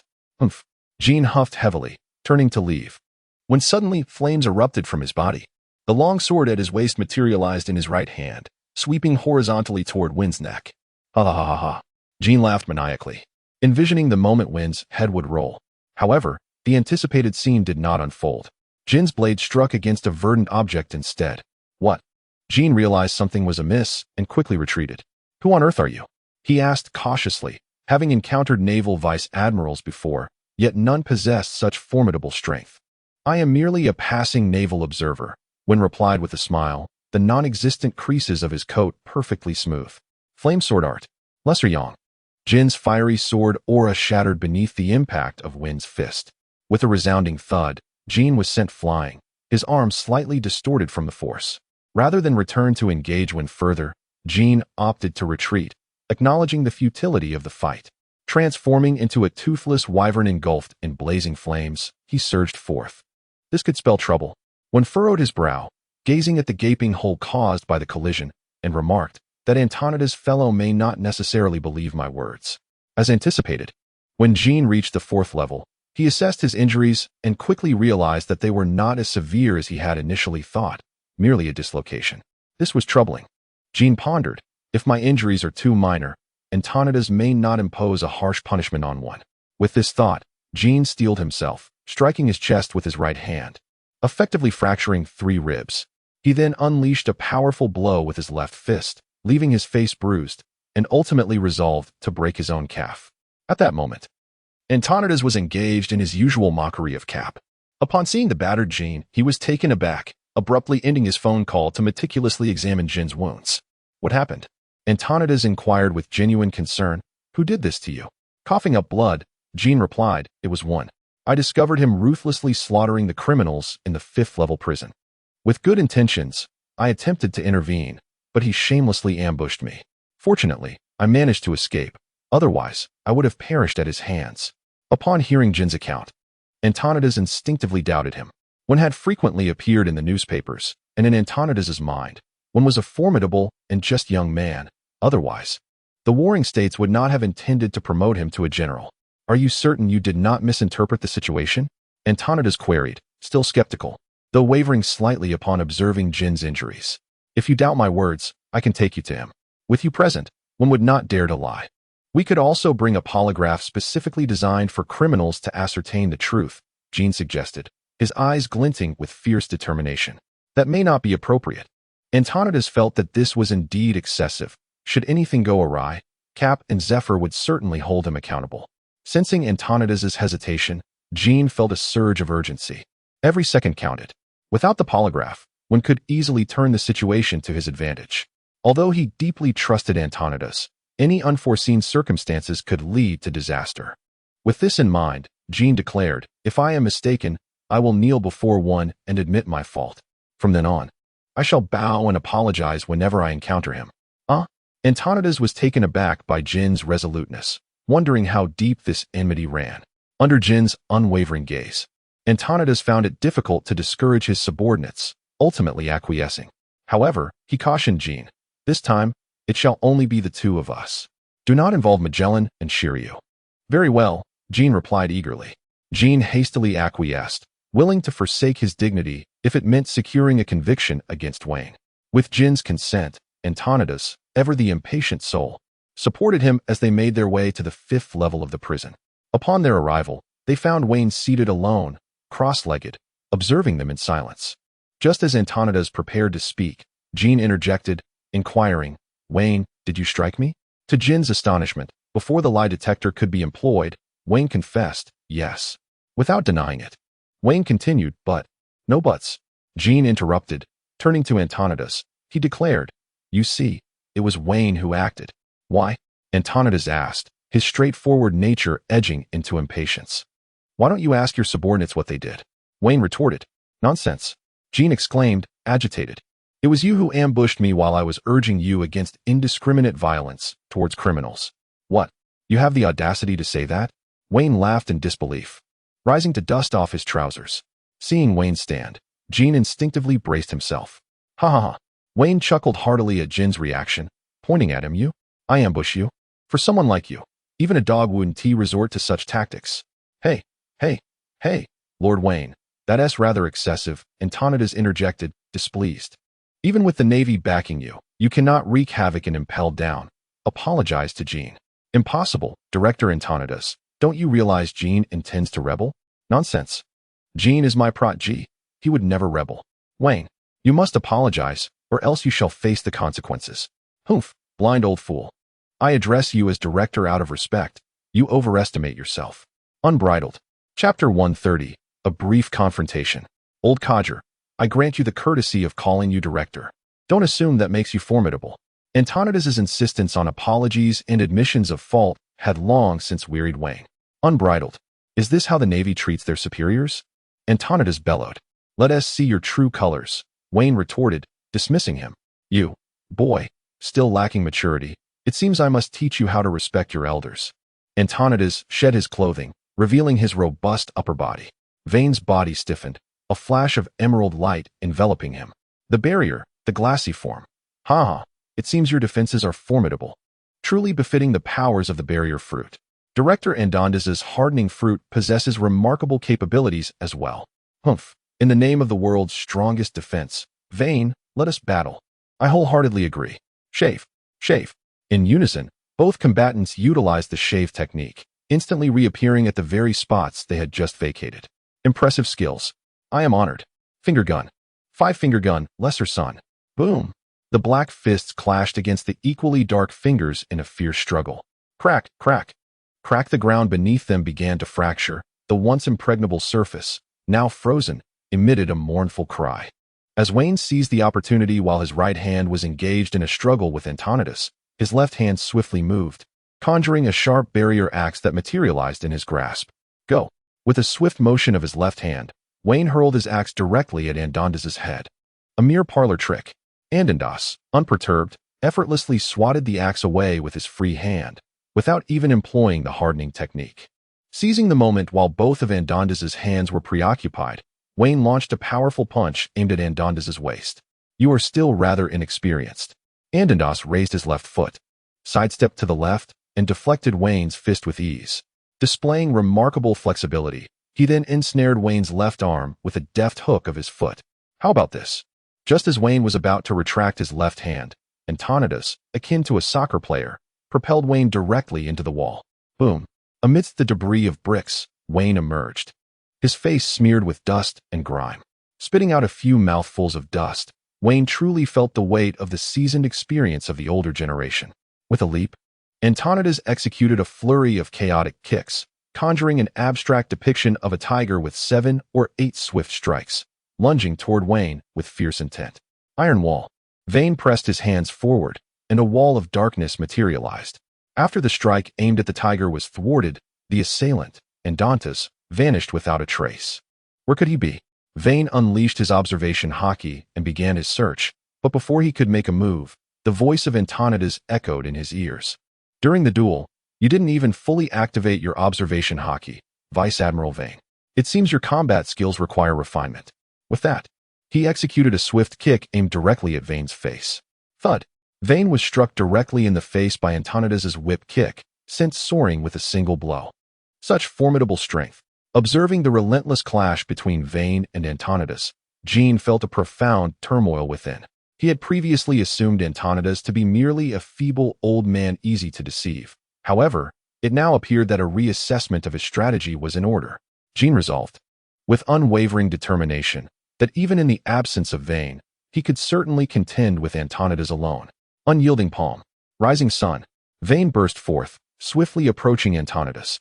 Raising his left fist high, Jean even perceived a shimmering golden light emanating from Vane's knuckles. This was a manifestation of Vane's will. The world of pirates is indeed perplexing.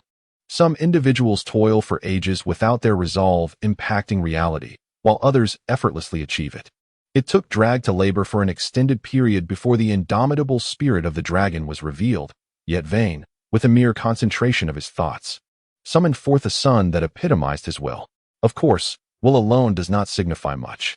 It merely serves as a form of intimidation and amplification of one's mental prowess.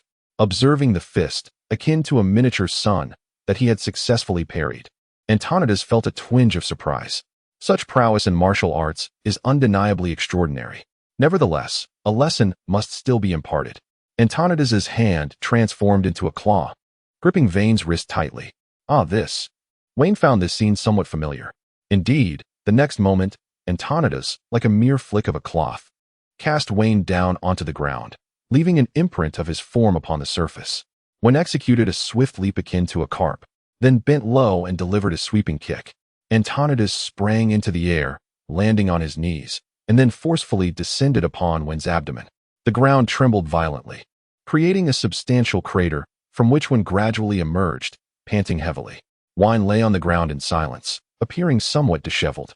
Under the protective barrier of Lu Li, he bore no injuries, and even the sensation of pain was minimal. To be frank, given the current trajectory, Wine could easily engage with Antonidas for several days and nights. However, he felt no compulsion to do so, as he could distinctly sense that Antonidas held no murderous intent towards him. Rather, it was more of a lesson to be imparted. All right, I concede, I shall cease this skirmish. Engaging in this back and forth yields little in the way of injury, and it is rather pointless. Wine waved at Antonidas, signaling his withdrawal from the fray.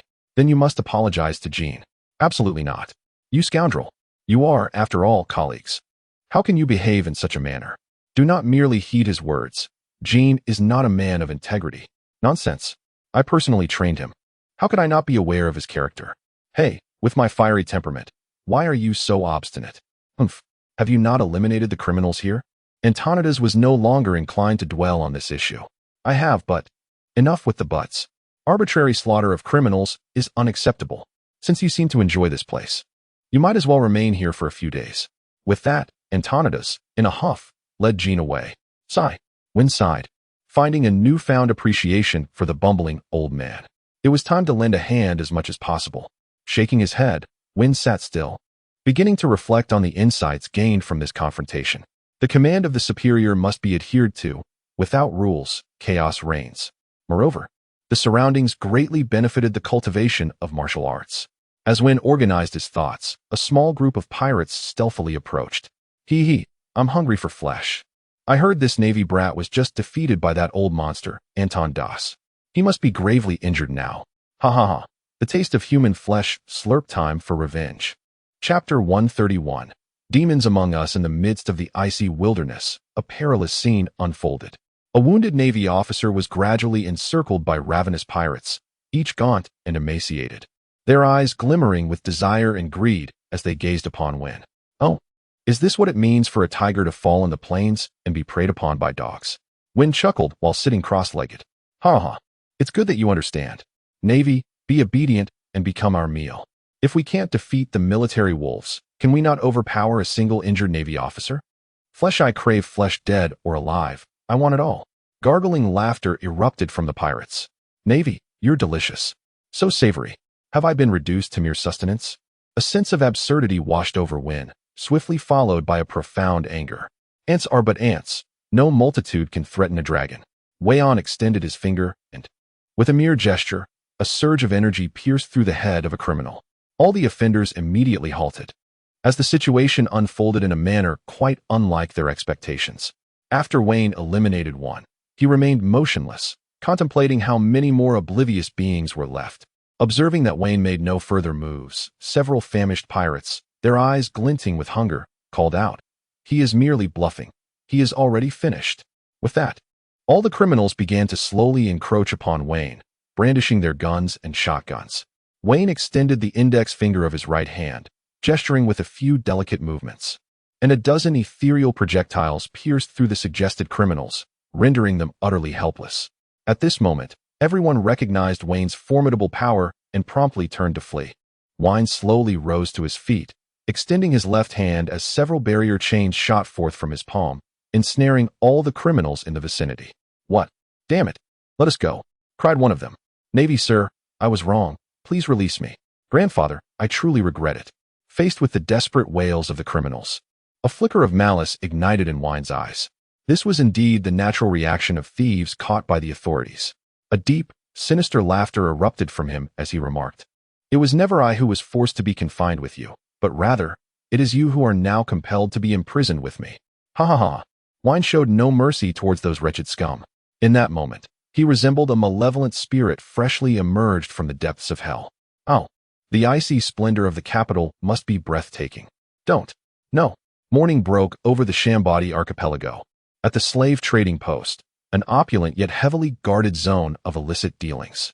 Wilson, now masquerading as a bodyguard for an underground tycoon, surveyed the gathering of underworld merchants.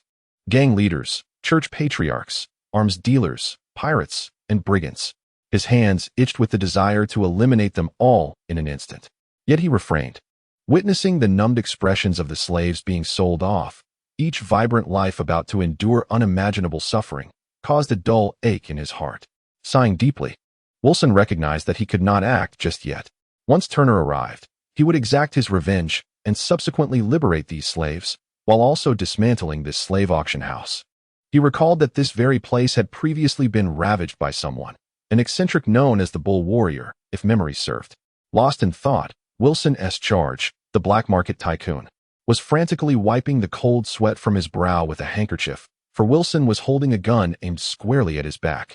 The merchant, sensing the precariousness of his fate, trembled at the sight of Wilson's distracted demeanor and the gun swaying ominously behind him. "He's here. Lord Turner has arrived," someone shouted, prompting all present to gather eagerly around him, eager to curry favor.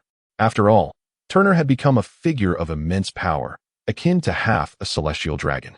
At that moment, Turner, with his hawkish nose, sausage-like lips, and thick eyebrows, his visage resembling an inverted melon, arrogantly waved his hand. The crowd of attendees humbly parted, none daring to remain seated except for the merchant, who was still under Wilson's threat. Turner caught sight of the wealthy merchant, his expression darkening slightly. Yet, in a bid to maintain his composure, he refrained from uttering a word, merely turning his head away and whispering to his accompanying CP, "After this, I do not wish to lay eyes on that scoundrel again." "Yes, Mr. Turner," came the reply.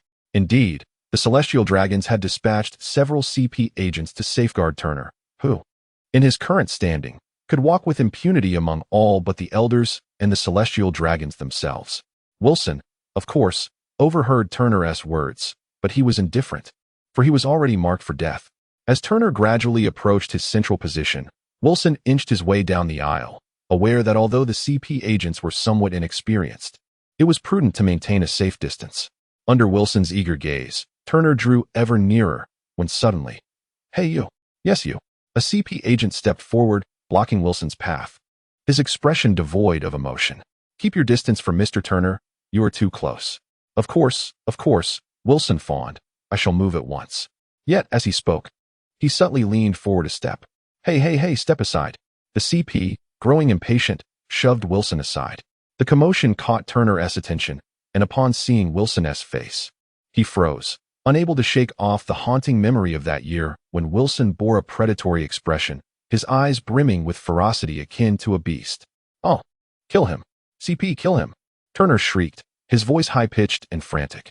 Wilson seized the hand of the CP that had just pushed him and twisted it upwards with a violent crack. Snap. "Oh," as the CP readied to retaliate. His right hand was broken, bone splintering outward. Gale kick. Wilson's gaze turned icy, executing a swift kick that cleaved the unfortunate CP in two. In less than half a minute, they had lost one CP. "Curse it. Who are you? Damn it, contact the Navy." Two of the remaining 3 CP agents donned gloves to intercept Wilson, while the last one grasped Turner, intending to retreat and simultaneously call for the Navy.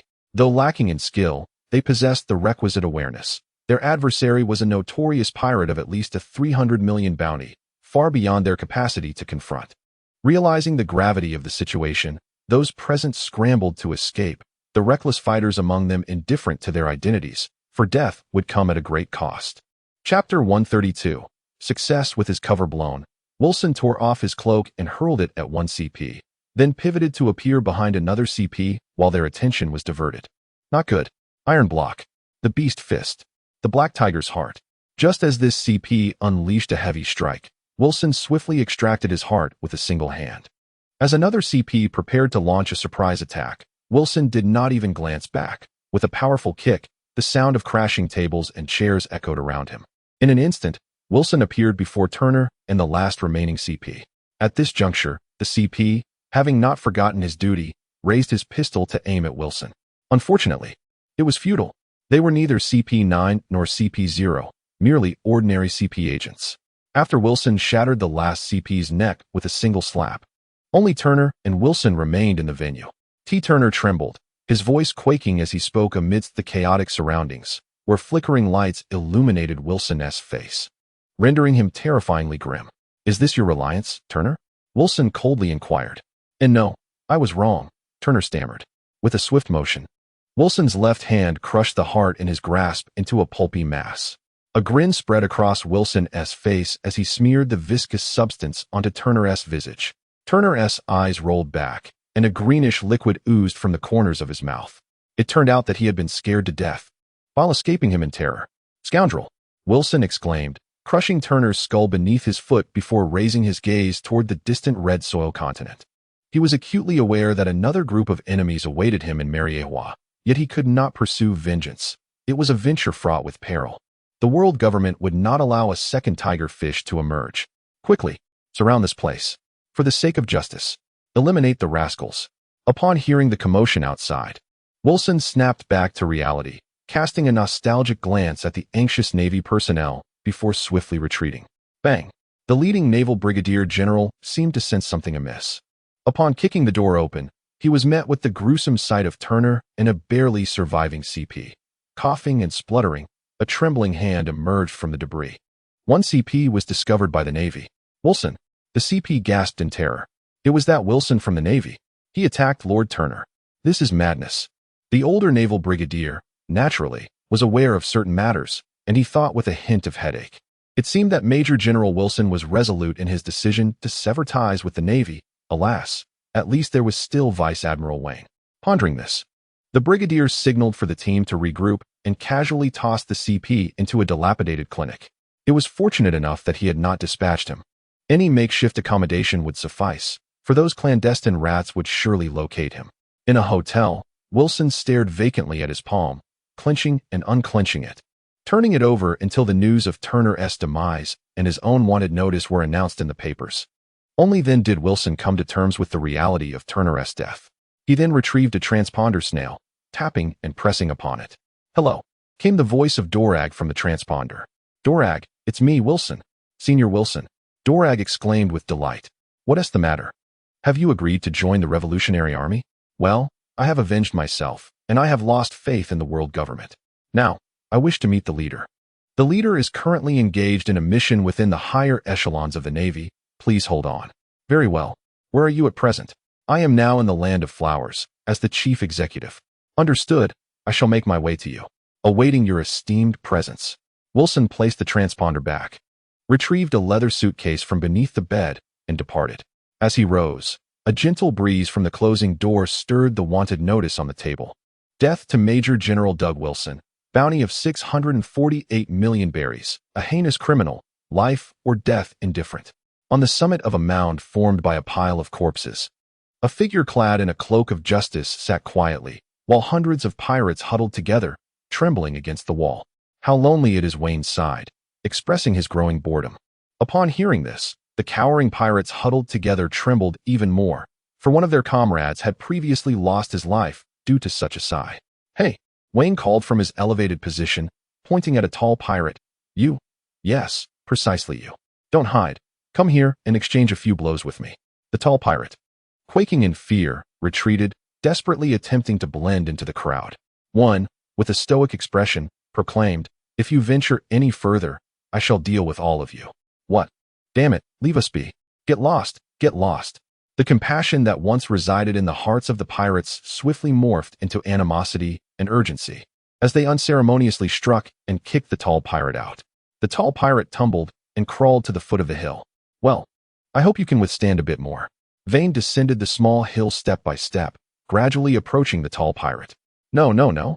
The fourth level of the advanced city, the inferno of scorching flames. Sigh. And Dantes sat despondently in his chair, utterly perplexed as to why Vane would act in such a manner. During their encounters, it was evident to Dantes that Vane bore no malice. His heart was genuine. Could it be? A dreadful thought emerged in Dantes's mind. Is Jean truly contemplating rebellion? No, that cannot be. How could I have missed it? As Dantes pondered, he found himself alone in his office.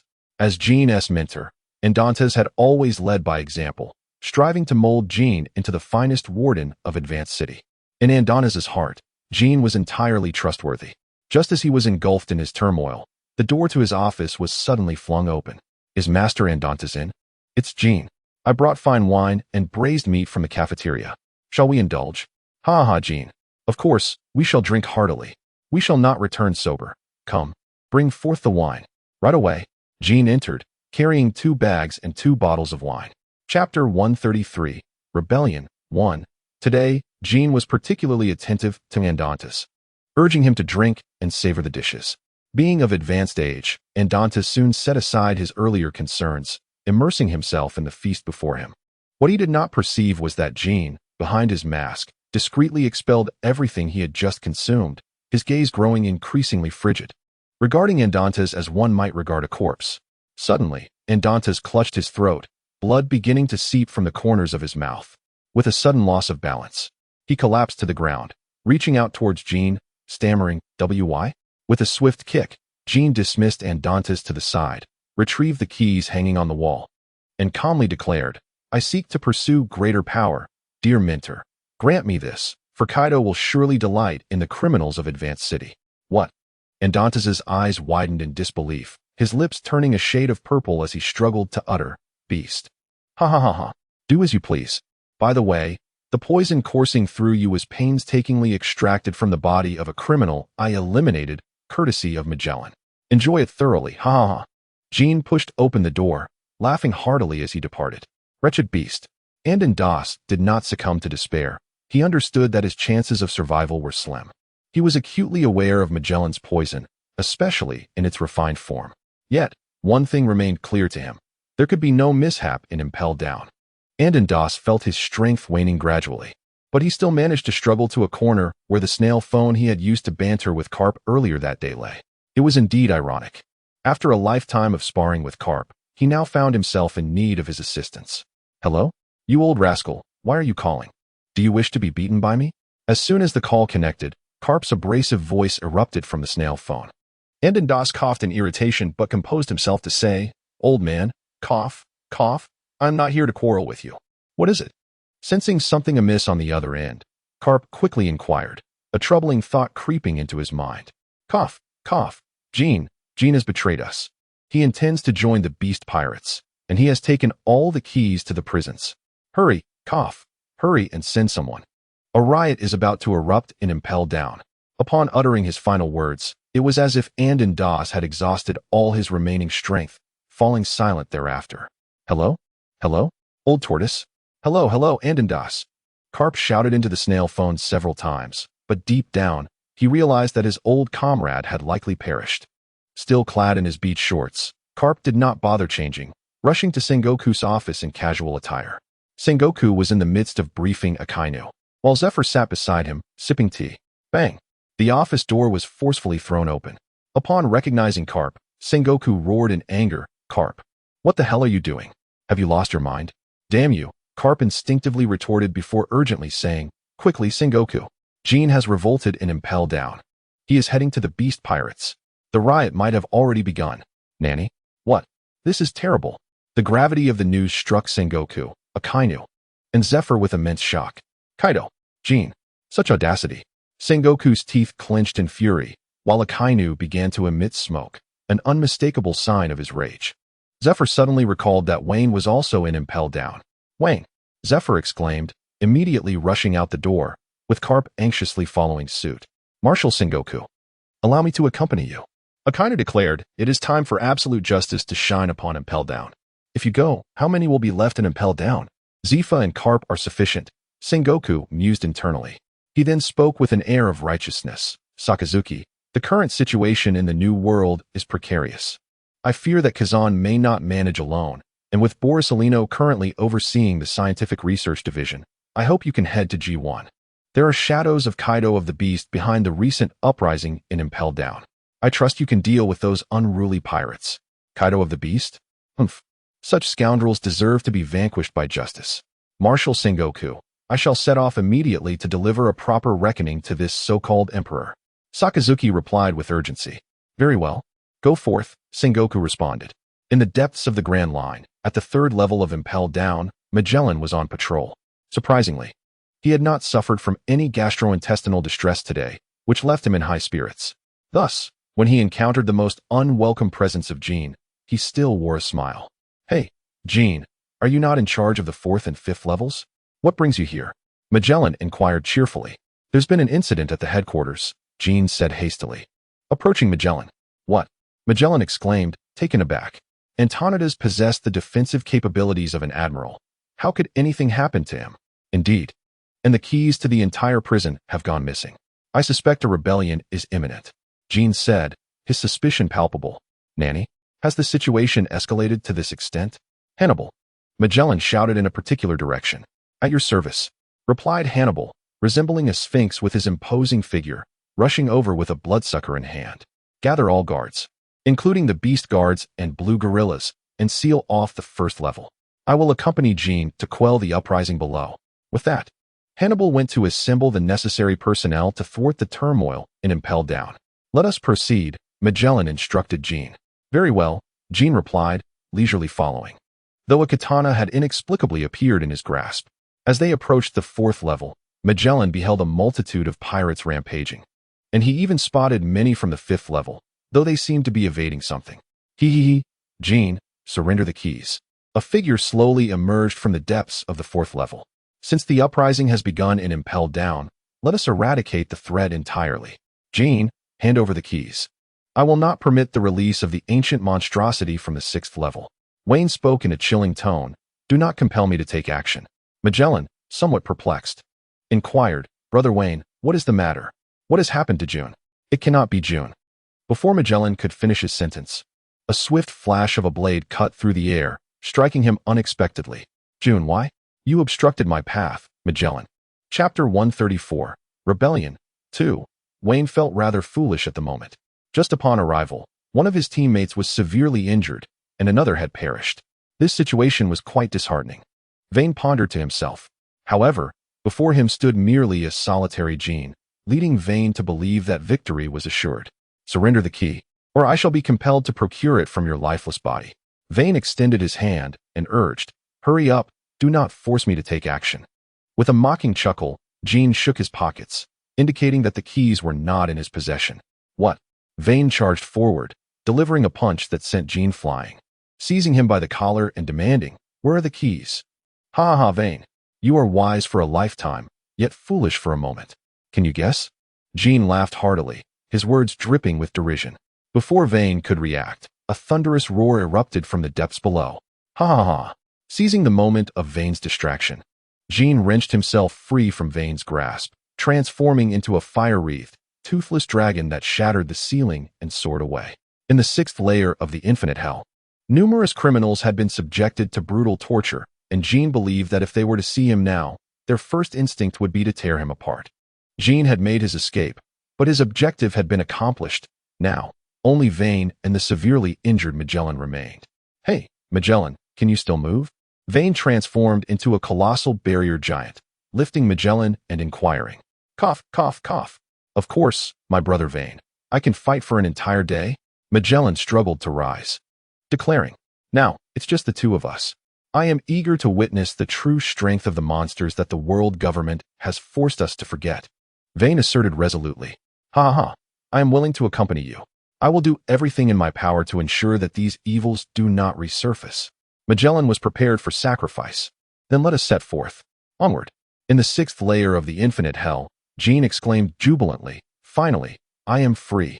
Antonidas, Jean, Magellan, I shall consume you. He cackled. Ha ha ha, I crave wine. Suddenly, he lamented. Ah, without Roger, how can I surpass him? Carp, I have returned. The red Count Baroque-led field has descended once more. Let destruction reign, and let this world once again witness the terror of the world destroyer. The user of the cat fruit, capable of manipulating souls, trembled in fear. Filled with regret, these pirates, long imprisoned by the Navy and the world government, had survived for years on sheer physical resilience, but now, he sensed no fewer than a dozen ravenous gazes fixated upon him. I am hungry. Let us feast on this little cat, drooled the tyrant Abelo Pizarro. Gagagagaga. I concur, agreed Bondi Wardo. No. The unfortunate user of the cat fruit collapsed to the ground, helplessly retreating, an act that only fueled the pirate's insatiable desires. It is I who have released you. You ought to heed my words, for you should be grateful to me. Now, do lend us your assistance once more. I am quite famished. Please, help me. I can no longer contain myself, so I shall take the initiative. Crunch. Slurp. Smack, smack, smack. Ah. As the anguished cries gradually subsided, the myriad of criminals from the depths of hell emerged from their confinement. Upon witnessing the disheveled convicts, Count Baroque Redfield furrowed his brow. With his keen observation, he discerned that the Navy was already en route, accompanied by two particularly troublesome individuals. Enough. Once we escape, anything is permissible, but for now, let us unite. Zephyr and Garp are on their way, the Count declared in a grave tone. Zephyr, Garp, oh, I shall slay them. Upon hearing the names of Garp and Zephyr, many criminals erupted into frenzied roars, aware that their imprisonment was intricately linked to these Navy figures, including Zephyr, Tsuru, Garp, and Sengoku. Yet, amidst their furious howls lay an abyss of deep-seated terror. In their prime, they were subdued effortlessly. Now their strength was but a shadow of its former self. Old dog, who are you to command us? A formidable man clad in prison garb, with an imposing upper body, challenged. Douglas Barrett. The Count narrowed his eyes and replied, I am Barolik Redfield. Count Redfield, the Red of Solitude. He is not dead. I will heed your words. The Count's esteemed lineage and his legendary feats, defeating 2 adversaries alone and narrowly losing to the Navy hero Garp, left no one daring enough to provoke him now. United, they stood atop the colossal warship St. Juan, the Wolf of Evil, and swiftly advanced toward the summit of Impel Down. Damn it! As Wayne and Magellan ascended to the 5th level, they were confronted by an enormous giant, its head adorned with a multitude of criminals. There was no hope of escaping from the advancing city. The colossal giant's stature suddenly tripled in size. Its hue began to fade, losing the vibrant emerald green it had just possessed. Magellan. Wayne turned to Magellan, who was also within the confines of the barrier giant, and said, It is your turn. As he spoke, small orifices began to appear on the surface of the barrier giant, with conduits extending directly towards Magellan. Ha ha, dear brother Wayne, just watch. Magellan exclaimed excitedly. Initially prepared to sacrifice himself, he was pleasantly surprised by Wayne's ingenious plan. In awe, he wasted no time. Transforming into a purple venomous figure, Magellan raised his hand, and a torrent of venom began to flow into the conduits. The relentless stream of venom overflowed from the barrier giant, significantly enhancing its menacing presence. Magellan. Good heavens, venom. Navy. No one recognized Wayne here, for he left no survivors in his wake. For justice, I shall not permit a single pirate to leave Impel Down alive. The only ones who shall exit are your corpses. The barrier venomous figure unleashed a barrage of venomous projectiles. The barrier giant raised 2 fingers, and then a rain of poisonous projectiles descended upon the heads of the bewildered pirates like a tempest. Iron blocks. Armament hockey. Momo's tenfold strength. Sea of blood. The battle was on the brink of eruption. Chapter 135, Rebellion 3, Damn this venom. The criminals, crawling out from the depths of infinite hell, were immediately met with a deluge of venom. Many of the pirates, already in a state of frailty, succumbed to the venom upon mere contact. This is bad, murmured the Red Count. We must eliminate these 2 quickly. The Navy just contacted us, and in an hour, Garp and Zephyr will arrive. Upon hearing that Garp and Zephyr were on their way, every criminal present shuddered, their movements becoming markedly more agile. Vane and Magellan also took notice, exerting themselves further.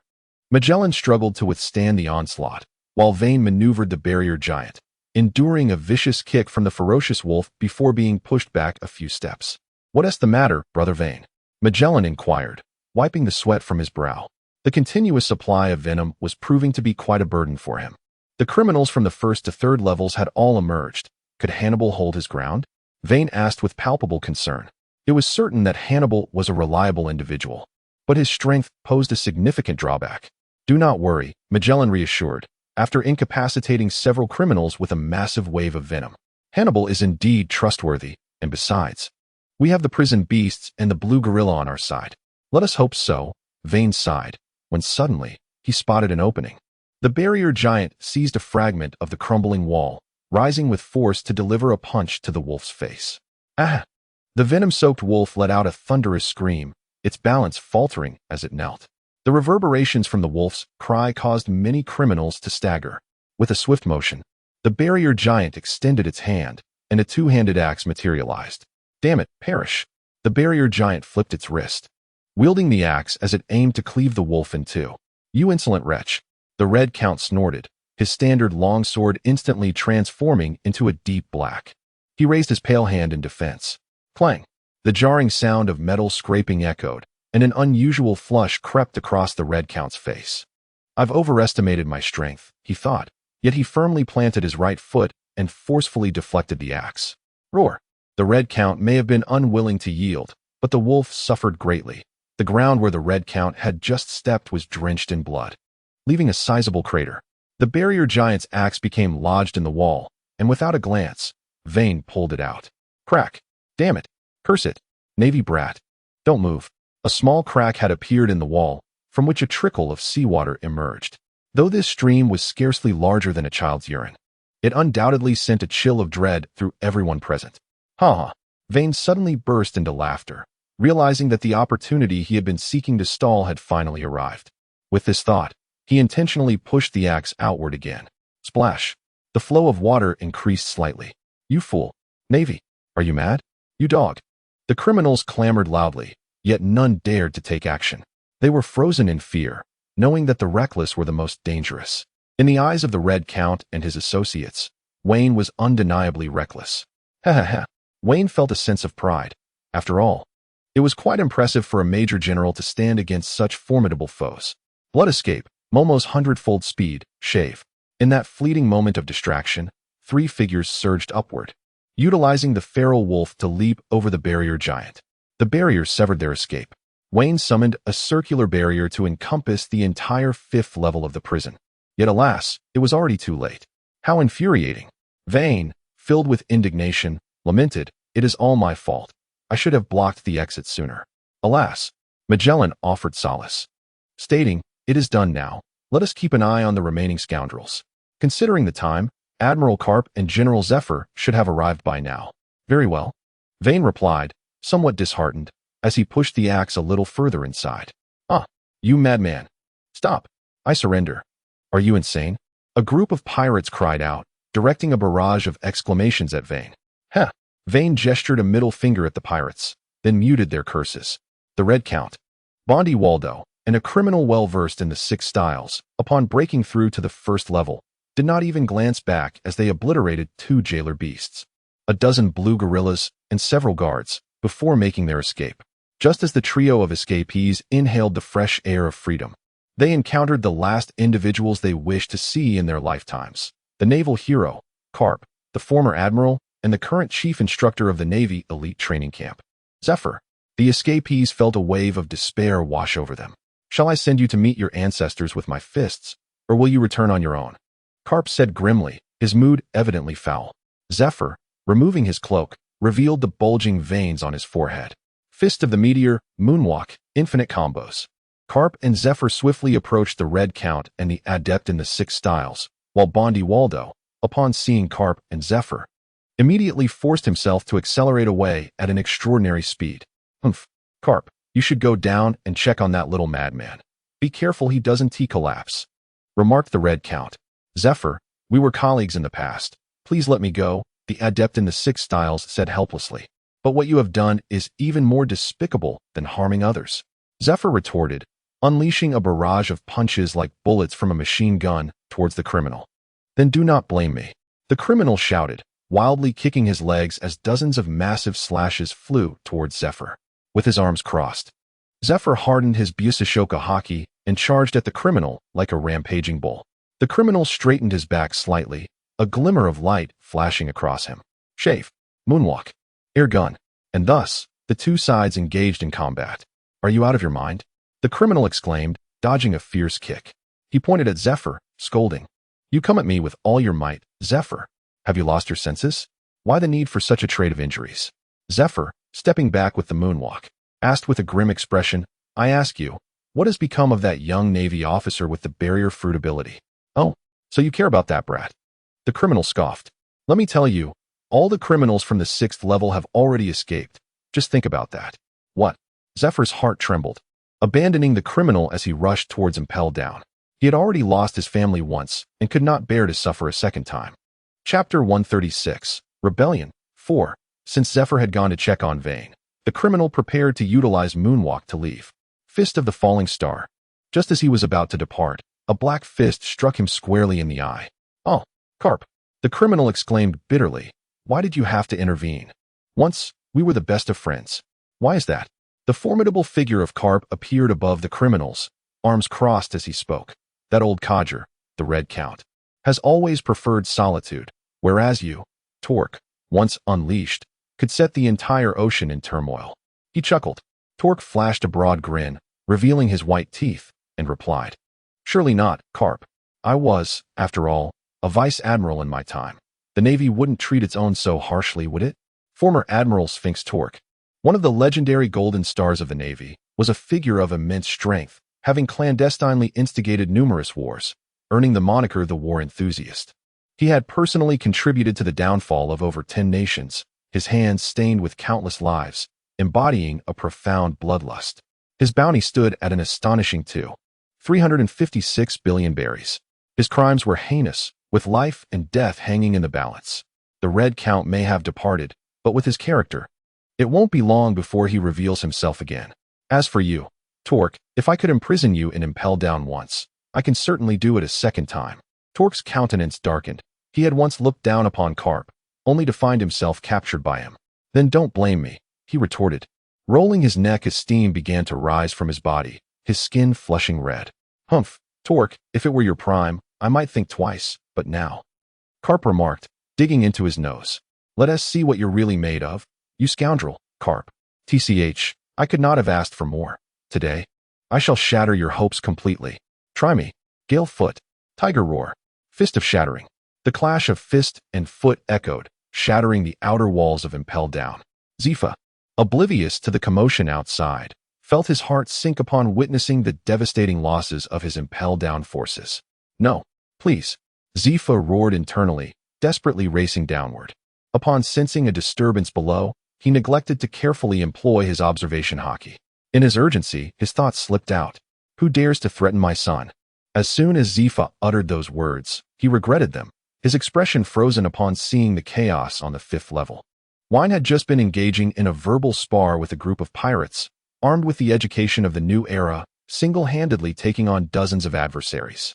Just as he finished berating the criminals, he was left dumbfounded by Zephyr's words. The criminals, who were already seething with anger, were now astounded by the revelation of a shocking truth. One glance at Magellan's appearance made it evident that he could not possibly be Zephyr's progeny. The truth was undeniable. This young Marine was indeed Zephyr's offspring. Magellan stood agape, struggling to articulate his disbelief as he stared at Wine. Wayne was equally astonished. However, he momentarily set aside his astonishment and lowered his gaze to the pirates he had detained. The naval reinforcements have arrived, he stated. You ought to know what to do. The criminals exchanged glances and then, with remarkable compliance, returned to their cells. Even more surprisingly, they adorned themselves with handcuffs and leg irons, locking themselves in with the keys, which they subsequently cast aside, presenting an image of obedient innocence. Were it not for witnessing those ruffians devour the unfortunate soul who had delivered the keys, Wayne would have genuinely believed their fade. Cy Wayne was in a foul mood. After carelessly crushing the keys that had been thrown at him, he admonished Magellan to keep an eye on the pirates. Casting a glance at the flustered Zephyr, he found himself at a loss on how to address him, and thus, he walked out alone. Wayne. Aye. Zephyr called out in discomfort, directed toward the departing Wayne. Vainton paused momentarily before continuing his exit, albeit with slightly unsteady steps. Sighing deeply, Zephyr felt an overwhelming sense of desolation. He realized that Vainton no longer acknowledged him, and could even be said to harbor disdain. Ultimately, his true feelings had been laid bare. This revelation weighed heavily on Zephyr's heart, for he had yet to properly make amends with Vainton, to engage in a meaningful conversation, or even to embrace him. Magellan, aware of Zephyr's past, pondered for a moment before cautiously suggesting, Commander Zephyr, perhaps you should follow him. After all, what enmity exists between a father and son that cannot be resolved by dawn? Zephyr felt a flicker of desire to comply, but after a moment's reflection, he despondently replied, No, I shall remain here. The boy harbors resentment towards me, and I have no words to offer. It would be prudent to reflect in silence. Very well, Magellan conceded. Thus, Zephyr sat quietly upon the ground, and none dared to provoke him. The 6th layer of the infinite hell was enveloped in an extraordinarily rare tranquility. Bang, bang, bang. Talk was being mercilessly pummeled by Carp like a sandbag. Why? Talk managed to crack open his eyes, bewildered, and asked, How have you become so strong? Carp, you were once at the bottom of the ranks. Spare me your words, Talk. I have already granted you your chance.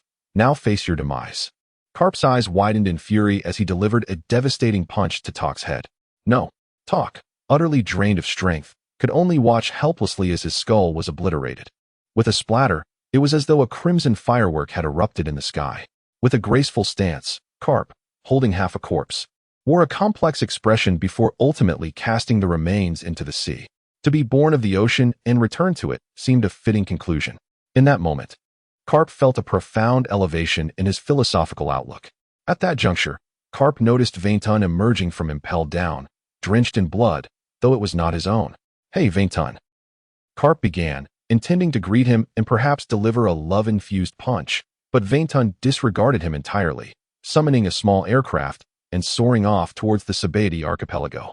"Oh dear, this has truly become a rebellion," Carp muttered as he rolled up his sleeves, preparing to turn back and educate Vainton properly. Upon entering Impel Down, Carp was immediately struck by the horrifying scene before him.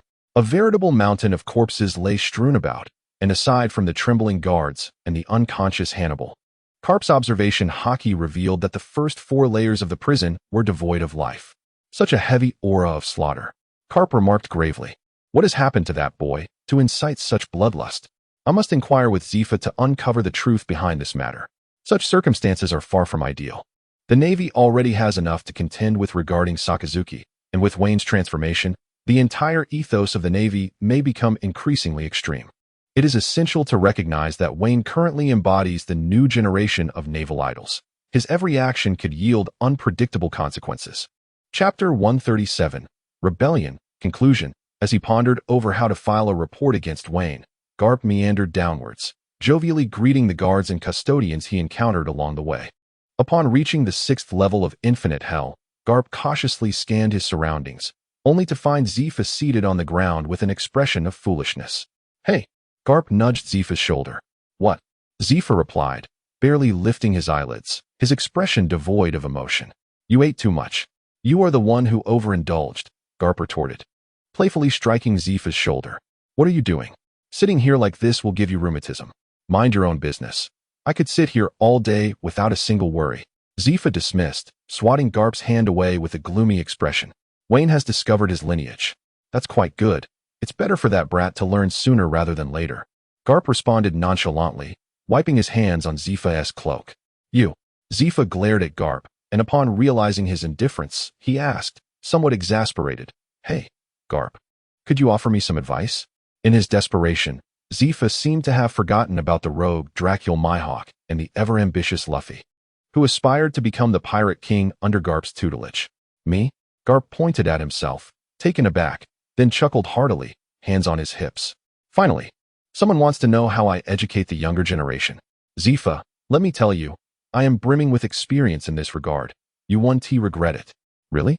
Zifa felt something was amiss. "Then let me test your knowledge. What should I do since Wayne does not recognize me?" "Hit him," Garp declared with unwavering certainty. "You must hit him. Once he is subdued, that brat Wayne will heed your words.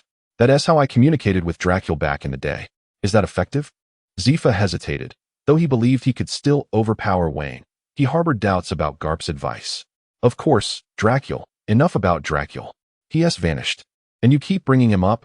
Zifa interrupted impatiently. "Let me be in peace. You should go check on your old friends in Infinite Hell."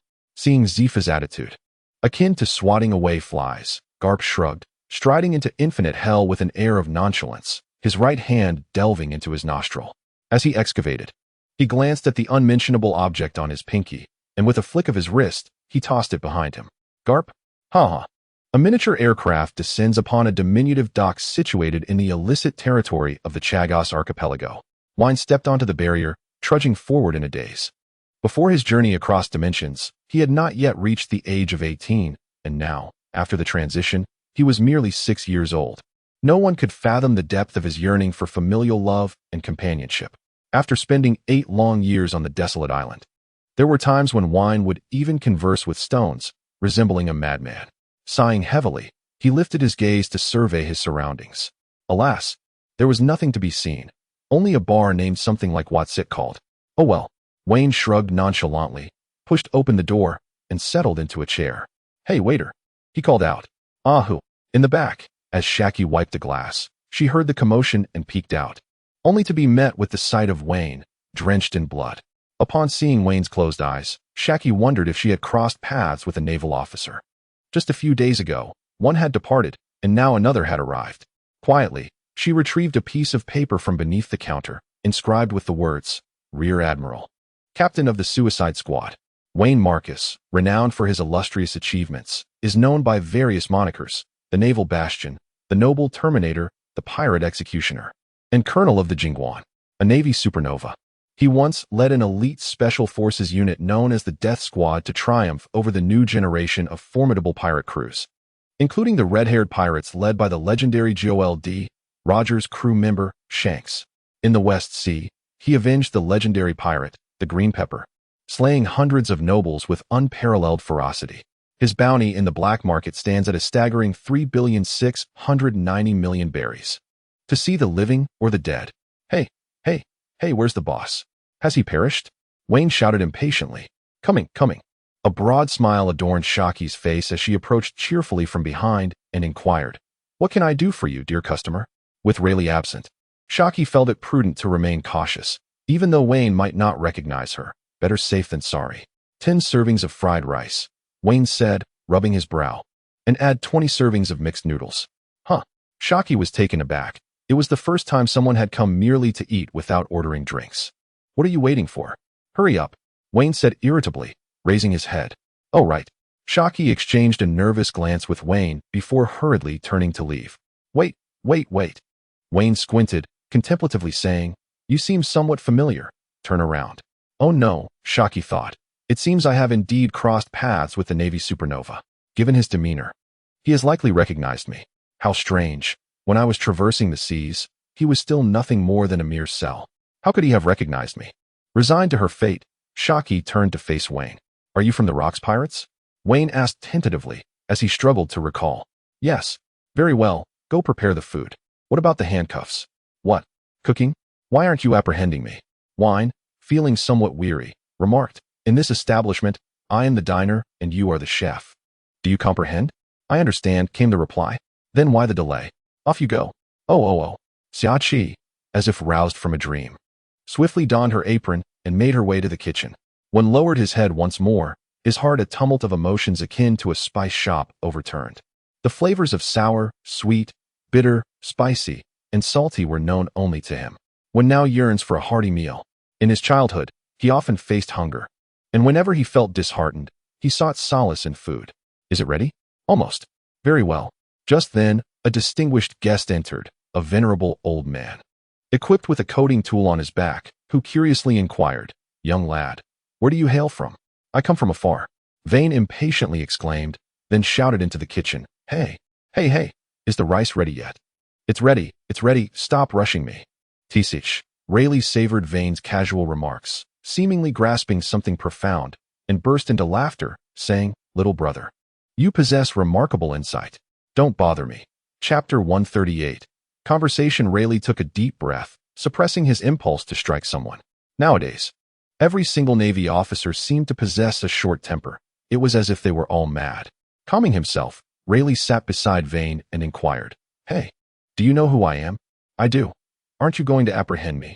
Rayleigh queried, somewhat perplexed. I thought you Navy folks, especially. He pointed at Vane's cloak. Those who harbor such murderous intent would be more proactive about such matters. Are you out of your mind? Vane replied, meeting Rayleigh's gaze. Do you think the food in Impel Down is particularly delectable, and you wish to try it? Aye. Rayleigh found himself abruptly silenced by Vane's sharp retort. Just then, Shockey brought over the meal, and as Rayleigh glanced at the 10 bowls of fried rice set before Vane, he asked, puzzled, Did you come here just to eat? He reached for one of the bowls of fried rice. Smack. When sharply struck Rayleigh's hand with chopsticks, and said, If you wish to eat, prepare your own meal. Do not expect to feast at my expense.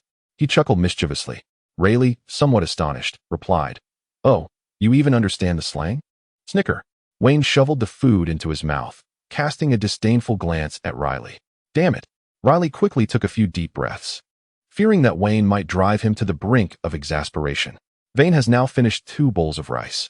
After wiping his mouth and taking a sip of water, he remarked, I understand your concerns, King of the Underworld, Rayleigh. Known as the legendary figure, the right hand of the Pirate King. King of the Underworld, Rayleigh accompanied Joel D. Roger on his voyages. He possesses formidable strength and has an enigmatic accord with the world government, which led the Navy to erase his bounty and publicly announce his demise. He is privy to the secrets of the great treasure and is skilled in teaching. Currently making a living through coding. His former bounty was an astounding 4,130,000,000 berries. He is a figure of immense notoriety. His fate a matter of indifference. Vane retrieved a bowl of rice and remarked, "Rest assured, apart from a select few, no one is aware that Roger's crew is still alive. I am merely here to dine, with no ulterior motives. Since the world believes you to be deceased, I shall refrain from interfering." "Do not speak of interference so lightly," Riley retorted defiantly. "I am not someone you can easily subdue." "Oh, can you indeed subdue me?" Vane smirked. "You." Riley seemed momentarily lost for words, realizing that he could not breach Vane's defenses. By the gods. Riley, having suffered a setback with Vane, sought solace from his old companion. "What is it?" Shaki, adorned in an apron and a chef's hat, peeked out and inquired. "Riley, what do you need?" "Bring me a bowl of boiled beans." Swish, swish, swish, swish. A bag of beans, a pot, a small stove, and a large bottle of water were all that was required. "Do it yourself." "I am quite busy," Shaki snapped from the kitchen. Wayne cast a peculiar gaze upon Riley, as if to question where his dignity as a man had vanished. Ahem.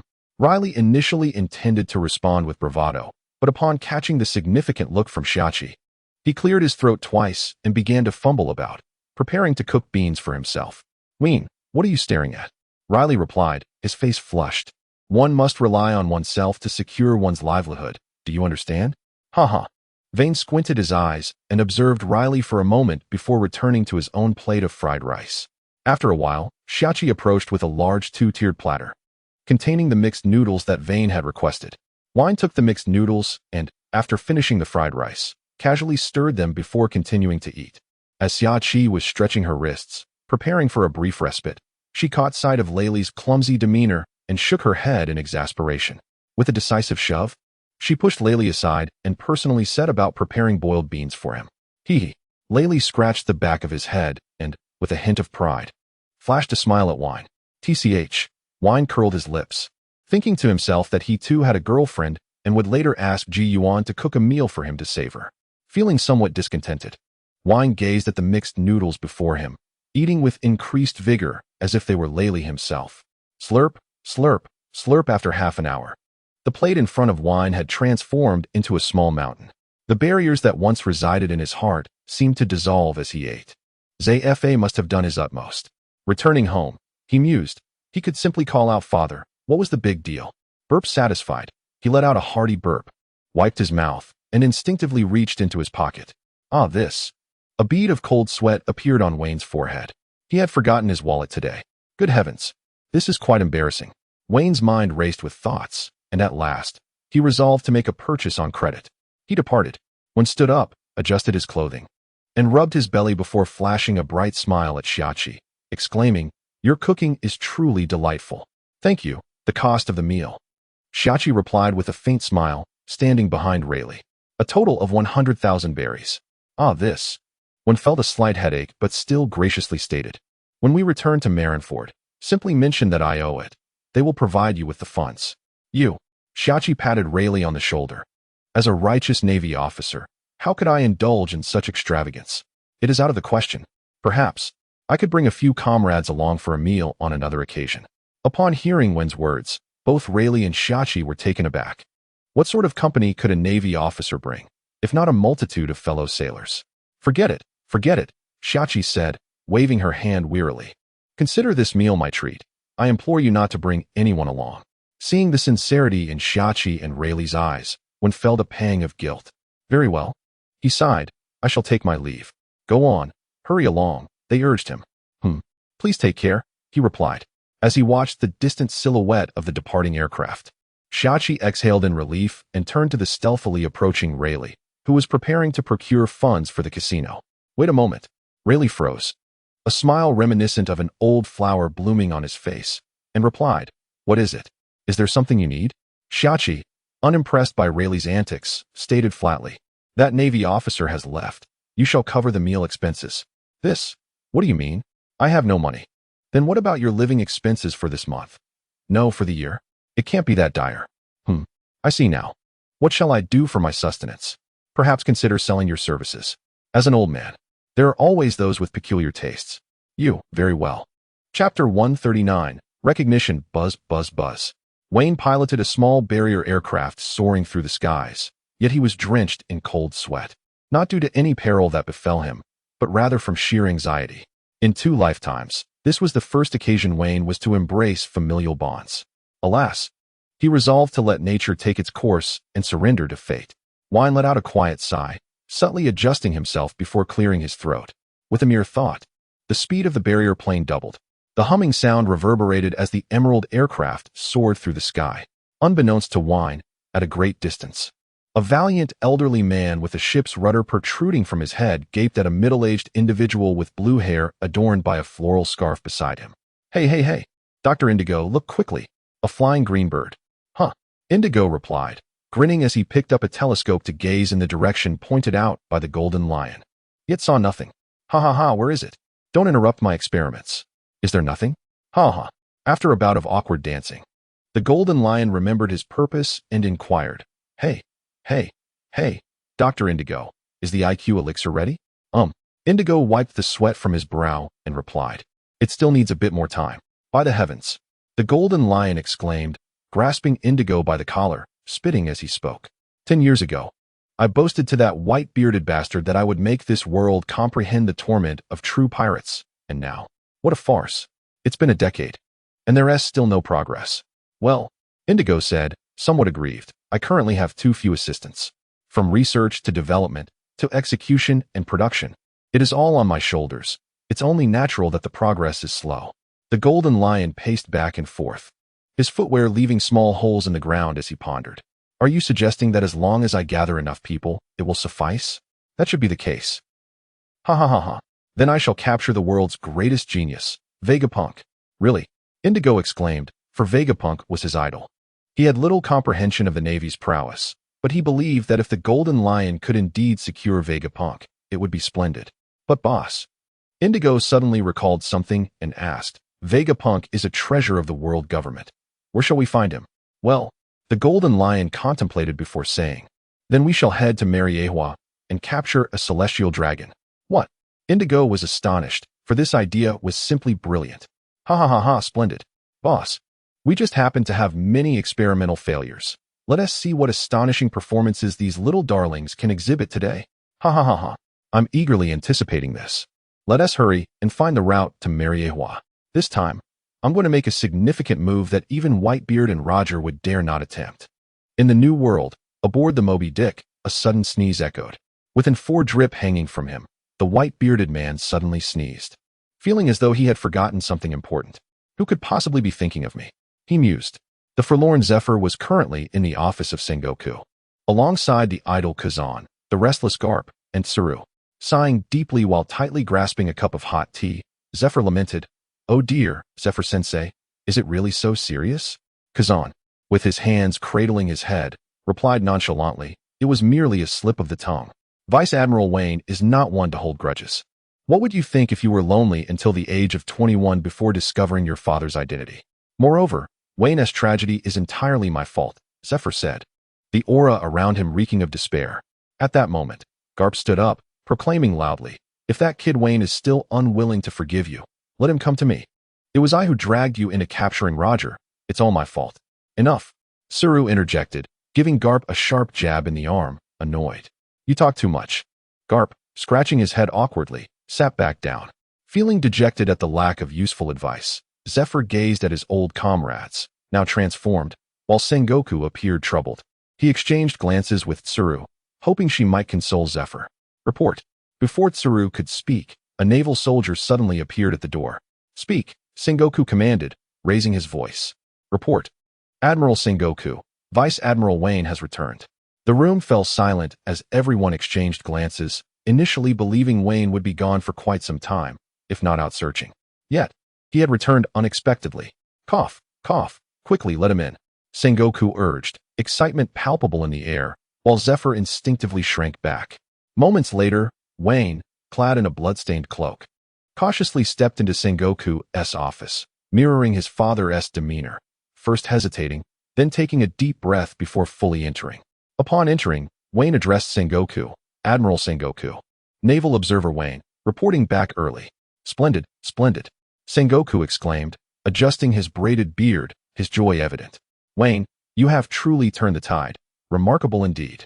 Admiral Sengoku. You flatter me, Wayne replied, looking down. Enough of this nicety. By the way, Wayne, Zephyr has something to discuss with you. Why don't you two take a walk? Sengoku said, a twinkle of amusement in his eyes. Wayne hesitated for a moment, struggling to say, Zephyr-sensei, shall we go for a walk? Instantly, Zephyr stiffened, stammering. Why yes, let us go. Wayne nodded somewhat absently, then walked out on his own. Zephyr was momentarily taken aback, then rubbed his pant legs, casting a fierce glare at the chuckling Sengoku before hesitantly following him outside. Ha! Who would have thought that a man as resolute as Zephyr could find himself in such a predicament? Ha! Indeed, who would have imagined? If it were me, I wouldn't care whether Wayne heeded my words. I would give him a good thrashing first and worry about the rest later. Hee. I sincerely hope that Wayne and Zephyr can come to mutual understanding and reconcile their differences. Fret not, for Wayne, my junior. Returning signifies that he has already forgiven teacher Zephyr. Chapter 140. Heartfelt conversations as they walked along. Wayne ambled aimlessly, nodding to the Navy soldiers who greeted him, while Zephyr trudged behind, ignoring those who acknowledged him. Thus, the father and son unknowingly wandered until they reached a grove, not far from the very track where Wayne once trained as an elite cadet in the Navy. Wayne shook his head and chuckled, reminiscing about the time he led the charge, carrying stones while running. Smog, the flying squirrel, and Ghost Spider followed suit, foolishly trailing behind. It seems that my first intimate encounter with Ji Yuan occurred right here. It was the inaugural lesson in physical techniques, the initial introduction to nautical knowledge, the first foray into basic swordsmanship, the first experience of proper dining etiquette, and the first viewing of short videos. Under Zephyr's tutelage, we savored Dorag's potato meals, while the videophone worm was confiscated by Zephyr. He made us run laps and pitted us against one another to select the strongest individual to become the camp leader. Vane turned to glance at the somewhat awkward Zifa, then placed a hand on his chest, silently murmuring, Brother, this is our father. Ha! Wayne suddenly burst into hearty laughter. At that moment, he truly let go and embraced Zephyr. Zephyr tilted his head to observe Wayne, yet from Wayne's expression, he discerned nothing at all. Plop! Wayne settled down cross-legged and patted the ground to his left, indicating for Zephyr to sit there. Zephyr glanced at the spot, still feeling somewhat disoriented. In his mind, he had envisioned Wayne harboring hatred towards him, perhaps even confronting him in a fight. To his astonishment, Wayne did nothing of the sort. He simply stood quietly for a moment before bursting into laughter. Hey, Dad, Wayne suddenly called out. What? Wayne, what did you just call me? Zephyr initially responded in a daze, but then, as realization dawned upon him, his face lit up with delight. Dad, Veen reiterated emphatically. Zephyr, with tears welling in his eyes, rushed over and embraced Veen tightly. Good son. Liz, this is our child. Zephyr, at a loss for words, could only repeat those two phrases. A grown man laughing and crying simultaneously, his tears smudging Veen's shoulder with his nose. All right, Dad, I'm here, Veen reassured, patting Zephyr's shoulder. I'm here, so let go. I can't run away. Upon hearing Veen's somewhat dismissive words, Zephyr sheepishly released his hold and scratched his head. Vane observed the somewhat awkward Zephyr. Feeling a warmth in his heart, he removed the blood-red cloak, stained with Zephyr's tears, rolled it up, and set it aside. Zephyr realized that he did not truly know Vane, nor was he aware of Vane's preferences. For a moment, he sat beside Vane in silence, utterly at a loss for words. When turned his head and beheld the awkward expression on Zephy's face, quickly grasping the source of his father's discomfort. Father, how did you and Mother meet back in the day? When inquired, curiosity glimmering in his eyes. Upon hearing this, a flicker of sadness crossed Zephy's gaze, and after a moment of contemplation, he replied, Well, I suppose your mother and I have known each other since childhood. Oh, when's interest peaked? Pray tell, how so? Oh, Zephy said, his voice tinged with nostalgia and a hint of emotion. I was quite the little rascal back then, fond of gallant deeds. Gallant deeds? Indeed. Zephy chuckled, giving one a playful pat on the shoulder. As a child, I fashioned myself a helmet, strapped wooden blocks to my arms, and secretly purchased a small cape with my pocket money, emblazoned with AZ. With that, Zephy erupted into laughter, seemingly lost in the fond memories of his youth. And how did you come to meet Mother? When eagerly pressed on. With a swift motion, Zfa playfully swatted the back of Wen's head, exclaiming, "You impudent rascal." Why the rush? Intriguingly, after the playful reprimand, Wen merely recoiled slightly and patiently awaited his father's continuation. Seeing Wen's reaction, a profound sense of paternal pride swelled within Zfa. After savoring the moment, he continued, "Your mother was a radiant flower in our midst, a true beauty. There were a few boys who sought to take advantage of her, and in her hour of need, I stepped forward to defend her." With this declaration, Zfa proudly thumped his chest. Wayne had already begun to envision the unfolding narrative. Indeed, the trope of a hero rescuing a damsel in distress remains eternally effective. Noticing Wayne's lack of reaction, Zephyr cleared his throat and continued, "I was quite the force back then, swiftly dispatching those unruly little rascals with ease. Consequently, it was during that time that your mother took a liking to me. Later, when I joined the Navy and forged my path to the rank of Rear Admiral, I returned to my hometown and married your mother." At this juncture, Zephyr suddenly bowed his head, pinching his brow, and gradually said, "Your mother was gentle and amiable, kind-hearted and generous, truly an exceptional woman. Did she ever argue with you?" "No, she would always stand at the harbor, awaiting my safe return, preparing my favorite egg fried rice and warming a small bottle of liquor." Zephyr spoke with a blissful expression. "I became the happiest man in the world." Then, softly caressing Wayne's face, he remarked, "When I attained the rank of Admiral, believing my life to be complete, you appeared, my son, my pride." At this moment, Zephyr unexpectedly wiped his eyes with the back of his hand and said, "Perhaps I am unworthy of such happiness. On your 6th birthday, your mother and I had our first and last quarrel." "Why?" Wayne inquired, curiosity piqued. "Isn't mother always understanding of you?" Zephyr cast a guilty glance at Wayne and replied, "At that time, the Rock's pirates had just been defeated, and the seas were tumultuous. With figures like the Golden Lion, Big Mom, Kaido, Captain John, Roger, and Whitebeard all making their moves, the Navy was powerless, and I was often at sea. I had promised your mother to celebrate your birthday, but unfortunately, I had to undertake a mission and missed it. Your mother wanted to take you out for a celebration, and thus, tragedy ensued." With remorse, Zephyr confessed to Wayne, "I am sorry. I was neither a competent husband nor a worthy father." At that moment, Wayne gently grasped Zephyr's large hand and said softly, "Father, hasn't he all that past? Embracing the present is what truly matters. I believe Mother wouldn't wish for you to dwell on this." Zephyr looked at Wayne and suddenly broke into a smile, saying, "Thank you, my son. You're welcome. Family doesn't keep score," Wayne replied.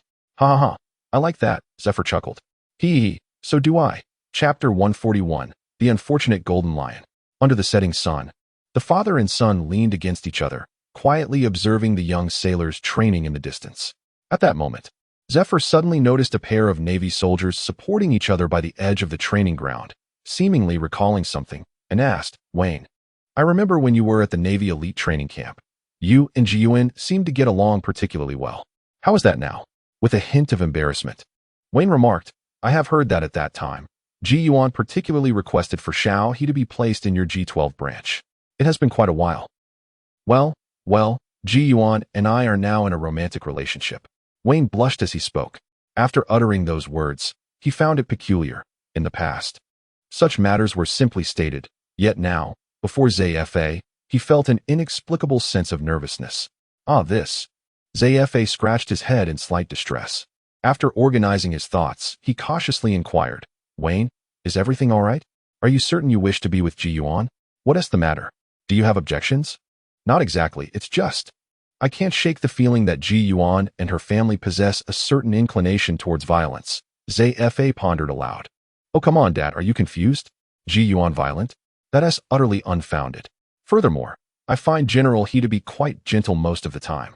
Wayne waved his hand dismissively, believing Zfa was merely envious of her. In response to Wayne's comments, Zfa chuckled sarcastically. "You have no idea how formidable Shao He was in her youth. Her fruit abilities could quite literally kill." The abilities of General He? After a meticulous search through his memories, Wayne recalled that Admiral Crane was seemingly a user of the wash-wash fruit. But what terror could the wash-wash fruit possibly hold? Wayne felt a bit perplexed, as it appeared to him that the fruit merely served to purify one's soul without any further utility. Haha. Zephyr immediately discerned Wayne's thoughts, which resonated with those who foolishly pursued Admiral Crane back in the day. What kind of look is that? Wayne inquired, feeling a bit unnerved by Zephyr's penetrating gaze. Am I not asking the right questions? Zephyr first shook his head, replying, It's not that you're wrong. Then Wayne intended to offer a rebuttal, but was cut short. It's simply too foolish, Zephyr continued. Wherein lies my foolishness? Wayne retorted defiantly. Zephyr cast a sidelong glance at Wayne, then, with a wearied expression, retrieved a pack of cigarettes from his pocket, first offering one to Wayne. No, Jiuan won't allow me to smoke, Wayne instinctively responded upon seeing the cigarette. Haha. Zephyr gazed at Wayne with a mocking look, filled with derision, before lighting a cigarette for himself and taking a satisfying puff, remarking, Are you aware of the washboard and the washing machine?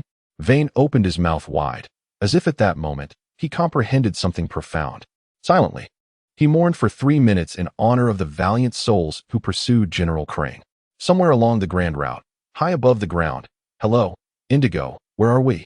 Grumbled the Golden Lion, gripping the nape of Indigo's neck with irritation. Let go, let go. Indigo struggled violently as the Golden Lion lifted him. Speak. Indigo ceased his struggles, retrieving a rolled-up map from his trousers.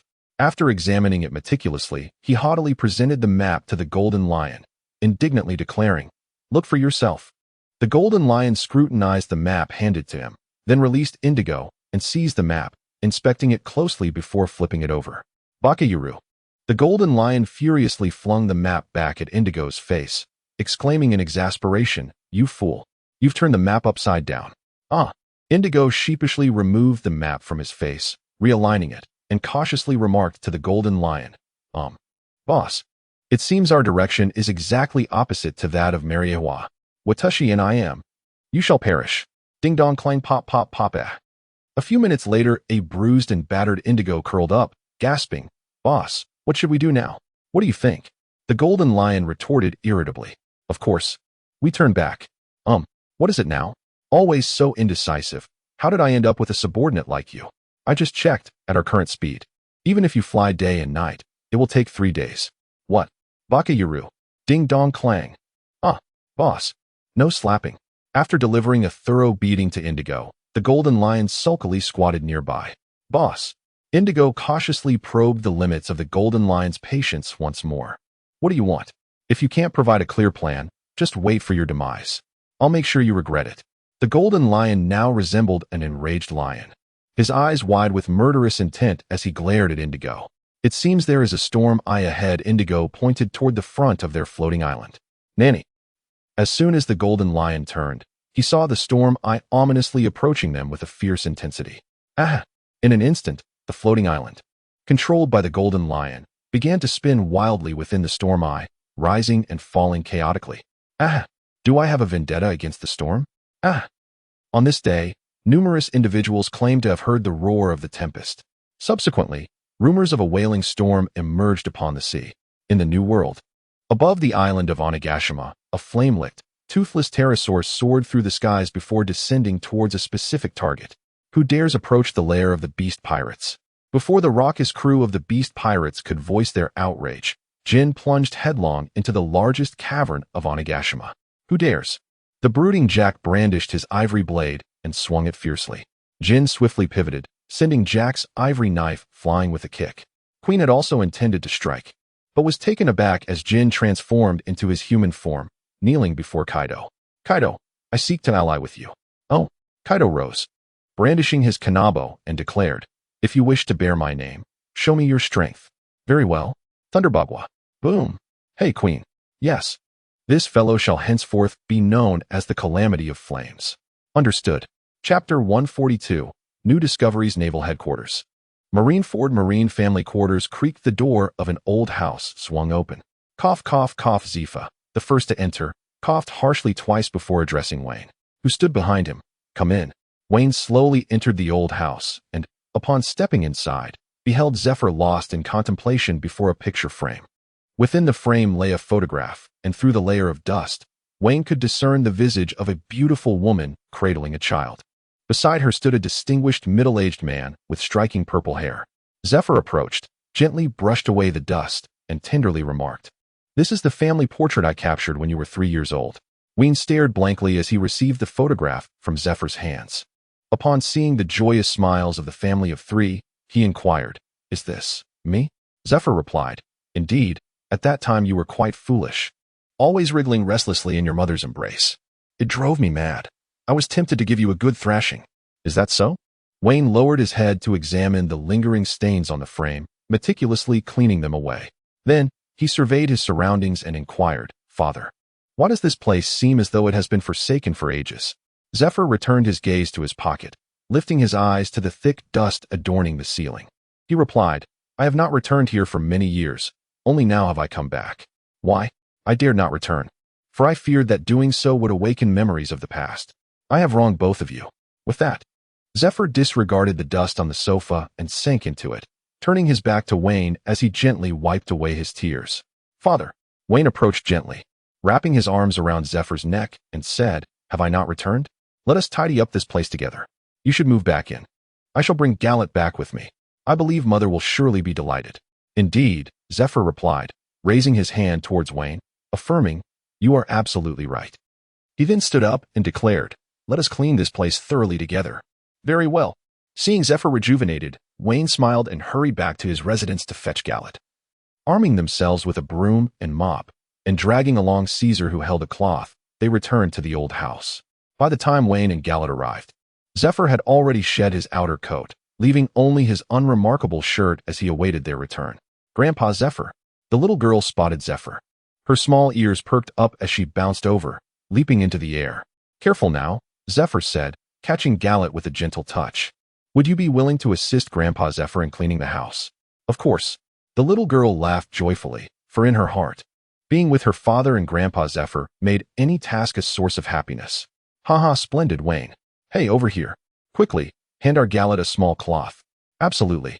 Wayne swiftly snatched the rag from Caesar's grasp, subsequently hurling the water basin in his hand onto Caesar's head, commanding, "Fetch water." Squeak, squeak, squeak, squeak, squeak. Caesar, feeling defiant, forcefully slammed the water basin down onto the ground. Vane and Zephyr gazed intently, while Caesar, feeling the weight of their scrutiny, let out a mournful cry and shrank down to the stature of an ordinary person. With a heavy heart, he reluctantly took up a water basin to fetch some water. Meanwhile, as Vane and Zephyr enjoyed their serene and heartwarming moments of father-son reunion, our pirate governor, the illustrious Shiki, was embroiled in a fierce battle against a raging storm. Indeed, just like a clash of opposing forces, Shiki found himself facing the tempest once again, for the third time. "Oh!" Shiki roared amidst the storm, pointing skyward in exasperation. "Do I have a vendetta against you? How many times must I endure this?" With that, he unleashed hundreds of golden slashes in all directions. The thunderous booms reverberated throughout the area. In his frenzy, Shiki failed to notice that part of his own attack had inadvertently damaged his floating island. "Hey, hey, hey! Captain Shiki!" Indigo rolled about helplessly, as the entire island swayed precariously due to Shiki's turbulent emotions, akin to a drunken driver. Shortly thereafter, in a fit of rage, Shiki retrieved several large barrels of liquor from his treasure vault, and, using his abilities, poured the contents directly into his mouth. Undoubtedly, he was now inebriated. Time passed, and eventually, the storm subsided, but Shiki was now in a daze. With a loud crash, he succumbed to his intoxication and collapsed amidst a sea of barrels, devoid of his powers, causing the entire floating island to plummet into the ocean. The island fell with a thunderous roar, coincidentally crushing a large sea creature in the process. The creature lamented, "Meow, meow, meow." Indigo, witnessing Shiki sprawled out like a lifeless hog, and the devastation wrought upon the beast, felt utterly desolate. As he meticulously tidied his laboratory, Indigo's attention was suddenly captured by an unusual milky white potion.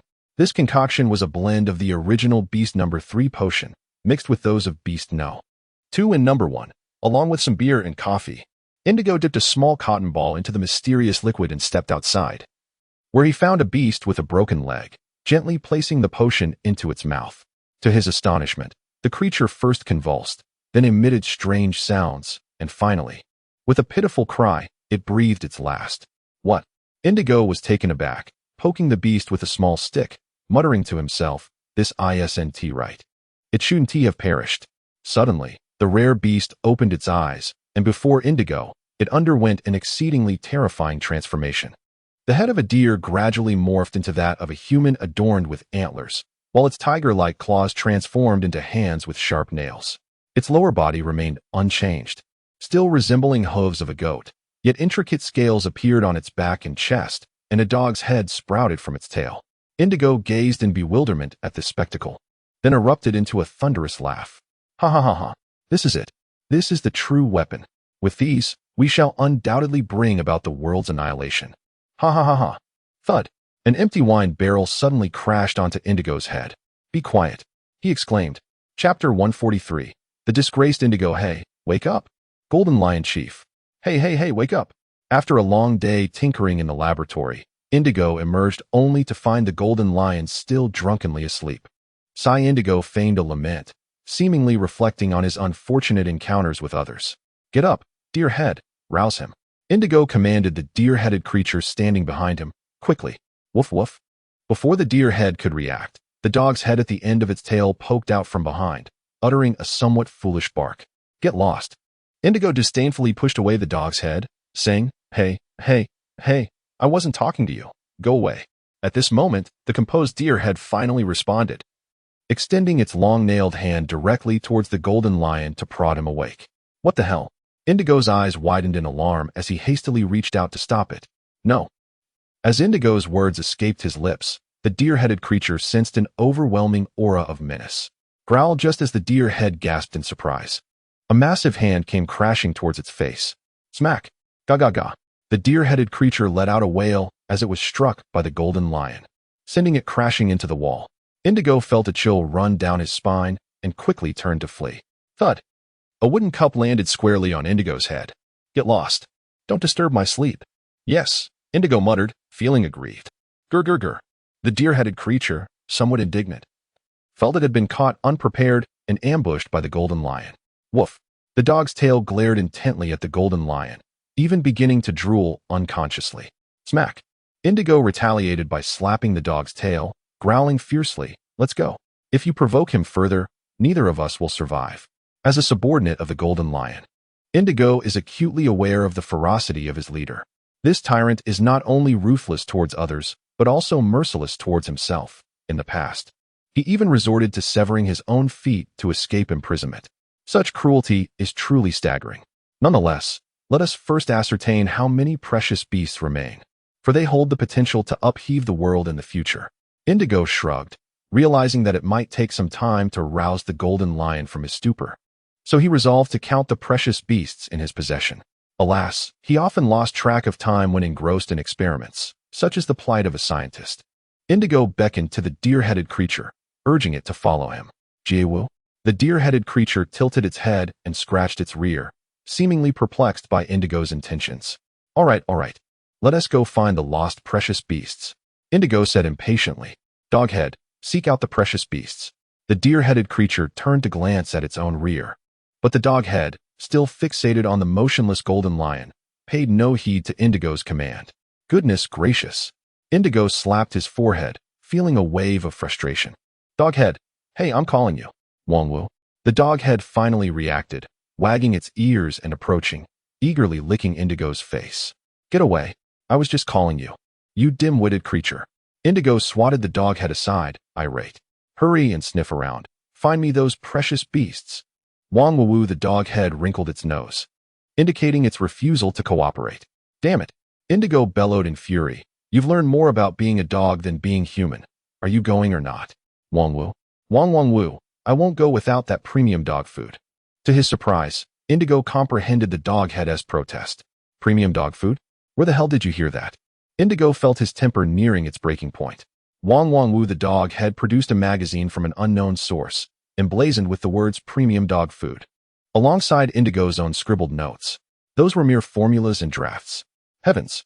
Indigo thought he might lose his mind. I should never have purchased those old magazines as scrap paper just to save a few coins, he lamented. Resigned, Indigo extended a finger. Woo, the doghead shook its head, then whimpered 3 times. 3 cans? Get lost, it's 2 cans. Wong. Ugh, let go. Damn you, foul beast. Let go. Wangwu. I simply refuse to let go. My rear. All right, I concede. Naval Headquarters, Marin Vondo, Navy Family Quarters. Gazing at the rejuvenated old house, Zephyr and Wayne exchanged smiles of contentment. This time, Zephyr did not employ any martial techniques, nor did Wayne utilize his shielding abilities. They simply tidied up with a broom, mop, and cloth, meticulously cleaning the place. Wayne, admiring the transformed abode, softly remarked, "This is truly wonderful." "Indeed," Zephyr replied. "What is the matter? Have you considered finding a new girlfriend? I have many acquaintances. There are beauties of all shapes and sizes. You need not cling to a crooked tree for dear life." Zephyr's concern stemmed from the profound psychological scars left by Wayne's youthful escapades. "Dad." Wayne shot him a look filled with exasperation, his tone gravely serious. "I am 22 in actual years, 23 in nominal years, nearing 24, and on the verge of 25. I feel as though I am aging. Personality traits no longer hold any significance for me." Zephyr found himself momentarily speechless. Having intended to mention that he married in his 30s, yet Wayne's declaration left him at a loss for words. "Do you have anything to say?" Wayne observed as Zephyr opened his mouth, but uttered nothing. Nothing. I have no further comments," Zephyr stammered, genuinely unsure of what to say next. "All right then. By the way, what has become of the 3 criminals who escaped from Impelled Down?" Sphinx Talk has been dealt with by Carp. The Red Count has always been a lone wolf and will not be easily captured. Bondi Vardo has completely gone underground and is reconnecting with his former associates." Zephyr pondered before responding. "Who is Sphinx Talk?" Wayne inquired, curiosity piqued by the mention of an unfamiliar name. He was a former admiral of the Navy." "Merely a madman," Zephyr replied dismissively, absent-mindedly picking his nose. "How so?" "He was quite a formidable individual in his day, possessing exceptional martial prowess. He was once renowned alongside Carp and myself as one of the 3 pillars of the Navy." "The 3 pillars of the Navy?" Wayne chuckled, amusement evident in his voice. "Indeed," Zephyr affirmed. Chapter 144, Vardo's Scheming Sigh. Indigo had long since lost count of how many times he had sighed today. Watching the deer grazing nearby and the dogs stealthily munching on a sausage, Indigo was once again engulfed by a sense of despair. It was already midday on the 2nd day, and the golden lion still had not awakened. Who knows how much he had drunk? Indigo felt a twinge of discomfort within, and he absent-mindedly squeezed the hot dog in his hand. The sensation felt amiss. Indigo instinctively glanced at the tail-like creature lurking nearby, with a series of playful barks. The creature, seemingly innocent, munched on a dog-esque face. Indigo, exasperated, rolled up his sleeves and charged at the tail, ready to engage in a skirmish. "I refuse to believe I cannot handle you." The tail lunged towards Indigo's abdomen, but he twisted his waist and seized its neck, intuitively understanding the principle of striking a dog at its most vulnerable point. The tail, appearing somewhat flustered, attempted to bite at Indigo's lower region. "Humph! Wicked beast." Indigo exerted his strength and yanked the tail, causing it to grimace in pain. Suddenly, Indigo realized a crucial detail. The tail belonged to the deer-headed creature. As his tail was abruptly tugged, the creature instinctively delivered a powerful kick, striking Indigo directly in the left eye. Caught off guard, Indigo had no time to evade. This was the last thought that crossed his mind before he was sent sprawling to the ground, losing consciousness. The deer-headed creature, sensing it had struck something, turned to find Indigo, now unconscious and bruised beneath the left eye. The tail barked twice at the deer-headed creature, which seemed to comprehend the situation, and proceeded to sit quietly beside the fallen golden lion, waiting for it to awaken. The tail lay still, its chin resting on the ground, like a loyal dog awaiting its master's return. In the new world, the unknown seas, Bondi Wardo laughed triumphantly. "World government, tremble. I have escaped at last." Ha! His excitement surged as he looked down at the crew still prostrating before him, filled with joy for freedom and hatred for the world government. "Cough, cough, Wardo. What should we do now?" inquired his brother, Bing Ek, lifting his gaze. Bondi Wardo instinctively furrowed his brow at the sound of his brother's voice, then glanced down at his subordinates, the cube fruit user, Garam, the fish giant, Sebastian, the ship's doctor, Nachin, and his brother perched on his shoulder, Bondi Bing Ek. Finally, Bondi Wardo looked down at the colossal ship, the Gilicidia.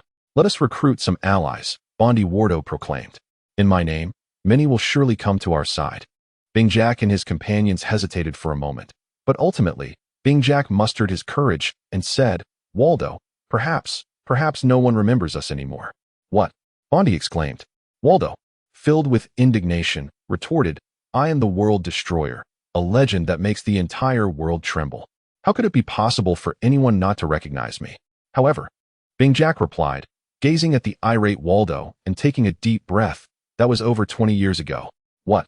Waldo's anger gradually morphed into astonishment. He never imagined he had been frozen in ice for so many years. Moreover, Waldo, Bing Jack lamented, we have aged. Perhaps we no longer possess the strength of our youth. This revelation profoundly shook Waldo, causing him to instinctively take 2 steps back and collapse onto the ground. It was at that moment he began to realize that his body was not as it once was. The injuries caused by the Momo's accelerated pace had yet to heal. His heart no longer pulsed with the vigor it once did. Brother, after a moment of silence, Waldo murmured, tell me about the events of these past years. Observing his brother's despondency, Bing Jack spoke gently, very well. Thus, through Bing Jack's narration, Waldo learned of the pirate King Roger, the Grand Admiral Shiki the Golden Lion, the world's strongest man Whitebeard, Kaido of the Beasts, Big Mom, the current 3 admirals of the Navy, and the warlords of the sea. Who would have thought? Waldo said, his face etched with the weight of time. I remember we had encounters with Roger, Whitebeard, and Shiki, did we not? Indeed, Bing Jack and the others nodded, lost in their memories. Unexpectedly, I was captured by the Navy halfway through, while those 3 forged monumental legacies. Waldo sighed wistfully. Cough, cough. Waldo, it's all right. We are still here, just like them. Bing Jack coughed twice to reassure him. Yes, we were all of the same caliber back then. I have no reason to consider myself inferior to them. Upon hearing Bing Jack's words, Waldo felt invigorated. Bing Jack paused momentarily. He had intended to express that their generation had grown old and should live peacefully. But seeing Waldo's fighting spirit, he could not voice his thoughts. So what should we do now? The not-so-bright Sebastian inquired. What to do? Waldo pondered. As if suddenly struck by an idea, he asked, did Whitebeard, Roger, and Shiki ever kill a celestial dragon? Bing Jack's eyes widened. He understood Waldo's intentions. No, they did not. Before Bing Jack could finish his sentence, the simple-minded fish giant had already answered Waldo's question. Excellent, Waldo exclaimed, slapping his thigh in excitement. If we're going to do this, let us make a grand spectacle. I shall not only kill celestial dragons, but I will also organize a celestial dragon slaughtering event. Nanny. Bing Jack felt that they were courting disaster and quickly urged, Waldo, do not proceed in this manner. Once we provoke the celestial dragons, the Navy and CP will undoubtedly go mad. Humph, Waldo scoffed. I am a legend, on par with Whitebeard himself. The Navy is of no consequence. What are the 3 admirals? Humph, even Garp, Zephyr, and Sengoku only triumphed through underhanded tactics against me. His teeth clenched, Waldo continued, as for CP, I shall methodically sever their heads one by one as a delightful appetizer. Chapter 145, The Ecstatic Golden Lion. Waldo. Bing Jack seemed inclined to offer further counsel to Waldo. The ship's doctor shot him a glance. At this moment, Waldo was in high spirits, and opposing him recklessly could result in them becoming his next meal. Very well, I shall ponder a solution, Bing Jack conceded with a nod. Resigned to devise his own strategies, Waldo perceived the silent exchange between the doctor and Bing Jack, a subtle frown creasing his brow, as his thoughts of eliminating these old subordinates intensified. I do not require subordinates who would betray me, Waldo mused, casting a disdainful gaze at his busy crew preparing for their respective actions. Once Wayne had completed his preparations, confronted by the increasingly chaotic seas, Sengoku once again issued a task for all members to undertake. Objective: various pirate crews scattered throughout the New World. T-Beard Pirates Captain, T-Beard. Bounty of 60 million berries. Spider Pirates Captain, Turbo Big Spider, scored, bounty of 300 million berries. Vortex Pirates Captain, Vortex Fruit User, Great Vortex Roar. Bounty of 210 million berries. Lastly, the Red-Haired Pirates Captain, Red-Haired Shanks, bounty of 2,053 billion berries. This list was meticulously drawn from Sengoku's records, highlighting the most active pirates in the New World. Notably, the T-Beard Pirates, despite their unknown capabilities, had obliterated 5 islands and cities, marked specifically by Sengoku. Even if it means turning the New World upside down, we must eliminate this reckless pirate crew. This was the exact statement from Marshal Sengoku. Wayne tucked away the documents in his hand and calmly handed them to his companion, Jiun. Jiun responded with an elegantly disdainful roll of her eyes. Then, resembling a diligent little secretary, cradled the files Wayne had entrusted to her. He. Wayne touched his nose and straightened his posture, attempting to exude a more commanding presence. Hey, are you all not finished yet? He called out, peering through the barrier window of the Albatross seaplane. Below, the beleaguered members of the Suicide Squad were laboriously transporting crates of ammunition, resembling tiny ants in their relentless toil. Boss Wayne, the stoat, raised his head and, with gritted teeth, inquired of the leisurely Wayne, I told you to move. Stop the chatter. Just look at Ghost Spider. He has already completed his task. Vane curled his lips in disdain, gesturing towards the resting Ghost Spider. Finding himself in a predicament of his own making, the flying squirrel resumed his laborious task. Glancing at the cargo hold of his aircraft brimming with artillery shells, Vane nodded with satisfaction. Ever since he deciphered the intricate workings of artillery and acquired the ability to fabricate his own cannons, he had been utilizing the comparatively rudimentary air-compressed shells. It was not until one fateful day, when he lamented to Zephyr about the difficulties of managing the air-compressed projectiles, that Zephyr posed the question of why he did not employ the Navy's specially crafted shells. This query served as a revelation, prompting Vane to promptly request 1,000 rounds of ammunition, meticulously preparing them for a grand surprise for those detestable pirates during his outing that day. Wayne turned back to inquire. All right then, the crowd sitting at the back exclaimed. Got it. As a thought crossed his mind, the propellers on either side of the aircraft began to spin at an alarming speed. The entire plane executed a turn, lifted off the water's surface, and ultimately vanished into the horizon. Somewhere along the Grand Line, on a descending aisle, a legendary figure finally awakened. Indeed, it was none other than the formidable Captain Shiki, the Golden Lion. How delightful! The Golden Lion reclined on the ground, stretching his limbs, only to notice a peculiar creature squatting beside him. What on earth is this? He scrutinized the deer-headed monstrosity, a human visage, antlers, a serpentine body, a canine tail, tiger claws, and goat hooves. Astonished, the Golden Lion smacked his lips, feeling as though his worldview had been entirely upended. Yet, from his seasoned perspective, he assessed that this creature, at best, was worth a mere 100 million berries. Perhaps 150 million at most. Such a specimen would not have even been worthy of drinking his urine back in the day. Rising to his feet, he first noticed the well-caged rare beasts, which brought a satisfied smile to his face, for they were the foundation of his ambitions. However, upon spotting the disheveled Indigo, his smile faded. Hey, the Golden Lion called out, prodding the tip of a small stick against Indigo's nose. Do not disturb me. Indigo, in a deep slumber, swatted the stick away with a dismissive motion. The canine-tailed and deer-headed creatures obediently trailed behind the Golden Lion, as if he were the sole master they had ever known. Observing Indigo, whose eyes bore the imprint of goat hooves, the Golden Lion curiously glanced at the feet of the deer-headed creature. The creature took a step back, desperately attempting to conceal its hooves, indicating that it was not responsible for the mark on Indigo. The canine tail wagged vigorously, striving to capture the Golden Lion's attention. What is this nonsense? The Golden Lion remarked with a hint of disdain, then lifted his sword and abruptly thrust it towards Indigo's rear. Ack! The sharp blade's intrusion brought forth a sensation that was not easily borne. Indigo sprang to his feet, scanning his surroundings with ferocity, exclaiming, Who did that? Which scoundrel poked my backside? It was I, declared the Golden Lion, standing behind Indigo. Upon hearing the Golden Lion's voice, Indigo froze in place, mechanically turning his head and instantly donning a fabricated smile. Ah, the esteemed pirate admiral, Captain Shiki. You have finally awakened. The Golden Lion grunted, seizing Indigo by the collar and demanding, Indigo, where did this creature come from? As he spoke, the Golden Lion employed his powers to levitate the headless deer monster into the sky. The creature struggled, emitting peculiar sounds that echoed through the air.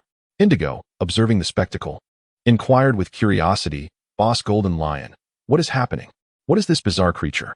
I perceive its strength to be rather mediocre. The Golden Lion, visibly displeased, retorted, That is my latest invention. With a sense of pride, Indigo elaborated, The serum contains your genetic material, boss, ensuring its absolute obedience to you. Really? Absolute obedience? The Golden Lion's interest was piqued, and he asked, Can this monstrosity be mass-produced? Certainly. It has evolved from rare beasts. Is that so? Truly?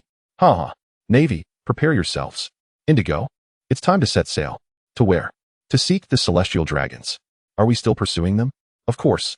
My word is my bond. I shall follow through. Chapter 146. Swift and resolute in a certain location of the New World, near Drex's, an unnamed island was facing imminent destruction. Run for your lives. It's the T-Beard pirates. What of the Navy? Why is no one stopping them? Mother, save me. My child. My dear child. A small island was on the brink of catastrophe. Mwahaha, pitiful ants. Delight me thoroughly. The colossal T-Beard led his pirate crew in a spree of arson, pillage, and mayhem. Captain, a pirate, just emerging from a dwelling, adjusted his pants and rushed to T-Beard, declaring, Captain T-Beard, we are now on the Navy's death list. They have dispatched a suicide squad to hunt us down. What? T-Beard's eyes widened in disbelief as he produced a large pair of spectacles and pointed to a newspaper that was minuscule compared to his fingernail. Blast it! With a thunderous stomp of his dinosaur foot, T-Beard shook the ground beneath him. The surrounding pirates, startled by the commotion, emerged from their revelry, some clutching gold coins, while others bore expressions of indulgence, clearly revealing their recent escapades. What's the matter, Captain? Hee. Do you have a new target? T-Beard is invincible. Captain, we have checked. There are no living souls left. T-Beard's face darkened. He had never provoked the nobility or the government-affiliated nations. Why would the Navy set its sights on me? Surely, it can't be because I've taken a few lives and raised a few towns? T-Hoosie pondered deeply within. Suddenly, a faint buzzing sound reached his ears. A bee? T-Hoosie rubbed his ears and, filled with curiosity, looked up. Then, his pupils dilated as he bellowed at his subordinates. It's the suicide squad. Damn it, hide.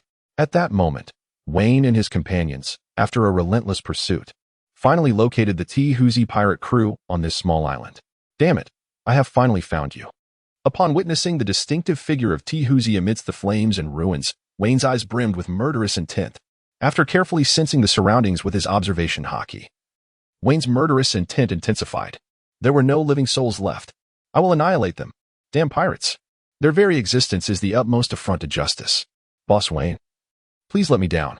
The members of the death squad behind Wayne glared at the pirates with bloodshot eyes, their murderous intent boiling over, akin to a wild beast yearning to rend the evil before them to shreds. To kill them would indeed soil our hands. Wayne exclaimed fiercely, Everyone, load the cannons. As he spoke, the entire Albatross seaplane underwent a transformation, with cannon barrels emerging on both sides. The crew, understanding Wayne's intent, promptly seated themselves on the makeshift chairs formed by barriers, each preparing to load 2 crates of ammunition. Death to the pirates. How exhilarating. For the sake of justice, the air was filled with the cacophony of anguished roars as furious cannonballs rained down upon the T-Beard pirates. It's the Navy. No, I surrender. Spare me. I was wrong, dear Navy. The relentless barrage of cannonballs sent the pirates into a frenzy of despair. T-Beard, being the largest, bore the brunt of the assault. Damn it, each cannonball that struck him felt like having a layer of skin flayed away. The problem was that hundreds of cannonballs were aimed at him, akin to a torturous execution. T-Beard, now drenched in his own blood, was a mere mass of flesh and gore. The aircraft gradually descended, and all gazed upon the smoke-laden battlefield strewn with corpses. T-Beard clung to his last breath, stammering, Navy, kill me. With a final, pitiful gasp, with a swift movement, Wayne unleashed a surge of energy that pierced directly through the forehead of the bearded team merchant. The merchant's eyes widened in shock, and with a final gasp, he succumbed to his fate. Sigh, observing the lifeless bodies of pirates and the impoverished scattered around. Wayne took a deep breath and proclaimed, Let us not be troubled, but rather allow these unfortunate souls to find peace in the earth. Sever the heads of the pirates, display them prominently, and cast the bodies into the sea to nourish the fish. An enthusiastic chorus of agreement arose, and they each set about their tasks, searching for targets, transporting the deceased, digging graves, and laying them to rest. Such a cursed world. Wayne silently observed the unfolding scene, then retrieved a pack of cigarettes from his pocket and extracted one, igniting it.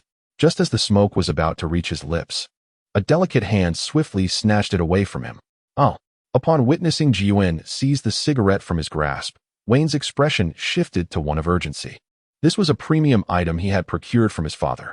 Jiwen shot him a sideways glance, then leisurely placed the cigarette between her own lips. Very well.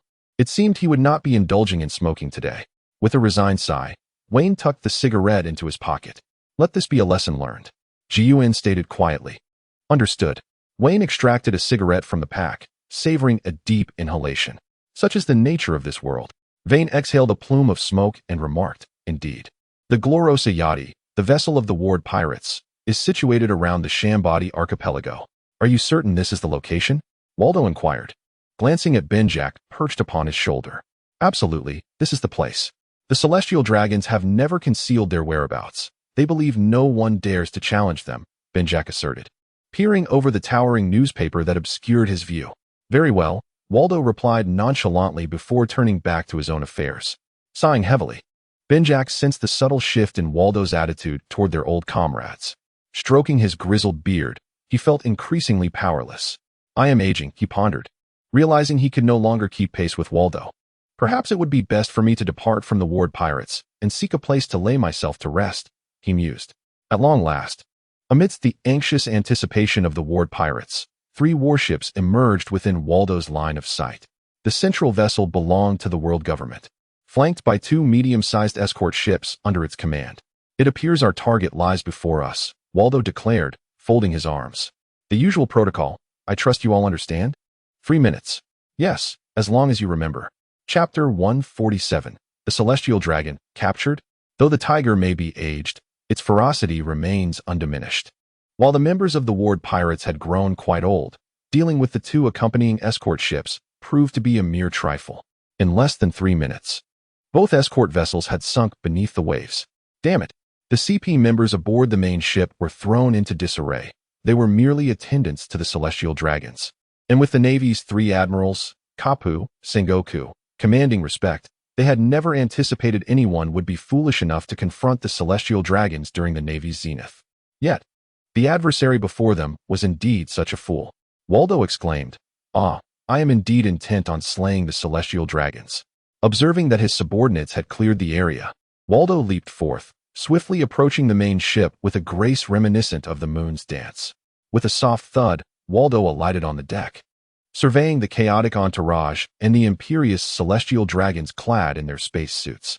Many of the accompanying CP agents brandished firearms and swords aimed at Waldo, when suddenly, one CP member, with a sharper memory, gasped in horror, exclaiming, World Destroyer. Body Waldo, how can you be here? Weren't you supposed to be an impel down? Oh, after all these years, I presume no one would recognize me, Waldo retorted, dispatching one adversary with a swift blow before slowly advancing towards the startled CP agent, grasping his head and chillingly asking, how did I manage to enter impel down? Is it not thanks to you, the CPs? When Waldo thinks of advancing the city, he recalls that scoundrel who threatened their entire group and successfully delayed them. As for why the city was advanced, chuckle. With just a bit of force, the CP's head would burst like a small watermelon in Waldo's grip. You are unworthy of knowing. Waldo glanced at the viscous mixture of brain matter, shattered skull fragments, and blood in his hands, then surveyed the panicking subordinates around him. Waldo tightened his grip, and with a forceful flick, the crimson goose split into hundreds of droplets, hurtling towards everyone aboard the main ship, save for the Celestial Dragons. MOMO tenfold scattershot. The blood orbs, poised to strike the members of the main ship, began to swell, growing to the size of an adult's fist. Hey, we are being attacked here at Chawiro Saint. Repeat, we are under attack. A CP agent, who was reporting to the world government, was suddenly obliterated by a blood sphere, limbs, and severed body parts scattering everywhere. The Celestial Dragons were utterly paralyzed with fear, sitting in a corner, tears streaming down their faces. Waldo seized a Celestial Dragon, lifting him as one would a small dog. Creator? Waldo brought the Celestial Dragon close to his eyes, observing the wretched creature, drenched in tears and snot, and shook his head. How dull. It is beyond comprehension how you have claimed the title of creator for 800 years. Whitebeard, Roger, were no different, allowing such worthless beings to sit atop for so long. Let me go, you, lowly, commoner, Celestial Dragon, of noble blood, not someone as base as you, can speak to me. Let me go. Though terrified to the core, this Celestial Dragon, Chawiro, maintained his disdain for those of lower bloodlines. Commoner? Waldo shook the Celestial Dragon, the motion causing him to turn pale and vomit. TSK, is this what they call noble blood? Walder squeezed harder, eliciting a blood-curdling scream from the celestial dragon. Hey, hey, hey! I am an elder star. What has happened to the celestial dragons? At that moment, a muffled voice emerged from the main ship. Oh, an elder star? Walder's hand broke through the ship's wall, and when it re-emerged, he held an exquisite transponder snail. Ha ha ha, is this the elder star? Walder's coarse voice boomed from the transponder snail. The 5 elderly men seated in the Hall of Authority exchanged glances, clearly recognizing that the transponder snail had fallen into the hands of a pirate. Who are you? Asked a bald elder with a mustache and a scar at the corner of his eye, addressing the transponder snail. Me? The telephone bug, with a fierce expression, declared. I am the world destroyer that instills fear across the globe, Bondi Waldo. Bondi Waldo? Humph. Release the celestial dragons at once. The repercussions of provoking them are beyond your capacity to bear, threatened the old man with a mustache. Haha. I am, after all, the legendary pirate. Why should I fear you? Waldo arrogantly retorted. Wait and see. I will announce a dragon-slaying festival in the newspapers, summoning all pirates from the New World.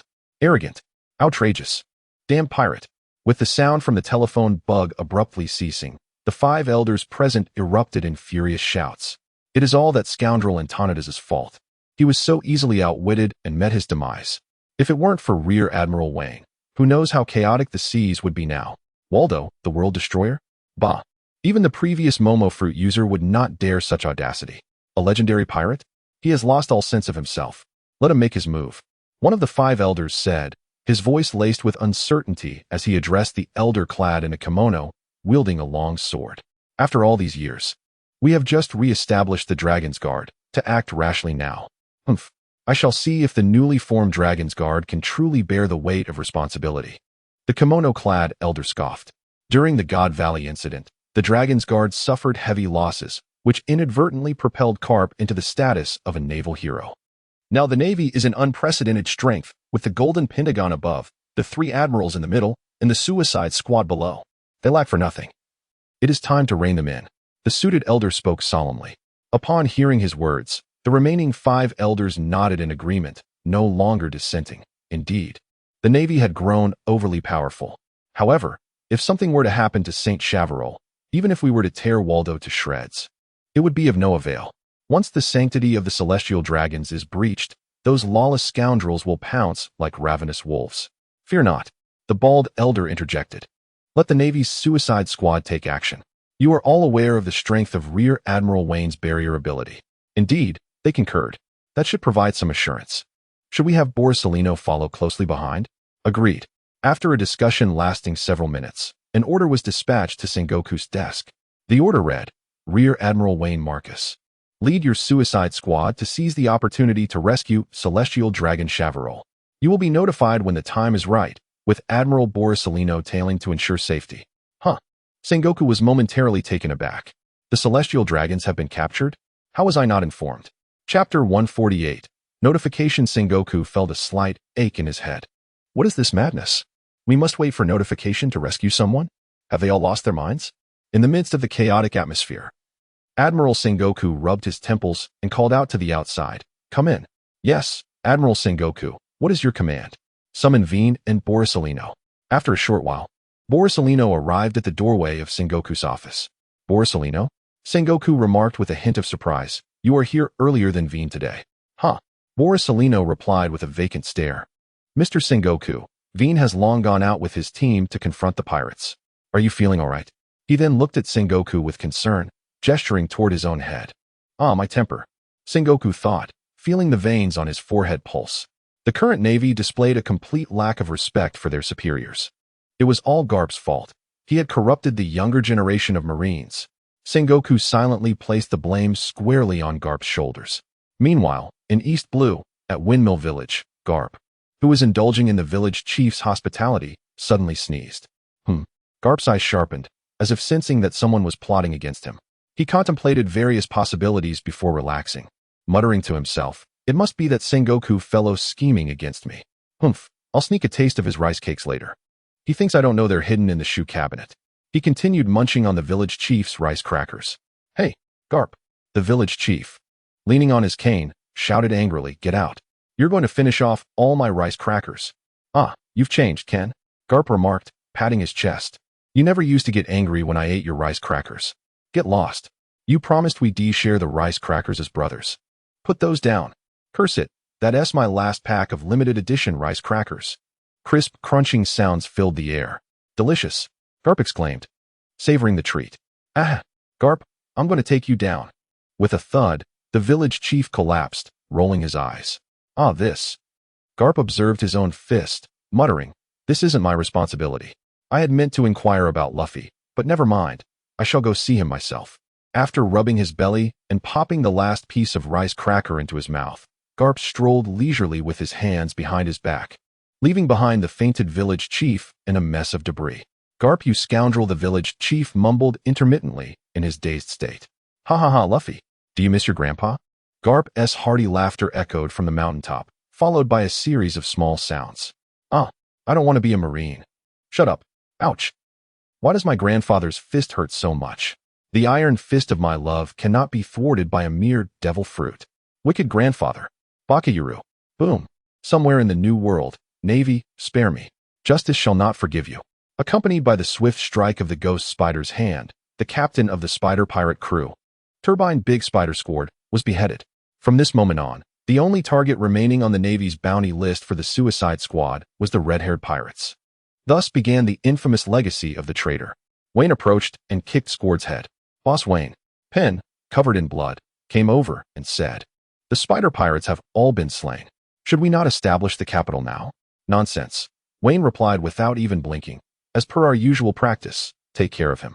Yes. Pen's face brightened, and he hurriedly descended with his great sword in hand. The matter of establishing the capital was becoming pressing. Ji Yuan handed Wayne a map, which marked the location of the red-haired pirate stronghold, Skull Island.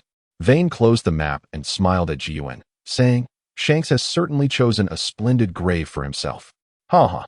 Ji Yuan replied with a slight smile, you should be cautious. Don't let yourself fall into the same pit.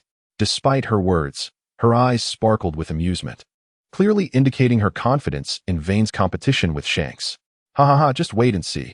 Vane embraced Ji Yuan with exuberance, laughing heartily. Suddenly, Caesar leaped forth, squeaking in protest, indicating that Vane had overlooked its presence. Very well, very well. Vane gently patted Caesar's head and said, come, join in the viewing. With that, Caesar relented and, filled with exuberance, bounced off to seek out Smoker, whose recent transformations between smoke and human had piqued his curiosity. In the new world, Skull Island loomed large. Oh, what a delightful little creature you are, Shanks remarked, raising the towering figure of the colossal King Kong, reaching heights of 100 meters. Roar. A king shall never yield. Intrigued, Shanks's eyes sparkled with determination to tame this behemoth. Suddenly, a familiar buzzing sound filled the air, and Shanks seemed to sense something. Joyfully addressing his comrades, prepare for battle, our old adversary approaches. Roar. The red-haired pirates immediately recognized their foe. The notorious Suicide Squad was upon them. Hold your positions. Allow me to engage Vane first, Shanks declared, his hand resting firmly on his saber, brimming with fighting spirit. Ugh, the crew sighed, lowering their weapons. They understood well that if Shanks were to falter against Vane, their victory over others would be rendered futile.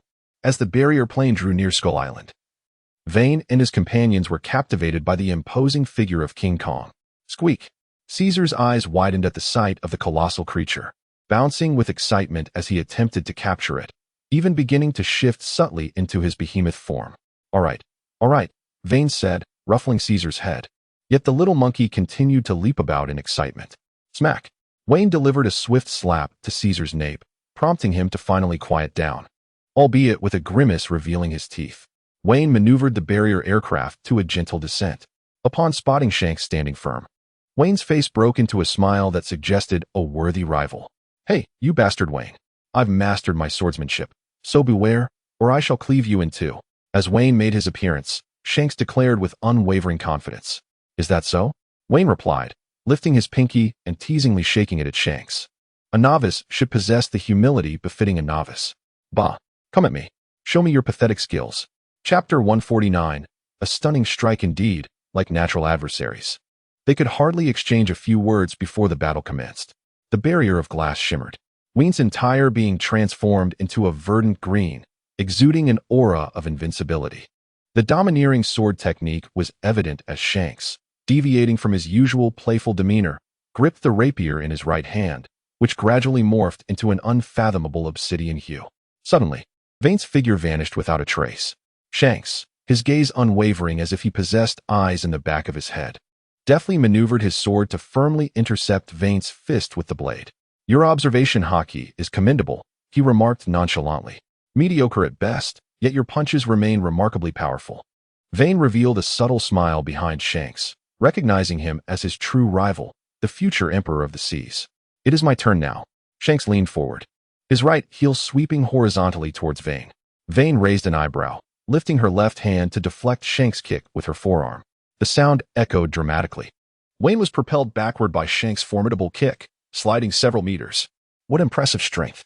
Vane brushed off the dust from his arms and smiled at Shanks, saying, "It is widely known that your swordsmanship, the legendary red-haired Shanks, is unparalleled. However, few are aware of the profound depth of your martial arts." "And what of you?" Shanks retorted, tapping his own forehead with the tip of his rapier. "The son of Blackleg Zephyr, the marine championed by the illustrious hero Garp. Do you truly believe my martial prowess is unfathomable? What about you? A bottomless abyss? Ha ha, are you serious? What else could it be? How dare you insult me? And what of it, you thoughtless fool?" In a fit of rage, Shanks brandished his rapier, unleashing a dark blade of energy that surged directly toward Vane. "Let us see you withstand this, you scoundrel." Wayne disregarded Shanks' taunts, narrowing his eyes as his mind raced. The flawless fusion of sword energy and Haki was indeed intriguing. While these thoughts crossed his mind, Wayne had no intention of evading. A true man confronts challenges head-on. Moreover, Shanks' strike could not penetrate Wayne's crystalline form. Vane raised his left fist to his waist, as if a shimmering warm sun rested there. "Prepare to receive my blow." With that, he unleashed a powerful punch. The obsidian strike seemed to cleave through a radiant sun that was just beginning to rise. With a resounding thud, after a moment of stalemate, the dark strike, almost mythological in its ferocity, bifurcated the nascent sun. Yet, the cost was significant. He was now left with less than a tenth of his original strength. Vane cast a disdainful glance at the minuscule strike, then gently puffed out his chest. When the strike landed upon Vane's chest, it merely produced a crisp sound before fading away. Shanks. Wynn deliberately patted his chest lightly in front of Shanks, as if to brush off some dust. "TSK. TSK. TSK."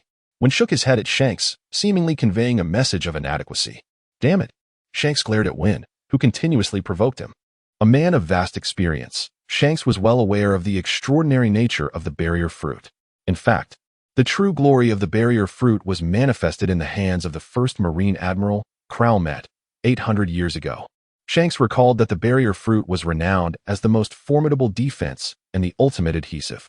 Kralmet had once wielded the power of the barrier fruit to truly connect and unify the legendary Three Kings' powers, decisively breaching the ultimate guard of the D family. Unfortunately, after uniting the Three Kings' powers, Met succumbed to his injuries, and the fruits of victory were seized by the celestial dragons. Thus, the world government has never ceased its pursuit of the barrier fruit. Only the strongest defense can unify the most potent powers. This was the last proclamation of Admiral Met. It seemed there was nothing left but to wait for his demise. With a throbbing headache, Shanks pondered this seemingly futile plan. Suddenly, he felt a force encircling him from all directions. Good grief. Looking up, Shanks found himself ensnared within a colossal hollow barrier sphere. This was bad. He had become so engrossed in his recollections that he had fallen prey to Wynn's scheme. As Shanks regained his composure, he noticed the myriad hollow openings on the barrier sphere. His body began to undergo an abnormal transformation, thinning and elongating. What the hell? Wynn truly did not anticipate this. Goodness, has the Navy's sixth style become so prevalent? This is evidently just a mere illustration from the sixth style. As Shanks emerged with an astonishing swiftness, he was greeted by Wynn's smile that was more of a grimace than a grin, causing him to feel a twinge of unease as he remarked, "What are you doing? Why do you wear such a lewd smile?" "Nonsense." Vane raised a middle finger toward Shanks, sneering. "Shanks, what's the matter? You seem to know quite a bit, don't you? Techniques are meant to be learned, after all. Besides, the 6 styles of the Navy were initially leaked by your own forces." "Who?" "That warmonger, Sphinx. Talk, former Admiral of the Navy, once a shining star among the Marines." Shanks replied dismissively, "Humph. This scoundrel, the former Admiral. Vane felt unable to retort, thus resorting to venting his frustration on Shanks. I don't care. You knowing only makes it worse for you. Go to hell. Even if you perish, I shall remain unscathed. Suddenly, Shanks sheathed his Western-style sword back at his waist, his eyes sharpening with intensity. In a swift motion, he executed a seemingly ordinary draw cut. This was a draw cut in a lustrous black-golden hue. Vane sensed the presence of Conqueror's hockey, armament hockey, and the essence of sword energy. As Wayne caught sight of Shanks drawing his sword, the swift slash came perilously close to his face. At this moment, Wayne could only cross his arms before being sent flying by Shanks' blade. Thunderous roar. Skull Island was cleaved in two. Captain, the members of the Suicide Squad, engaged in battle with the red-haired pirates, halted their attacks, and the red-haired pirates also paused. Shanks had initially forbidden them from intervening, but the reckless members of the Suicide Squad insisted on joining the fray, now that they had ceased. The red-haired pirates were pleased to see it. Roar. Caesar, who had pinned the diamond to the ground with a claw, anxiously shouted. If anything happened to Wayne, Caesar vowed to make the entire red-haired pirates pay a bloody price. Wayne. Ji Yuan abandoned his fight with Beckman and rushed toward the massive crack in the center of Skull Island. I'm fine. As the smoke cleared, Wayne, clad in emerald green, stood unharmed, albeit having been forcibly displaced by several kilometers. Indeed, the barrier fruit is an incredibly troublesome ability. Observing this, Shanks felt his head spinning. Chapter 150, Recall. TSK, TSK, TSK, Shanks, if you wish to claim my life, you might as well return and train for a few more years. Wayne, picking his nose, said with a triumphant smile. Don't imitate Vice Admiral Garp. Ji Yuan remarked with mild disdain, giving Wayne a light tap. Wade's smile faltered momentarily, and he sheepishly lowered his hand. Ha ha ha, who would have thought? You, Wade, are afraid of your wife. Shanks chuckled heartily, clutching his belly. I can't take it anymore. I'm dying of laughter. What are you laughing at? Wade exclaimed, a hint of irritation in his voice. How could that single dog possibly comprehend the beauty of love? Shanks pointed to himself and replied with a grin. All right, I may not understand, but judging by your demeanor, I have no desire to know any more. To hell with you. Brothers, unleash your fury upon them. Vane roared at everyone, then charged toward Shanks with a clenched fist. Am I afraid of you? You little ones. Take him down. Shanks gripped his rapier tightly, raised it high, and with a powerful shout, he swung it down upon Vane's fist. Morning sun. Vane's fist radiated a blinding white light, striking directly towards Shanks' chest. Divine avoidance. Shanks unleashed a golden arc of slashing force, the sword intent within causing Ji Yuan to squint slightly in response. Bang! Beckman fired a shot that struck the ground beside Ji Yuan, saying, Hey, woman. Discarding his spent cigar onto the ground, he stepped on it and asked, Are we still fighting? Humph. Ji Yuan lightly placed her jade hand on Jambira, glaring at Beckman as she declared, Subduing you will shatter this stalemate. Beckman surveyed the surroundings, frowning as he noted that the Navy had reached an equilibrium with the red-haired pirates. My apologies. Beckman mused for a moment before drawing a seemingly ordinary long knife with his other hand, stating, I must also break the deadlock, and this time, I shall forego my gentlemanly conduct. Arrogant. Ji Yuan's almond-shaped eyes widened in indignation as she retorted, You are exceedingly presumptuous. Prepare to meet your demise. Hey, Darmesia. The tattooed man stepped back, waving his hand at Darmesia, and saying, Wait a moment. Darmesia paused upon hearing this, inquiring, What is it? Join our red-haired pirates. You are truly wasted among the Navy. The tattooed man urged eagerly. Ha! Darmesia spat a mouthful of blood onto the ground, asserting, Justice will never allow me to become a pirate. Nonsense. The tattooed man exclaimed, One can uphold justice even as a pirate. Get lost. Clang, clang, clang. Kira. Lou was now struggling to fend off the onslaught of Lafitte and Peen with a large bone. The Navy has become increasingly formidable. Kira. Lou grimaced after being pushed back several paces by Peen's powerful strike. Humph. Pirates. Although Peen's helmet had been dented, he remained resolute, declaring, The justice of the Navy is beyond your comprehension. What the hell is justice? Kira. Lou retorted, Let me see the true weight of your so-called justice. Navy. As you wish. Swift sword style, 8-fold slash. Staff sword, waist slice. 2 slashes, 1 vertical and 1 horizontal, rushed towards Kira. Lou in a cross formation. Great bone broth. The bone in Kira. Lou's hand turned pitch black as he braced it against the two slashes. Crack. Kira. Lou exerted his utmost effort. Yet he could not withstand the combined strength of the advancing Peen and Lafitte. As the bone shattered, the now thinner slashes left a cross-shaped scar across Kira. Lou's chest. 2 against 1, shameless Navy. Kira. Lou knelt on the ground, shouting in fury, I refuse to accept this. Peen said nothing, but Lafitte poked Kira. Lou with his cane, stating, Boss Vane said that a righteous gang-up is permissible, openly and honorably. You. Kira's eyes nearly bulged out from behind his small sunglasses. It was the first time he had encountered such shameless remarks. Traditionally, pirates would gang up on the Navy, but now the tables had turned, leaving the pirates momentarily stunned. As the battle raged on, despite the intermittent disruptions from Jesus Burgess, the balance of victory gradually began to tip in favor of the Navy, especially with Doberman's added efforts. Aside from Gun struggling against Beckman, the rest of the Navy had gained the upper hand. Wiping the sweat from his forehead, Gun reflected that although Wayne often mocked Beckman for his flashy style, one would realize how impeccable Beckman truly was when facing him. Ha ha ha, Wayne. It seems your little girlfriend is in a bit of a predicament. Shanks laughed heartily. TCH, Shanks, you should worry about taking care of yourself. Wayne retorted, remaining unfazed yet quickening his movements. Suddenly, Wayne halted, gesturing to Shanks to wait. Hold on, he said. Oh, Shanks paused, tilting his head to look at Wayne. Speak up. Say what you need to say. Vane raised a middle finger, not even glancing at the phone bug, and casually remarked, I've turned the tables on you. The phone bug suddenly transformed into a figure reminiscent of the Warring States period, emitting a deafening roar. Vane, how dare you speak impertinently to the Admiral of the Navy? Do you believe I am incapable of taking action against you? This.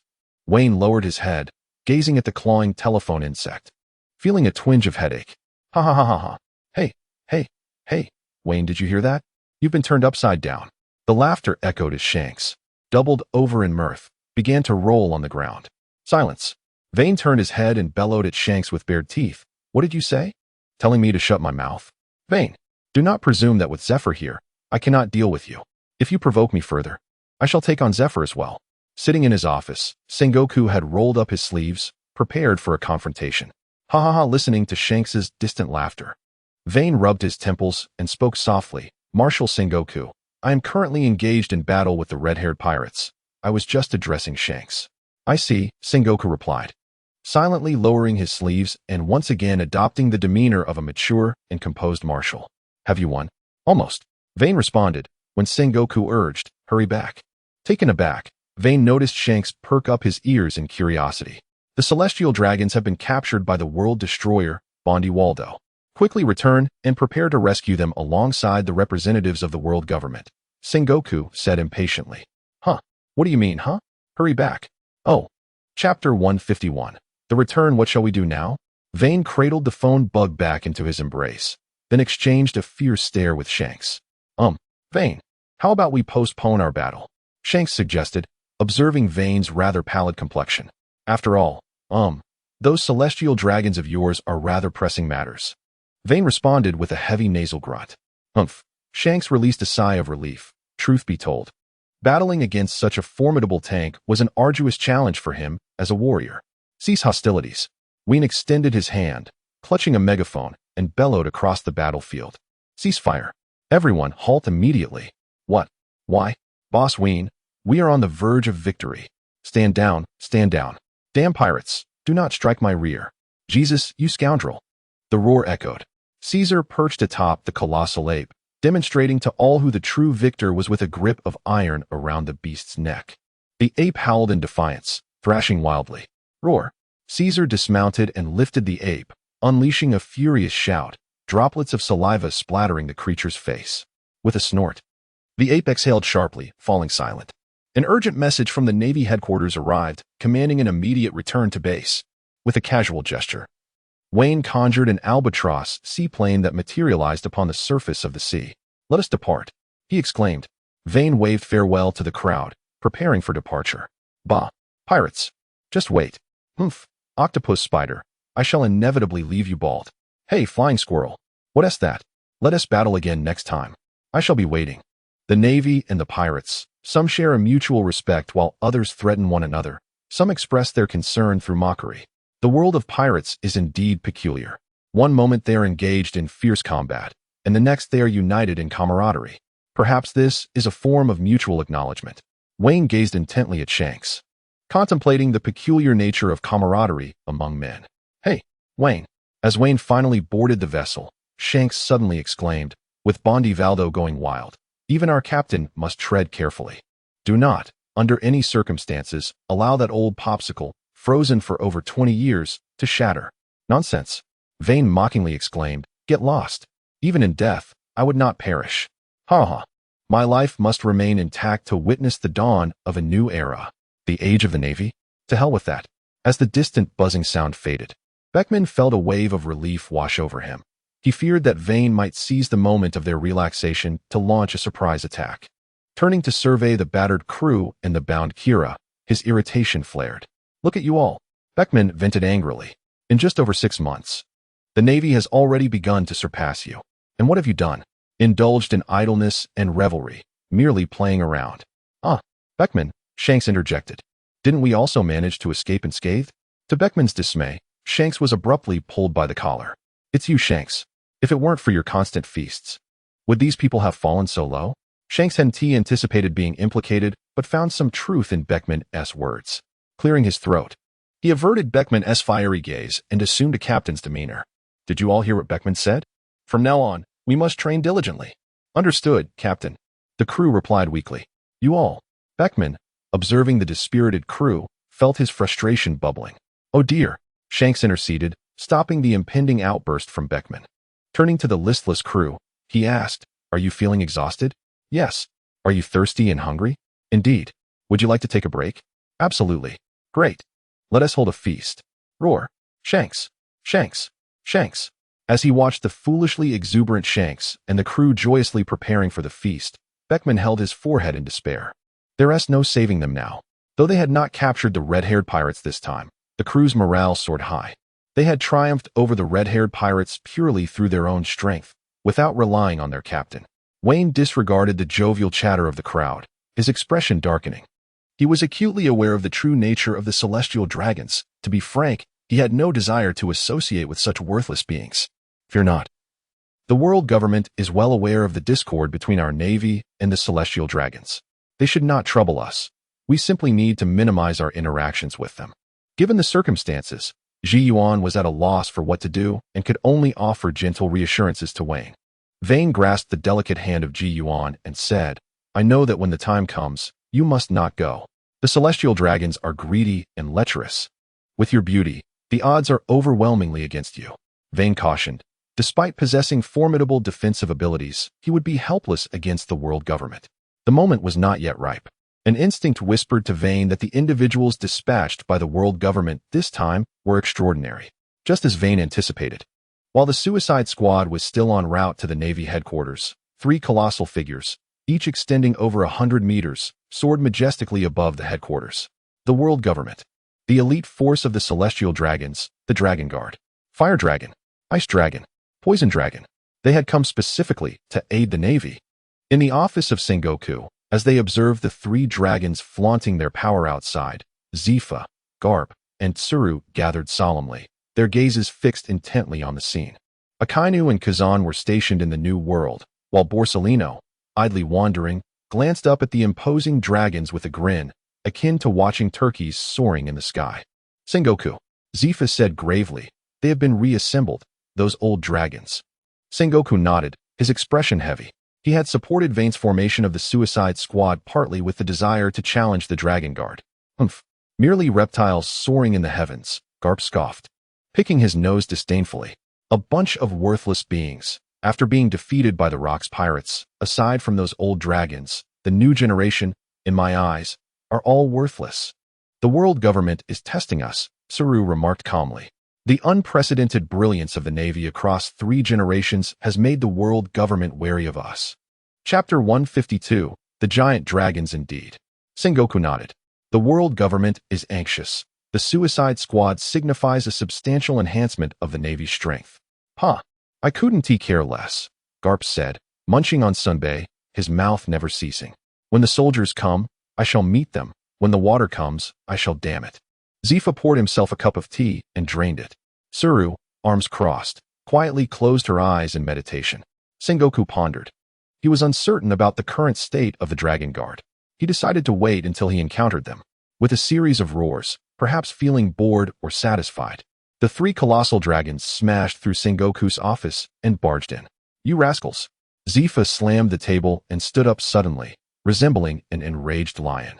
What do you take the Navy for, you scoundrels? The leading fire dragon squinted at Zifa and disdainfully remarked, Oh, I thought it was someone significant. ISNT that the most unfortunate admiral of the Navy? TSK. I heard your son has been found? What a contribution. The ice dragon and the poison dragon emitted a whistle.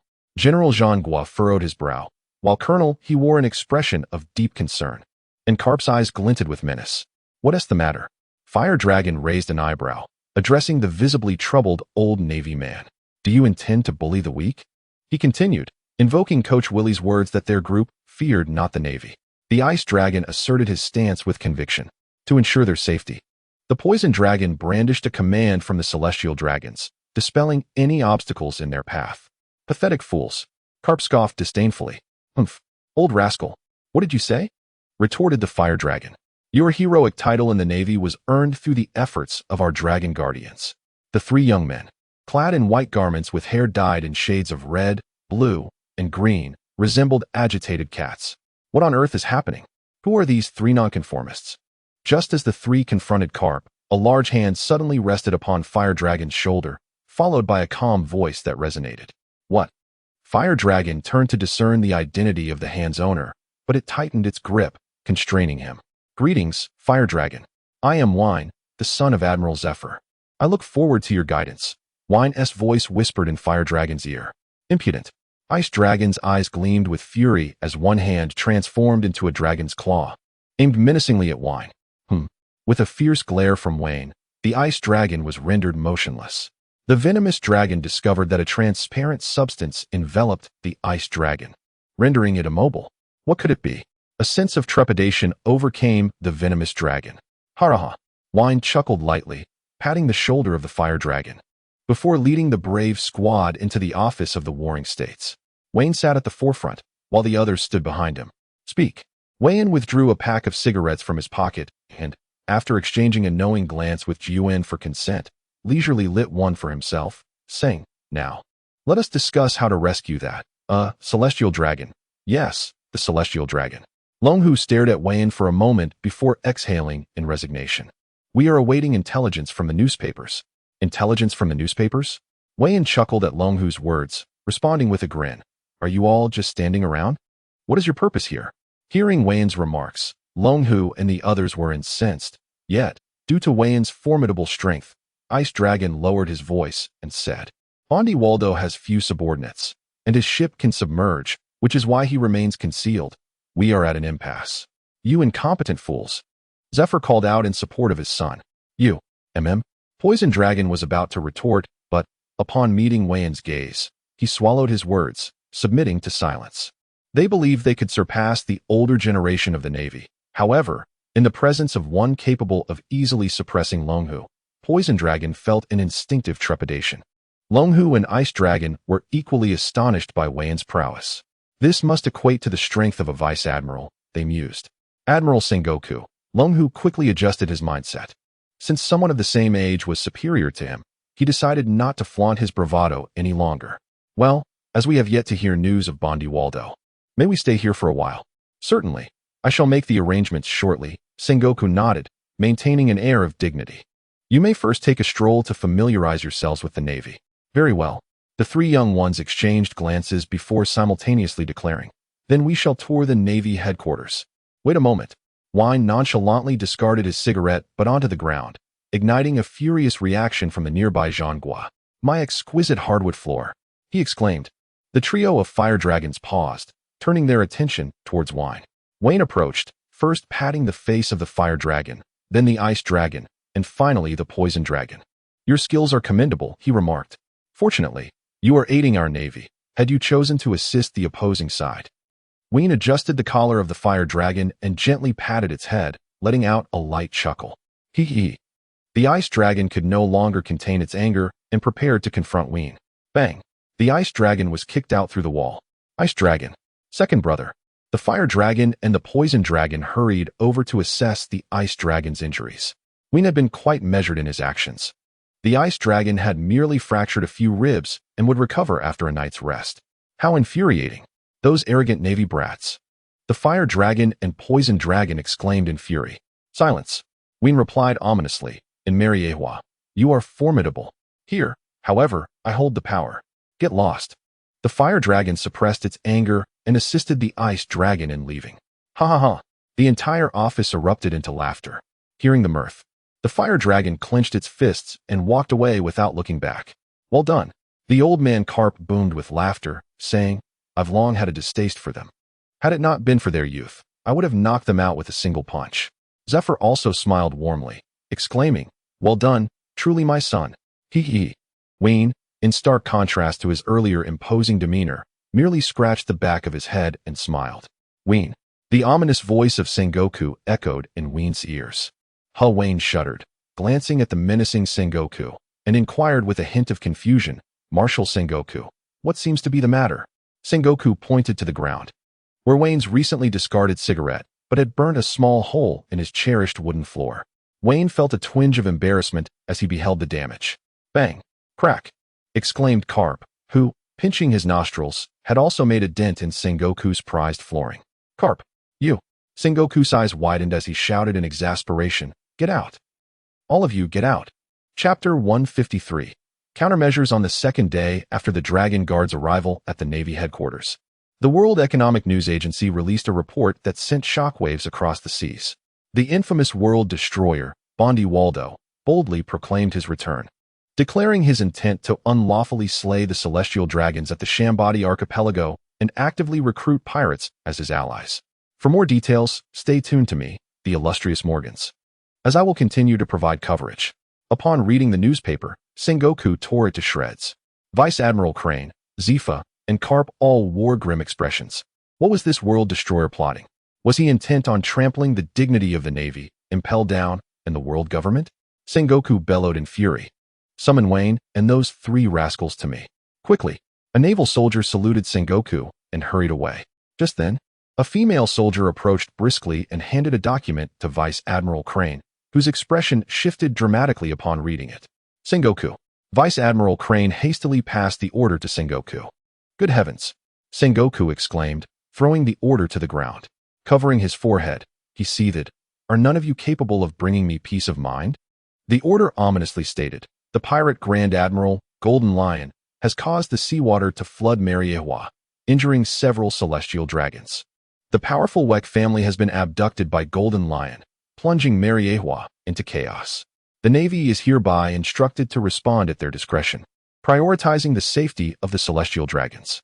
Carp and Zifa bent down to retrieve the order, their expressions equally troubled. What were these pirates truly after? Damn it!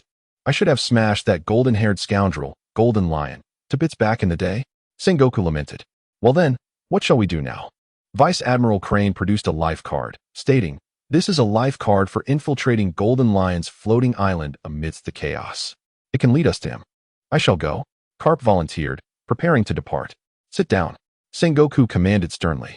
Or perhaps I should go? Zifa suggested. That won't do. In the midst of the turmoil, Sengoku rubbed his forehead and remarked, The news may have already reached those scoundrel pirates. Carp, you must now keep a close watch on the Whitebeard pirates. Very well, Zifa replied. This time, I shall take action. An obligation I cannot shirk, he added. Akainu will accompany you to keep an eye on Kaido. There's a high probability that this madman will cause trouble. I understand, Sengoku acknowledged. Little Crane. Sengoku hesitated. But Vice Admiral Crane gently interjected, I am aware. Kazan will accompany me to monitor Big Mom. Sengoku's expression darkened as Zifa sensed an ominous premonition. Indeed, Zifa. Sengoku admitted with a hint of remorse. The situation is urgent. Vane and the others must rescue those captured by the Golden Lion. Those three ruffians are unlikely to stand against Warlord Walt, and Borisolino must also join. Hence, absolutely not. I vehemently disagree. Zifa exclaimed passionately. How can Vane confront those legendary pirates? Yes, the Suicide Squad is capable of flight, but Sengoku, that does not justify sending my students to their demise. Truth be told, Sengoku replied bitterly. The Navy is spread too thin. The barrier fruit offers unparalleled defense. Even the Golden Lion cannot breach Vane's protection. Damn it. Zifa slammed the coffee table, which splintered under the force. Sengoku's eyelid twitched slightly, yet he continued, let me summon Vane. We shall discuss this further. Very well, Zifa muttered, while Carp and Crane sighed in resignation. The situation was dire, and any misstep could lead to the Navy completely losing control over the seas. Before long, Vane returned, followed by 3 young ruffians. Ahem, Sengoku cleared his throat and said, an unexpected development has arisen. What sort of unexpected development? Vane inquired with curiosity. Well, the flying pirate. The Golden Lion launched an assault on Mary Geos and abducted the warlike family. Impossible, the fire dragon exclaimed. With our dragon guard in place, even the Rocks pirates could only match us evenly. How could a mere Golden Lion pose a threat? The dragon guard indeed possesses formidable strength. Sengoku nodded in agreement, stating, however, the Golden Lion employed a sudden influx of seawater. The situation was exceedingly abrupt. He managed to abduct the warlike family, and it was only thanks to the supreme command of CP and the assistance of Kong that we were able to drive him back. Alas, sighed Vice Admiral Crane. The 4 ancient dragons of the Dragon Guard are indeed impressive, but once they are drenched in seawater, they are rendered powerless. Humph. Those old fools are nothing but a nuisance, Carp scoffed. Vane delivered a swift kick to the trio of ruffians who sought to retort, then inquired, what shall we do now? Thus, the Suicide Squad would rescue the members of the Varric family, while the Dragon Guards would confront Admiral Borisolino to tackle Waldo. Since Waldo had abducted the last heir of a celestial dragon family, failure was not an option. Understood, they affirmed. We acknowledge your command, Fleet Admiral. As the 3 thugs departed, Vane exchanged a brief farewell with Zephyr and prepared to leave. However, as he turned to depart, Zephyr grasped Vane's arm and expressed his concern. Vane, you need not go. I could sacrifice my old life for you instead. No need for that, old man, Vane confidently replied, patting Zephyr's shoulder. That old scoundrel. The Golden Lion cannot breach my defenses. Moreover, I intend to use him as a sharpening stone to truly elevate my strength to that of an admiral. Vane proclaimed with audacity. Excellent. Carp exclaimed with a hearty laugh. I truly admire such spirited youth. Rest assured, I will support you in spirit. Get lost, Sengoku retorted, shoving Carp aside with a serious expression. Vane, do your utmost. One thing you must know, the Varric family is one of the few wise celestial dragon families, having secretly supported us. If there is a chance to rescue them, seize it. Thus, your path to becoming an admiral will be smooth sailing. I understand. When nodded, then turned to step outside to prepare. The situation in the Suicide Squad training room is as follows. After a brief explanation, Wayne paused, quietly awaiting everyone's response. For those who were reluctant to participate, he would not press the issue, for their adversary was the legendary pirate. Wayne spoke in a deep voice. After a considerable wait, the group continued to gaze at Wayne with fervent eyes. Each one of them was a distinguished member of the Navy, and it was their honor to partake in such a mission. Very well, we shall depart at 5 o'clock this afternoon. Wayon nodded and led Ji Yuan away, discreetly slipping a note into the hands of the dormouse as they departed. After Wayne and Ji Yuan departed, the squirrel opened a note that read, Assemble at 4. Chapter 154. The world in turmoil. The news of Walder and the Golden Lion's flooding of Mariehua instantly ignited a tumult across the seas. Aboard the Moby Dick, the Golden Lion pondered, are those old fellows unable to contain themselves any longer? The celestial dragons, ignoring the nurse's protest. Whitebeard took a hearty swig of his drink and remarked to Marco, the ocean is about to stir once more. Indeed, father, Marco nodded in agreement. The demise of a celestial dragon would strike a severe blow to their sanctity and the world government. Whitebeard continued, following that, we can expect a fierce retaliation from the world government and the Navy. Hearing this, Vista nervously inquired, then, father, what shall we do?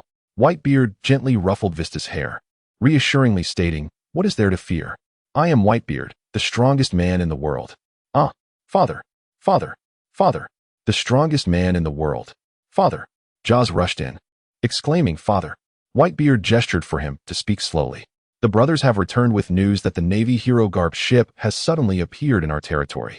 Oh, is the Navy already in such a predicament?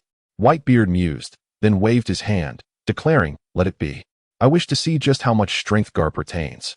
In Wano country, Onigashima, Kaido glared at the newspaper, sensing the impending clash. Why? Why has no one informed me? Kaido erupted in rage, grabbing objects and smashing them about. Kaido has gone berserk again. Run. The subordinates of the beast pirates scattered in fear, desperate to escape, becoming Kaido's outlet for fury. What is the panic? Jin calmly approached, stating, Kaido, we have detected Navy forces within our territory, led by the Black Arm Zephyr and the newly appointed Admiral Akainu. What? When did an old man and a brat dare to provoke me? Kaido bellowed, rallying his subordinates. Follow me, and let's eliminate them. Yes. For Kaido. In an instant, Kaido transformed into a colossal azure dragon, breaking through the rooftop and soaring towards the Navy, with Jin morphing into a toothless wyvern closely behind. Zephyr and Sakazuki observed the approaching divine dragon with a calm demeanor. Kaido has become a formidable force. He will surely be a challenging opponent. Zifa, in distress, exclaimed, Humph. Beneath the banner of absolute justice, Kaido is but a mere reptile. Teacher Zifa, I shall take my leave. Akainu coldly declared, then leapt into action, his lower half transforming into magma, propelling him forward like a rocket. Kaido, meet your demise. Dog-searing red lotus. Akainu bellowed, his right fist morphing into a magma hound, lunging directly at Kaido. Magma pup, taste my breath. He roared.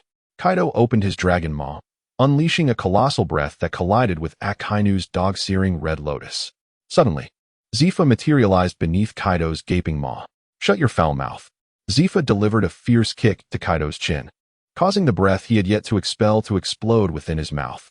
With the breath dissipating, Akainu's magma hound clamped down on Kaido's neck, instantly tearing away a significant portion of flesh. Ha ha ha ha. Come on, Kaido shouted, seemingly driven mad. If you dare, kill me. Zifa, stepping lightly, evaded Kaido's breath. This lunatic was utterly unreasonable. Akainu's form swelled, transforming into a colossal lava beast, seizing Kaido and slamming him onto a small island. Roar. Awoo. Witnessing the devastation upon the island, Zifa suddenly found himself holding a toothless wyvern. Traitor. Zifa plummeted from the sky, forcefully driving the creature into the ground. By the time Zifa released his grip, the wyvern's eyes had glazed over, unconscious. What nonsense is this? Zifa remarked, brushing off his hands, disregarding the nearly lifeless creature. In a swift motion, he appeared before Kaido, executing a six-king spear that sent Kaido staggering back several hundred meters. Seizing the moment, Akainu grasped Kaido's tail, swinging him down to the ground. The battle erupted with unrestrained ferocity. In the New World, within the domain of the Four Emperors, Big Mom surveyed a small newspaper with excitement gleaming in her eyes. I wish to bear their offspring, she murmured, drooling as she spoke. Her children, half kneeling at her feet, exchanged glances, but none dared to voice a word. Mother, Candy Minister Charlotte Perispero stammered, according to our intelligence network, the Navy is attacking from all directions. Carp is targeting the Whitebeard pirates. Akainu and Zifa are engaged with Kaido, and the red-haired pirates have been defeated by the flying squad. Now, Akiji and Crane have entered our territory. Is that so? Big Mom mused, her massive hand grasping a donut from the plate, consuming it as she continued. Crane, the old hag, and that freezing little brat. The Navy appears to regard our maritime emperor with disdain. Roger, too, is deemed ineffectual, having witnessed Shanks defeated by the Suicide Squad on 2 occasions. With a fierce glint in her eyes, Big Mom abruptly rose, exclaiming, my international waters are not a playground for the Navy to enter and exit at will. Charlotte Katakuri. I am here, Mother, replied a man, draped in a scarf and wielding a trident, as he slightly bowed his head. Gather our forces. Today I shall ensure that the Navy loses one of its golden stars. Yes, Mother. In the Grand Line, countless outlaws stirred with anticipation, as the impotence of Mariewa became glaringly apparent to the pirates. At Shaki Esbar, Rayleigh had just dealt with a group of pirates who had dined without paying, boasting about their intent to overthrow Mariewa. Truly, it is a mad era. Rayleigh clapped his hands and returned to his seat. Indeed, he said. Shaki spoke with gravity. The whereabouts of the Suicide Squad remain unknown. They are likely seeking the Golden Lion. The Navy has fully mobilized, now contending alone against 5 legendary pirates, including the Golden Lion and Waldo. The sea has descended into chaos. We should tidy up and retreat. Once the celestial dragons are rescued, a major purge by the Navy will ensue. Yes. I fear CP and their ilk will once again showcase their terrifying might upon the sea, Shaki remarked, a hint of dread lacing her tone. Chapter 155, Blood Battle with the Golden Lion, 1. After the meeting concluded, Wayne watched as Karp, Sakazuki, and his father boarded a warship bound for the New World. Accompanying them was a formidable fleet, comprising numerous naval ships, admirals, commodores, and brigadiers. This time, nearly 150. 000 elite Navy personnel were deployed from both the New World and the naval headquarters, marking the largest mobilization of the Navy in recent years. At 4 o'clock in the afternoon, Wayne sat on the playground, holding Ji Yuan, as they observed the new recruits of the Navy undergoing their rigorous training. Ji Yuan, look over there, Wayne said, pointing towards the distance where the newcomers were engaged in weight training. Doesn't that remind you of our early days? Indeed. Ji Yuan replied with a hint of melancholy.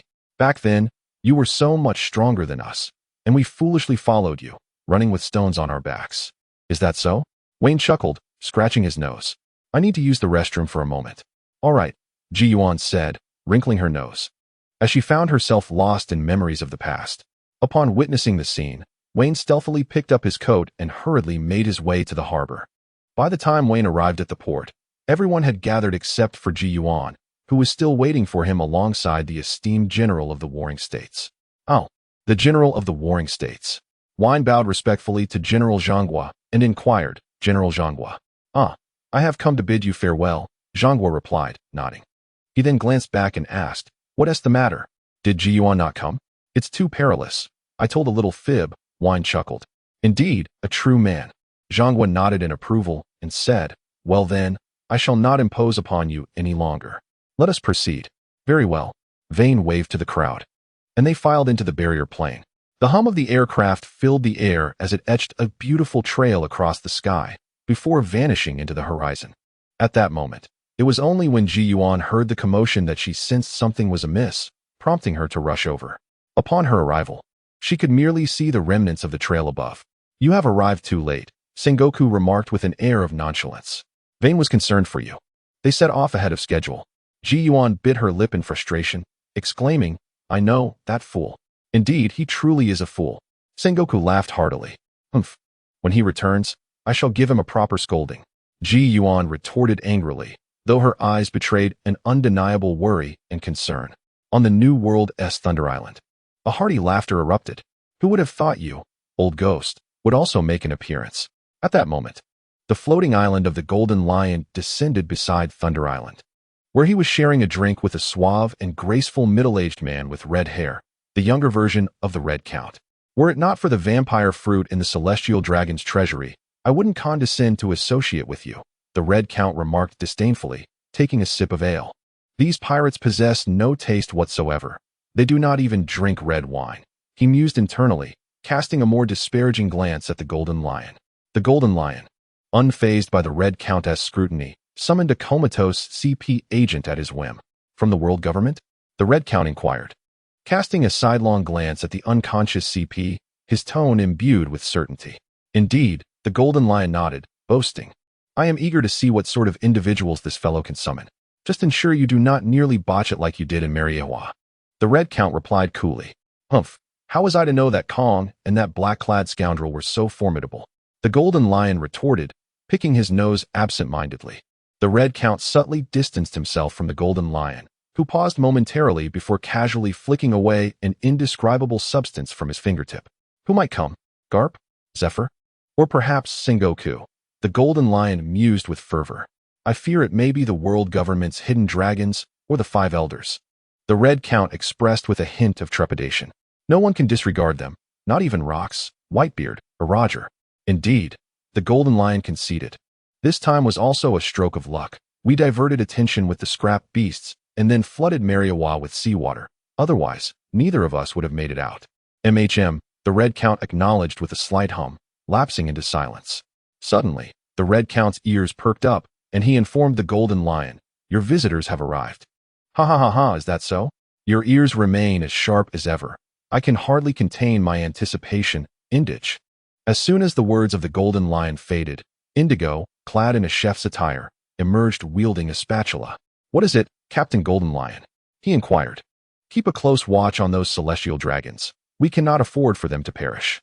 Additionally, expedite the formulation of the serum to advance our rare beast legion. Understood. A batch is already prepared. Release them all at once. While the Golden Lion engaged in conversation with the Red Count, Wayne and his companions had also arrived above Thunder Island. Wayne circled around Thunder Island, discovering that the entire isle was enveloped in tempestuous weather. Brothers. Vane turned his head and exclaimed loudly. That old rascal, the Golden Lion, seems to have embedded his lair deep within the depths of hell. Ha ha. Upon hearing this, the crowd erupted into hearty laughter. Indeed, even in hell, absolute justice would shine forth. The Navy is the pirates' hell. There is no way for them to seek refuge there. Ha ha ha. Captain Vane, let us pierce through it. All right, Vane boldly declared. Today, we shall break through this hell. A chorus of cheers erupted from the sailors as the aircraft plunged into the stormy clouds. The drone of the engine filled the air as the plane spun at high speed, resembling a drill, its target the Golden Lion. TSK, TSK, TSK. The Navy's tactics have become quite audacious. The Golden Lion, somewhat admiring the Suicide Squad, thought it bold to charge recklessly towards him. Lion's thousand slices. Hundreds of golden flashes of slashing strikes surged toward the aircraft. Bang, bang, bang. The immense force compelled the diving plane to come to an abrupt halt. Yet it sustained no damage. Is it the barrier fruit? Mused Red Count softly. Upon hearing this, the Golden Lion sighed in exasperation. It seems we've encountered quite a formidable opponent today. Hee hee. Would you like some assistance? Red Count offered. If you help me this once, I shall consider the debt for the vampire fruit settled. I previously shielded you from that old ghost in the sky. Very well.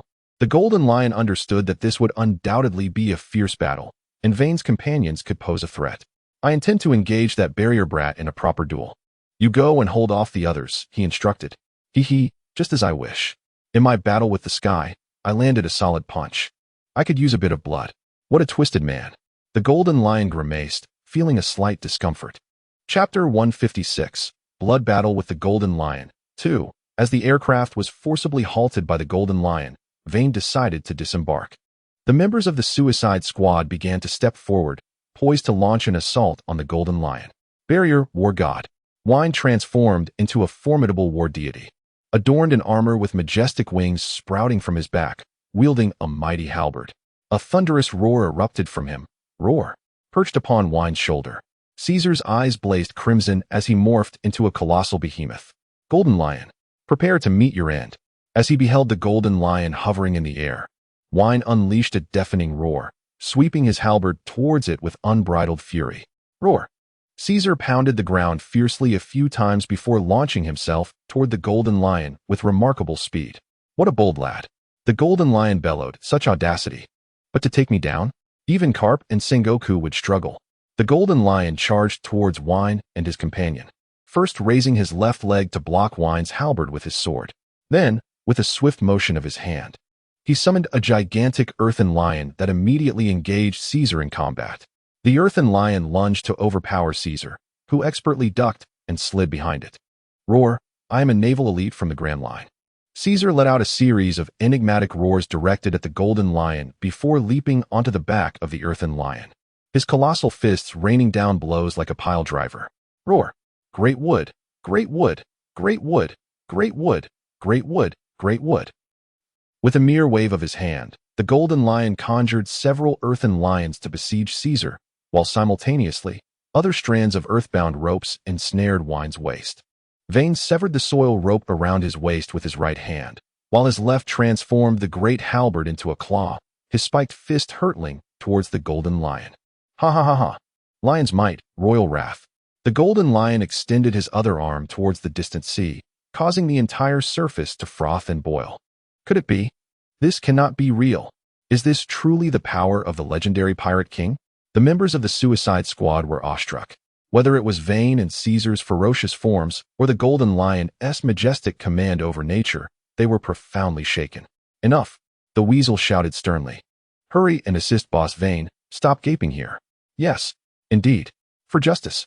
After shouting the essential motto of the Navy, the squad members began to leap into the air, moving with the grace of moonwalkers. Ho ho ho, little ones, do not seek your leader. Come, play with me instead. A figure with crimson wings suddenly appeared above them. Gazing at the red count hovering overhead, they exchanged glances, and finally, someone could not contain their curiosity. Who are you? Are you a subordinate of the Golden Lion? The impetuous smoker demanded first. A subordinate of the Golden Lion? Ha ha ha ha. The red count seemed to find this notion exceedingly amusing, then retorted fiercely. Do I appear to be a mere lackey of that impertinent wretch? Everyone turned to Weasel, for aside from Vane and the Arbiter, Weasel ranked third in strength within the Suicide Squad. Who exactly are you? Feeling the faint pressure of the red count's earlier outburst, Weasel steeled himself to inquire. Interesting. A flicker of admiration flashed in the red count's eyes. The quality of this generation of Navy personnel is quite commendable, with a true leader. The red count glanced at Vane, then at the steadfast members of the Suicide Squad.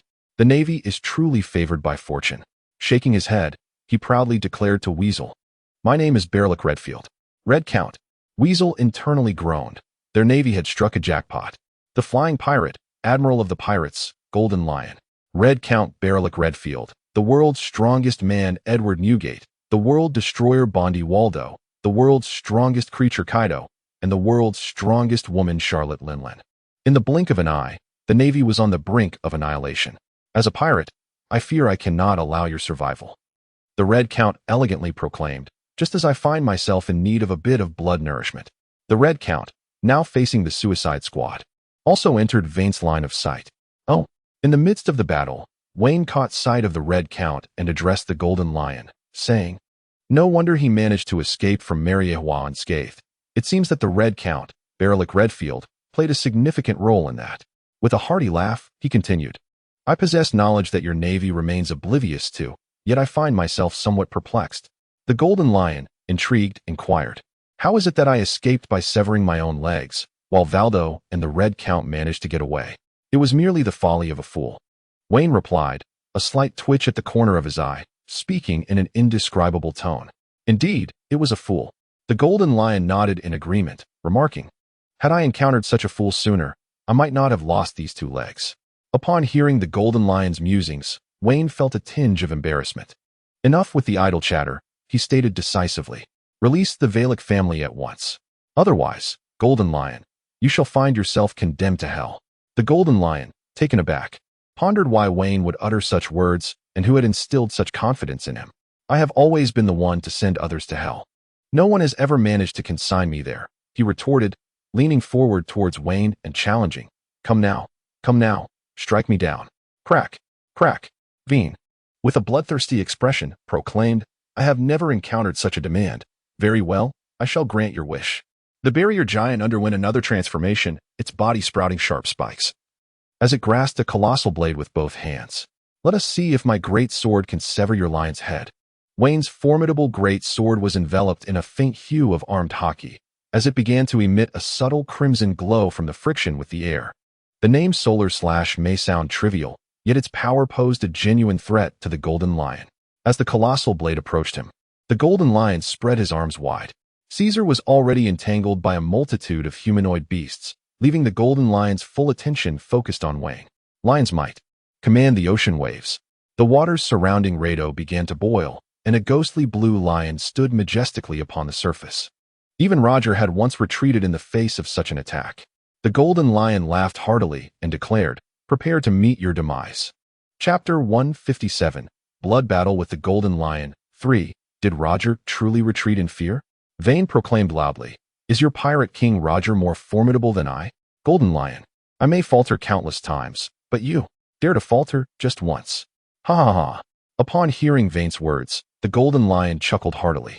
It had been ages since he had felt such a desire to eliminate someone. Then allow me to witness your so-called countless failures. He exclaimed, Lion's might. Sea tide of the Imperial Palace. A colossal sea lion surged forth as if emerging from myth, bounding over the waves towards Vane. Ha ha ha ha, Xiaoyang. Vane, the colossal sentinel, raised his right fist at his waist and delivered a powerful jab that struck the sea lion squarely on its snout. The resounding roar echoed through the air as the sea lion was sent tumbling by Vane's immense force. Suddenly, the figure of the sentinel shrank slightly, only to be replaced by a massive broadsword, measuring a staggering 40 meters in length. The sea lion extended its formidable claws and lunged fiercely at Vane. Ha ha, come at me. With a deft slide, Wayne evaded the claws of the sea lion. As he rose once more, he grasped his saber and swung it with all his might. The sea lion's claw was severed with a resounding crack. Seizing the moment before the sea lion could react, Wayne grasped the severed limb and executed a somersault, landing atop the creature's back. The sea lion roared in fury, thrashing wildly as its claws struck at Wayne in a desperate frenzy. Yet, Wayne remained unfazed, his saber glinting menacingly as it sliced across the sea lion's throat. With a final, anguished cry, the sea lion fell silent, dissolving into the ocean's depths. "Hey, Golden Lion!" Vane looked up at the Golden Lion and remarked, "Is this the technique that compelled the pirate King Roger to retreat? I find it hard to believe. What an insufferable little brat." The Golden Lion chuckled softly. "How could my technique end so easily? That was merely a preliminary test of my prowess." He gazed up at the lightning and dark clouds above, then cast a glance at the small island below. Suddenly, a maniacal laughter erupted from him. "Lion's Majesty, cloud roll. Lion's Majesty, sky roll. Lion's Majesty, earth roll. Lion's Majesty, thunder roll. Lion's Majesty, sea surge." Vane found himself encircled by 5 lions, a wave of exasperation bubbling within him. Pondering whether it was appropriate to voice his frustration. Have I unwittingly disturbed a den of lions? On the small island, the swift sword style unfolded, 9-fold sword, white serpent, erratic spear, staff sword thrust, gale kick, Iato, volcanic impact, 8-blade style, spider blade master.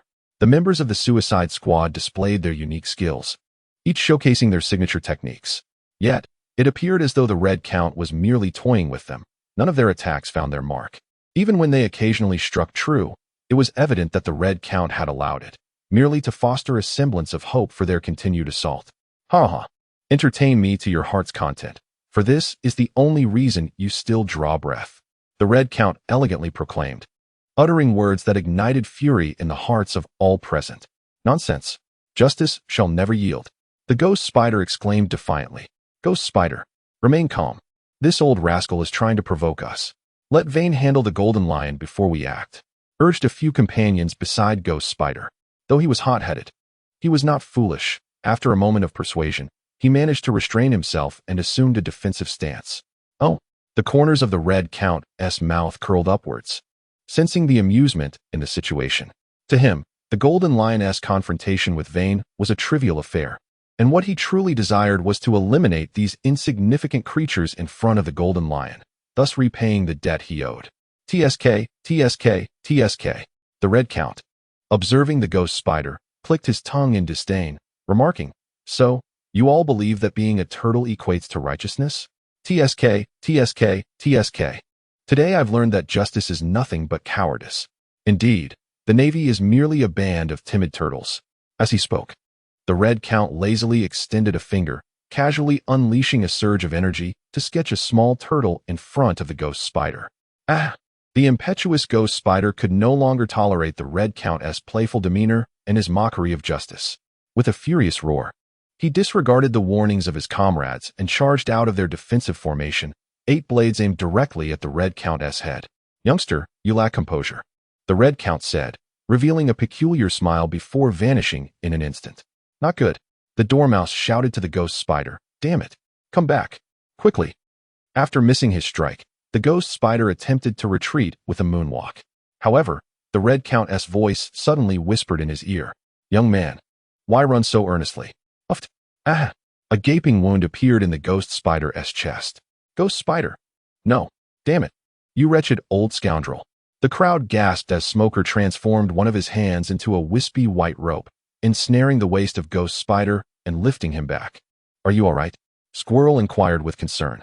Ghost Spider rolled his eyes, internally thinking, "Do you really believe I am untroubled?" Despite this thought, the proud Ghost Spider refused to display any signs of distress in front of his comrades. He forcibly activated his ability, Life Restoration. The gaping wound in his chest quickly healed, yet his complexion worsened considerably, with strands of his hair turning white. Suddenly, the Red Count reappeared, fluttering his wings above the group. "Ah yes." The Red Count delicately sniffed the flesh he had just extracted from Ghost Spider's chest, his expression one of rapturous delight as he tilted his head back, bringing the morsel to his lips. With a gentle squeeze, a copious amount of blood flowed into his mouth.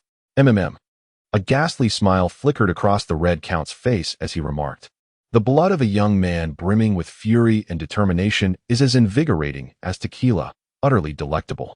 As he spoke, he licked his lips, savoring the blood that had trickled down his chin. Ah! Upon consuming the final drop of blood, the Red Count sighed with contentment. Now this is true delicacy. And true delicacies should not be desecrated or squandered, he elaborated. Goodness, Smoker thought to himself, perceiving the Red Count as nothing short of a pervert.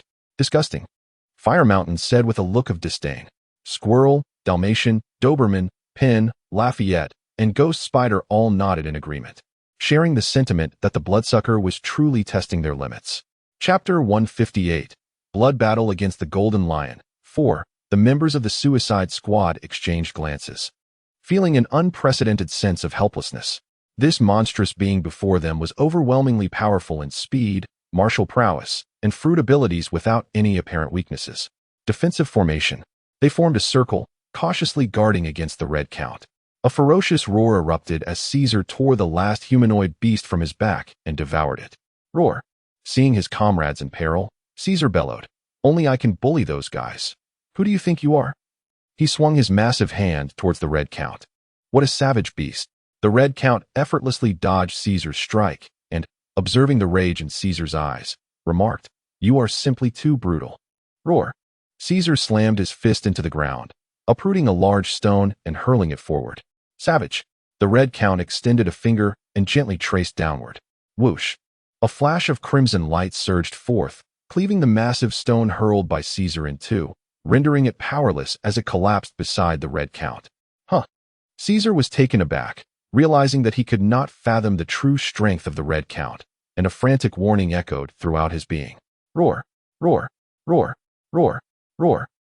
Caesar remained rooted to the spot, bellowing furiously at the Red Count, then began to pound his chest repeatedly, as if seeking solace in this display. For in Caesar's mind, such a predicament was only experienced by one individual, the devilish old man, Carp. The mere thought of him sent waves of pain coursing through Caesar's body. Ea, perish! The claws of Caesar began to darken, the hockey of armament coiling around them. How intriguing! The Red Count, too, revealed his own claws, lunging directly at Caesar. Slap! Boom! To everyone's astonishment, the Red Count was smacked into the ground by Caesar. The battlefield fell into an eerie silence. Huh? Caesar glanced at his hand, and suddenly felt an overwhelming sense of power. This did not seem to be a mere illusion. Once more, he surveyed the humanoid crater on the ground, solidifying his newfound belief in his immense strength. In truth, the beast fruit was rather uncomplicated, endowing its user with immense strength, tremendously great strength. After all, the legendary land combat king was said to be capable of tearing dragons apart with his bare hands. How could this beast possess such power? The Red Count sprang forth from the pit, disheveled and caked in dirt. He Caesar grinned widely, casually offering the Red Count a gesture of international goodwill. Damn monkey. This time, the Red Count was truly enraged. Bloodlight. Suddenly, the Red Count vanished, reappearing at Caesar's chest before retreating back to his original position. Huh? Caesar tilted his head, preparing to bestow another friendly gesture upon the Red Count when an unexpected pain surged through his chest. Splat! 5 enormous claw marks manifested upon Caesar's torso, and blood erupted forth like a dam breaking, swiftly forming a pool of crimson. Ea! Severely wounded. Caesar rapidly shrank down, transforming into a small monkey that plummeted to the ground. Squeak, squeak, squeak. Caesar struggled and let out a pained cry. Then his eyes rolled back as he succumbed to unconsciousness. Caesar, my leader. Ping rushed forward to retrieve Caesar, his heart racing at the sight of the blood gushing from him. Caesar, my leader. Please don't slip away, ah. Pang and cradled the monkey in his hands, wishing fervently to shake Caesar's monkey head off. The monkey let out a faint chirp as it slightly opened its eyes, summoning all its strength to raise a middle finger at Pang On, only to tilt its head and faint once more. Ah, this was Xiaoshan cautiously remarked. Pang In. Perhaps we should allow the monkey brother some well-deserved rest. Aside from Pang In, everyone affectionately referred to Caesar as monkey brother. Very well, Pang In said, feeling somewhat embarrassed as he scratched his head. He then removed his coat and carefully wrapped Caesar, securing him on his back. A sigh escaped someone's lips as they observed Caesar, swathed in Pang In's coat. The squirrel, with a hint of resignation, approached and pulled away a portion of the fabric, creating a breathing hole for the thoroughly wrapped Caesar. The atmosphere grew awkward for a moment. At this juncture, Count Red proclaimed, "Gentlemen, let us hasten our movements. I am beginning to feel somewhat bored." The conversation was punctuated by a chorus of responses from the others, all rallying together for a renewed charge, gripping their swords and knives tightly. In the New World, at Wano country, Onigashima, Kaido had just poked his head from the clouds when he was doused with a torrent of magma from Sakazuki. The Six Kings gun, the greatest round. Zephyr thrust both his fists forward, delivering a powerful blow to Kaido's abdomen. If you have the capability, then kill me." Kaido bellowed, as if driven mad, roaring while unleashing a torrent of destructive breath, leaving charred earth in its wake. "Damn you, Kaido. I, Sakazuki, stake my name as a Marine Admiral. I will slay you without fail." Aboard the Moby Dick, the flagship of the Whitebeard pirates, Whitebeard laughed heartily. "Ha, Whitebeard. You've got quite the treasures here. If any Marines were present, their eyes would surely bulge in shock." The Marine hero Garp was feasting alongside the notorious pirate Whitebeard. Gulp, gulp, gulp. "Garp, have you had your fill?" Whitebeard's eyes sharpened as his right hand reached behind him. "Ha ha ha, I've had enough." Garp wiped his mouth, his gaze ablaze with fervor. "This is the territory of the Whitebeard pirates, hey. Hey, how could I not know? The Marines protect this vast sea." Garp retorted with a smile. "What do pirates need territory for? Do you aspire to be the king of the mountain?" Gulp, gulp, gulp. "Garp, do you wish to meet your end?" "Wawahaha. Old man Whitebeard, just you try it." Whitebeard rose to his feet, forcefully overturning the table, while Garp stood as well, adjusting his coat and raising his fists. "I am Whitebeard." A dagger descended from the heavens, enveloped in a pale orb of light. "Do you think my fists are mere decorations? You insolent fool, Whitebeard. Fist of the Meteor. Today marks the 520th day of the hiatus for Yao, as he has taken a day off for a confession." Chapter 159, Blood Battle Against the Golden Lion, 5, in the New World. Admiral Tsuru and Akiji gazed somberly into the distant sky, focusing on the ominous clouds that concealed something unknown. A robust woman, treading upon the clouds and cloaked in flames, charged ahead, accompanied by a grand vessel singing through the stormy waves. Opposing them stood the naval fleet, led by Admiral Tsuru and Admiral Akiji. The Big Mom Pirates, led by Charlotte Lin Lin, the sweet commander, and the members of the crew, faced the navy, which boasted 5 golden stars. Tsuru, the newly promoted admiral, alongside Akiji. 5 vice admirals, 10 rear admirals, and 15 commodores formed a formidable force. Big Mom's eyes glimmered with a blood-red light. "Leave your souls behind. Leave our souls." Kazan adjusted the eye patch on his forehead, his gaze sharpening. "You, Big Mom, lack the capability." "Ice Age." Big Mom's lips began to drool. "Popsicles. So delicious. Underestimate me, and face your demise, you old hag. Ha ha ha. It seems I have been overlooked." Admiral Tsuru crossed her arms, an unprecedented light shining in her eyes. As the Navy wreaked havoc, the Revolutionary Army seized the opportunity to publish an article titled "On the Relations Between Pirates, the Navy, the People, and the World Government" in the Dawn Daily. Countless aspiring individuals across the seas were drawn to it, while the attention of the world government and the nobles fixated on the celestial dragons kidnapped by the Golden Lion, leaving no concern for the article authored by a figure named Lu Sun. In many nations oppressed by the nobility, those yearning for change and a righteous path found themselves captivated by the piece. Some capable kings deemed it a remarkable work. Naturally, not everyone's focus remained on the celestial dragons. For instance, the current Supreme Commander of the CP organization discovered something extraordinary within this article. The Dawn Daily.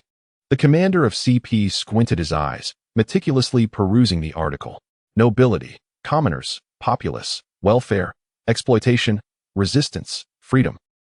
Co-governance. What? A line in the newspaper caught his attention. Co-governance.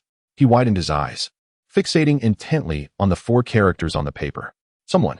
The highest-ranking commander of CP raised a hand, signaling for someone to approach. "Yes." A sharply dressed CP member inquired as he approached. "At your command, sir." With a swift motion, a newspaper was hurled at the CP member's face, and the commander coldly instructed, "Deliver this to the elders." "Yes, sir." The CP member respectfully took the newspaper and withdrew. The Dawn Daily. The highest commander of CP paced to a massive floor-to-ceiling window. Who could possibly conceive of such a strategy? killing without bloodshed. A dull knife slicing flesh. As he pondered, a cold sweat formed on his brow. The cunning of this individual is utterly terrifying. He murmured to himself. This person must die, utterly and completely. New World, Thunder Island. The resounding crash echoed as a towering barrier giant, nearly 100 meters high, was struck by a sea lion.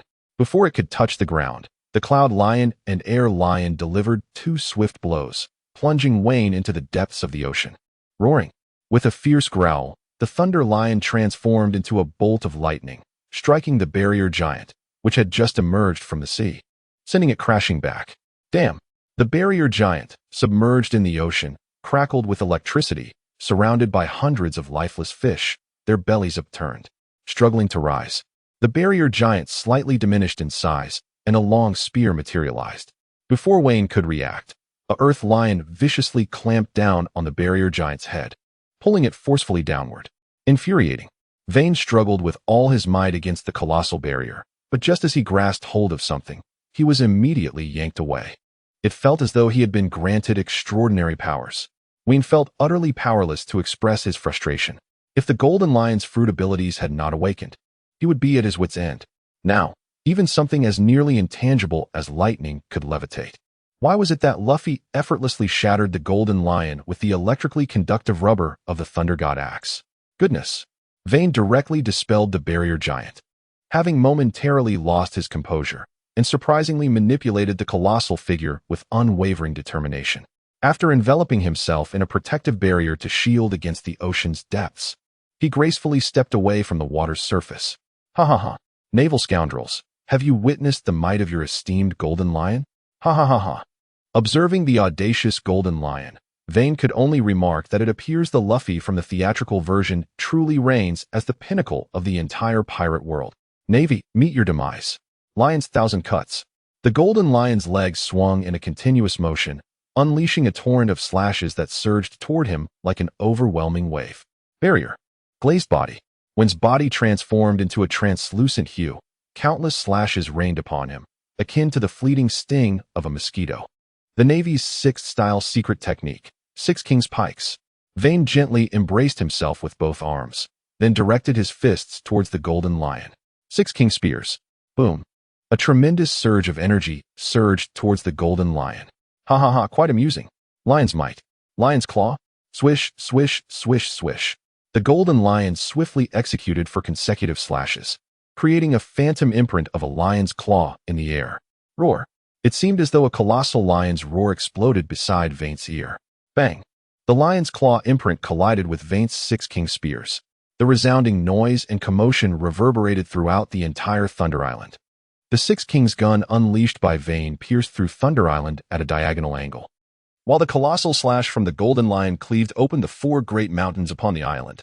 Oh dear, what terrifying aftershocks. Above Thunder Island, a blinding light suddenly materialized.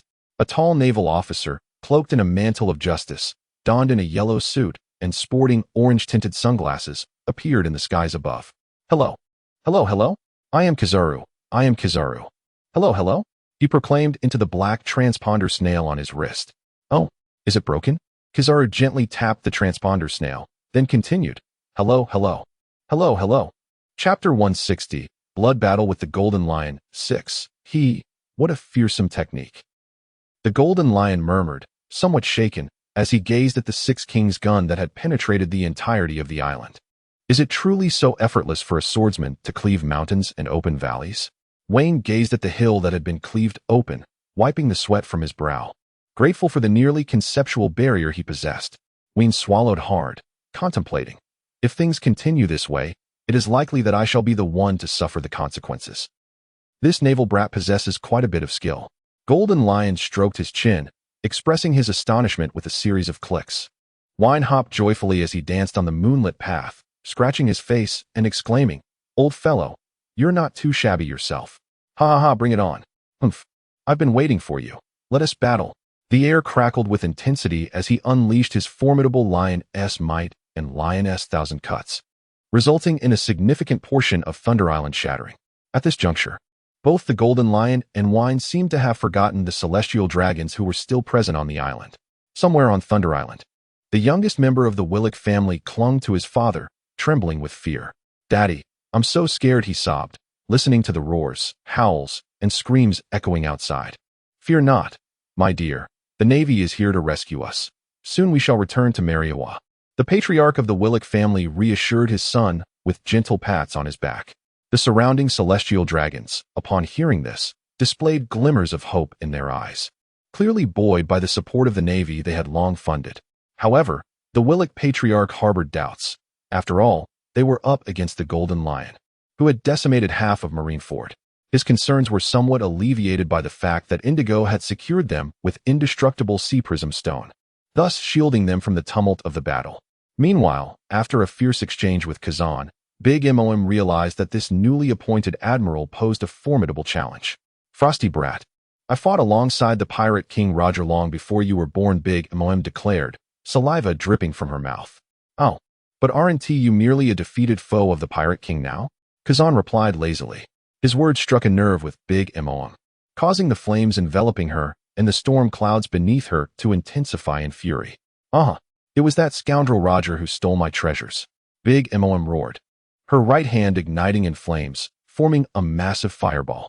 With a thunderous boom, she hurled the colossal fireball toward the Navy fleet. Kazan raised his left hand, summoning an ice wall that erupted from the ground. The ensuing clash generated a cloud of smoke as the fireball and ice wall collided, dissipating into nothingness. However, the fireball managed to advance a short distance before vanishing after melting through the ice barrier. This encounter suggested that, in a one-on-one confrontation, Kazan might struggle against Big Mom. Ice shards. Polar spear. Kazan crossed his arms, and two slender ice strips materialized at his sides, swiftly transforming into two ice spears. With a subtle flick of his fingers, the ice spears hurtled towards Big Mom. Ha ha ha ha! Big Mom glanced up at the incoming ice spears, seemingly unfazed. Sticky rice fists. Several black sticky rice fists soared forth, intercepting the ice spears. A colossal ship, resounding with song, approached, and at its bow stood a tall man with a scarf and deep crimson hair. He held a ball of sticky rice in his hand, clearly the one responsible for the interruption. Is this all the might of a newly appointed admiral? Big Mom's second son, Charlotte Katakuri, taunted. Is this truly the pinnacle of the Charlotte family? Kazan's sharp gaze fixed on Katakuri. Not at all.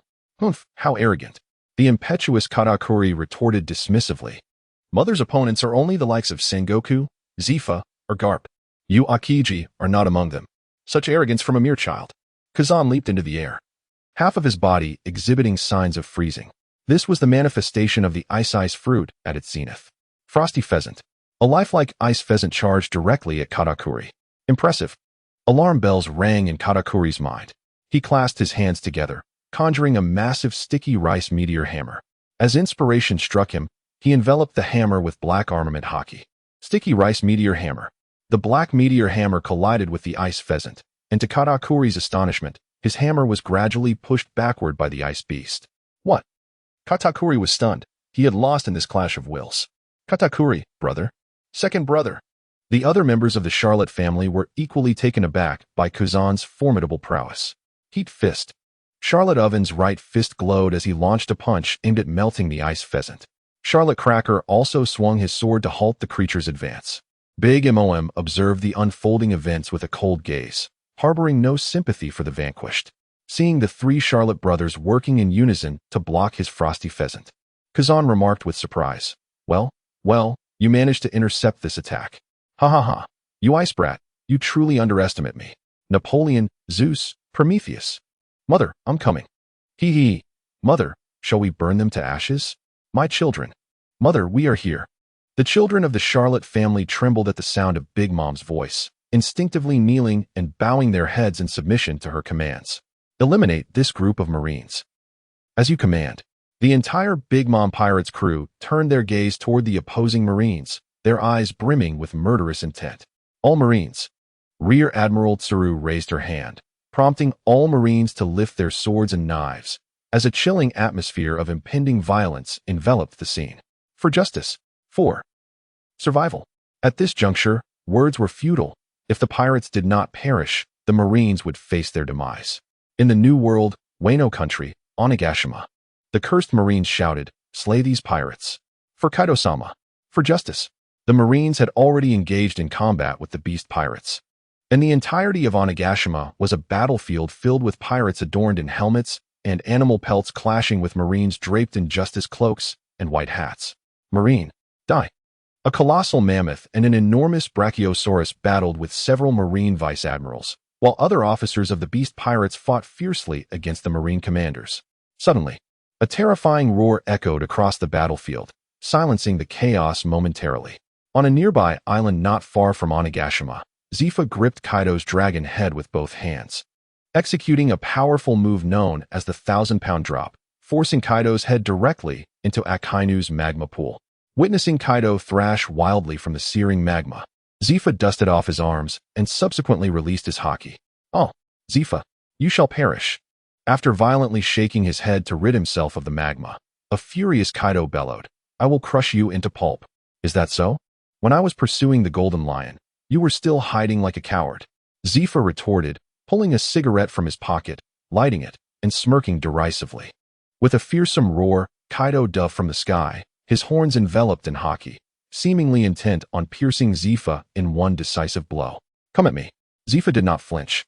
Instead, he slightly bent forward, and as Kaido's horn approached, Zifa seized it with both hands, executing a shoulder throw that sent Kaido crashing to the ground. Seizing the opportunity, Akainu unleashed a torrent of magma with his left hand, directing it toward Kaido. "Damn it, I will annihilate you all." Kaido felt that this was perhaps the most humiliating moment he had ever experienced. Zifa and Sakazuki exchanged glances, their expressions tinged with helplessness. Despite Kaido's cries of anguish, it must be said that the actual damage inflicted upon him was minimal. The burn on his face from Sakazuki had nearly healed, leaving behind merely a trace of dead skin. Such resilience was truly monstrous. Zifa marveled, exclaiming, "Truly, it is no wonder that this is the strongest fruit among the Zoan type." Humph. Under the banner of absolute justice, no matter how robust Kaido's vitality, it was of no consequence. The magma fruit is among the most potent of the Logia types, and Sakazuki was determined to extinguish this monster. Kaido retrieved his kanabo, raising it high and sweeping it diagonally towards Zifa and Sakazuki. Thunderous strikes. Fiery blasts. Six King's gun. Maximum wheel. Boom. The entire isle emitted a mournful wail before succumbing to destruction, shattering into pieces. Grappling with the forceful impact, Carp's fist collided directly with Whitebeard's tremor-infused punch. "Grrr, Carp. You are faltering." Surrounding Whitebeard's fist were white cracks, the immense shockwaves causing the Moby Dick to sway perilously. "Ha ha ha, Whitebeard. It seems you no longer possess the strength of your youth." Carp chuckled. "How many more years can you endure?" Whitebeard's expression darkened, for Carp's words struck a chord within him. The overuse of the tremor fruit in his earlier days had led to a decline in his physical condition, and the recoil from its power had become a constant source of frustration. He felt his mastery of haki had grown somewhat rusty, and perhaps in 10 years, he would no longer be able to wield it. As Whitebeard caught sight of his worried sons from the corner of his eye, his resolve solidified. "I am Whitebeard." "Carp, you are merely a marine." "Ha ha ha, indeed, I am a marine, and my duty is to deal with you lawless pirates." Carp raised his fists, his muscles swelling with renewed vigor. Grappling with the power, he unleashed the meteor shower. "Grrr, you dog-headed marine." Earthquake. Vacuum sphere. "Father." On another black whale ship, the members of the Whitebeard pirates gazed anxiously at the Moby Dick, which occasionally erupted with tremendous noise. Marco had attempted multiple times to soar over and assist Whitebeard, yet whenever he prepared to take flight, Carp's lieutenant would strike him back with a single, fierce blow. However, after Marco retreated, the lieutenant continued to fix his gaze upon the Moby Dick, seemingly tasked with preventing any interference from the Whitebeard pirates in the battle between Whitebeard and Carp. "Damn it, we are too weak, we cannot aid father at all." Marco pounded the deck in frustration. The crew collectively lamented, each resolutely deciding to train diligently, vowing to rely on their own strength to support father in the future. Suddenly, someone pointed fearfully at the sky, trembling as they exclaimed, Look. This can't be real. How is this possible, this monster?" Unbelievable. Marco also raised his gaze to the heavens, astounded as he uttered, "The sky has shattered in a corner unnoticed by everyone else." A portly man with a scruffy beard and a few missing teeth gazed greedily at the Moby Dick. He, what a terrifying power. Soon, very soon, it shall be mine," he cackled. "Ha ha ha, once I possess it, I shall lack for nothing. Hey, Teach, what are you up to?" At that moment, a tall, burly man approached, chuckling. Teach's body stiffened as he felt an unsettling sensation. And nothing, Teach stammered. I was just thinking. The burly man placed a hand on Teach's shoulder. Concern etched on his face. Teach, brother, if something's troubling you, do tell. All right. All right, Teach nodded stiffly. As the burly man walked away, Teach distinctly saw him rubbing his fingers together. Damn it. Anger surged within Teach as he silently vowed, once I acquire the power I yearn for, the first to fall shall be you. Then Teach observed the burly man, enraptured, sniffing his own hand. Damn. Teach dashed headlong into the railing, fearing he might succumb to the urge to eliminate this creep. Teach, brother. The burly man, hearing the commotion, inquired with genuine concern, what's wrong? Are you feeling unwell? Let me take a look. As he spoke, his wicked hand reached out once more towards Teach. Teach's eyes widened in terror, instinctively retreating. His voice tinged with an unrecognized fear. No, it's nothing. Don't come any closer. Stay away. Chapter 162. Blood Battle with the Golden Lion 8. Hee hee. Watching the perverse figure retreat, Teach rubbed his backside and shrank back slightly. Just wait. I will definitely take you down someday, he muttered softly. The naval hero Garp clashed with the world's strongest man, Whitebeard. The newly appointed Admiral Akiji joined forces with Admiral Sengoku to confront the Emperor, Big Mom. Black Arm Zephyr allied with the newly appointed Admiral Akainu to battle the Emperor, Kaido. In the New World, the suspected leader of the Suicide Squad, Admiral Steelwall Wayne, engaged in combat against the flying pirate, Golden Lion. Walder was slain by the newly appointed Admiral Kizaru, and the Navy successfully rescued a celestial dragon. Is the Navy preparing to unify the world? The Navy launched a multi-pronged offensive, single-handedly striking against 5 legendary pirates. Despite the Navy's vigorous efforts to conceal these events, the commotion caused by Akiji, Akainu, and Garp was simply too great to escape the scrutiny of the Vice President of the World Economic News, Morgans. Indeed, the clash between Golden Lion and Wayne was the most significant, drawing Morgan's attention first.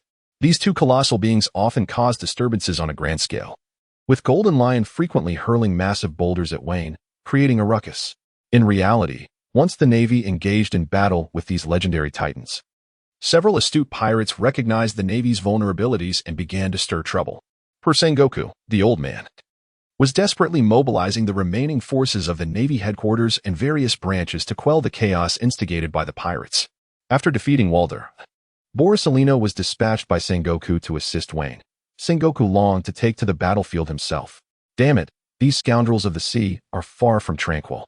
Upon witnessing a nation ravaged by pirates, Sengoku was so enraged that he overturned the table. Somewhere in the New World. What an opportunity.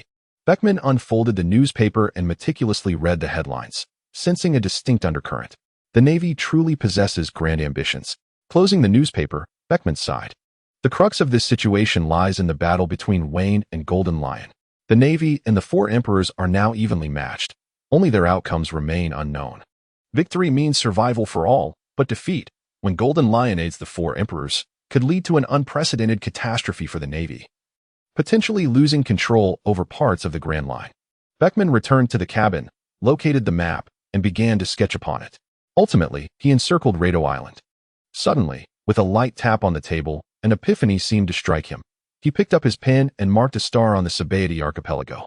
The newly promoted Marine Admiral, Kizaru, had vanished after defeating Wald. Could it be? Beckman's eyes widened as he drew a straight line connecting the Sabaody archipelago directly to Rado Island. So that was it. Shanks had mentioned that the Golden Lion had suffered severe injuries, and only if Wayne could hold on until Kizaru arrived. No. With the powers of the Pika Pika no Mi, he should have already reached there. Beckman wiped the cold sweat from his brow and muttered to himself, truly, the strategic Wayno is a master of cunning, executing plans without shedding blood. Now, as the pirates revel in their festivities, they are merely welcoming the scythe of a death squad. Beckman felt that the current Marines were psychologically disturbed, their hearts tainted. Little did Beckman realize, the root of all this chaos stemmed from the Golden Lion's reckless actions, flooding Mariewa and capturing the Navy's affluent. Otherwise, CP would have already intervened. Apart from the formidable Vinsmoke family who continued to support him, any other celestial dragon would simply send Kizaru to paddle about. Hey, Beckman. Shanks rushed towards him, flamboyantly dressed in a large floral pair of shorts, his chest exposed. What's the matter? Beckman set down the newspaper and rubbed his temples. Hee. I've landed a big job, Shanks proclaimed triumphantly, eager to demonstrate his newfound value as a captain. Really? You? Beckman regarded Shanks with suspicion, a foreboding feeling creeping in. Doflamingo contacted me, proposing a heist for the treasure in the sky. Shanks boasted, hands on his hips, relishing the thought of seizing the celestial dragon's ill-gotten gains. Beckman was taken aback, dropping his cigarette in shock. The Marines were currently compiling a list of offenses, and now he intended to provoke them? When the death squad arrives. How shall we defend ourselves? By using your face as a shield. Is Doflamingo joining in as well? Beckman asked, trying to maintain his composure. Nope, Shanks turned his face away, wearing a look of self-sacrifice. They are merely providing intelligence. I never intended to involve them. I'll only share a quarter of the treasure. With a goofy grin, Shanks added, do you think I'm particularly impressive? Beckman's expression darkened, his face sour enough to rival that of a can of herring. Shanks, he seethed, each word punctuated with clenched teeth. What's wrong? Shanks, somewhat bewildered, inquired with a countenance that radiated a desire for praise, as if to say, look at how splendid I am. Damn it, I must vanquish you today, he shouted. Someone, help. The first mate has rebelled. TSK, TSK, TSK, young Wayne. Your subordinates are on the verge of collapse, remarked the Golden Lion as he gazed down at the battered crew of the suicide squad. Curse it, Wayne exclaimed, looking down in fury. If I can eliminate you, there is still hope. You, scoundrel, are the crux of the matter. Upon hearing this, the Golden Lion nodded with a sense of pride, saying, indeed, I am the key, but do you possess the strength to defeat me? Ha ha ha, old turtle. You have forced my hand. Wayne is poised to unveil his ultimate techniques, which were originally reserved for the 4 emperors. It appears he must now reveal them prematurely. Unfortunately, they remain unstable at this moment. As Wayne dispelled the barrier giant and initiated the restoration of life, subtle transformations began to manifest within his body. Certain blood vessels underwent alterations, while a series of miniature barriers morphed into small pumps, accelerating the flow of blood and enhancing metabolism. As Wayne's skin began to emit smoke, the figure of Lioli took on a faint crimson hue. Barrier, Lioli's form. Life-draining transformation. Chapter 163, Blood Battle with the Golden Lion, 9. Such a terrifying aura.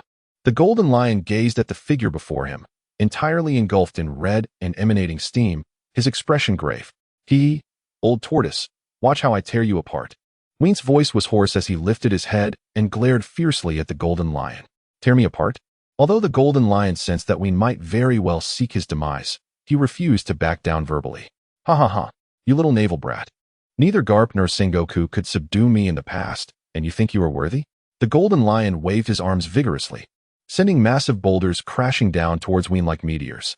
You're getting desperate, aren't you? You're getting desperate. After Vane shattered a massive boulder with a single punch, he remarked, Golden Lion, is it your head that has sustained the injury? If you still possessed your former strength, how could you possibly fail to defeat me? Silence, silence, silence, roared the furious Golden Lion, hurling stones in a frenzy. Vane's words struck at the very concern gnawing at him. They had battled for an entire day and night. Initially, he found it manageable, but as time wore on, his head throbbed increasingly and his focus began to wane. How infuriating. Suddenly, the Golden Lion found himself momentarily dazed, and his relentless assault faltered for just an instant. A perfect opportunity. Seizing the opportunity presented by the Golden Lion's predicament, Wayne deftly maneuvered over several stones to position himself behind the majestic creature. The sun. With a single punch, Wayne unleashed a radiant fist infused with his own vital energy, driving the Golden Lion into the earth. Cough, cough, cough. The Golden Lion lay in a pit, acutely aware of his own frail body. He had indeed aged. The wounds upon his head steadily eroded his strength and spirit. He was no longer the formidable Golden Lion of his prime. Ha ha, Navy brat, do you wish for my life? Dream on. After a moment of silence, the Golden Lion erupted into a hearty laugh, his boisterous mirth capturing everyone's attention. What's the matter? Wayne inquired. You're nearing your limit, Golden Lion. I concede you possess remarkable prowess, yet your body can hardly endure. If I'm not mistaken, your old injuries must be flaring up now. Upon hearing Wayne's words, the Golden Lion fell into a contemplative silence. Wayne was correct. In his younger days, he had been robust enough to endure his hidden ailments, but now that fatigue had set in, those accursed afflictions eagerly resurfaced. TSK, TSK, TSK. Even the Golden Lion has encountered such dire straits. Had I known it would come to this, the Red Count licked his lips, his voice tinged with a peculiar excitement. Let us savor this moment. The battered members of the Suicide Squad, witnessing Wayne's blow bringing down the Golden Lion, found a flicker of hope. Just as they prepared for a final desperate stand, the Golden Lion executed an unexpected maneuver. He reached up to his head and slowly grasped the ship's helm atop it. Oh! With great effort, the Golden Lion yanked down the bloodied, decaying helm, which was stained from its roots. Hee. The Golden Lion cackled maniacally. Observing the blood streaming down his face, a hush fell over the crowd. It was evident to all that the Golden Lion's time was rapidly dwindling. Ha. Today, I am finally and utterly liberated. The Golden Lion, ignoring the blood trickling from his head, toyed with the helm in his hands, marveling at it. So this is what has tormented me all along. After a moment of contemplation, he cast the helm aside with a sense of relief. Come forth. The Golden Lion unsheathed two swords, which served as his legs, and flexed his wrists as if rediscovering the sensation of wielding a blade. Wayne did not intervene. After all, given the Golden Lion's state, it seemed he would not last more than 2 hours. Let us see today whether it is your demise or mine. The Golden Lion pointed one sword at Wayne's nose. Damn it! One clenched his fist and exclaimed, You old scoundrel. No one has ever dared to speak to me in such a manner. Today marks the exception. The Golden Lion boisterously retorted, You old rascal. You filthy little brat. With a swift motion, Wayne vanished from the Golden Lion's sight, only to reappear, enveloped in smoke, at the creature's back. He brandished his spear, striking wildly. Wayne raised his arms, his 2 index fingers turning obsidian black. The sound of gunfire echoed as several bloody holes appeared on the Golden Lion's back. Hee. That stings a bit. With a sharp twist in midair, the Golden Lion swept a pitch-black scythe across Wayne's chest, producing a shrill, jarring noise. TSK. Wayne extended his right hand to his chest, brushing off the dirt that had accumulated from the Golden Lion's earlier strike. Look here, old ghost of the Golden Lion. You can't cut through me. Spitting defiantly, he added, The tortoise shell is indeed tough. The ability to shield oneself consumes stamina, and it's been a day and a night. I refuse to believe you can endure this. The Golden Lion wiped away a splash of blood, resembling a malevolent spirit from the depths of hell. Raising both hands, he crossed 2 sharp swords. Lion's cross slash. The Golden Lion surged forward with swift determination, fully unleashing the powers of the float fruit. Wayne was immediately struck with a profound blow. Vane sensed a sharp breath entering his body. The barrier of the glass had yet to be fully completed, and thus his internal organs remained vulnerable. Wayne clasped his chest, retreating 2 steps as a trickle of blood escaped the corner of his mouth. He had let his guard down. He hadn't dodged in time. Wayne involuntarily exclaimed, Indeed. It is no surprise that the legendary pirate could inflict harm upon me with mere sword energy. This defies the laws of science. This was Wayne's initial thought, soon followed by an admiration for the ferocity of the Golden Lion. It was evident that this helm had disrupted the Golden Lion's prowess. Otherwise, given the level of mastery over the devil fruit, the outcome would have been quite different. Nevertheless, fortune smiled upon him. Veen gazed at the Golden Lion, his thoughts darkly pondering, fortunate that this creature's demise was imminent. The Golden Lion had returned, albeit for a mere 2 hours. The Red Count, observing the bloodied figure suspended in the sky, felt a swell of admiration despite the ephemeral nature of such a spectacle. After all, its presence, however fleeting, was still significant. In this vein, the Red Count surveyed the battle-worn members of the Suicide Squad and declared, It appears you are destined to perish, merely a farewell for the old lion. With that, his aura surged, doubling in intensity. Suddenly, a brilliant light emerged above the Red Count's head. Beep, beep, beep, beep, beep, boy, oh dear. The ancient monstrosity of the bygone era is truly fearsome. Chapter 164, Blood Battle with the Golden Lion. 10. Who are you? The Red Count inquired gravely. His eyes locked onto the descending figure of Borsellino. How is it that I am unaware of your presence? Having been confined in the depths of Impel Down, he was still somewhat unacquainted with the current oceanic realm. Oh dear, TSK. I am the newly appointed Admiral Kazuru. These Navy men are the future's backbone, and I cannot permit you, this blood-sucking fiend, to slay them. Borsellino's eyes narrowed, his tone laced with a mocking edge. The Red Count's expression darkened, veins bulging on his forehead. He loathed being referred to as a blood-sucking monster. You are doomed. A shimmering mist of blood emanated from the Red Count, enhancing his terrifying presence. TSK, how frightful, Borsellino remarked impassively, hurling insults at the Red Count. Like a vampire, the Red Count suddenly fragmented into numerous blood-sucking bats. launching themselves towards Borsellino. Oh, how terrifying. Borsellino remained unfazed, raising a single finger as a blinding light materialized at its tip. Borsellino's laser pierced through one of the blood-sucking bats. Sizzle! A swarm of bats shrieked as they surrounded Borsellino. Only to find him radiating a blinding luminescence, they shut their eyes, and when they reopened them, Borsellino had vanished to a distance. Yash, quite impressive. Borsellino nonchalantly remarked, as if nothing in this world could capture his full attention. Damn that monkey. The Red Count trembled with rage. He had once been faster than anyone, even surpassing Sengoku and Garp, which was why they had managed to restrain him together. Now, however, he faced an adversary swifter than himself. Die. The Red Count transformed into his vampiric form, blood-red claws imbued with armament haki extending towards Borsellino.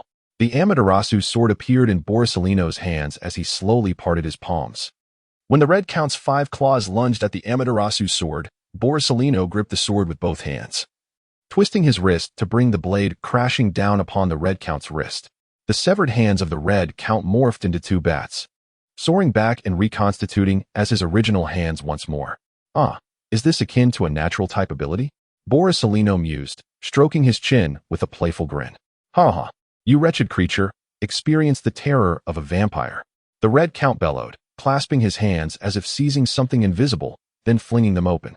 Countless blackened blood projectiles surged towards Borsellino. Impressive indeed. No wonder you are a relic of the old era, Borsellino remarked, adopting a pose reminiscent of an elegant orchid, his hands crossed. Yashiori no Magatama. A barrage of oval-shaped light projectiles erupted, piercing through the multitude of blood projectiles launched by the Red Count. Simultaneously, many of the blood projectiles began to corrode Borsellino's light orbs. Overall, the two forces were evenly matched. The Navy. Observing Borsellino's nonchalant demeanor, the Red Count felt a surge of annoyance. Had it not been for the empty move he had endured at Mariewa, this so-called newly appointed admiral would have been no match for him. The Red Count viewed their recent clash as a shameful draw. Humph. Borsellino smirked, this time too disinterested to feign pretense. Such an incomprehensible old fool. This was Borsellino's assessment of the Red Count. Ha ha. Golden Lion, your time is up. The Navy has dispatched reinforcements. Await your demise. As Wayne and the Golden Lion battled fiercely, he naturally took notice of the arrival of Borsellino. Ha ha ha. I may be nearing my end, but you, little Navy brat, how much strength do you have left? The Golden Lion inquired, his voice tinged with weakness. Huff, huff, huff. It will suffice to put you to rest. Wayne gasped, his breath coming in ragged gasps. After utilizing the barrier glass, the barrier giant, and the barrier armament, he now found himself in a life-or-death mode, and even with his resilient physique, he felt himself faltering. Then let us continue. I can fight like this all day long. Vane's form once again transformed into a smoky glass-like silhouette. Grasping the Golden Lion's longsword, he pulled back sharply, delivering a powerful punch to the lion's ribcage. The Golden Lion was propelled far away, only to retaliate with a thrust of his sword that struck Vane's right chest. Alas! The Golden Lion's sword energy merely grazed Vane's chest, causing him to feel as though his heart had momentarily skipped a beat. Cough, cough. When opened his mouth and expelled several clots of blood. Quite ruthless. Without the interference of the ship's helm, your strength seems to have returned to its pinnacle. Veen clutched his chest and exclaimed, Ha! Now you recognize my formidable strength, do you? Hurry and meet your demise. How delightful to entertain such thoughts. Vane unleashed a swift kick, striking the Golden Lion's head with precision. The Golden Lion, holding his sword inverted in his right hand, raised it high to deflect Vane's kick. Once his right leg was blocked, Vane delivered a fierce blow to the Golden Lion's abdomen with his left foot. The Golden Lion countered by positioning his sword horizontally, using the back of the blade to shield against Vane's left foot. With a display of lion-like ferocity, 2 rock serpents coiled around Vane's waist and subsequently hurled him away. After being thrown out, Wayne immediately conjured a massive sword measuring 40 meters in length with his barrier, striking horizontally at the waist of the Golden Lion. As the blade descended, the Golden Lion raised one hand to block Wayne's long sword, while Wayne, with his other hand, manifested a scythe using the barrier, aiming to cleave the Golden Lion in 2 from above. However, the Golden Lion deftly positioned his sword above his head, intercepting Wayne's scythe. Seizing the opportunity while the Golden Lion was distracted, Wayne transformed his long blade into a scythe and plunged it directly into the creature's back. How amusing, ha ha ha. Upon noticing the scythe embedded in his back, the Golden Lion twitched a finger, causing a spike to erupt from the ground, aimed straight at Wayne's groin. Goodness gracious! One instinctively withdrew, granting the golden lion a moment of respite. Ha ha ha, young one, you are still rather inexperienced, the golden lion proclaimed with great satisfaction, as the once aggressive gesture transformed into a symbol of international camaraderie. Darn! Vane, filled with fury, struck the ground with his fist and charged forward once more. The golden lion, swords crossed, launched an assault against Vane. Die, you first. Chapter 165. The Blood Battle with the Golden Lion. 11. Another hour passed, and both the Golden Lion and Vane were locked in a desperate struggle of will. They were utterly exhausted, on the brink of collapse. The Golden Lion had suffered 3 broken ribs, while Vane's internal organs endured yet another crushing blow. Cough, cough, cough, splutter. One coughed violently several times before expelling a large quantity of congealed blood. The right side of the Golden Lion's chest had caved in, presenting a woeful sight. Ha ha ha, old rascal, can you no longer endure? Wayne's mouth was stained with fresh blood, yet he still endeavored to maintain a facade of indifference as he mocked the Golden Lion. Ha ha ha, Navy brat, spare the pretense. We are now at the end of our rope.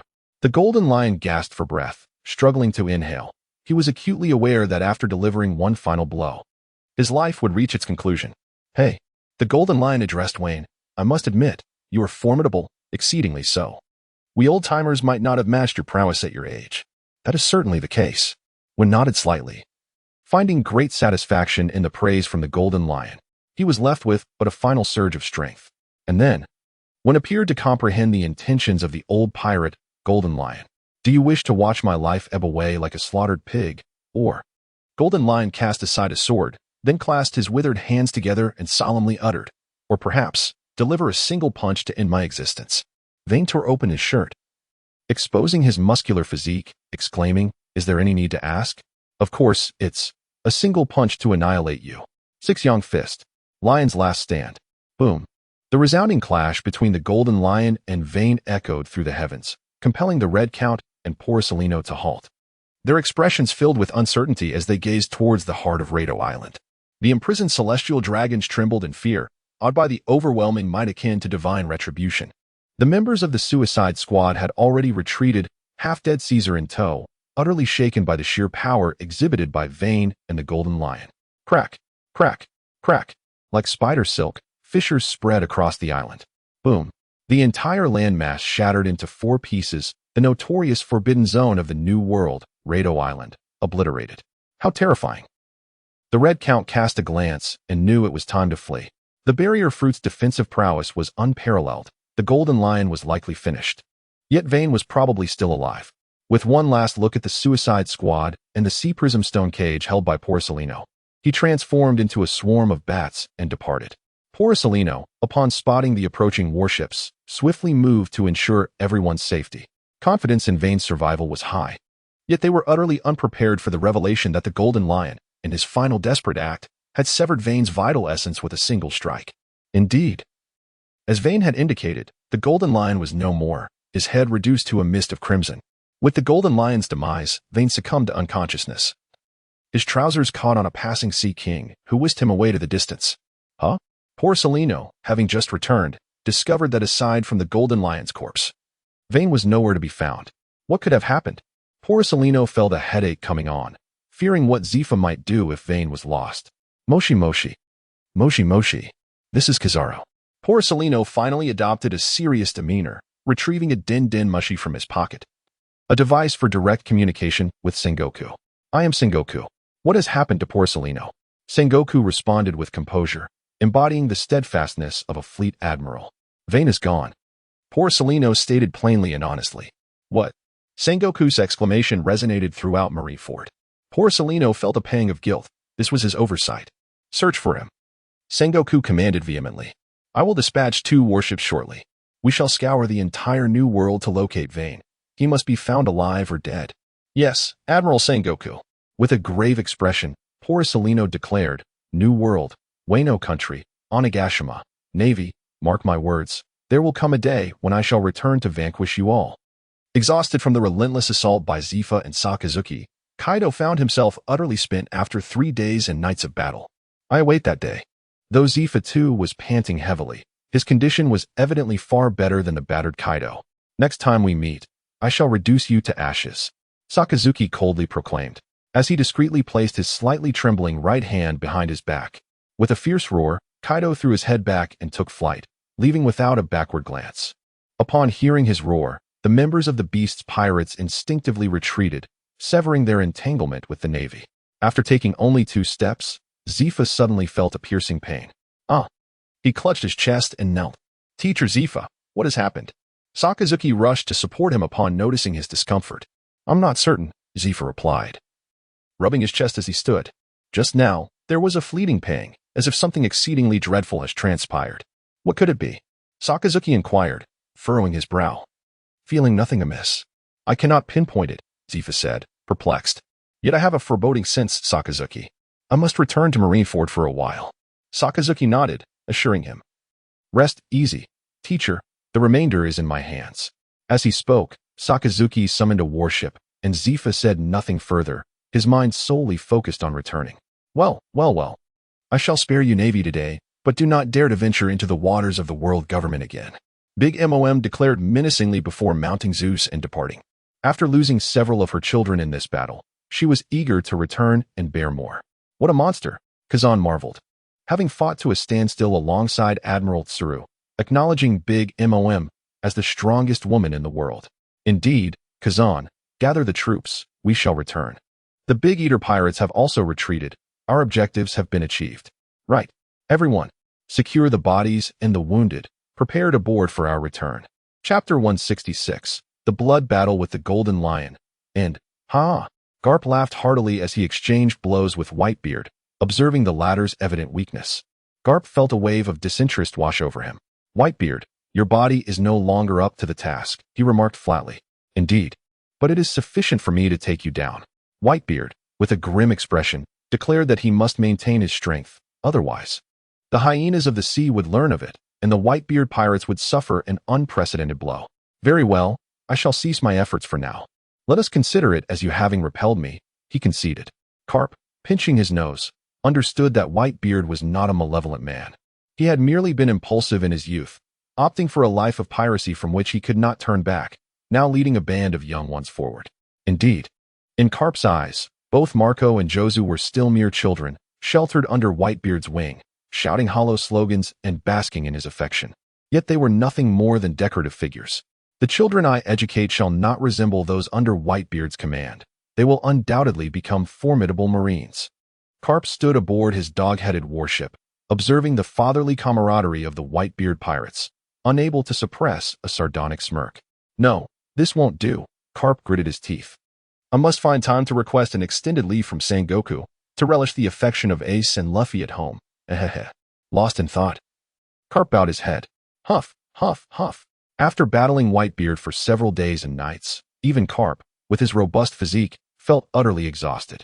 The Marines aboard the warship exchanged knowing glances at the sight of the slumbering Garp, and they worked quietly, striving not to disturb him. One day later, as Garp entered Sengoku's office, carrying 2 large bags of sunbae, he suddenly sensed an unusual atmosphere. Borsalino was absent, while Tsuru, Sengoku, and Kazan wore somber expressions. Zifa bowed his head, cradling a teapot in trembling hands. What is happening here? Garp scratched his head, perplexed. I heard that the Golden Lion was slain by that brat Wayne, which is splendid news. By the way, where is that kid? I haven't seen him around. Upon hearing Garp's inquiry, Zifa's hands trembled even more violently, while Sengoku's lips quivered as he quietly spoke, in the final struggle between the Golden Lion and Wayne. The Golden Lion knocked Wayne unconscious, and Wayne retaliated by obliterating the Golden Lion's head. Now, Wayne is missing. Garp blinked, casting a sympathetic glance at Zifa. The son he had just acquired was lost once more. With his head bowed, Zifa, not meeting Garp's gaze, gently set the teapot down and wearily declared, I must depart immediately. I will find Wayne. Sengoku, stroking his braided beard with concern, asked, Zifa, you have just returned after relentless travel. Are you certain you can manage? Tsuru and Kazan urged him as well. Zifa, Borsalino is already on site. Do not rush. Wayne is certainly still alive. Teacher, I assure you that Wayne will surely overcome this peril. You need not worry, for he will return. The Warring States commander has already dispatched 2 additional warships. Upon hearing Crane assert Wayne's survival, Zephyr suddenly recalled something and addressed Sengoku. Sengoku, may I obtain Wayne's life card from the archives? This. Sengoku, upon hearing Zephyr's request, hesitated unusually, glancing around nervously and refraining from speaking.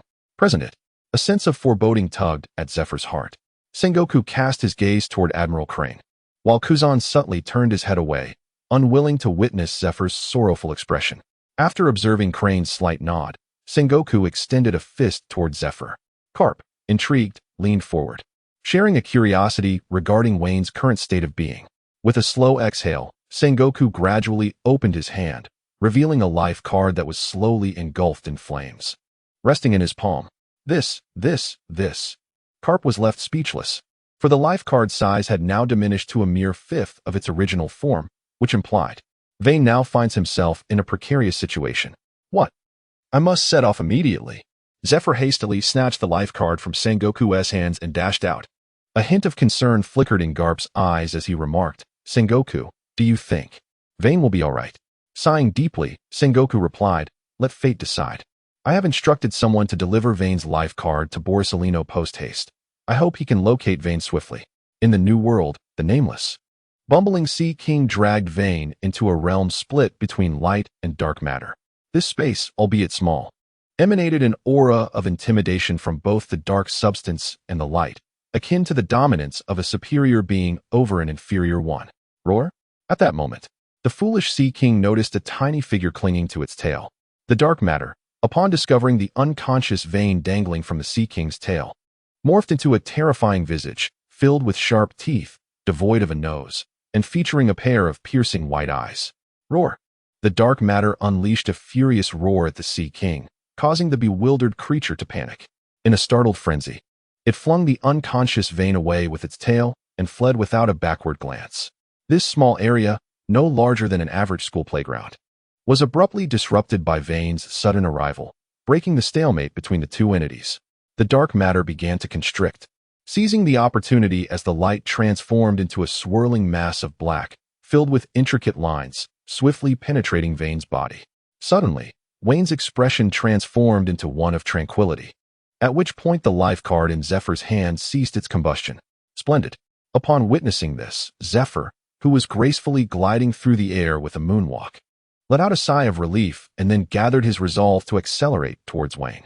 Observing the dark, enigmatic substance infiltrating Wayne's body, he noted that within the radiance, the black matter was incessantly mending Wayne's form. However, it was also preparing to devour Wayne's soul, intent on transforming him into a mere puppet. Alas!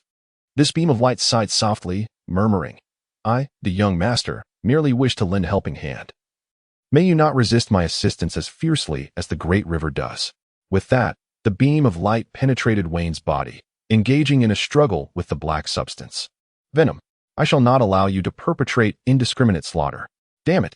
If I had known, I would never have corroded you, Zero. Just wait. Chapter 167. This. Wayne abruptly opened his left eye, sitting upright with a wicked grin as he extended his left hand. A mass of black, gel-like substance enveloped his hand, expanding and hardening into a razor-sharp claw. Meanwhile, a gentle gleam flickered in Wayne's right eye, and with a snap of his fingers, a soft glow manifested at his fingertips. What formidable physical prowess! Venom and Zero exclaimed in unison. What brings you here, you scoundrel? Oh, are you not delighted that my interference has thwarted your plans, Venom? Wayne retorted, his words imbued with stark contrast in tone. Damn it. Venom seethed through clenched teeth. It's all your fault. I was already free from the parasitic symbiote form. Had you not incessantly pursued me, I would not have devolved to this state. Now, Venom had fused with Wayne, and unless Wayne perished, Venom could only remain attached to him in this manner. Were it not for your insatiable desire for my body, would I have battled you for so long? Zero, equally exasperated, lamented how he had endeavored to uphold cosmic peace only to be ensnared by Venom, leading to this unfortunate predicament on a desolate island, leaving him severely drained. Venom had reverted to a primal symbiotic form, while he himself had been reduced to a mere orb of light. The bond between Venom and Wayne was now profound, akin to that of Zeta and Hikari. Ultimately, Zero was left as nothing more than a luminous sphere. As Venom and Zero exchanged barbs, Wayne's consciousness gradually began to stir. Wait, no. He was awakened by the commotion. Damn it, who is it? Vane felt a slight ache in his head. As he prepared to rub his temples with his left hand, a sharp black claw caught his eye. He paused, glancing at his left paw, and wondered if he was experiencing a hallucination. Thus, he resolved to use his right hand instead. What on earth is this? Vane gazed at the luminous orb in his right hand, his expression slowly turning vacant. Ha ha ha, young one, this is the power of the symbiote. A voice filled with arrogance echoed in Vane's mind. What? A symbiote? When meticulously attuned himself, finding no peculiarities within his own body. Where have you vanished? Wayne found himself somewhat perplexed. Allow me to enlighten you, he said. He has merged into your psyche, serving as a formidable symbiote capable of contending with me on equal terms. His venom possesses a certain level of utility. Ah, so, a mental symbiosis. And the venom is truly that formidable? Wayne felt that the comics from his previous life had been in vain. Suddenly, he realized something. Why were there other voices in his head? Are you? Wayne cautiously inquired. I am Ultraman Zero, hailing from the M78 Nebula. Another voice declared with a tone of arrogance. Ultraman, symbiotic entity. Wayne felt a sense of confusion. It seemed that his body had been tampered with during his unconsciousness. Huh. Ultraman. Venom cursed at Zero within Wayne's consciousness, clearly furious at Zero for his current state. Huh. You despicable symbiote, utterly wicked. I wish I could annihilate you. Zero's mental prowess surpassed that of Venom slightly, manifesting a small mental spike that jabbed Venom forcefully. Ah, damn you, Zero. You're courting death. Venom's consciousness transformed into a monstrous creature brimming with tendrils, lunging at Zero to engage in battle. Zero conjured a small lightsaber and thrust it toward Venom. Ah, Zero. I will fight you to the bitter end. The two adversaries clashed fiercely within the ocean of Wayne's consciousness. Ah, this. Vane, the subject, appeared somewhat bewildered. Wait, hold on. Before you rush into a confrontation, could you both elucidate why you have manifested in my mind? One felt a slight ache in his head. After several minutes had passed, Wayne has come to understand the origins, developments, and outcomes of the situation.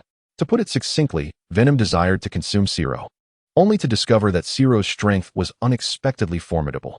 The two engaged in a relentless battle, which led them to this point where they unleashed their true power, only to realize they were both exhausted and on the brink of depletion. Ultimately, they encountered me and, in a moment of necessity, merged with my being. Wayne concluded and then posed a question to the two figures in his mind. Right? Yes, indeed. Venom and Zero nodded in agreement. Wayne exhaled with a sigh, brushed off his trousers, and prepared to survey his surroundings. Oh, Wayne suddenly sensed something amiss. It seemed as though his physical prowess had inexplicably surged, albeit slightly. Venom, Zero, what are you up to? Do you dare to test my resolve? What troubles you? Wayne pinched his arm, a hint of bewilderment in his voice as he inquired. Why do I feel as though my body is growing stronger? Of course, with me around, it's impossible for you not to become stronger. There is a reason for this. Indeed. Ignoring the venomous remarks, Wayne inquired of Zero, Zero, do you comprehend the reason?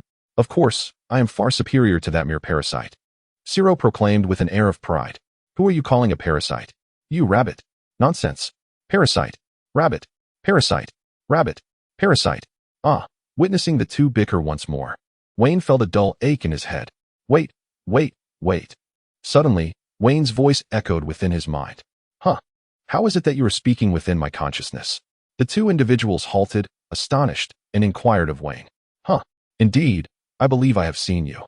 One also came to the realization and remarked, the one resembling a tentacled creature must be Venom, while the luminous figure is undoubtedly Zero. Nonsense. I am not a tentacled monster. Ha ha ha. You truly have a discerning eye. Did you hear that? Tentacled monster. Go away. All right. Vane hurriedly intervened to interrupt their verbal sparring and then inquired of Zero, Zero, you just mentioned that you know the reason. What is it? Zero, lowering his head slightly, began to summarize. Our life forms possess a life level that surpasses yours, do they not? Indeed, that is true, Vane pondered, recognizing that both Zero and Venom indeed held a higher life level than his own. Currently, due to various circumstances, the three of us can be considered as a cohesive entity, Zero continued. Though it is difficult to admit, the life level of the parasite also exceeds yours. Very well. Vane nodded. Thus, in pursuit of balance, we shall gradually elevate your life level until it aligns with ours. Your body is now growing by absorbing cosmic energy. Precisely. Zero affirmed, your physical and mental capacities are poised for an explosive expansion. Parasite. Zero. You were talking nonsense. Utter nonsense. Chapter 168. Enough, hey, hey, hey. Enough already. Stop the noise. Wine, feeling a twinge of headache, halted the two rascals who were bickering loudly. Venom, aside from squabbling, what else can you do to Zero? Vane inquired. What can be done? I am utterly powerless against that parasite, Venom replied, his voice laced with exasperation. Well then, what about you, Zero? The young master remarked. I find myself equally at a loss regarding this parasitic creature. Oomph. Who dares to call me a parasite? It is you, Rabbit. Zero retorted with indignation. You are the true Rabbit, you insufferable parasite. How dare you? Utter nonsense. Observing the two bickering individuals, Vane scratched his head, foreseeing the trials that lay ahead. Wayne gently stroked his abdomen, realizing he felt neither hunger nor thirst at that moment. Consequently, he settled into a cross-legged position, discovering that his fruit-based abilities appeared to have undergone a peculiar transformation. With a sudden pop, with a snap of his fingers, Wayne conjured a vast barrier before him. Yet, there appeared to be no alteration at all. Wayne stroked his chin thoughtfully, then pressed his hand against the barrier he had just conjured. Ding ding ding. They knocked again, only to discover that his barrier remained as it had always been. Damn it. Venom, you scoundrel. The clamor within his mind persisted, leaving Vane feeling increasingly exasperated. Enough. Vane roared in fury within his mind, instinctively conjuring a barrier to confine Venom and Zero. The two captives, ensnared by Vane's barrier, pounded frantically against it, appearing utterly incapable of breaking free. Vane regained his composure and attentively sensed the essence of his fruit abilities. To his astonishment, he discovered that his powers could now influence his own consciousness. Indeed, Wayne recalled the duo he had confined and promptly released his control. Wayne, what is this? I just lost all sense of perception. Venom and Zero inquired simultaneously. Is that so? When Wayne heard Zero mention his inability to sense anything, he couldn't help but feel a twinge of joy. He thought, engaging in some mischievous activities in the future seems assured. Hey, what are you thinking about, Wayne? Seeing Wayne suddenly laughing like a lunatic, Venom and Zero grew anxious, eager to understand what had just transpired. Well, that's rather difficult to explain. Wayne scratched his rear and said, my ability is. In the interest of fostering a harmonious relationship, Wayne decided to divulge a plethora of information about the factions, combat prowess, martial arts, sword techniques, and the devil fruits within the world of One Piece to Venom and Zero. Oh, I see. Venom exclaimed excitedly, waving his tendrils in Wayne's mind. I crave flesh and blood. The more, the better. But you cannot eat humans. Upon hearing Venom's words, Wayne seemed to recall something and issued a warning. Rest assured. Venom waved his tendrils dismissively. Humans have insufficient nutritional value. The true delicacies are the Sea Kings. If I could feast on a legendary Sea King, then, As he spoke, Venom fell into a reverie, genuinely intrigued by the vast array of native creatures on such a colossal planet. Wayne, Zero suddenly interjected. What is it? Wayne inquired. The awareness and sense of crisis on your planet are remarkably strong, and its foundation is profound, having birthed creatures like the Sea Kings. Moreover, I believe I have come to understand what the devil fruits truly are. Oh, Wayne asked, curiosity piqued. Is our planet truly remarkable? Indeed it is, Zero replied. In our land of light, records of such creatures are exceedingly rare. Most planets merely cultivate some monsters. How could yours produce such colossal beings that dwell solely in the sea? There must be a reason behind it. Why is that? Wayne asked. Zero continued. This brings us to what you refer to as the devil fruits. There are two peculiar races in the universe that love planting trees, as recorded in the land of light. Wayne felt as though he was beginning to comprehend. Precisely, Zero nodded. The devil fruits are creations of the deep sea demon tribe.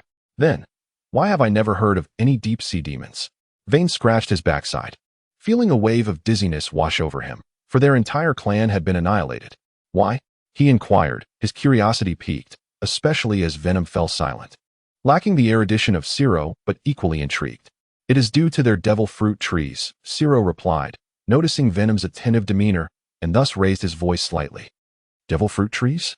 Indeed, the deep-sea demons are the sovereigns of the ocean, renowned for their invincibility in aquatic combat. However, once they set foot on land, their powers diminished significantly. Therefore, they went to great lengths to seize the divine tree technology from the Otsutsuki clan, transforming it into their unique devil fruit trees. But the devil fruit users are vulnerable to water. Precisely, this is a countermeasure employed by the deep-sea demons. The devil fruits serve merely to create soldiers for terrestrial combat. Then why was the deep-sea demon clan destroyed, and what of the Otsutsuki clan? The Otsutsuki merely cast a wide net to capture resources, absorbing the fruits of the divine tree. Their planet faced no significant peril, experiencing only a temporary lack of power. The situation is starkly different for the deep-sea demons. Their devil fruit trees establish a symbiotic relationship with the planet. When the deep-sea demons extracted their trees, the planet would implode. After the deep-sea demons obliterated countless planets, they were ultimately vanquished under the leadership of the Ultraman clan. However, what is it? Your fruit-S abilities surpass those documented in the Kingdom of Light. It must be a mother tree. A mother tree? Indeed, it is the primordial devil fruit tree. Its users are the most formidable adversaries during times of war. Ordinary users have limitations, but those who wield the mother tree's fruit possess no such constraints. Save for their vulnerability to water, they are nearly flawless.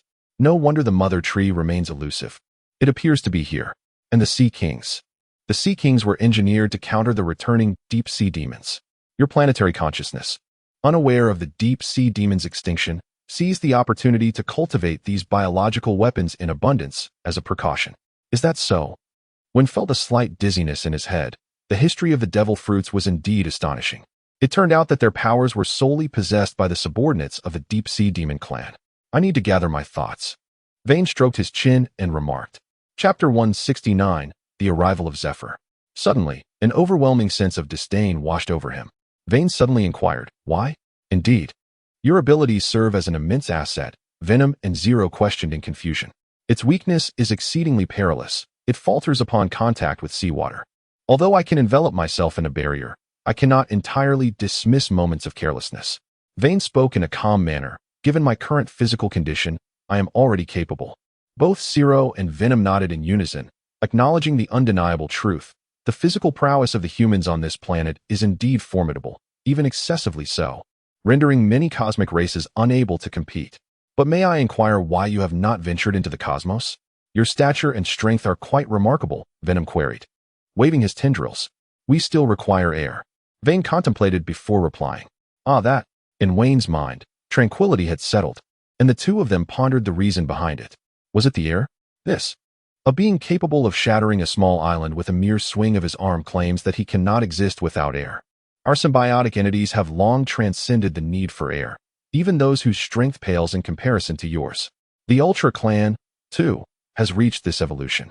By the way, can you achieve gigantism? There are giants, but no one can enlarge themselves. Wayne shook his head in response and then inquired of Zero, what is it?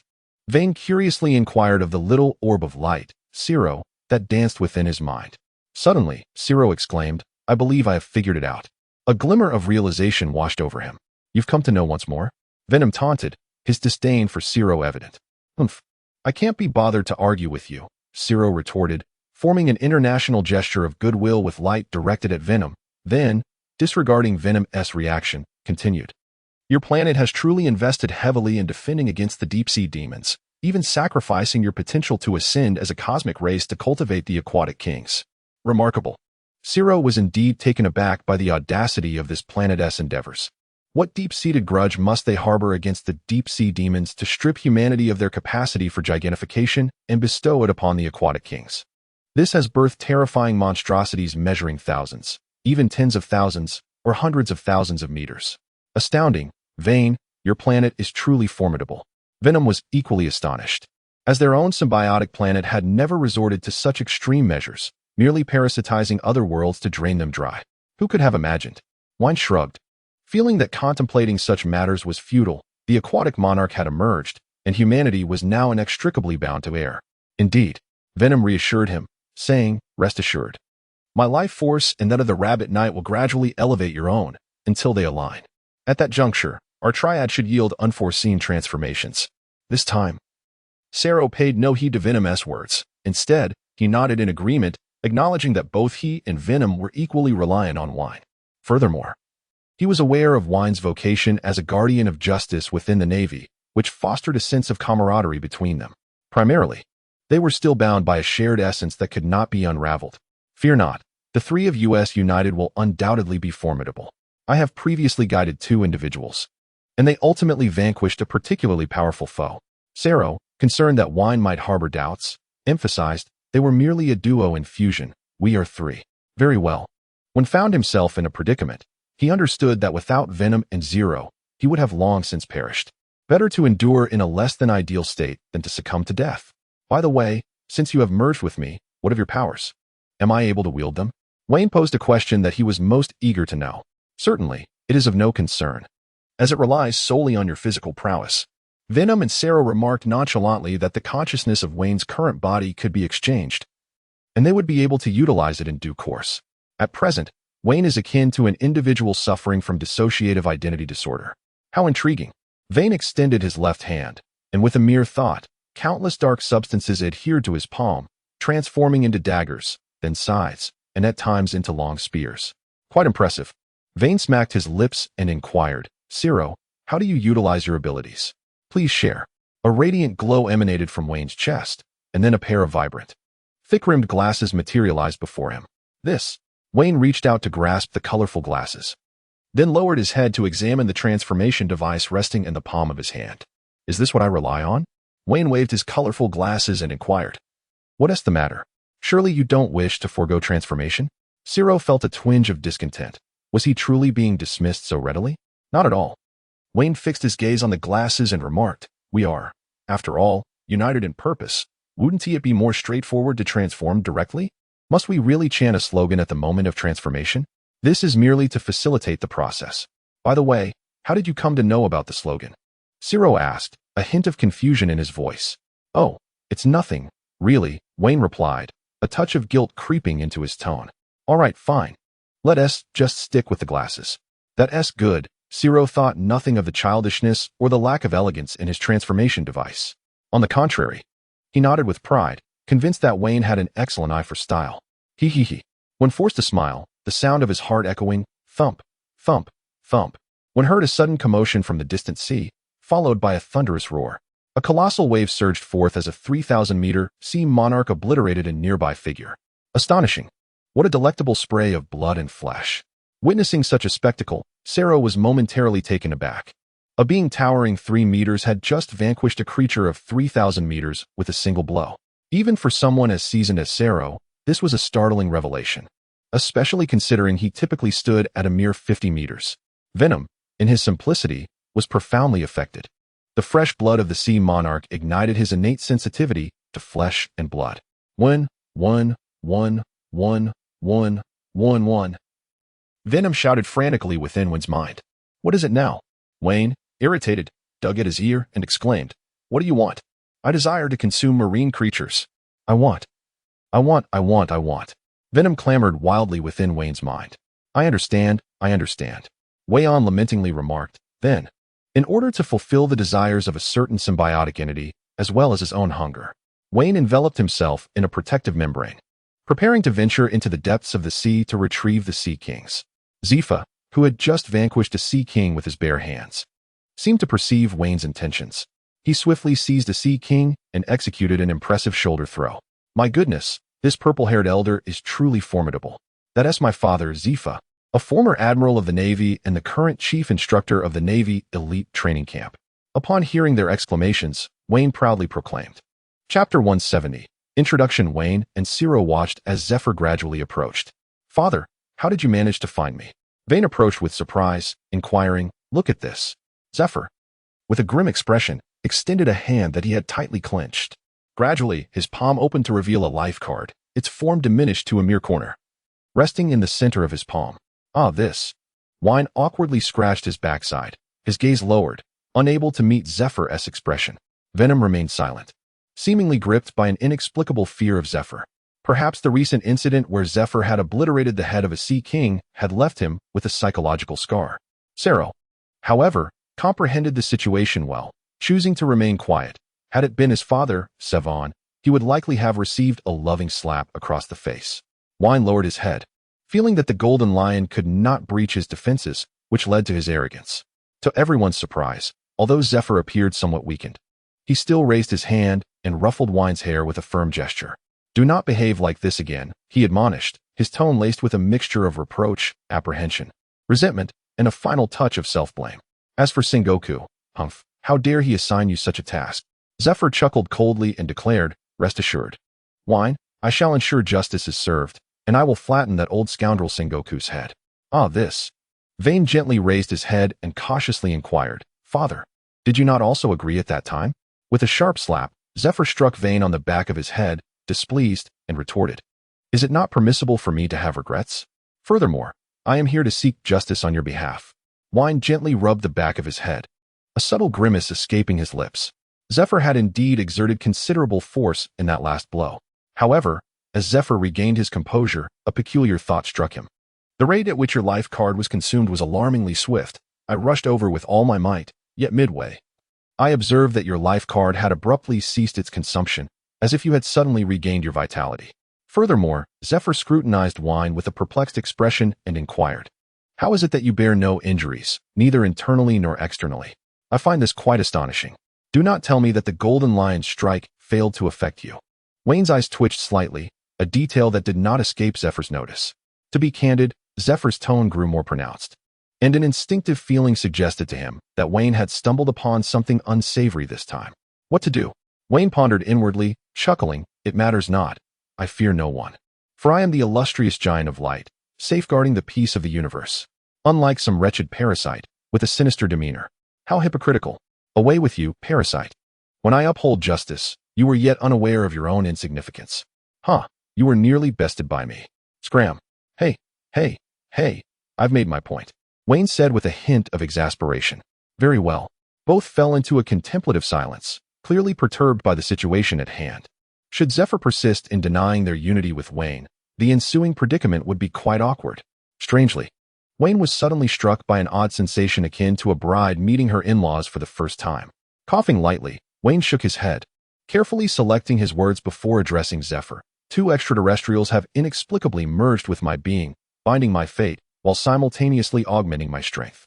Oh, Zephyr raised an eyebrow, intrigued. Might I summon them for an introduction?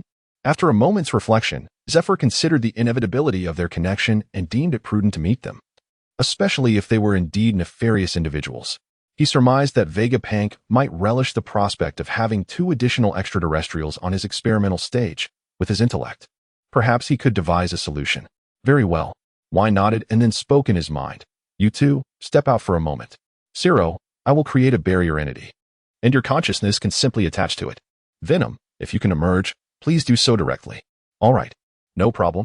A dark substance surged forth from Wayne's back, subsequently coalescing into the visage of a demon with a white eye and a black body. Venom leaned closer, cautiously observing Zephyr.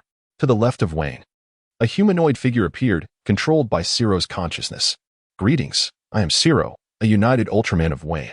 Zero felt somewhat awkward, as it was only natural that Zephyr was considered his elder now. Ultraman, Zephyr inquired, a hint of confusion in his voice. What is your purpose? To uphold peace and justice in the universe, Zero declared proudly. Zephyr pondered silently, assessing Zero's character.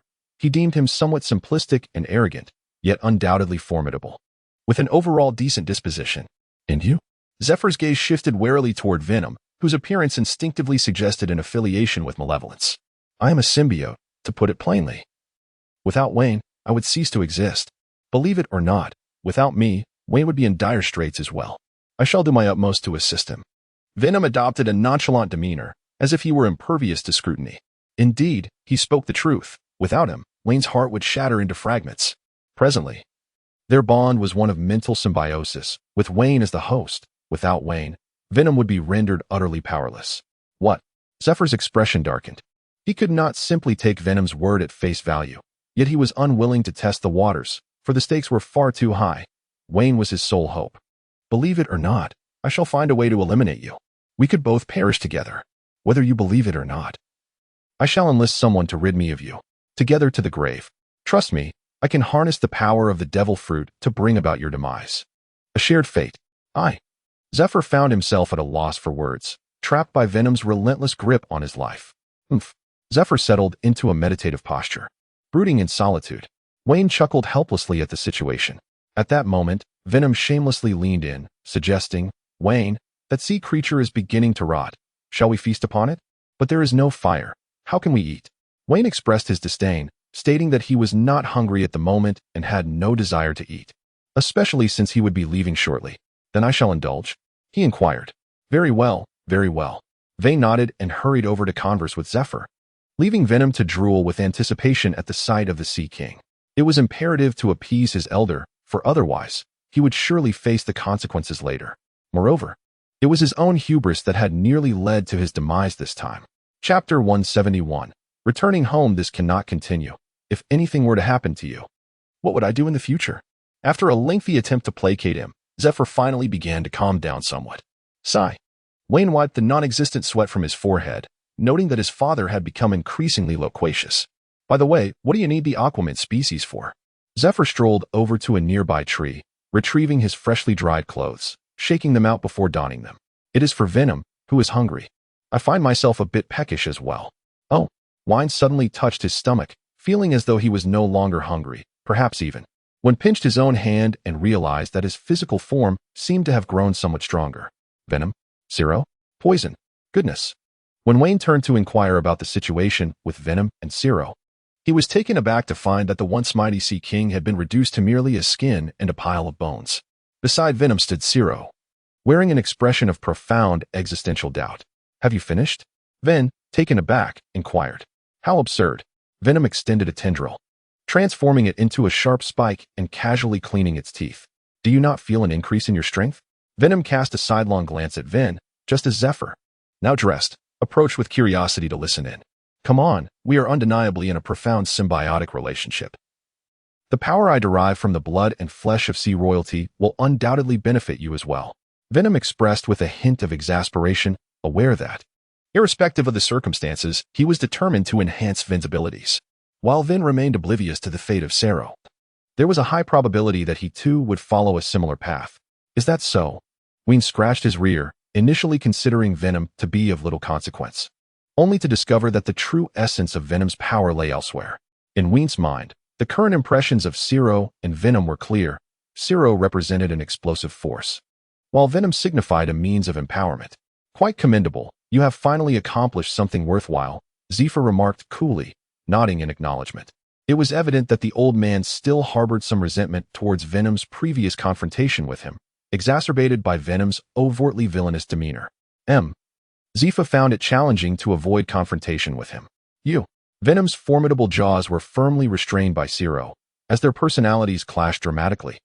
Venom harbored a desire to eliminate Zephyr, but both Zero and Wayne would undoubtedly oppose such an action. Venom, feeling somewhat disgruntled and resigned to his nature, let out a huff and retreated. Zero, feeling a touch awkward in the situation, turned to Wayne and suggested they return home. Let us go home, Wayne. Everyone is quite worried about you, believing you to be dead. This. Vane stared at Zephyr with a pair of lifeless eyes as if to say, your son is in such a state, and yet you continue to speak with such indifference. Realizing the inappropriateness of the moment, Zephyr cleared his throat twice and calmly remarked, let us proceed, we shall fly over. Vane, Since father has spoken, I must comply. The roar of an aircraft reverberates as it approaches the naval headquarters in the Eastern Sea, at the underground editorial office of the Dawn Daily. Following the publication of an article discussing the relationship between the Navy, pirates, the world government, and the populace, the entire ocean has become akin to a volcano, gradually accumulating a force known as democracy. Your Excellency, the dedicated secretary of Drago hastily approached, clutching a set of documents, breathless as he spoke. The CP organization of the world government has requested that we initiate yet another campaign against the Dawn Daily. Again? Drago muttered to himself with a touch of annoyance. As the leader predicted, the world government is becoming anxious. What shall we do? The secretary, still holding the documents, inquired. This is already the third time. Let us see if there are any death row inmates in the prison. Perhaps we can procure a few to deal with this, Drago replied, rubbing his forehead in resignation. Very well, I shall prepare. The secretary bowed slightly and departed. Once the secretary had left, Drago meticulously surveyed his surroundings with his observation hockey. He then discreetly retrieved a transponder snail from a concealed compartment. Hello, is this Dr. Clover? It is I, the second in command. It is time. The embers of revolution have begun to spread. Release the Revolutionary Manifesto, Drago declared with fervor. Upon receiving the Revolutionary Manifesto from Vane, Drago was astonished by the array of policies and declarations contained within. Splendid. The leader's manifesto is indeed the sole salvation for this world, Dr. Clover exclaimed passionately. To speak candidly, every member of the Revolutionary Army who has perused this manifesto has been deeply inspired by Vane's grand vision. It is our fortune to follow such a hero, Drago asserted resolutely. Indeed, indeed, Dr. Clover nodded vigorously from the other end of the transponder snail, then solemnly stated, "There is a specter, upon the sea." Upon hearing this, Drago instinctively straightened his posture, proclaiming with gravity, "Let the world government tremble before us." For the revolution. For victory. With their fervent cries echoing, this brief telephonic meeting came to a close. Buzzing a seaplane, resembling an albatross, soared across the vast ocean. It was none other than Vane and Zephyr. "Hello, father." Vane turned to Zephyr, who was seated in the cabin, and said, "We are nearing our destination. Shall we visit Mr. Warring States shortly?" "Indeed," Zephyr nodded in affirmation. "It is imperative that we meet with Warring States. I must settle some accounts with him." "Ah, very well then." Wayne smiled awkwardly, and as he turned around, he happened to see 5 dragons soaring towards the Navy headquarters. "Are those the notorious delinquents?" Wayne pointed ahead and asked, "Father, may I take action against them?" With a wave of his hand, Zephyr exuded confidence and replied, "Go ahead. Do as you wish. Should anything arise, I shall bear the consequences."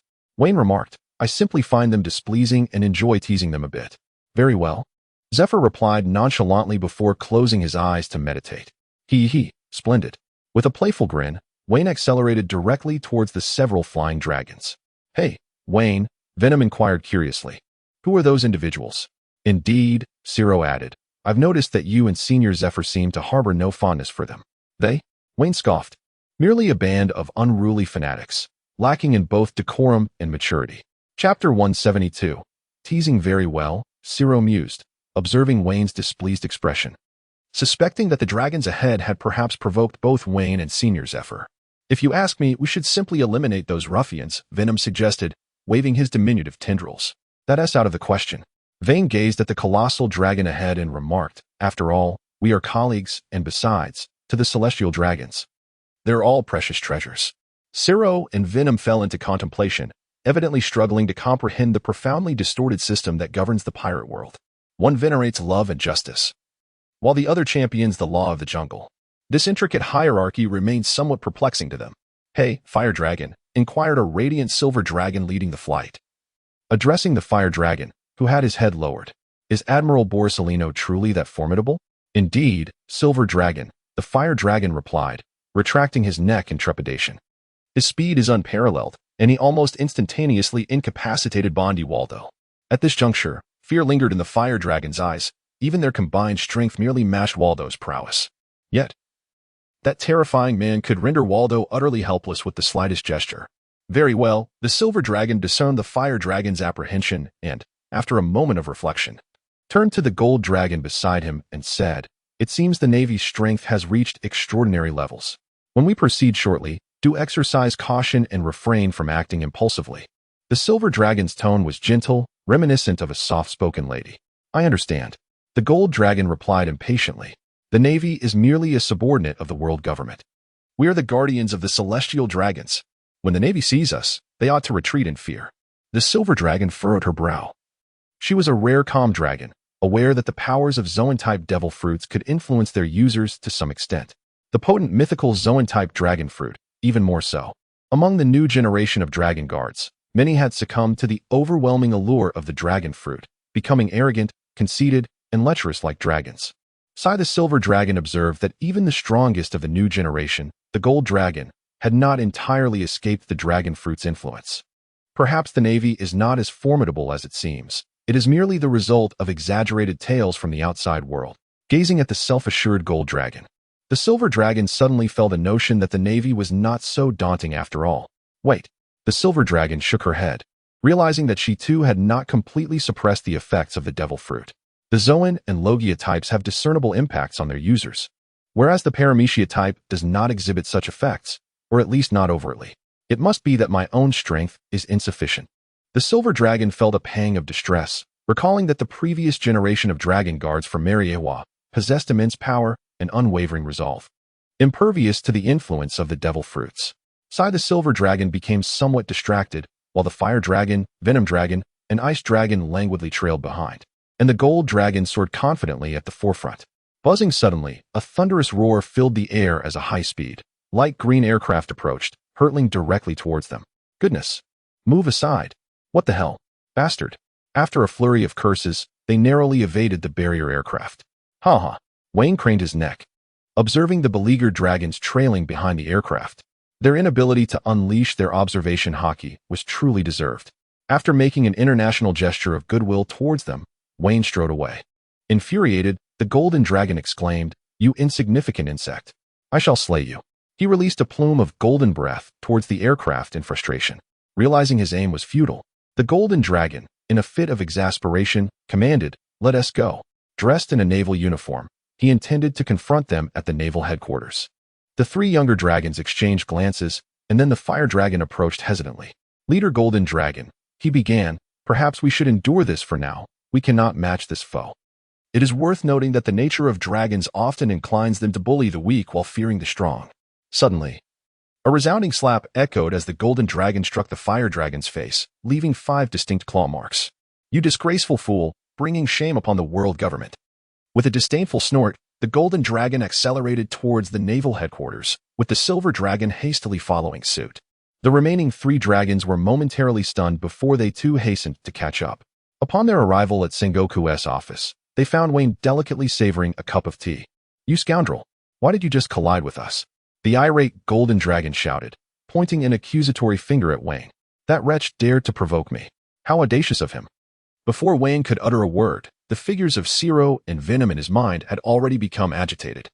Wayne had just informed them of the true nature of the Dragon Guard, which had fostered a profound disdain for the golden dragon among them. "Just wait and see how I will deal with them," he assured, before slowly lighting a cigarette. His strength had undergone a remarkable transformation. He now stood as formidable as one of the 4 emperors, capable of matching them in combat. However, Zero had mentioned that soon his rate of power increase would begin to plateau. In the office, Sengoku and his colleagues were infuriated by the brazen attitude of the golden dragon. Yet, bound by their positions, they refrained from expressing their ire, instead fixating their gazes intensely upon the golden dragon and his entourage. Garp was frantically signaling Wayne, hoping he would intervene and teach them a lesson, when calmly remarked, "Youngster, do not point your finger at me." "What? Are you bold enough to act but not to acknowledge?" Jean Long, with arms crossed, disdainfully responded, "Is this truly the backbone of the Navy?" Humph. The tone of Jean Long irked one greatly, as he harbored resentment towards the Dragon Guardian, who had once spoken disparagingly to Zifa and the others. Bang! Whoosh! Whoosh! Whoosh! Wayne turned his foot sideways and gently pressed down. The leaping wooden spikes shot straight towards the foreheads of the Fire Dragon, Ice Dragon, and Poison Dragon. Oh no! The Silver Dragon quickly reacted, transforming one of its hands into a gleaming silver sword, deftly slicing away 3 wooden spikes. "Isn't this a bit excessive, my lord?" the Silver Dragon inquired, arms crossed behind its back. Meanwhile, the Golden Dragon began to emit smoke from its mouth, as if it were brewing something ominous. "Ha ha ha!" Vane stood up, patting his shoulders, a cigarette dangling from his lips as he addressed Jean Long. "Look at you, nearly costing 3 lives with just a few careless words." Jean Long widened his eyes, poised to charge forward, but was restrained by Yin Long. It was evident that their adversaries were intent on causing trouble. They could not fall into their trap. Mr. Vane, Yin Long, an elegant silver-haired intellectual beauty, stepped forward gracefully and inquired, "May I ask you a few questions?" "Oh, it seems there is someone who comprehends the situation." Wynn took a deep drag from his cigarette, exhaling the smoke onto the face of the Fire Dragon, and said, "Go ahead, ask your question." Chapter 173, The Enraged Golden Dragon You. The Fire Dragon's eyes widened in fury, filled with rage. "What do you mean?" Vane cast a sidelong glance at him, and a translucent barrier enveloped the Fire Dragon. The creature stood motionless, appearing as though it were intimidated by Vane. Too fearful to move. TCH. Wayne pursed his lips, expressing disdain for those who lacked the strength, yet reveled in sowing discord. "Mr. Wayne," Miss Silver Dragon exclaimed, her voice laced with irritation, "we have numerous inquiries we wish to pose to you." "Very well." Vane, with a cigarette pinched between his fingers, reclined and remarked, "Let us discuss this. Firstly, your Navy did not come to greet us. After all, we are departments of equal standing. Secondly, we have heard that you bullied our allies last time. Thirdly, you left our Dragon Guard to confront Waldo alone. Fourthly, you have just toyed with us. And fifthly, Observing the increasingly agitated complaints from Miss Silver Dragon, the expressions of many older naval officers grew decidedly grim. Eighthly, the navies. Suddenly, Miss Silver Dragon was interrupted by Vane, who raised his hand, lit another cigarette, took a drag, and said, "I find your words increasingly incomprehensible. Miss Silver Dragon, I am a naval officer who is only skilled in combating pirates and upholding justice. I do not engage in other matters." "Nonsense. You just crashed into us out of nowhere and claim it was not you?" The Golden Dragon retorted loudly, his irate demeanor reflecting a total disregard for the Navy. "Is that so?" Vane furrowed his brow and replied, "Perhaps it was some large bird. You seem quite flustered. Nevertheless, it is of little consequence. Since we are near the naval headquarters, when the city gates catch fire, the innocent suffer too. Because of my somewhat untrustworthy appearance, I am often mistaken." Wayne held a cigarette in his right hand, while his left hand waved dismissively, exuding an air of magnanimity, as if to imply he was above petty squabbles. "You." The venomous dragon at the back pointed at Wayne, seething with a desire to eliminate him. "Hey, if you continue to point your claw at me, I wouldn't mind displaying a dragon's head in my office." Wayne, with a cigarette pinched between his fingers, flicked the ashes of the toxic dragon and then made his way toward the door. It had been quite a while since his last visit. He should hasten back to check on Jiuan and Galot. "Ah, that's right." Vane approached the doorway, suddenly recalling something. He turned to the 5 individuals and remarked, "I have observed your skills. They are commendable. It would be best for you to consistently assist the Navy. Should you hinder their efforts, then—" With a prolonged laugh, Vane closed the door and departed. "How infuriating," roared Golden Dragon. "Why did you stop me just now?" Silence. Silver Dragon had long since lost hope in Golden Dragon's intellect, although the reasons behind Vane's animosity remained unclear. Silver Dragon cast a glance at the cowering trio of fire dragons. It must surely be connected to these 3 miscreants. Regaining her composure, Silver Dragon turned to Admiral Sengoku with an apologetic expression, saying, "I sincerely apologize, Admiral Sengoku. It is my companions who have erred, and I extend their apologies to you." A glimmer seemed to pass across Sengoku's froggish spectacles, and he chuckled, "No worries, no worries. It is Vane who has been remiss. Youth can often be impetuous. I shall ensure he receives a proper lesson later. No harm done. It is indeed Vane's remarkable talents that we ought to aspire to." Silver Dragon smiled in response, yet inwardly mused, "What a cunning old fox. Masterful at playing the game. Without your endorsement, would Vane, a mere vice admiral, dare to act in such a manner? A lesson, indeed. I suspect it is more of a reward. Ah, no need for such formalities. May I inquire about the purpose of your visit, Miss Silver Dragon?" Sengoku asked with a cheerful demeanor. He, this little girl is no pushover. Her restraint suggests she is quite astute. Indeed, experience prevails, he thought, eager to see what further strategy she might unveil. With a gentle tone, Silver Dragon replied, "It is nothing of great import. The 5 Elder Stars are aware of Vice Admiral Vane's victory over the notorious airborne pirate, Golden Lion, and have specifically dispatched us to observe and learn." Zifa smirked proudly. Karp nodded slightly, and Vice Admiral Tsuru maintained her usual demeanor, though the gleam in her eyes betrayed her delight. However, Silver Dragon raised her voice. "It seems that your Vice Admiral Vane is not particularly welcoming towards us." Sengoku gently stroked the small goat at his feet, then inquired, "What does Miss Silver Dragon propose we do? Shall we return then?" Silver Dragon suggested with a smile, "Very well. We shall remain with the Navy wait." Just as Silver Dragon was about to express their intention to stay, Sengoku's response struck her as peculiar. "Indeed, Vice Admiral Vane has sustained considerable injuries and requires rest. You should return for now," Sengoku stated, his expression shifting to one of seriousness. Sengoku, you are being rather unreasonable. We are the Dragon Guard, a direct force of the celestial dragons. We represent them. Is this truly appropriate?" The irascible Golden Dragon broke free from the grasp of the fire dragons and stepped forward, proclaiming, "How audacious." Zephyr slammed his hand on the table and rose, bellowing in fury, "It is not your place, a mere junior, to voice your opinions. Perhaps the Elder Dragons could have the privilege, but you should leave." Karp also stood, his fingers snapping ominously, clearly indicating that should the Golden Dragons refuse to depart, he would employ his fists to expedite their exit. Karp, your naval hero merely capitalized on the advantages afforded by our Dragon Guard. And he even allied with the pirate King Roger, bringing disgrace upon the world government. The Golden Dragon, with a foul mouth, retorted after addressing Karp, pointing accusingly at Zephyr. "You are nothing but a feckless wretch, incapable of safeguarding your family. What right do you have to chastise me? Scoundrel! Audacious fool! Enraged, Carp and Zephyr simultaneously struck, their fists combining to send the golden dragon hurtling away. All of you get out. Sengoku, equally incensed, pointed at the gaping hole where the golden dragon had just been dispatched, addressing the remaining 4 dragons with authority. Startled by Zephyr and Carp, the remaining 4 dragons quickly retreated, profusely apologizing as they did so. They then transformed into 4 massive dragons at the edge of the gaping hole, pursuing the now nearly invisible golden dragon. Such incomprehensible fools, Zephyr huffed. A band of simpletons intoxicated by their devil fruits. They are even inferior to those elder dragons. Carp scoffed, saying, "You speak of my taking advantage, yet it appears those elder dragons were not entirely truthful. Their captain was indeed formidable, but he was ultimately defeated by rocks. I faced him in his prime. Alongside Roger, there was no advantage to be had." Chapter 174, Departure. Suddenly, a thought struck me. Halfway through, Wayne abruptly halted, addressing the voice of Sero within his mind. "Sero, you mentioned I may no longer be considered human. Does that mean I will be unable to have children in the future?"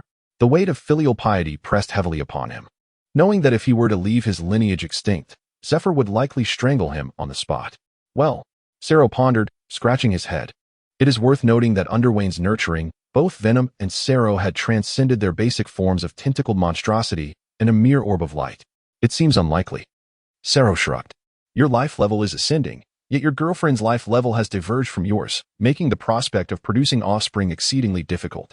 Upon hearing this, Wayne seemed to recall something and inquired, "So my lifespan, if this continues, perhaps hundreds of thousands of years, which is quite comparable to that of young Master." Sero, wiping his nose, replied with a hint of pride. "This." Wayne rubbed his head, feeling a slight headache. He did not wish to lose Zephyr, Ji-Yuan, and Gallet. Is there any remedy for this predicament? Within Wayne's heart lingered a glimmer of hope. Indeed, there existed possibilities.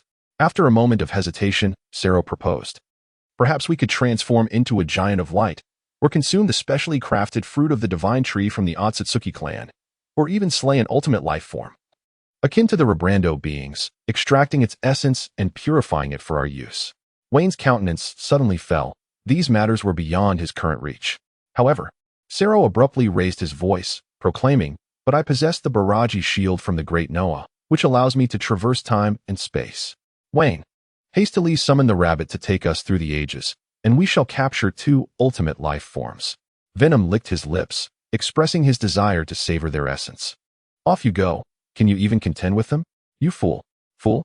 Who are you calling a fool?" "Calling you a fool. Ha ha ha. Sero, you absolute fool. Damn parasite. You scoundrel. At the TPC Far East Sea Base." "Huh? Where am I?" "In the TPC medical room." A groggy individual shook his head and awakened. "What the?" Wayne touched his body and realized he was seemingly lying on a bed, almost completely unclothed. Well, he still wore a pair of underpants. As Wayne stared blankly at his undergarment, a young nurse entered the room. Upon seeing the dazed Wayne, she gasped in surprise and hurriedly fled, clutching her folder. "Captain, the unidentified patient has awakened." One extended his hand towards the direction of the little nurse, only to discover that she had vanished without a trace. He then absent-mindedly picked his nose. Alas! A sharp clap echoed. Vane forcefully struck his right hand. "I am now engaged in interdisciplinary communication. I must not behave this way, having been influenced negatively by that old man Carp." Vane settled cross-legged, momentarily dazed, struggling to grasp the disconcerting sensation of having traversed into another realm, leaving him slightly lightheaded. Unbeknownst to him, every gesture he made was meticulously captured by a surveillance camera. Captain Ijima and Director Zaye observed Vane's bewildered demeanor on the screen. Zaye turned to Ijima and inquired, "Captain Ijima, how should we handle this individual?" "I'm uncertain," Ijima replied, shaking his head. "This cannot even be classified as a human. His muscle density, skeletal strength, height, and cardiopulmonary function all suggest he is a monster." When the steel needle drew blood, an inexplicable force seemed to emanate from his body, rendering it utterly impenetrable. "I see, yet we remain unaware of his character," Director Zaye pondered. At that moment, they witnessed Vane engaging in the peculiar act of picking his nose. "Ah." This Ijima paused, then remarked with a hint of relief, Doesn't he appear to be a villain? Indeed, more like a simpleton." Ijima chuckled lightly. "Let us proceed and observe this extraordinary being who has descended upon us," Director Zaye suggested with a smile. "Very well," Ijima agreed with a nod. Just then, Vane shook his head and, upon noticing an unseen presence observing him, plucked a strand of hair from his head. He held the glossy black hair delicately between his fingertips, and with a casual flick, the hair exploded the camera into shards. Ciro? Ciro. In his mind, Wayne called out to Ciro. As he was jolted, both Ciro and Venom were also shaken and fell into a state of unconsciousness. What on earth? Ciro murmured, rubbing his head in confusion. Have we arrived? Yes, we have, Wayne replied somewhat helplessly. My dear Ciro, where have you taken us? We are clearly in the infirmary, and it's evident we have been discovered.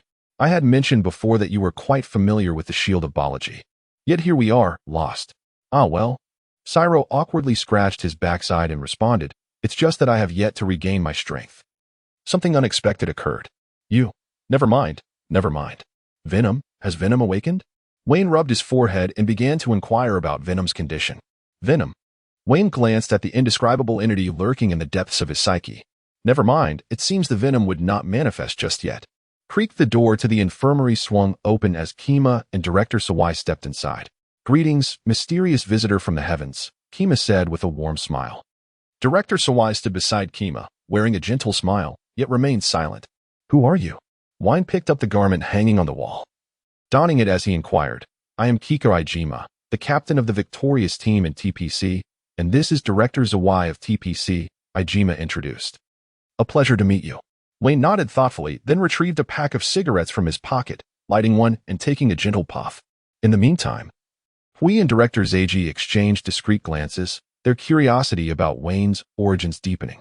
His demeanor was unmistakably that of a human, yet the data regarding his physique was astonishingly inhumane, and the entire TPC database yielded no record of his existence. Wayne cast a glance at Yuji and Hui and remarked, I can probably anticipate what you wish to know. I am human, yet I am not of Earth. Wayne's words were astonishing, yet both Director He and Director Zijing nodded in agreement, expressing their trust in one. Earthlings lack such stature and strength. At this moment, I am uncertain as to why I find myself here. Let us proceed in this manner. I shall offer my services to you. Vane continued. After some contemplation, Kojima and Director Zeiki decided to retain Vane. A creature that could not be easily dealt with, yet it was best to keep a watchful eye on him. Therefore, we welcome you. May I inquire your name? Shafulin. Ah, my name is Shafulin. Chapter 175. The Time Machine in the World of Diga. A uniquely shaped meteorite suddenly plummeted to a certain location on Earth. At the TPC Far East headquarters, Vane announced, Greetings everyone, my name is Shafulin, and from this day forth, I shall be collaborating with all of you. I look forward to your support. Dressed in a naval coat, Vane slightly bowed while donning his naval cap. Clap, clap, clap upon witnessing Vane's attire. The team was momentarily taken aback before erupting into applause, for to them, an additional comrade was always welcome. While the chubby Kurii approached, scrutinizing Vane's naval coat. It looks splendid. So tall. Kurii exclaimed, his plump face turning towards Kojima, asking, Captain, what do you think about us? That won't do. We don't possess such equipment, Kojima chuckled, shaking his head in a firm refusal to Kurii. Kurii's expression drooped, as did the faces of Shinjo, Yatsui, and Daegu. Clearly, they too desired the dashing coat. This is the uniform I wore while working in my homeland, Vane responded with a smile.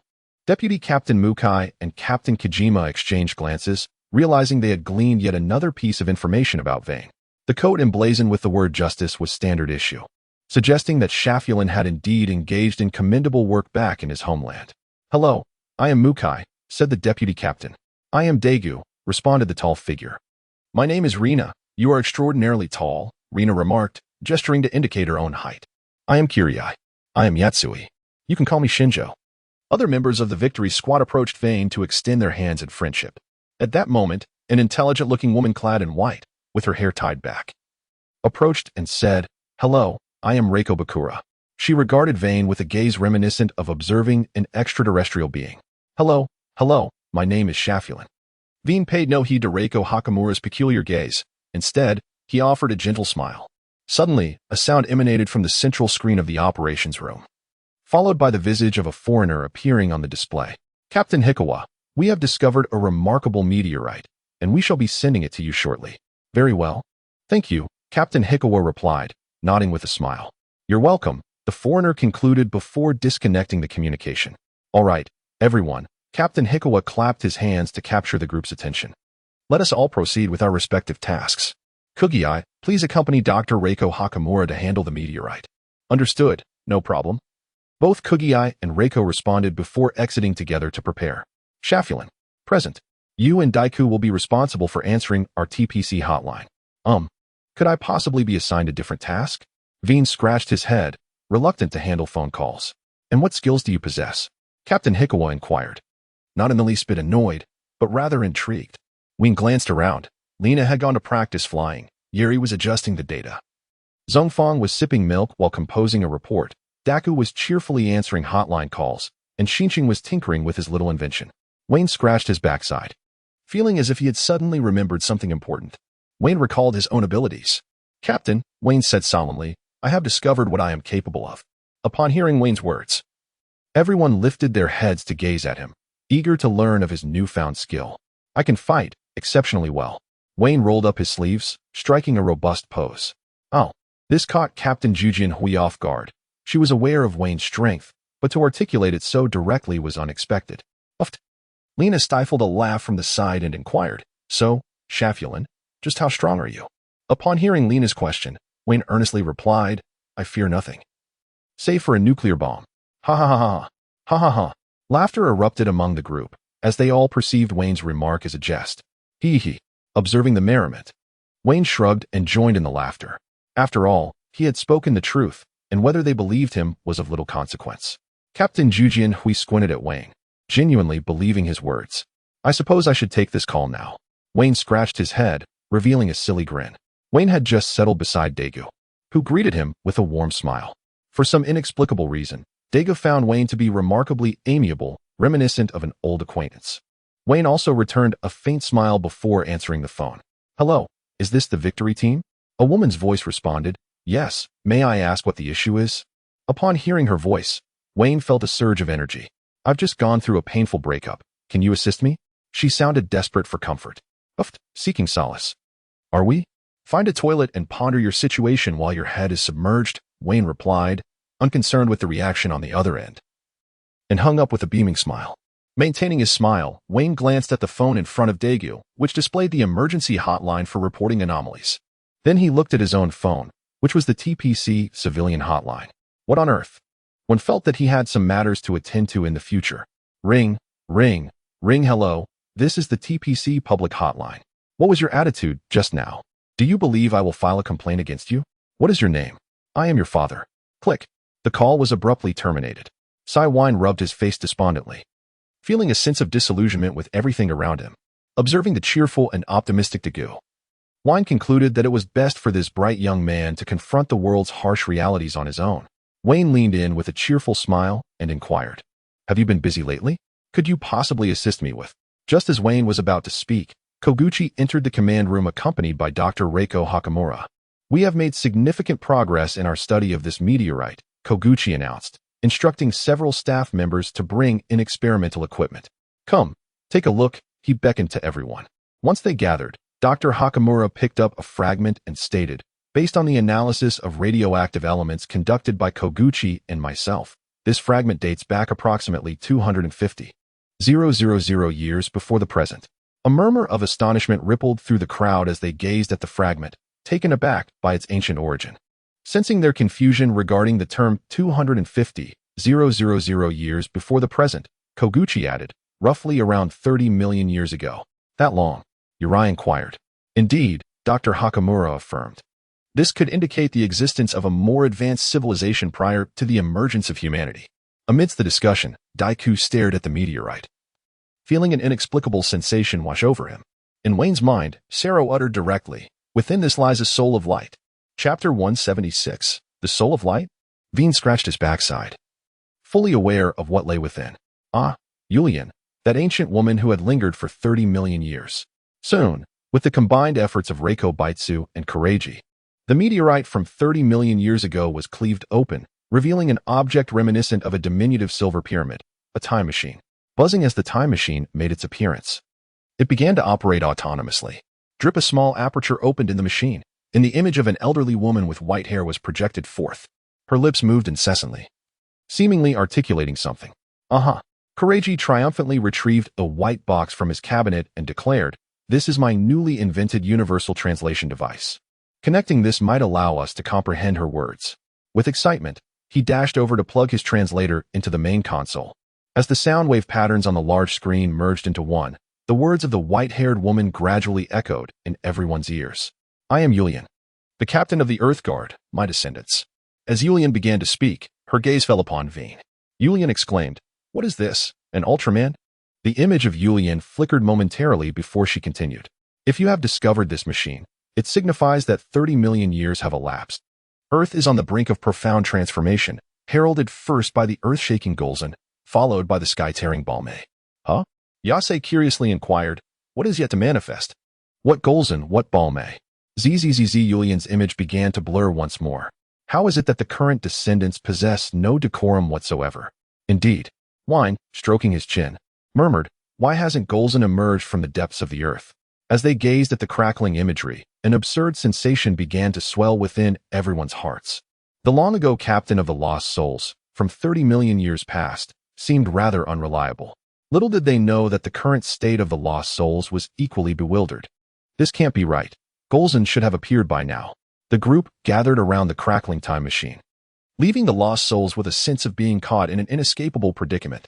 Taking a deep breath, the imagery sharpened once more. And the Lost Souls spoke. "In a certain location on Earth, there stands a pyramid, within which lies the preserved essence of Earth's former guardians. They sealed their corporeal forms within the pyramid, transforming into light to return to their homeland. The method to awaken these guardians is crackle, crackle, crackle indeed." The sound ceased once again. This time, no matter how G-Wedging adjusted the dials, the time machine remained silent. "Hey, Ciro," Wine inquired curiously. "Do you Ultramen possess the technique of shedding your shells? Do you know how to do it?"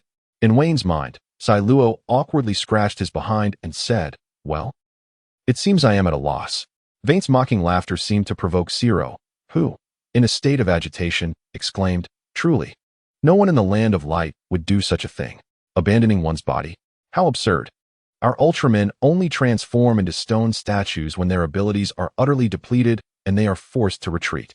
The first generation, my uncle, experienced this. But I have never witnessed anyone forsaking their corporeal form to return home. Why not simply fly back?"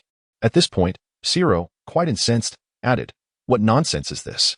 To forsake one's body is sheer madness." Veen spoke mysteriously.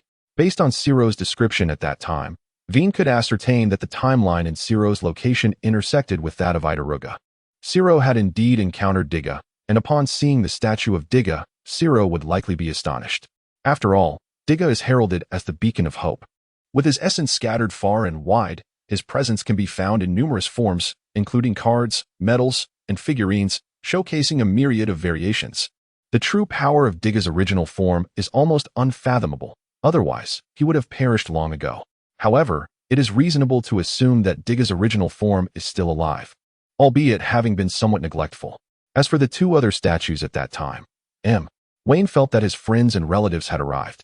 And with the addition of the malevolent Diga, it was just perfect. Sigh. As the time machine appeared to be malfunctioning, Wayne shrugged and addressed everyone. "Let us depart. For it seems that there shall be no new developments for the time being. I have grown quite famished after all this time. Indeed, I too am hungry. Let us dine." Upon hearing Wayne's remark, everyone instinctively placed a hand upon their bellies, realizing they too were hungry. This advanced technology from 30 million years ago remains incomprehensible. For now, it is best set aside, as satisfying one's hunger takes precedence.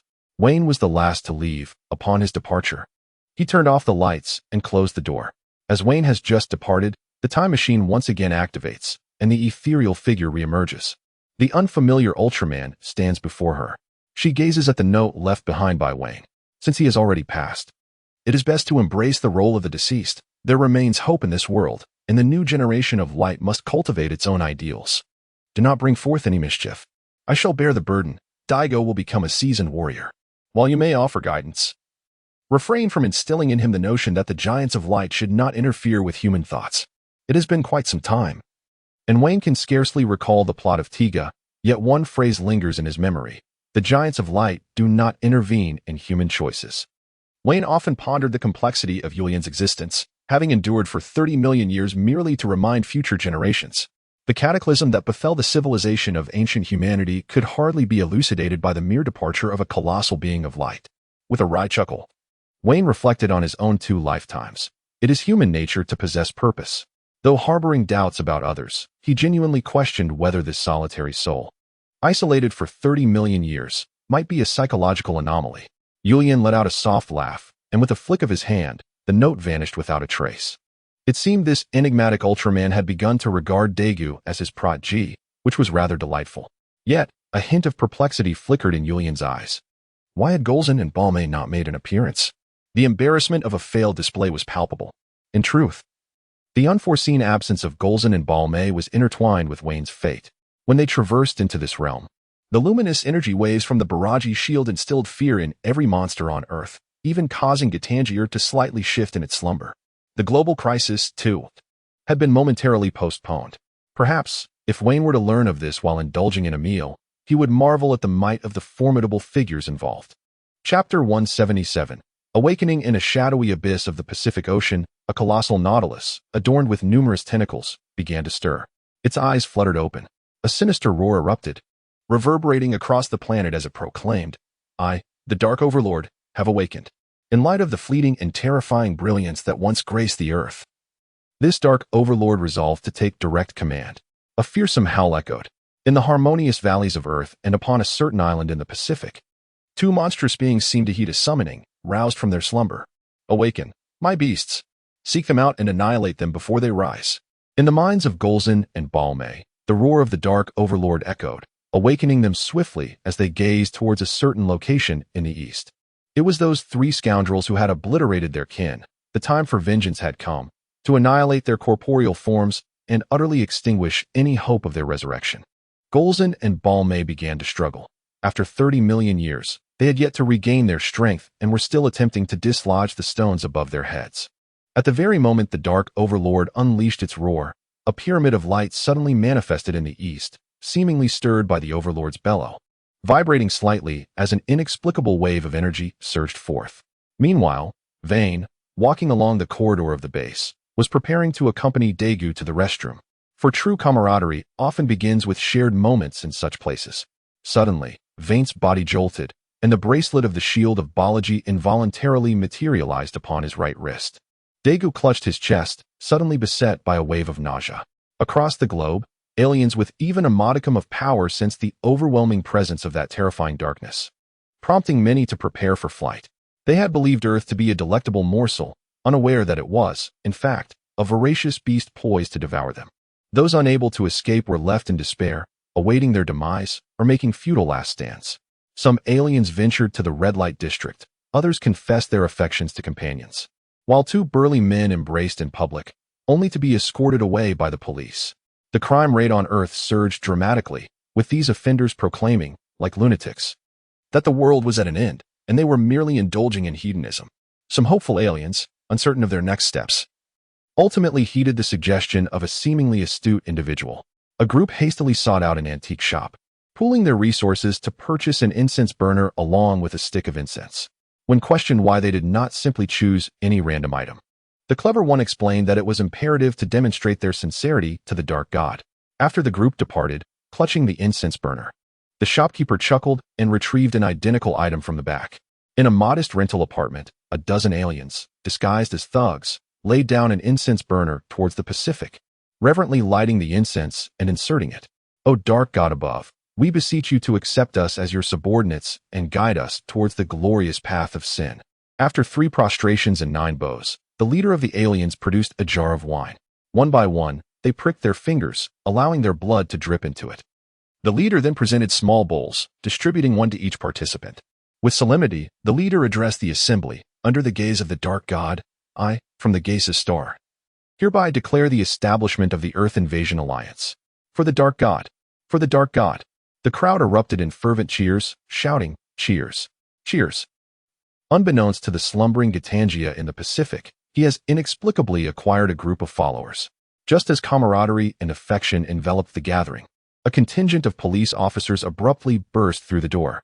Upon witnessing the revelers, indulging in drinks and incense, the officers raised their firearms. "Everyone down. Illegal assembly. Crack down on vice." A bewildered assembly of extraterrestrials hesitated momentarily before scattering in panic. Run for your lives. The enforcers have arrived. A crackdown on Vice. Some leapt from windows. Others scrambled out, employing teleportation and illusions to evade capture. Within less than a minute, the room lay deserted. As the extraterrestrials vanished, their true forms were revealed. Report to the Victory Squad. The leading officer instructed his subordinates before leading the retreat. Clearly, this was an individual with a story to tell. At the TPC Far East headquarters, Shafulin remarked, "Just now, I suddenly felt unwell. How about you?" When gently patted Dagu's back and said, "I just experienced a slight reaction as well, but fortunately, it is manageable. The tide is about to arrive." Vane, shrouded in mystery, remarked, "Dagu, the times are changing. Prepare yourself well. Whenever you wish to grow stronger, seek me out." With that, Vane patted Dagu on the shoulder and then sauntered away, his cloak of justice shimmering brilliantly under the sunlight. "Hey, Vane," said Zero, his voice serious within Vane's mind. "The disturbances emanating from this planet are exceedingly powerful. To put it bluntly, even at my peak, I could not defeat it with the ultimate bow and arrow. Are you confident?" As Wayne walked, he murmured to himself, "When soldiers come, we shall resist. When water arrives, we shall block it. We shall see when the time comes, Zero. There exists a thing called hope, and another known as miracles." Upon hearing this, Zero paused momentarily before shaking his head and responding, "Indeed, hope and miracles. Truly, as an Ultraman, I have yet to witness such things. Ha ha ha, prepare yourself well, for the times have changed, and all manner of strange beings shall emerge. Can they be consumed?" At that moment, Venom, who had awakened unbeknownst to them, drooled and remarked, "I have yet to feast upon monsters. You shall have your fill when the time comes." Wayne replied with a smile, "Ha ha." Venom excitedly waved his tendrils in Wayne's mind, as if he had struck the lottery. "Humph, shallow," Zero said with a proud expression. "Who are you referring to?" "Say rabbit. I mean you, parasite." "Ha. Hey Tue, how dare you?" "I dare." Due to the communicator at Wayne's waist suddenly emitted a sound. "This is Shafulin. Team Shafulin, a colossal monster reaching 50 meters has appeared in Ming Valley. You and Lena, along with Daiku, are to pilot the Flying Swallow to investigate." Captain Kyuka's voice resonated through the device. "Understood, no problem. One more thing." "What is it?" "Please take care of Lena and Daiku." "All right." Chapter 178. The struggles of Golzon whoosh. The new TPC fighter jet, the Flying Swallow, traced a graceful arc through the sky, heading straight for Ming Valley. While Wayne leaned against the window, gazing at the world around him, the soaring birds, the fluffy clouds, the azure sky, and the vast expanse of land beneath him. Particularly captivating was the earth below, a sight seldom witnessed in the realm of pirates.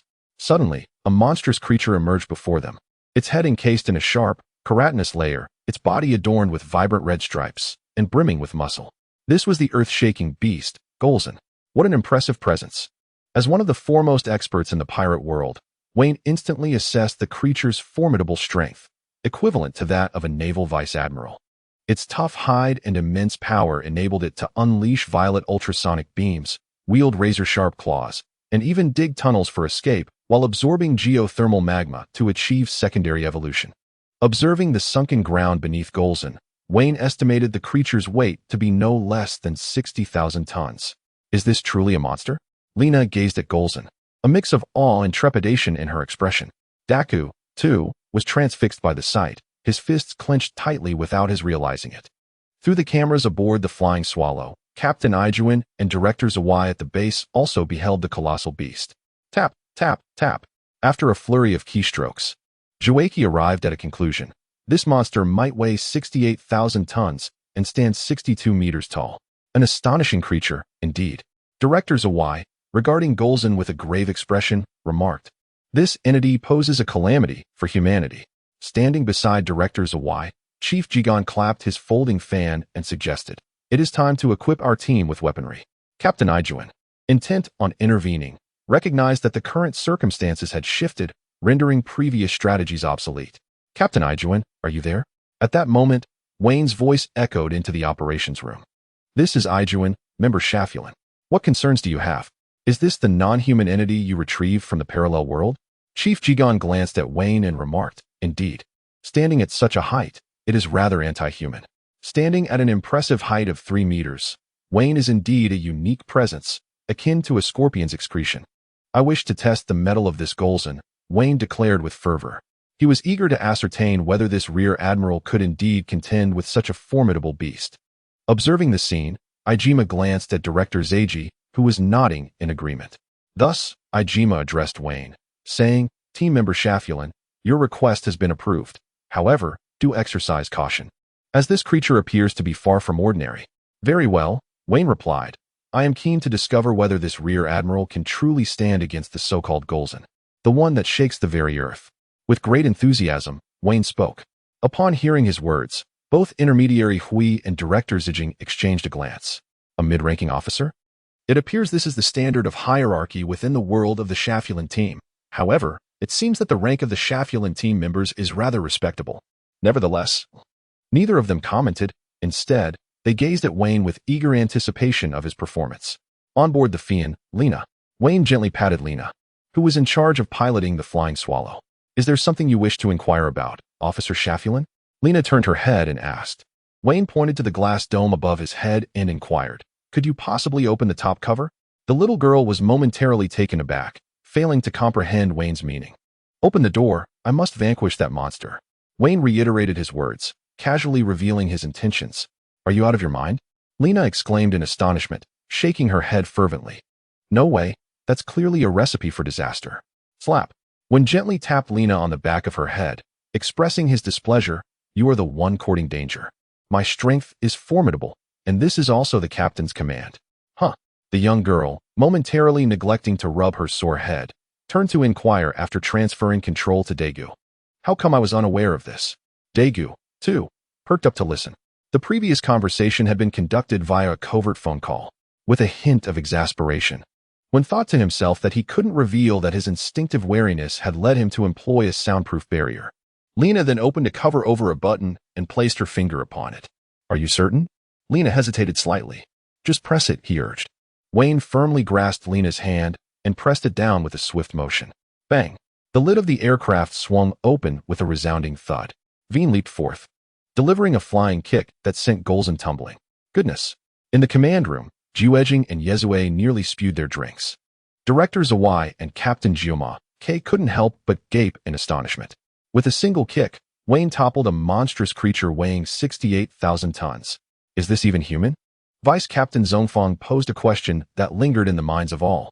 On board the Fian, both Daegu and Lena were taken aback by Wayne's astonishing display of power. Vane, with a graceful step, stands suspended in the heavens, as the martial arts from the world of pirates prepare to shine brilliantly in the realm of Tiga. Swift. Vane suddenly materialized atop Golzon's head and executed a spinning kick, driving Golzon forcefully into the ground as if nailing a peg. A furious roar erupted from Golzon as it attempted to grasp at its own crown with its diminutive arms. Unfortunately, it appeared that its reach was insufficient to touch its forehead, let alone the top of its head. Curse it! That wretched little fly! Golzon resembled a clumsy machine, effortlessly toyed with by Vane's agility. Onlookers were left astounded by Vane's superhuman combat prowess, yet the protagonist found himself at a loss for words. How infuriating! After evading Golzon's massive claws, Wayne retreated to the side. Why can't I seem to inflict any damage on this monstrous creature? Wayne inquired of Zero in his mind. Zero, this colossal creature seems to possess a peculiar membrane. Mere physical prowess is ineffective against it, and even the application of hockey yields little result. To which Zero scratched his rear and replied, monsters can thrive in the vacuum of space. The reason they do not succumb to the cold is due to this very membrane. It is a manifestation of their bodily energy, and we Ultramen possess it as well. After a moment's contemplation, Zero continued, your hockey is indeed potent, but your size diminishes its efficacy. Thus, the realization dawned upon Wayne. Wayne nodded. Realizing why Ultraman often sparked when battling monsters, it was indeed a manifestation of energy collision, since dominance proved effective. With a swift motion of his right hand, Wayne summoned a sleek, ebony long sword into his palm. Almighty Noah, this wickedness is worthy of battle. After proclaiming his declaration of combat, Wayne grasped the sword with both hands and charged forward once more. However, those present in the operations room remained oblivious to the origin of Wayne's weapon. Could this be a form of spatial technology? Dr. Reiko Bisakura pondered, stroking her smooth chin. Chapter 179, Repulsion Roar. Enraged, Golzon was taken aback to see such a diminutive figure daringly charging towards him with what appeared to be a mere toothpick. Instantly, he felt his beastly pride was affronted.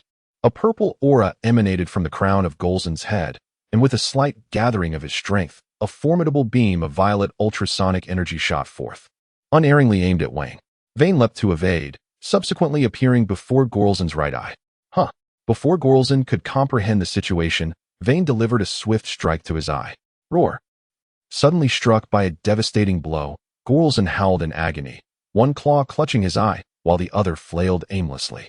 With a swift flick of his wrist, Wayne made the long blade vanish, only for it to reappear above Golzen's head, where it firmly grasped the of his head armor. Release me at once. With a formidable exertion of strength, Wayne pressed the colossal head of the 62-meter-tall behemoth, Golzen, down into the earth. The ground trembled, releasing a billowing cloud of dust as Golzen's head was forcefully embedded into the soil. Surprisingly, instead of extricating itself, Golzen commenced to excavate with its hands, swiftly burrowing a tunnel to escape. As the last of its kind, Golzen possessed unique abilities. A resounding roar echoed, a testament to the evolution of humanity over 30 million years. It seemed prudent to retreat, seeking the remnants of those three unfortunate beings. This. Wayne scratched his backside, contemplating a retreat. After all, his physical prowess proved utterly ineffective against this foe, failing to penetrate that elusive membrane. Do not despair. Ciro consoled him within Wayne's mind. Your life level is gradually ascending, and in due time, you too shall possess such a membrane, making the defeat of monsters considerably easier. Indeed, Wayne touched his nose and waved at the soaring hummingbird. The individuals in the operations room had their worldviews utterly shattered by Wayne. This is truly. Director Jigong inhaled sharply, having contributed his part to global warming, and slowly remarked, what a monster. It appeared that the world of team member Shafulin was quite formidable. Director Zawai pondered further, considering the possibility that Shafulin's Earth was rife with such creatures. How impressive. Yari, Shinching, Kirai, and Vice Captain Magata did not contemplate such complexities. Vice Captain Magata. Captain Izumi suddenly called out. Hey, what is the matter? Vice Captain Magata felt an ominous premonition. As expected, Captain Izumi smiled and said, this report will be entrusted to you. Hearing Captain Izumi's words, Vice Captain Magata's expression fell as he replied, all right, it's up to me. Sorry for the trouble. Captain Izumi expressed heartfelt apologies. No. It is my duty, Vice Captain Magata declared, his spirit suddenly revitalized, exclaiming loudly. Hee, how silly. Hushed giggles erupted from Yari and the others. Zawai. Hand over this Shafulin to me. I shall surely uncover his formidable secrets. Director Jigong suddenly exclaimed eagerly to Director Zawai, convinced that by dissecting Wayne, he would unveil the source of his immense power. Captain Izumi frowned, about to counsel Director Zawai when he turned to Director Jigong, stating, impossible. Team member Shafulin is now our colleague, the only force capable of restraining the monsters. I will not allow you to proceed with such intentions. But who truly knows if Shafulin is even human? If he claims to be, then he is. Director Zawai asserted resolutely, sensing the unwavering tone of his old friend. Director Jigong opened his mouth, then sighed, conceding, all right, I understand. Upon hearing that Director Jigong had relinquished his previous thoughts, Director Zawai smiled, saying, when team member Shafulin returns, we can simply ask him. If he is unwilling to share, so be it. If he is willing, we may gain insight. Very well. On the hummingbird, Rina and Daegu continually glanced back at Wayne, their curiosity piqued by his otherworldly demeanor. However, having just witnessed Wayne's formidable display, they hesitated to inquire further. Wayne was oblivious to the fact that he was conversing with the manifestations of Ciro and Venom within his mind. Wayne, why haven't you transformed into the barrier giant form? I'm eagerly anticipating a taste of that colossal creature's flesh to discern how it differs from that of the Sea Kings. Venom, too, expressed his discontent with a flick of his tongue. Once the monster is vanquished, leave the rest to Ultraman. My role is merely to delay and minimize casualties. If I take action in the future, what will be left for you? Wayne declared with pride that he had no intention of complying. What if that Ultraman is inadequate? Ciro inquired with concern. Then you shall take action. It is Ciro Ultraman that will strike. And what relevance does that have to me, Shafulin? None whatsoever, of course. Ciro chuckled knowingly, leaving Venom somewhat perplexed. What are you laughing about? Venom scratched his smooth head, bewildered. You, a mere parasite, simply lack intellect. Ciro waved his hand dismissively, exhibiting an air of superiority. What do you mean by that? What do you think I mean? Humph, Zero waggled a finger in Wine's mind. The ridicule unmistakable. I shall fight you. Venom transformed into a diminutive tentacled creature, launching itself at Zero's face. An enraged Zero grabbed Venom with both hands, yanking fiercely. But Venom clung on like a facehugger, refusing to let go. Zero resorted to using his feet, rolling on the ground in a frenzy.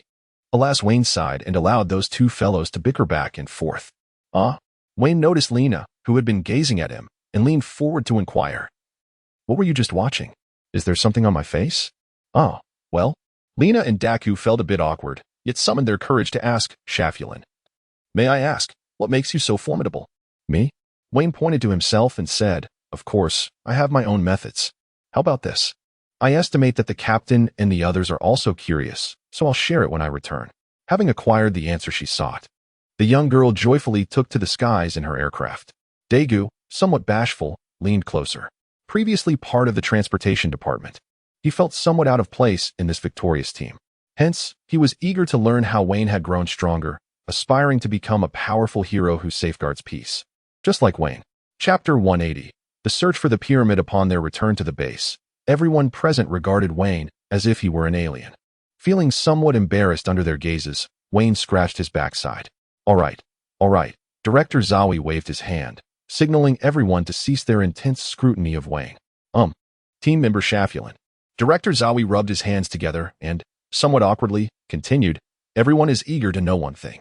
It is why I am so strong. Isn't it? Wayne smiled and remarked, I anticipated you would pose such inquiries. However, to my astonishment, you did not contemplate dissecting me. This. Director Jigong, standing behind Director Zijing, awkwardly touched his nose. Wayne took note of this and silently committed to memory this old bastard who desired to dissect himself.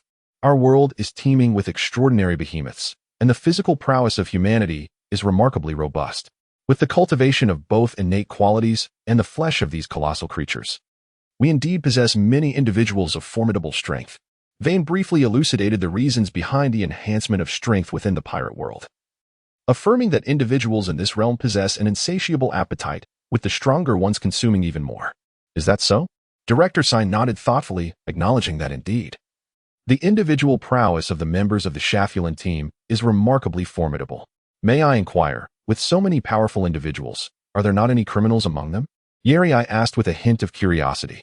Alas, you have posed a pertinent question. When it comes to upholding justice, Vane's enthusiasm ignited, for this is his vocation. Wayne removed his cloak to showcase it to everyone. Wayne proudly declared, Do you see? This is my profession, a vice admiral dedicated to upholding justice. Wow, exclaimed Juejing, gazing enviously at Wayne's cloak. So, how does your strength compare in your realm? Well, Vane lowered his head in contemplation before replying. One could say we are in the foremost echelon.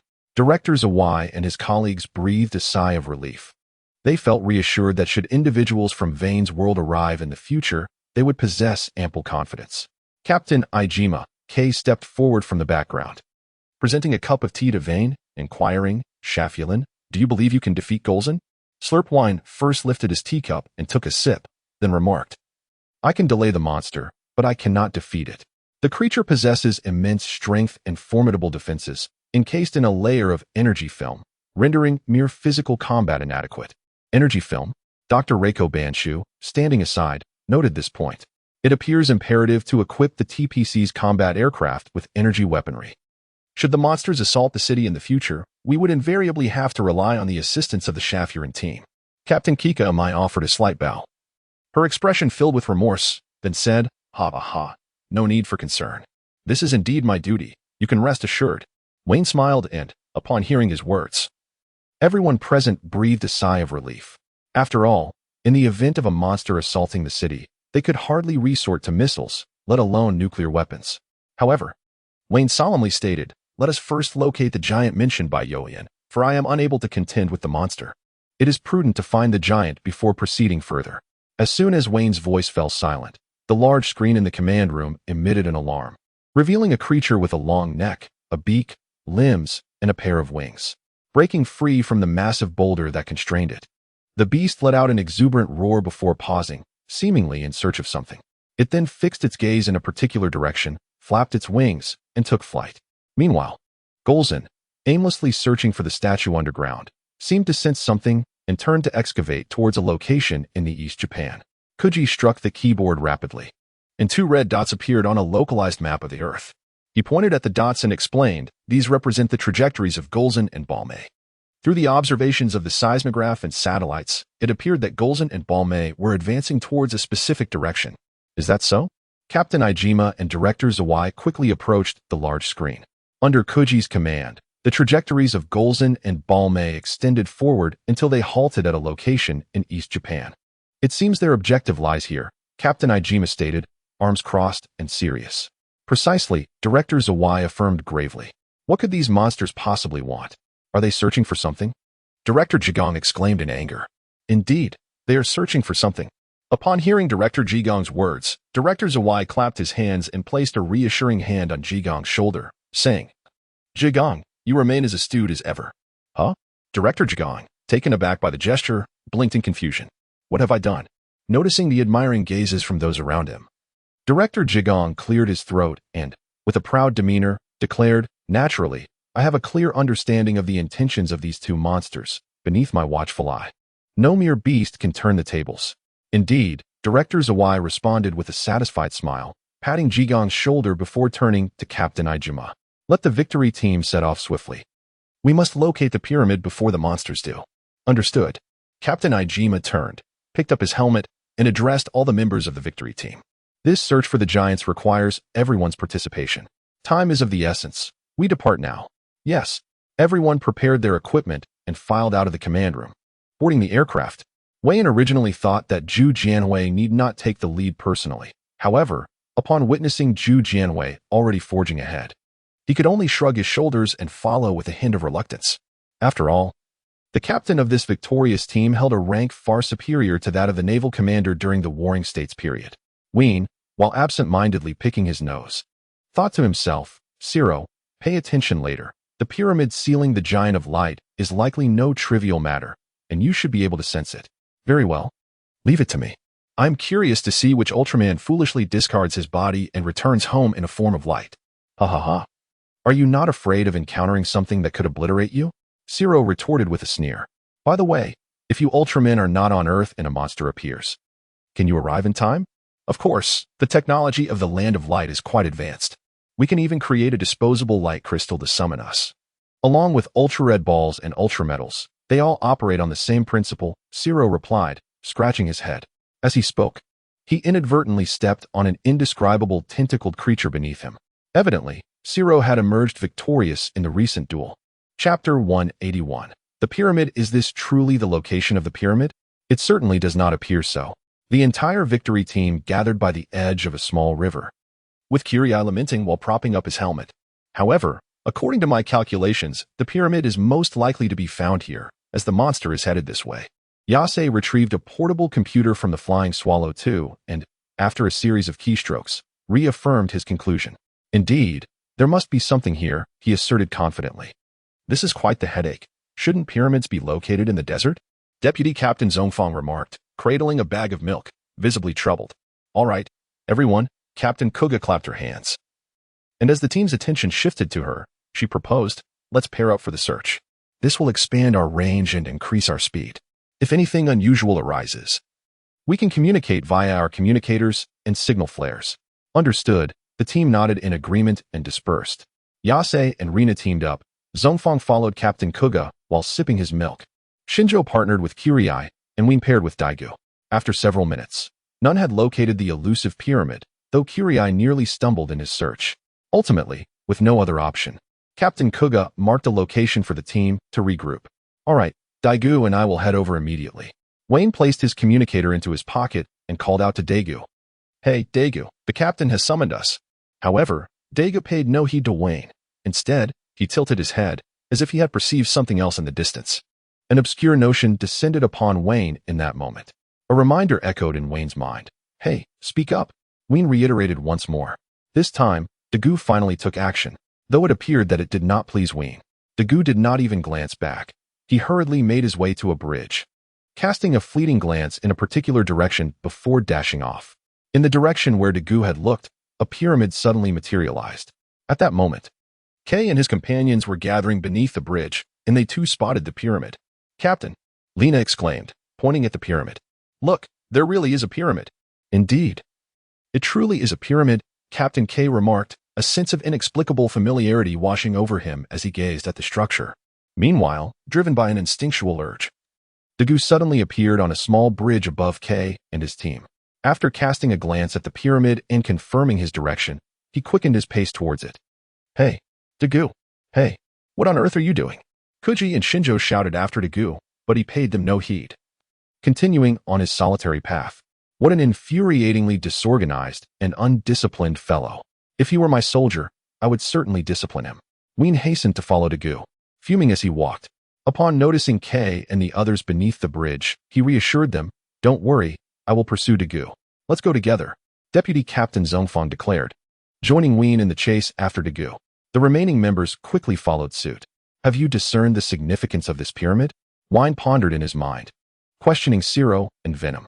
The space was brimming with luminous energy, yet it exuded a sense of superficial strength, leading me to suspect that this light had long since lost its defensive capabilities. Zero stroked his chin and replied, That makes sense. Vane nodded subtly, Indeed. The current pyramid is accessible to anyone. Venom's response was quite straightforward. I wish to take a taste. This pyramid resembles cheese, yet I am uncertain of its flavor. Wine disregarded Venom's words and swiftly followed Dagu into the interior of the pyramid. Indeed, it was a statue. Upon entering the pyramid, Wine was greeted by the sight of 3 colossal stone figures. 3, indeed? Zero exclaimed in astonishment within Wine's mind, then remarked in shock. One of them is Digga? Zero, still taken aback, said, I have certainly seen him before, and Galax and the others also possess a Digga figurine. Orb has one as well. He even assisted us during the duel with Italga. How could this be? Zero felt his mind struggling to keep pace. I believe I have come to an understanding. Wing pondered for a moment before speaking to Zero. Why is that? After 30 million years, even a pig could transform into a monster, how much more so an Ultraman? Thus, I surmise that Dinah's true form has attained the capability to traverse time and space. Consequently, he has chosen to leave behind his corporeal form, transforming into light to journey across dimensions, continuing to assist other worlds. This is why he can leave traces of his existence, his physical form, his light energy, and so forth across numerous realms. Wayne remarked, however, if we consider it this way, the true power of Digga is likely, exceedingly terrifying. Zero, with a grave expression, replied. What I encountered in the galactic realm was not the true form of Digga, but rather a human possessing the body of Digga. He then directed his gaze towards Dagu, who stood at the foot of the statue. It appears that this time, the Digga body will be entrusted to this fellow. What a nonchalant Ultraman he is. Wayne, Zero raised his head and inquired, What is it? Wine inquired while he was caressing the foot of the statue, curious to see if he could dislodge anything. Once this fellow inherits the body of Digga, I shall seize the opportunity to rigorously train him, regardless of Digga's merits. He fought alongside me, and I cannot allow a comrade's form to be misused, declared Zero resolutely. Upon hearing Zero's firm voice, Wine ceased his exploration of the statue and glanced at the still-dazed Dagu, saying, Indeed, this little fool needs some training. Well, incredible! Giants truly do exist. At that moment, Hikaru and his companions entered the pyramid. Noticing their arrival, Wine hurried over to the bewildered Dagu. With a sharp smack, he struck Dagu on the back of the head, rousing him from his stupor. You stop daydreaming. The captain is here, and you can expect to face some consequences. Vane, with a smirk of schadenfreude, exclaimed, I don't even know why I'm here. Dagu let out a desperate cry, for he was genuinely frightened of Ijima K. His anguished shout caught Ijima K's attention. With a stern expression, she addressed him. Dagu, I believe you require a 3,000-word reflection to articulate your thoughts properly. Please, no? Dagu cried out once more. Ha, you deserve it. Honestly, I was just so worried. Indeed. That little rascal. Chapter 182, The Emergence of Balmain Boom. Just as the commotion reached its peak, the ground suddenly began to tremble violently. Everyone, evacuate immediately. Ijima K shouted, grasping Lena's hand as they prepared to flee. All right, everyone, to the Fian. Deputy Captain Zhongfang echoed. Upon hearing this, Dagu anxiously glanced at the 3 colossal stone statues and cried, What about those statues? Ijima K cast him a reproachful glance and replied, Right now, everyone's safety is paramount, and we do not know how to awaken the giants. Hurry, we must evacuate. A particularly strong tremor struck, sending everyone crashing to the ground, but they quickly scrambled back to their feet to escape with greater urgency. Damn it, Daegu, yanked by Vayne by the scruff of his neck, bared his teeth at the statues, tears seemingly welling in his eyes. He was undoubtedly distressed over the fate of the giants. Of course, it could also be that Vayne's rough handling caused him considerable pain. Let us go. Wine abruptly hurled Daegu away, then watched as Daegu rubbed his bottom and rejoined the group, turning his gaze towards the pyramid. Wine's eyes were filled with a sense of regret. What a pity it would be if all this radiant energy were to be destroyed in a moment. Vayne muttered to himself about the two monstrous creatures that would soon arrive. To be honest, he had never regarded most of the beasts from the world of Digga with any seriousness, save for the silver dragon Hilbegon, the golden dragon Goldrass, the formidable Gatentyr, the virtual robot Phoebus, and the elusive deity Kyriolot. Indeed, at that moment, Ciro remarked, although some may appear strong yet are fundamentally weak, they represent the essence refined through the passage of time and could potentially be transformed into a light seed of Ultra. A light seed? Once implanted, the light seed would absorb cosmic energy, enhancing the host constitution, ultimately evolving into a giant of light, while the seed itself would function as a timer, monitoring the body's condition. Perfect, Ciro, let's seize this opportunity. Vayne exclaimed with enthusiasm. Very well, I have yet to attempt this. It is a power granted to me by the shield of Balaji from the great deity Noah. Ciro too felt a surge of excitement, having never tried it before. Then, in Vayne's mind, Ciro raised his wrist and initiated a series of maneuvers with his Balaji shield, a transparent tube connected to the pyramid, channeling a stream of luminous energy into Vayne's body. Under Ciro's guidance, beams of light enveloped him, gradually condensing until the entire pyramid vanished, forming an exquisite point of light. The light seed? Yes. Ciro gazed eagerly at the light seed, symbolizing a giant of light. Golzan, who had just emerged from below, looked somewhat bewildered at the vanishing pyramid. Where did it go? Never mind. I'll first eliminate those three little nuisances. Squeak. A sharp cry resounded as Bomb made her entrance, landing and fixating her gaze on the three stone statues. These three creatures had ravaged the earth, leaving countless monsters slain in their wake. Today, Bomb would exact vengeance for the multitude of fallen beasts. Roar. Bomb let out a fierce roar and soared into the air, preparing to dive and shatter the statues. Growl. Golzan was equally eager, its ultrasonic ray brimming with anticipation, as it could hardly wait to obliterate these statues. No. Upon witnessing the monster's actions, Daegu rushed into the flying swallow number 1, charging toward the beasts, despite the fact that the flying swallow was armed only with flares. Yet, Daegu's resolve was not something a mere flare could represent.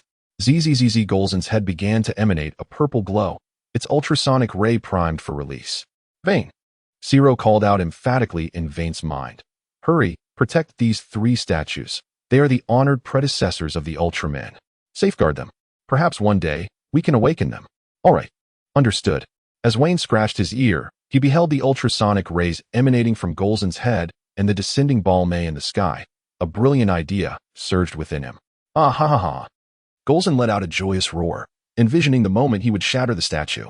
He resolved to gather more strength, striving to obliterate the statue completely. If Wayne were to know, he might very well inform Golzan. You have unwittingly transgressed the villain's inevitable defeat principle, dear.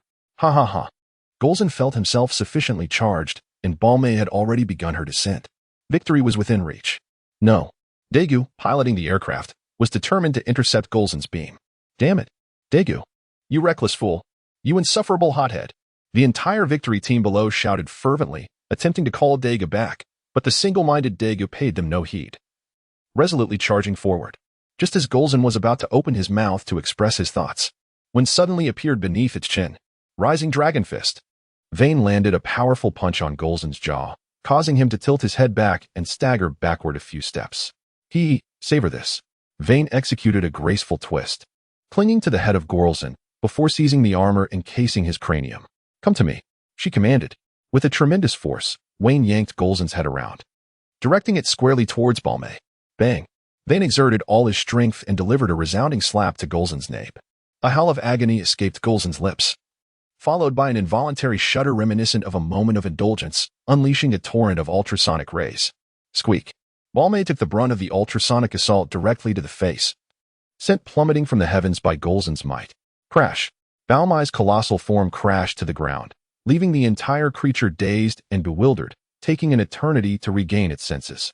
And Wayne clenched his fist tightly, then delivered a powerful blow to Golzen's mouth. Ugh!